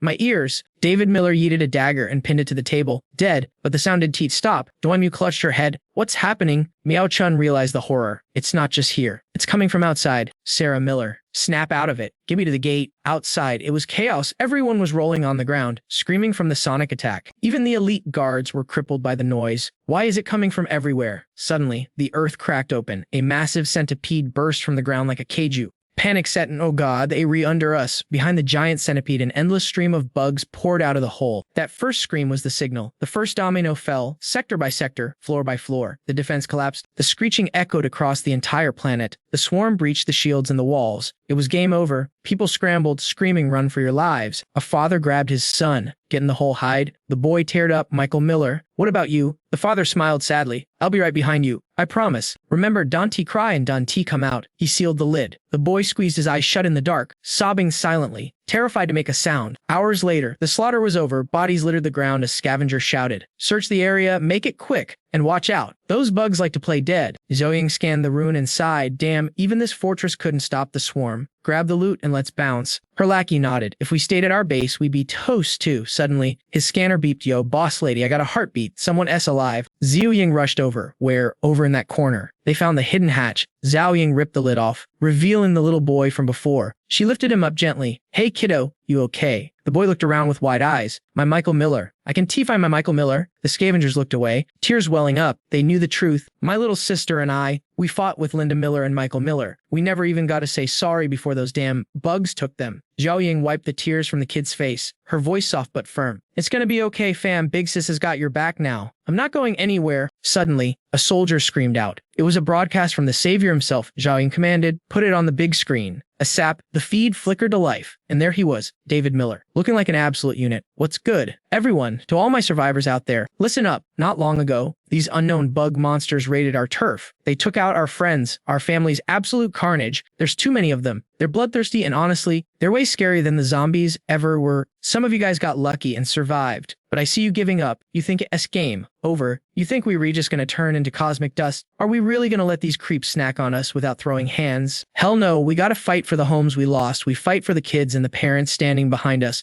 This is for the survival of the whole human race, people. We are fighting till the bitter end. No surrender, no mercy. I, David Miller, will stand on the front lines with you until my last breath. The video cut to black. Talk about main character energy. David Miller's speech hit different. The mood in Zhao Ying's camp went from 0 to 100 instantly. The crowd started chanting, crush those bugs. If we clap the zombies, we can definitely wreck these insects. Zhao Ying smiled, totally impressed. A single speech turned the whole vibe around. That is true leadership right there. The little kid looked up, eyes shining with determination. Sis, I want to fight too. Let me up. She nodded. Bet, we'll fight together. We're gonna catch this dub and rebuild our home from scratch. Cut to the main base. A soldier rushed in to give David Miller the cetrip. Boss, we've handled the funeral rites for the fallen, but the damage from this bug invasion is insane. We can even calculate the total losses yet. David Miller looked out at the base, his expression grim. Understood. Get back to the grind. Yes, sir. David Miller sighed. Thank God for the metal fortress defenses underground, or the casualty count would be been a total wipeout. Suddenly, Rebecca Harris appeared. Looking worried, you haven't T slept in days? Babe, go take a nap. For real. David Miller shook his head. Can T sleep until I figure out where these bugs are coming from? Rebecca Harris pouted, but you can let your body break down like this? Then, she slid into his arms, dropping a massive hint. Besides, we still haven't T made a baby yet. David Miller flushed red. Whoa, you really bringing that up right now. Talk about thirsty. He held her close, his voice softening. Look, I know I've been absent lately, but right now, I'm booked solid. Too many people are counting on me to save the world. Rebecca Harris smiled, looking at him like he was the G. Oh, a T, that's exactly why I like you. A responsible man is the hottest kind. David Miller ruffled her hair affectionately. Once this is all over, I promise I'll make it up to you. Big time, she beamed. Deal? And don't you think I'm gonna let you off the hook easily? Watching her leave, David Miller's face turned serious again. To have a peaceful life with his waifu, he had to squash this bug problem first. Olivia Lee had already gone to the mutant tree for intel. Now, it was just a waiting game. Meanwhile, over at Earth River City, in the People S Park, Olivia Lee and her spirit companion were strolling through. It had been a minute, and the place had glowed up like crazy. Compared to the hellscape outside, this place was straight up paradise. The little spirit was loving it. Damu grinned. Pretty sick, right? Maybe we'll build a crib here when the war's over. Suddenly, a green-dressed spirit popped up. Human. Finally, I've been waiting for you forever. Damu blinked. Wait, you knew we were coming. Are you psychic or something? The spirit replied, you re-hear about the bug tribe, right? Come through. They approached a massive ancient tree surrounded by singing birds and flowers. The tree spoke, human, hurry up and come here. Damu gasped, whoa, tree god, you've changed so much I almost didn't recognize you. The tree rustled. David Miller returned the source power to the planet, and I got a nice XP boost from it, but enough small talk. We need to discuss the real issue. Damu got straight to business since you know why I'm here. Spill the tea, where did these bugs come from? The tree replied, these things, they showed up right after the king of the dark star died, when a squad of them attacked my turf. I devoured them whole. And let me tell you, when I ate them, I absorbed their fragmented memories. All those memories pointed to one thing, a mother bug hiding deep underground. That nasty thing is the spawner for this entire invasion. Damu was shook. You mean all these millions of bugs came from one single mommy? Yup, the tree confirmed, and based on recent activity, her spawn rate is buffing up. If we don't stop her, the whole planet is going to get eaten alive. It's only a matter of time. Damu rubbed her chin, thinking hard. So it's basically an extinction event? She looked up determined. Thanks for the intel, tree god. I'm going to run this back to HQ immediately. The tree warned, tell David Miller he needs to spawn camp that mother bug and kill it ASAP, or it's game over. Suddenly, a cold voice cut through the air. Give up on that fantasy. A girl in insect armor appeared, and the pressure dropped instantly. Damu shouted, who are you? The tree spirit thought, bad news. I didn't even sense her presence. She's dangerous. The girl announced herself, I am Bruto, the insect emperor. Damu secretly reached for a test tube behind her back.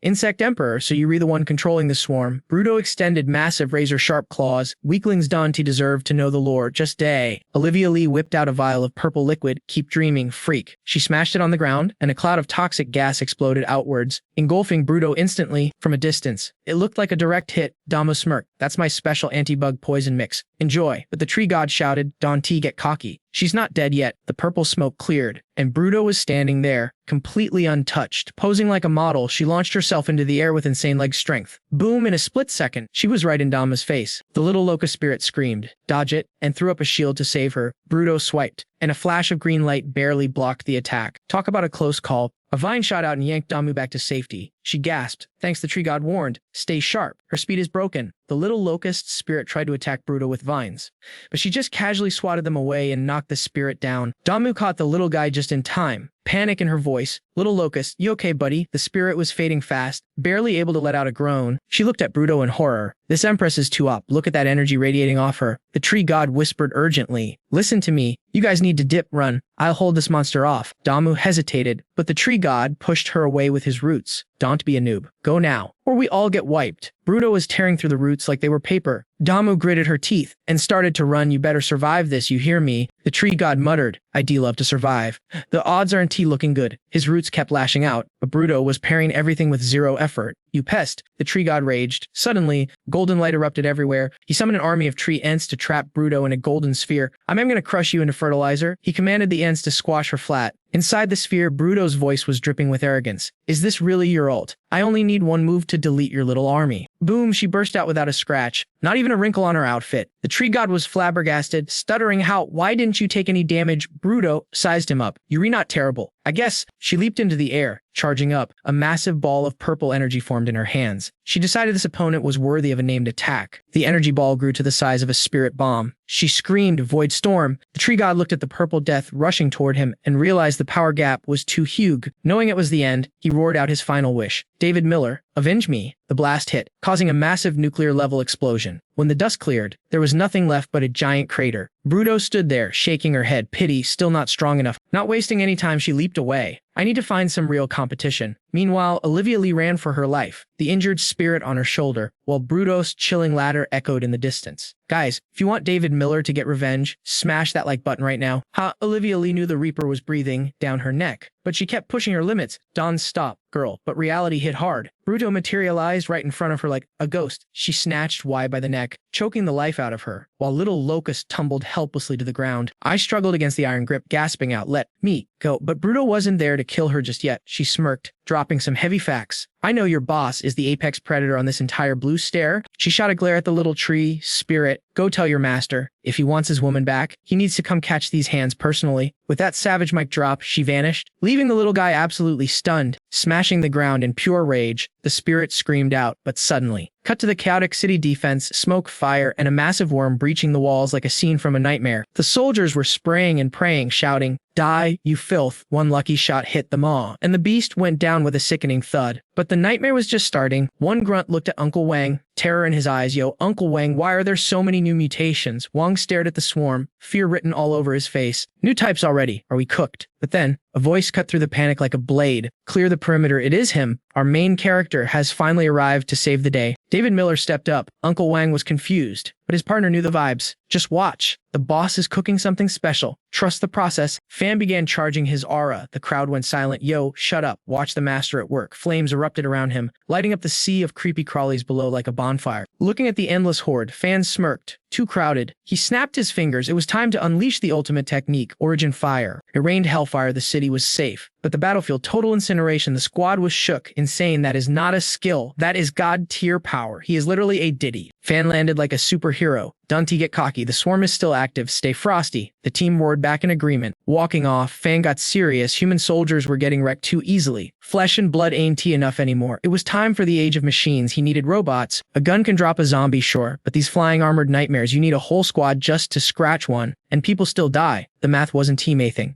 Top-tier awakeners can hold the line. But we can be everywhere. Humanity needs an upgrade. We need heavy metal to survive this apocalypse. He turned to the head engineer, Uncle Liu. Give me the good news. Liu thumped his chest. Boss, when I work, it works. We tuned this specifically for bug squashing. Standing before the hangar, the doors hissed open automatically. Uncle Leo grinned. Feast your eyes, boss, our masterpiece. Boom! The Avenger tactical mech, a towering steel giant. Fan grinned, touching the cold metal. Now that is beautiful. Every guy's dream right here. Leo pushed up his glasses. Tanks have raw power, sure, but in this bug-infested terrain, a humanoid mech is the apex predator. It is in a league of its own. Fan's eyes lit up. Less talk, more action. Show me what she can do. Liu grinned. You got it. Hey Dong Z, get over here. The techie jogged over, scratching his head when he saw the Messi. Oh hey boss, you check in the ride. Fan laughed. Relax kid, just spin the block for me. Show me the specs. Dong Z saluted. Sir, yes sir. He hopped in, and the hummed to life. Tactical Unit 1, online. Leo barked the order. Commence combat sim. The alarms blared. Safety protocols disengaged. It is go time. Fan watched from the booth, a bit worried. Wait, those are live specimens behind that gate. Is the rookie ready for real blood? Liu smirked with total confidence. Dong Z is an ace pilot. Don't sweat it, boss. Just enjoy the fireworks. The gates crashed open. A swarm of nasty, stinking bugs poured out. Dong Z gagged. You guys smell like death. The mech's arm shifted. Lock and load. Inside the cockpit, Dong Z was vibing. Time to clean house as the bugs screeched and took flight. He unleashed a volley of energy blasts. Boom. 3 down instantly. 2 more rushed him. Not on my watch. The mech's arm morphed into a laser blade. Slash. Clean cut. Only one ugly crawler left. Let's end this with a bang. Dong Z engaged target lock. Shoulder missiles deployed. Fire. The explosion rocked the room. Total annihilation. Target neutralized. Dong Z reported. Fan clap via the monitor. Flawless victory. That is what I am talking about. Fan slapped Leo on the back. Big win for the tech team. Name your price. Liu didn't hesitate. Boss, we need those high-tier cultivation resources. Say less. Fan interrupted. I was already gonna flood you guys with funding. Just crank up the production. I need an army of these things ASAP. Liu beamed. Meanwhile, Dongzi hopped out of the cockpit. Adrenaline pumping. What is next, boss? Put me in coach. Fan got serious, Dongzi. You are now captain of the mech corps. Run the show. The kid clenched his fist. I won't let you down, boss. Suddenly, Sarah Miller burst in, hyperventilating. Fan, emergency. The guards. Fan grabbed her shoulders. Breathe. Tell me what happened. They found little Locust, half dead, but Elias gone. Fan's expression darkened instantly. Take me to the spirit now. They warped to the infirmary. The little guy was barely conscious. Locust? Who did this? Where is she? Fan started healing him. Save your strength. The spirit managed to summon a glowing green memory shard. Show me, Fan commanded. Diving into the memory of the park, the mutated tree, a broodmother. Fan realized this is where the infestation began. And there was Bruto, the bug queen. She kidnapped Lean just to bait him out. Smart and dangerous. Fan turned to Sarah Miller. Guard the spirit. Stay here. If things go south, talk to my wife. Sarah Miller grabbed his arm. You are going after her. Fan's eyes blazed. I am saving and I am ending that queen. High on a cliff. Bruto waited. The air rippled. Fan stepped out of the void end of the line. Ugly, where is my team? Bruto silently revealed Yai. Trapped in an energy stasis. Fan analyzed the enemy. So, you can think, you can plan, but why pick a fight with a god? No words, just violence. Bruto launched a supersonic kick. Fan blocked it, the impact cracking the ground beneath them. Silent type. Let's see if your hands can do the talking. They clashed. Fists met feet in a shockwave of raw power. Fan smirked. Show me what a queen can do. The aftermath of the clash was insane. The ground looked like a crater on the moon. Both fighters were down, gasping for air. But you know our boy David Miller is built different. He stood up first, dusting off his drip like nothing happened. He looked at her with a smirk. Not bad, Shati. You barely managed to keep up with my god tier speed. If you're resizing me up, I'm doing the same. She had to admit, this guy was an absolute unit. She definitely picked the right opponent. David Miller just dug his pinky into his ear, looking bored out of his mind. Yo, for someone who just got clapped, your mouth is still running wild. UV got issues, man, but then she dropped some lore. Listen up. Human or insect race has levels. UV got your basic grunts. And then UV got the royalty like me. The low-tier trash has 0 brain cells. They read just slaves to their hunger. But us royal bugs, we've got high-level intellect and independence. We rebuilt unique. David Miller wasn't he impressed yet. Okay, cool story. But what about the mother bug? What kind of existence is that thing? She grit her teeth, her voice dripping with disgust. That thing, it's just a mindless breeding machine running on instinct. David Miller raised an eyebrow, putting the pieces together. So, if that's the case, you think you re the ruler of the insects. Bruto crushed the debris in her hand to dust. Her eyes burned with ambition. If she could just delete the strongest human on the blue planet. She DB one step closer to the throne. David Miller finally realized, oh, so that's why you were thirsty for this fight. You were chasing clout. He still had questions about their connection to the king of the Dark Star, but she wasn't spilling the tea yet. Defeat me, and maybe I'll talk. David Miller grabbed her wrists with a vice grip, looking at her like she was stupid. Do you honestly not realize the gap between us?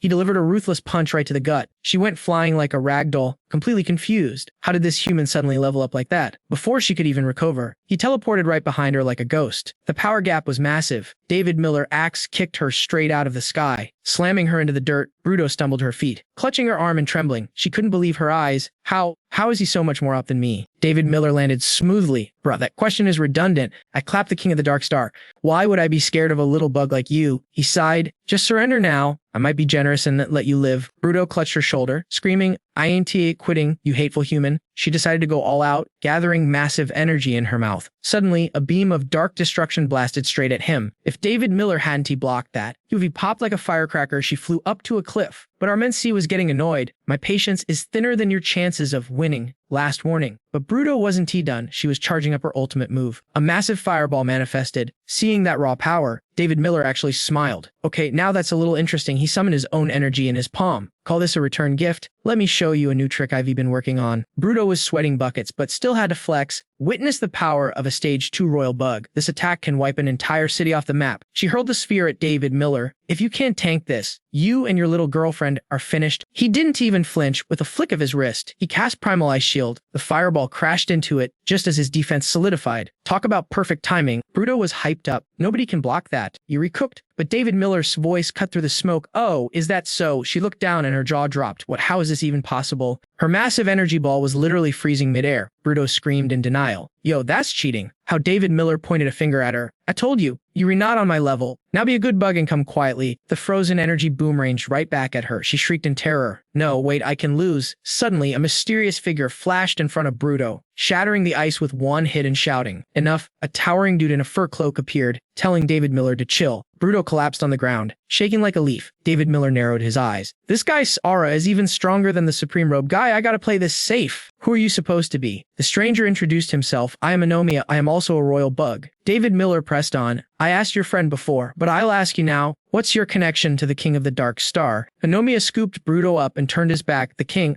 I can drop those spoilers yet, but when the time is right, I'll reveal the whole truth. He tossed a green vial to David Miller. Catch. That's the antidote. Your teammate is infected with parasites. David Miller stared at the bottle. Could he really trust this enemy? Before flying off, Anomia dropped one last line. I'm not like you shady humans. I don't like lying. Is it real? Test it yourself and find out. David Miller watched them vanish. He knew that guy was a tank. A fight now would take forever. Remembering Olivia Lee was in trouble, he turned back to save her first. Meanwhile, in the shadows, a hooded figure grinned wickedly. The cloaked mystery figure chuckled. That dumb woman. All it took were a few words to trigger her into fighting him. What a useful tool. He glanced around disappointed, but that human didn't even get a scratch. I couldn't get any of his blood. What a buzzkill. Then he looked up at the sky, laughing. But if you memorized your scent, you can run, but you can hide. The figure pulled back the hood. It was Scuderia. She licked her lips. This girl is fascinating. She will be mine. Cut to the base hospital, where the squad was gathered around Olivia Lee's bed. The doctor handed David Miller the vial. Boss, I ran the tests on this stuff you brought back. It's legit. Super effective against the parasites. David Miller needed to be 100% sure. Any side effects? The nurse shook her head. Nope. It's actually got high nutritional value. Relieved, he gently fed the medicine to Olivia Lee. Here, drink this. You're gonna be okay. She swallowed a bit, but suddenly gagged. Uff. She covered her mouth and coughed up a nasty parasite, along with a mouthful of blood. David Miller grabbed her shoulders in a panic. How do you feel? Olivia Lee, speak to me. She let out a soft cry. David Miller yelled, medic, check her now. But she grabbed his hand. No need. She looked up at him with a radiant smile. Boss, I feel so much better. He patted her head gently. Take a break from the research and just rest. As he held her hand, she blushed. If it means you staying by my side like this, I'd rather stay injured forever. Suddenly, the alarm system went crazy. David Miller let go of her hand instantly. A soldier rushed in, looking terrified. Boss, we re-screwed. David Miller tried to keep cool. Don T panicked, breathed. But the news was a nightmare. The bugs. They've breached the main gate. Smoke and fire engulfed the sector. Screams echoed through the halls. Run, Don T, me. The defenders were fighting desperately to hold back the mutant swarm. They couldn't let these monsters reach the civilians.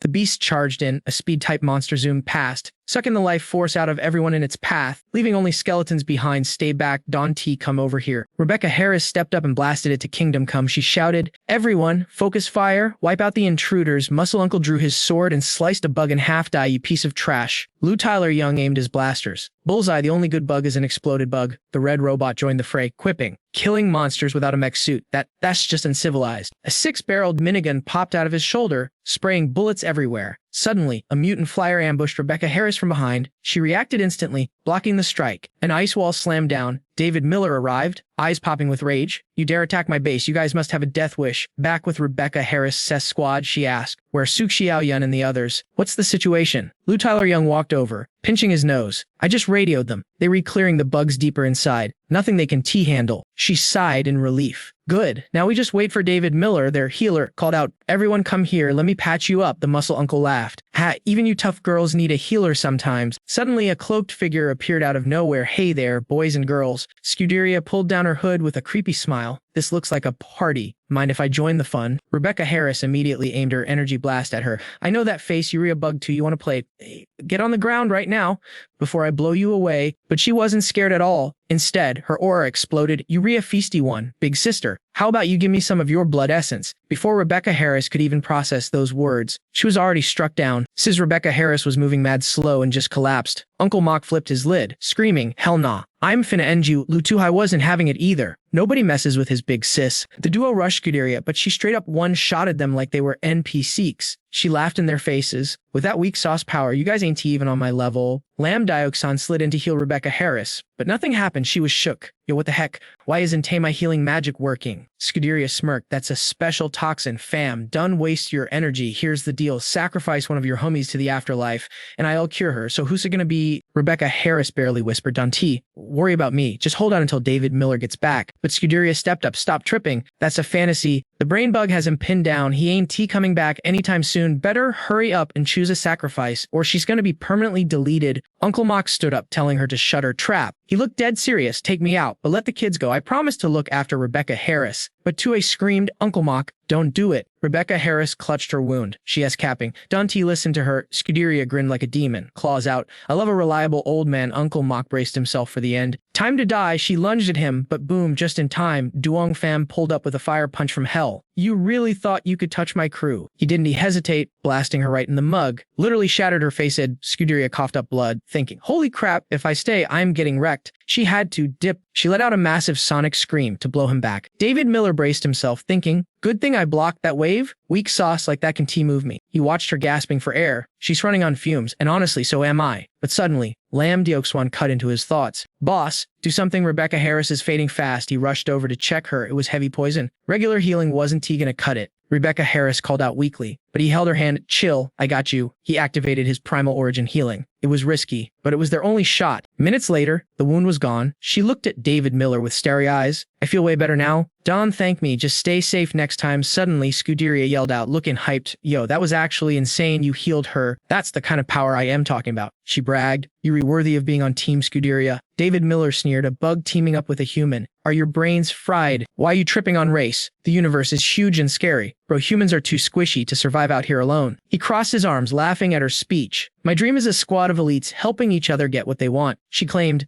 David Miller wasn't buying it. Sounds nice. But you just tried to clap, my friends. How can I trust you? You think the weak should just get deleted from the server? I'm just speeding up the process. She yelled. David Miller clapped back. Shut your trap. Weakness is relative. Survival is about keeping the gene pool diverse, not just raw power. In that regard, your buggy cousin Anomia is way better than you. She freaked out. Dante say his name. I hate that guy. He's a loser. Let's frag him together. And I'll spill all the tea. David Miller frowned. Nah, I don't give a damn. I'd rather hang with that big guy than a psycho like you, Scuderia. You were just toxic trash, just another basic villain. Then die, she rushed him. But David Miller wasn't playing. He slammed her head into the pavement. But when the dust settled, she was gone. Where did she go? Was that a glitch? Nope. Teleportation? Scuderia popped up right behind him, looking for me. Handsome. He spun around and blocked her strike. Then smashed the ground so hard the floor cracked. But she was already chilling on the ceiling like Spider-Man. Haha, you think your attacks can hit me? She cackled with my blink skills. You were just a slow-motion turtle. David Miller smirked. Bet he zigzagged towards her. Meanwhile, deep in the base, the red robot was scanning the area, checking for any leftover bugs. Suddenly, the roof started rumbling like an earthquake. What the heck? The ceiling caved in, raining debris everywhere. A massive fireball nuked the room, swallowing Scuderia whole. It was a critical hit. She couldn't dodge in time and screamed in agony. She was battered but stood back up. Cough, cough, not bad. You actually forced me to blink into a wall. David Miller looked serious. Does your flash ability have 0 cooldown? Scuderia laughed. Doesn't matter, you'll never catch me. Dong 2 rushed in, boss. David Miller grinned. Dong 2, perfect timing. I figured out how to nerf this girl's ability. He summoned fire and ice energy, telling Dong 2, follow my lead and freestyle off my moves. He smashed the fire and ice orbs together. Boom, a thick, freezing fog exploded outward. Scuderia panicked and threw up her guard. What kind of strat is this? The mist blinded her completely, and the floor was a mess of rubble. She had 0 vision on David Miller now. This was exactly what he wanted. From the mist, his voice echoed. You hit that wall earlier because you couldn't see where you were going. You need line of sight to teleport. Dante, you. Scuderia was so triggered her eyes started bleeding. I guessed right, David Miller yelled. Round 2, let's go. Suddenly, fire tore through the fog. He burst out with a flying kick. She barely managed to block it. She was maxed out. Another kick sent her flying across the room. She dug her feet into the ground, skidding to a halt to stop the momentum.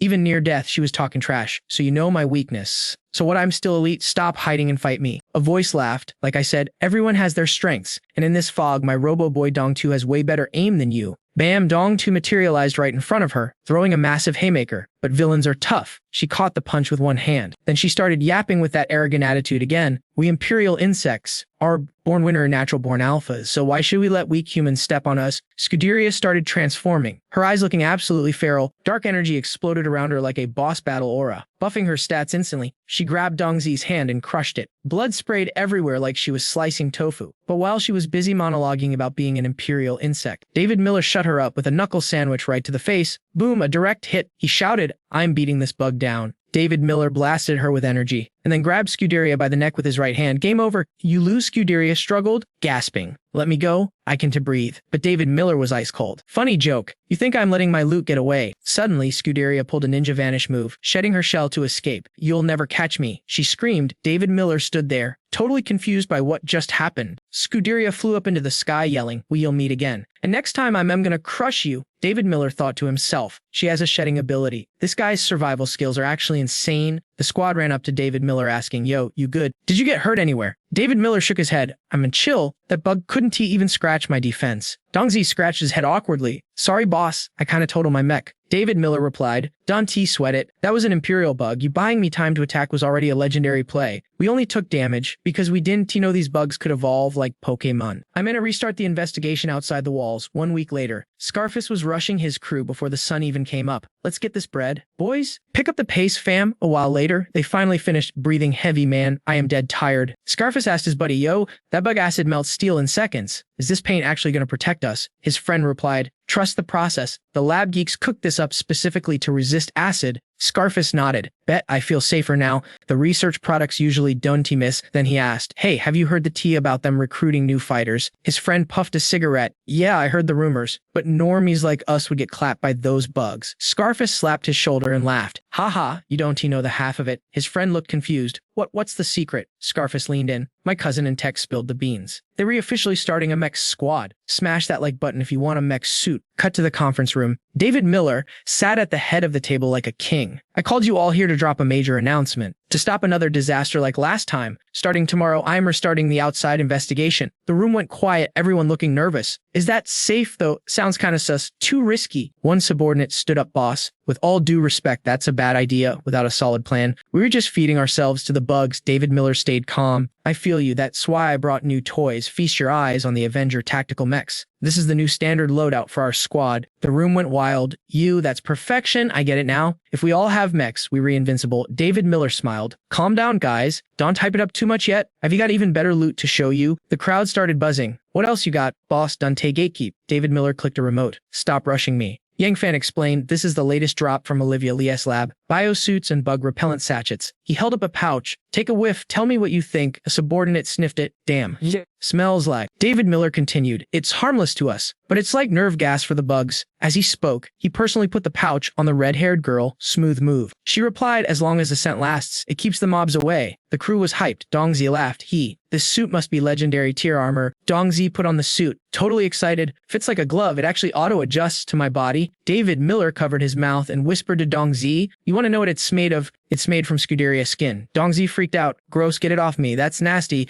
David Miller burst out laughing. Gotcha, I am just pranking you. It's synthetic fiber copying your structure. Chill out. Dongzi pouted. You re-toxic for that. Adults are always lying. David Miller got serious again. We remass producing these. So don't worry about breaking them. Use them freely. Alright, meeting adjourned. Go to your tasks. Suddenly, a small bug zoomed into the room. The red-haired girl jumped up, aiming her gun like John Wick. Enemy spotted. Watch out. The bug looked confused. It's a bug. David Miller shouted. Hold fire. It's not attacking. Wait, it looks like it's puking something up. David Miller pulled a piece of paper from the bug's mouth. It was a letter. David Miller read it. Dear Human, I've been waiting for you. Please follow this bug to meet me. Signed, Anomia. David Miller thought to himself, sending a handwritten letter. This guy has manners. He is definitely not your average monster. The squad started screaming, it's a trap. Dante get baited. Boss, you can risk it. Definitely a setup. David Miller calmed everyone down. Relax, this Imperial bug acts logical. He's not like the others. Plus, I need to uncover the lore of this bug invasion. David Miller looked at the little bug. Lead the way, little dude. The bug chirped happily. David Miller walked to the door, then paused at the window. He turned back. You guys stay safe. All right. Then he flew off into the sky. I'll be back. The red-haired girl watched him go, clasping her hands in prayer. Please come back alive. I'll be waiting. David Miller crossed mountains and skies, looking epic. Meanwhile, in a desolate desert, a white-haired bug girl named Bruto asked the Imperial bug Anomia, why did you save that guy earlier? Just to flex on me? Anomia shook his head. No, I saved him because he is our brother. Bruto laughed hysterically. Brother, you re-tripping to us Imperial bugs? Everyone is an enemy. Even our own kind. Anomia looked deep. Enemies. The way I see it, if we aren't T-born enemies, we can be homies. Bruto cracked up. Haha, that's why you wrote him a fan letter. You really think a human wants to be your pal? Stop capping. This isn't funny. Anomia sifted sand through his fingers. As long as we have shared interests, does our species really matter? Look at the sand. Close your hand. You keep it, open it, you lose it. The choice is entirely in my palm. Bruto looked confused, touching her lip. So tell me, what shared interests do we have with humans? Anomia suddenly stood up, spreading his arms to the sky. This planet is rich, but eventually the resources will hit zero. Anomia pointed up at the heavens. I want to team up with humans to break the chains of gravity and conquer the sky. Bruto replied, that say your master plan. Anomia looked at her and said, yes here. David Miller stepped out of the smoke. Bruto got into a fighting stance, but Anomia said, chill out. He's cool. David Miller looked at the two powerful bugs. I'm here. The little messenger bug hopped onto Anomia's shoulder. Anomia petted it and smiled at David Miller. I'm glad you didn't ghost me. The powerhouse, David Miller asked. You promised to spill the tea about the Marcus Shade? You better not be lying to me. Bug Emperor Anomia reached out, the air crackling with tension, the truth you were looking for. It's all locked in my memories. Shake my hand and you'll know everything. That is, if you've got the guts to handle it. David Miller hesitated for a split second, then gripped Anomia's hand tight. All right, I'm trusting you on this one. Instantly, his mind was flooded. A tsunami of memories crashed into him. David Miller gritted his teeth, thinking, well, way too much info.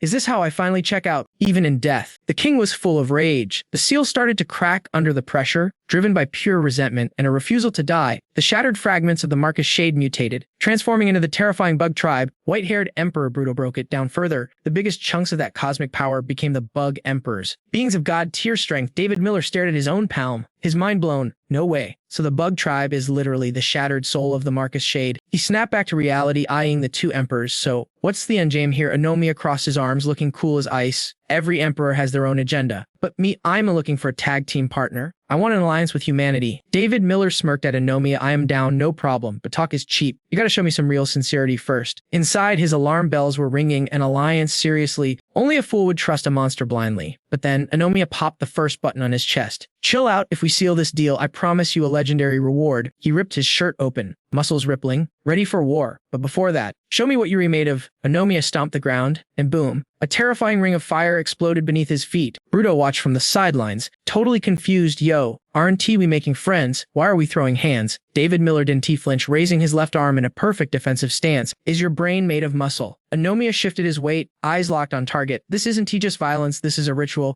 If you can even defeat me, the alliance is meaningless. Anomia launched himself like a rocket. Take this. David Miller didn't back down. His fist glowed with blinding golden aura. Bring it on. Perfect timing. Two titans collided. Their fists met in a cataclysmic boom. Sparks flew and the ground shook as a massive sphere of light engulfed them both. David Miller clicked his tongue. Damn, this guy's got crazy strength. Neither side gave an inch, trading blows at supersonic speeds. Anomia grinned like a maniac. Now this is what I'm talking about. David Miller shot back. I can count on one hand the people who can match my raw power. You made the list. He soared into the sky while Anomia stuck the landing below. I knew it. Only by clashing fists can I feel your true power. Both fighters were still hungry for more. Without planning it, they shouted in unison. Round two. They launched at each other like human missiles. Anomia threw a haymaker with enough force to level a mountain, aiming straight for a critical hit on David Miller. David Miller blocked with infinite power coursing through his arm. He tried to crush Anomia under his heel, but the Bug Emperor was slippery. Anomia took flight, dodging by a hair. David Miller didn't let up, unleashing a high kick that tore through the air. Stay down. He poured everything into this one finisher. The kick blazed like a golden sun, smashing right into Anomia's guard. The Emperor's face darkened as he took the impact. He blocked it, but he definitely felt that Anomia clutched his stomach, grimacing in pain but laughing with joy. Ha ha, you actually shifted my internal organs. Impressive. Finally, someone who can hit. David Miller strolled over, acting all casual. Not bad, but you were still a step behind me. He shoved his hands in his pockets, waiting for the next move like a boss. Anomia stood tall, dusting himself off. You're a strong kid, but if that's all you got, you'll never take me down. David Miller rolled his eyes, thinking he looked like an idiot. Quit trying to look cool. But Anomia ascended into the sky, his aura changing. Time to show you the true meaning of power. David Miller thought, is this guy even listening to me? Anomia clenched his fist, ignoring him. I don't have fancy magic. Pure, unadulterated strength is my only weapon. You are a warrior worthy of my ultimate technique. As he charged up, David Miller felt the atmosphere get heavy. It was suffocating, like the crushing weight of a mountain was pressing down on him. Anomia looked down from the heavens, his voice booming. Brace yourself. He spun like a drill and nose dived, a meteor of destruction. David Miller threw up an X block, but the impact was insane. The force buckled his legs, smashing one knee into the ground. Panic flashed in David Miller's eyes. Crap, his raw power. It's actually overpowering me now. Anomia roared, putting every ounce of soul into his fist. Try blocking this. Bang. David Miller was hammered deep into the desert sands. buried alive. David Miller lay there, clutching his gut. Damn it, I think my ribs just turned to powder. But the nightmare wasn't over. Anomiya dove into the crater. We aren't finished yet. David Miller was pinned. Meanwhile, Bruto squinted at the shaking earth. Are they serious? They took the fight underground. I can see a thing. Bruto petted the little worm in his arms. Hey, little buggy, who do you think is gonna walk away from this? The worm just chirped. Chi-chi. Suddenly, boom, David Miller was launched out of the earth,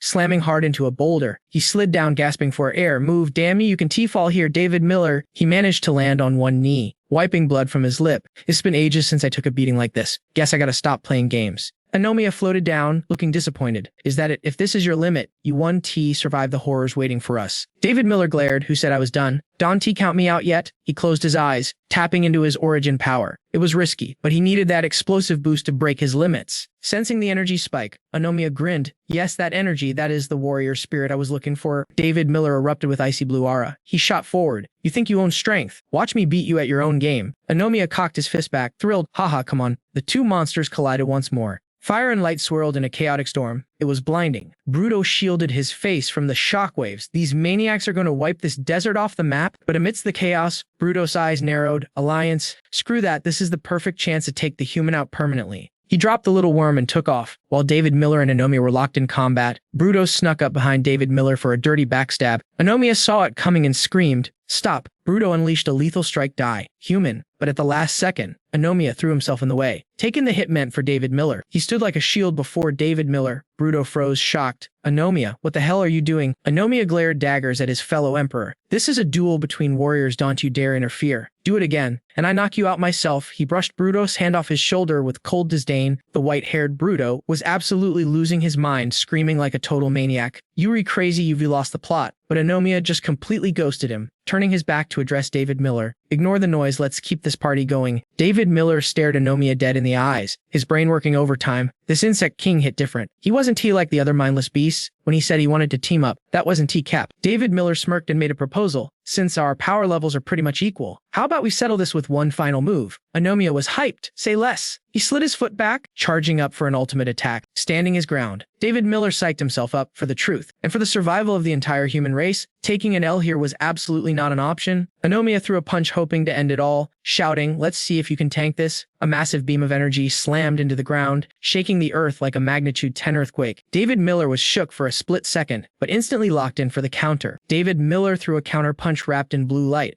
pushing his source power to the max limit. His attack cut through Anomiya's force like a hot knife through butter. Anomiya roared, break. David Miller rushed in and landed a devastating blow right on Anomiya, kicking up a massive dust cloud. The white-haired Bruto covered his eyes and screamed in panic, Anomiya, you good bro? David Miller aimed his final strike right at Anomiya's face. But at the very last second, he hesitated and diverted the blast, missing Anomiya on purpose. That was a massive flex. Anomiya was stunned. That energy was insane. Is this your true power? The Insect King dropped to his knees in surrender. I hold this L, you win. David Miller reached out, grabbed Anomiya's hand, and pulled him up with a grin. Not bad at all. Now, time to pay up on that promise, my guy. Anomiya smiled back, the tension finally breaking, no doubt. The two of them started whispering plans like besties plotting world domination. A bit later, while Bruto was patching up Anomiya's arm, the Insect King explained, that's exactly why I wanted to team up with you. David Miller rubbed his chin, thinking it over. The bug had a point. If they kept fighting, they'd both end up cooked, and nobody wins. Survival requires a squad, not a solo carry. David Miller nodded. All right, bet I accept the alliance. We start by testing this out at my base. Anomiya looked relieved. Perfect. But David Miller still had one question. I don't get it, though. Why do we have to throw hands first? Anomiya replied calmly, every insect king is made from the essence of the King of Shadows, so we basically programmed to hate your guts. I can control the urge to kill, but there are stronger bugs out there who want you dead. I had to vibe check you to make sure my partner wasn't he weaker than me. That's the only way we stand a chance against the real threats coming our way. The big awakening is coming soon. If the next enemy is on the same level as the King of Shadows, I'll have to go all out. But the real question is, can the life on this planet survive a second round of that destruction? Back at the song base, David Miller was drowning in paperwork, sighing deeply. Man, the drama never ends, just one headache after another. After the battle, Anomiya had dropped some intel. I found a sweet spot for a new base. Super convenient for humans. Go get ready to move. Once it's renovated, I'll send a little drone to let you know. David Miller leaned back in his chair, talking to the red-haired girl. Finally finished reading the stack. Managing a base is way harder than fighting monsters. She walked over and started massaging his temples. Her voice soft. We already announced the relocation. The squad understands. Rebecca Harris' face turned redder than a tomato. She looked away, twirling her hair, acting all shy. As long as I can help you, I'm good. She leaned in and hugged him from behind. David Miller placed his hand over hers, looking up to admire her beauty. The mood was getting wholesome. If everything goes according to plan, we'll win this war soon when the world is peaceful again. I promise I'll make it up to you. Big time. Hearing that, Rebecca Harris hugged him tighter. Don't put too much pressure on yourself. Saving the world isn't an overnight job. David Miller squeezed her hand. Yeah, I know, but just as things were getting romantic, an alert ruined the vibe. Boss, some old guy is out there gaslighting the civilians. You need to check this out ASAP. David Miller jumped up, told his girl to wait, and sprinted out the door. I'll handle this. Hold down the fort. Rebecca Harris didn't stop him. Just told him to stay safe. As David Miller ran to the scene, he thought, inciting the crowd, what is this clown plotting? Over at the construction site, a guy in a white coat was preaching to the workers like a cult leader. You've all heard we removing bases, right? Listen to me. Do not leave. It's a trap. The workers looked confused, whispering to each other, what is this boomer talking about? How can you doubt the leader's plan? But seeing their hesitation, the old man decided to manipulate them harder. Think about it. How can they guarantee safety on the road? It's crawling with monsters out there. If normal people like us leave the walls, we were going to get wiped out. His words started to scare the crowd. They looked up at him, anxiety rising. Seeing he had their attention, the man started firing off lies like a machine gun. The higher-ups think we were dead weight. They want to use the monsters to get rid of us. He laughed maniacally, selling the lie. We can't just sit here and wait to die. We have to rise up before it's too late. He successfully brainwashed them. The workers raised their fists in agreement. He's right. We won't let them get away with this. We aren't cowards. If we stay quiet, we re-dead meat. The riot spread like wildfire. One person telling 10 telling 100. Only one brave worker tried to keep it real. Everyone chill out. Don T listened to this old fraud. But nobody listened. The guy on the podium pointed at him and shouted, get rid of that bootlicker. Let him be the first sacrifice for our cause. The angry mob turned on the poor guy, ready to beat him down. Suddenly, a familiar voice boomed from the shadows. I'd like to see who dares to touch him. David Miller walked out slowly in his cloak, his voice dripping with disappointment. Look at you lot, absolute cowards. David Miller didn't hold back the roast. You were too scared to fight monsters, but you have the guts to attack your own teammate. Do you have no shame? The crowd went silent, feeling the guilt. David Miller walked toward the instigator, eyes blazing. I don't care what your agenda is, but this behavior is a threat to public safety. Hands in his pockets. He approached casually by the rules. You're about to pay the price. The old man was shaking but tried to act tough. If you just use your power to bully people, this proves you're a tyrant. David Miller teleported behind him like a ghost, whispering in his ear, say that again. I dare you. The man turned around terrified. Talking back now would be suicide, but if he didn't speak, his employers would kill him. What a mess. Eventually, he folded like a lawn chair in front of David Miller. Screw it, I want to live. He bowed down, smashing his head on the floor. I am sorry. Someone forced me to do it. They threatened to kill me. David Miller pressed him. Who sent you? Spill the tea. Just as the man was about to drop a name, a sniper took aim from the shadows. An arrow flew through the air instantly, aiming to delete the old man from the server permanently. The arrow was shot, but David Miller is just too up. He caught it with his bare hand before it could hit the target. He crushed the arrow in his grip and roared, "Who's there?" Meanwhile, the old man was still processing that he almost just died. The archer dude realized he messed up big time and tried to dip, but it was way too late. David Miller stood on the platform, looking down with a savage grin like a predator watching its prey. You think you can run with a burst of speed? Armasi dived down like a hawk, and boom. He slammed the guy into the pavement so hard the concrete shattered into a million pieces. David Miller kept his foot on the guy's neck. Total dominance. Stay down if you know what's good for you. But the dude was losing it, eyes rolling back, just chanting one creepy thing over and over. Just end me now. Fan looked down with pure disgust. Gray bro, is your brain lagging or what? Say something else, gay, but the guy started tweaking out. The veins popped on his face, eyes turned blood red, and his voice sounded like a demon from the underworld. Die, die, die. Suddenly, splat, gay, a gross octopus monster burst right out of the guy's forehead, aiming straight for Fan's handsome face. But our boy is too fast. With a single casual swipe, he sliced that tentacle freak in half before it could even touch him. Nasty little thing. The severed parasite wiggled on the ground. Totally useless now. A fan analyzed it with his sharp gaze. Tay, is this a new evolution? Parasites that enter the brain to control the host. This was bad news, fam. The infected hosts still had their human intelligence. But as soon as that guy flatlined, a whole mob of people started walking toward Fan like zombies. They were mumbling the creepiest chant ever. Join us. become one with us. A soldier came running up, panicking hard. D-boss, we got a situation. These guys are acting crazy, and it's getting out of control fast. David Miller didn't even flinch. He reached into his pocket and pulled out a special say-shit. Let's see if this bug repellent actually works. The moment he whipped it out, the zombie mob grabbed their throats and started screaming. Then, purple gas started leaking out of their mouths like a cursed fog. But our MC isn't he some weakling you can push around. He summoned blazing flames in his hand. Now you want to run. Too late for that. Whoosh. In seconds, his fire engulfed the parasites, turning those nasty bugs into nothing but ash. One of the workers who wasn't brainwashed ran up, crying tears of joy. Boss, thank you. You literally saved our lives, Aunt Lee, but fan was all business to save the thanks. Tell me what's going on here. When did this craziness start? The worker had to think for a second, looking stressed. About 2 days ago. But that's when people started gathering up and acting super sus. That answer made fans' heart drop. 2 days. That meant the parasites had been silently taking over people for 48 hours. Who knows how many sleepers were in the base? A fan tapped his earpiece, instantly switching to commander mode. Listen up. Issue a code red immediately. Guy need a full parasite scan on every single person in the city. Right now. He quickly filled her in on the nightmare scenario unfolding. We've got injuries and these bugs are getting smarter and sneakier. The base isn't safe anymore. Guy, we have to move the evacuation timeline up. Like yesterday, cut to the lab. Olivia Lee was looking exhausted as she gave her report. A scan complete. David Miller. Harry found all the infected and handled them. She looked absolutely crushed, head hanging low. This new strain bypasses our entry scanners. This disaster. It's on me again. My team failed to predict this evolution. I'm sorry, fan sighed. His expression softening. Guy, hey, stop that. This isn't your fault. Nobody could have predicted they de-evolve this fast. Gad, it's unprecedented. Fan leaned on the table, the weight of the world on his shoulders. It's not just us either. I've got reports that other human bases are getting hammered. Their losses are way worse than ours. His mood was getting darker by the second. If we don't do something drastic, humanity is absolutely cooked. Duanmu looked at him with big, worried eyes. So, what's the play, boss? Fan suddenly had a light bulb moment. Sorry, the repellent sachets? What's our stock looking like? Can we give one to every person? Damu hesitated, doing the math in her head. Mass production is slow. We can give one to everyone. But maybe one per family. Fan rubbed his temples. It wasn't Tirfate perfect, but at a work, we can't stay here. This base is a ticking time bomb. We have to move, even if it's risky. He made the call that would change everything. Damu, hand out those sachets immediately.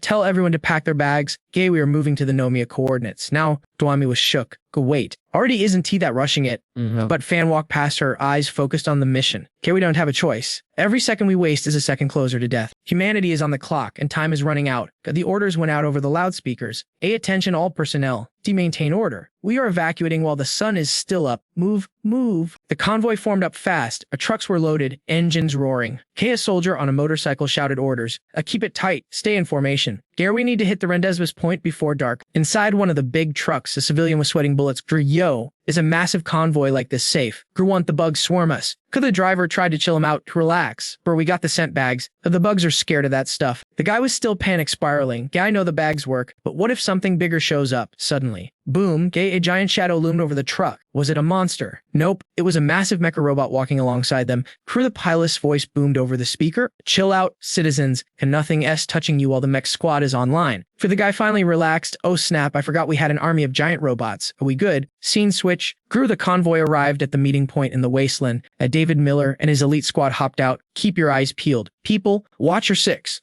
Report any movement instantly. They were standing in the middle of nowhere. Gayu looked around, suspicious. David Miller, it's empty. Are you sure the insect royals didn't ghost us or trap us? Fan looked at his girl and smirked. Anomia 1T snake us. He different from the other bugs. Galu Zixi spoke up from the back, not looking convinced. I trust you, boss, but Anomia is still a bug, teaming up with the enemy. That high-risk gameplay right there. Iger Robert King nodded in agreement. Yeah, bugs usually stab you in the back.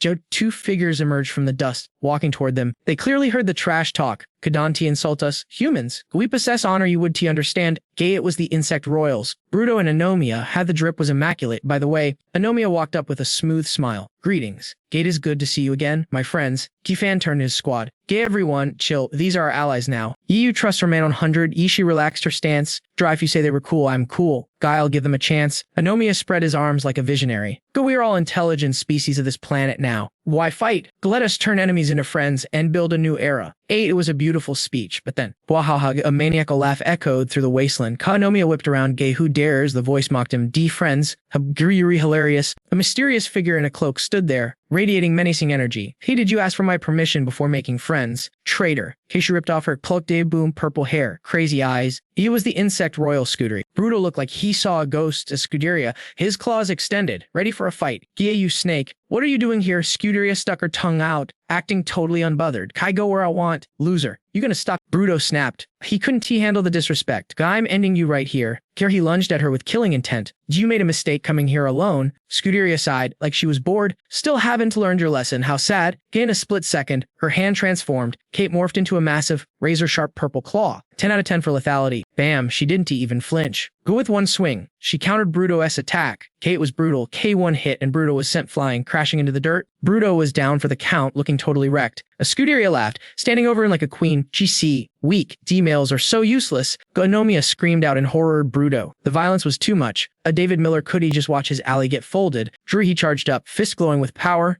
Witch, get away from him. Scuderia didn't even look scared. Hey, she held up 3 fingers, grinning like a psycho. Go, you want some 2K? I have a surprise for you. Countdown star. She dropped a finger, or 3, 2? Good. But hey, handsome, shouldn't you look behind you first? Thirst, wait, what does Don T forget to like and subscribe to see what's lurking in the shadows? David Miller flashed a cheeky grin, looking back over his shoulder like he owned the place. Listen to her. I don't think so, fam. But before he could even flex, the countdown hit 0. Dwar boom. Gate was absolute chaos. The heavy transport trucks detonated all at once, releasing a shockwave so massive it crushed everything in the vicinity like a soda can. Seeing the destruction, rage blazed in David Miller's eyes like wildfire. He screamed at the enemy, you total animal. K, I'm gonna make you pay for this. The Golden Bug King Anomia stepped in to hold him back. The David Miller, chill, you go save the others. I'll handle this clown. And knowing Anomia was a beast in combat, David Miller grabbed Rebecca Harris and rushed to play hero, leaving the duel to the Bug King. Before dipping, David Miller shouted, watch your back, bro. But the villainous Scuderia just laughed. Look at the bromance. Hey, you really think you can take me solo? You better run while you still can. Anomia clapped back at her arrogance, bringing up ancient history. You know why our Michael Miller took the L, right? She rolled her eyes, totally unbothered. You talking about the Marcus Shade? Please, that's old news. Wasn't it just a skill issue? If he was actually strong, he wouldn't have flopped on this trash planet. Anomia knew she was clueless, so he just sighed. Is that really how you see it? Strength versus. That's the only answer a human brain like yours can process, isn't it? You read just an ant compared to me. Suddenly, she triggered her stealth mode.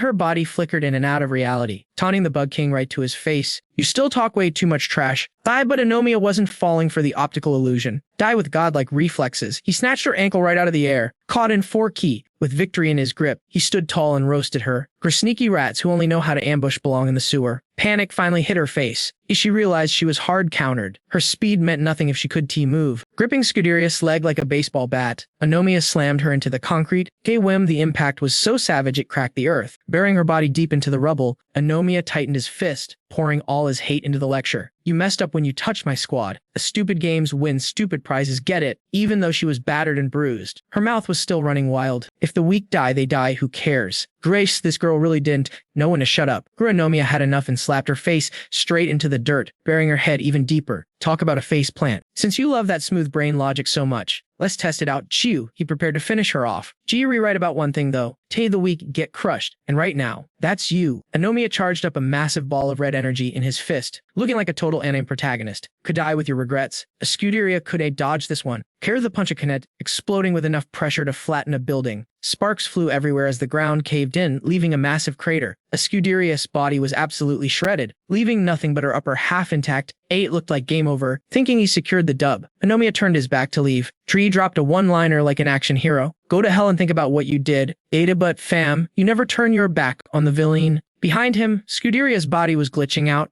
She was regenerating, limbs popping back like nothing happened. Anomia, totally clueless, kept walking away like a boss. Big mistake. Scuderia woke up and chose violence. Her eyes glowed with malice as she stood up, fully healed. Did you really think that little tap would delete me? The red ant finally sensed the danger and whipped around, but he was too slow. Scuderia teleported right behind him, summoning a purple energy blade. Nothing personal, kid. The blade flashed, sucking in power before slashing straight at him. Slash. The blade cut right through him. He tried to dodge, but the speed difference was insane. Gate sliced his neck open. The tables had turned and Scuderia laughed like a maniac. He surprised loser. Every time I die, I shed my skin and come back stronger. It's a literal cheat code. How are you gonna beat someone who levels up by dying? She smirked. After David Miller killed me once. Clapping you was barely a warm-up. And once you kill me again, I'll just come back and wipe the floor with you. She kept yapping. but Anomia wasn't listening anymore. He was clutching his throat, staring blankly as the life drained out of him. She stood over him, looking smug as hell. I still haven't got my revenge on David Miller for last time. Guess I'll settle everything today. Sleep tight, big guy. Anomia collapsed completely at her feet, wasted. Suddenly, something crawled out of Anomia's armor. It was a tiny, neon green worm. Could this little dude look cute, like a mascot character, complete with tiny angel wings? It glared at the villainess with pure hatred. But knowing it was too weak to fight, it held back the tears and zoomed away. The little bug chased after a fleeing car, where two girls were freaking out seeing the monster approach. The purple-haired driver was losing it. It's a bug monster. Drive, girl. Drive. Her passenger was screaming in her ear, making her panic even more.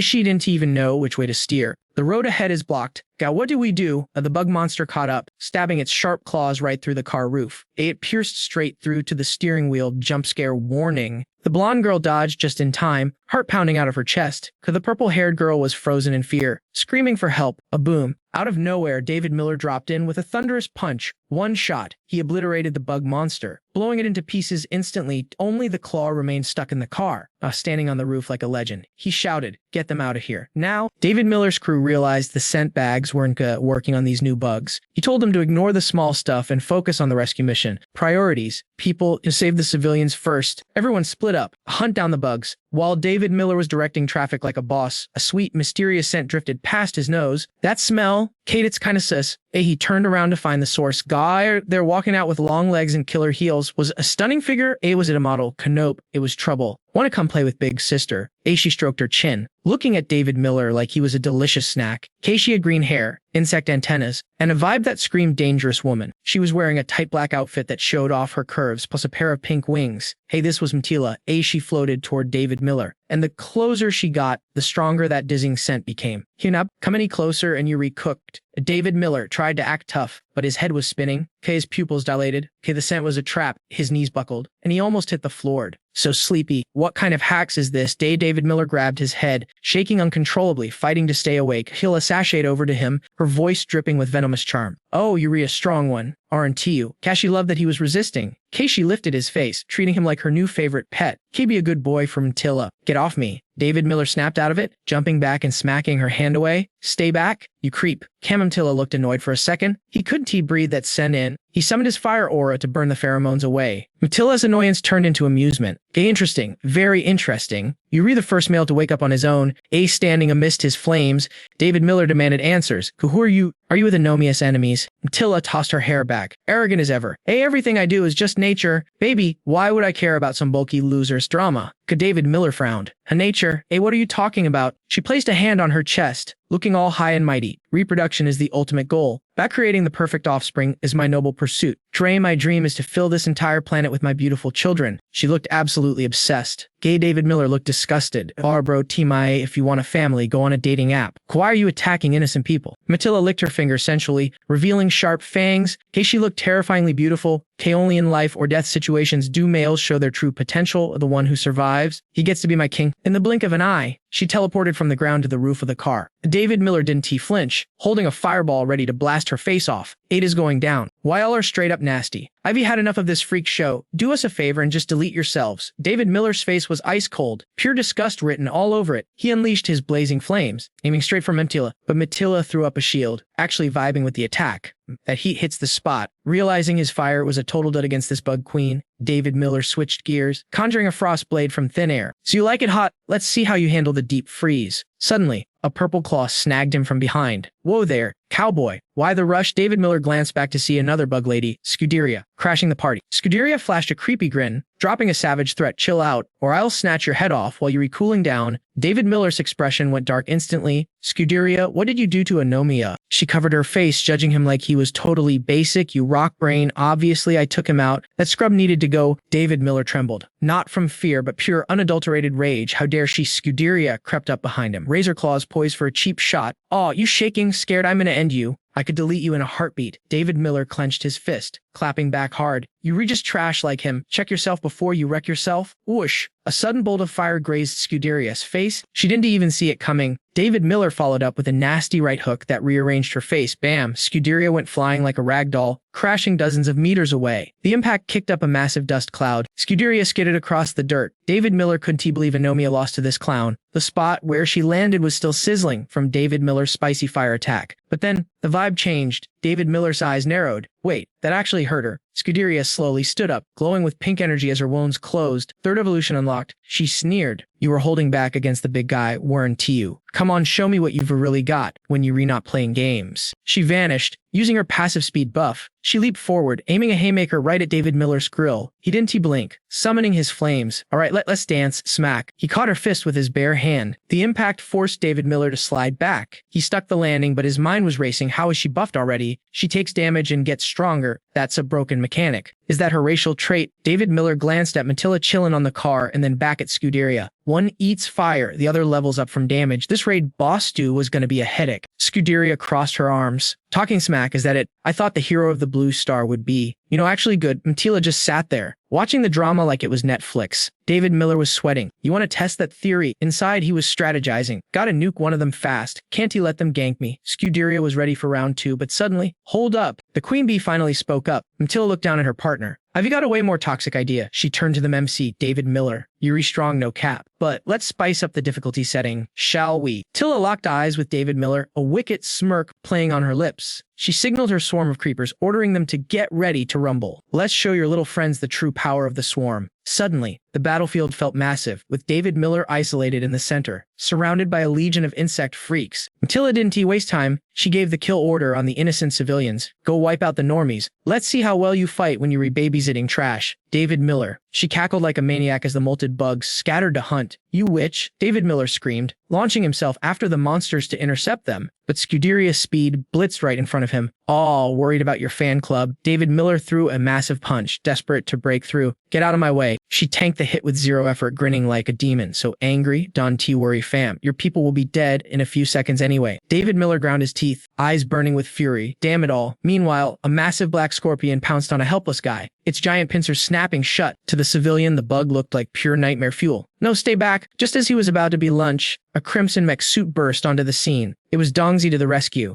The mech unloaded a hail of bullets. Eat lead. Bug breath. The scorpion was turned into Swiss cheese instantly. The civilian sat there, totally shook, unable to process he was still alive. The squad leader barked into the comms. All units, free fire. Light him up. A blue mech joined the fray, backing up the red one. We have to protect the convoy at all costs. Missiles launched, locking onto the flying insect types that looked like mutant wasps. Boom, boom, direct hits. Their aim was cracked. Literally aimbot levels of accuracy. Dongzi hopped on the radio. Sister Nan, we re-sweep in the rear flank now over on the other side. Nenyu received the update. Copy that. Things were looking up. Nenyu thought to herself, these mechs are legit. Each one hits as hard as a decent Esper. We might actually hold this line. Suddenly, a blue spatial gate swirled open behind her. Out popped Sarah Miller. Hey sis, just so you know, the flank is totally under control. She stuck a superhero landing and grinned. So, what's the play? Who are we fighting next? Nenyu smiled. Turn around, keep the pressure up, and protect the civilians. We just gotta hold until the boys get back. But as they chatted, a weird-looking bug sprinted out of nowhere. Aiming for Nans, it tried to be stealthy, but Nenyu has eyes in the back of her head. She glanced over coolly, realizing this wasn't your average garden pest. It was a new type. The creep got closer, but Nenyu wasn't having it. She spun around, blasting a beam of energy. Think you can jump me? Dream on. Ugly. The pink laser sliced clean through the bug, separating its torso from its legs. But here's the twist. The bug didn't drop. Both halves kept moving like nothing happened. Nenyu blinked, totally confused. Excuse me, still alive, not taking any chances.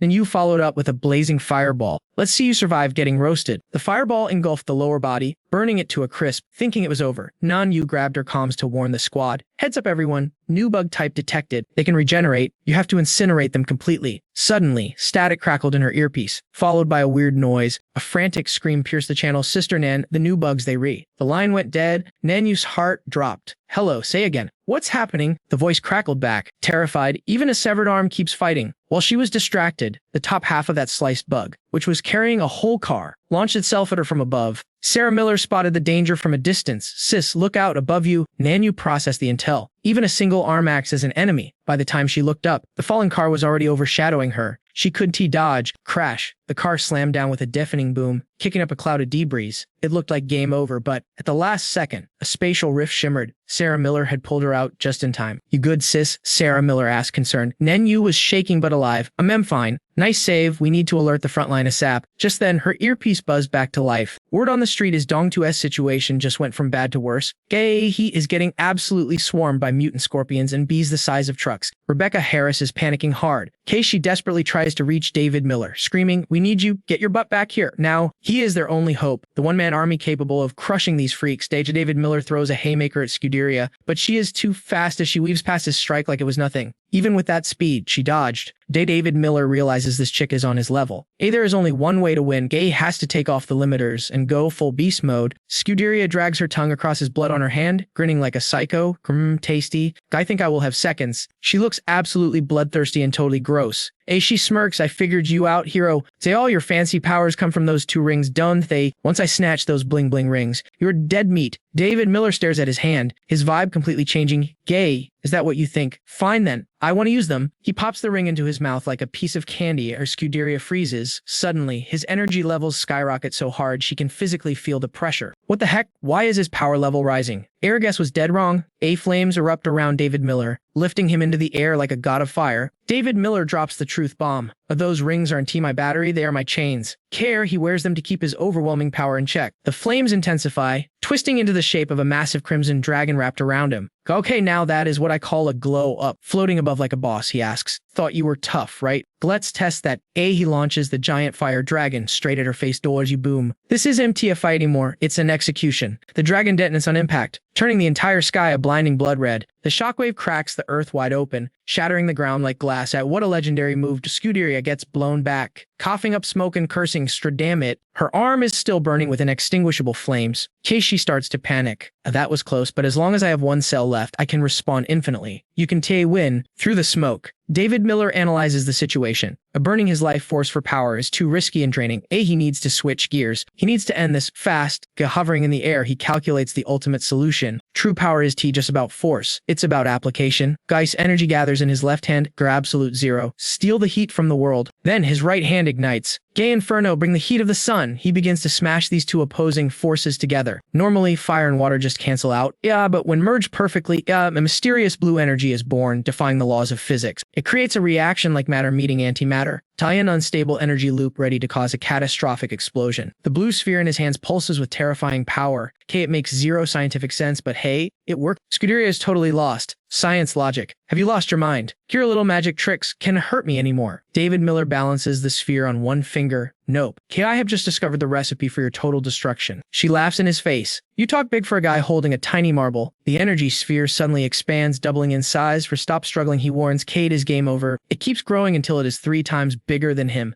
Oh yeah, she is definitely cooked to be continued. Suddenly, a tiny bug lands on her face, distracting her. Get off, she swipes at it. David Miller looks down with cold eyes. "Could you deserve death?" He hurls the ultimate attack. The sheer power paralyzes her with fear. She only has time to whisper 1 word. The blast is apocalyptic. David Miller realizes he went too hard. The shockwave is going to wipe out his allies too. He forces his will upon the energy. A freeze. He creates a barrier, containing the blue nuke within a localized field to save everyone else. It worked. But man, that was close. Gee is gasping for air. A note to self. Don't use the world-ending attack unless absolutely necessary. Thinking it is over, he heads toward Mantilla. That little bug earlier. Was that Anomia helping him out? Thanks for the assist, bro. Mantilla watches him return and starts clapping with a fake smile. Bravo. Absolutely magnificent. Gay, you are stronger than anyone I have ever met. You are definitely the alpha male of the human race. David Miller is running on fumes, but he has to bluff and buy time. He stares her down. "Guy, you saw what I just did. Surrender now." "What? Mantilla, isn't he stupid? Tough talk. But do you have enough gas left in the tank to fight me?" "Want to come find out?" he challenges. Mantilla pauses. Let's not get messy. Guy will call off my swarm, and we can have a little chat. She snaps her fingers. "Stand down, my children." Rebecca Harris watches from afar, totally confused. Why did they stop? The bugs are turning around. They are retreating. Did the boss actually win? The swarm leaves without a sound. Mantilla smirks. "Gayer friends are safe now. Come closer." Even with 2 massive guard bugs blocking the way, David Miller doesn't flinch. He glares at her. "Be cut the act. What do you want? Don't play dumb with me." She suddenly acts all shy. "Guy, want to mate with you." David Miller ignores the proposition. "If you want to survive, just coexist with humans." She scoffs. "Weaklings don't deserve life. Only the perfect species matters." She reaches out to him. "Be my king." Let's create a new world together. Our children will rule this planet. David Miller looks at her like she is garbage. Say every word coming out of your mouth is absolutely disgusting. Get your dirty hands off me. David Miller wasn't having it. He slapped Mtila's hand away like it was trash and dropped the mic. Listen closely. I would rather die 1,000 times than ever join your crew. Melita flipped her lid. She leaped back to her creepy squad, screaming, "You scumbag, if you want to join, I'll bind you up and force you to watch your friends get eaten alive." She hovered above her bug army like an evil queen and barked orders. "Tear his limbs off, boys." The insect swarm, looking hungrier than a teenager at a buffet, instantly lunged at him. Boom, David Miller flared his aura, wrapping himself in blazing fire energy. He thought, man, my stamina is low, but I've still got enough juice to squash these little roaches. With one swing, he sent the bugs flying. He hit them with that signature smirk. You really think this trash mob can take me down? Please. The bugs were piled up on the floor like dirty laundry. David Miller looked up at Mulita, flexing his dominance. Keep dreaming, lady. Your squad is weak sauce. They couldn't even handle one hit. Mulita just giggled, completely unbothered. Oh, those were just the clearance Isel rejects. She glanced back at her elites with a sinister grin. I prepared a special main course just for you. The elite bugs locked in, their eyes glowing red with pure murder vibes. On her command, they launched themselves at David Miller like missiles. Hope you like my special babies. She teased. These things were fast, like glitching speed fast, raining heavy blows down on our boy without mercy.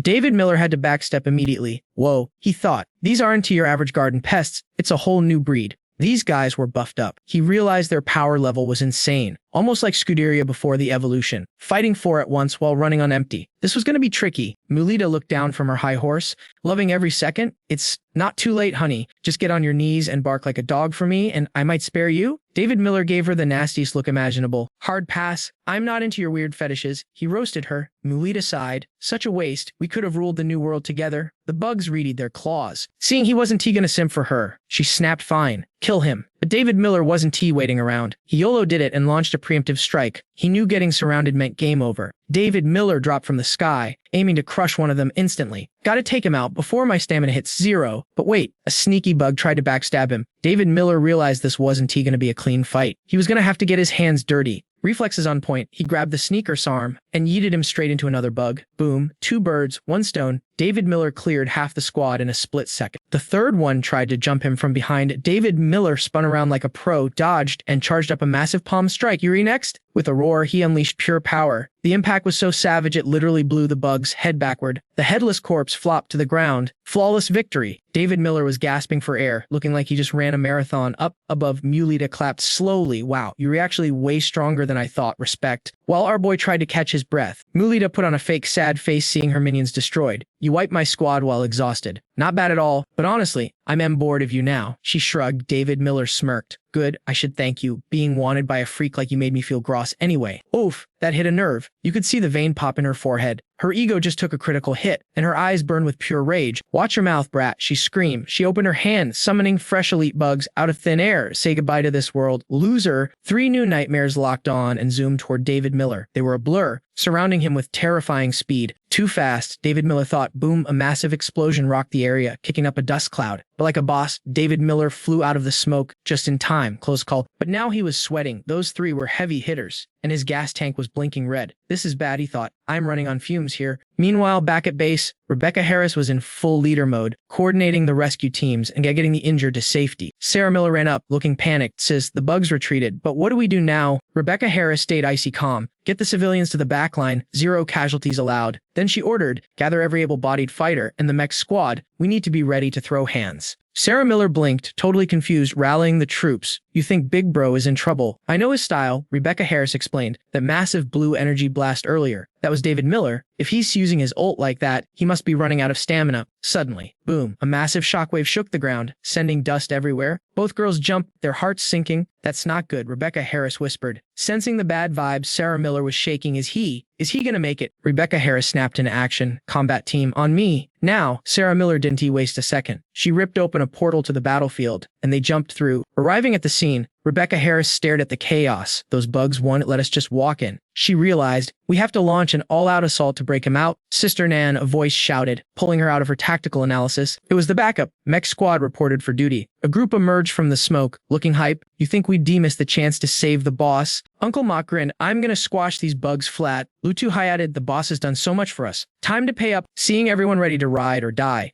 Rebecca Harris smiled. All right then, let's fight for our lives. She blazed forward, leading the charge. Everyone, Charge. Another explosion ripped through the air right in front of her. Already she thought they were trying to block us. Swarms of bugs erupted from the ground like a nightmare. Rebecca Harris locked in. We have to end this fast. Blitzkrieg tactics, people. Back at the duel. Mulita landed a devastating blow on David Miller. Boom. He barely blocked it with his body. His energy completely drained. I can't hold on much longer. He gasped. It looked hopeless. His eyes were heavy. His body broken. Is this it? He thought. Is this really how I go out? Mulita looked down with pity. Pathetic. Why did you even start this fight? But Yang Fan, barely standing, still had that fire. Hey, if I hadn't been fighting nonstop, you scrubs wouldn't have even scratched me. Mila was totally done with his stubbornness, so she ordered her bug minion to delete his subscription to life. The minion didn't hesitate, charging up a massive fist of doom and rushing straight at our boy with everything it had. But David Miller, stone cold fam, he kept a poker face, waited for the creep to get into range, and then, bam, unleashed a thunderclap punch right to the grill. That strike was so up it literally sliced the bug in half. Seeing her plan flop, Mila started raging at her trash mobs for dying too fast before unleashing her own wicked skill. Our MC whispered Rebecca Harris M's name just before his battery hit 0 and he collapsed. Thank God. Wifey arrived just in time to catch him, whispering softly, "It's okay, we got your back now, we made it." Seeing him regain a bit of focus, she became his rock, literally holding him up and saying, "Yo, you don't have to solo this boss anymore." Her presence was a huge buff for his morale, but he still warned, "Watch out, these bugs are nasty." She smiled, "Chill." The squad's already holding them off. The cavalry arrived and started a fire party in the back. Mila was way too busy dealing with the army of reinforcements to bother them, so Rebecca Harris figured the bug queen was distracted for now. Seeing David Miller totally wrecked, the healer Dio Swan rushed in. "Ignore the noise. Let me top up your egg first." With her mana flowing in, he healed up fast, but he was stressing. Even at full health, he knew his basic ice and fire skills weren't going to be enough to clap this monster. That's when Lou Zixi stepped up like a boss. "Dunty Trip, big bro, I came here specifically to fix this glitch." David Miller looked confused. "What do you mean? What kind of strat you got?" Zixi explained, "Your origin power is the strongest server-wide." He started pumping golden energy, adding, "My miracle buff lets you spam that ultimate power with 0 cooldown or penalty for a short time." Boom, Zixi's energy flooded into David Miller, wrapping him in a sick, otherworldly golden glow. Feeling the spiritual pressure rising, David Miller was hyped. "This miracle buff is legit. I can actually feel it converting itself into pure origin fuel." Job done. Zixi slumped to the ground, totally drained. "Go wreck her, boss." David Miller patted the kid's head, grateful for the assist. "Good job. Little bro, rest up." Before jumping back into the fray, he told Rebecca Harris to keep the squad safe. Then he locked onto Mila, ready to throw hands. "I'll handle the rest." Meanwhile, Mila was flexing her claws, mocking them with a sneer. "Is that all you humans got? I thought you were tough, but this is disappointing." Uncle Mock wiped some blood off his face and glared at the toxic witch. "Shut your trap." Dante disturbed the boss while he is charging up. Mila looked disgusted and launched a skill, still talking smack. "How you want to play hero if you re that eager to die?" She fired a massive, high-damage blast straight at Uncle Mock, screaming, "Then I help you log off." But David Miller flashed in out of nowhere. He popped his skill and blocked the lethal hit right before it could delete Uncle Mock from the game. Standing firm against Mila, David Miller declared, "Nobody dies on my watch today. I'm protecting this whole squad." Uncle Mock was shook by the epic save. "Boss, you re-good that S-clutch." Mock grinned. David Miller didn't waste time. "Go help the others farm the small fry. I'm taking the switch down personally." Mila licked her lips, actually interested now. "Interesting. You healed that fast. My bugs are gonna evolve like crazy after they feast on your high-tier essence." David Miller stared her down. "You want it? Come get some." Mila smirked, all arrogant. "Oh, I am taking it. But I don't even need to get my hands dirty yet." She snapped her fingers, summoning a fresh wave of creeps and ordering them to attack. "Go feast my babies." The swarm rushed him instantly. Mila laughed. "Those are my special toxic flyers. You think your mortal body can tank that poison? Keep dreaming, kid." Facing the disgusting horde, David Miller didn't even flinch. With one hand, he swatted the air and, poof, total annihilation. "Is that it? Just these bugs?" Mila's jaw dropped. "Wait, they just vanished." That golden light was built different. Even David Miller was shocked at how up the move was. Is this the true potential of origin power? It could create or destroy anything. Basically God mode. He taunted Mila. "You scared? If you don't step up, I'm gonna exterminate your whole family tree right now." Mila screeched in rage at his arrogance. Seeing her summon more bugs, David Miller roasted her. "Yo, do you only have one move? Get a new script." On cue, a massive boss-level bug spawned right in front of him, obeying Mila's command. She sneered. "You were just a loser with a loud mouth. Let's see you survive this." David Miller laughed. "If you summoned this 5 minutes ago, I might have been in trouble. But now, I'm running on premium fuel, thanks to Zixi's buff." His confidence was maxed out. In a split second, he slashed the giant bug into confetti. Mila started panicking, sweating bullets. "What the hell? How did you get so buffed so fast?" David Miller just smirked, playing with his food. "You were just too slow and brain dead to get it." While she was lagging, he dashed in and sliced her arm clean off. Mila stared at her stump, terrified. "My defense didn't even proc." His light ignored everything. She realized she had to go all in, even if it meant burning her own life force to kill him. David Miller looked up at her, taunting, "Why you flying away? Come down and play." Mila hovered, "You are strong, but not invincible. I just need a little more effort." Suddenly, a weird purple mist surrounded him. David Miller frowned. Even his fire couldn't burn it away. Something soft. Then a voice called out, "David Miller. David Miller." He knew that voice immediately. It was Rebecca Harris. Panic hit him. "Babe, where are you? Did something happen?" The voice sounded weak. "Save me." David Miller was confused and frantic. "Wait, weren't you safe with the healer? Why are you hurt?" She stuttered. The bugs killed everyone." David Miller froze, denying reality. "No way." Mila lost control of them. "Those minions couldn't wipe the squad." He demanded. "What actually happened?" She cried. "A new Emperor bug showed up. Everyone fought. But only I made it out." David Miller's mind was racing. A new Emperor bug. Suddenly, Mila's voice echoed, "Gotcha. In this mist, your fancy light is useless." He shielded Rebecca Harris with his body. "When I engage, you run." "Get out of here," Mila scoffed from the shadows. "You offend me and think you can leave." Not ignoring the witch, David Miller yelled, "Go." But when he looked back, Rebecca Harris was just sitting there like a statue. "What are you doing? Move." She covered her ears, trembling. "I'm scared." David Miller looked at her, totally confused, scared. That split second of hesitation was all Mela needed to dive bomb him. "Pay attention, or you die." David Miller casually blocked her kick like a total boss. But Mantilla wasn't quitting. She kept yapping, "You'll never catch a dub," while dragging that heavy burden around. David Miller's brain started cooking. "Hold up, that ain't right. Rebecca Harris isn't some weak damsel. Plus, her light element nukes everything it touches. There's no way it would react to this smoke, unless I am tripping on some genjutsu right now." Well, he figured it out. Mantilla smirked. "Let me delete that baggage for you." He hit the dodge button instantly. Mantilla shouted, "Yo, why you running? Isn't your main squeeze?" David Miller snapped back. "You really thought you could use a fake Rebecca Harris to psych me out? That's cringe." He slapped himself awake. A bootleg is still a bootleg. Just a pretty skin with no stats. He realized the real squad had vanished. He was the only one trapped in the simulation. "Found you, camper." David Miller locked onto the spinning figure hiding in the smoke. He didn't hesitate. He launched a critical strike while roasting her. "I already cleared your hallucination gas, so cut the magic tricks." He grabbed Mantilla by the throat like a rag doll. "Get over here." She instantly lost her cool, stammering, "Let me go." David Miller charged up a finisher. "I absolutely hate it when scrubs use my friends as bait." Realizing she was about to get banned from life, Mantilla begged, "Wait, don't TN me. I'll be your slave. I can make you feel real good." Too bad for her, our main character has standards. He hit her with a hard pass.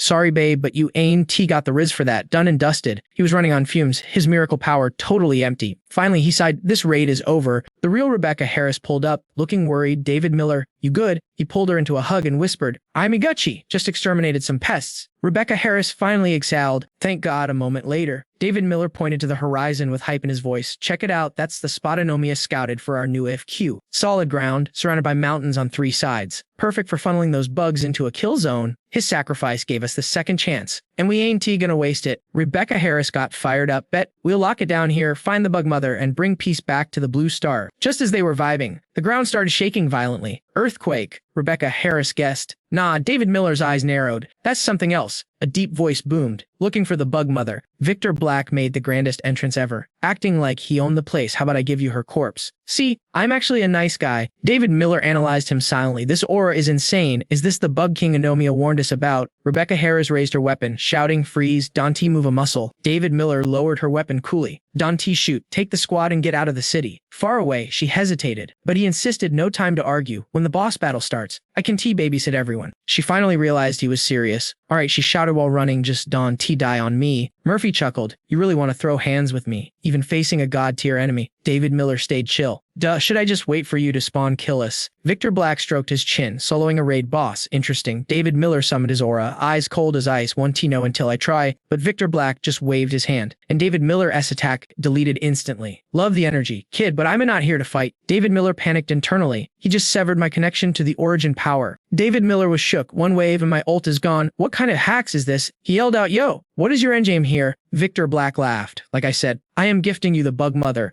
Us kings look human, but that mother was hideous. I can have such an ugly glitch existing in my perfect new world. So how is that for an unboxing video?" David Miller was stunned. "You fragged your own queen. Want your entire race go extinct? That trash tier unit. Who cares?" Victor Black shrugged. "Humans are squishy." "Sure, but you guys have infinite scaling potential. I want my bug race to evolve like you." David Miller saw an opening. "It's a long shot, but maybe I can talk him down." If that's the case, David Miller proposed, "Why don't we ally up?" Victor Black exploded. "Alliance? Do I look like that dumb female mule to you? You humans aren't on my level yet." David Miller blinked. "Why is he tweaking now?" Victor Black raised his head. I am the god of the new world. I make the rules. But I am generous. I'll trigger your potential so you can actually give me a good fight. He pointed to the sky. Take a good look at the sun while you can. David Miller's jaw dropped. No way. Meanwhile, Sarah Miller screamed, Sister Yan, look up at the sky. The sun, the light was fading fast. Rebecca Harris gasped. This is bad. Like apocalypse bad. Victor Black's arrogant voice echoed again. Humans need hardcore mode to level up. My butterflies have blotted out the blue star sky. Welcome to the eternal night. But it's a bit empty. Victor Black paused. Let's add some mobs for you to grind. Suddenly, a massive wave of zombie bugs swarmed in. David Miller clenched his fists. You absolute psycho. I'm gonna end you. Victor Black yawned. I want a PvP match, not a slaughter. You're too weak right now. Grind XP and get on my level. I'll be waiting at the top of the world. Beat me, and I'll turn the lights back on. Don't bore me. Flash forward 1 month later. The base was buzzing.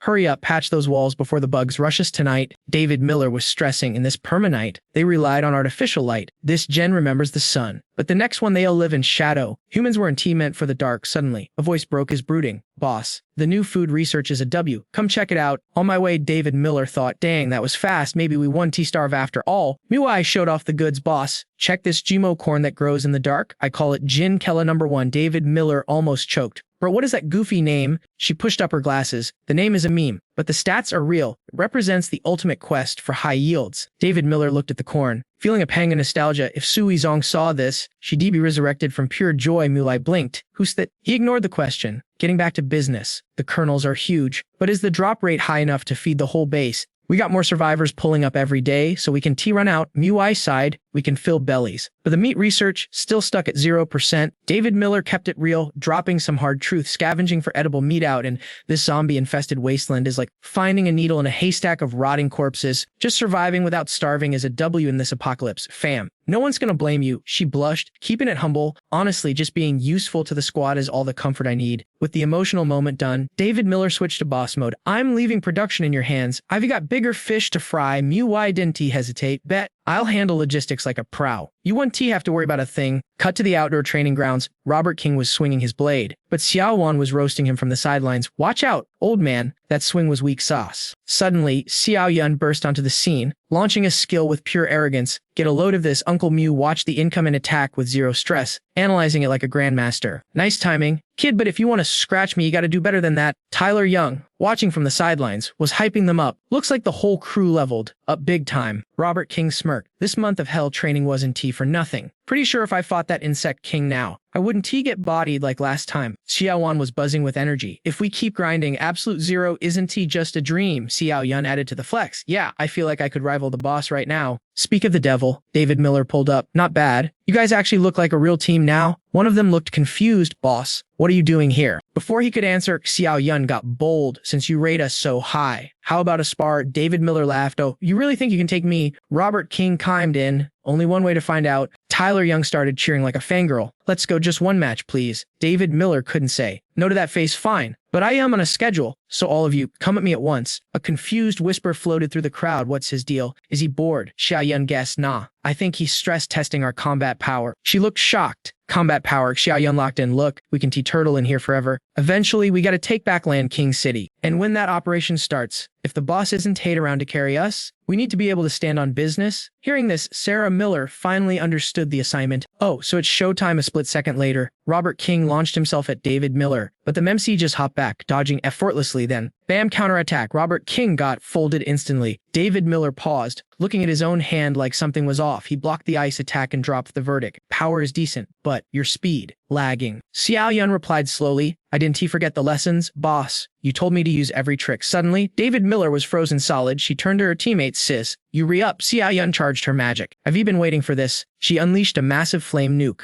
World-burning calamity. David Miller watched the terrified attack coming and smirked. Now that's a combo. Tyler Young screamed from the back. Shields up. David Miller thought to himself, using a shield to compress the damage. Smart. Sarah Miller watched nervously. It was a massive hit. Is he actually okay? Rebecca Harris was confident if it was the old him. Maybe. But now that attack didn't even touch a hair on his head. Smoke cleared. David Miller walked out without a scratch. Rebecca Harris turned to her. See, told ya, but David Miller gave them props, forcing me to use my origin power. You guys are actually cracked. Tyler Young's side totally defeated. The boss is just broken. Even without a miracle, he spams origin power like it's nothing. What's the point? But Robert King wasn't discouraged. That's what a true powerhouse looks like. See ya, Leo. Boost me. Tyler Young realized what he was planning and panicked. Robert King, are you sure? Using that move has serious side effects. Robert King grinned. If I miss this chance, I'll regret it forever. Help me create a miracle, kid. Understanding his resolve, the support poured all his mana into the old man. With the buff secured, Robert King fused his blade aura into a single point. David Miller felt the vibes, this energy.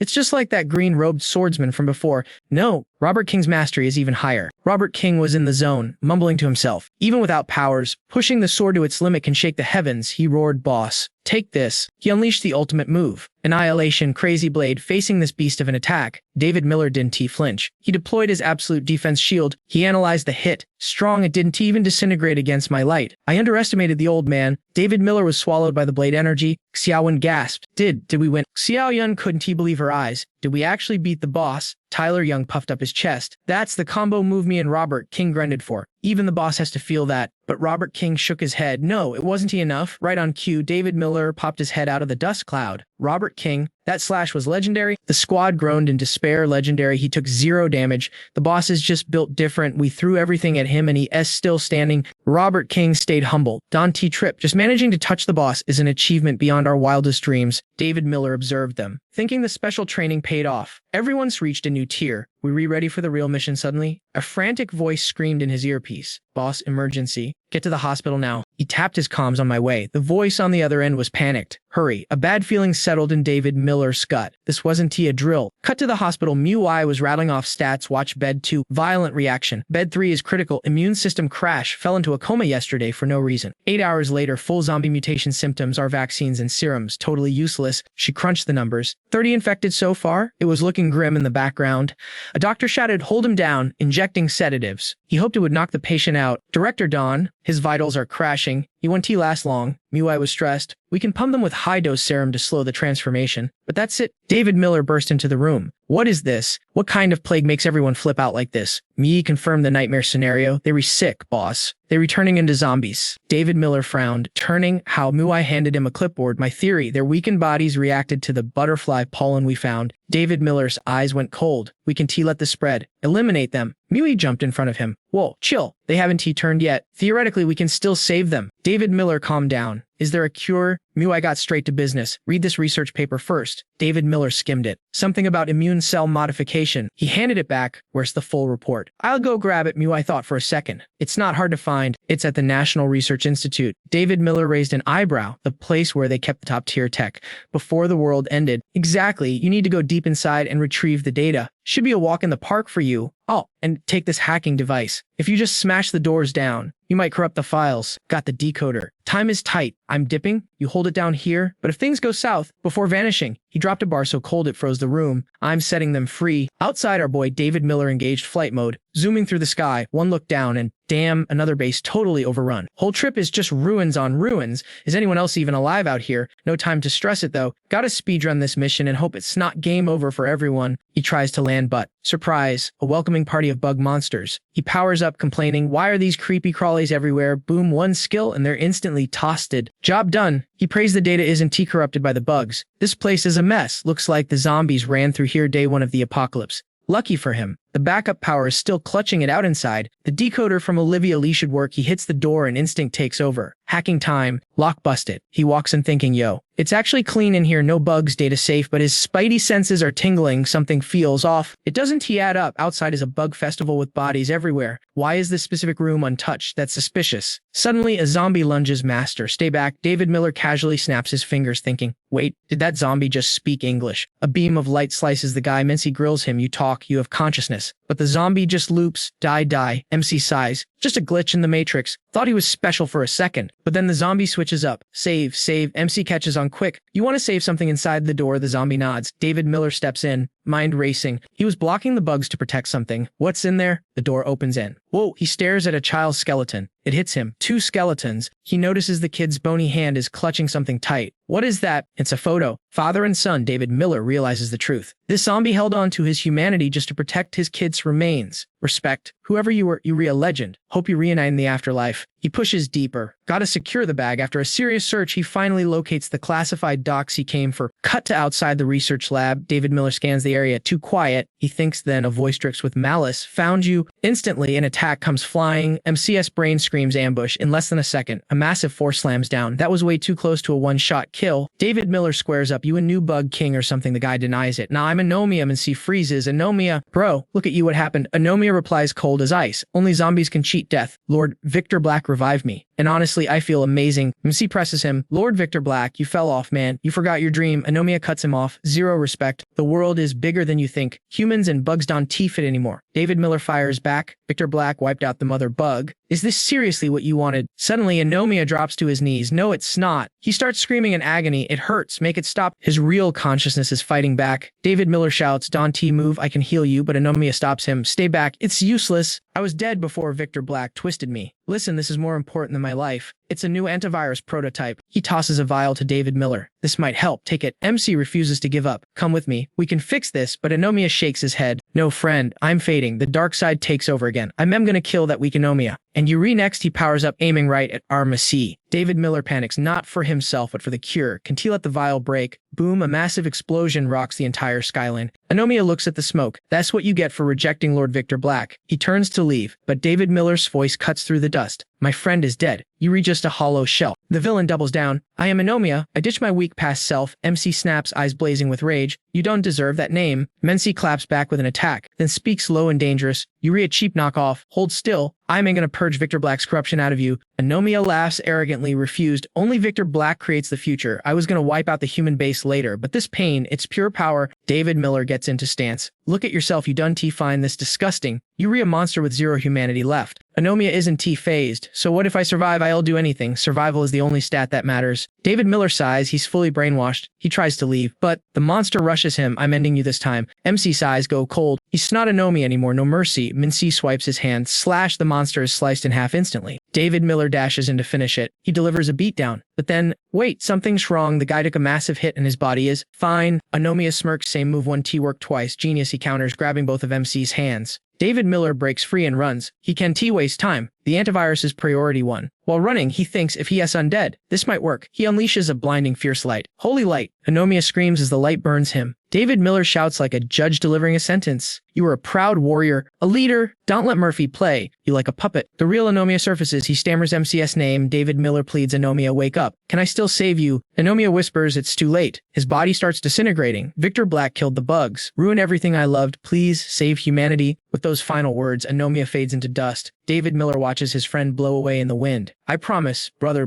Cut to the hospital base. The doctor announces vitals are normal. The infection is receding. We did it. The zombie treatment is a success. Mati is beaming with joy nearby. Boss, it's all thanks to that serum and data you grabbed. We would have been cooked by a new wave without it. She is yapping happily about how hundreds of people are salved, but David Miller cuts her off. The mood gets heavy. He pauses and speaks softly. This victory, it wasn't teamy. Muai asked in total disbelief. If you didn't brew it yourself, did this divine serum just appear out of thin air? David Miller's expression darkened as he replied, it is the final legacy of Anomiya. His ideals were legendary, and he was a true brother in arms. It eats me up inside that I couldn't save him. She tried to hype him up, saying, Boss, I heard the stories, even as the zombie corruption consumed him. Anomiya fought back just to get this serum to you. I get why you did it. We all believe you're the only one who can crush Victor Black. Suddenly Muai grabbed him tight, stuttering, you are truly our hope. Blushing, she basically crowned David Miller as their messiah right there. David Miller was about to drop an awkward apology, but Muai cut him off with crucial intel. He stood there, frozen like a statue. She shoved a USB drive into his hand. Sister Rebecca Harris wanted you to have this data on the winged insect mutation. It's making them stronger. I am dipping now. She's waiting for you at the city wall. Don't keep your lady waiting. Muai vanished in a flash, leaving him staring intensely at the data in his hand. Meanwhile, at the fortress wall, the atmosphere was heavy with tension. Rebecca Harris started her sit rep. The insect attacks were getting insane, coming in endless waves. Even worse, the zombie-infected butterflies were a nightmare to deal with. With a heavy heart, she dropped the bomb. Over half their forces were down. David Miller nodded grimly. I know the casualty reports are skyrocketing and our manpower is critically low. Rebecca Harris added urgently, we can rebuild walls and reforge mechas, but if we run out of soldiers, it's absolute game over for humanity. He gently stroked her hair, his eyes soft but determined. Dawn T. Spiral babe. I've already got a plan to end this nightmare. Rebecca Harris froze. A plan, David Miller declared slowly. I'm crossing the ocean. I'm going to hunt down Victor Black and end him. She looked at him like he was crazy. Was he challenging the insect emperor solo? I'm coming with you, she cried. But David Miller shut that down immediately. No, I know it hurts, but let's be real. I'm the only one on this planet strong enough to face Victor Black. I need you here protecting our home. Rebecca Harris went silent, then whispered, or you could stay. With your power, we could hold this fortress until the bitter end. He pulled her into a hug, silencing her. Don't talk like that. I want to let our future children grow up in this eternal darkness. Rebecca Harris melted, finally convinced. She blushed. I really can't win against you. Can Fine, go be the hero. I won't stop you. But you better remember our wedding vows, mister. She paused, letting the weight of her words sink in. Life and death, together forever. Still not satisfied, she added a threat. If you dare to die out there, I'm not staying in this world without you. David Miller sighed, defeated by her love. Wow, you really learned how to threaten me.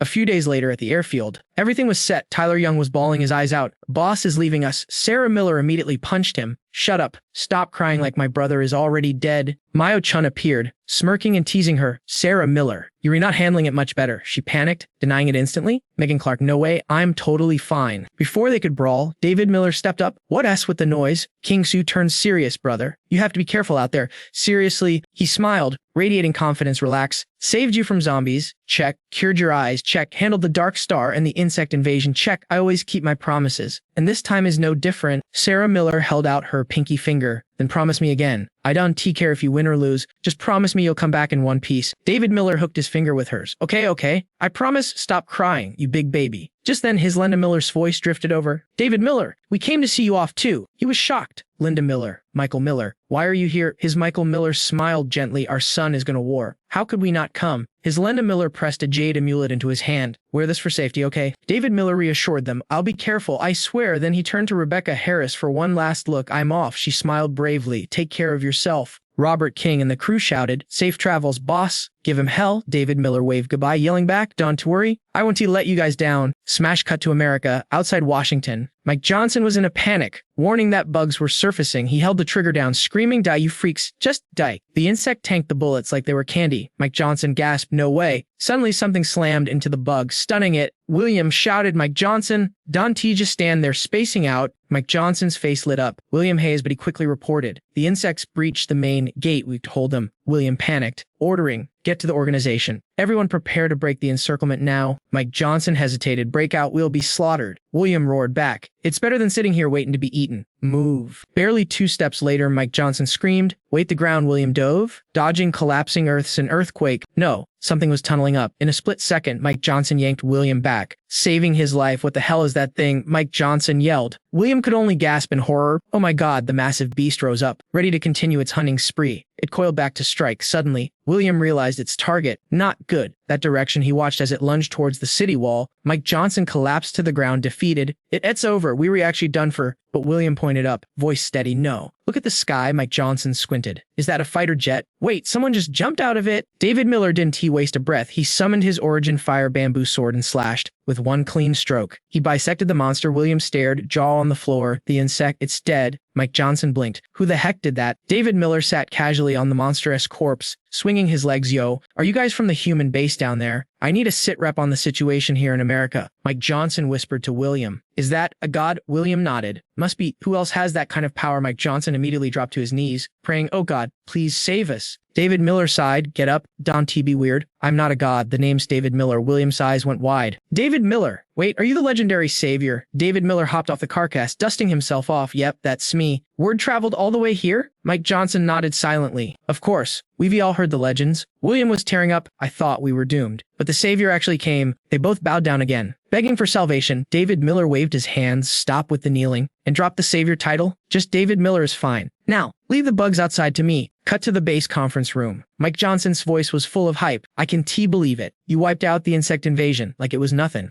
Brother Yang. Thank you. We were dead meat without you. David Miller shrugged. Cleaning them up was easy, but I'm flying blind here. Fill me in on the local situation. William stepped up. After the insect storm hit, our society collapsed again. We've been completely isolated. We basically the biggest fortress left in the States. Mike Johnson chimed in bitterly. We were actually stabilizing. But then the eternal night happened. When the eternal night fell, the insects mutated. We couldn't fight back. David Miller stroked his chin, thinking, So, aside from Victor Black, no other insect emperor has attacked the mainland yet. Yo, William dropped a bombshell. He asked if I knew about the insects, cause apparently one is chilling in the White House right now. I ain't got a clue what a locust is, but there is definitely a nightmare-level monster in there. This thing just flaps its wings and destroys entire bases. It is straight up end-of-the-world vibes, guys. After getting the deets, our boy started crunching the numbers. Looks like Victor Black's power level is rivaling the MCS. But if it comes down to a brawl, our guy is pretty sure he can still take the mus. But here's the T. If that bug evolved, he could block my connection to the source energy. It is like fighting in a fog, totally blinding me. He is specifically targeting us, which is super annoying. Forget shards of the Marcus Shade. These insects are more like his seeds. And now they are all grown up, basically designed as the perfect counter to my abilities. Talk about holding a grudge. David Miller thought if he wants revenge, why did he just flex and leave last time? Better play it cool for now and need to figure out how to bypass his debuffs, or switch up my combat style before making a move. While the MC was deep in his big brain moment, William cut in, hey brother Yang, I gotta ask you for a huge favor. David Miller told him to spill it. William kept it 100. They are running out of water. He needs the MC to help them conquer the Blood Moon base next door. It is turf war time. David Miller didn't answer right away. Instead, he hit him with a sharp question. So, did you guys survive by robbing each other back in the day? William was like, no way. Fam, you got it twisted. They used to be cool. But the other leaders sold out to the bugs. And that is when the beef started. Finally, David Miller decided to trust the squad and asked for the location. The old man, keeping it real, told Mike Johnson to guide our hero to the Blood Moon base. Mike Johnson was all polite, saying, follow me, sir. But inside, the MC was thinking, traitors to humanity, I'm gonna see what you trash are really made of. Boom, they arrived in no time. Mike Johnson announced, here's the Blood Moon base. Then he screamed at the top of his lungs, hey losers, Mike Johnson is back in the house. The sniper on the wall groaned. Why is this clown back again? Only brought 2 guys. He must have a death wish. The sniper didn't waste a second and pulled the trigger. Aiming straight for Mike Johnson's head, bang, the bullet flew. But David Miller didn't even blink. He just casually caught the hot lead with his bare hand. Mike Johnson watched him drop it and stuttered, thanks for saving me. The sniper scoffed, yo, Mike Johnson got brave all of a sudden. Oh, I see, you brought some random Asian guy to hide behind. Mike Johnson clapped back, open your eyes, idiot, this is the savior, but the enemy just laughed it off. Savior. Please, Lord Victor Black is the only one leading us to the future. David Miller powered up his aura, sighing, you actually work for that moron. Well, guess you don't deserve to live then. The sniper put his leg on the wall, trying to act tough, disrespecting a god. You are done, but before he could finish, the MC obliterated the entire wall with one hit. The sniper was shook, stammering, M-monster. David Miller rolled his eyes. Gods, devils, blah blah, so annoying. Realizing he was outmatched, the sniper screamed for backup. Enemy raid. We are under attack. Our boy smirked. That is more like it. I can beat up people who done fight back. He told Mike Johnson to hide, but Mike Johnson was too busy fanboying. Is the savior always this op? But then he realized he should probably listen. I am out. Peace. You scumbags are toast tonight. As Mike Johnson dipped, the snipers started shouting, fire, kill him. David Miller just walked forward, mocking them. Really, you guys are still using guns. No superpowers here, lame. Snap. He gave them a taste of real power, destroying them instantly. He laughed, man, this feels like bullying low-level mobs in a starter village. Suddenly, he spotted a tank hiding in the back. Even with the barrel aimed right at him, he stayed chill, still using these antiques. Boom. The tank fired point blank. One goon shouted, I don't care how strong you are. You can T-tank that. Then a fat guy walked out, clapping sarcastically, nice shot. Who does this punk think he is? Messing up my turf. David Miller teleported next to him and snatched the cigarette right out of his mouth. Premium smokes. You are living the good life. The boss panicked, thinking, when did he get here? Then the MC dropped the act and asked a cold question. I am curious, how much human blood did you have to sell to buy this luxury? He grabbed the guy by the throat. I am out here fighting bugs while you sit here living like a king. Traitors like you make me sick. The fat guy was trembling but still tried to act tough. Let me go. I am Lord Victor Black's messenger. You can T. David Miller cut him off, unimpressed, so you are proud of being a lapdog for some insects. The fat guy screamed, I will do anything to survive. Victor Black is my god. David Miller looked at him with pure disgust. Pathetic trash.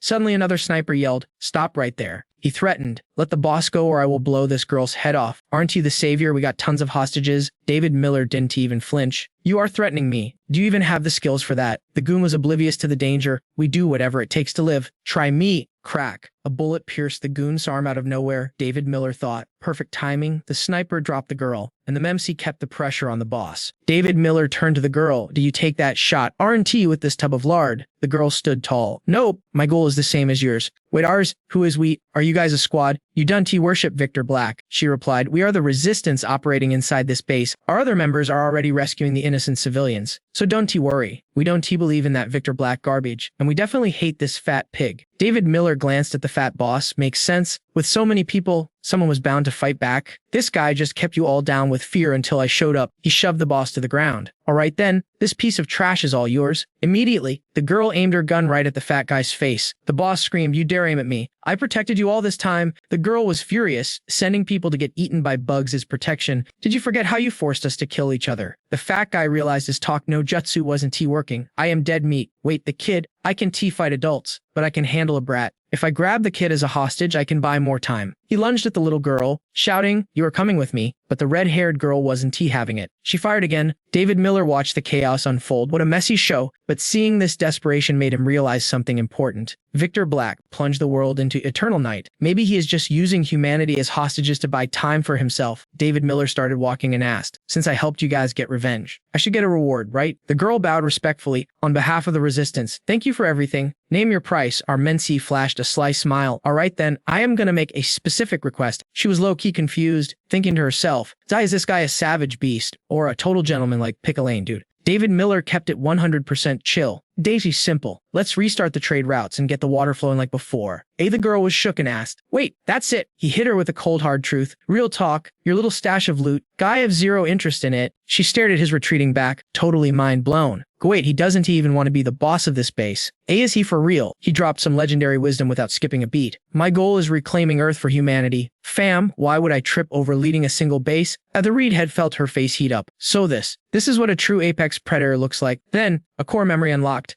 She remembered the little girl begging for stories. "Sis, tell me about the before times again." She been like, "Girl, I told you a million times, but the kid was salty. I was born in the apocalypse. I'm jealous of the old world." The redhead patted the kid's head, eyes sparkling with hope. "Don't worry. Bestie, one day you'll see it for yourself. I bet my life a hero is gonna show up and fix this mess." Snap back to reality, the girl made a boss move decision. "All right, Blood Moon, base is down with your plan. But yo, I have a personal favor to ask. I gotta pay you back for saving us." She hesitated, then shot her shot. "I wanna roll with you." David Miller panicked, instantly go, "Hold up, don't try to repay me like that. My squad is full. No more seats on the bus. I am bouncing. My crew will handle the paperwork later." As he walked out, a familiar voice piped up. "Yo, brother Yang, you good?" David Miller spotted Mike Johnson camping in a bush. "Hey bro, why are you lurking like a creeper?" "What's the tea? Just some ugly creeps. They can touch me." God, Mike Johnson crawled out, dusting himself off, then got real but wait, why do you look like you were dodging something major? David Miller waved it off. "Details don't matter. Results do." Mike Johnson's eyes lit up like Christmas lights. "So, did we secure the bag? Are they giving us the water?" David Miller nodded like a boss. Guy deleted the trash relying on the bugs.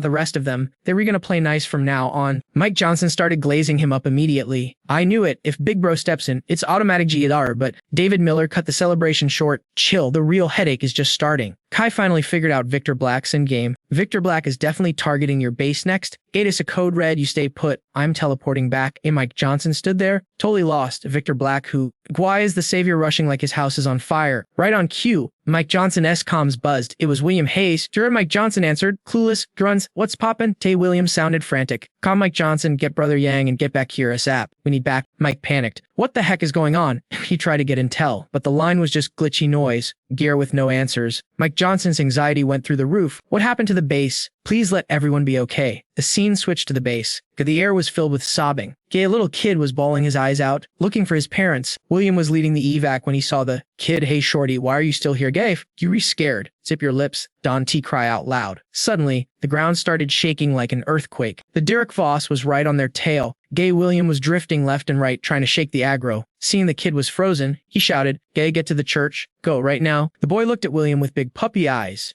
"Grandpa William, aren't you coming?" He looked back. "Grim, other kids are waiting for me. Go on, be a good boy." The kid finally started moving. "Promise you'll come right after." William pulled out a grenade, his face set in stone. "You think I want to miss the party, eh?" He pulled the pin. But someone has to stay behind and draw the aggro. "Listen here, you bug freaks. Grandpa is going to teach you a lesson." Bro, but before he could throw it, a claw snatched his hand. The Derek Voss sneered. Credentino humans still had some guts.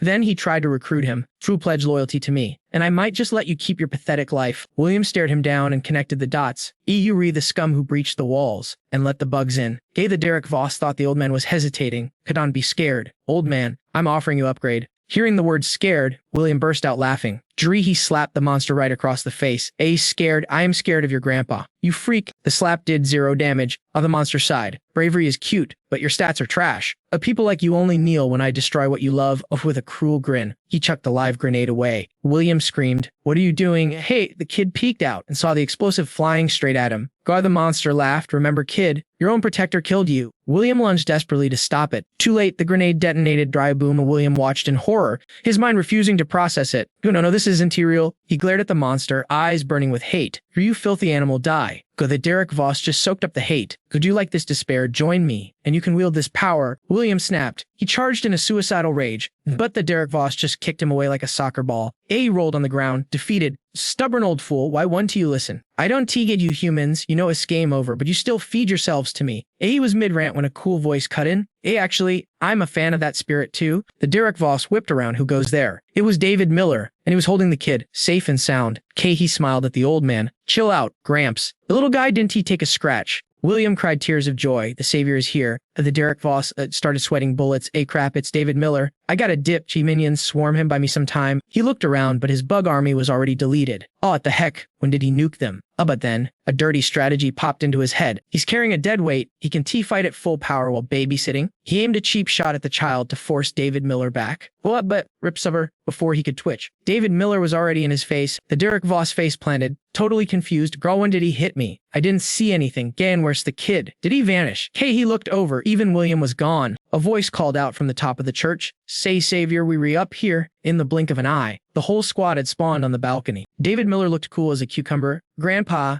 relax, I teleported you guys up there. We just chill until I exterminate this pest. The Derek Voss was shaking. Is that a new ability? I have to survive and warn the master. He tried to pull rank. Let me go. I'm the envoy of Lord Victor Black. David Miller looked at him like he was dirt. You ain't qualified. God, and honestly, I have 0 words for that loser Victor Black. The bug didn't he get the hint? My lord won't let you get away with this. David Miller clapped back instantly. Don't worry, I'm not gonna let him get away either. Red lightning crackled around the Derek Voss's body. David Miller snapped his fingers. Game over, time to wrap this up. Suddenly, the hostages were back on the ground, but David Miller asked, why'd you come down? William bowed low. I can thank you enough, savior. David Miller cut the chatter. No time for small talk. Victor Black is slaughtering people just to distract me and buy time. He is definitely cooking up something nasty. The old man looked guilty. Am I sorry we wasted your precious time? David Miller shut that down immediately. No, don't say that. People like you are the MVPs. If there are no humans left, saving the world is pointless. Then David Miller dropped a bomb. I'm going to delete the final insect boss. You guys need to prep for the apocalypse. William was confused. Wait, why do we need to prep for the apocalypse again? With eyes as cold as absolute zero. Armin Fee replied, I ain't 100% sure I can pull this off. David Miller turned to leave, dropping a casual, that's it, I'm out. But suddenly, a tiny, trembling voice glitched his exit plan. Hold up, big bro. Why didn't you just hide like the rest of us? What happens if you go out there and never come back? David Miller froze in his tracks. He turned, voice dripping with sincerity, because I can let little dudes like you live in the shadow forever. If I done come back, then I guess that's just game over for me. With that heroic mech drop, he vanished, cut to the White House AQ, where the alerts were going crazy. Sir, David Miller saved the city and is en route right now. Henry Wong knelt, sweating bullets. What's our next move? But Victor Black just sat there, looking way too calm. Stop stalling. I've already finished snacking on the origin shards of every other bug king. Victor Black sighed, sensing a massive presence. Took you long enough, the intruder replied with 0 chill. Yup, I'm here to delete you. Everyone else was confused, wondering who this mystery guest was. Less than a second later, David Miller kicked the door off its hinges. He walked in, radiating pure main character energy. Time to settle our debts. Don't you think? Facing this raging aura, Victor Black didn't even flinch. Don't be so salty. We can negotiate. David Miller laughed, a sound devoid of humor. Negotiate, fam. There is absolutely nothing left to talk about between us. Victor Black didn't answer straight up. Instead, he started yapping about biology. You see, butterfly wings have patterns to scare off predators. When we first met, I knew you were stronger. So I used my max level intimidation to make you cautious, giving me time to steal the other bug corpses. But now, I've devoured their cores. I'm finally strong enough to stand on business. David Miller heard the threat, but didn't blink. I killed the owner of the Dark Star once. Even if you ate every shard in the server, I'll just kill you again. That triggered Victor Black hard. Shut your mouth. I am Victor Black, not the owner of the Marcus Shade. I am meat, not a spare part. Humans are just flesh that fell off their mothers, right? Does anyone call you a part of your Linda Miller? No, I admit, I inherited some fear and hatred from the Dark Star owner's memories regarding you. Feeling like someone else's clone makes me sick, but as I leveled up, that feeling faded. Tell you what, give me your origin power so I can fully disconnect from the Dark Star, and I'll let humanity off the hook. David Miller looked at him like he was crazy. Did water get into your brain? Giving up my power and trusting my enemy with my life. That would be the biggest betrayal to everyone who believes in me. Victor Black sighed, feigning regret. Well, looks like I have to take it by force then. Instantly, he dropped into a battle stance. Both stood frozen, waiting for the other to flinch. David Miller ran the calculations. This guy's pressure was way heavier than before. Couldn't he let Victor Black get the first hit? Deciding to be the aggressor, David Miller swung his sword. Victor Black countered instantly. Two massive energies collided, but it looked like David Miller was winning the DP's race. The shockwave was insane. Everything in the room, except for the two combatants, was getting wrecked by the fallout of their power clash. But David Miller frowned. Just raw power isn't enough to hurt him anymore. Victor Black smirked. Getting cocky. Done rush. I have way more tricks. My law is concealment, or you could call it shadow. With my law, I can blend any energy together. As long as I cover up the messy parts, I can use literally any power I want. Victor Black launched his ultimate move. A devastating explosion ripped through the area. Victor Black looked at the rubble, dazed. Did he vanish? But a second later, David Miller's voice casually floated through the smoke. Pretty strong, but thanks for the demo. I think I just figured out how to use that too. Victor Black watched David Miller move and panicked. He's moving beyond the speed limit. Is it teleportation? No, he's actually faster than my reaction time. Victor Black tried to retreat, shouting internally, I gotta dodge. Wait, I feel it. The origin power he is using. It's the time loss. Suddenly, Victor Black froze mid-action. In that frozen second, David Miller brought his sword down. Victor Black screamed internally, this is cheating. Realizing he was outmatched, the villain decided to run for his life. After getting to a safe distance, Victor Black was shaking. Impossible, no way. When did you master the law of time? Elemental powers are common, but time, where did you even find a guide for that? David Miller smirked, looking smug. If you want to know when I first touched the domain of time, we gotta go way back to the start of the series. Victor Black grit his teeth. Jealous, I never expected you to reach this level. But if you had truly mastered time, I'd be dead already. Seems like you were still a noob at using it. David Miller knew his bluff was called but stayed arrogant. Who knows, maybe next time I press pause, it'll be your head flying off. David Miller quickly calculated. Could he trigger the time stop again right now? He couldn't control the cooldown or duration at all. Meanwhile, Victor Black remembered the humiliation of his final battle with Sophia Reed. I only sensed the time origin, because I saw it when I crossed dimensions. It was a lucky break. David Miller realized that spamming this move was harder than it looked. Using the time law with his avatar actually nerfed his fire and ice damage. Basically, aside from scaring the enemy, it was almost useless in a real DPS check. Victor Black, feeling brave again, taunted, surprising you could hurt me, last chance, submit or die. David Miller shot back, I got a better idea. How about you apply to be my watchdog? That snapped Victor Black's patience. Enough, I don't care anymore. No more chances for you. Suddenly, the ground beneath David Miller shook violently. The entire scenery shifted, glitching out. David Miller looked around, confused. Where am I? How did I get here? Overhead, Victor Black schemed. My origin law is concealment. I can hide physical things like the sun, but I can also hide concepts, like the connection between David Miller and his power. I've concealed my existence from his mind. He's going to temporarily forget everything related to me. If he can perceive me, he can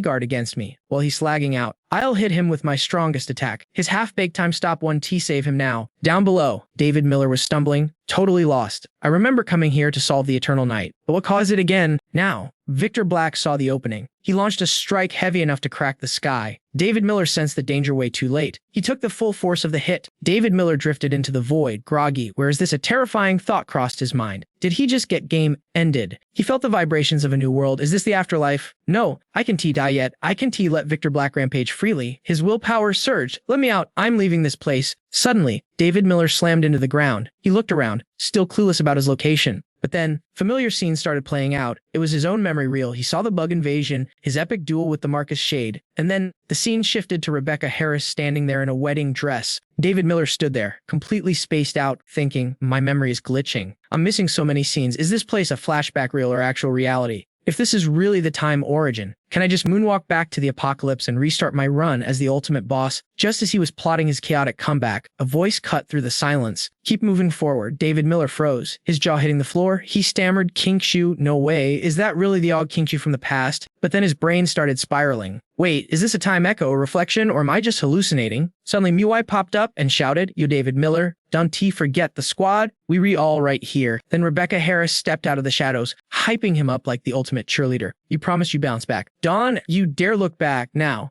Bro, eyes on the prize. Seeing the whole crew, It finally clicked for David Miller. I get it now. It doesn't matter if this is a simulation or a time loop. The grind, the hustle, the scars we collected. That's what makes us real. That's what built us. I've still got my homies with me, so there's no turning back. So tell me, fam, what's the play? How do I get back to the real world? Kingsu flashed a radiant smile. The cheat code to get you back is the time origin consciousness. She pointed straight ahead. Look there. That path leads to the endgame. The future has infinite endings. But right now, it's a 50-50 shot. One path is the dream life you're regrinding for. The other is straight up game over. Total extinction. Your entire isekai journey was just the tutorial level. All that trauma and XP you gained is now pure time power. But heads up, as visions of the past, we were gonna fade away now. She dropped one last truth bomb to hype him up. You got this, champ. Instantly, David Miller was engulfed in a blinding blue aura, like he was finally going Super Saiyan. Ancient time runes started glowing all over his face. He morphed into his final form, thinking my body is the source code now. Time to log back in. Boom. Just like that, he spawned back into the boss fight with Victor Black. The villain's eyes almost popped out of his skull seeing David Miller return from the void. Victor Black looked like he'd seen a ghost. Stammering, how are you back? David Miller just shrugged with zero chill. Sorry, bro. I got a better future waiting. I'm done wasting my breath on you. Without hesitation, David Miller launched a punch that broke the sound barrier. Victor Black got yeeted into the distance, screaming like a salty loser. Impossible. This is hacks. How? David Miller didn't he let up. He literally hit the pause button on time itself, then he dashed at light speed. Thinking, Victor Black, your free trial of living has officially expired. With a slash of pure energy, the villain was sliced into sashimi. Victor Black's crown clattered to the floor, and David Miller stomped on it like a boss. Total disrespect. That stump sealed the deal. Absolute victory. As the dust settled, David Miller sighed, soaking in the view. The sun still rises. The nightmare is finally over. He looked at the horizon, emotions hitting him like a truck. Time to go home. Fast forward 10 years later, a wholesome voice chirped, Daddy. David Miller woke up to two adorable munchkins jumping all over him. He chuckled sleepily. Daddy's recharging his batteries. Go play, kiddos, the girl in red giggled. But Ani said to come get you. Suddenly, Kingshu walked in. It's afternoon, sleepyhead. David Miller tried to defend his lazy era. Hey, things aren't tea like the old days. I saved the world. I earned the right to be a couch potato. Kingshu rolled her eyes but smiled. Yeah, come on. The squad is here to pick you up. Before he could even stand, the Ogcruce voices rang out. Big boss, we re-here. Rebecca Harris chimed in.